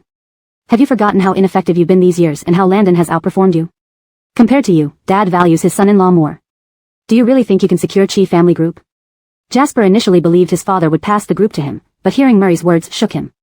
To outsiders, he was an illegitimate child of little importance. In his father's eyes, he wasn't as valuable as Murray or Landon. Additionally, the Yun family incident infuriated his father, definitely disappointing him. Seemingly making a major decision, Jasper turned to Murray. All right.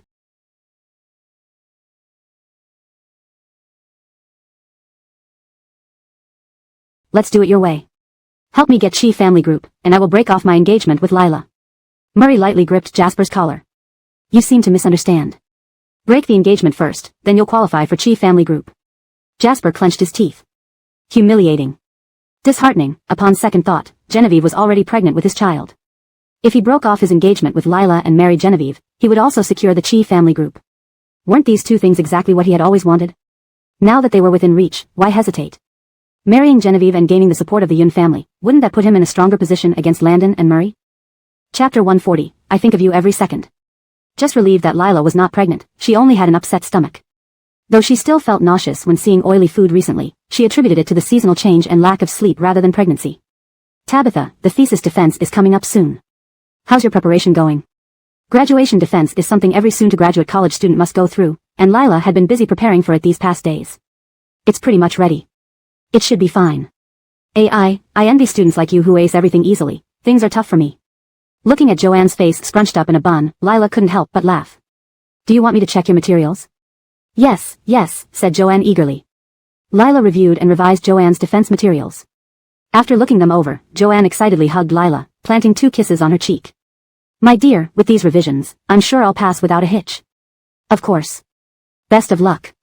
Let's go eat hot pot. My treat. The moment Lila thought of hot pot, she felt another wave of nausea. I don't want oily food lately. Joanne chuckled, moving closer to Lila with an ambiguous tone.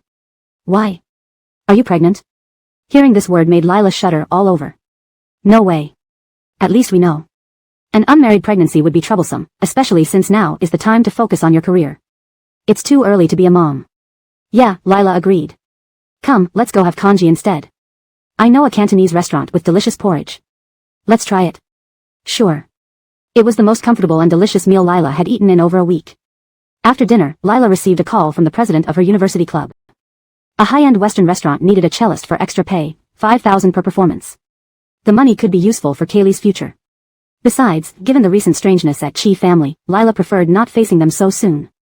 That night, Lila arrived at the restaurant, where the manager handed her a set of clothes. Put these on. Lila wore a dress but knew she looked plain compared to such an upscale venue.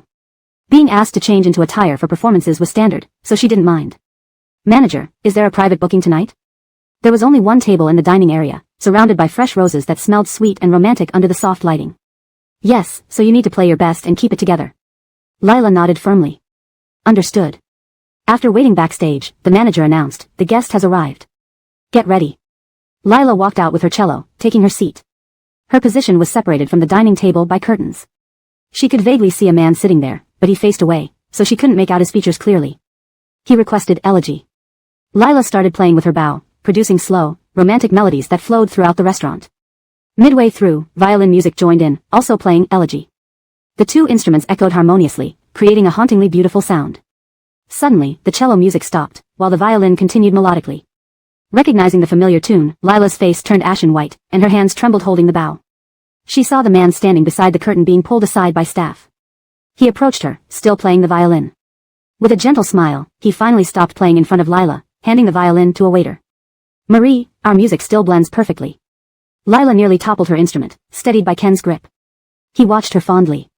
Be careful. This expensive instrument shouldn't be damaged.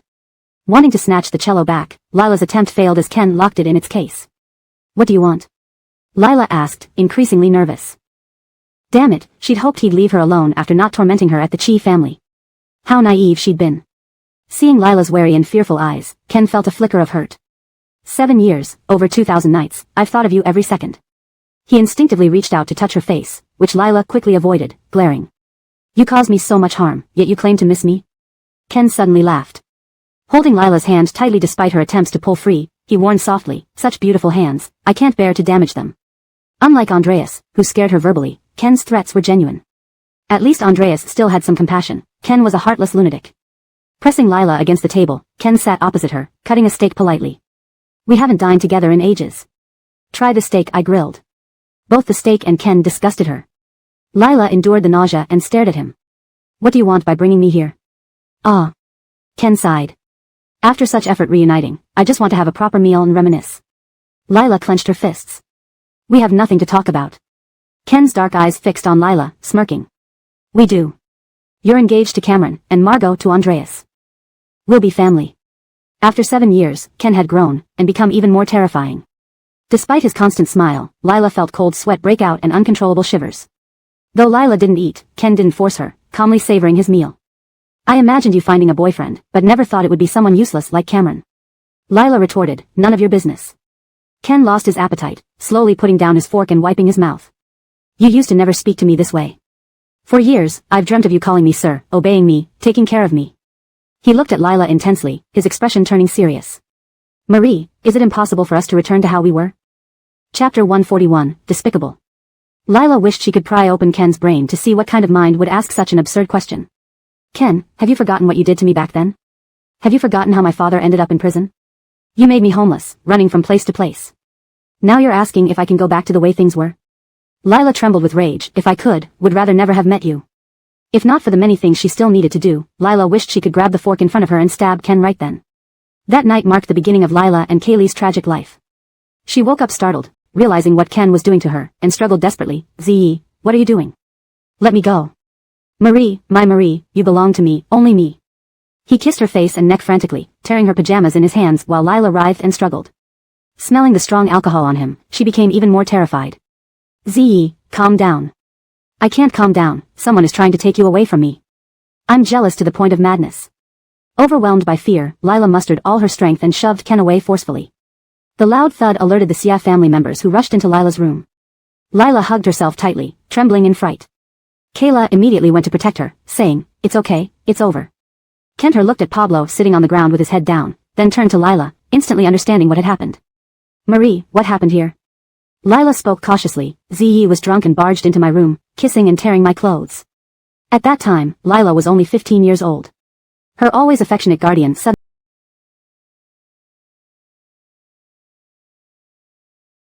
seemed like a different person to her, and she was utterly terrified, speaking in broken sentences. Kenter narrowed her eyes. "Why would Amo tear your clothes? Did you call him?" "I." Before Lila could respond, Gina coldly ordered, "Somebody, help Ze back to his room." Seeing this, Bryson immediately said, "Madam, this concerns Marie's reputation. It would be better to clarify the matter." In the Sia family, the one who held sway wasn't Sia father but Kenter. Kenter glared coldly at Bryson. "Old Jiang, what do you mean?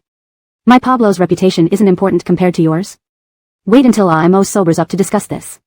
Bryson wanted to say something else but was pulled back by Kayla. However, the next day, Kenter slapped Lila across the face. Stunned by the slap, Lila was speechless. "Lila, how dare you? After all the kindness we showed you, you did such a shameless thing. Amo said he was drunk last night and you helped him into your room." "It wasn't me. I didn't." "Lying, Lacey saw you supporting Amo into your room. I've noticed how you look at Amo. It seems you liked him and feared losing him after university, so you did this despicable act." No matter how much Lila tried to explain, Kenter insisted Lila had seduced Ken. With just one phrase, such cunning at such a young age, Lila was condemned. Bryson believed his daughter, but as a commoner, how could he stand against the powerful Sia family? Both Bryson and Kayla worked under the Sia family's patronage. They were labeled ungrateful, leaving Bryson unable to protest. In the end, Kenter expelled them from the Sia residence. On the day they left, Sia Fong Fei came to bid Lila farewell. She whispered in Lila's ear, "I saw my brother enter your room, but you know, I can't offend my mother or brother for you. Take care." That day was a crushing blow for Lila. The people she trusted hurt her, the sister she cherished betrayed her, the person she respected stabbed her heart mercilessly. Kenter's actions were understandable to Lila. Compared to her, a nobody, Ken was set to inherit the Sia family and couldn't afford any stains on his record. Leaving the Sia family hurt and angered Lila deeply, but not enough to wish death upon Ken. Until that incident later. When Lila snapped back to reality, Ken was kneeling before her, holding her hand. Startled, Lila tried to rise but was restrained by him. He looked at her levelly, as though they stood on equal footing. "I've never regretted entering your room that night." Lila's eyes widened in disbelief. "Because if it hadn't been for that, you wouldn't know how much I love you." "No, I love you." Hearing, "I love you," from Ken felt worse than being killed for Lila. "But I don't love you." "I know." Ken smiled gently. "You're too pure, caring for and accompanying me because I'm Ze. That's why it hurts me so much." Ken's smile grew twisted. "I'm frustrated and jealous, especially seeing others write love letters to you, imagining you might become someone else's girlfriend. Why should others confess and fall in love with you, while I, due to status and rank, cannot be with you?" Lila sneered, feeling disgust and repulsion towards Ken's confession. "Is this your reason for ruining me?" "No." Ken gazed tenderly at Lila. "If I hadn't told my mother that you took me to your room, that you seduced me, would you believe me?" Lila's face remained expressionless. "Does believing or not make a difference?" "It does, it matters greatly to me." Lila clenched her teeth. "Listen well, I don't believe you." Ken paused for a moment, then laughed. "Right, if it were me, I wouldn't believe it either." Lila took a deep breath. "Can you let me go now?" "Not until you eat a piece of steak." Frowning, Lila watched as Ken lifted a piece of steak to her mouth. She turned her head. "I'm not hungry and I don't want to eat anything you made." Hearing Kaylee will soon have surgery, Ken smirked. Enraged, Lila stared at Ken. His grin widened. "Marie, you haven't changed. You still value your family deeply." Lila gritted her teeth. A man claiming to love her used her family to threaten her. But Natalie was her Achilles heel. Reluctantly, she opened her mouth and ate the steak. Delighted, Ken kissed her hand and released her. Immediately standing up, Lila tried to distance herself from Ken but was pulled back into his arms. He whispered in her ear, "Cameron isn't suitable for you. Leave him." Pushing him away furiously, Lila replied, "None of your business. If you stay with him, you'll regret it." Lila dismissed his words, grabbing her violin and quickly leaving. In a public restroom, Lila vomited up the steak she'd eaten. Not only was her stomach churning, but her entire body felt awful. Ken, this relentless devil, why wouldn't he leave her alone? Her phone rang suddenly. It was Ayush calling. "Where are you? I need to see you." Chapter 141, Filthy. Lila wanted to pry open Ken's brain to see what kind of mind would ask such an absurd question. "Ken, have you forgotten what you did to me back then? Have you forgotten how my father ended up in prison? You made me homeless, living a life on the run, and now you ask if I can go back to the way things were?" Shaken with anger, Lila cried, "If I could, would rather have never met you." If she didn't have so many things to do, Lila wished she could kill Ken right then with the fork before her. That night marked the start of Lila and Kaylee's miserable lives. When she woke up startled, she realized what Ken was doing to her. She struggled fiercely. "Z, what are you doing? Let go of me. Marie, my Marie. You belong to me, only to me." He kissed her face and neck wildly, tearing her pajamas in the process as Lila tried to break free. She grew even more terrified when she smelled the heavy alcohol on him. "Z, calm down." "I can't calm down, someone wants to take you away from me. I'm jealous enough to go crazy." Terrified by the sudden overwhelming fear, Lila used all her strength to push Ken away, causing him to fall to the ground. The loud thud alerted the people in the Xie household. The Xies and the Jians rushed into Lila's room. Hugging herself tightly, Lila trembled in fear. Kayla quickly ran over to protect her, saying, it's okay, everything is fine now."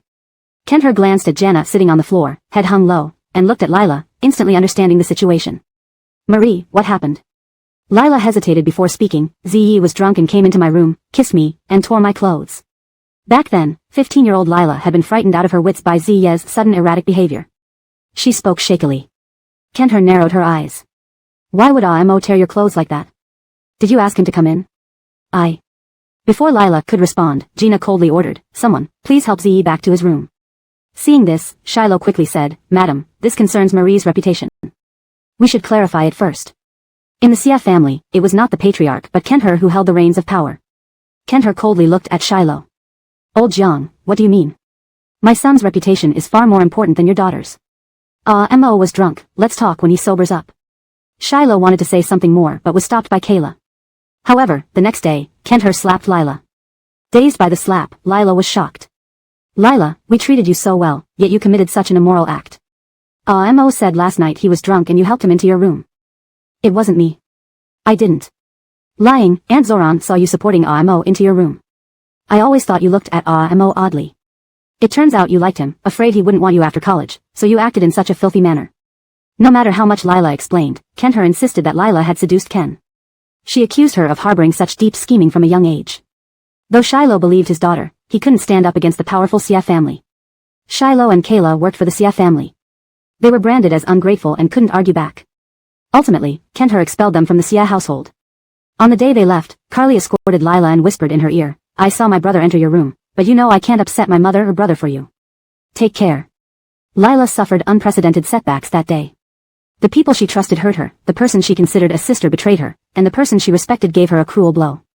While Lila understood Ken's actions, Ken, after all, was the future heir of the Xie family and couldn't afford any blemish. It still hurt deeply when she left. She was sad and hated Ken, but not to the point of wanting him dead. Until later, that incident.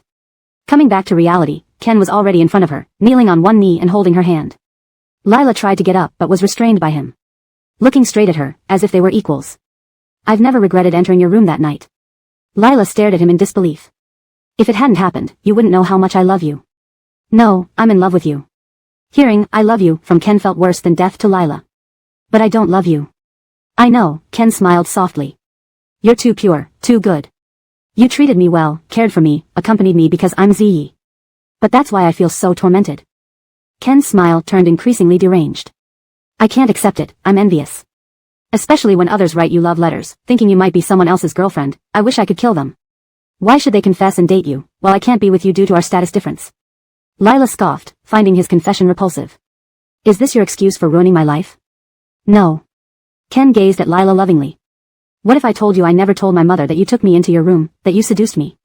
Would you believe me? Lila showed no expression.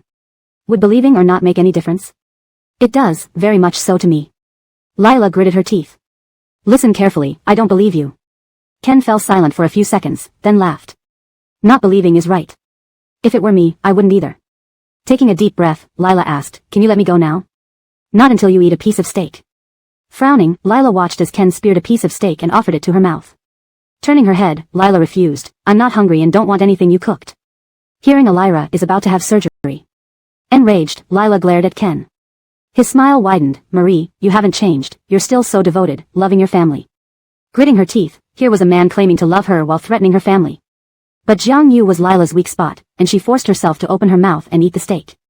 Ken's mood lifted, kissing her hand gently before letting her go. Lila immediately stood up, trying to distance herself from Ken, only to be pulled back into his arms. Leaning close, he whispered in her ear, Cameron isn't suitable for you, leave him. Pushing him off, Lila snapped, none of your business. If you don't leave him, you'll regret it. Dismissing his words as nonsense, Lila grabbed her violin and left swiftly. In a public restroom, Lila vomited out the steak she had just eaten. Not only was her stomach upset, but her entire body felt awful. Why couldn't this persistent devil let her alone? Her phone suddenly rang. It was Ayush calling.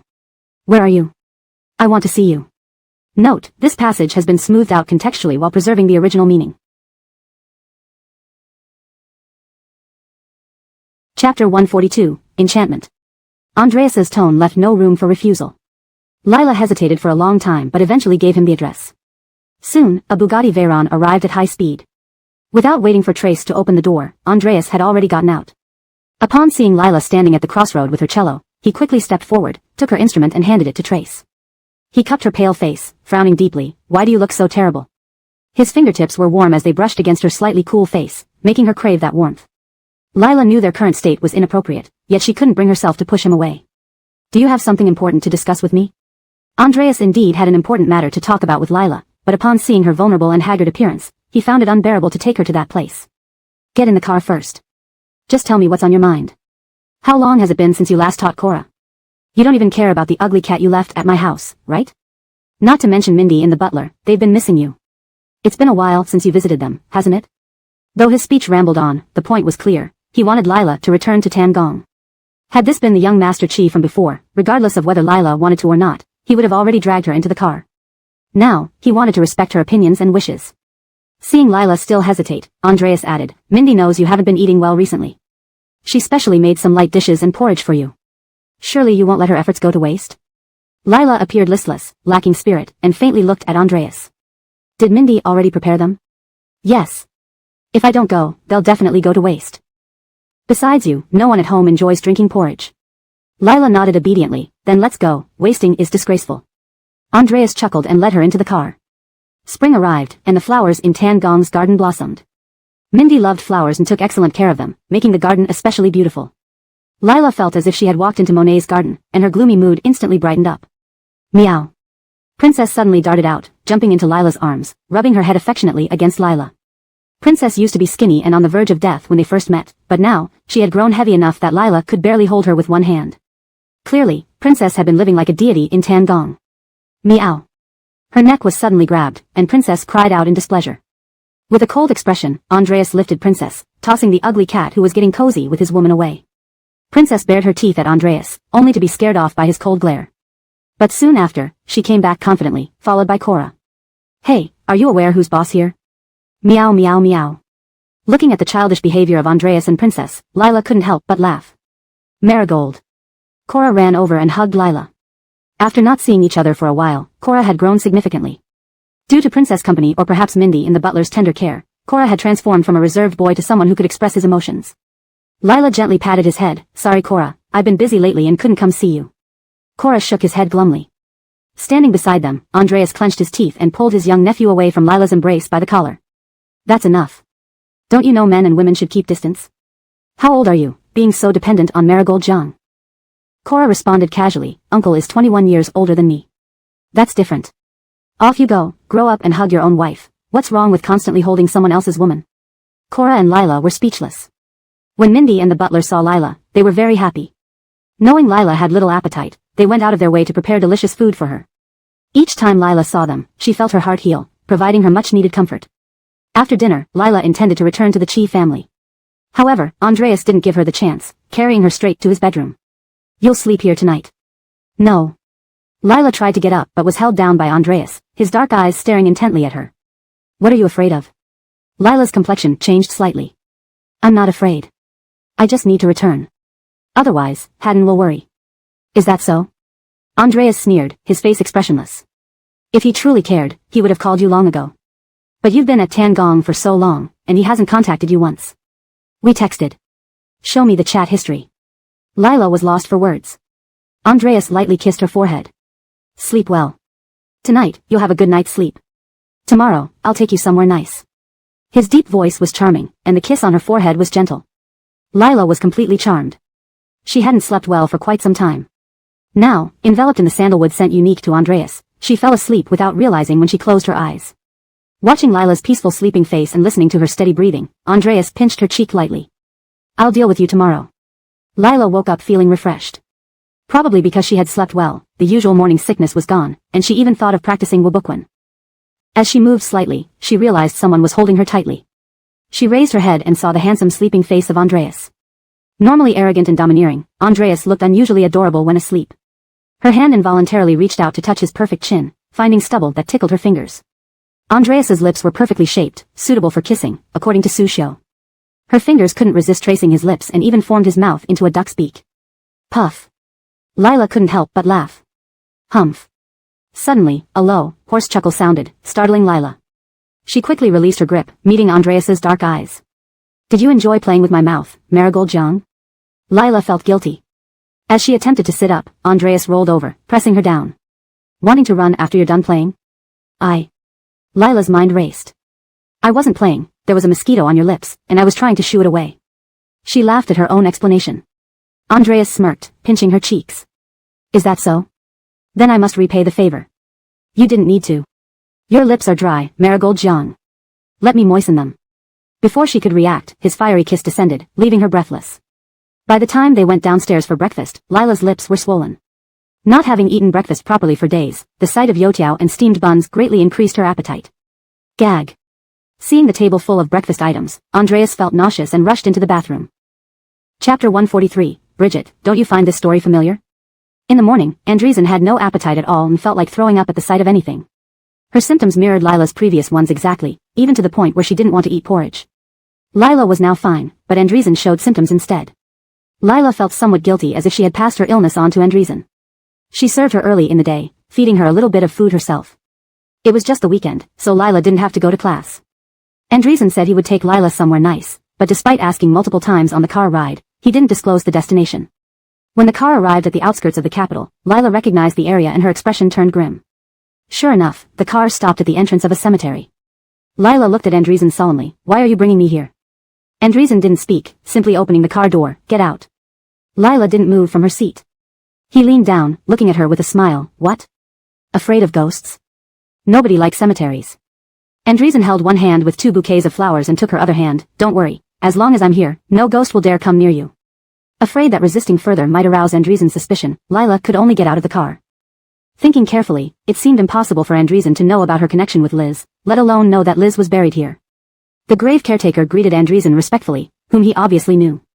Seeing that the caretaker knew Andreessen, Lila felt relieved. "Is NN's mother buried here?" "How? Do you want to meet my family?" Andreessen didn't answer her question directly, making Lila uneasy. Was Iva really buried here? Why would Andreessen bring her to this place? What did he intend to do? Lila allowed him to lead her for a while until they reached a tombstone inscribed with "Tomb of Sister Iva," erected by Brother Andreessen. Above was a photo of Iva. Andreessen and Iva were strikingly similar, both with an aggressive beauty. She had black straight hair that framed her laughing eyes beautifully.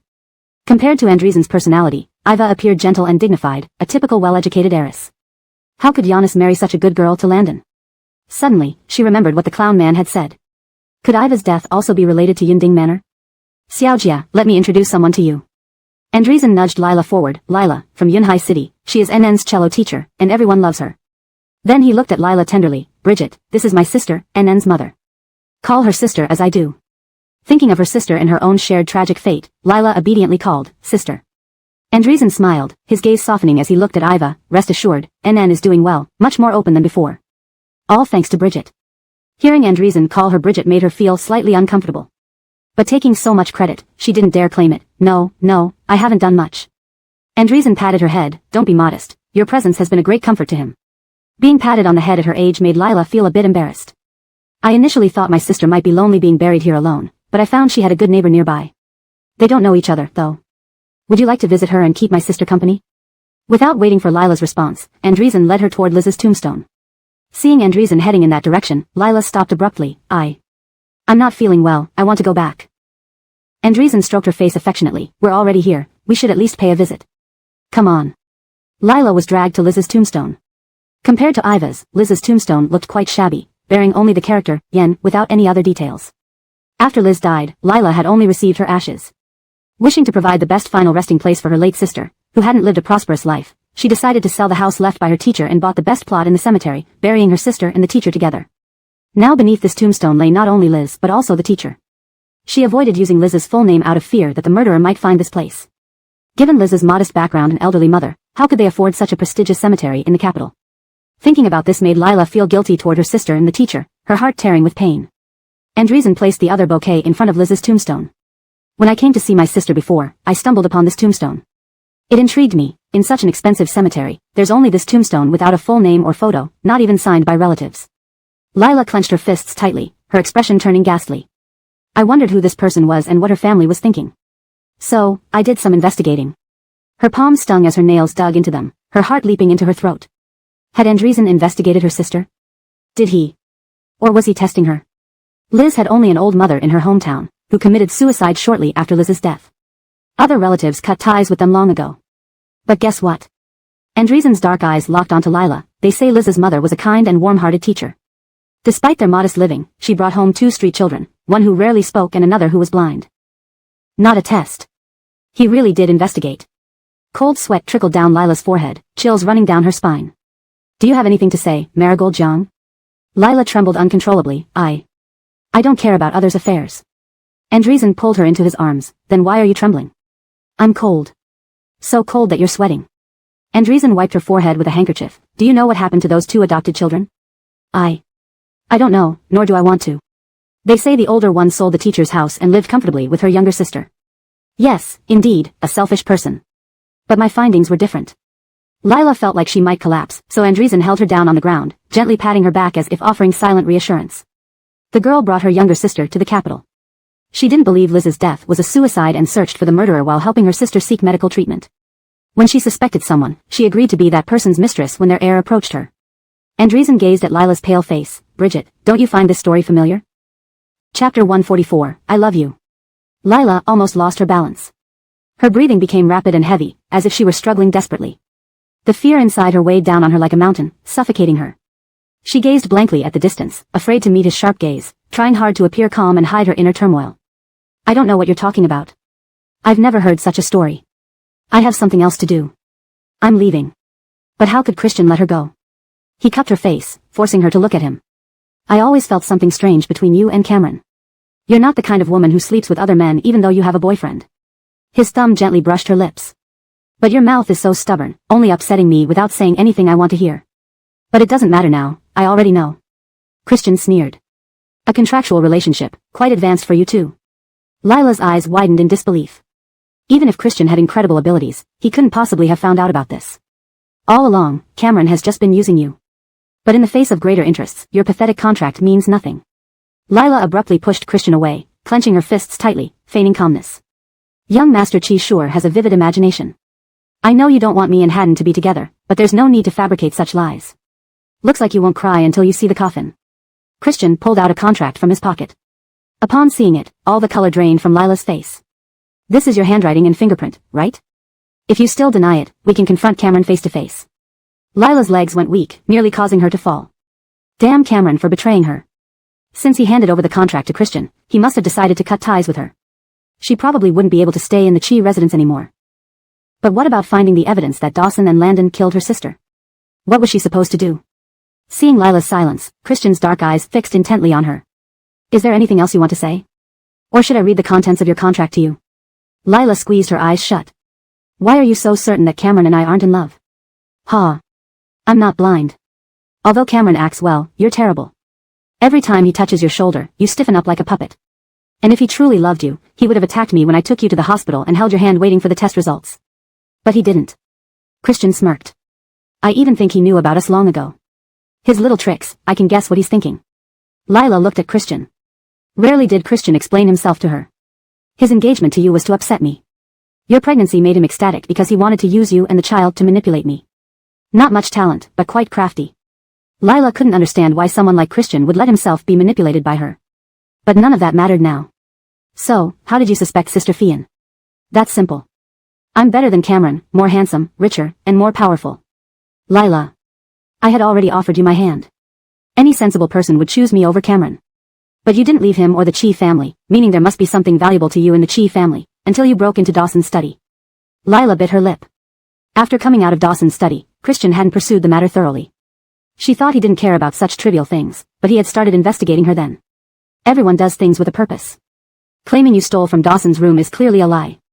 If anything valuable had been stolen, you'd immediately be caught, risking imprisonment and losing the status of the Chi family matriarch. With Natalie to take care of, you wouldn't do something so stupid. Kaylee has my mom to take care of. Your mom? Are you sure Alia is your mother? As far as I know, you've severed ties with her. Lila lowered her eyes. And the most important piece of evidence is your beloved cello. You told old Corbin it was a gift from your favorite elder sister. I saw the cello, it has the character, Yen, carved on it. Lila felt the fear of Christian once again. Her soft lips were bitten till they bled. She couldn't believe that last night, while she slept in his arms, he had already conducted such detailed investigations. You cared so much about Kathy because you suspected her death involved Kathy. I don't know how you discovered Landon was Liz's boyfriend, but the moment he appeared, you recognized him as Kathy's lover. So, you sent a letter to Tan Palace to warn me. Yes. It was me. Since Christian exposed everything, Lila didn't want to pretend anymore. She stared at him coldly. So, what do you want to do? Send me to Dawson and Landon? Christian frowned, his handsome face twisted in displeasure. Grabbing Lila's shoulders, his voice carried a hint of anger. Am I not worthy of your trust? Lila shook her head. She had been betrayed too many times growing up, by Ken, Carly, Alia, and even the old man who had taken them in with ulterior motives. She liked him. But she trusted no one. You're all family, and you hate me so much. Christian snapped. Who the hell told you I hate you? Seeing Lila's untrusting eyes, Christian quickly explained. Yes, I did some despicable things to you before. I did them, and I don't excuse myself, but when I realized you were different from everyone else, I tried to make amends. Little flower. Christian gently held Lila's hand. I have never loved anyone else. I used to think love was sentimental nonsense, but you showed me the true essence of love. You can distrust me, but you can't doubt my love for you. Love? Christian's words felt like a punch to Lila's head, making it buzz. Was she dreaming? Or was she hearing things? Why did she hear Christian say he loved her? At Liz's grave, Christian expressed his deep feelings to Lila with all his heart. I love you. I have never loved anyone this way. Just like I love you. This translation maintains the original structure and tone of the chapter, ensuring the English rendition captures the depth of emotion and tension in the scene. ####Chapter 145, playing both sides. After the age of 15, every day for Lila felt like walking on thin ice. After meeting Muhammad, she had yearned for happiness. She even fantasized countless times that it would be wonderful if Muhammad fell in love with her. But when this moment finally arrived, she did not feel endless joy but rather fear and anxiety. She preferred to believe she was dreaming and could not accept that Muhammad would fall for her. She pinched her cheek hard to make sure, it hurt, it wasn't a dream. Muhammad, feeling distressed, held her hand gently and stroked her face, saying, if you want to check whether you're dreaming, pinch me, not yourself. Lila stared at Muhammad blankly, feeling her heart pounding wildly after a long pause. Do you like me too, right? Muhammad asked with an anxious expression. Just as Lila was about to respond, their phones rang simultaneously. Lila's call was from Martha, urging her to return to the Chi family residence immediately. Meanwhile, Muhammad received a call from Amaryllis, who sobbed, Jean, I'm sorry, I didn't listen to you. I can't live without Haddon, and now I've made a mistake and got pregnant with his child. What did you say? Muhammad's face darkened menacingly. Jean, I don't know what to do. Please come help me. Cursing under his breath, Muhammad hung up angrily.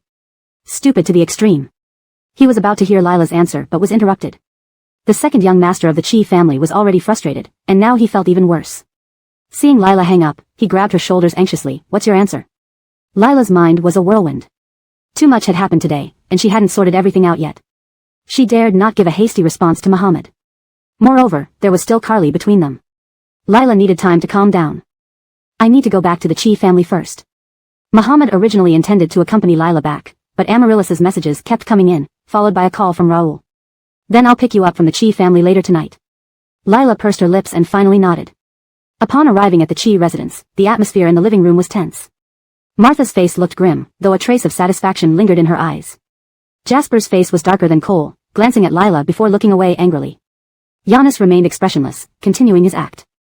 Lila, you really have some nerve. How dare you do such vile things behind Hunyun's back despite all he's done for you, Martha spat.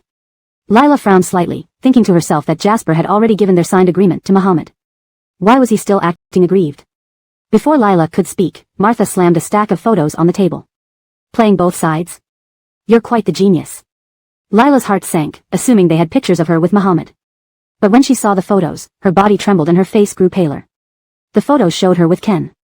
There were pictures of them playing music together, one of Ken kneeling and holding her hand, and another that seemed to show him leaning in to kiss her, though it was actually just speaking into her ear. From the angle, it looked like they were kissing. Lila quickly clarified, Mr. Xia and I have no relationship at all. Didn't you grow up together? How can you say there's no relationship? And these photos, kissing and embracing, do you only admit it if caught red-handed?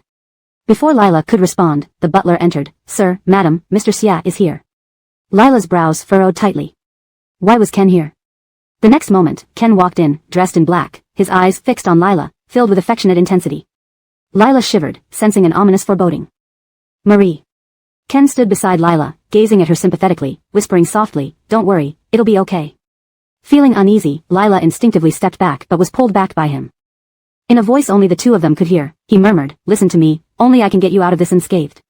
Lila clenched her fists, enduring silently. Ken, Carly's brother, had previously caused Martha considerable grief. Now, it was Martha's turn to revel in triumph. Mr. Xia, Lila is our Haddon's fiancé. Isn't it inappropriate for you to meddle?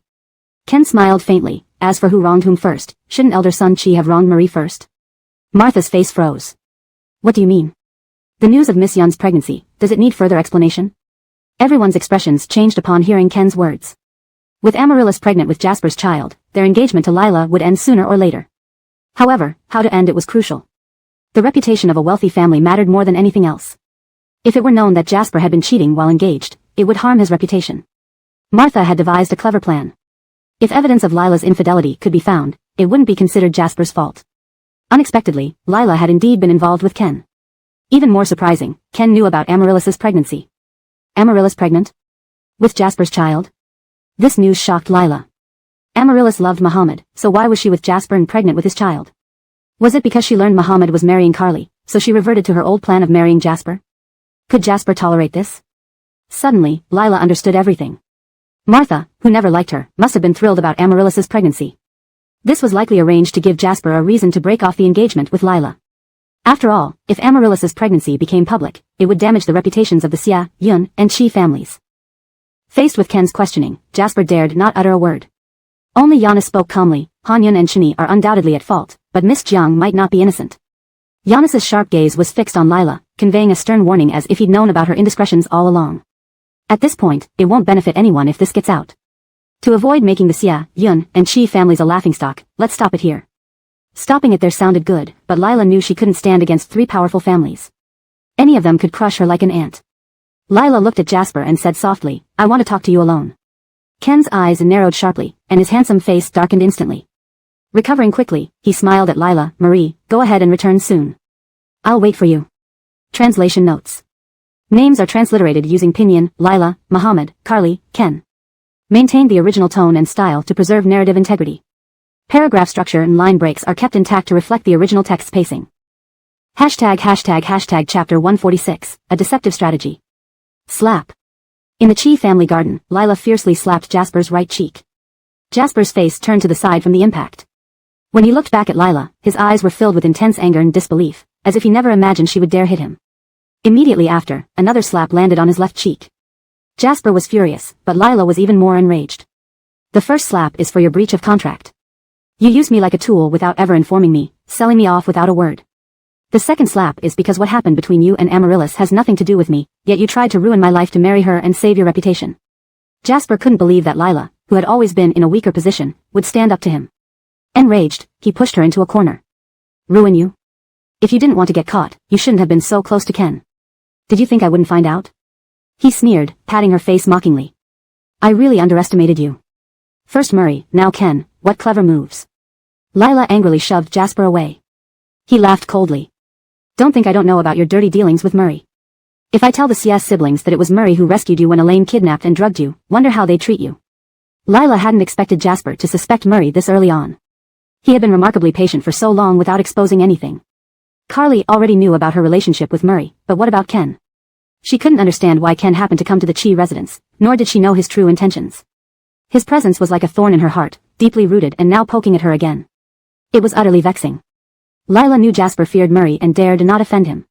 Even though she wasn't sure what arrangement Murray and Jasper had made regarding the contract, Jasper definitely wouldn't risk death at this crucial moment. You've ruined the alliance between the Chi and Xia families. Do you really think your empty-headed mother can protect you? They were partners and pawns to each other. While Jasper knew how to manipulate Lila, couldn't she do the same? For years, Jasper had been considered inferior to others despite being the eldest son of the Chi family. The high society looked down on him. If he had been capable, things might have been different, but he failed to deliver on several projects assigned by Giannis. His status couldn't compare to Murray, and his abilities were far inferior to Landon. Only Martha cherished him, but she was just a woman. Giannis brought her into the family for sentimental reasons and because she was easy to control. If it came to protecting their interests, Giannis would discard them first. Jasper understood this all too well, his face turning green with envy. You'll suffer worse than me. That won't be your concern anymore. Lila turned to leave but paused, looking back at Jasper. Oh, right, I'm suddenly curious. How did you decide to marry Amaryllis again? Not giving Jasper a chance to respond, she continued, I know you signed the contract with me and kept flaunting me in front of Amaryllis to upset her. Your ultimate goal was to make her fall in love with you, but did she really fall for you? Aren't you afraid of becoming a substitute for Murray again? Looking at Jasper's sinister and terrifying expression, Lila smirked and left. Jasper, sensitive and suspicious, would doubt Amaryllis even if she bore his child and married him. Since Amaryllis once targeted her and Jasper betrayed her, she couldn't blame herself for planting the seed of doubt in his mind and letting it grow into a towering tree that constantly pricked both of them. When Lila reached the living room, Ken was chatting amiably with Giannis as if the tense scene earlier had never occurred. In reality, common interests could instantly turn enemies into friends. Marie. Seeing Lila come out, Ken smiled and walked towards her. He was tall and handsome, his smile gentle and charming, with dimples forming. Outwardly attractive, yet inwardly harboring a demon. Leaving the Chi family mansion, Ken opened the car door for Lila, inviting her inside. Lila glanced at him indifferently, her face void of emotion. Was this deliberate? Ken straightened up and looked at her. You knew someone was following me. All the restaurant drama was staged for Martha to capture photos of us together, right? Ken sighed softly, his handsome face filled with disappointment and hurt. Do you really think I'm that bad? I haven't seen you in so long, and I only wanted to meet you and catch up. Really? Then your timing today at the Chi residence was awfully convenient. It's because I heard Amaryllis is pregnant and worried about you. That's why I rushed here. Ken reached out to touch Lila's face, but she stepped back, avoiding him. His expression darkened as he restrained his inner agitation. I told you before, staying with Jasper would make you regret it. But you refused to listen. Lila finally understood what he meant initially. Yet, she no longer trusted Ken. Regardless, I appreciate you stepping in to help me today at the Chi residence. But that's all. Don't show yourself to me again. Lila bowed slightly and rode away on her electric scooter. She had arrived alone with only her scooter and left the same way. Watching Lila ride off, Ken's black eyes deepened. After a while, he burst into laughter, as if amused by Lila. Marie, you're getting cuter and cuter. Such a person like you, how can I let go? Lila went to a hotel. With graduation 2 months away, there was no need to stay at school. Living in a hotel wasn't sustainable, so she planned to rent an apartment. Suxioshu immediately arrived at the hotel upon receiving Lila's call. How did you break up? Didn't Mr. Chi treat you well? This wasn't real love, it was a contractual relationship. Now that he's reconciled with his ex-girlfriend, our contract ends, and we naturally part ways. Ah, isn't this something from a novel plot? Do I like him? Lila firmly shook her head. No. Oh, good. In those novels, women in your role often fall in love with the male lead and end up suffering immensely, chasing him desperately later. Lila. What could she possibly see in a useless guy like Jasper? So, where do you want to rent? Cheap or expensive? Somewhere decent, preferably near the hospital so I can visit Elira often. Suxioshu was surprised again. Aren't you usually cautious with money? Lila smiled. I've changed my mind. Life is unpredictable, we should enjoy it while we can. Excited, Suxioshu slapped her back. That's the spirit. Living in the moment is the most important thing. Seeing Suxioshu enthusiastically helping plan her future, Lila felt warmth in her heart. She knew that seeking revenge for her sister would be fraught with danger and obstacles. She had already saved enough money for a lyra, and now she wanted to enjoy life. After all, she had lived in this world, she shouldn't die without having a good day. Checking her phone, she saw no calls or messages from Murray, as if his confession was just a dream that vanished instantly. She smiled bitterly, closed WeChat, and opened a rental app. Later that night. Translation done. If you have any further text to translate, please provide it. When Murray arrived at the He residence to pick up Lila, she was already gone. Martha, upset that Ken hadn't properly dealt with Lila, exaggerated to Murray, saying, Lila left with Ken long ago. She looks like a good girl, but in reality, they've been secretly involved for quite some time. Poor Hanyun, he was fooled by her completely. #### translation completed as per your request. If you have more text to translate or need any adjustments, feel free to let me know. Chapter 147, abort it. Muhammad received a call from Amaryllis and immediately rushed to the Yun family residence. Amaryllis was sobbing uncontrollably on the sofa, while Raoul paced back and forth in the hall, agitated. He badly wanted a cigarette but restrained himself for his daughter's sake and the unborn child. Alia sat beside Amaryllis, comforting her by placing an arm around her shoulders. Chinny, don't cry. Your distress will make the baby uncomfortable too. It's not good for its development. Seeing Muhammad walk in, Amaryllis stood up quickly, looking like a child who had done something wrong. She called out timidly, Ajahn. Raoul looked at Muhammad with a complex expression. Ajahn, this. Muhammad's face was grim, and he cast a sharp gaze at Amaryllis's abdomen. His voice was icy cold. When did this happen? Amaryllis sniffled and replied in a piteous tone, after Haddon and Lila became engaged, I felt really upset. About 1.5 months ago, I ran into Haddon at a bar, and we were both drunk. When I saw myself and Haddon together the next morning, I was very remorseful and scared.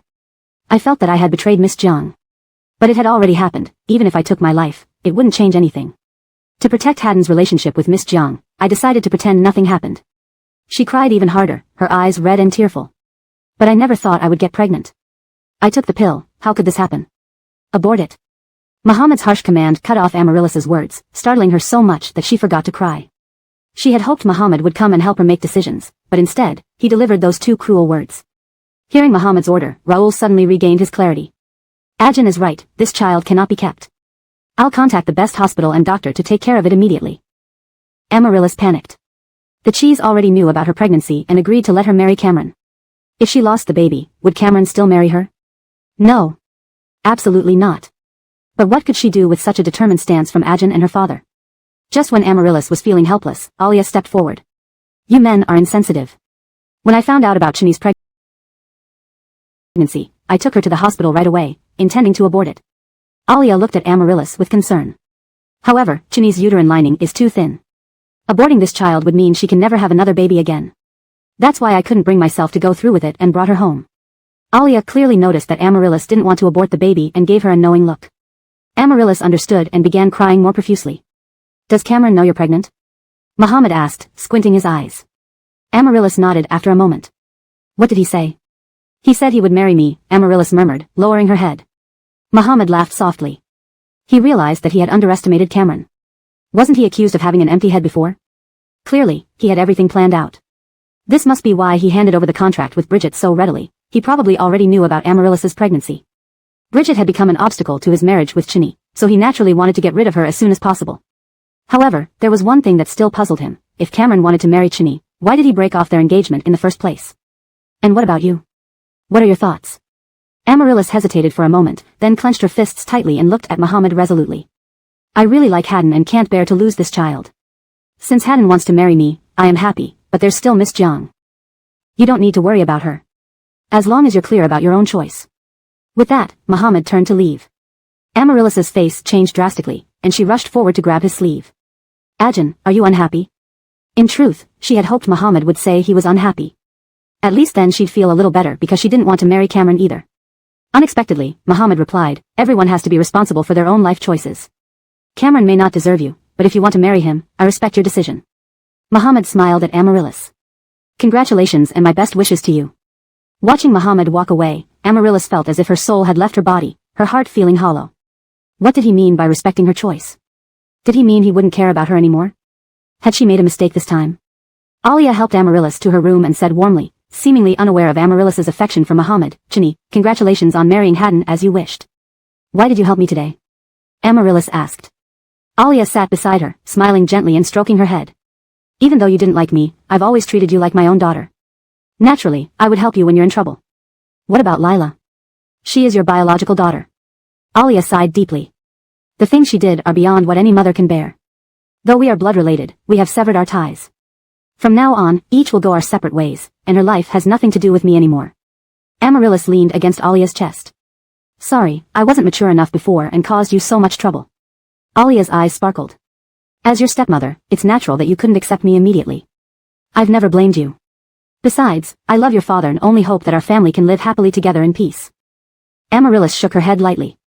Don't use the word step. From now on, just call you Mom.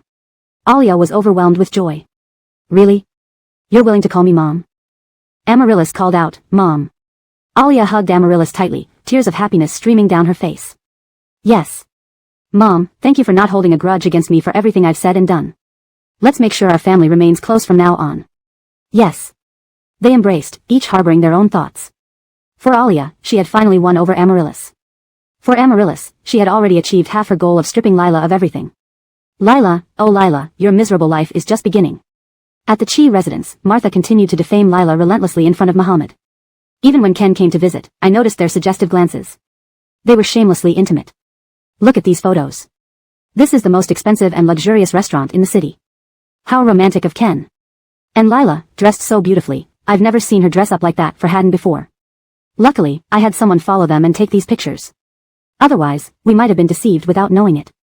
Muhammad flipped through the photos on the table, his eyes icy and menacing. Even his handsome features seemed to freeze, spreading a chilling air.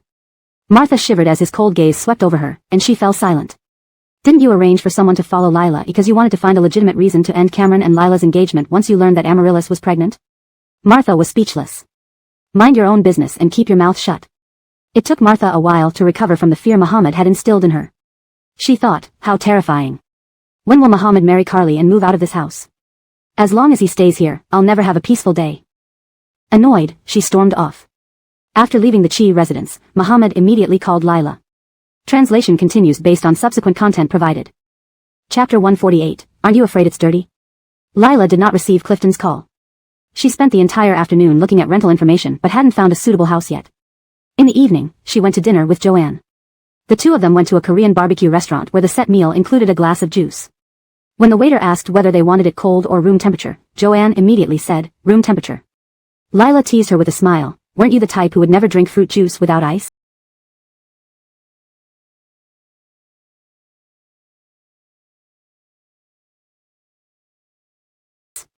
Why have you changed your mind today? It's my period, Joanne sighed. I used to eat ice even during my period without any issues, but now that I'm older, I get stomach cramps every time I eat ice. I can't take such risks anymore. The mention of the word period made Lila's face change. Come to think of it, her period was overdue by quite some time. Due to health reasons, her menstrual cycle had always been unstable, sometimes coming early and other times delayed by a few days. But this time, it seemed delayed for much longer. After recalling when she last had her period, Lila became restless. It had been over 2 months. Joanne noticed her unease. Tabitha, what's wrong? Lila's face turned ashen, and she looked rigidly at Joanne. Shio, is it normal for someone not to have their period for over 2 months? This. Of course, it's not normal. Realization struck Joanne, and she exclaimed in shock, my God, you can't really be pregnant, can you? Lila shook her head. No way. The last checkup at the hospital clearly indicated that she only had gastrointestinal issues, not pregnancy. But if she wasn't pregnant, why hadn't her period come for 2 months? Alright, don't worry, let's not jump to conclusions. There's a pharmacy downstairs. Let's buy a pregnancy test kit and see. If it's negative, we'll go for a checkup, if positive. Joanne hesitated because she didn't know how to handle it if Lila was indeed pregnant. Unable to enjoy their food, they rushed to the pharmacy downstairs. Worried about inaccurate results, Lila bought 5 pregnancy tests. In the restroom. Seeing all 5 tests showing 2 lines, Lila's face lost all its color. How could this be? Since leaving the hospital, she hadn't engaged in that kind of activity again, and even if she had, it wouldn't have resulted in pregnancy so quickly. What exactly was going on? Joanne anxiously waited outside. As soon as Lila came out, she immediately grasped her hand. Tabitha, how did it go? Lila remained silent. Seeing her distraught state, Joanne bit her lip. Pregnancy tests can be inaccurate. Let's go to the hospital. They went back to another hospital. The results showed that Lila was already 2 months pregnant. Holding the report, Lila couldn't believe that the small dot on the ultrasound was a child. Tabitha. Is this child Clifton's? Lila shook her head. Joanne sighed in relief. As long as it's not Clifton's, it's fine. Wait, then whose is it? Lila's thoughts were in chaos, just like her heart. Noticing Lila's reluctance to speak, Joanne didn't press further. So, what do you plan to do? Lila's first instinct was to terminate the pregnancy. Considering her age, studies, future, and her revenge, having this child was untimely. However, witnessing girls who underwent abortions looking pale as they exited the operating room and seeing pregnant women happily caressing their bellies made her unsure of what to do. Seeing Lila's indecision, Joanne hugged her. Alright, no need to rush. Let's think carefully when we get home. Because Lila was weak, the doctor wanted to explain the necessary precautions. Fearing Lila's discomfort, Joanne asked her to wait on a bench outside while she communicated with the doctor. Sitting dazedly on the bench, Lila felt as if she had lost her soul. 2 months pregnant. The doctor had clearly known. Why hide it? She reviewed everything carefully and realized that the Chi family had known about Maureen's pregnancy earlier. Marrying Maureen was more beneficial for Clifton. However, revealing her pregnancy would make it difficult for Clifton to end their engagement. So, they bribed the doctor. Ha! What a well-thought-out plan. Just then, a slender and beautiful hand took the paper from her hands. Startled, Lila glanced up and froze, suddenly standing up. Without realizing, her hand protectively covered her belly. Pregnant. Under the dim streetlight, half of the man's face was shrouded in shadow, hiding his expression. He stared at the ultrasound report. Then he fixed his dark gaze on Lila, starting from her pale face down to her abdomen. Instinctively, Lila stepped back, almost falling into the lake. Ken caught her, pulling her into his arms. Let me go. Lila struggled, but Ken restrained her. Leaning close to her ear, he whispered menacingly, My Marie has been defiled. Tell me who did it, and I'll kill him. Let go. Crazy person. Stay still. Your baby's safety depends on your calmness. I don't want an accident before I can even deal with him. Enraged, Lila glared at him. Don't you prefer pure jasmine flowers? I'm not pure, I've slept with other men and am carrying someone else's child. Aren't you afraid it's dirty? Ken's calm demeanor shattered. He tightened his grip until her wrist turned blue. Controlling his anger, he gently massaged her wrist as he sat her down on the bench. His gentle touch belied his chilling voice. Provoking me won't help you, Marie. Lila tried to pull her hand away but lacked the strength. Ken kissed her hand lightly. It doesn't matter who the man is. I don't care, but you must keep this child. Lila was stunned. Her angry eyes turned bewildered as she stared at him, thinking he was insane. Ken smiled softly, gazing at her affectionately. As long as it's your child, I will love it. What are you doing? Clifton's cold, furious voice interrupted them. Lila stiffened upon hearing it, but Ken smiled sardonically. Chapter 149, As long as it's yours, I'll love it. When Murray saw those photos at the Chi family residence, a burning rage had already ignited inside him. He called Lila but got no answer. After finally locating her, he witnessed her tussling with Ken. He vaguely heard the word child, the sight of Lila being held by Ken pierced Murray's heart with pain. Enraged, he stormed over to them, carrying an aura of cold fury. Just before Murray arrived, Ken leaned close to Lila's ear and whispered, Is it him? Those 3 simple words filled Lila with an unprecedented sense of malice and hostility from Ken. She suddenly realized that when Ken asked earlier about who the child belonged to, he seemed to know from the start that it wasn't Cameron's.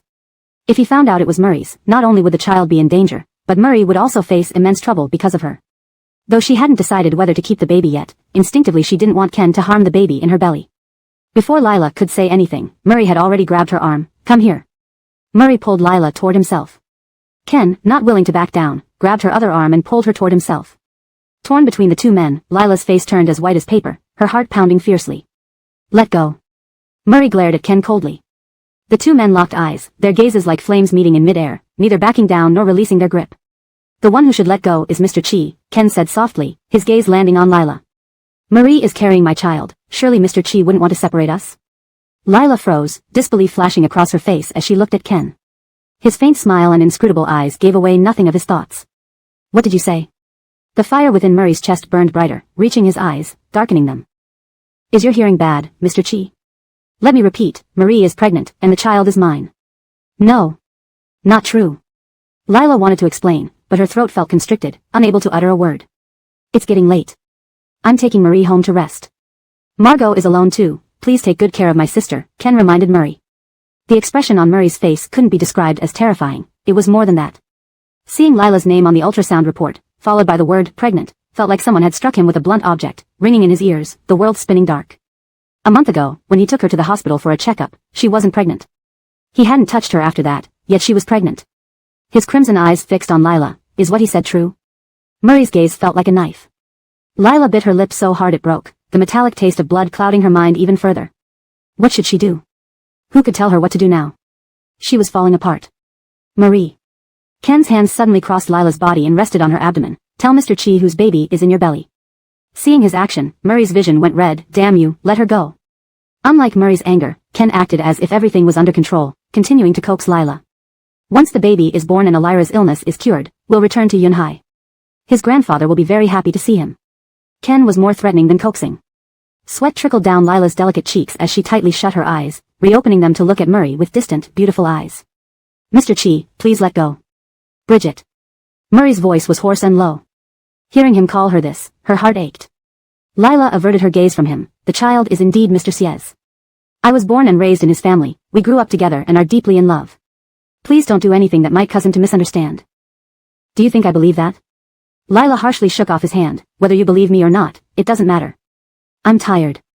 Watching his empty hand, Murray felt as if a part of his heart had been ripped out, raw and throbbing with pain. Just that morning, he had confessed to Lila, laying his heart bare for her. Now, that night brought such a crushing blow. The last shred of hope in his heart was extinguished, replaced by overwhelming anger and pain, nearly destroying him. Just then, Joanne came out.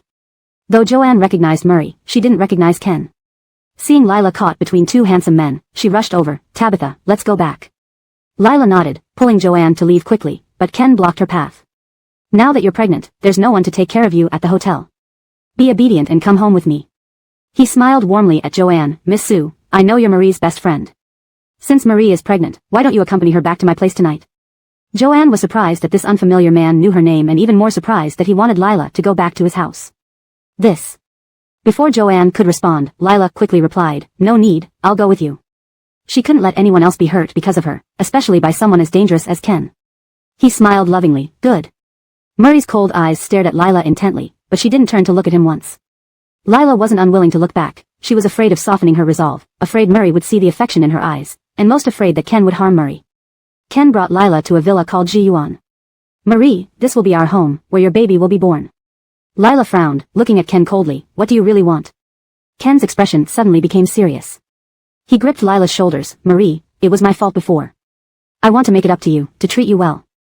I don't care whose child this is, I only care about you. As long as it's yours, I'll love it. Lila pushed Ken away forcefully. You're crazy. She thought he would try to harm the baby, but he wanted her to give birth. Her mind raced with suspicion. Did he already know the baby was Murray's, intending to use it against Murray? Ken laughed suddenly, as if reading Lila's thoughts. I may be crazy, but you must keep this child. Rest assured, I've promised to make amends and won't harm you or the baby, nor will I use the child.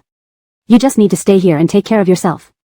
He shifted his tone sharply, but if you don't obey, don't blame me for breaking my word. Lila. Back in the room, Lila discovered her phone was dead. Charging it, she saw that Murray had called her over 100 times, almost every minute. Her chest felt heavy, her heart aching. Too many events had occurred recently, and she hadn't found a good solution yet. She wondered how Murray was doing now. The translation aims to capture the intense emotions and dramatic turns of the original text while maintaining a fluent and natural English narrative. Chapter 150, Each Other's First Love. Knock knock knock. The urgent, angry knocking at the door abruptly awakened Carly from a nightmare. She was drenched in sweat, her hair matted against her forehead, and she looked utterly wretched. Instinctively, her hand moved to her stomach. Although her abdomen remained flat, she could still feel the baby's presence. In the dream, someone had cut open her belly, brutally extracting the baby, covered in blood. The baby had cried pitifully just once before falling silent. Thank goodness it was only a dream. The knocking persisted. Still shaken, Carly got up and peered through the peephole to see Hudson standing outside. She was bewildered as to why he would visit her so late. She had planned to see him tomorrow but didn't expect him to come to her. She took a deep breath and opened the door. Ariv. Before she could finish speaking, Hudson pushed her roughly against the wall, his body radiating icy hostility, eyes red and frightening. What is the relationship between Lila and Ken? The pain in her shoulder startled her, and she couldn't react before his words hit her like a thunderbolt. Seeing his menacing demeanor, she felt a chill run down her spine. Could her brother already be acting? What do you mean by that, second master? Answer me. Carly quickly assessed the situation. For the sake of her baby, she couldn't offend Ken. My brother and sister Marie were each other's first love. Hudson's face darkened alarmingly, a storm of emotions swirling in his eyes, most prominently anger and pain. Carly was taken aback. Could it be that Hudson truly loved Lila? If they were each other's first love, why did they break up? That's a long story, second master. Please sit down while I get you some water. As Carly poured the water, she saw Hudson lost in thought, and with trembling hands, she added the prepared sedative into his cup. Second master, here's your water. She handed the cup to him, watching anxiously as Hudson brought it to his lips. If he drank it, her plan could proceed. But the next moment, Hudson set the cup aside without drinking, instead lifting his gaze to look at her indifferently. My phone's dead. Can I borrow yours? I need to call Junzi, we had plans to drink tonight. Sure. Carly fetched her phone from the table. By the time she returned, Hudson's cup was empty. He had finished it so quickly. Hudson dialed Donovan's number but received no answer. Shrugging, he hung up. That guy has probably already gotten drunk and been sent home by Morris. Carly murmured in agreement, her heart heavy. I want to know everything about Lila and Ken. Sitting opposite him, Carly began weaving a tale. My brother is the heir of the Sia family, while Sister Marie was just the daughter of a chauffeur. There was a significant disparity in their social statuses. My parents liked her, but in families like ours, matching backgrounds are crucial. Carly kept a close eye on Hudson's reactions. To break them up, my mother introduced my brother to a girlfriend. Heartbroken, Sister Marie broke up with my brother and left our home. Seeing Hudson's eyes grow hazy, Carly smiled faintly. After she left, my brother searched for her relentlessly. Later, when he inherited the Sia group, my parents couldn't control him anymore. They still had feelings for each other, so reconciling was only natural. Before she could finish, Hudson collapsed onto the sofa. Second master. Carly cautiously called out, then approached to shake him gently. He remained unresponsive, seemingly deeply asleep. With great effort, she managed to move him to the bed. Looking at his handsome face, she sighed heavily. I didn't want this either, second master, but I had no choice. Please don't blame me. Reaching to undress him, her fingers touched his shirt buttons when suddenly her wrist was grabbed forcefully. Ah, startled, Carly met Hudson's cold, terrifying gaze, her heart pounding wildly. Her face paled, filled with fear. Second master, you didn't drink the water? Hudson released her, rising from the bed to glare at her coldly. Has no one told you that I never drink hotel water? Besides, Miss Sia, who are you, arrogant and domineering, suddenly being kind by offering me water? What could it be if not treacherous intentions? Caught off guard, Carly's mind raced for a solution.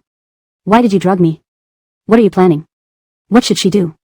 If she didn't tell the truth, Hudson wouldn't let her off easily. But if she confessed, her brother would make her life unbearable. After a tense moment of deliberation, Carly bit her lip and made her decision. I'm sorry, second master. I didn't mean to harm you, but I'm pregnant. Hudson's expression changed, his gaze shifting to her belly. What did you say? I'm pregnant, and the child is Donovan's. Hudson was speechless. My family knows I'm pregnant, but they don't know who the father is. If they found out it's Donovan's, they'd never let him or my baby live. Her hand caressed her belly tenderly, tears welling up in her eyes. Only if the child is yours can it survive. Hudson stared sharply at her, trying to discern if she was lying. Knowing he doubted her, Carly produced her ultrasound report and handed it to him. This is my medical report. If you don't believe me, you can ask the hospital. Hudson didn't take it, only glancing at it briefly. Your elder brother seems quite gentle and kind. Why force you into marriage? Carly smiled bitterly. Because the benefits of allying with the Chi family far outweigh marrying anyone else. Is that so? Hudson's thoughts were inscrutable. Does Donovan know about the child? He doesn't, and I have no need to tell him. But he's still the father, and I won't marry you. Carly froze, gripping his arm. Second master, I know you don't like me, and I know you love Sister Marie. But only you can save me and my baby now. Please, I beg you, let's just become engaged. After the baby is born safely, I'll leave the capital with him. In just a few months, Carly had changed dramatically. Once arrogant and proud, she now humbly pleaded for help for a life not yet fully formed. I only ask you this, is everything you told me tonight true? Have you lied to me at all? Before she could respond, Hudson interrupted coldly. Think carefully before answering. The consequences of deceiving me are more than you can bear. Chapter 151, The Child is Marie's Lifeline. Carly rubbed her abdomen with a firm gaze. No. Carly was well aware of Christian's character. If she revealed the truth about her brother and Lila to him, he would surely call off the engagement for Lila's sake. If her brother discovered that she had been the one to spill the secret, both she and her baby would be in danger. She was being selfish, she only wanted to protect her baby. So she chose to deceive Christian. Suddenly, her phone rang, it was Abelardo calling. Second young master, on April 4th, it was indeed Ken who carried Miss Jiang to the hotel, and... Sensing Christian's heavy breathing, Abelardo steeled himself and continued, they stayed in the room all night, and Ken left early the next morning. April 4th, wasn't that the day he caused chaos at Yunding Manor? He had staged an incident with Arno to expose Giannis and Landon, spending a night at the police station. Throughout that night, he was constantly worried about her safety, yet she had spent the night with Ken. Wasn't that when she must have conceived Ken's child? If she could spend the night with her ex-lover, why did she look at him with such concern when she visited the Chi family the next day? Christian closed his eyes tightly and reopened them with a self-mocking smile. It's just a woman. second young master can have any woman he wants. There's no need to hang myself on one tree. As he spoke, Christian seemed to let go of his troubles, sitting on the sofa while eyeing Carly. What benefits do I get if I help you? Carly hadn't expected him to agree so quickly. Though she was puzzled, she was also delighted. I don't know what I can do for second young master, but I will do whatever you command. Fine, starting tomorrow, go back to Ken's house. You aren't married to me yet, living at my place might be inconvenient. Didn't your brother buy a house in the capital? Moving there is reasonable. It wasn't too difficult, and Carly couldn't refuse. Okay. The next day. News of the president of Dingxing Group spending the night at a hotel with the Xia family's princess immediately topped the hot search list. Speculations flew about their upcoming marriage, with Mr. Qi encouraging everyone to stay tuned. Lila had been worried sick about Christian all night, not getting a wink of sleep. Seeing the news the next day, her face turned even more sullen from the lack of rest. Her abdomen throbbed faintly, perhaps due to lack of sleep, but she dared not be too sad or upset, fearing it might affect the baby. How's your face looking so bad? Didn't you sleep well? Ken reached out to touch her face, but Lila turned away. Uncomfortable bed. Ken wasn't angry and prepared breakfast for her. It's fine, after sleeping more, you'll get used to it. Lila. Moments later, several maids followed by a man in black entered. This man, Dan Mingza, had been a bodyguard for Ken since childhood. Marie, these maids are here to serve you. Since you're pregnant, you need rest and nutrition. I've already excused you from school, you don't need to attend classes. Lila's fists clenched tightly. I understand. Seeing her obedient compliance, Ken felt as though he saw the young her from long ago, which pleased him. For the following week, Lila was confined in Ken's home. Though he claimed not to restrict her freedom, he made the maids monitor her every move. Wherever she went, she had to report to Ken. Lila called Joanne. Tabitha, are you sure you want to abort the baby? Yeah, the timing isn't right. I can't keep her. Lila believed Ken's sole purpose for keeping the baby was to control her life and use the baby against Christian. She wouldn't let him succeed. But still, go to the hospital. Abortion pills are dangerous. Many people have suffered excessive bleeding, affecting their ability to conceive. Before Lila could respond, NN's call interrupted. Why would NN call her directly? Thinking something was wrong, Lila said, wait a moment, then answered NN's call. NN. Marigold Jiang, you haven't come to teach me violin for 2 weeks now. Can you come today? I miss you. NN still spoke in rapid bursts, admitting he missed her. It stirred mixed emotions in Lila. Sure, I'll be over shortly. As Lila picked up her violin to leave, a maid stopped her. Miss Jiang, where are you going? Call Ken and tell him I'm going to teach NN. Even if he doesn't let me go in the future, I need to inform NN. The maid immediately called Ken and handed the phone to Lila. Marie. Ken's gentle voice echoed through the speaker, but Lila remained expressionless, not responding. Why didn't you call me yourself? NN is my student. When I was most destitute, teaching him kept me from starving. I must finish what I started and see him. Ken chuckled lightly. I never said you couldn't visit him. He's Christian's nephew, so half ours as well. Can I go now? Go, take care on the way. I'll pick you up later. Lila hung up without saying another word. On the other end of the call. Ken's smile faded as he sank into shadows, his demeanor chillingly forbidding. Boss, Miss Jiang's baby isn't yours. Why keep it? Ken stared at the darkened sky outside, speaking indifferently. Do you really think I spared this child because of Marie? Dan Mingza looked puzzled. You've been around her for some time, don't you understand her? Marie isn't the child's lifeline, the child is Marie's lifeline. Dan Mingza seemed to grasp something yet remained confused. When Lila arrived at Tan Palace, NN was waiting eagerly at the gate. Seeing her step out of the car, he ran over to her. Lila embraced NN, stroking his head. Looks like it might rain. Let's go inside. NN nodded obediently, and they walked hand in hand into Tan Palace. Mindy and the butler were as welcoming as ever, offering her everything they had. Pregnant, Lila loved eating the sour jujube cake made by Mindy even more. After having 3 pieces, noticing NN's unusual mood, she pulled him onto the sofa and asked, NN, what's wrong? Marigold Jiang, is uncle planning to marry another woman? Lila's breath caught in her throat. She had tried hard to avoid thinking about Christian and Carly, but as long as she lived, she couldn't escape it. Maybe. And you? They say you broke up with Jasper and are with another man. Will you marry him? NN hugged Lila tightly. I don't want uncle to marry someone else, and I don't want you to marry anyone either. Don't you love uncle? Why can't you marry uncle? End chapter 151. Chapter 152, Aju, are you pregnant? Lila was afraid Mindy and the butler would hear, so she quickly covered Cora's mouth. Cora, this is a secret between us. Don't tell anyone. Cora's little face was almost scrunched up into a ball. He snuggled in Lila's arms with mixed emotions. I want Marigold and uncle to be together. I can tell my uncle really likes you. Lila's heart quivered, and her mind involuntarily recalled Desmond's confession at the cemetery. He actually said he loved her, something she had never dared to imagine before.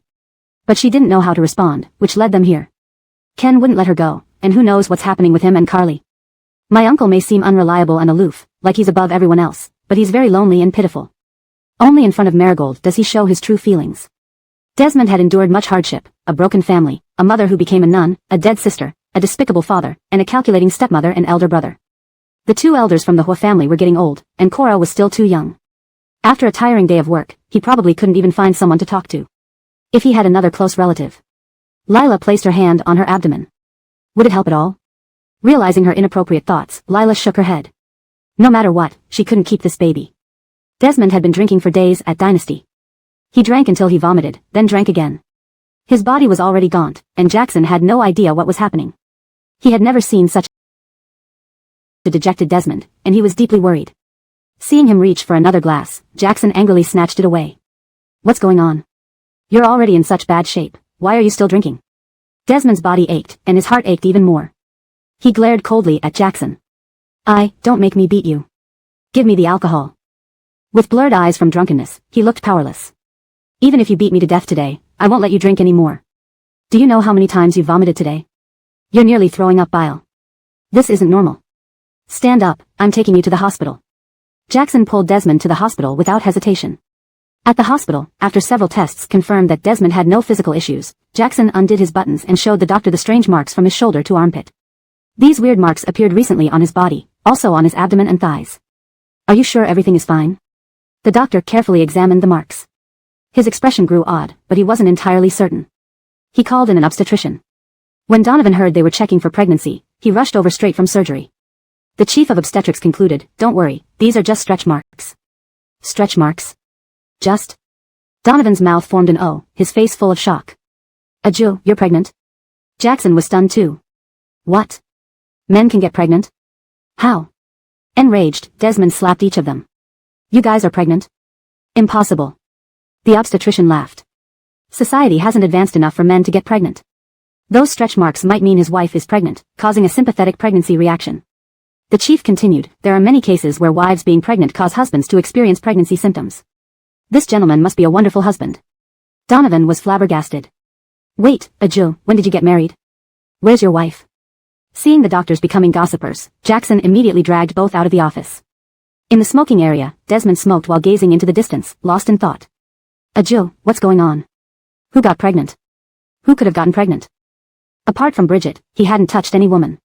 But didn't Bridget say the child in her belly wasn't his? So why was he experiencing the symptoms? Unless she was lying to him. Desmond dialed Trace and left silently afterward. Confused, Donovan asked, what's going on? Do you know? Less gossip, more work. Gossiping too much can backfire. Donovan? At Dynasty. When Desmond arrived, a middle-aged man was kneeling on the ground, trembling with fear. His face was bruised and battered. Seeing Desmond, he begged for mercy. Young master, I didn't offend you. Please forgive me. Desmond lazily sat on the sofa, looking coolly at the man. The name Lila, you shouldn't be unfamiliar with it, right? The doctor's eyes flickered, then he shook his head. A patient? I've seen too many patients, I can't remember. Is that so? With a single look from Desmond, Trace grabbed the man by the collar, gave him a few punches, and pinned his hands on the table. Either confess or lose your job as a doctor forever. Scared out of his wits, the man knew Desmond's reputation and ruthless methods weren't empty threats. I'll confess, the last time you brought her for a checkup, she was already pregnant. But your father called me and ordered me to lie and say she wasn't. I couldn't afford to upset Mr. Chi, so I complied. Bridget had been pregnant then. And she appeared with Ken afterward. So, the child wasn't Ken's but his. His heart burned with rage, and he wanted to confront Bridget immediately, demanding why she lied. He calmed down again. How much did Giannis pay you? 10,000. Desmond kicked the man hard. Just for $10,000, you made me suffer so much? Damn it. Trace, strip him naked and throw him out. Yes, sir. Trace dragged the doctor out. Desmond sat on the sofa, recollecting the events of recent times. Carly claimed Bridget and Ken were each other's first loves, separated by misunderstandings. But if Ken loved Bridget so much, with his resources, how could he not find her and leave her to endure so much suffering? This only meant one thing, Bridget intentionally avoided Ken. To avenge Liz, Bridget could manipulate even someone as stupid as Jasper. Why didn't she seek help from him? Suddenly, someone popped into Desmond's mind. After Trace finished dealing with the doctor, Desmond stood up calmly. I need to personally visit Yunhai. Translation by, Your Name. Chapter 153, I miss you so much I'm almost going crazy. Inside the first prison of Yunhai City. When Shiloh was brought out, he saw a handsome yet unfamiliar young man. Despite not looking too well, this young man exuded an exceptional aura. One could tell he wasn't an ordinary person. Are you? Uncle Jiang, hello. My name is Andreas, and I'm Xiaohua's partner. Marie? Andreas smiled and nodded, sorry for visiting so late. How is Marie? Is she alright? Alira. Don't worry, uncle. They're both fine. Shiloh sighed in relief, that's good, that's good. Shiloh looked honest and trustworthy, clearly a law-abiding man. Andreas noticed his concern for Lila and softly sighed, actually, things are not great. What? Shiloh's face turned pale, his heart pounding in his throat, what happened? Is it Marie or Alira? Alira is fine, but Bridget. Andreas hesitated, making Shiloh even more anxious. What exactly happened to Marie? Do you remember Ken? Shiloh clenched his teeth, fury evident on his face, his eyes blazing with hatred. That bastard has been bothering Marie again? Andreas's brows twitched, picking up on the word, again. Shiloh said bitterly, if only I had killed him when I had the chance. Andreas's expression turned serious. Uncle, did you get jailed because you stabbed Ken? Didn't Marie tell you? Andreas sighed, she never told me about what happened at home. I only found out after investigating. If my guess is correct, Ken used you to threaten Bridget, forcing her to return to him. Shiloh slammed his fist on the table in anger, earning a warning from the prison guard behind him. His eyes were red with rage and pain. This beast, my Marie has had such a hard life. Uncle, I love Bridget and will take care of her. But I need you to tell me everything about what happened. Shiloh looked at Andreas earnestly, can you really protect Marie? Andreas nodded, I will protect her with my life. Good, good. Shiloh recounted everything that happened at the Xia family residence, which completely differed from what Carly had said.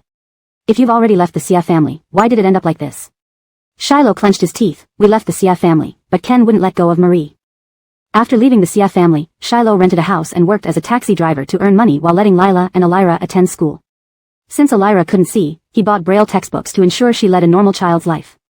Although they weren't as wealthy as they were at the Xia family, they lived happily together. However, Ken came looking for them.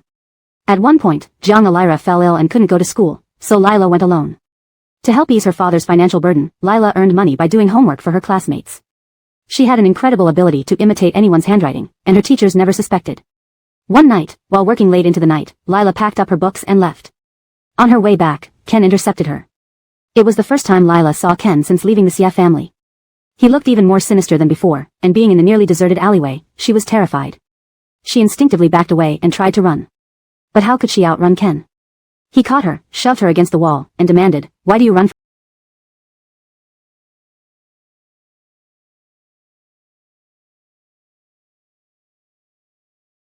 from me? Am I a devil? His voice trembled, staring intently at her. In the next moment, he hugged her tightly, Marie, don't be afraid of me. I miss you so much I'm almost going crazy. Let go. Lila tried to push him off, but her strength was no match. Stop. I didn't. Before she could finish, Lila stomped hard on his foot, causing him to release her in pain. Without thinking, she ran. From then on, Ken stalked Lila every evening. When he couldn't find her at night, he went to her school during the day. With the Xia family's power, the school administrators bent over backwards to please him, putting Lila under his shadow despite having left the Xia family. Shiloh didn't know about this until he heard students discussing it when dropping Lila off at school. Seeing her pale, suffering silently, he was furious. On a rainy day, worried that Lila didn't have an umbrella, Shiloh rushed to pick her up. He saw Ken harassing her. Get in the car, or your parents and sister will suffer because of you. Seeing Lila biting her lip and getting into the car, Shiloh's rage exploded.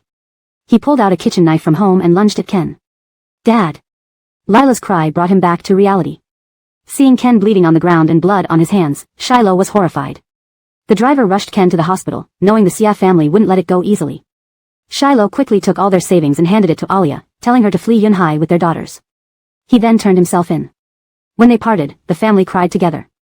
Jiang Alira, being young, knew nothing and only understood they were leaving their father, crying loudly. Alia cried over the miserable future ahead, fearing the wrath of the Xia family. Lila cried silently, feeling immense guilt. If not for her, her father wouldn't be in this situation. Shiloh comforted her repeatedly, Marie, listen to Dad. This isn't your fault. I'm responsible for protecting you. Dad. The Xias won't let Ken die. I'll come out eventually, and we can reunite. Recalling these events brought tears to Shiloh's eyes. Andreas listened, his face grim and heart heavy. He hadn't told Shiloh that Alia abandoned their 2 daughters shortly after he entered prison. Over the years, Lila struggled to raise Jiang Alira, helped only by Liz and her mother. Just thinking about it made Andreas wish he could slap himself. He had also deeply hurt her in the past. Upon returning to the capital, Andreas's first act was to announce Carly's pregnancy and move her into Ken's villa. Chapter 154, Miss Jiang's child isn't yours. Carly had thought that Ken would stop her from moving into the villa, but unexpectedly, he agreed. You and Marie are both pregnant. Living at home with an aunt to take care of you both will allow you to support each other, giving me peace of mind. Carly smiled gently. Don't worry, brother. I like elder sister Marie. We'll get along well. The news of Carly's pregnancy came as a surprise to Lila. She and Christian had only spent one night together recently. Could she really have become pregnant so soon? Seeing Lila staring at her belly, Carly smirked. Does elder sister Marie suspect a fake pregnancy? Rest assured, President He is sharp. How could I fool him if I weren't pregnant? Lila didn't say anything in front of Ken, but when they were alone, she asked coolly, weren't you in love with Brendan? Carly shrugged indifferently. Men lose interest once they get what they want. Compared to Donovan, who's a bit dull, I prefer the humorous second young Master Chi. Her phone rang suddenly. Seeing it was Christian calling, Carly answered immediately. Darling. No nausea. You're coming to see me? I want some steamed cakes from Chinji suburbs. Love you, kiss kiss. After hanging up, Carly beamed at Lila. My darling is coming to see me. Elder sister Marie doesn't mind, right? Lila felt stifled. This is your brother's house. If he doesn't mind, neither do I. I'll return to my room. Carly held Lila's hand. Is elder sister Marie afraid of seeing Christian? Lila frowned. Why should I be afraid? If not, why did you avoid him? Christian bought steamed cakes. Let's eat together. Lila smiled. Sure. Soon, Christian arrived. This was their first meeting since their argument at the hospital. Compared to that day when he was pale and furious, today he looked radiant, full of energy, and even wore a happy smile. Fifi. Een. They hugged dramatically. Christian released Carly and touched her belly. Have you missed me after a few hours? I've missed you terribly, as has our baby. Me too, so much. While talking, Christian's eyes remained fixed on Lila, who was looking down, her face unreadable. Eat the steamed cakes. Sure. They sat on the sofa together. Carly clung to Christian, who indulged her tirelessly. Hearing their sugary talk, Lila felt a burning rage in her chest. When did they become so disgustingly sweet? Miss Jiang isn't eating? Hearing Christian address her, Lila looked up at him. He was wearing casual sports attire, handsome and energetic. Looking at the sour jujube cake in his hand, Lila turned away. Not interested, thanks. Really? Didn't Mindy tell me you loved her jujube cakes last time? Lila felt choked. Pregnant women change their cravings daily. Mr. Chi shouldn't know this? Their eyes met, sparks flying. Indeed, I didn't know, as Fifi only likes sweet things. Each Fifi stung Lila. She stood up and said coldly, I won't intrude on your moment. Before she finished, Ken walked in smiling. In my absence, you guys bully my Marie? Seeing Ken, a flash of coldness flashed in Christian's eyes, then vanished quickly, reverting to his usual laid-back manner. Ken walked over and put his arm around Lila's shoulders. Don't be scared, I'm here for you. Lila frowned, clenching her fists, resisting the urge to push Ken away. Second young master has really become such a good man. Sitting on the sofa, Christian replied, I don't appreciate your tone, Chairman Xia. When wasn't I a good man? Everyone knows Mr. Chi has a reputation. Since Fifi is pregnant, perhaps you should settle down. Christian shrugged, reputation has nothing to do with my body. I have a cleanliness obsession and only recognize one woman. His dark gaze flickered toward Lila, making her grit her teeth. Such empty words. If he only recognizes one woman, how did Carly get pregnant? Hungry, let's eat, Carly interrupted, ending the tension. At dinner, Ken doted on Lila relentlessly, serving her food and peeling shrimp for her. Beside them, Carly commented sourly, Big brother really neglects his sister now he has a wife. I've never had shrimp peeled for me. So biased. Ken smiled warmly at Lila, my hands serve only Marie. For shrimp, ask President Chi. Christian snorted, I can't peel shrimp. Others always serve me. Lila. But compared to peeling shrimp, I've done much more for Fifi. Really? He took off his shirt, revealing shoulder marks. See? These are stretch marks. Both Ken and Carly stared in shock. Christian boasted proudly, for weeks, I had morning sickness and strange patterns appeared on my body. I thought I was dying until the doctor confirmed these were stretch marks, and my nausea was pregnancy symptoms. Only deeply loving fathers exhibit this. My pain eases hers. Lila's heart pounded. If true. That night, Christian had slept with her, and the next day, she felt better while he couldn't even eat breakfast. Did the discomfort really transfer to him? Turning to Ken, Christian asked, Mr. Xia, any stretch marks or morning sickness? Before Ken could answer, Christian continued, the body doesn't lie. If Mr. Xia shows no reaction, his love for Miss Jiang and her child might be less than stellar. Or, maybe the child isn't yours. Both Lila and Carly tensed up. Ken smiled, my love for Marie is undeniable. President He mentioned this is rare, not universal. Just then, Christian gagged, sorry, I feel sick again. Ken's face darkened.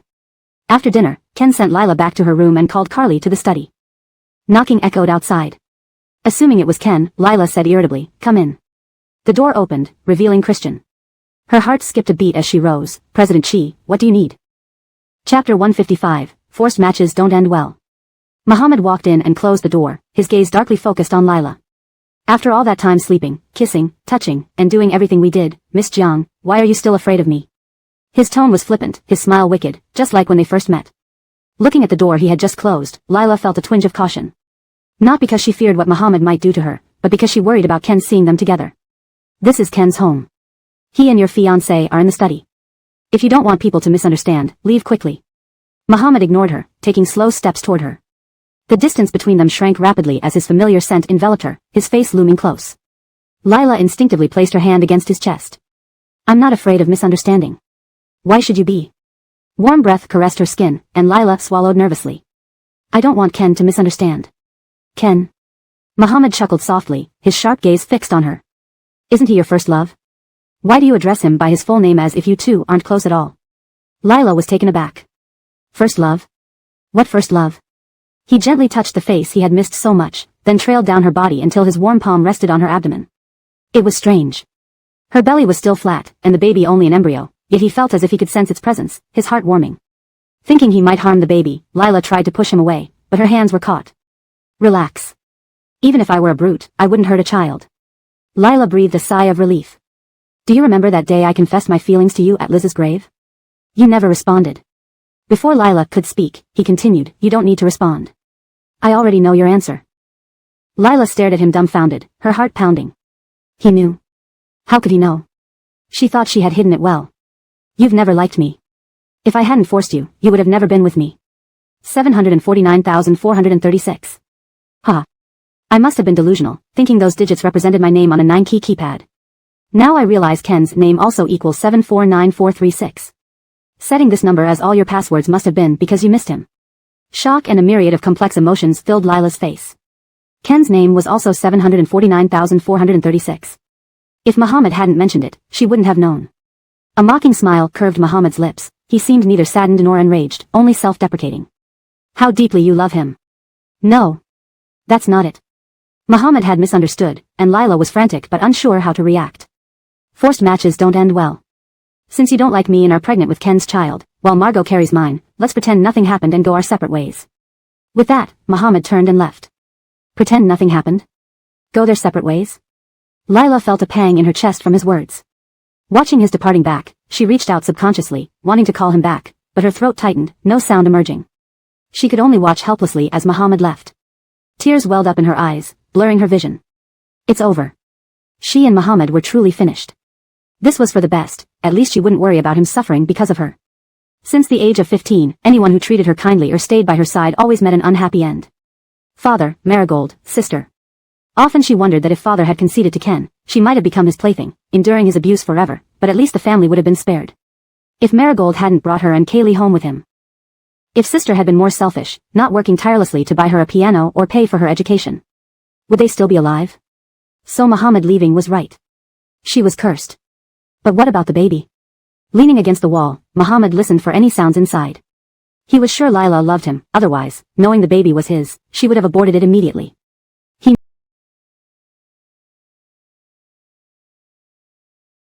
knew she must be hurting now, but he had to do this. Without pushing her, she'd remain a coward. This time, he wanted her to admit her love aloud. Suddenly, his phone rang. It was Donovan. With a low hum, Muhammad hung up. Donovan called several times after that, but each call was unanswered. Meanwhile, in the study, Carly nervously looked at Ken. Brother, why did you call me here? Ken's gaze fell on her small belly. Does Muhammad suspect anything about your pregnancy? He does. Carly knew of Ken's paranoia. If she said Muhammad didn't suspect anything, he would doubt if she and Muhammad were conspiring. But the day he confronted me, I drugged him, undressed him, and spent the night with him. I even cut my finger to stain the bedsheet with blood. He believed I was a virgin, though he regretted it later. When he suspected again during my pregnancy, I bribed the doctor, ensuring the medical reports convinced him. Ken sat in his chair, eyes piercing through her, unreadable. Muhammad isn't the type to marry just because a woman is pregnant with his child. Carly laughed lightly. For ordinary women, he'd skin them. But I'm the daughter of the Sia family and chosen by his grandparents. He can't touch me. Walking behind Ken, she massaged his shoulders while flattering him. Thank you for having such wonderful parents and a brother. Only under your protection can I act without restraint. Standing behind him, Carly couldn't see his expression, unsure if he believed her, feeling tense. Why did Muhammad come to you? What did he ask? Carly brightened, walking excitedly in front of Ken. He asked about you and Sister Marie. Oh. And how did you respond? With a sly smile, Carly replied, I told him you and Sister Marie were each other's first loves, separated by mother's disapproval but still loving each other. In Ken's dark eyes, no emotion showed. And his reaction?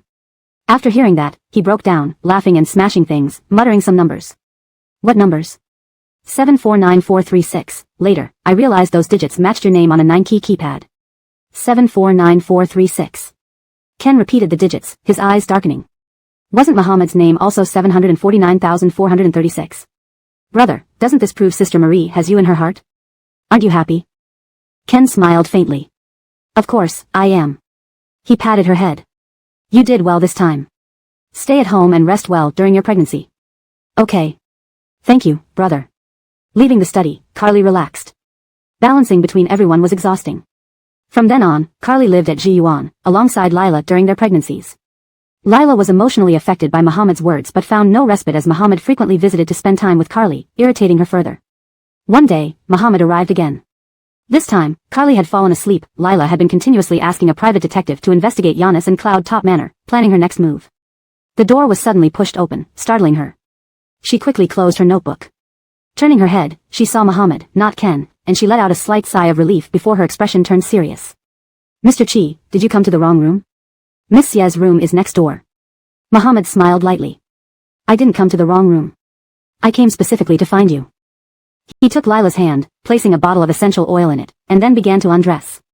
Lila had been asking a private detective to investigate Giannis and the Cloud Top Manor, and she was planning her next move. Suddenly, the door was pushed open without warning, startling her. She quickly closed her notebook. Turning her head, she saw Muhammad, not Ken, and felt a slight relief. Then her expression turned serious. Mr. Chi, did you come to the wrong room? Miss Xia's room is next door. Muhammad smiled gently. No, I came here specifically to find you. He took Lila's hand, placed a bottle of essential oil in it, and then started to take off his clothes. Chapter 156, Sleeping while clutching his tie. Murray had an exceptionally beautiful pair of hands. Even without seeing his face, those hands alone could captivate countless young girls. His index finger hooked the tie, slowly unfastening it, while his gaze, unwavering and intense, fixed on Lila as if he were enticing her. The weight of his stare made Lila's heart race nervously. As he undid the buttons of his shirt, she hastily stopped his hand, panic-stricken. What are you doing? Murray smiled, moved Lila's hand away, and continued to undress. You. With ease, he took off his shirt, revealing a strong, muscular upper body with broad shoulders and a narrow waist. The defined muscle lines were striking. Around his neck hung a piece of cinnabar jade, said to be an 18th birthday gift from Iva. Lila felt her ears burning as she stared at him. Suddenly, she noticed stretch marks on his shoulder hollows, on both shoulders, and quite severe ones at that.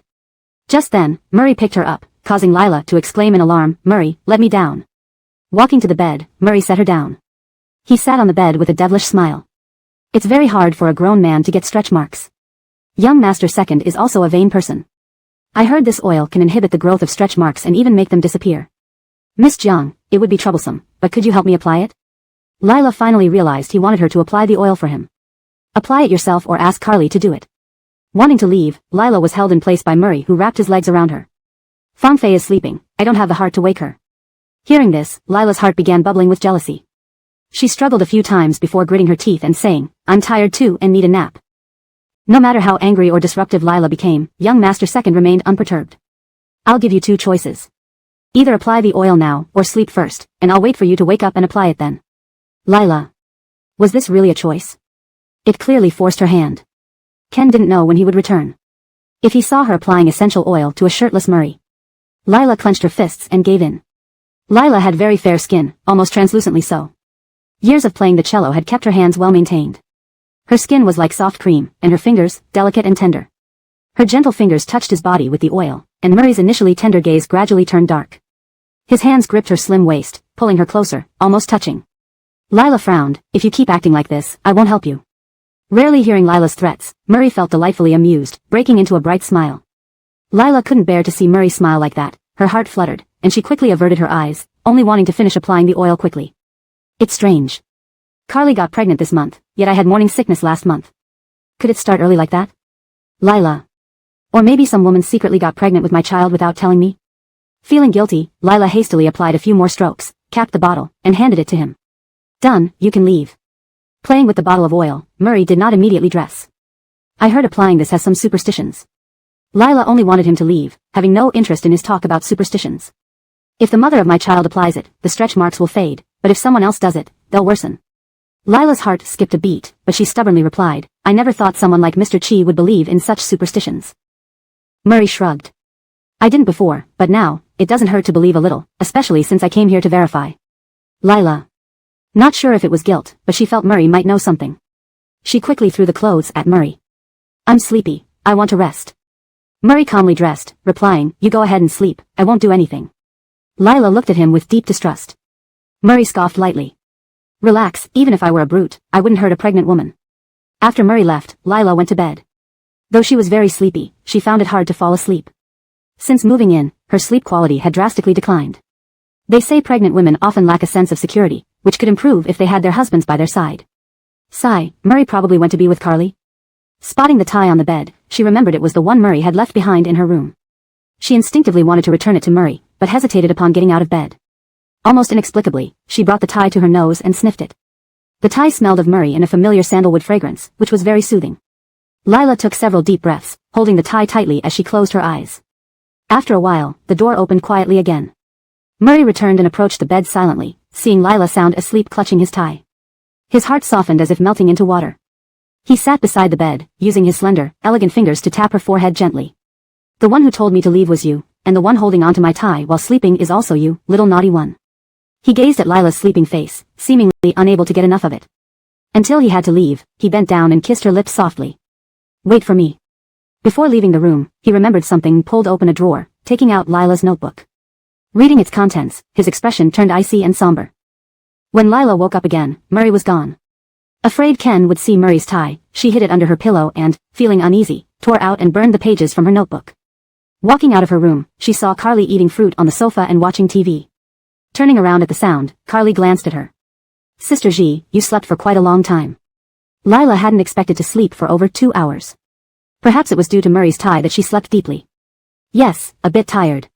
Ken walked over, concerned. Is everything alright? Brother, there's nothing wrong, pregnant women can sleep a lot. Pausing, Carly added, but Sister He, staying indoors all the time isn't good for your health. I recently saw prenatal yoga advertised. Why don't we practice together? Ken, if you want to practice yoga, we can invite a teacher to our home. Fengfei, you don't understand. Pregnant women need a good mood and shouldn't be cooped up inside. We should go out appropriately. Ken looked at Lila. Ji, what do you think? Lila's face showed no emotion. Whatever you decide is fine with me. Ken laughed. Then let's sign up for a yoga class outside, it will be good for your mood. Lila's eyes flickered slightly but she said nothing. By the way, I received an invitation from the Chi family today. Jasper and Amaryllis will hold their wedding at the Royal Hotel. Note, names have been transliterated according to pinyin conventions. Please ensure consistency in character names throughout the translation. Chapter 157, Miss Jiang is also a tattletale. Deegan and Millicent's wedding was rushed, as if they wanted to finish a task quickly. Lila didn't want to go, but Ken insisted she accompany him. Don't tell me you still have feelings for Deegan. Feelings for Deegan?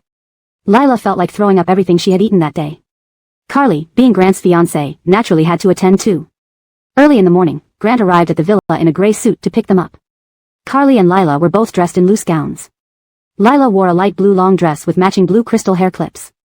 Carly donned a pink dress, with her hair styled in a regal updo, looking vibrant and full of energy. When Grant saw Lila, his gaze almost locked onto her until Carly hooked her arm through his, snapping him out of it. Ken extended his arm to Lila, making it clear what he expected. Under Grant's piercing gaze, Lila reluctantly linked arms with Ken. Grant gave Carly a look, and understanding it, she hugged Lila's arm affectionately. Brother, I want to sit in the same car as Marigold G. Ken glanced at Carly coolly. Carly tensed inwardly but put on a playful expression. Grant has no sense of humor, sitting with him would be boring. Though Ken disagreed, Carly didn't dare press the issue further, pouting instead. Forget it, I know you're unwilling to let go of Marigold G. Before she could finish, Ken smiled. Marigold G and I have all eternity, this short time doesn't matter much. Thank you, brother, you're the best. Marigold G, let's get in the car. Lila hadn't expected Ken to agree to share a ride with Grant. Would they fight in the car? As Lila got in the car, she glanced worriedly at Grant. He waved his hand dismissively. See you later. Lila's heart fluttered. Then she heard Carly echo, see you later. Only then did she realize Grant was speaking to Carly, not her. The two handsome, tall men sat in the same car, with Abelardoya Alexander driving in front. Grant twirled his signet ring while gazing at the car ahead and chuckled. Miss Jiang seems very unwilling for us to ride together. Is she afraid I'll beat you up? Ken's face remained inscrutable. He smiled faintly. Maybe she's worried I'll beat you. Oh. I've heard about Ji's experiences in the imperial capital.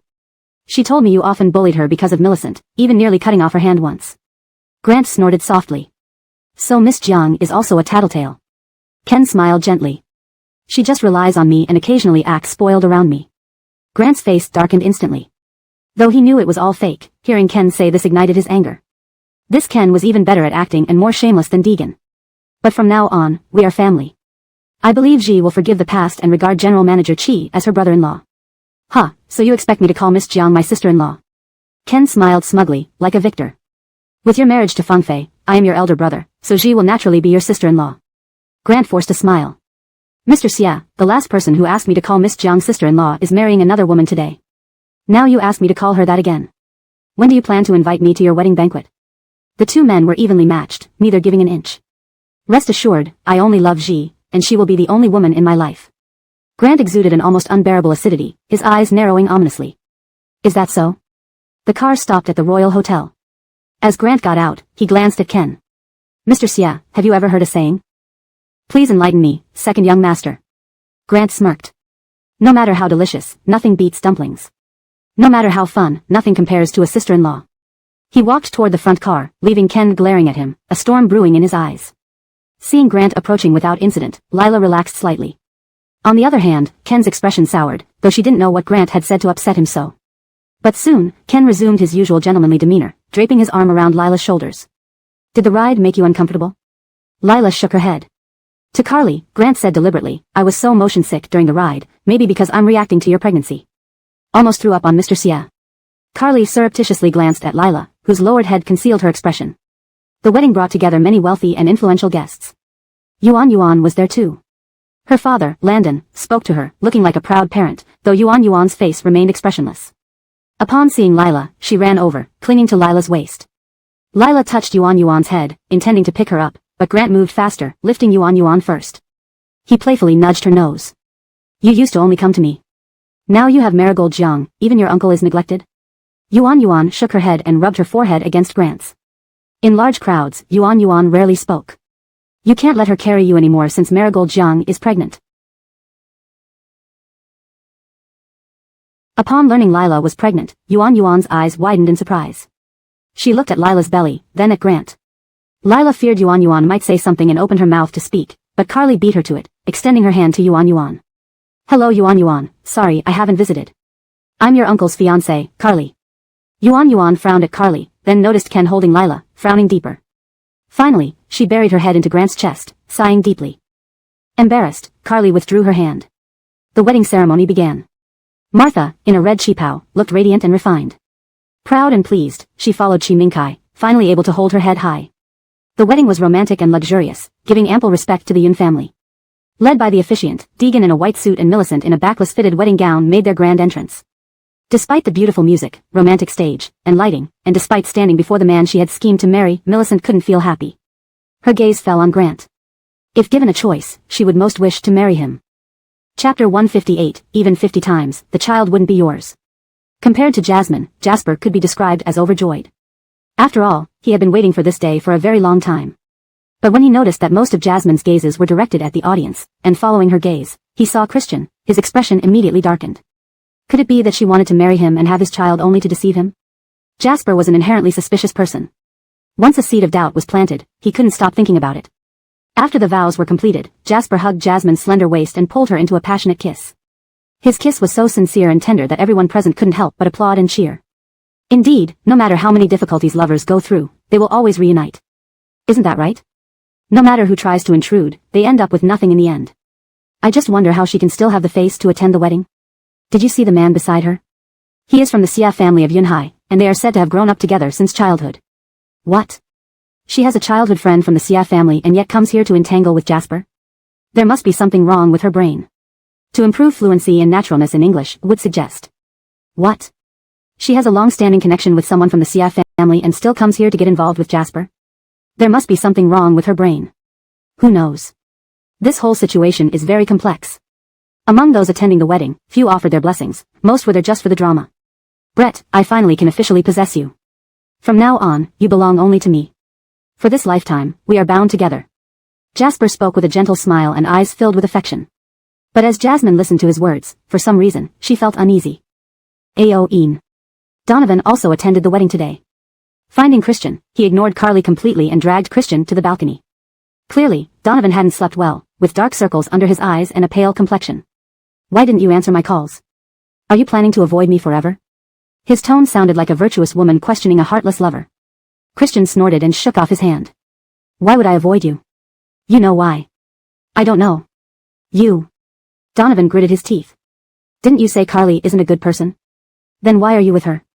Is the child in her belly really yours? It took immense courage for Donovan to ask these questions. Christian seemed indifferent. Are you turning into a book of 10,000 whys? Why do you have so many questions? In Donovan's view, Christian was evading the issue. Aoin, after all these years of friendship, you don't have to answer other questions, but you must tell me if the child in Carly's womb is really yours. If it wasn't mine, do you think I would raise someone else's child?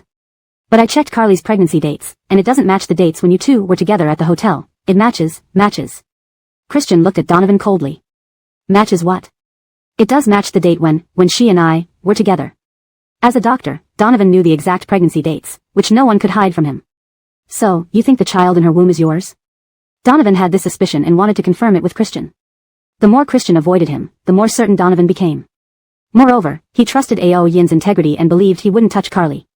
But if the child was indeed his, he couldn't understand why Carly and Ao Yin didn't tell him. Christian sneered. Stop dreaming. With your current state, you expect Carly to get pregnant from one night with you? Donovan emphasized, that night, 5 times. And besides, I've just been sleeping poorly, my health is fine. Even 50 times, the child wouldn't be yours. Christian turned and left, leaving Donovan clenching his fists tightly, looking even worse. Carly, worried about trouble, followed after them. Second young master, he. Christian glared at Carly coldly. If you hadn't manipulated him, he wouldn't have so much worry. Carly bit her lip. What did he want from you? He suspects the child in your womb is his. Carly couldn't help but laugh. Ever since she got pregnant, she lived each day with anxiety. This news was a small comfort during her challenging times. In the next moment, Christian shattered her illusions. I already told you, if you use this child to manipulate Xiao Jun, I won't let you off easily. Carly nodded. I understand. Seeing Donovan constantly looking this way, Christian frowned. That guy is stubborn, go clear things up with him. Okay. Carly approached Donovan. It had been a while since they last met, and seeing him again, she couldn't help but feel moved. A pregnant woman craved her husband's care, and she was no exception. But for the sake of the child, herself, and Donovan, she couldn't reveal that the child was his. Seeing Carly approach, Donovan felt a little flustered. Killian. Carly had composed herself, with a faint smile on her face. Yes, are you okay? Carly felt her nose tingling. She wanted to say she wasn't, but she forced herself to lie. I'm fine, thank you for asking, Killian. Then. Just now, Ao Yin told me you suspect the child in my womb is yours? Carly laughed as if hearing a great joke. I did spend a night with you, but the child in my womb is indeed Ao Yin's. For the sake of all of us, please don't bring this up again. I don't want our relationship to be affected by you. Donovan opened his mouth, wanting to say something, but no words came out. Carly didn't look back at Donovan, and as she turned to leave, tears rolled down her cheeks. No one noticed that someone had been listening to their entire conversation. The banquet began, and Lila lost her appetite quickly after eating a little. She went to the garden and saw Cora sitting alone on a swing. Cora, why are you alone here? Did you eat anything? Cora shook his head. I don't like it. What's wrong? Feeling down? At this moment, Landon appeared. Recently, Landon's business hadn't been doing well. Several projects had been snatched away by others. Although not directly done by Christian, the people involved had good relations with Christian. He couldn't help but suspect Christian was retaliating against him due to Carly's incident. He wanted to use Cora to mend ties with Christian, but with Cora in Tansong Palace, he couldn't see him.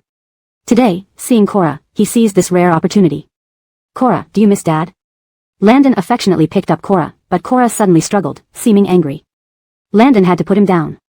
Upon landing, Cora ran behind Lila, refusing to look at Landon. Landon sighed. It's all my fault, I've neglected Cora too much. Lila smiled gently and pulled some grass from the garden, weaving it absent-mindedly while comforting Landon. He is so busy running his business, earning money for Cora's future. When Cora grows up, he'll understand. Soon, she finished weaving a ring. Squatting down, she looked at Cora. Cora, I made this ring for you. Can you try to be happy? Seeing the grass ring, Landon's expression darkened. Translation ends here for now. Please provide the next part of the text for further translation. Chapter 159, I don't want this child, you should be happier. Lila had woven a small rabbit ring. Cora happily extended his hand, and Lila placed the ring on his index finger. Wow, it's so beautiful, Cora is also a prince with a rabbit ring now. Cora hugged Lila's neck and rubbed his cheek against hers. Apart from Christian, he rarely showed such affection to anyone, which made Landon look at Lila with renewed respect. But what concerned him more was that ring. In his memories, there was a girl who liked to weave many little animals out of dogwood grass, especially rabbits, which she made very beautifully and vividly. Jaden, this little rabbit is for you. On a summer evening lawn, the girl blushed as she gave him a grass-woven rabbit ring. He looked at the girl's reddened ears and couldn't resist teasing her. You're giving me a ring, so eager to marry me? The girl shyly avoided his gaze. Just say if you want it or not. I want it. Both the ring and you. I want everything. Once the ring was on his hand, Landon pressed the girl beneath him and kissed her. Coming back from his memories, seeing Lila staring at him worriedly, Mr. He, are you okay? Landon reined in his emotions and smiled slightly. I'm fine. Miss Jiang, you're really skillful, even able to weave a rabbit ring. Lila humbly waved her hand. I don't make them as well, my elder sister made much more exquisite ones. She taught me the craft, but alas. Lila left the rest unsaid. Landon narrowed his eyes. Alas what? Lila bitterly shook her head. Nothing. She then looked at Cora. Are you hungry, Cora? Shall we go eat something? Cora nodded, and Lila took him away. But her hesitation caught Landon's attention. His mind suddenly recalled when Dixon mentioned that she would always think of Liz whenever she saw Lila. Back then, he had investigated Lila but found nothing. Could he have missed something? Through the glass, Lila saw Landon making a call, her beautiful eyes filled with coldness. Landon was too calm. After the Yunding manor was searched by the police, they had taken no action. Her enemies were right before her, and she didn't want to wait any longer. Initially, she hadn't figured out how to deal with Landon and Giannis. Now, Ken had appeared.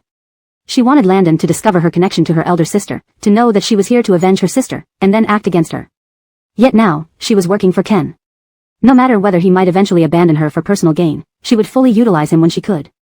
At the end of the banquet, while Lila was going to the restroom, Amaryllis blocked her path. Amaryllis had taken off her wedding dress and changed into a red cheapao. However, the expression on her face was completely mismatched with the cheapao and the festive occasion. A mocking curve hung from the corners of her mouth, and her eyes filled with disdain when looking at Lila. I really underestimated you. I didn't expect you to latch onto Ken so quickly. Lila gave a faint smile and didn't show any courtesy because it was Amaryllis's wedding day. Speaking of plotting, I can't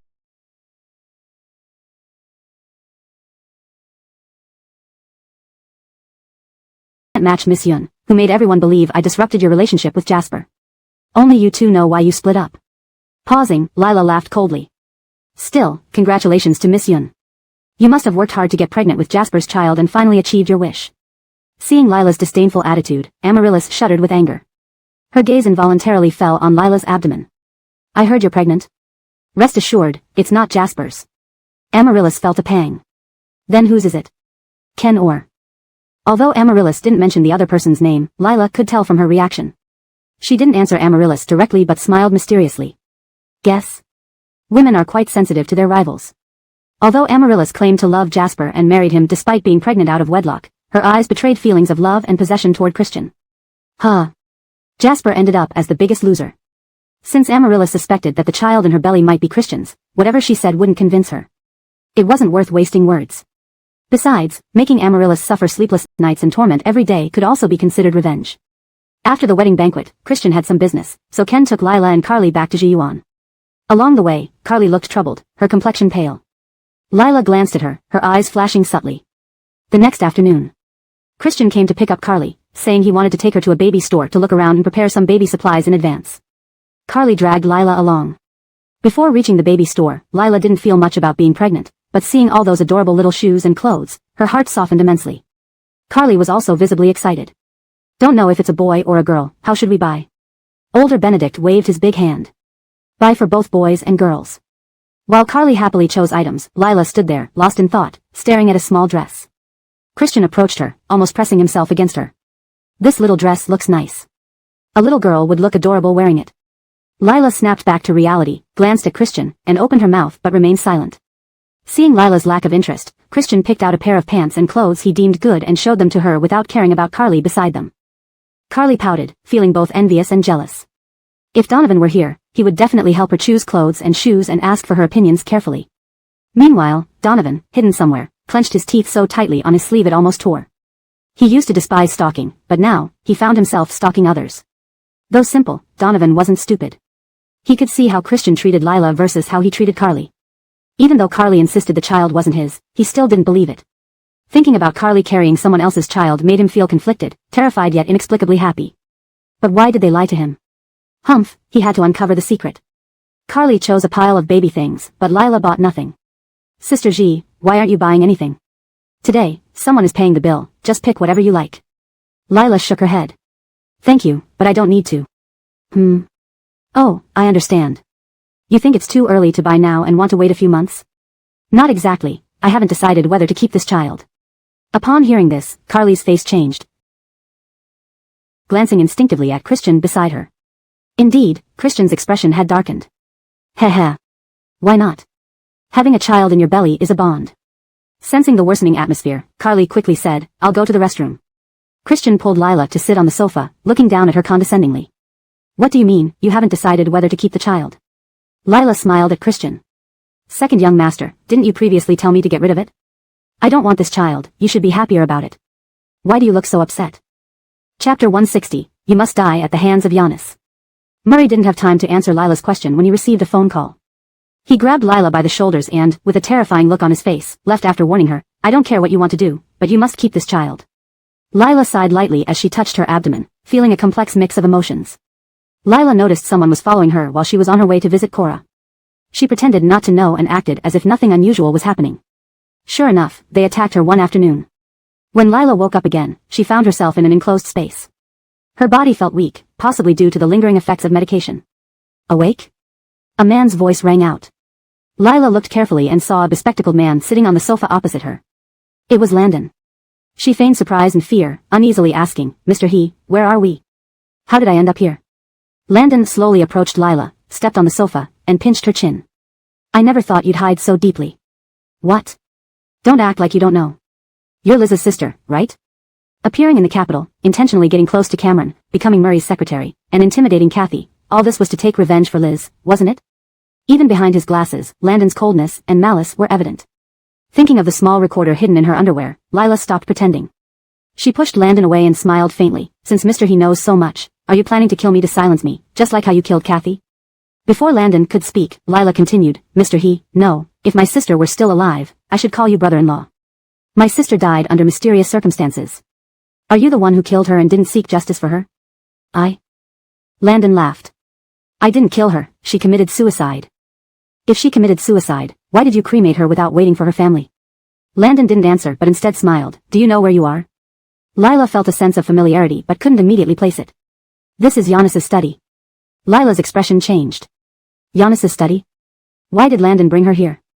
You're now Ken's most cherished person, and even Murray seems captivated by you. The most dangerous place can be the safest. They will definitely search for you if you go missing, but they won't find you here. As he spoke, Landon pulled out a syringe from a box. Seeing the red liquid inside, Lila's complexion changed drastically. What are you going to do? Landon chuckled lightly. Don't worry, I won't kill you, just as I didn't kill Liz. But you must die here, at the hands of Giannis. Lila frowned, her face pale as paper. What do you mean? Murray already hates Giannis. Imagine if you were to die by his hand, how would Ken and Murray react towards him? Once he's taken down by his own son and outsiders, that good-for-nothing Cameron wouldn't stand a chance against me acquiring the Chi group. Lila had always known Landon was no ordinary person, but she never expected he would plan this far. Stay calm. She must stay calm. Looks like I must die.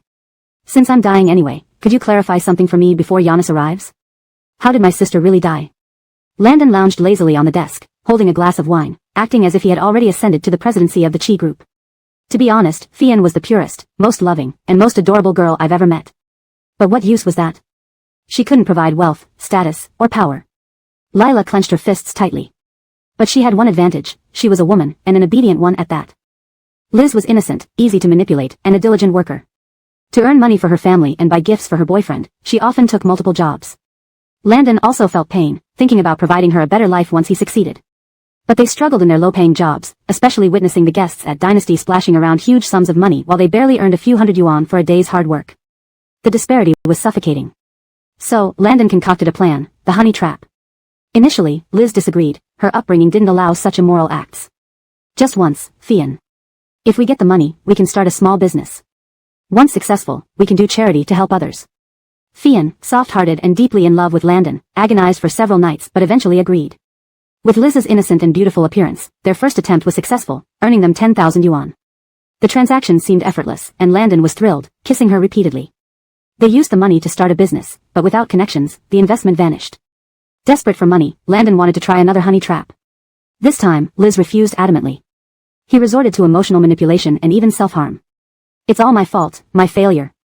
For not giving you a good life. I deserve death. Landon slashed himself, drawing blood. Liz, horrified, finally agreed. This time, Landon targeted Giannis. He had observed and tracked Giannis, who appeared as the harmonious CEO of Chi Group, friendly and amiable. In reality, he was a scoundrel. He planned to enter the room 5 minutes after Liz and coerce Giannis into paying hush money. 5 minutes later. Landon prepared to rush in but suddenly remembered Giannis's frequent visits to Cloud Peak Manor and Iva's allure. He knew Cloud Peak wasn't just a private dining establishment, it might offer opportunities for him to skyrocket his career. Marrying Iva would perfect his future. Caught between heaven and hell, Landon chose the latter. He entered the room, but instead of rescuing Liz, he recorded a video of Giannis molesting Liz. Afterward, Liz sobbed uncontrollably. He consoled her, "I'm sorry, Fian. It's all my fault. I wanted to rescue you, but Giannis's guards dragged me out and beat me. It's my fault."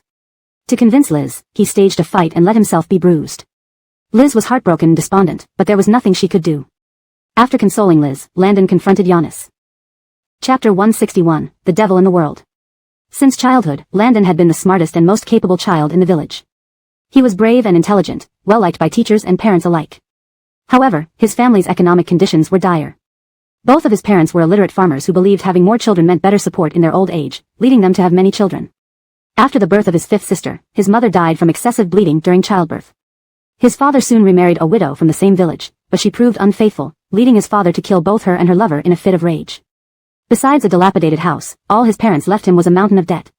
No matter how good his grades or how intelligent he was, it was useless without money for schooling. So, Landon left for the capital city early on, not only to create a future for himself but also to escape the impoverished life that seemed to stifle his potential. He believed he was destined for a better life. When he confronted Giannis, there was no fear in his eyes, only resolve and determination. "Chairman Chi, this is evidence of your assault on my girlfriend. If this ends up with the police, you'll experience true ruin." The first time Giannis met Landon, he wore a shirt washed so often it had turned white, paired with wireframe glasses. Tall and thin, Landon's gaze was sharp and intimidating. Giannis saw both desperation and ambition in those eyes. "I know Chairman Chi has the power to crush me like an ant, but I should tell you this evidence has multiple copies in my email. If I don't return safely within half an hour, it will be sent to various media outlets and your enemies." Landon was the first person to dare enter Chi Corporation and threaten Giannis directly. This intrigued Giannis but also infuriated him. "How much do you want?" Landon shook his head. "I don't want money. Oh. I want to work at Yunding Manor." Giannis squinted, a cold gleam in his eye. Surprised that Landon knew about Yunding Manor, he asked, "You've taken such a risk just to be a servant at Yunding Manor?" Landon smiled. "No, I want to be your dog, following you to great heights." No one disliked a clever dog, and neither did Giannis. Especially since Andreas had taken over Dingxing Corporation and was constantly opposing him, while Isidro was unreliable. Therefore, Giannis decided to use Landon temporarily. Landon was smart and skilled. Within a few months of working with Giannis, he became a valuable asset. Giannis recognized his talent and faced a dilemma: keep Landon under control or eliminate him to prevent future betrayal. It wasn't until he saw Landon chatting merrily with Iva that Giannis had an idea. At that time, business at Yunding Manor was poor due to a lack of attractive and competent girls. Landon knew that marrying Iva would require eliminating Liz. Liz had finally found some strength. Landon hugged her and said, "Baby, you're always the prettiest and purest girl to me. I found a high-paying job at Yunding Manor. Once I save enough, we'll get married after you graduate." Under Landon's manipulation, Liz felt unworthy but grateful for his promise to marry her. When Landon talked about their future, she looked at him intensely. Jaden, I want to work too, so we can buy a house together. Landon kissed her forehead. You don't need to work, focus on studying and looking beautiful. But I want to contribute to our future. This was exactly what Landon wanted to hear. He brought Liz to Yunding Manor.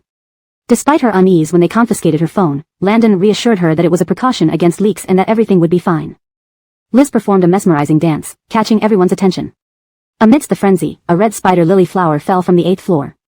Following this, Landon convinced Liz to go to the 8th floor, a place he had never visited before.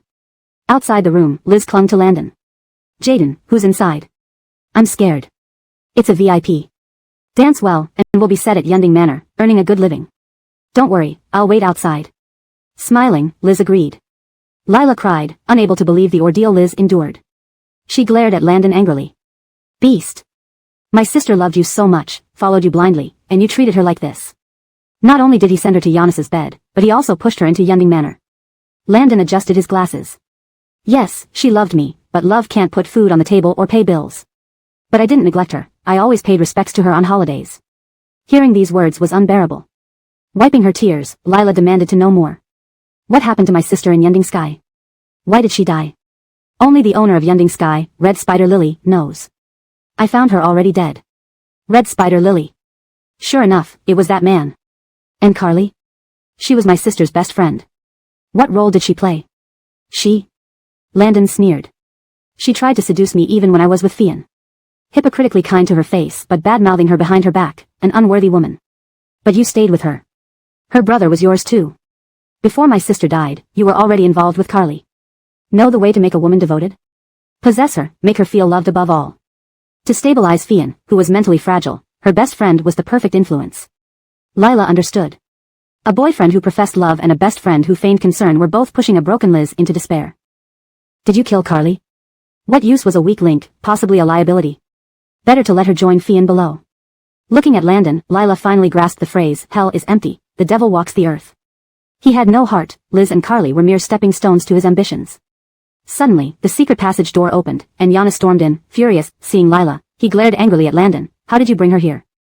Hashtag chapter 162, Ambitions of a Wolf. Daryl had just come down from Boar Temple with Elizabeth when he received a call from Xie Fenghui. Daryl, it's bad, Christy is missing. Daryl's handsome face suddenly changed, and his voice became icy and terrifying. What do you mean by her missing? She said she planned to have dinner with Leanne today, but she hasn't returned by nightfall. My brother called her, and no one answered. When he checked with Leanne, she said Christy never contacted her. Jiang Xiaohua was pregnant, and not hearing from her this late made Daryl extremely anxious. But the more urgent it got, the more he needed to stay calm. Has there been anything unusual about Xiaohua recently? No. Oh, right. She used to dislike going out much, but recently she has been going out more often. This didn't give any solid leads. Daryl clenched his teeth in frustration. What is that good-for-nothing Jaden doing? My brother has already sent people to look for her, but after hours, they haven't found her yet. Daryl angrily hung up the phone. Jiahua had left home without meeting Leanne on purpose. Did she know something was going to happen? That damned woman, what exactly did she plan to do? Uncle. Elizabeth grabbed Daryl's hand with her small hands. Is Marigold Jia missing? Daryl didn't want to burden a child with adult problems. Don't worry, nothing will happen to her. Elizabeth bit her lip, hesitating for a long time before saying, it could be because of my dad.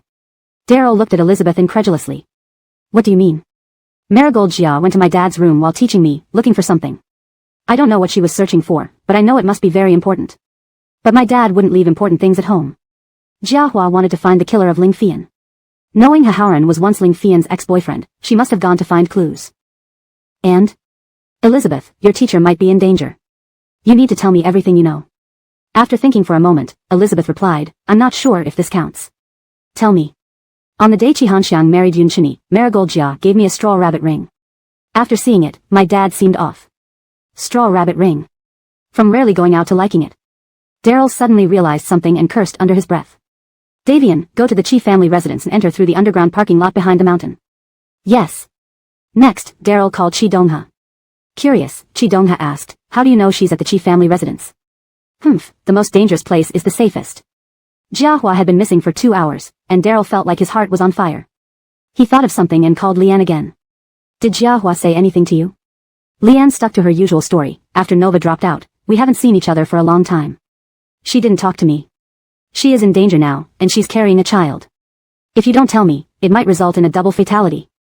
Leanne was already worried by Jiahua's words, and after hearing Daryl's stern warning, she sounded panicked. I received an express delivery from Nova this afternoon. She called me, saying she had something crucial to do.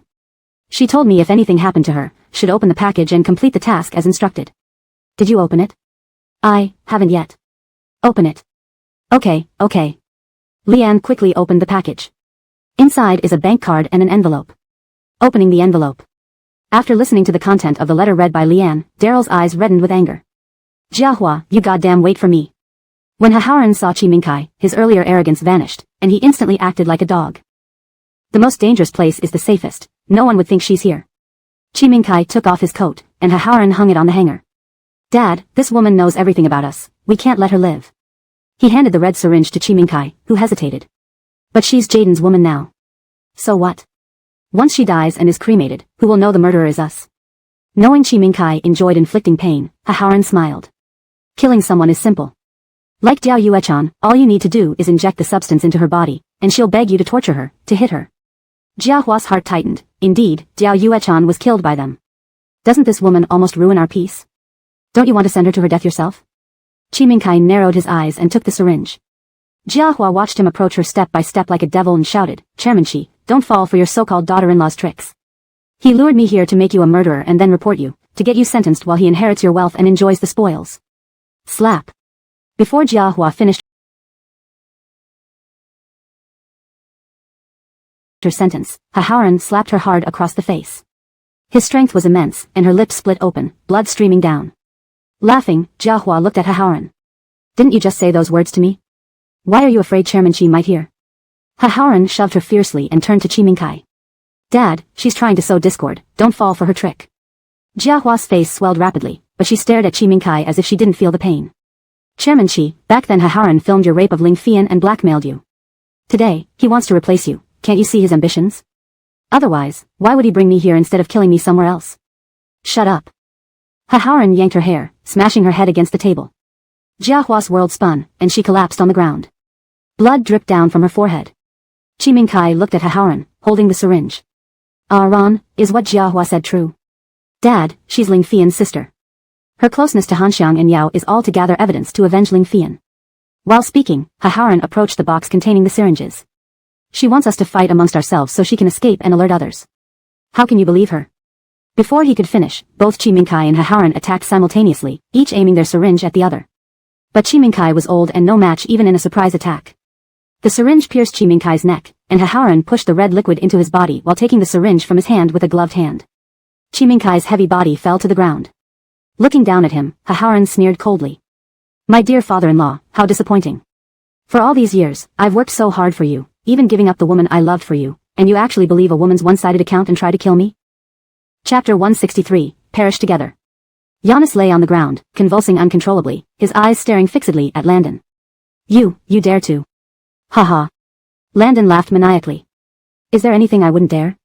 Did you think that just because I followed your orders these past few years and acted as your dog, I had no ambitions? He pulled out a prepared will from his files. Under your leadership, the performance of Chi Corporation has been deteriorating steadily. Your illegitimate son is nothing but a waste, only I can take Chi Corporation to new heights. He forced a pen into Giannis's hand. Father-in-law, once you sign this, I'll make your death quicker. No. Giannis struggled fiercely, and Landon sneered.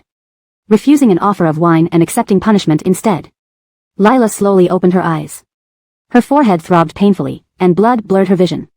She wiped it away clumsily and saw Landon holding Giannis's hand, forcing him to sign the will. Giannis deserved to die, and so did Landon. These two culprits were responsible for her sister's death, and she would not let them off. In Giannis's study were many expensive collectibles, including a Ming Dynasty tripod on the table.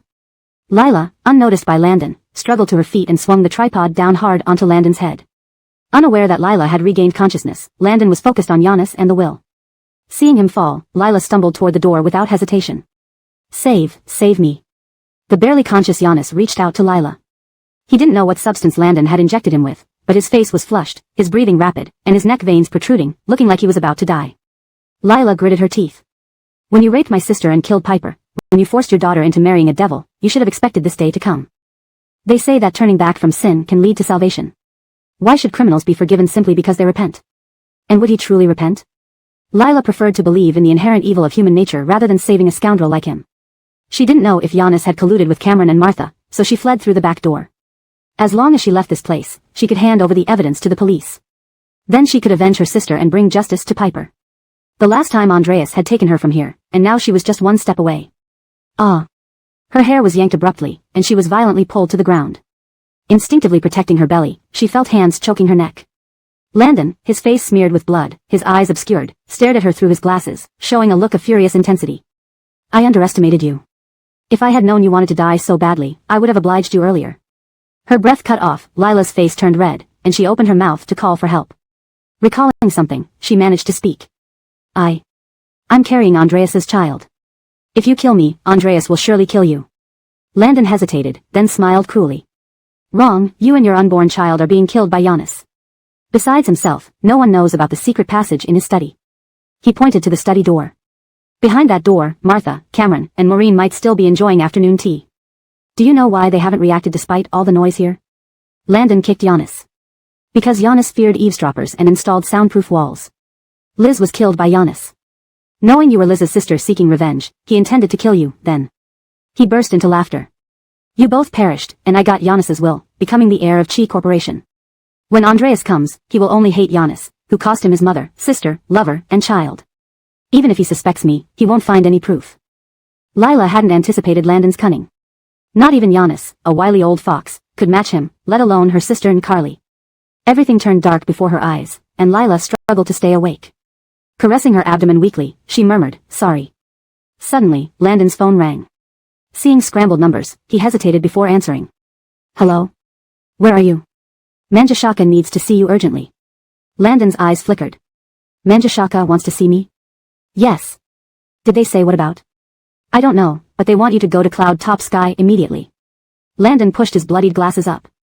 Sorry, I'm busy today. He hung up and picked up the syringe on the table. To make it appear as though Lila and Giannis had perished together, he needed to inject them with the same substance. Seeing him approach like a demon, Lila tried to move backward but failed. To hell, tell Fian she was my dearest. I missed her all these years, so I send you to accompany her myself. He raised the syringe and plunged it toward Lila's artery. Adon. A chilling voice echoed, and before Landon could react, someone kicked him brutally in the head. Blinded momentarily and ringing in his ears, he shook his head to regain focus. Already pinned to the ground by Andreas, he felt fists pummel his face. His glasses shattered, and blood flowed from his nose and mouth. At the sound of Andreas's voice, Landon knew he had lost, but he couldn't accept it. After planning for so long, he was only one step away from achieving his dream. Why should anyone stop him now? To hell with you. He thrust the syringe toward Andreas. Ugh. Andreas. Giannis's eyes widened, trying to warn Andreas, but he couldn't speak anymore. Lila shouted, but before she finished, Andreas reacted swiftly, grabbing the syringe and plunging it into Landon's artery. With a grim expression, fiery rage burning in his eyes, Andreas forced the red liquid into Landon's body. Ah! Landon screamed, his blood circulation accelerating due to excitement. Veins bulged on his neck, face, and arms, making him look terrifying. Ignoring him, Andreas rushed to Lila and lifted her into his arms. Adon, are you okay? Lila was far from okay, but she had more important things to say. Grasping his hand, she managed, there's a small recorder in my bra, evidence. With everything happening, you're still thinking about evidence. Lila shook her head. It's important, you must. Before finishing, she couldn't hold on any longer and blacked out. Adon. Frenzied, Andreas carried her rapidly to the hospital. At the same moment, sirens blared, and Police Chief Arno surrounded the Chi residence, ensuring not even a fly could escape. Chapter 164, I wish you were not my father. Nova. Nova. A gentle voice roused Lila from her slumber. She slowly opened her eyes and realized she was lying on a bamboo mat. Liz was standing beside her, fanning her with a handmade straw fan. Summer had always been unbearably hot, and there was only one fan in the house. Due to its age, that old fan creaked loudly whenever it was turned on, and today it finally broke down. The teacher mentioned buying a new fan over the weekend and told everyone to endure for the next couple of days. Lila rarely napped during the day, but for some reason, she felt unusually sleepy today and ended up falling asleep at her desk without realizing it. Upon opening her eyes and seeing Liz, Lila excitedly grabbed her hand. Sister? Is it really you? Liz smiled and playfully pinched her nose. Silly, were you dreaming so intensely that you don't recognize me? Who else could it be? Tears welled up in Lila's eyes as she tightly hugged Liz, unable to hold back her sobs. Sister, I miss you so much, I really do. Huh, haven't we just been apart for a day? Are you being overly clingy? Liz, Nova, come out and eat watermelon. Liz patted Lila's head. Uncle Zoran's melons are ripe, and he brought us half a watermelon. Come on, let's eat. Lila smiled and nodded, allowing Liz to pull her out of the room. A woman wearing a blue short-sleeve shirt waved them over. This year, Uncle Zoran's watermelons are especially sweet. They'll help cool you down, come eat. Marigold. Seeing the woman who had once saved her from despair, Lila rushed forward and embraced her. Marigold, I missed you too. Mom, Nova used to be so cold, but after this nap, she's become so affectionate. I'm not sure if I can get used to it. The teacher stroked Lila's head. Isn't that a good thing? It shows Nova has experienced love and has many people treating her well. Here, Nova, have the best piece of watermelon. Oh, Mom favors Nova. Saying that, Liz bit into the watermelon slice held by Lila. Wow, it really is the sweetest. Lila laughed as the three of them happily enjoyed their watermelon. Suddenly, she remembered something. Sister, where's Kaylee? Is she still sleeping? Why isn't she here eating watermelon? Liz tapped Lila's head. You silly, did you forget? Didn't your mother take Kaylee away? What? Lila abruptly stood up. Hadn't Kaylee always been staying with her at Marigold's place? How could Alia take her away? As if they hadn't heard her, Liz and the teacher finished their watermelon and waved goodbye to Lila. Nova, we should go. Terrified, Lila wanted to stop them, but she felt rooted to the spot, unable to move. Marigold, sister, where are you going? Wait for me. Liz suddenly leaned in and kissed Lila's cheek. Nova, you've worked hard all these years. Mom and I have to go to where we belong. Take care of yourself from now on. No, don't leave me. I want to go with you. That won't work, Liz shook her head. You can't go with us, many people are waiting for you to return. Oh, right. Liz took the watermelon from Lila's hand. You're pregnant now, you shouldn't eat cold things. I'll finish this watermelon for you. Liz walked over and linked arms with the teacher, moving farther and farther away from Lila. Wait for me. Marigold. Sister. Wait for me. Liz waved and smiled. Nova, you must be happy. Beep beep beep. The medical equipment in the hospital room buzzed as Lila sobbed uncontrollably, continually pleading for them to wait. Is Nova crying because she had a nightmare? When will she wake up? Joanne clung to Lila's hand tightly, her red-rimmed eyes reflecting deep worry. Castor comforted her. The doctor said she's fine now, you shouldn't worry. But it's been 2 days and 2 nights. If she doesn't wake soon, second young Master Chi will go berserk. Upon hearing Jinasheo's name, Lila's eyelids flickered. In the next moment, she slowly opened her eyes. Seeing this, Joanne jumped up from her chair in excitement. Nova, you're awake. You scared me to death. Student leader, quickly, call second young master. Okay, I'll do it immediately. Castor rushed outside the ward to call Andreas. Lila gazed at the white ceiling in the luxurious ward, tears streaming down her face. So, what she had just experienced was just a dream. Marigold and sister had truly left her this time. Suddenly remembering something, Lila pushed Joanne aside. Evidence. Her throat burned painfully when she tried to speak. Joanne patted her back soothingly. Don't talk. Your neck is injured, you won't be able to speak for a few days. The doctor wants you to rest. Knowing what Lila was most worried about, Joanne reassured her, the evidence you fought so hard to obtain has already been handed over to the police. The bad guys have been arrested and will pay dearly for their actions. Relieved, Lila exhaled deeply. Soon, Castor returned. Unaware of his troubled expression, Joanne asked, when will second young master arrive? Castor kept signaling at Joanne discreetly, leaving her utterly confused. Student leader, is there something wrong with your eyes? Castor found Joanne's intermittent intelligence and cluelessness quite exasperating. He chuckled dryly. Second young master is busy right now. He'll come later. Lila immediately sensed Castor's lie. Lowering her gaze, she felt a knot in her stomach. Giannis was, after all, Andreas's biological father. By sending Giannis to prison, she had likely caused him significant distress. Understandably, he didn't want to see her. She gently placed a hand on her abdomen, while Joanne reassured her, don't worry. Though you showed signs of miscarriage, thankfully second young master saved you in time. As long as you rest properly, everything will be fine. Nodding, Lila wore a complex expression. At that moment, in the corridor outside the ward, Donovan reported gravely to Andreas.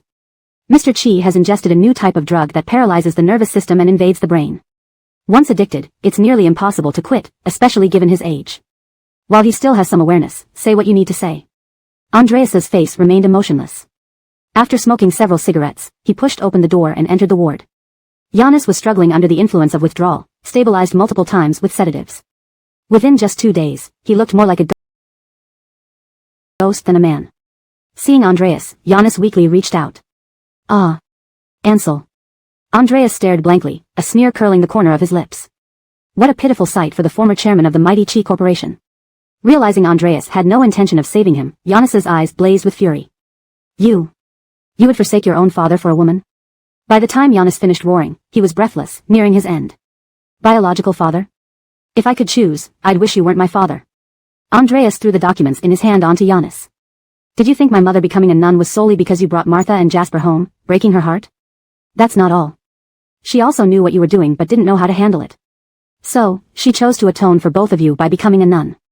Note, names such as Andreas, Lila, Joanne, and Liz are transcribed in pinyin as requested, ensuring proper representation. Chapter 165, Go to Hell and Repent. Opal's sudden decision to become a nun was the eternal pain in Murray's heart. Initially, he thought Opal had been devastated because Giannis had resolutely brought Martha and Cameron home. Only when he discovered that Giannis was connected to Cloud Top Manor did it remind him of Opal's previous mentions about it. Opal, the only daughter of the Hua family, was love-struck when it came to romance but otherwise incredibly intelligent and observant. After all those years of marriage, there was no way she could be completely unaware of what Giannis did. Taking a chance, Murray personally visited Banya Temple. In the early days after Opal's renunciation, Murray and Iva had come to Banya Temple as well. But no matter what they said or did, Opal refused to meet them, truly cleansing herself of worldly attachments. Even after Iva got married and Cora was born, Opal still didn't see them. Following Iva's death, Murray never came again. This time, Opal still didn't meet Murray. However, Murray remained calm. Please inform Venerable Jingshin that Iva has passed away. Not long after she became a nun, Iva was married by her husband to Landon, who worked at Cloud Top Manor. I have brought Iva's child here to meet her. Just one look, nothing else. Again, Opal didn't see Murray or Cora, but she had the abbot hand over a file to Murray. Inside were records of Giannis's actions at Cloud Top Manor. Enraged, Murray stared at the struggling man on the hospital bed. He hadn't slept for days, looking pale and haggard with bloodshot eyes. Murray couldn't imagine how desolate Opal felt upon discovering her beloved husband was such a devil. As a military officer's daughter, she knew she should have reported the crimes. Yet she repeatedly justified his actions, believing he wasn't that kind of person and that she wouldn't have chosen such a devil. She even thought he might have been misled. Many nights, she suffered and struggled, especially seeing her unmarried children, unsure of what to do. Ultimately, she decided to atone for their sins, praying for Giannis's redemption and for her children's happiness. It wasn't until Murray brought Cora this time that she realized Giannis had not repented and had killed her daughter. She handed over the evidence to Murray, finally letting go. Reading the documents, Giannis knew his crimes were exposed. Still holding on to hope, he pleaded to Murray, I know I was wrong, Eju, save father. I have just one question. How did my sister really die? A glint of sorrow flashed through Giannis's clouded eyes. Didn't you already know? She committed suicide due to postpartum depression. Do you think I'd believe that? Before marrying Landon, she had a boyfriend who disappeared. Where did he go? Giannis closed his eyes tightly, gaunt and barely hanging on. He's dead. Did you kill him? For Giannis and Landon, making someone vanish from the world was as easy as crushing an ant. Where's the body? The Pacific Ocean. Furiously gripping Giannis's collar, Murray wanted to strangle him immediately. You ruined my mother, killed my sister and her lover, and stained your hands with countless people's blood. Do you even deserve to live? Eju. Grasping at straws like a dying man, Giannis clung to Murray's sleeve. Father really knows he was wrong. Now only you can save me. Murray harshly shook off his hand, looking at him like trash. An executioner can put down the knife and achieve enlightenment instantly, but not you. You should go to hell and give those you harmed some peace. Repent there. Without mercy, Murray turned and left. Behind him, Giannis fell heavily to the ground, gasping for breath, but Murray didn't care. At the door, Arno patted Murray's shoulder. Are you okay? Not dead yet.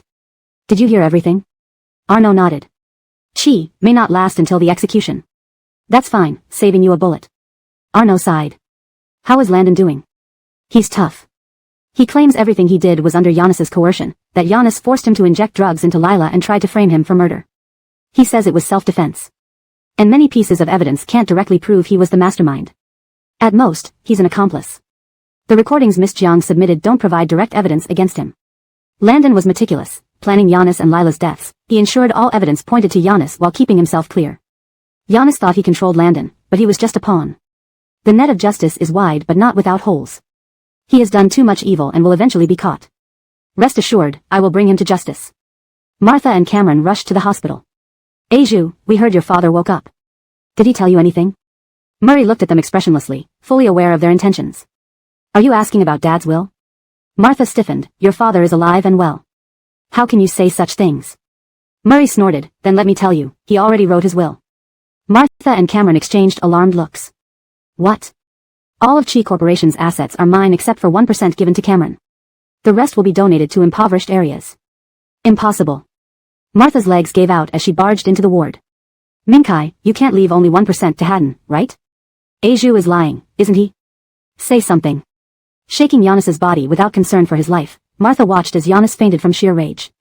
Cameron glared coldly at Murray. You promised me the entire Chi Corporation. Murray scoffed. Entire? Can you handle it? With all the mess Giannis created, you should be happy with 1%. Watching Murray leave, Cameron clenched his fists, nearly grinding his teeth to dust.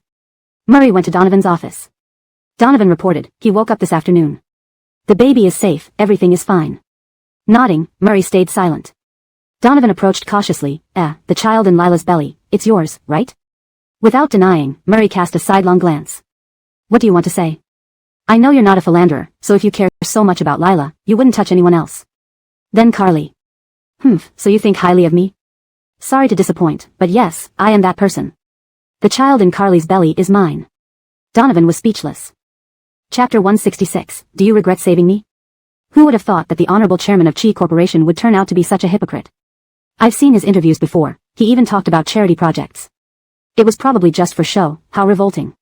If you think about it, a normal person wouldn't dig a secret passage in their study, right? It's obviously meant for escape. Hey, did you hear?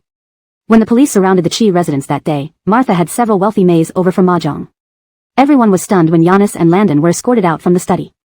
That Martha is unbelievable. Her first love was on the brink of death, yet she didn't care about his condition at all. Rumor has it that she went to the hospital every day, crying and demanding that Giannis change his will. Giannis fainted multiple times from anger, and if this keeps up, he'll likely be killed by her fury rather than torture. Joanne and Castor were talking incessantly to Lila about things she didn't know, but Lila remained silent, saying nothing. She had been in the hospital for almost a week, and Hudson hadn't visited her once. Was he angry with her? Knock, knock, knock. The sudden knock on the door made everyone look up. Ken and Carly walked in. They brought Lila some news. Giannis was dead. Hearing this, Joanne jumped up from her chair. Damn, did he really die from being angry, just like I said? One of the masterminds behind Liz's death, Giannis, was finally dead. Lila felt as though half of her revenge had been fulfilled, but she was very worried about Hudson. How was he holding up? With Giannis dead, Martha and Jasper would definitely fight him for the family estate. Could he handle it alone? When Lila came back to her senses, only Ken was left in the room with her. Ken sat by the bed and reached toward her neck, causing Lila to frown and pull back. He paused, his eyes filled with guilt and sorrow. I'm sorry, it's all my fault for not protecting you well enough. Lila wasn't moved by Ken's apparent regret. Instead, she found his actions hypocritical and disgusting. If he truly felt remorseful, he should let her go, not threaten her with her father and imprison her. If I had found you first. Lila cut him off. There's no what if in this world. Back then, if you hadn't reappeared after we left the Sia family, and none of those events had happened, maybe I wouldn't hate you so much. But everything that was supposed to happen did happen, and the hatred couldn't be undone. Ken sighed. I asked the doctor, and he said you can be discharged the day after tomorrow. I'll come to pick you up. Seeing Ken about to leave, Lila couldn't help but ask, what do you have to do to let me go? Ken paused, not looking at her. After a few seconds of silence, he said, only when I die. Lila. Lila suddenly felt an overwhelming sense of helplessness. Upon discharge the day after tomorrow, Lila decided to call Jackson. Qin Minkai's funeral was arranged hastily. Given the huge scandal he caused, it was already a show of filial piety by Carmine for suppressing the news and preserving the reputation of the Chi family.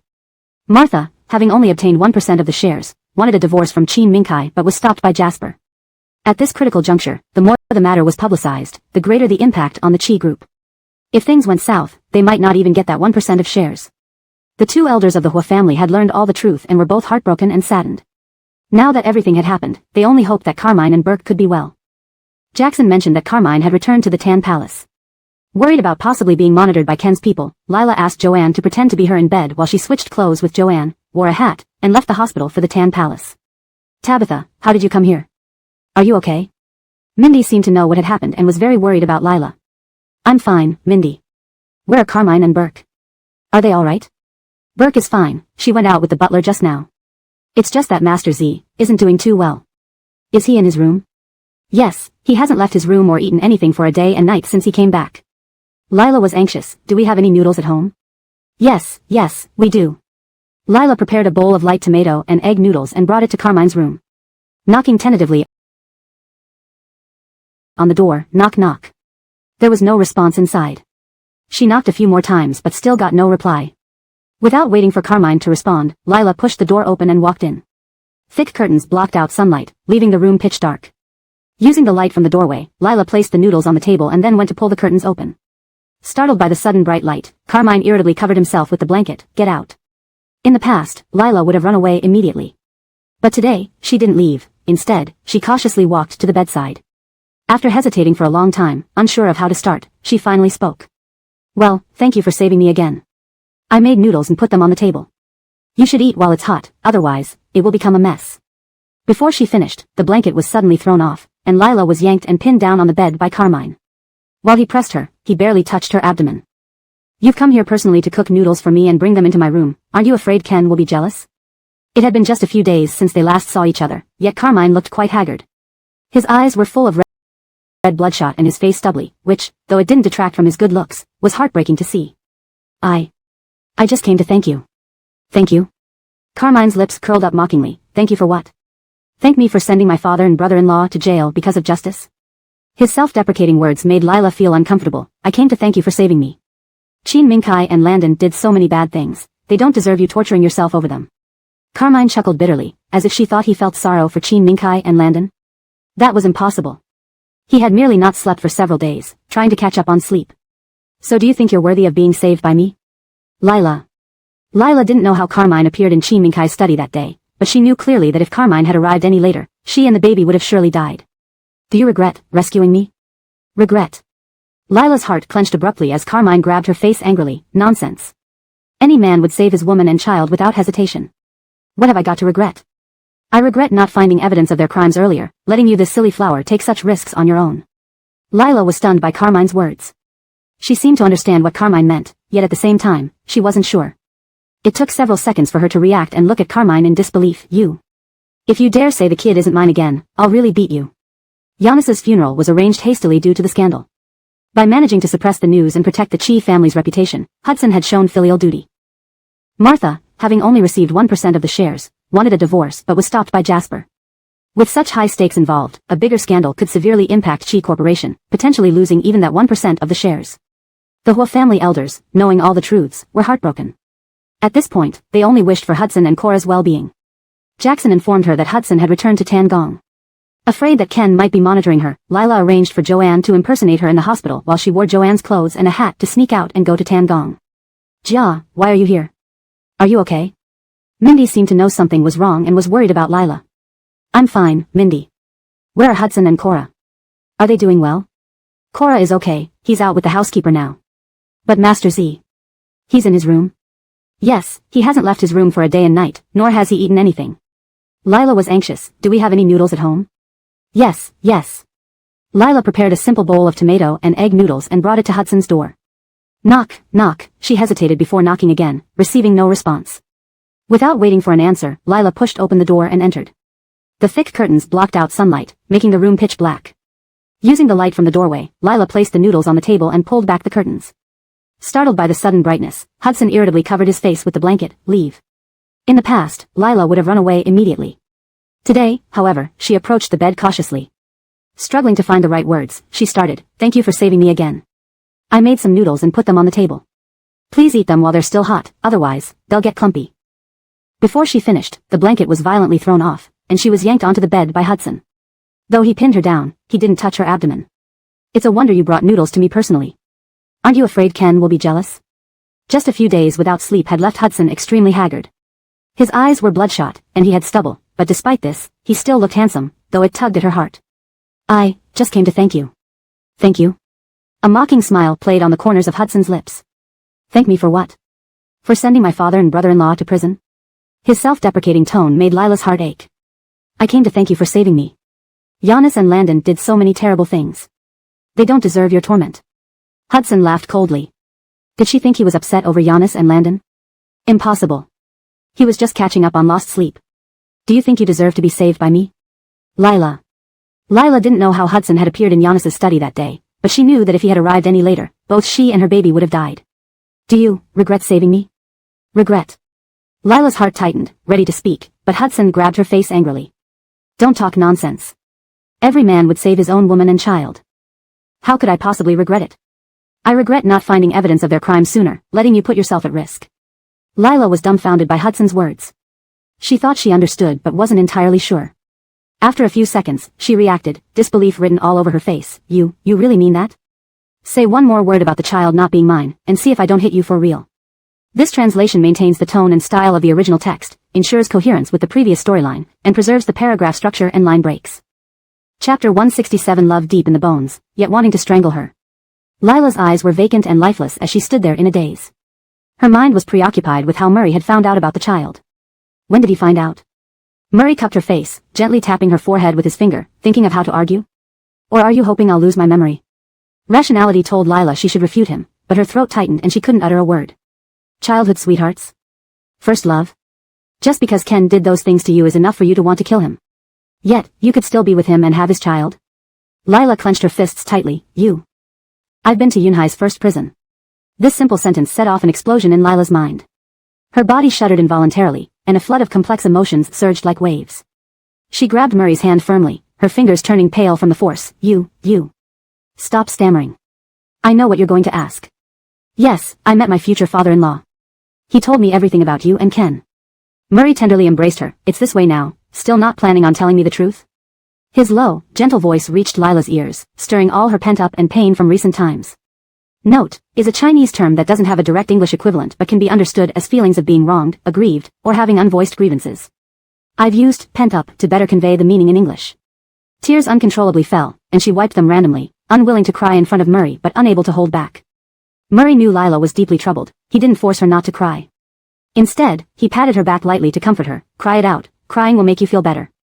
Then, as if remembering something, he added, I'm giving you time to cry today, but you're never allowed to cry again after this, understand?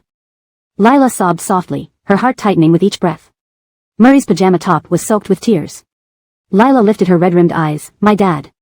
Is he okay? Don't worry, he's fine, just misses you and Kaylee very much. It's my filial failure that I haven't visited him for so many years. Just thinking about this overwhelmed Lila with guilt and self-blame. It's not your fault, blame Ken, that beast. At the mention of Ken, Murray's gaze turned cold and terrifying. However, Ken wouldn't last much longer either.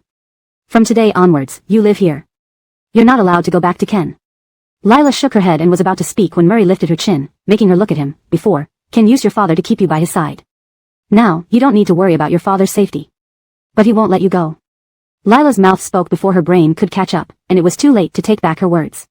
For a moment, Murray's expression went blank.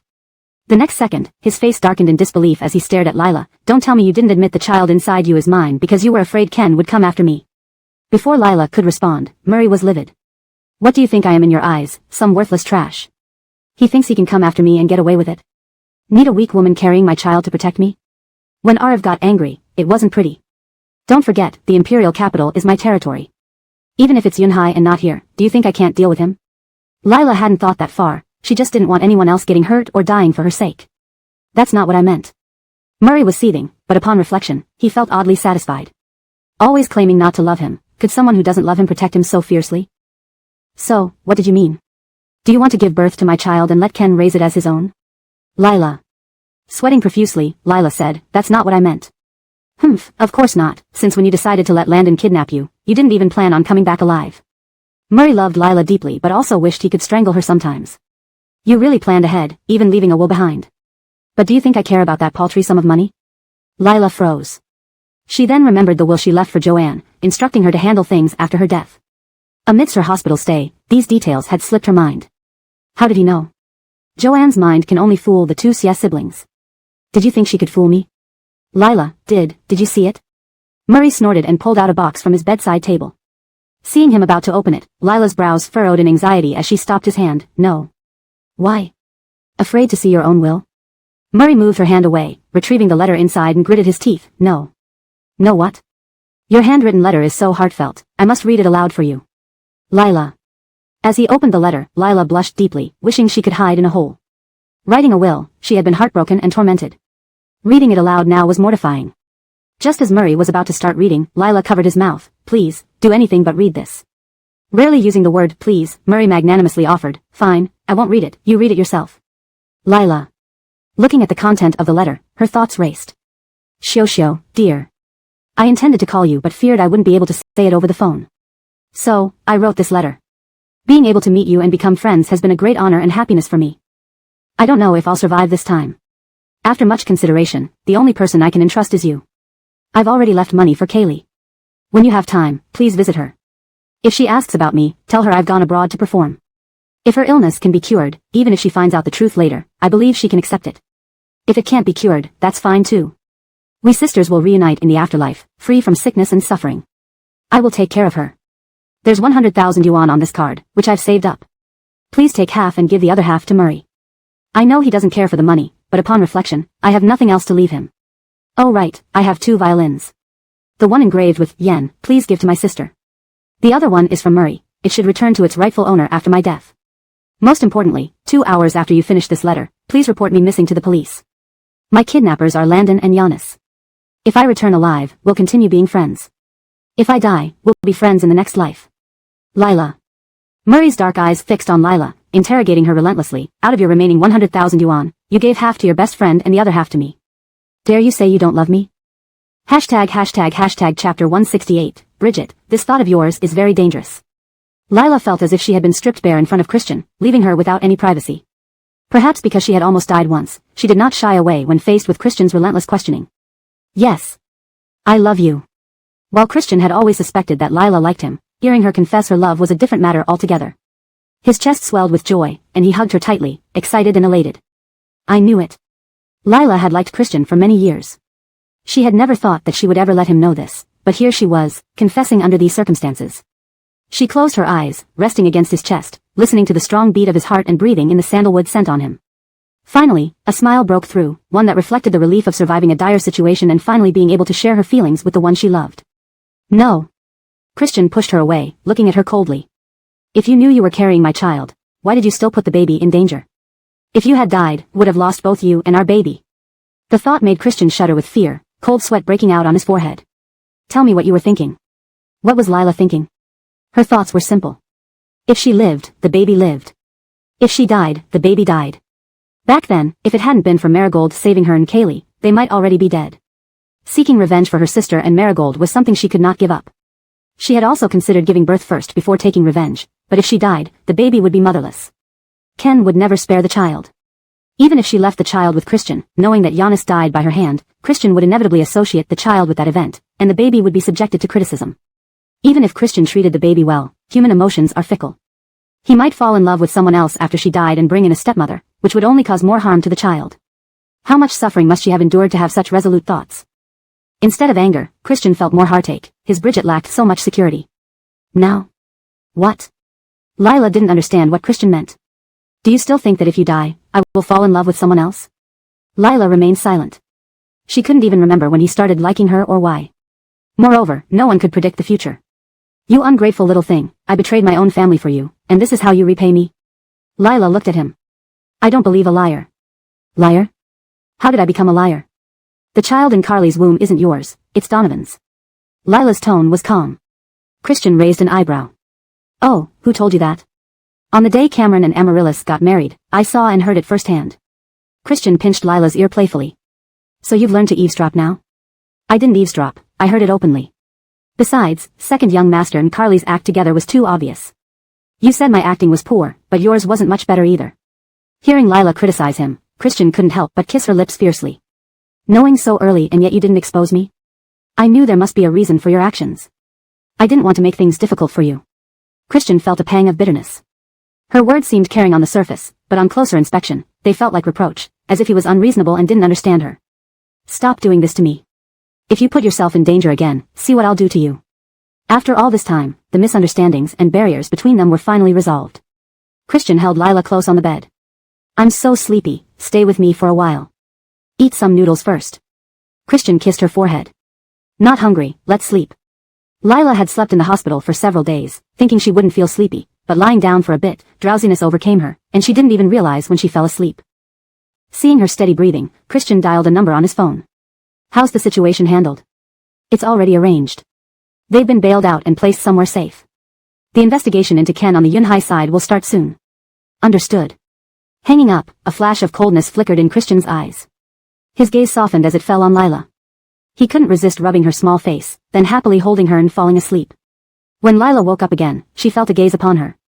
Opening her eyes abruptly, she met Christian's loving black eyes. Awake? Lila took a moment to recall what happened before she fell asleep. They had confessed their feelings to each other. She blushed and felt her heart racing. Why? Just realizing you're shy now? Lila tried to get up but was pinned down by Christian. He rubbed his chin against her face, teasing her with his stubble. Lila laughed and dodged a few times, pushing his face away.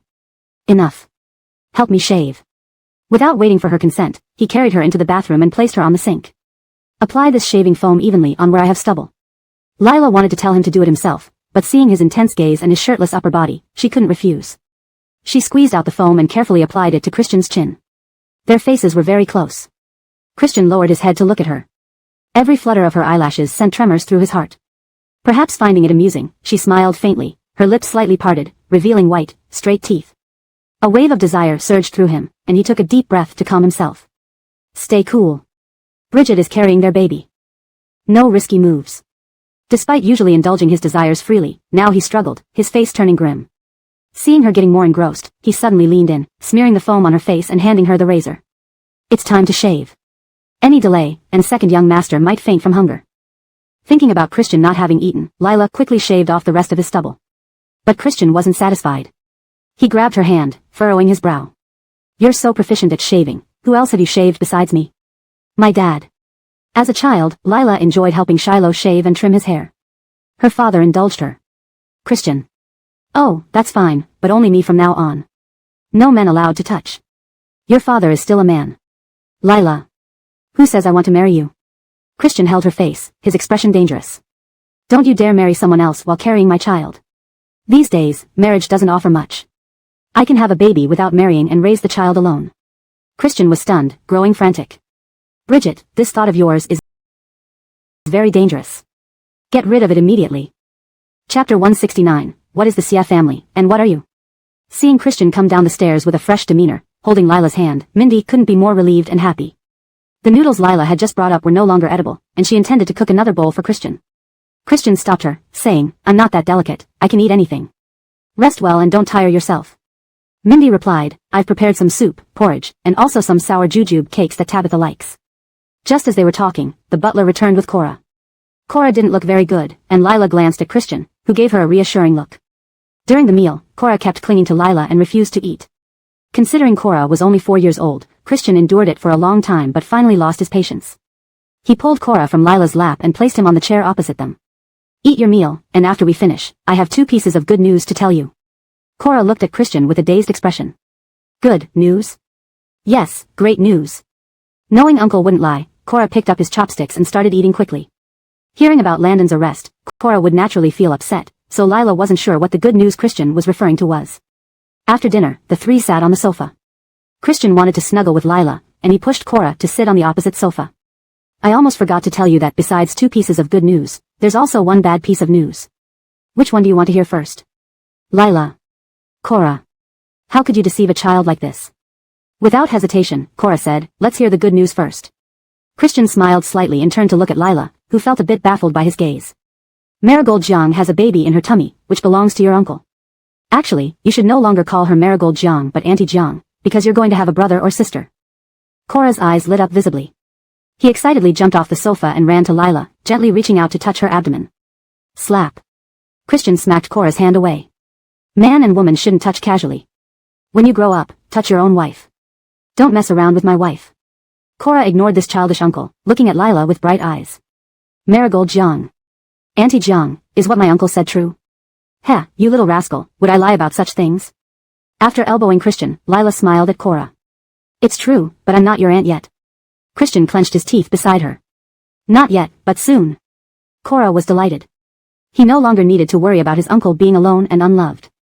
And even more importantly, he didn't have to worry about his future aunt and uncle missing each other. It's time for the second piece of good news.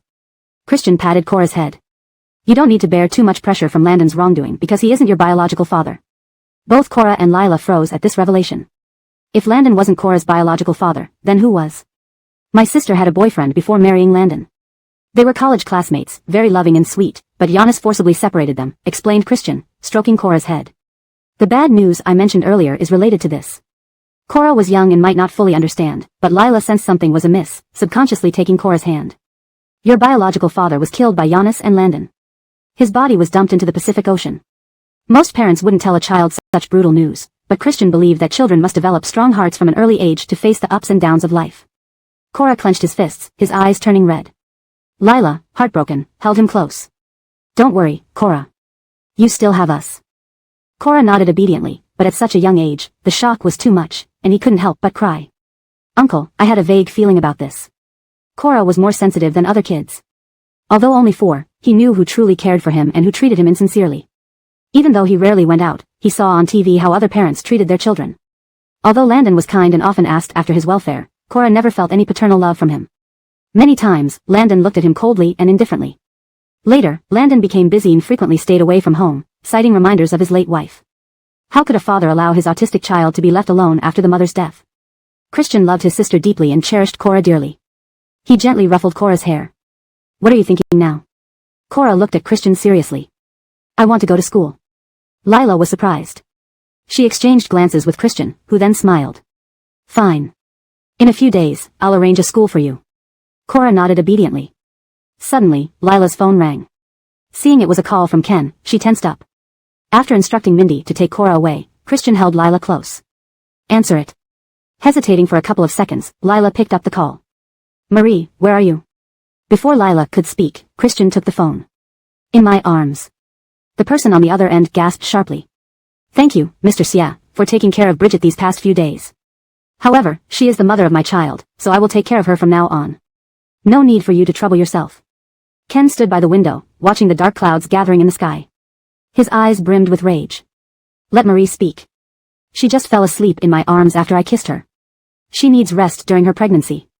Could you bear waking her up? I couldn't. As he spoke, Christian lifted Lila's chin and kissed her soft lips. The sound was loud enough for Ken to hear. Afraid Ken might go crazy, Lila lightly pulled at Christian's sleeve, signaling him to calm down. Christian gave her a reassuring look and continued speaking into the phone.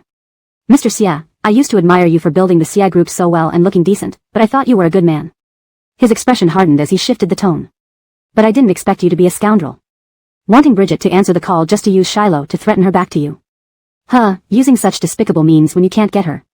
Are you really in love with her, or just unhappy because you couldn't get her? Christian. Ken's voice revealed deep anger. Have you forgotten you're supposed to marry Fangfei soon? Do you want to become enemies with the Xia family? Christian sneered. In all my life, I've never feared anyone. What is the Xia family, and what are you?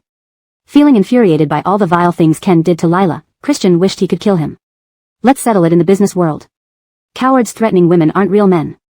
As for Carly, she drugged me and got pregnant to control me through a child. How laughable. Note, some character names like Christian and Lila are translated directly since they represent names. Chapter 170, Living a Life of Luxury with Arif. After venting his frustration and hanging up the phone, Muhammad was in high spirits. He held Lila close and kissed her for quite some time. Their lips and tongues entwined, as if he wished to merge the woman in his arms into his very being. Lila pushed him away breathlessly, her cheeks flushed, spreading all the way down to her neck. Is the child in Carly's stomach really? Of course not. Arif wasn't about to be the fool here. Carly tried to drug me but was caught out.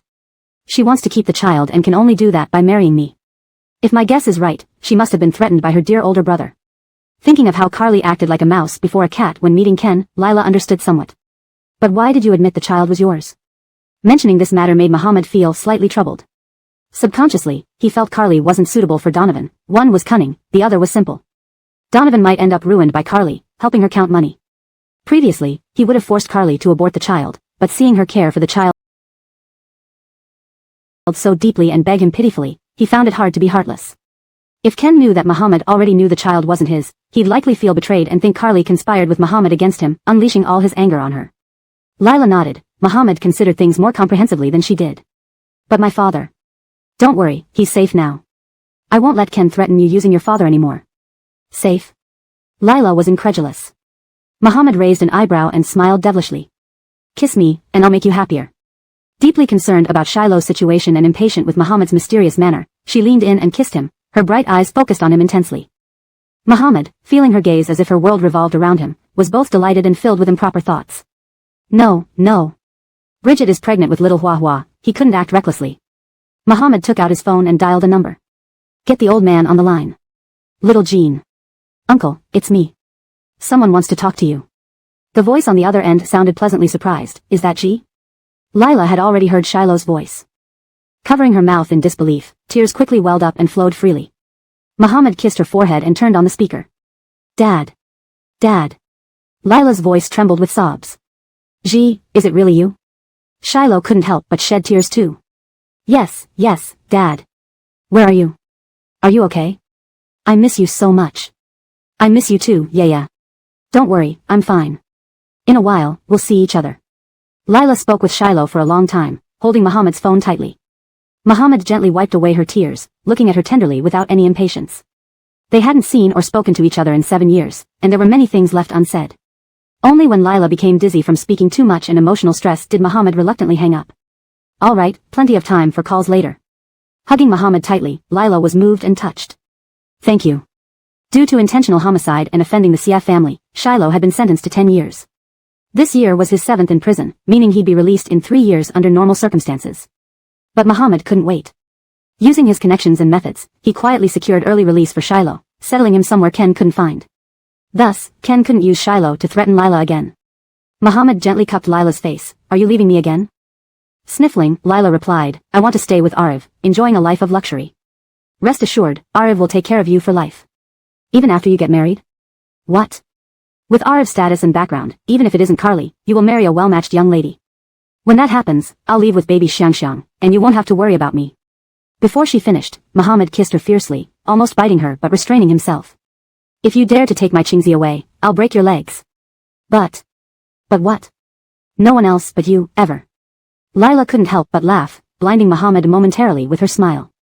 Recovering, he pinched her face, gritting his teeth, good, daring to toy with Arif. Meanwhile, Ken was furious. Especially learning that Muhammad had bailed out Shiloh, who vanished without a trace. He was enraged. Though Lila didn't speak during the call, he knew she was with Muhammad. They were together again. Damn Muhammad. Carly watched the vengeful Ken, terrified, protectively placing her hand over her belly as she approached cautiously. Brother, what happened? Ken's icy eyes stared coldly at her.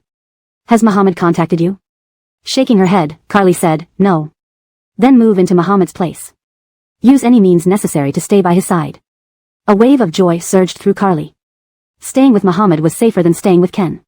What about Sister He? At her words, Ken's handsome face darkened further, then he chuckled. Even without Shiloh, she will willingly return to me. Carly. Calling Muhammad, Carly wanted to move in, but he rejected her. Tongong was left by Delaney for Muhammad. Over the years, no one except Lila lived there. Even Maureen couldn't stay overnight. Not to mention Carly. However, to free Carly from Ken, Muhammad arranged a secure apartment for her, for which she was grateful. Second young master, thank you. If you ever need help, I'll do my best. Muhammad scoffed, do you really think I still trust you? Carly froze. What? You told me Bridget and Ken were each other's first loves, but the truth was opposite. Carly paled, realizing Muhammad had figured it out so quickly. Sparing your life is because you've genuinely helped me. From now on, whether you live or die means nothing to me. Before hanging up, Muhammad added, by the way, good news, Junzi is dating someone now.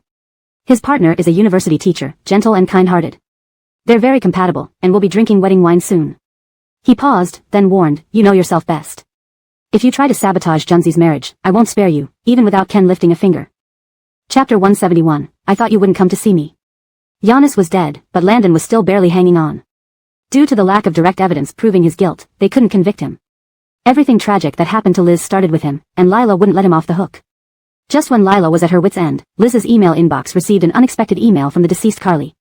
The email contained evidence of Landon's criminal activities over the years, how he had manipulated Liz, killed Iva's boyfriend, and uncovered some secrets about the Cloud Peak Manor. Lila immediately turned over the evidence to Arno.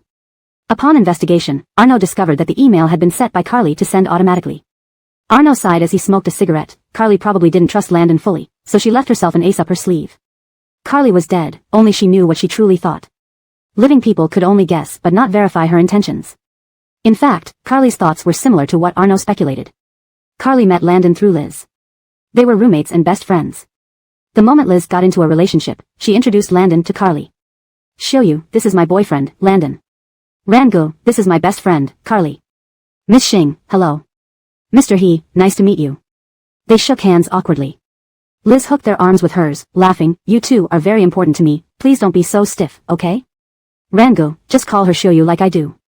She can call you Rangu since you're older. Liz was lively and outgoing, like a little son. Whenever she was around, no situation would be dull or awkward. From then on, the three often spent time together. Landon was gentle and considerate, while Liz was often absent-minded, forgetting things and even neglecting dietary restrictions during her menstrual cycle. Landon always took meticulous care of her. At first, Carly admired them, but human nature is complex. Gradually, admiration turned into jealousy, especially when she found herself involuntarily following Landon's every move. His every action affected her deeply. When she saw Landon kiss Liz, she felt a jealous rage, wishing she could be Liz instead. Later, she noticed something odd about Liz. She seemed troubled, and her smile faded day by day. Despite multiple inquiries, Liz remained tight-lipped, especially about Landon, who no longer made her as happy as before. So Carly followed them secretly. She learned about Landon's plot to extort money from Liz, even recording it all. Not sure why she did it, she went to confront Landon with the video. He remained calm upon seeing it. So, what do you want to say? Carly, trembling with nervousness, said, Fian loves you so much, you shouldn't use her like this. But she agreed voluntarily. I didn't force her, Landon replied coldly. He suddenly grabbed Carly and pinned her against a tree, tilting her chin up. Want to judge me from a moral high ground? Can you bear to? Her heart raced. Landon was handsome, cultured, and intelligent despite never attending college. He exuded the aura of an elite professional. How could I bear it, she stammered, her face flushing red. He smiled softly and kissed her lightly. You like me. I don't, she denied instinctively. Really? He pulled her close, whispering in her ear, didn't you often peek at me? Haven't you drunk from my used cups? Her protests died in her throat. Show you, you're such a good girl, pretty and sexy. If there was no Fian, I'd definitely fall for you uncontrollably. His words were sweet poison, almost enough to make her die for him. After holding back for so long, Carly couldn't resist anymore. She leaned up and kissed him passionately. He reciprocated fiercely, pulling her down into a wild session of lovemaking. Meanwhile, Liz sat alone in the dorm, slowly wilting. They continued to indulge in secret trysts, and Carly became lost in the thrill of these stolen moments and Landon's tenderness. When Liz was raped by Giannis and Landon threatened Giannis, Carly was aware but pretended to console Liz, assuring her everything would be alright. Her loyalty to Landon made him trust her entirely. Over the years, Carly knew all of Landon's plans. When Carly got pregnant, she wanted to keep the child, though Landon disapproved. However, seeing her determination, he relented. Superficially, it seemed Carly held leverage over Landon. In reality, Landon controlled her through the existence of the child, ensuring she couldn't betray him. Until Lila appeared. Lila subtly guided Carly to think about Liz. With a guilty conscience, Carly couldn't withstand the emotional turmoil. Perhaps due to woman's intuition or first-hand knowledge of Landon's actions, she suspected him. When suspended by Ricardo and when Landon called her to retrieve stored evidence, Carly became wary. Human nature being complicated, she was both delighted and distressed upon hearing of Liz's death. Landon would belong solely to her now, yet Liz had always been kind to her, thinking of her whenever she had anything good. These years had been tormenting. Melatonin and sleep aids didn't work, she even bought sleeping pills. After receiving the email from Lila via Liz's account, she couldn't sleep nights and saw visions of Liz during daytime. Landon promised to arrange for her and her child to leave the country. Before leaving, Carly reviewed the evidence and made a crucial decision. She photographed the documents and set up an email to send to Liz's account 6 months later. If Landon could safely send her abroad, she could cancel the email. But if anything untoward happened to her, the email would serve as penance for her past actions and for Liz's sake. Lila sighed, even Landon likely didn't expect he would be undone by Carly. Lila hadn't expected it either, that Carly would help her from beyond the grave. With the evidence clear, Landon's eloquent defenses were useless. Before the trial, Landon requested to see Lila. Given Landon's cunning and complexity, Ricardo was reluctant for Lila to meet him. Yet, Lila guessed what he wanted to say, so after coaxing Ricardo, she went. Seeing Landon again, Lila hardly recognized him. The once polite man was now emaciated, with hollow cheeks and clouded eyes, radiating a sense of imminent demise. Seeing Lila, he smiled thinly, revealing sharp white teeth. I thought you wouldn't come to see me. ####Chapter 172, Second Master's wrath is hard to appease. Lila looked coldly at the devil in front of her, a man who had ruthlessly killed to climb the ladder of power. Her delicate face showed no expression. You betrayed my sister for your ambitions, as well as Iva and her boyfriend, and even murdered Carly along with your own daughter. I came here to see your miserable end. Giles smiled and adjusted his glasses perched on the bridge of his nose. To succeed, sacrifices are inevitable. As he spoke, Giles sighed. You may not believe this, but Fian was the only woman I ever loved. I really considered marrying her, having children, growing old together. Mentioning Liz, Giles's eyes softened, as if he truly loved her. However, Lila felt sickened and trembled with anger. My sister loved you so much, and you treated her like that. It's too late for you to regret it now. Regret? Giles chuckled softly. I never regret anything I've done. You. The moth knows it will burn itself flying into the fire, yet it still rushes forward. Do you know why? He answered himself, because it craves light. Without the warmth of light, it cannot survive. Just like me, I'm tired of living in poverty and servitude. I want to climb up, to become rich and powerful, even if it means risking everything. Lila laughed coldly. Don't delude yourself. Moths aren't attracted to light because they love it, rather, the light disorients them, making them instinctively rush towards it. And you, blinded by desire, have lost sight of what is most precious in this world, leading to your downfall. Giles laughed again. Say whatever you want. I called you here today not to discuss an insect. I know you seek vengeance for Liz, but the one who truly harmed her is not me, it's the red spider lily. His chilling gaze fixed on Lila. Don't you want to know who the red spider lily is? You know? Of course I do, but the red spider lily is both powerful and ruthless.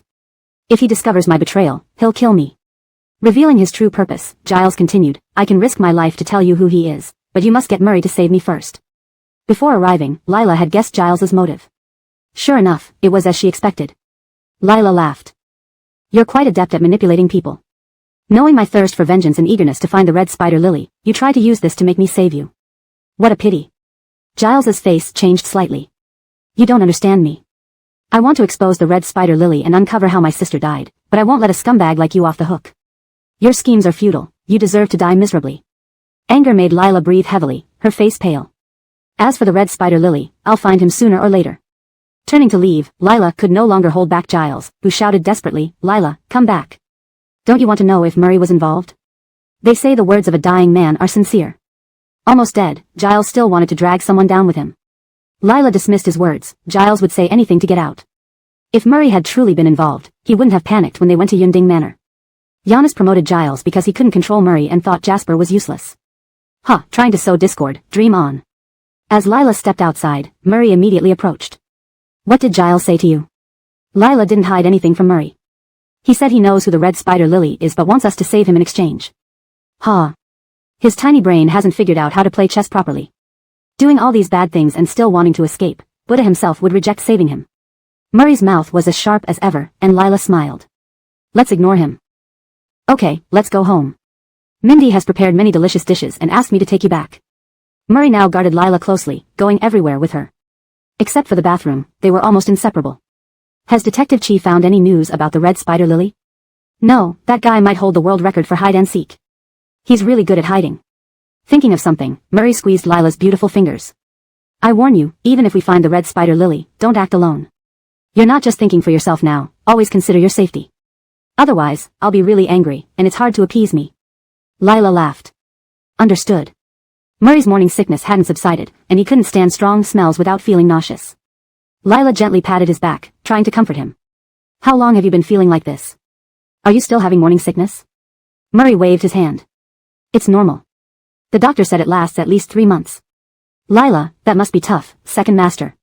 Pale-faced, Murray rinsed his mouth and hugged Lila. It is, but I'm happy. Really? Eating nothing and vomiting constantly, what was there to be happy about? Murray lovingly rubbed Lila's nose. Others have their wives pregnant, enduring the difficulties while those men continue eating and drinking. I'm different, I love you and want to share the challenges of having a baby with you. Proudly, Murray added, and my suffering means less for you. If you sleep and eat well, our baby will be healthier. Isn't that better? Lila suddenly found Murray's logic compelling. No wonder he's the president of Ding Shin Group, his thinking is truly unique. Giles was sentenced to death and executed immediately. However, during the execution, he vanished from prison. Murray was furious, and the police mobilized all their forces, but after a day, there was still no news of Giles. Lila looked terrible, and Murray even worse. Worried Giles might harm Lila, Murray even followed her to the bathroom. A week later, the police finally found Giles, or rather, his remains. Or more accurately, fragments of his flesh and bones. According to the forensic examination, Giles had been brutally sliced into pieces alive, his eyes gouged out, his head gnawed by dogs, and his bones shattered.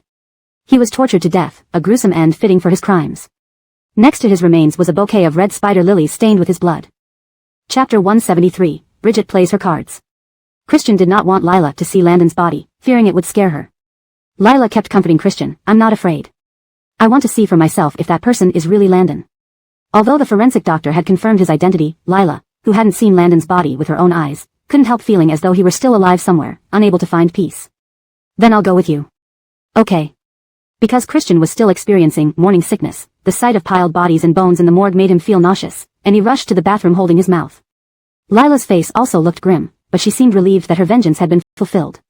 Landon was finally dead. This devil, who caused the misfortune of 3 women, finally paid the ultimate price for his actions in the most tragic way possible. Sister, Carly, Sister Chi, you can rest peacefully now.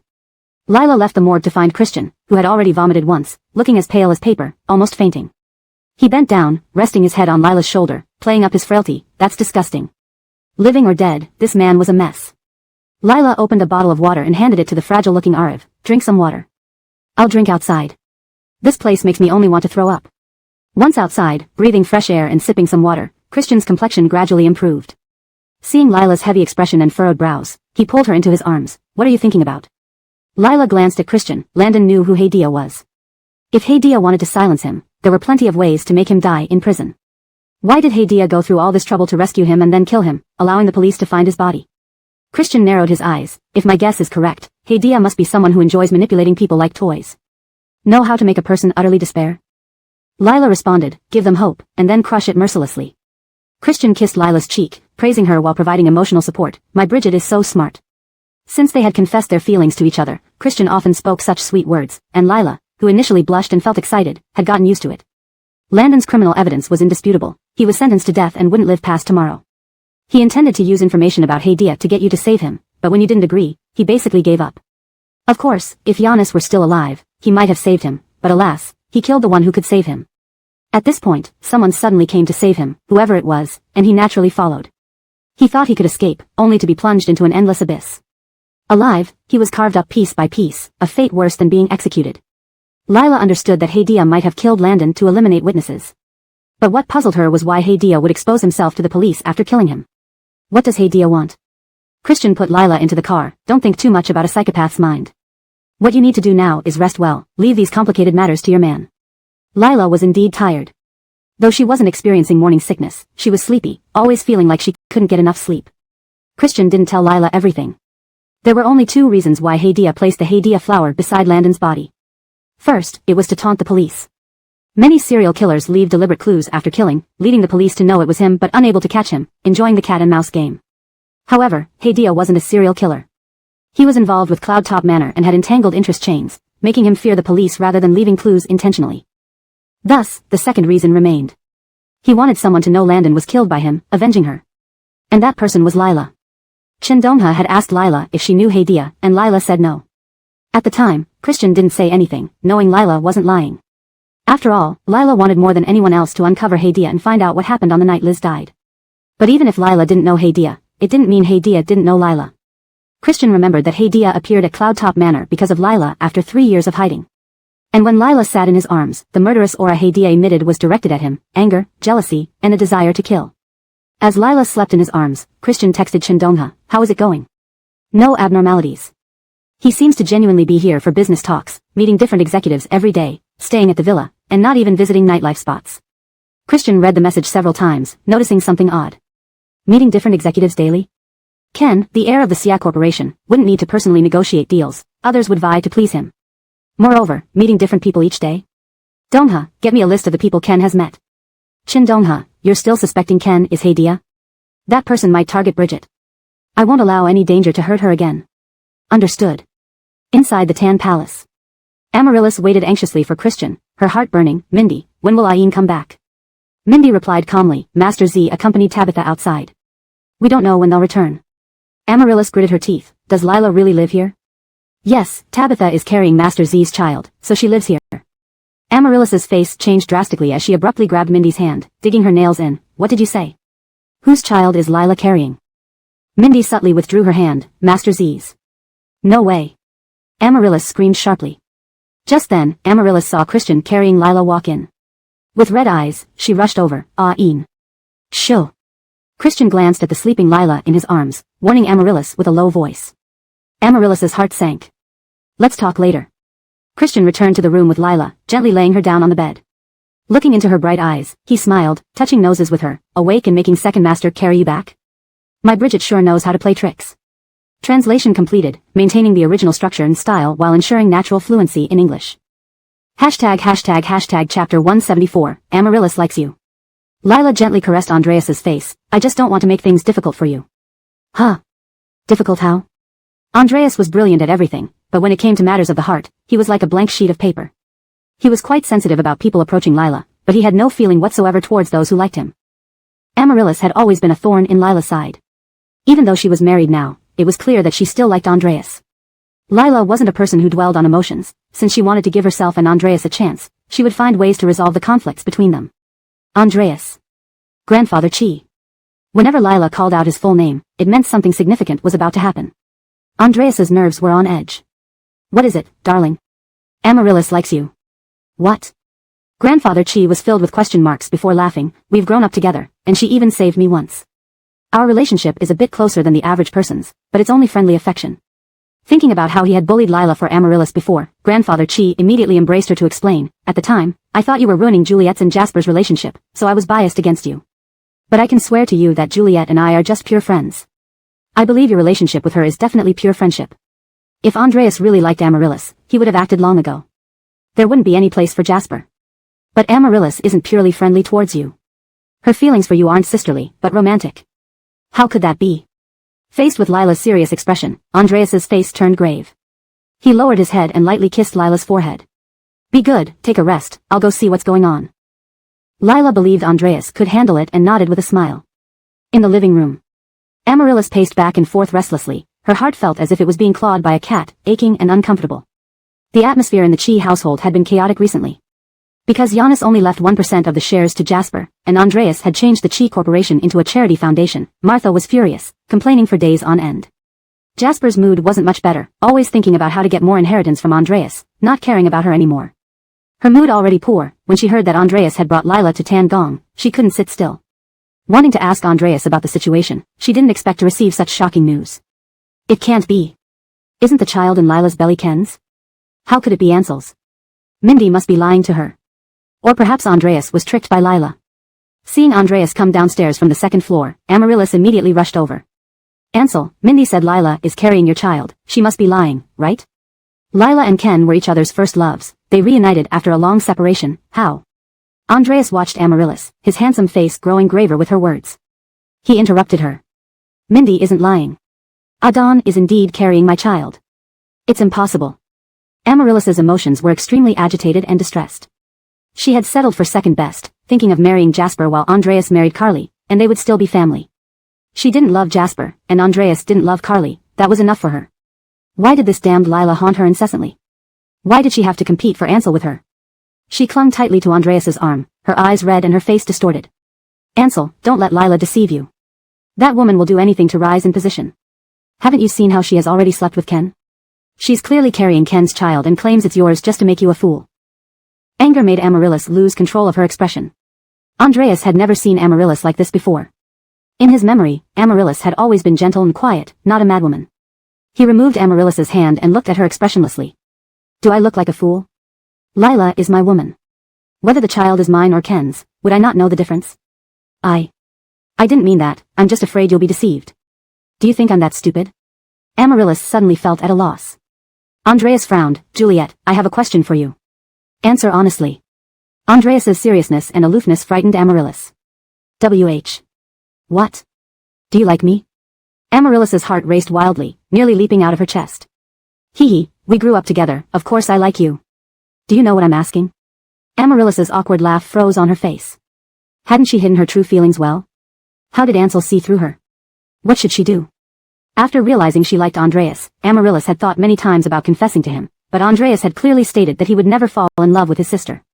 He only saw her as a sister. So she hid all her affections. To be with him, she was willing to sacrifice her happiness by marrying a man she didn't love. But now, he was with the woman she despised most. Just thinking about it made her heart ache as if it were being cut and salt poured on the wounds. This was an opportunity. If she didn't speak now, she might never reveal her feelings again. With various emotions surging within her, Amaryllis clenched her fists and gritted her teeth. Yes, I like you, no. I love you. Not as a sister to a brother, not as friends, but a woman's love for a man. Seeing that Andreas showed no reaction to her confession, Amaryllis's heart felt torn apart, and her emotions became more intense. We met first, we grew up together. Why do you not love me? What am I lacking? What am I not good enough compared to Lila? You'd rather be with someone who broke up a relationship, rather than look back at me. Andreas frowned deeply, his face darkening.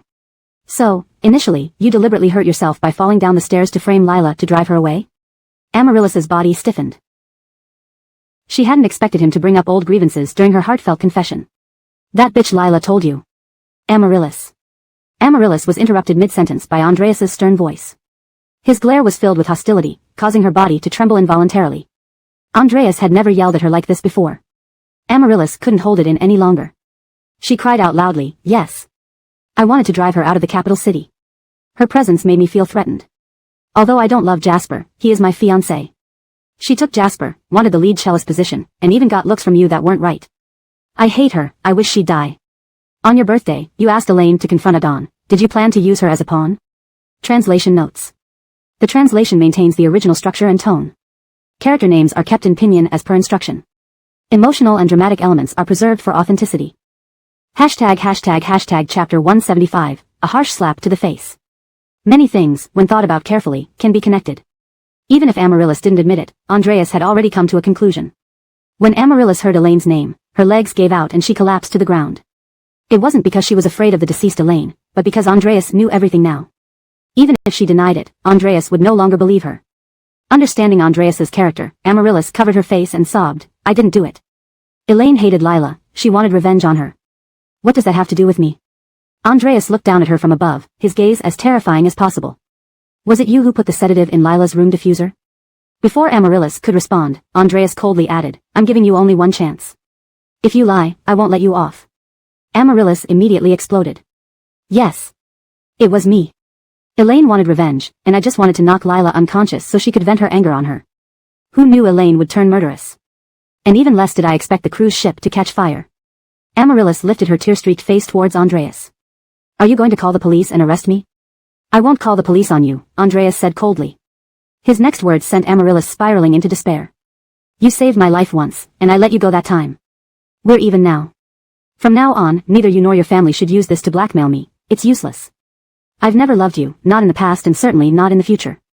My heart is for Bridget alone, and my love will be hers alone. Take care of yourself. Miss Jo, please show our guest out. Andreas spoke coldly and then walked upstairs without sparing Amaryllis a glance. Amaryllis felt as if her soul had been drained. She sat there in a daze, staring at Andreas's indifferent back, tears streaming down her face. It's over. Everything is over. The Adon who once protected her and stood up for her was gone forever. He had completely become the Adon who belonged to Lila. Miss Yun, please go, Miss Jo urged. Amaryllis slowly got up, crying as she ran out of Tan Palace. After returning to his room, Andreas tightly embraced Lila. Guilt, self-reproach, pain, and fear, all these emotions surged within him, making him feel incredibly uneasy. The next moment, he raised his hand and slapped himself hard. Just as he was about to slap himself again, Lila caught his hand. What are you doing? Bridget, I've wronged you. Lila cupped Andreas's face and kissed him gently. Back then, you were pretty bad, always bullying me and biting me, but when I think about it, the good things you've done for me far outweigh the harm. Lila had never really believed that Andreas genuinely liked her. But she wasn't made of stone. She had seen how he acted towards her during this period. She offered nothing valuable to him. If it were about having children, plenty of women would vie to bear them for him. Deep down, she understood that as long as she was with Isidro, Amaryllis wouldn't let her off easily. Without Andreas, the piano her sister gave her might never have been repaired. Furthermore, whether during Amaryllis's birthday or in Giannis's study, if not for Andreas rushing in to save her, she would be dead by now. Most importantly, she loved Andreas deeply. She had tried to forget him but couldn't. Since that was the case, why not give love another chance? Suddenly, Andreas pulled out his belt, and Lila's expression changed slightly. Mr. Chi, hold on. No matter how agitated you are, you can't. I'm pregnant, remember?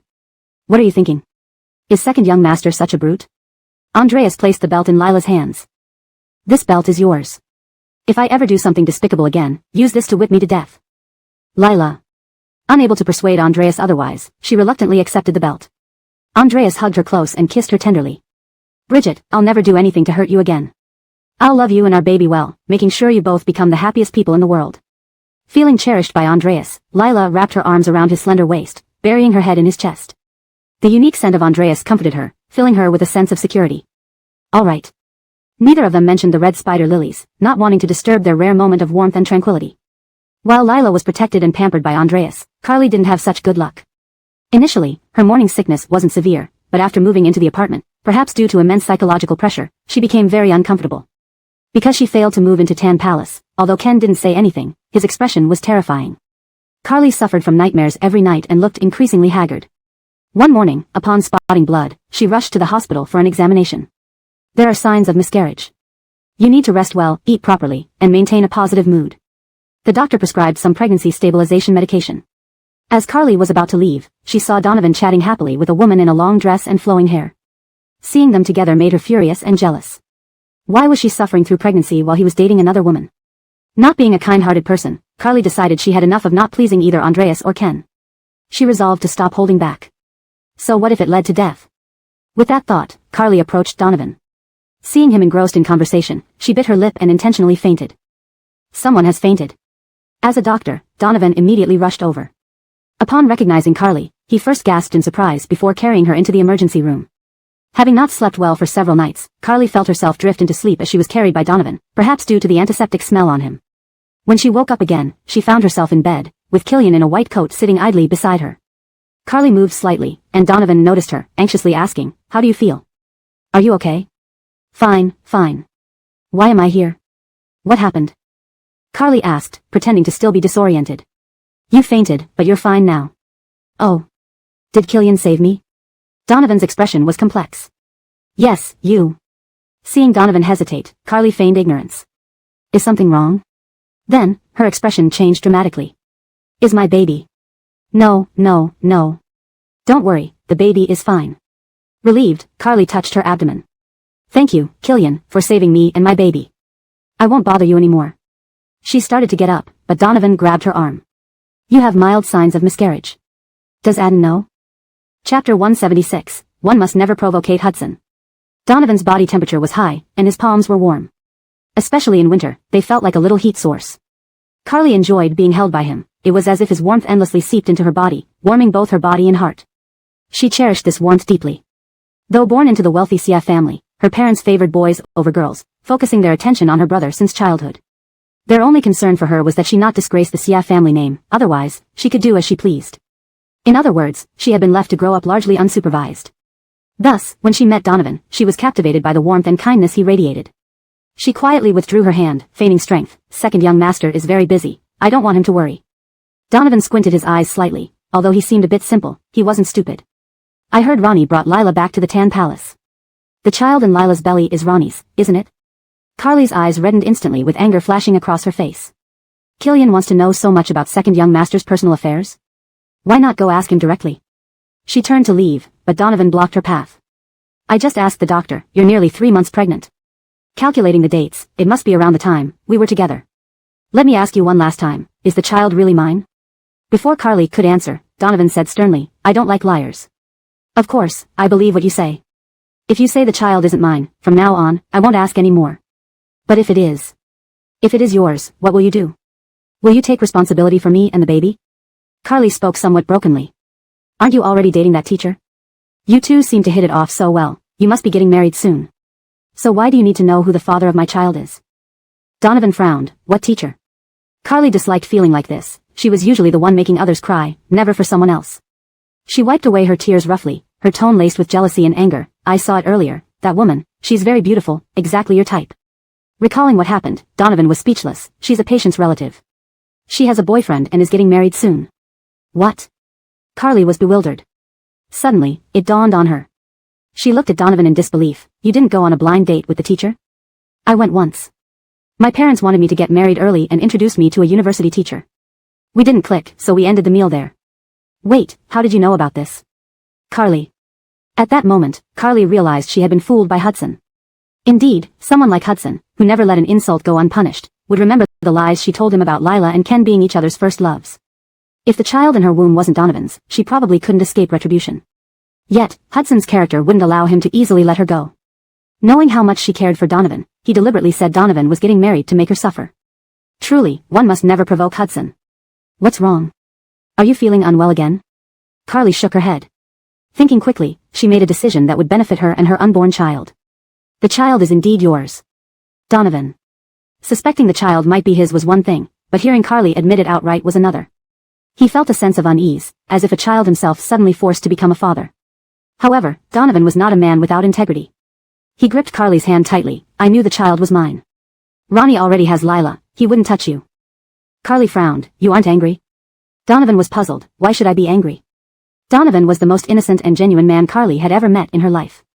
She couldn't bear to lie to him. When your fiancé broke off the engagement, it was my doing. I gave her family money, and she broke off the engagement with you. I took advantage of the situation, got you drunk intentionally, had relations with you, and even became pregnant.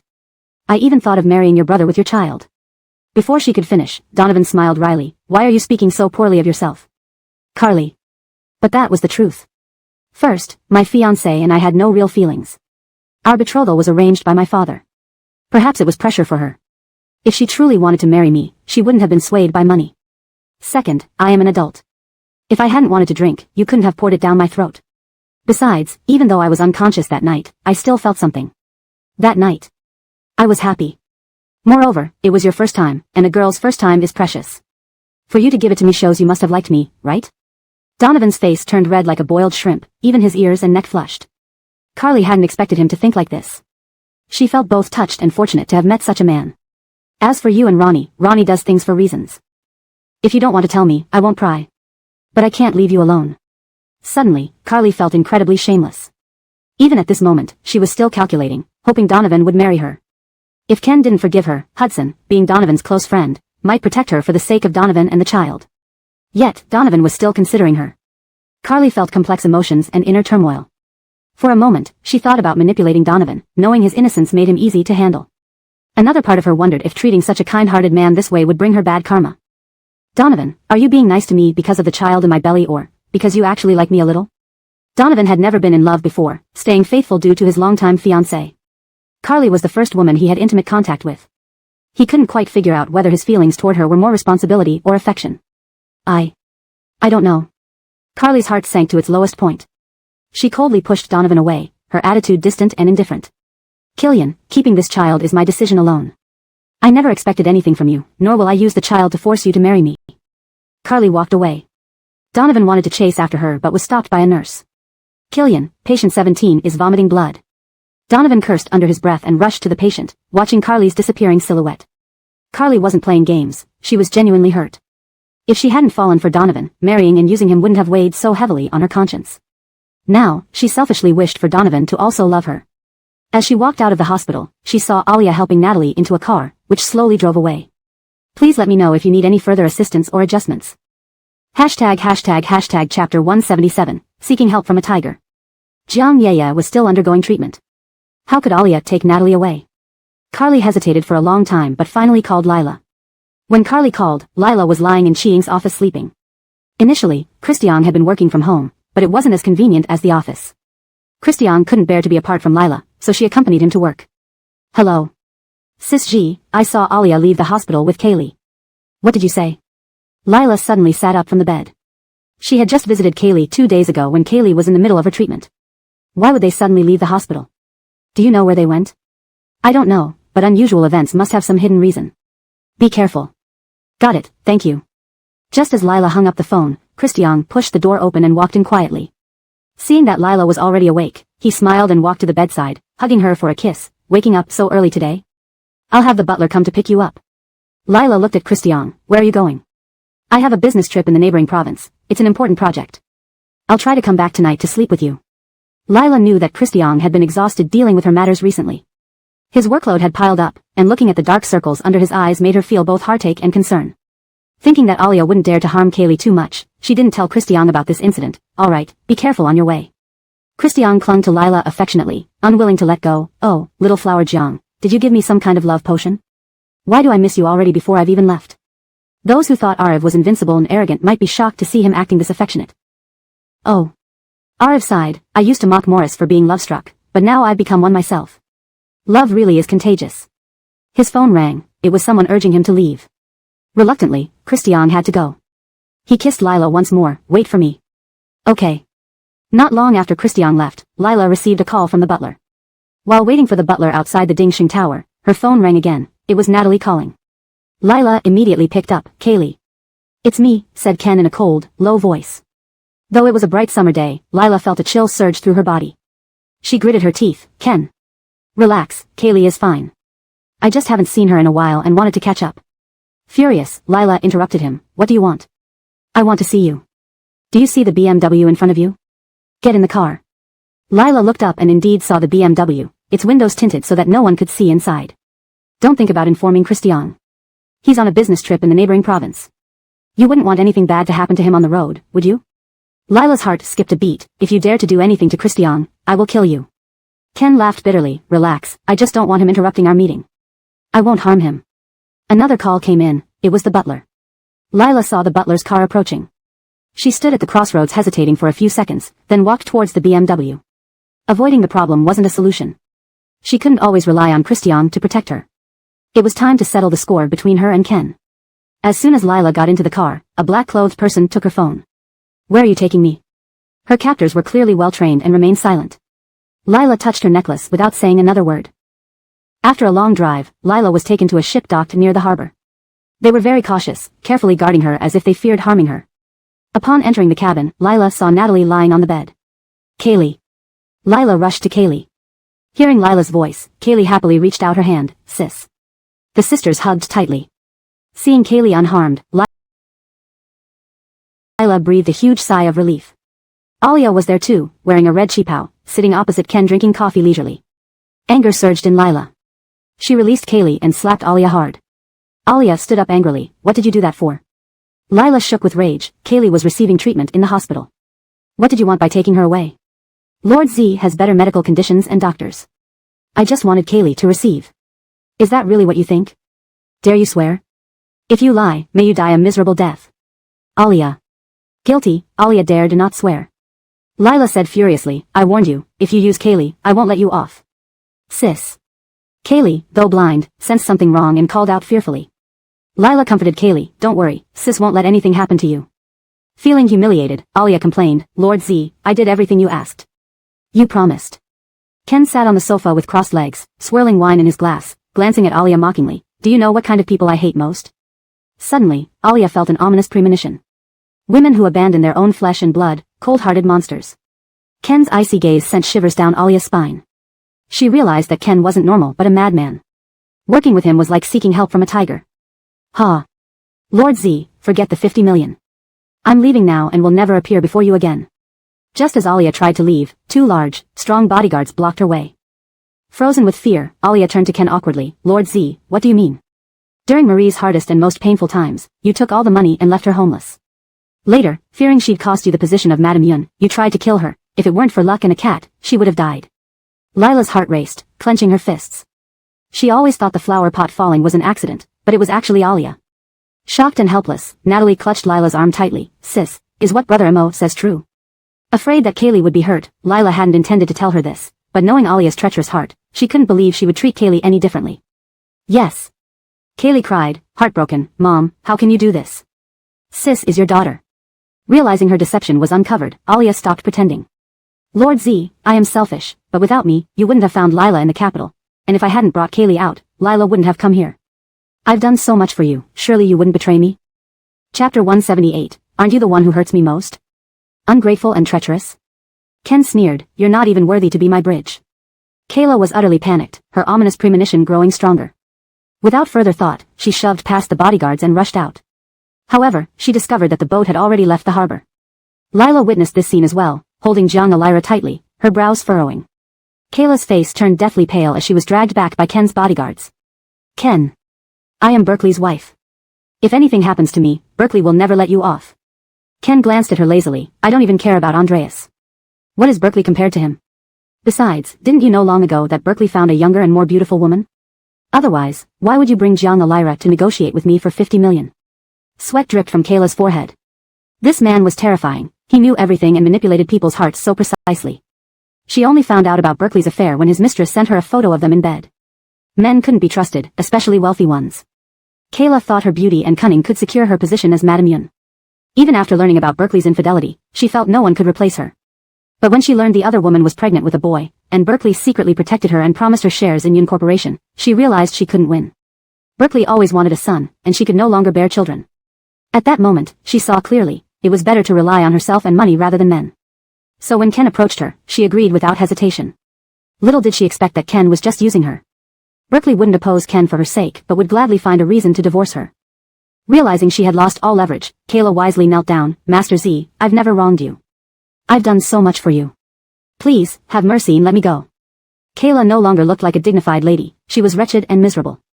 Lila thought Ken appeared in the capital city for Andreas and Carly's wedding. She didn't expect Kayla's involvement. Coldly observing the pleading woman on her knees, Lila felt both anger and derision. Ken set down his wine glass and walked toward Lila, his gaze gentle. Lila instinctively shielded Jiang Alira behind her. The little girl was still reeling from the shock of the news. Ken played with Lila's hair, winding it around his fingers. As she tried to pull away, he spoke softly, begging me won't help. You must beg Marie. If Marie forgives you, I'll let you go. Kayla froze. How could Lila, who despised her, ever forgive her? Indeed, Lila's expression was cold and her eyes distant. Master Z. Kayla crawled towards Ken's feet, clutching his legs. I've offended Marie for you. She won't spare me. She's Andreas's woman now, pregnant with his child. It was her betrayal. You can't punish someone loyal to you because of her. Lila's heart sank as if cast into an icy abyss.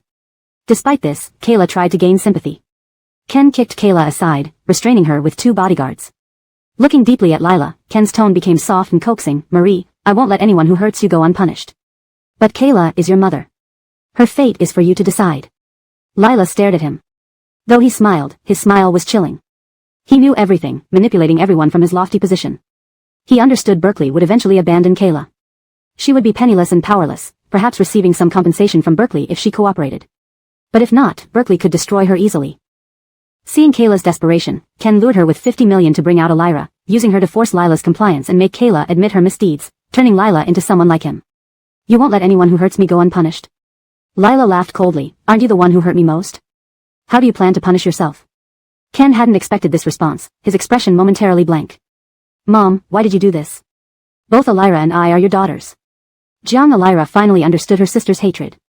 Heartbroken, tears streamed down her face. Lila's heart hardened. Knowing she wouldn't forgive her, Kayla shifted her hopes to the more sympathetic Jiang Alira.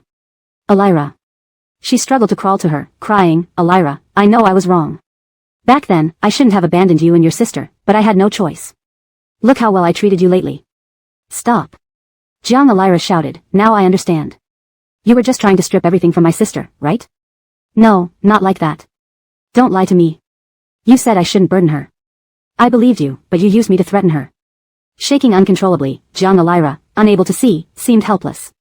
Lila gently embraced her. It's okay, everything's fine. How can it be fine? Jiang Alira cried into Lila's shoulder. When I chose Mom, you must have been heartbroken. Lila stroked Jiang Alira's head, smiling. I know you did it for me, not wanting to be a burden. I never blamed you and felt sorry for you. After their father's imprisonment, the sisters relied on each other for 7 years, unmatched by anyone in importance. Sorry, sister. Don't say sorry. Nothing will happen to you. Jiang Alira lightly touched Lila's belly. Are you really pregnant? Lila nodded, yes. Jiang Alira shielded Lila protectively. From now on, I'll protect you. Warming to this, Lila glared coldly at Ken. Clap, clap, clap. Ken applauded. The bond between Marie and Alira is truly admirable. Seeing her situation worsen, Kayla sobbed, Alira, your sister may ignore me, but you can't be ungrateful. Do you know how much I suffered giving birth to you? Knowing neither Ken nor Lila would spare her, Kayla pinned her hopes on Jiang Alira. Do you remember when you went blind at 2, how worried your father and I were? We searched everywhere for doctors, braving wind and rain. You don't know. Begging Alira with emotions won't work. Wasn't the first person to want to give up on her you? Lila angrily interrupted, seeing Jiang Alira's pain. Jiang Alira bit her lip, clenching her fists in pain. You gave me life, but the reason I'm alive today is because of my sister. I won't let your words manipulate me anymore, making things difficult for her. Ken looked at Jiang Alira, a satisfied expression on his face. Then he turned to Lila. Marie, how do you want to deal with her? Chapter 179, I think you're crazy. Lila's face remained expressionless. Alia and I have no relationship anymore. She now has nothing, which is her retribution. What happens to her in the future is none of my concern. Previously, to avenge her sister, Lila had contemplated murder. At worst, it would be one life for another. But now, too many people care about and love her, there's also a new life growing inside her. She will never become a murderer. Ken sighed softly. I knew you'd still soften. You're like that, on the surface, you seem cold and unfeeling, but in reality, you're softer than anyone else. Alia felt a flicker of hope. Just as she thought she might escape punishment, Ken waved his hand toward 2 men in black suits. The 2 men escorted Alia out of the cabin. Terrified, Alia cried out, Where are you taking me? Let go of me. Help. Marie, Elira, save me. Her screams echoed endlessly. Natalie clutched Lila's hand tightly, her little face twisted with distress and pain. Lila patted her hand gently, silently comforting her. Ken spoke slowly. Elira, you're tired. Shall I have someone take you to rest? Lila instinctively shielded Natalie, who shook her head fearfully. Although Kaylee couldn't see, she could sense Lila's emotions. When facing Ken, Lila was wary and afraid. When the incident happened years ago, Kaylee was still young. To protect her from worry, Lila kept family matters from her. In her distant memory, Brother Amo was very kind to her, always sharing the best things with her. She quite liked Brother Amo. But now, it seemed the situation wasn't as simple as she thought. I don't want to leave my sister. Lila looked at Ken. What do you want? Ken disliked Lila being so guarded against him, making him even more displeased. But he didn't want to argue with her after finally bringing her away. I think what we need to talk about next isn't suitable for Elira to hear. Lila frowned deeply. She wouldn't let Elira out of her sight again, but some matters indeed didn't need Elira to know. Do you have headphones? Ken smiled indulgently. You can have anything you want. His subordinate immediately handed over a pair of headphones. Lila made Natalie sit on the sofa, put them on, and said, Elira, listen to some music first. Sister Ching will call you later. Natalie nodded obediently. The headphones worked well. Once worn, nothing else could be heard. Lila glared at Ken coldly. What do you want to say? Or what do you want to do? Ken handed her a cup of warm milk. You haven't had a sip of water for so long. Are you thirsty? Lila stared at the milk but didn't touch it. Just get to the point. Ah. Ken sighed sadly. Do you suspect I put something in the milk? Lila remained silent. Whether or not he did, she wouldn't drink it. Ken took a sip of the milk himself before handing it back. See, it's fine. Lila remained unmoved. Her attitude further worsened Ken's already bad mood. If I truly wanted to harm you, I could have done it when you were staying at my villa. Why wait until now? Lila watched him calmly, saying nothing. Ha. Ken laughed bitterly. Marie, you think calmly provoking me means Assad will come to save you? Lila. The butler not picking her up would definitely lead to a call to Assad. Being so smart, Assad would sense something was wrong and surely look for her. The necklace around her neck, given by Assad recently, contained a tracker. No matter where she was, Assad would find her. You look like you're treating me like a clown. Come, I'll show you something interesting. Ken pulled Lila to sit on the sofa and turned on the screen in front of them. On the screen, a car was moving slowly. Lila recognized it instantly. It was Assad's Bugatti Veyron. President Xi went to the neighboring province today to discuss an important project. Since he stole my love, I prepared a little surprise for him. Lila's expression changed dramatically. Furious, she stared at Ken. What do you plan to do to him? Ken grinned maliciously. Let him die without a trace. No. Lila grabbed Ken's hand tightly, her nails digging into his flesh. I said, if anything happens to him, I'll kill you.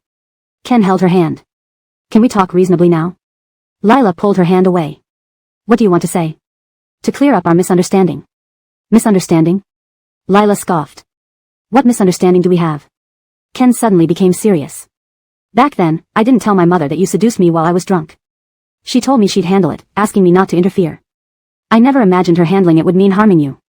Getting carried away and nearly crossing boundaries with Lila when drunk, Ken actually didn't regret it. But he didn't know how to deal with the situation either. Having just finished the college entrance exam and about to attend university, power within the Xia family was still in his mother's hands. If he insisted on being with Lila back then, his mother would have targeted Lila. Well, this is a small issue, nothing serious. Didn't you say a few days ago you wanted to travel to the islands with Brooke? Go travel, Mom will handle everything here. Don't worry, Mom has everything under control. Feeling annoyed and wanting to avoid the situation, he trusted his mother. While on the island, he missed Lila intensely, wondering if she was angry with him, but he lacked the courage to call her. So, he bought lots of snacks and luxury items she loved, planning to apologize when he returned. To his surprise, Shiloh had already taken Lila away from the Xia residence. He immediately realized he had been deceived by his mother and exploded in anger. Your way of dealing with it was to make her leave? What else? She's just the daughter of a driver. Do you plan to marry her? I love her. Why can't I marry her? I think you're crazy.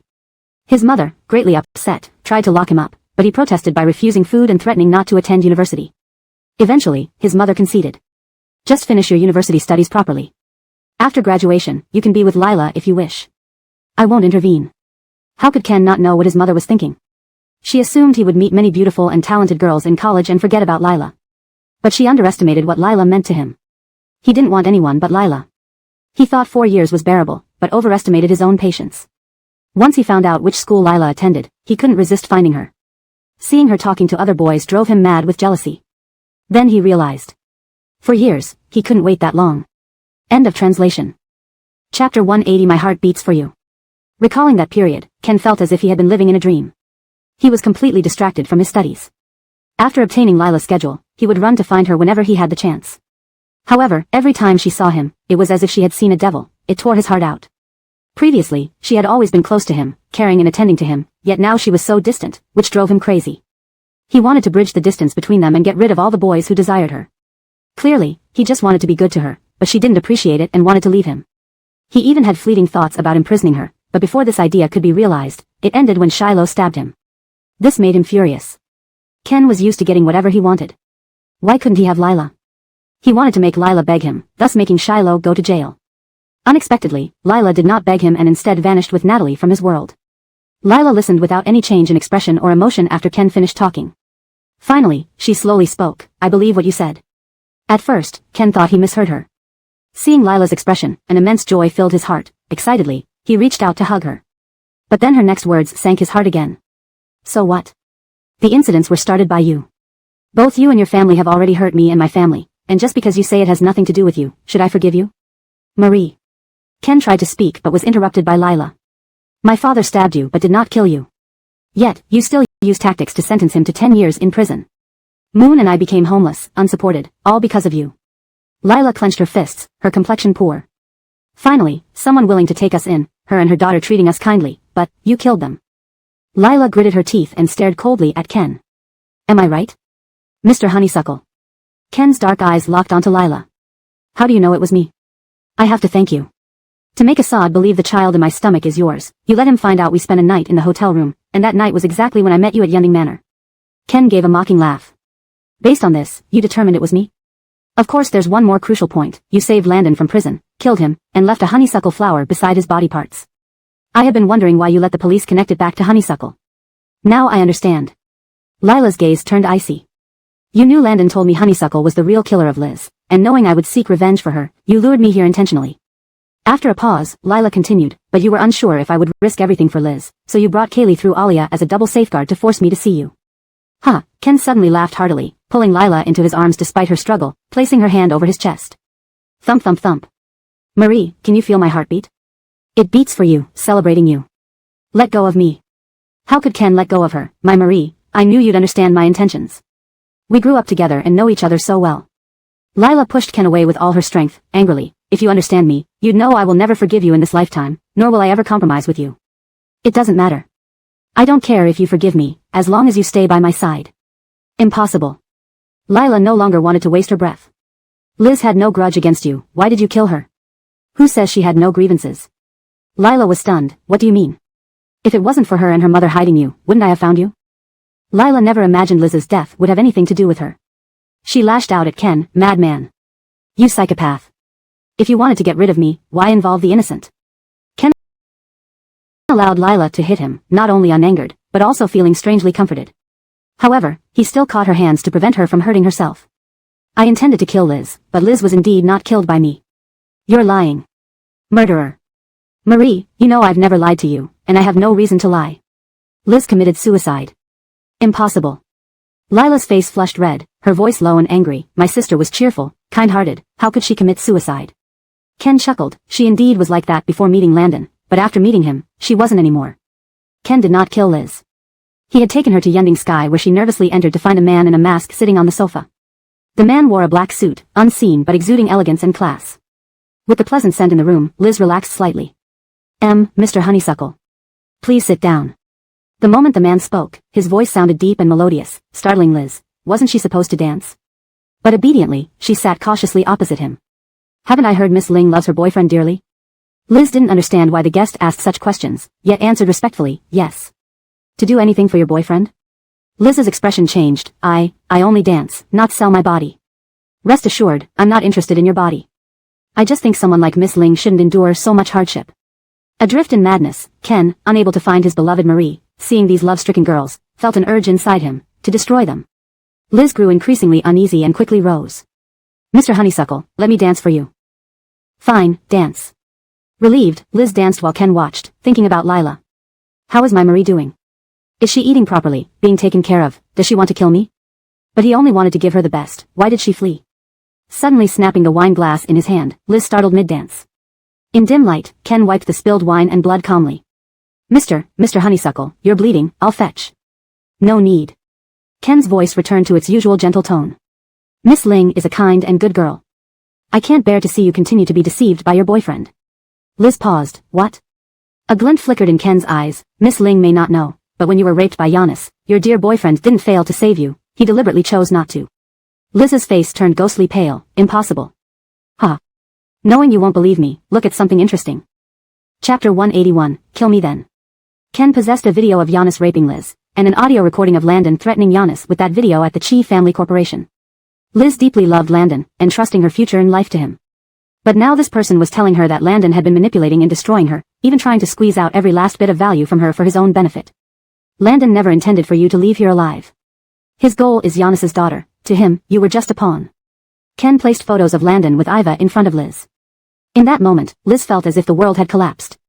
The deceit by her boyfriend, betrayal by her best friend, the more blissful the past, the more excruciating the pain now. Adding to that, Liz suddenly felt physically ill. Ken told her that Landon had drugged her. She recalled Landon giving her a bottle of water before sending her to Yunding Sky. That bottle of water was the last straw. Unable to bear the shock, thinking she couldn't face her mother and sister, Liz ended her own life at Yunding Sky. Lila, tears streaming down her face, angrily grabbed Ken's collar. You just watched her die in front of you? Death was a release for her. Even if I saved her, it would have been futile, he replied coldly. Why did you tell her all that? Didn't you push her to her death? Ken smiled faintly. Landon wouldn't have let her live. I merely wanted her to die knowing the truth rather than clinging to the murderer who destroyed her life in the afterlife. Lila trembled, gritting her teeth. Landon is an animal, and so are you.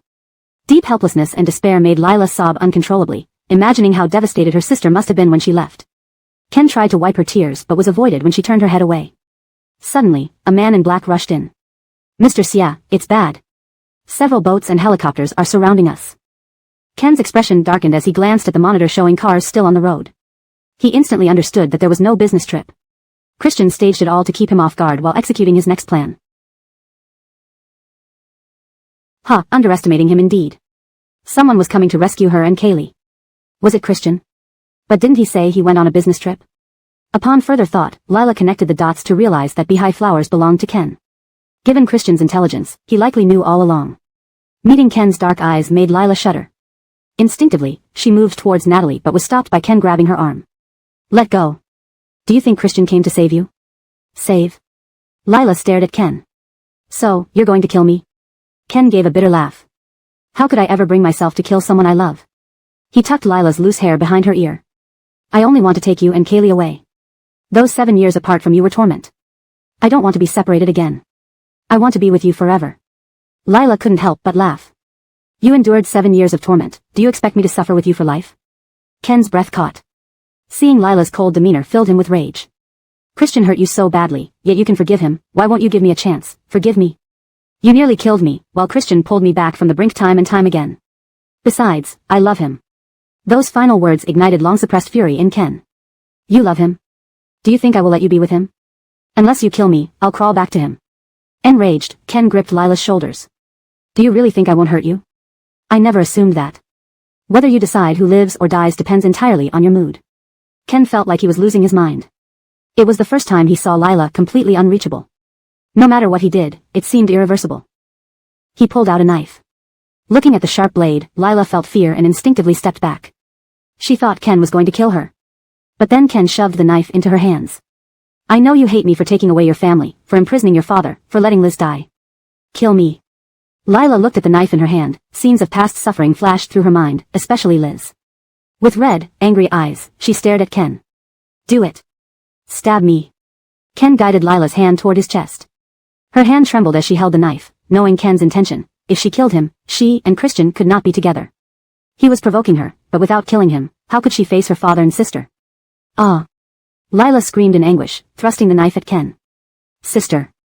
At the last second, Natalie, having removed her headphones, rushed over and grabbed Lila's hand. Don't do it, sister. Don't kill anyone, I can't lose you, and your baby can't lose you. Natalie's words brought Lila back from the edge. Coming to her senses, she noticed her trembling hands and sweaty body. Horrified, she dropped the knife. Yes, Ken deserved punishment by law. Why should she sacrifice her own life? When Lila aimed the knife at him, Ken's heart sank. He could see that she genuinely wanted to kill him.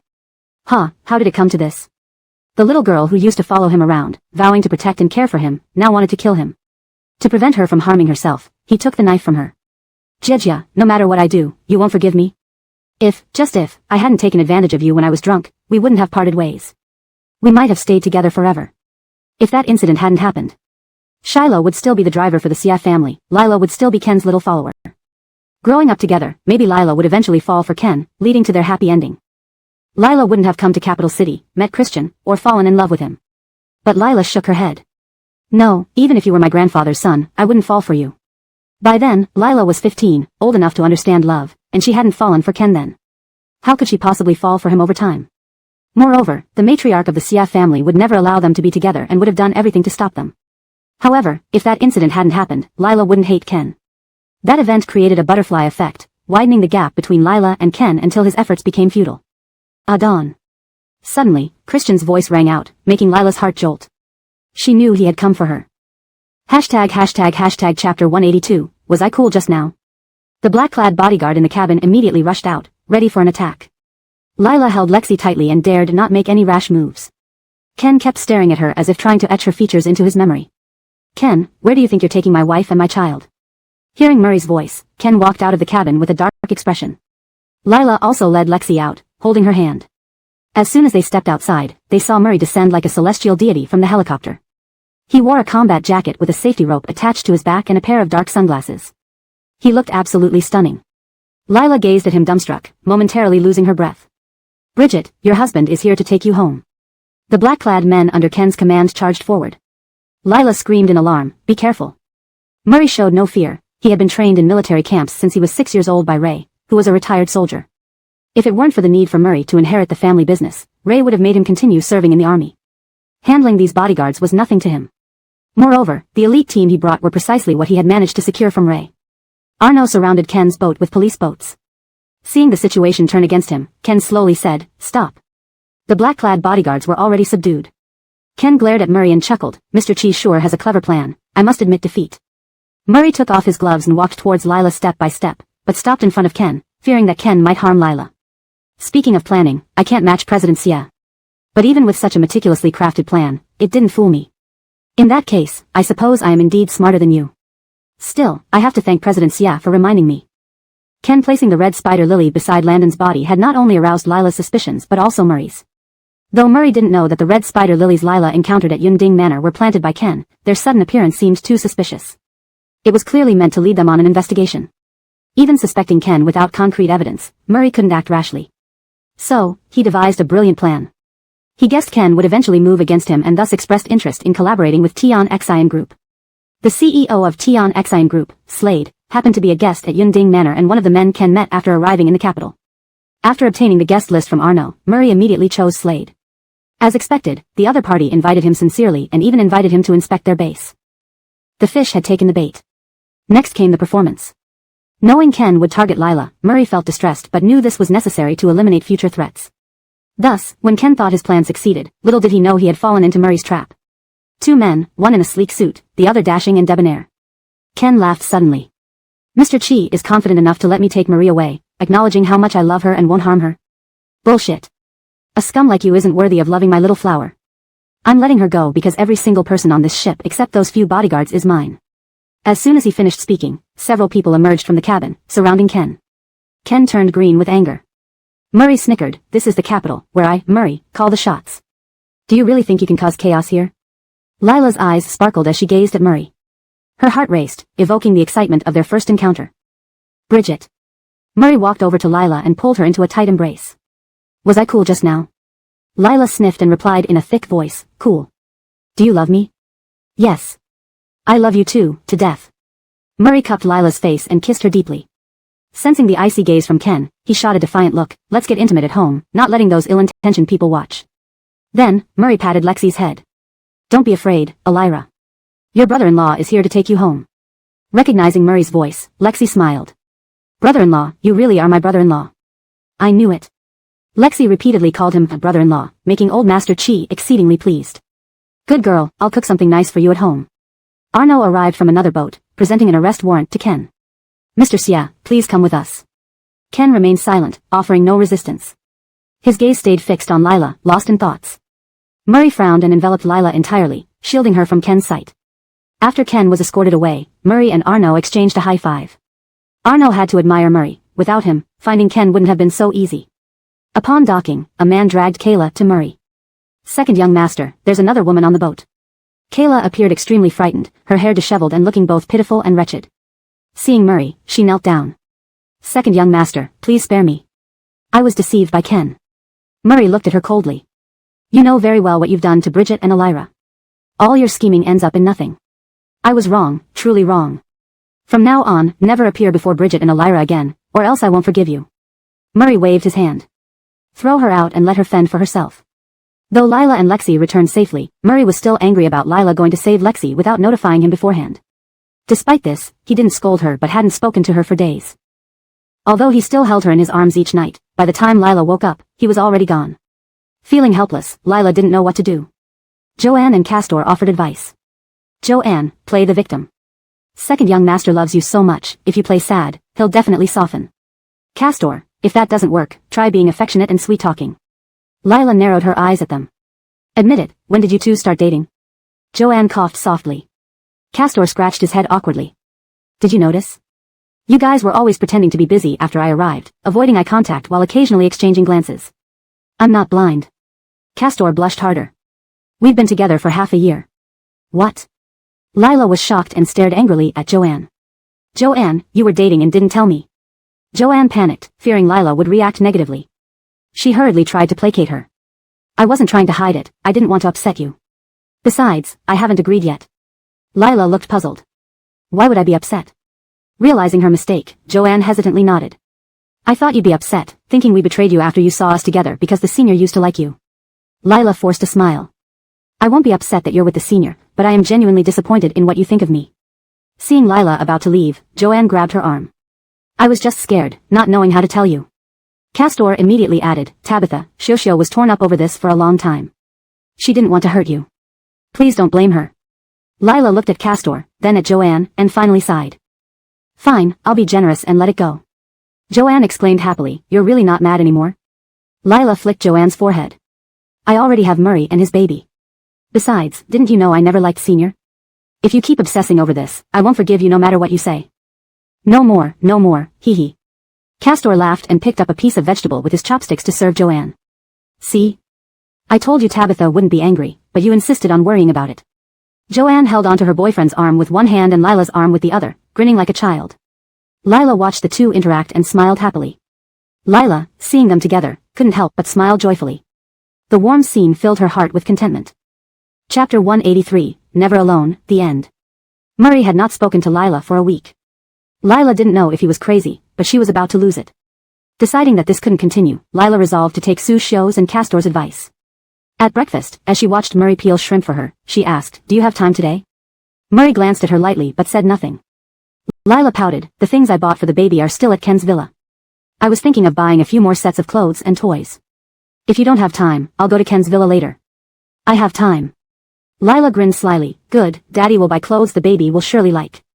Murray raised an eyebrow, though he still didn't speak. However, his pleased expression was unmistakable. In the car, Lila noticed that Murray received a call, apparently setting up a meeting at the mall. You've scheduled another appointment? Murray finally spoke, a partner from Kyoto is visiting, and his wife also wants to shop at the mall. So, we're meeting there. Lila nodded, they must be close acquaintances since Murray rarely made such appointments. They arrived at a cafe. Lila immediately saw a man in a black suit kissing a breathtakingly beautiful woman.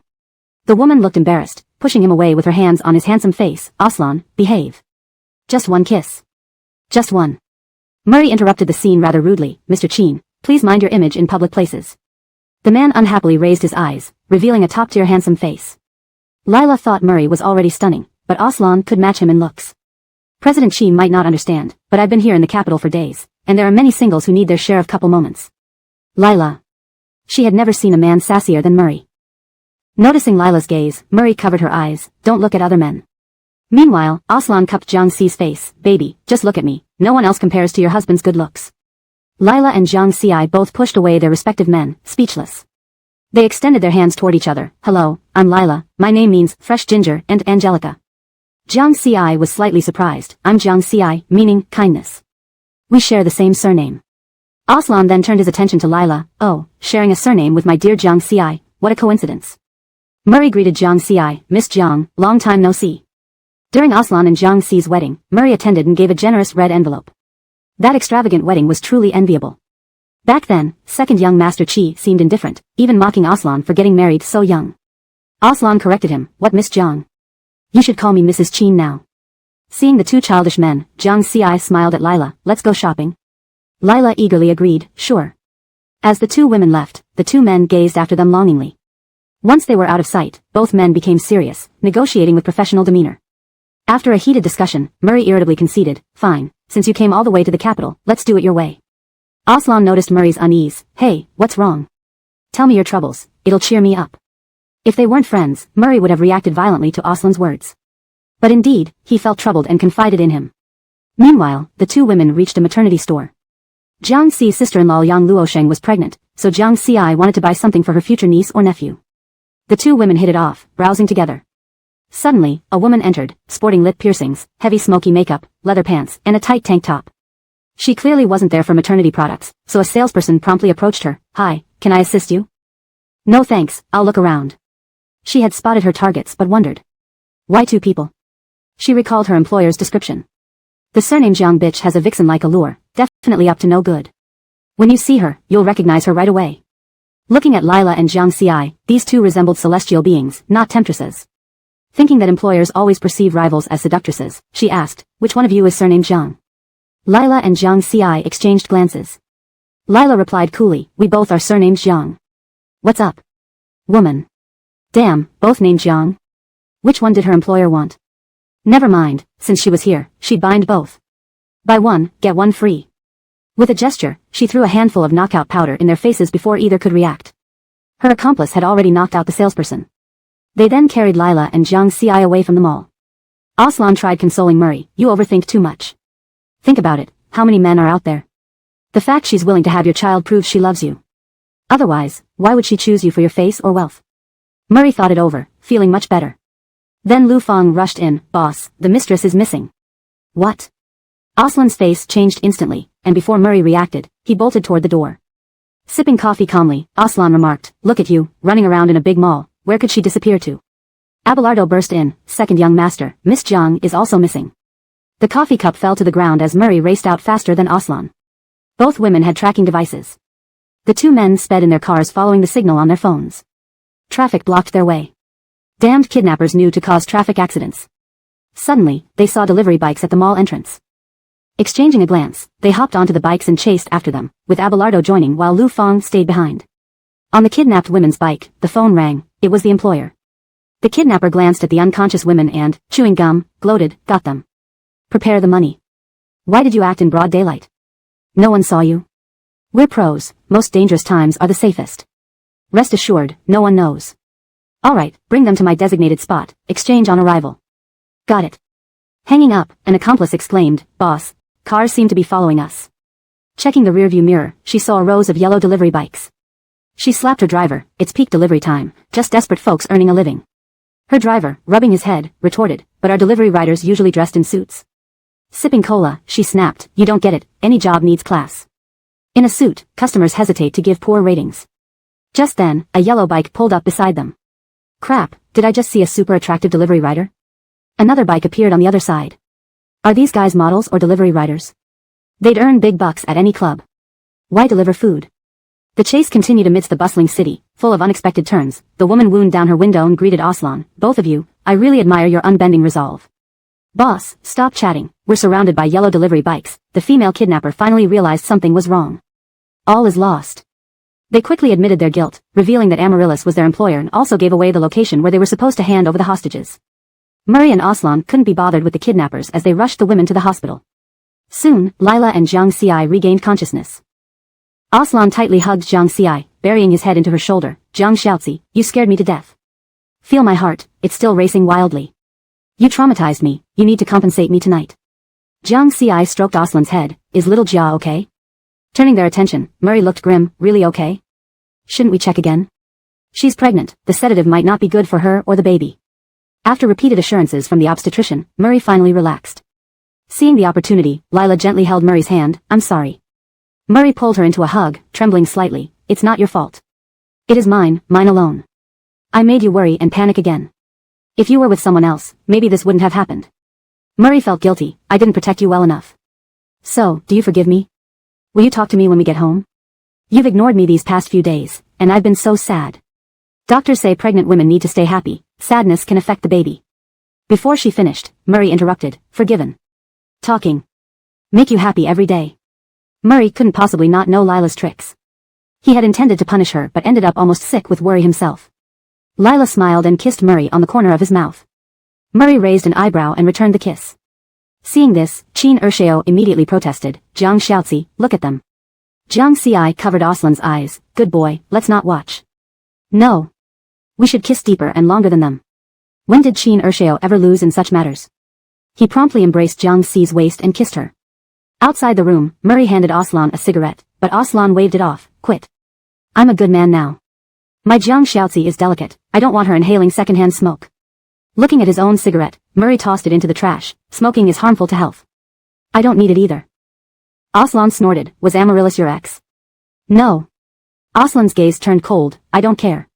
She kidnapped my Jiang Xiaozi. I won't let her go unpunished. Murray remained silent, implicitly agreeing. Alright, I should take Jiang Xiaozi back. Fu Xiao took our daughter abroad for a race again. Wait until I get back. Wait. Murray stopped Aslan, eyeing him up and down. Didn't think the great Qin Ershao would beg his wife like this. It's embarrassing. Aslan scoffed. Being cute works wonders for men. You don't understand. He leaned closer. Want Qin Ershao's secret guide on being adorable? 1 billion yuan, no regrets. You can leave now. Despite this, Murray indeed bought Aslan's guide for 1 billion later. In the car, Aslan watched Murray through the rearview mirror as he helped Lila into the vehicle. He clicked his tongue. Murray is completely under Lila's spell. Jiang Xi asked, is he? Aslan leaned towards her. I am too, by you. His hands roamed restlessly around her soft waist. Lufang wisely lowered the partition to give them privacy. Aslan chuckled. Lufang is becoming quite considerate. Saying that, he kissed her deeply. Jiang Xi tried to push him away but he forced open her lips. Realizing resistance was futile, Jiang Xi relaxed and enjoyed it, after all. She loved her silly Qin Hun. Elsewhere, after comforting Lila to sleep, Murray left Tan Palace. In an abandoned factory, Amaryllis trembled in fear, surrounded by men in black suits. Seeing Murray approach, she stood up hastily. Ah. Before she could finish, a slap echoed loudly across her face. Covering her cheek in disbelief, she stared at Murray, never expecting this from him. What did you bring Bridget here for? Amaryllis cursed those incompetent kidnappers repeatedly. I just wanted to teach her a lesson. What else? Holding her face, she cried, besides, isn't she fine now? Murray stared coldly at her. If anything happened to her, do you think you'd still be standing here? I can't accept it. Why should she be the one who ends up with you? Why her? Because I love her. Amaryllis stiffened. True, despite Lila's shortcomings, if Murray loved her, Amaryllis had lost. Defeated, Amaryllis slumped to the ground. Murray gazed at her coldly. I don't want to see you again. Leaving, Amaryllis clutched her stomach in pain. Blood flowed between her legs. She miscarried. Jasper learned of this immediately and rushed to the hospital. Amaryllis's actions made Jasper realize who he truly loved, Murray. Furious, Jasper grabbed Amaryllis by the collar. You killed my child. I won't let you go. Amaryllis, exhausted, said, Jasper, let's divorce. Divorce? Huh, now that I no longer run Chi Corporation and Murray cut ties with us, you want a divorce? Dream on. Jasper's face twisted in rage. You'll only ever be my woman. We'll torment each other forever. Without Murray's protection, the Yun family fell drastically. On May 20th, Murray proposed to Lila. Bridget, I love you. I want to build a complete family with you and the baby. Our family will include Cora, Yueshua, Mindy, and the butler.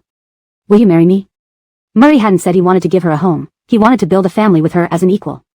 Understanding his intention, Lila smiled and put on the ring Murray offered. Yes, I will. Almost forgot someone important, Dad. Murray introduced Shiloh. Lila stared in disbelief, tears streaming down her face before words could even form. Dad. Dad. Shiloh, tearing up, hugged Lila and Kaylee. They cried together, reuniting happily. Later, Lila heard about Alia. After being abandoned by Raoul, she encountered 2 thugs at night, was robbed and assaulted, leaving her mentally unstable. Despite this, Shiloh sent her to a mental hospital, ensuring proper care. As for Ken, he refused to admit he was Bishop Flower or killing Landon. Since no serious harm came from kidnapping Lila and the Sia family did everything to protect him, he was eventually released. Arno saw him off. I will find evidence to imprison you again. Ken responded indifferently, please tell Marie something for me. Arno, what? These days, I've thought a lot. She's right, all her misfortunes were caused by me. From now on, I won't disturb her anymore. I'll let her live in peace. Ken left, and Arno went to a car nearby. The window rolled down, revealing Murray's handsome face. Arno, what are you thinking? Murray sneered, although we can't convict him now, I have ways to ensure he can't leave Yunhai. After returning to Yunhai City, Ken's departure made Carly happy. She wanted to settle down in the capital and no longer fear Ken or her parents. Donovan started visiting Carly's apartment frequently. Though she didn't show it outwardly, she was secretly thrilled. One night, Donovan came drunk to Carly's house and declared his feelings, I do want to take responsibility, but I also genuinely like you. You wouldn't want the baby to grow up without a father, would you? Carly initially thought he was babbling due to intoxication, but the next day, he showed up with a ring to propose. Donovan mustered all his courage, and Carly, not wanting to risk it, immediately agreed. On October 1st of the same year, Lila and Carly both entered the delivery room. Coincidentally, they both gave birth to daughters. Since then, second Yanni and Killian became doting fathers. Gary envied them deeply but had to tread carefully with his young wife, whose relationship was just beginning to mend. As for having children, it had to be done step by step. On Valentine's Day, Lila and Murray, along with Donovan and Carly, held their weddings together. Carly apologized for her past actions against Lila. Considering her previous help in informing her, Lila forgave her.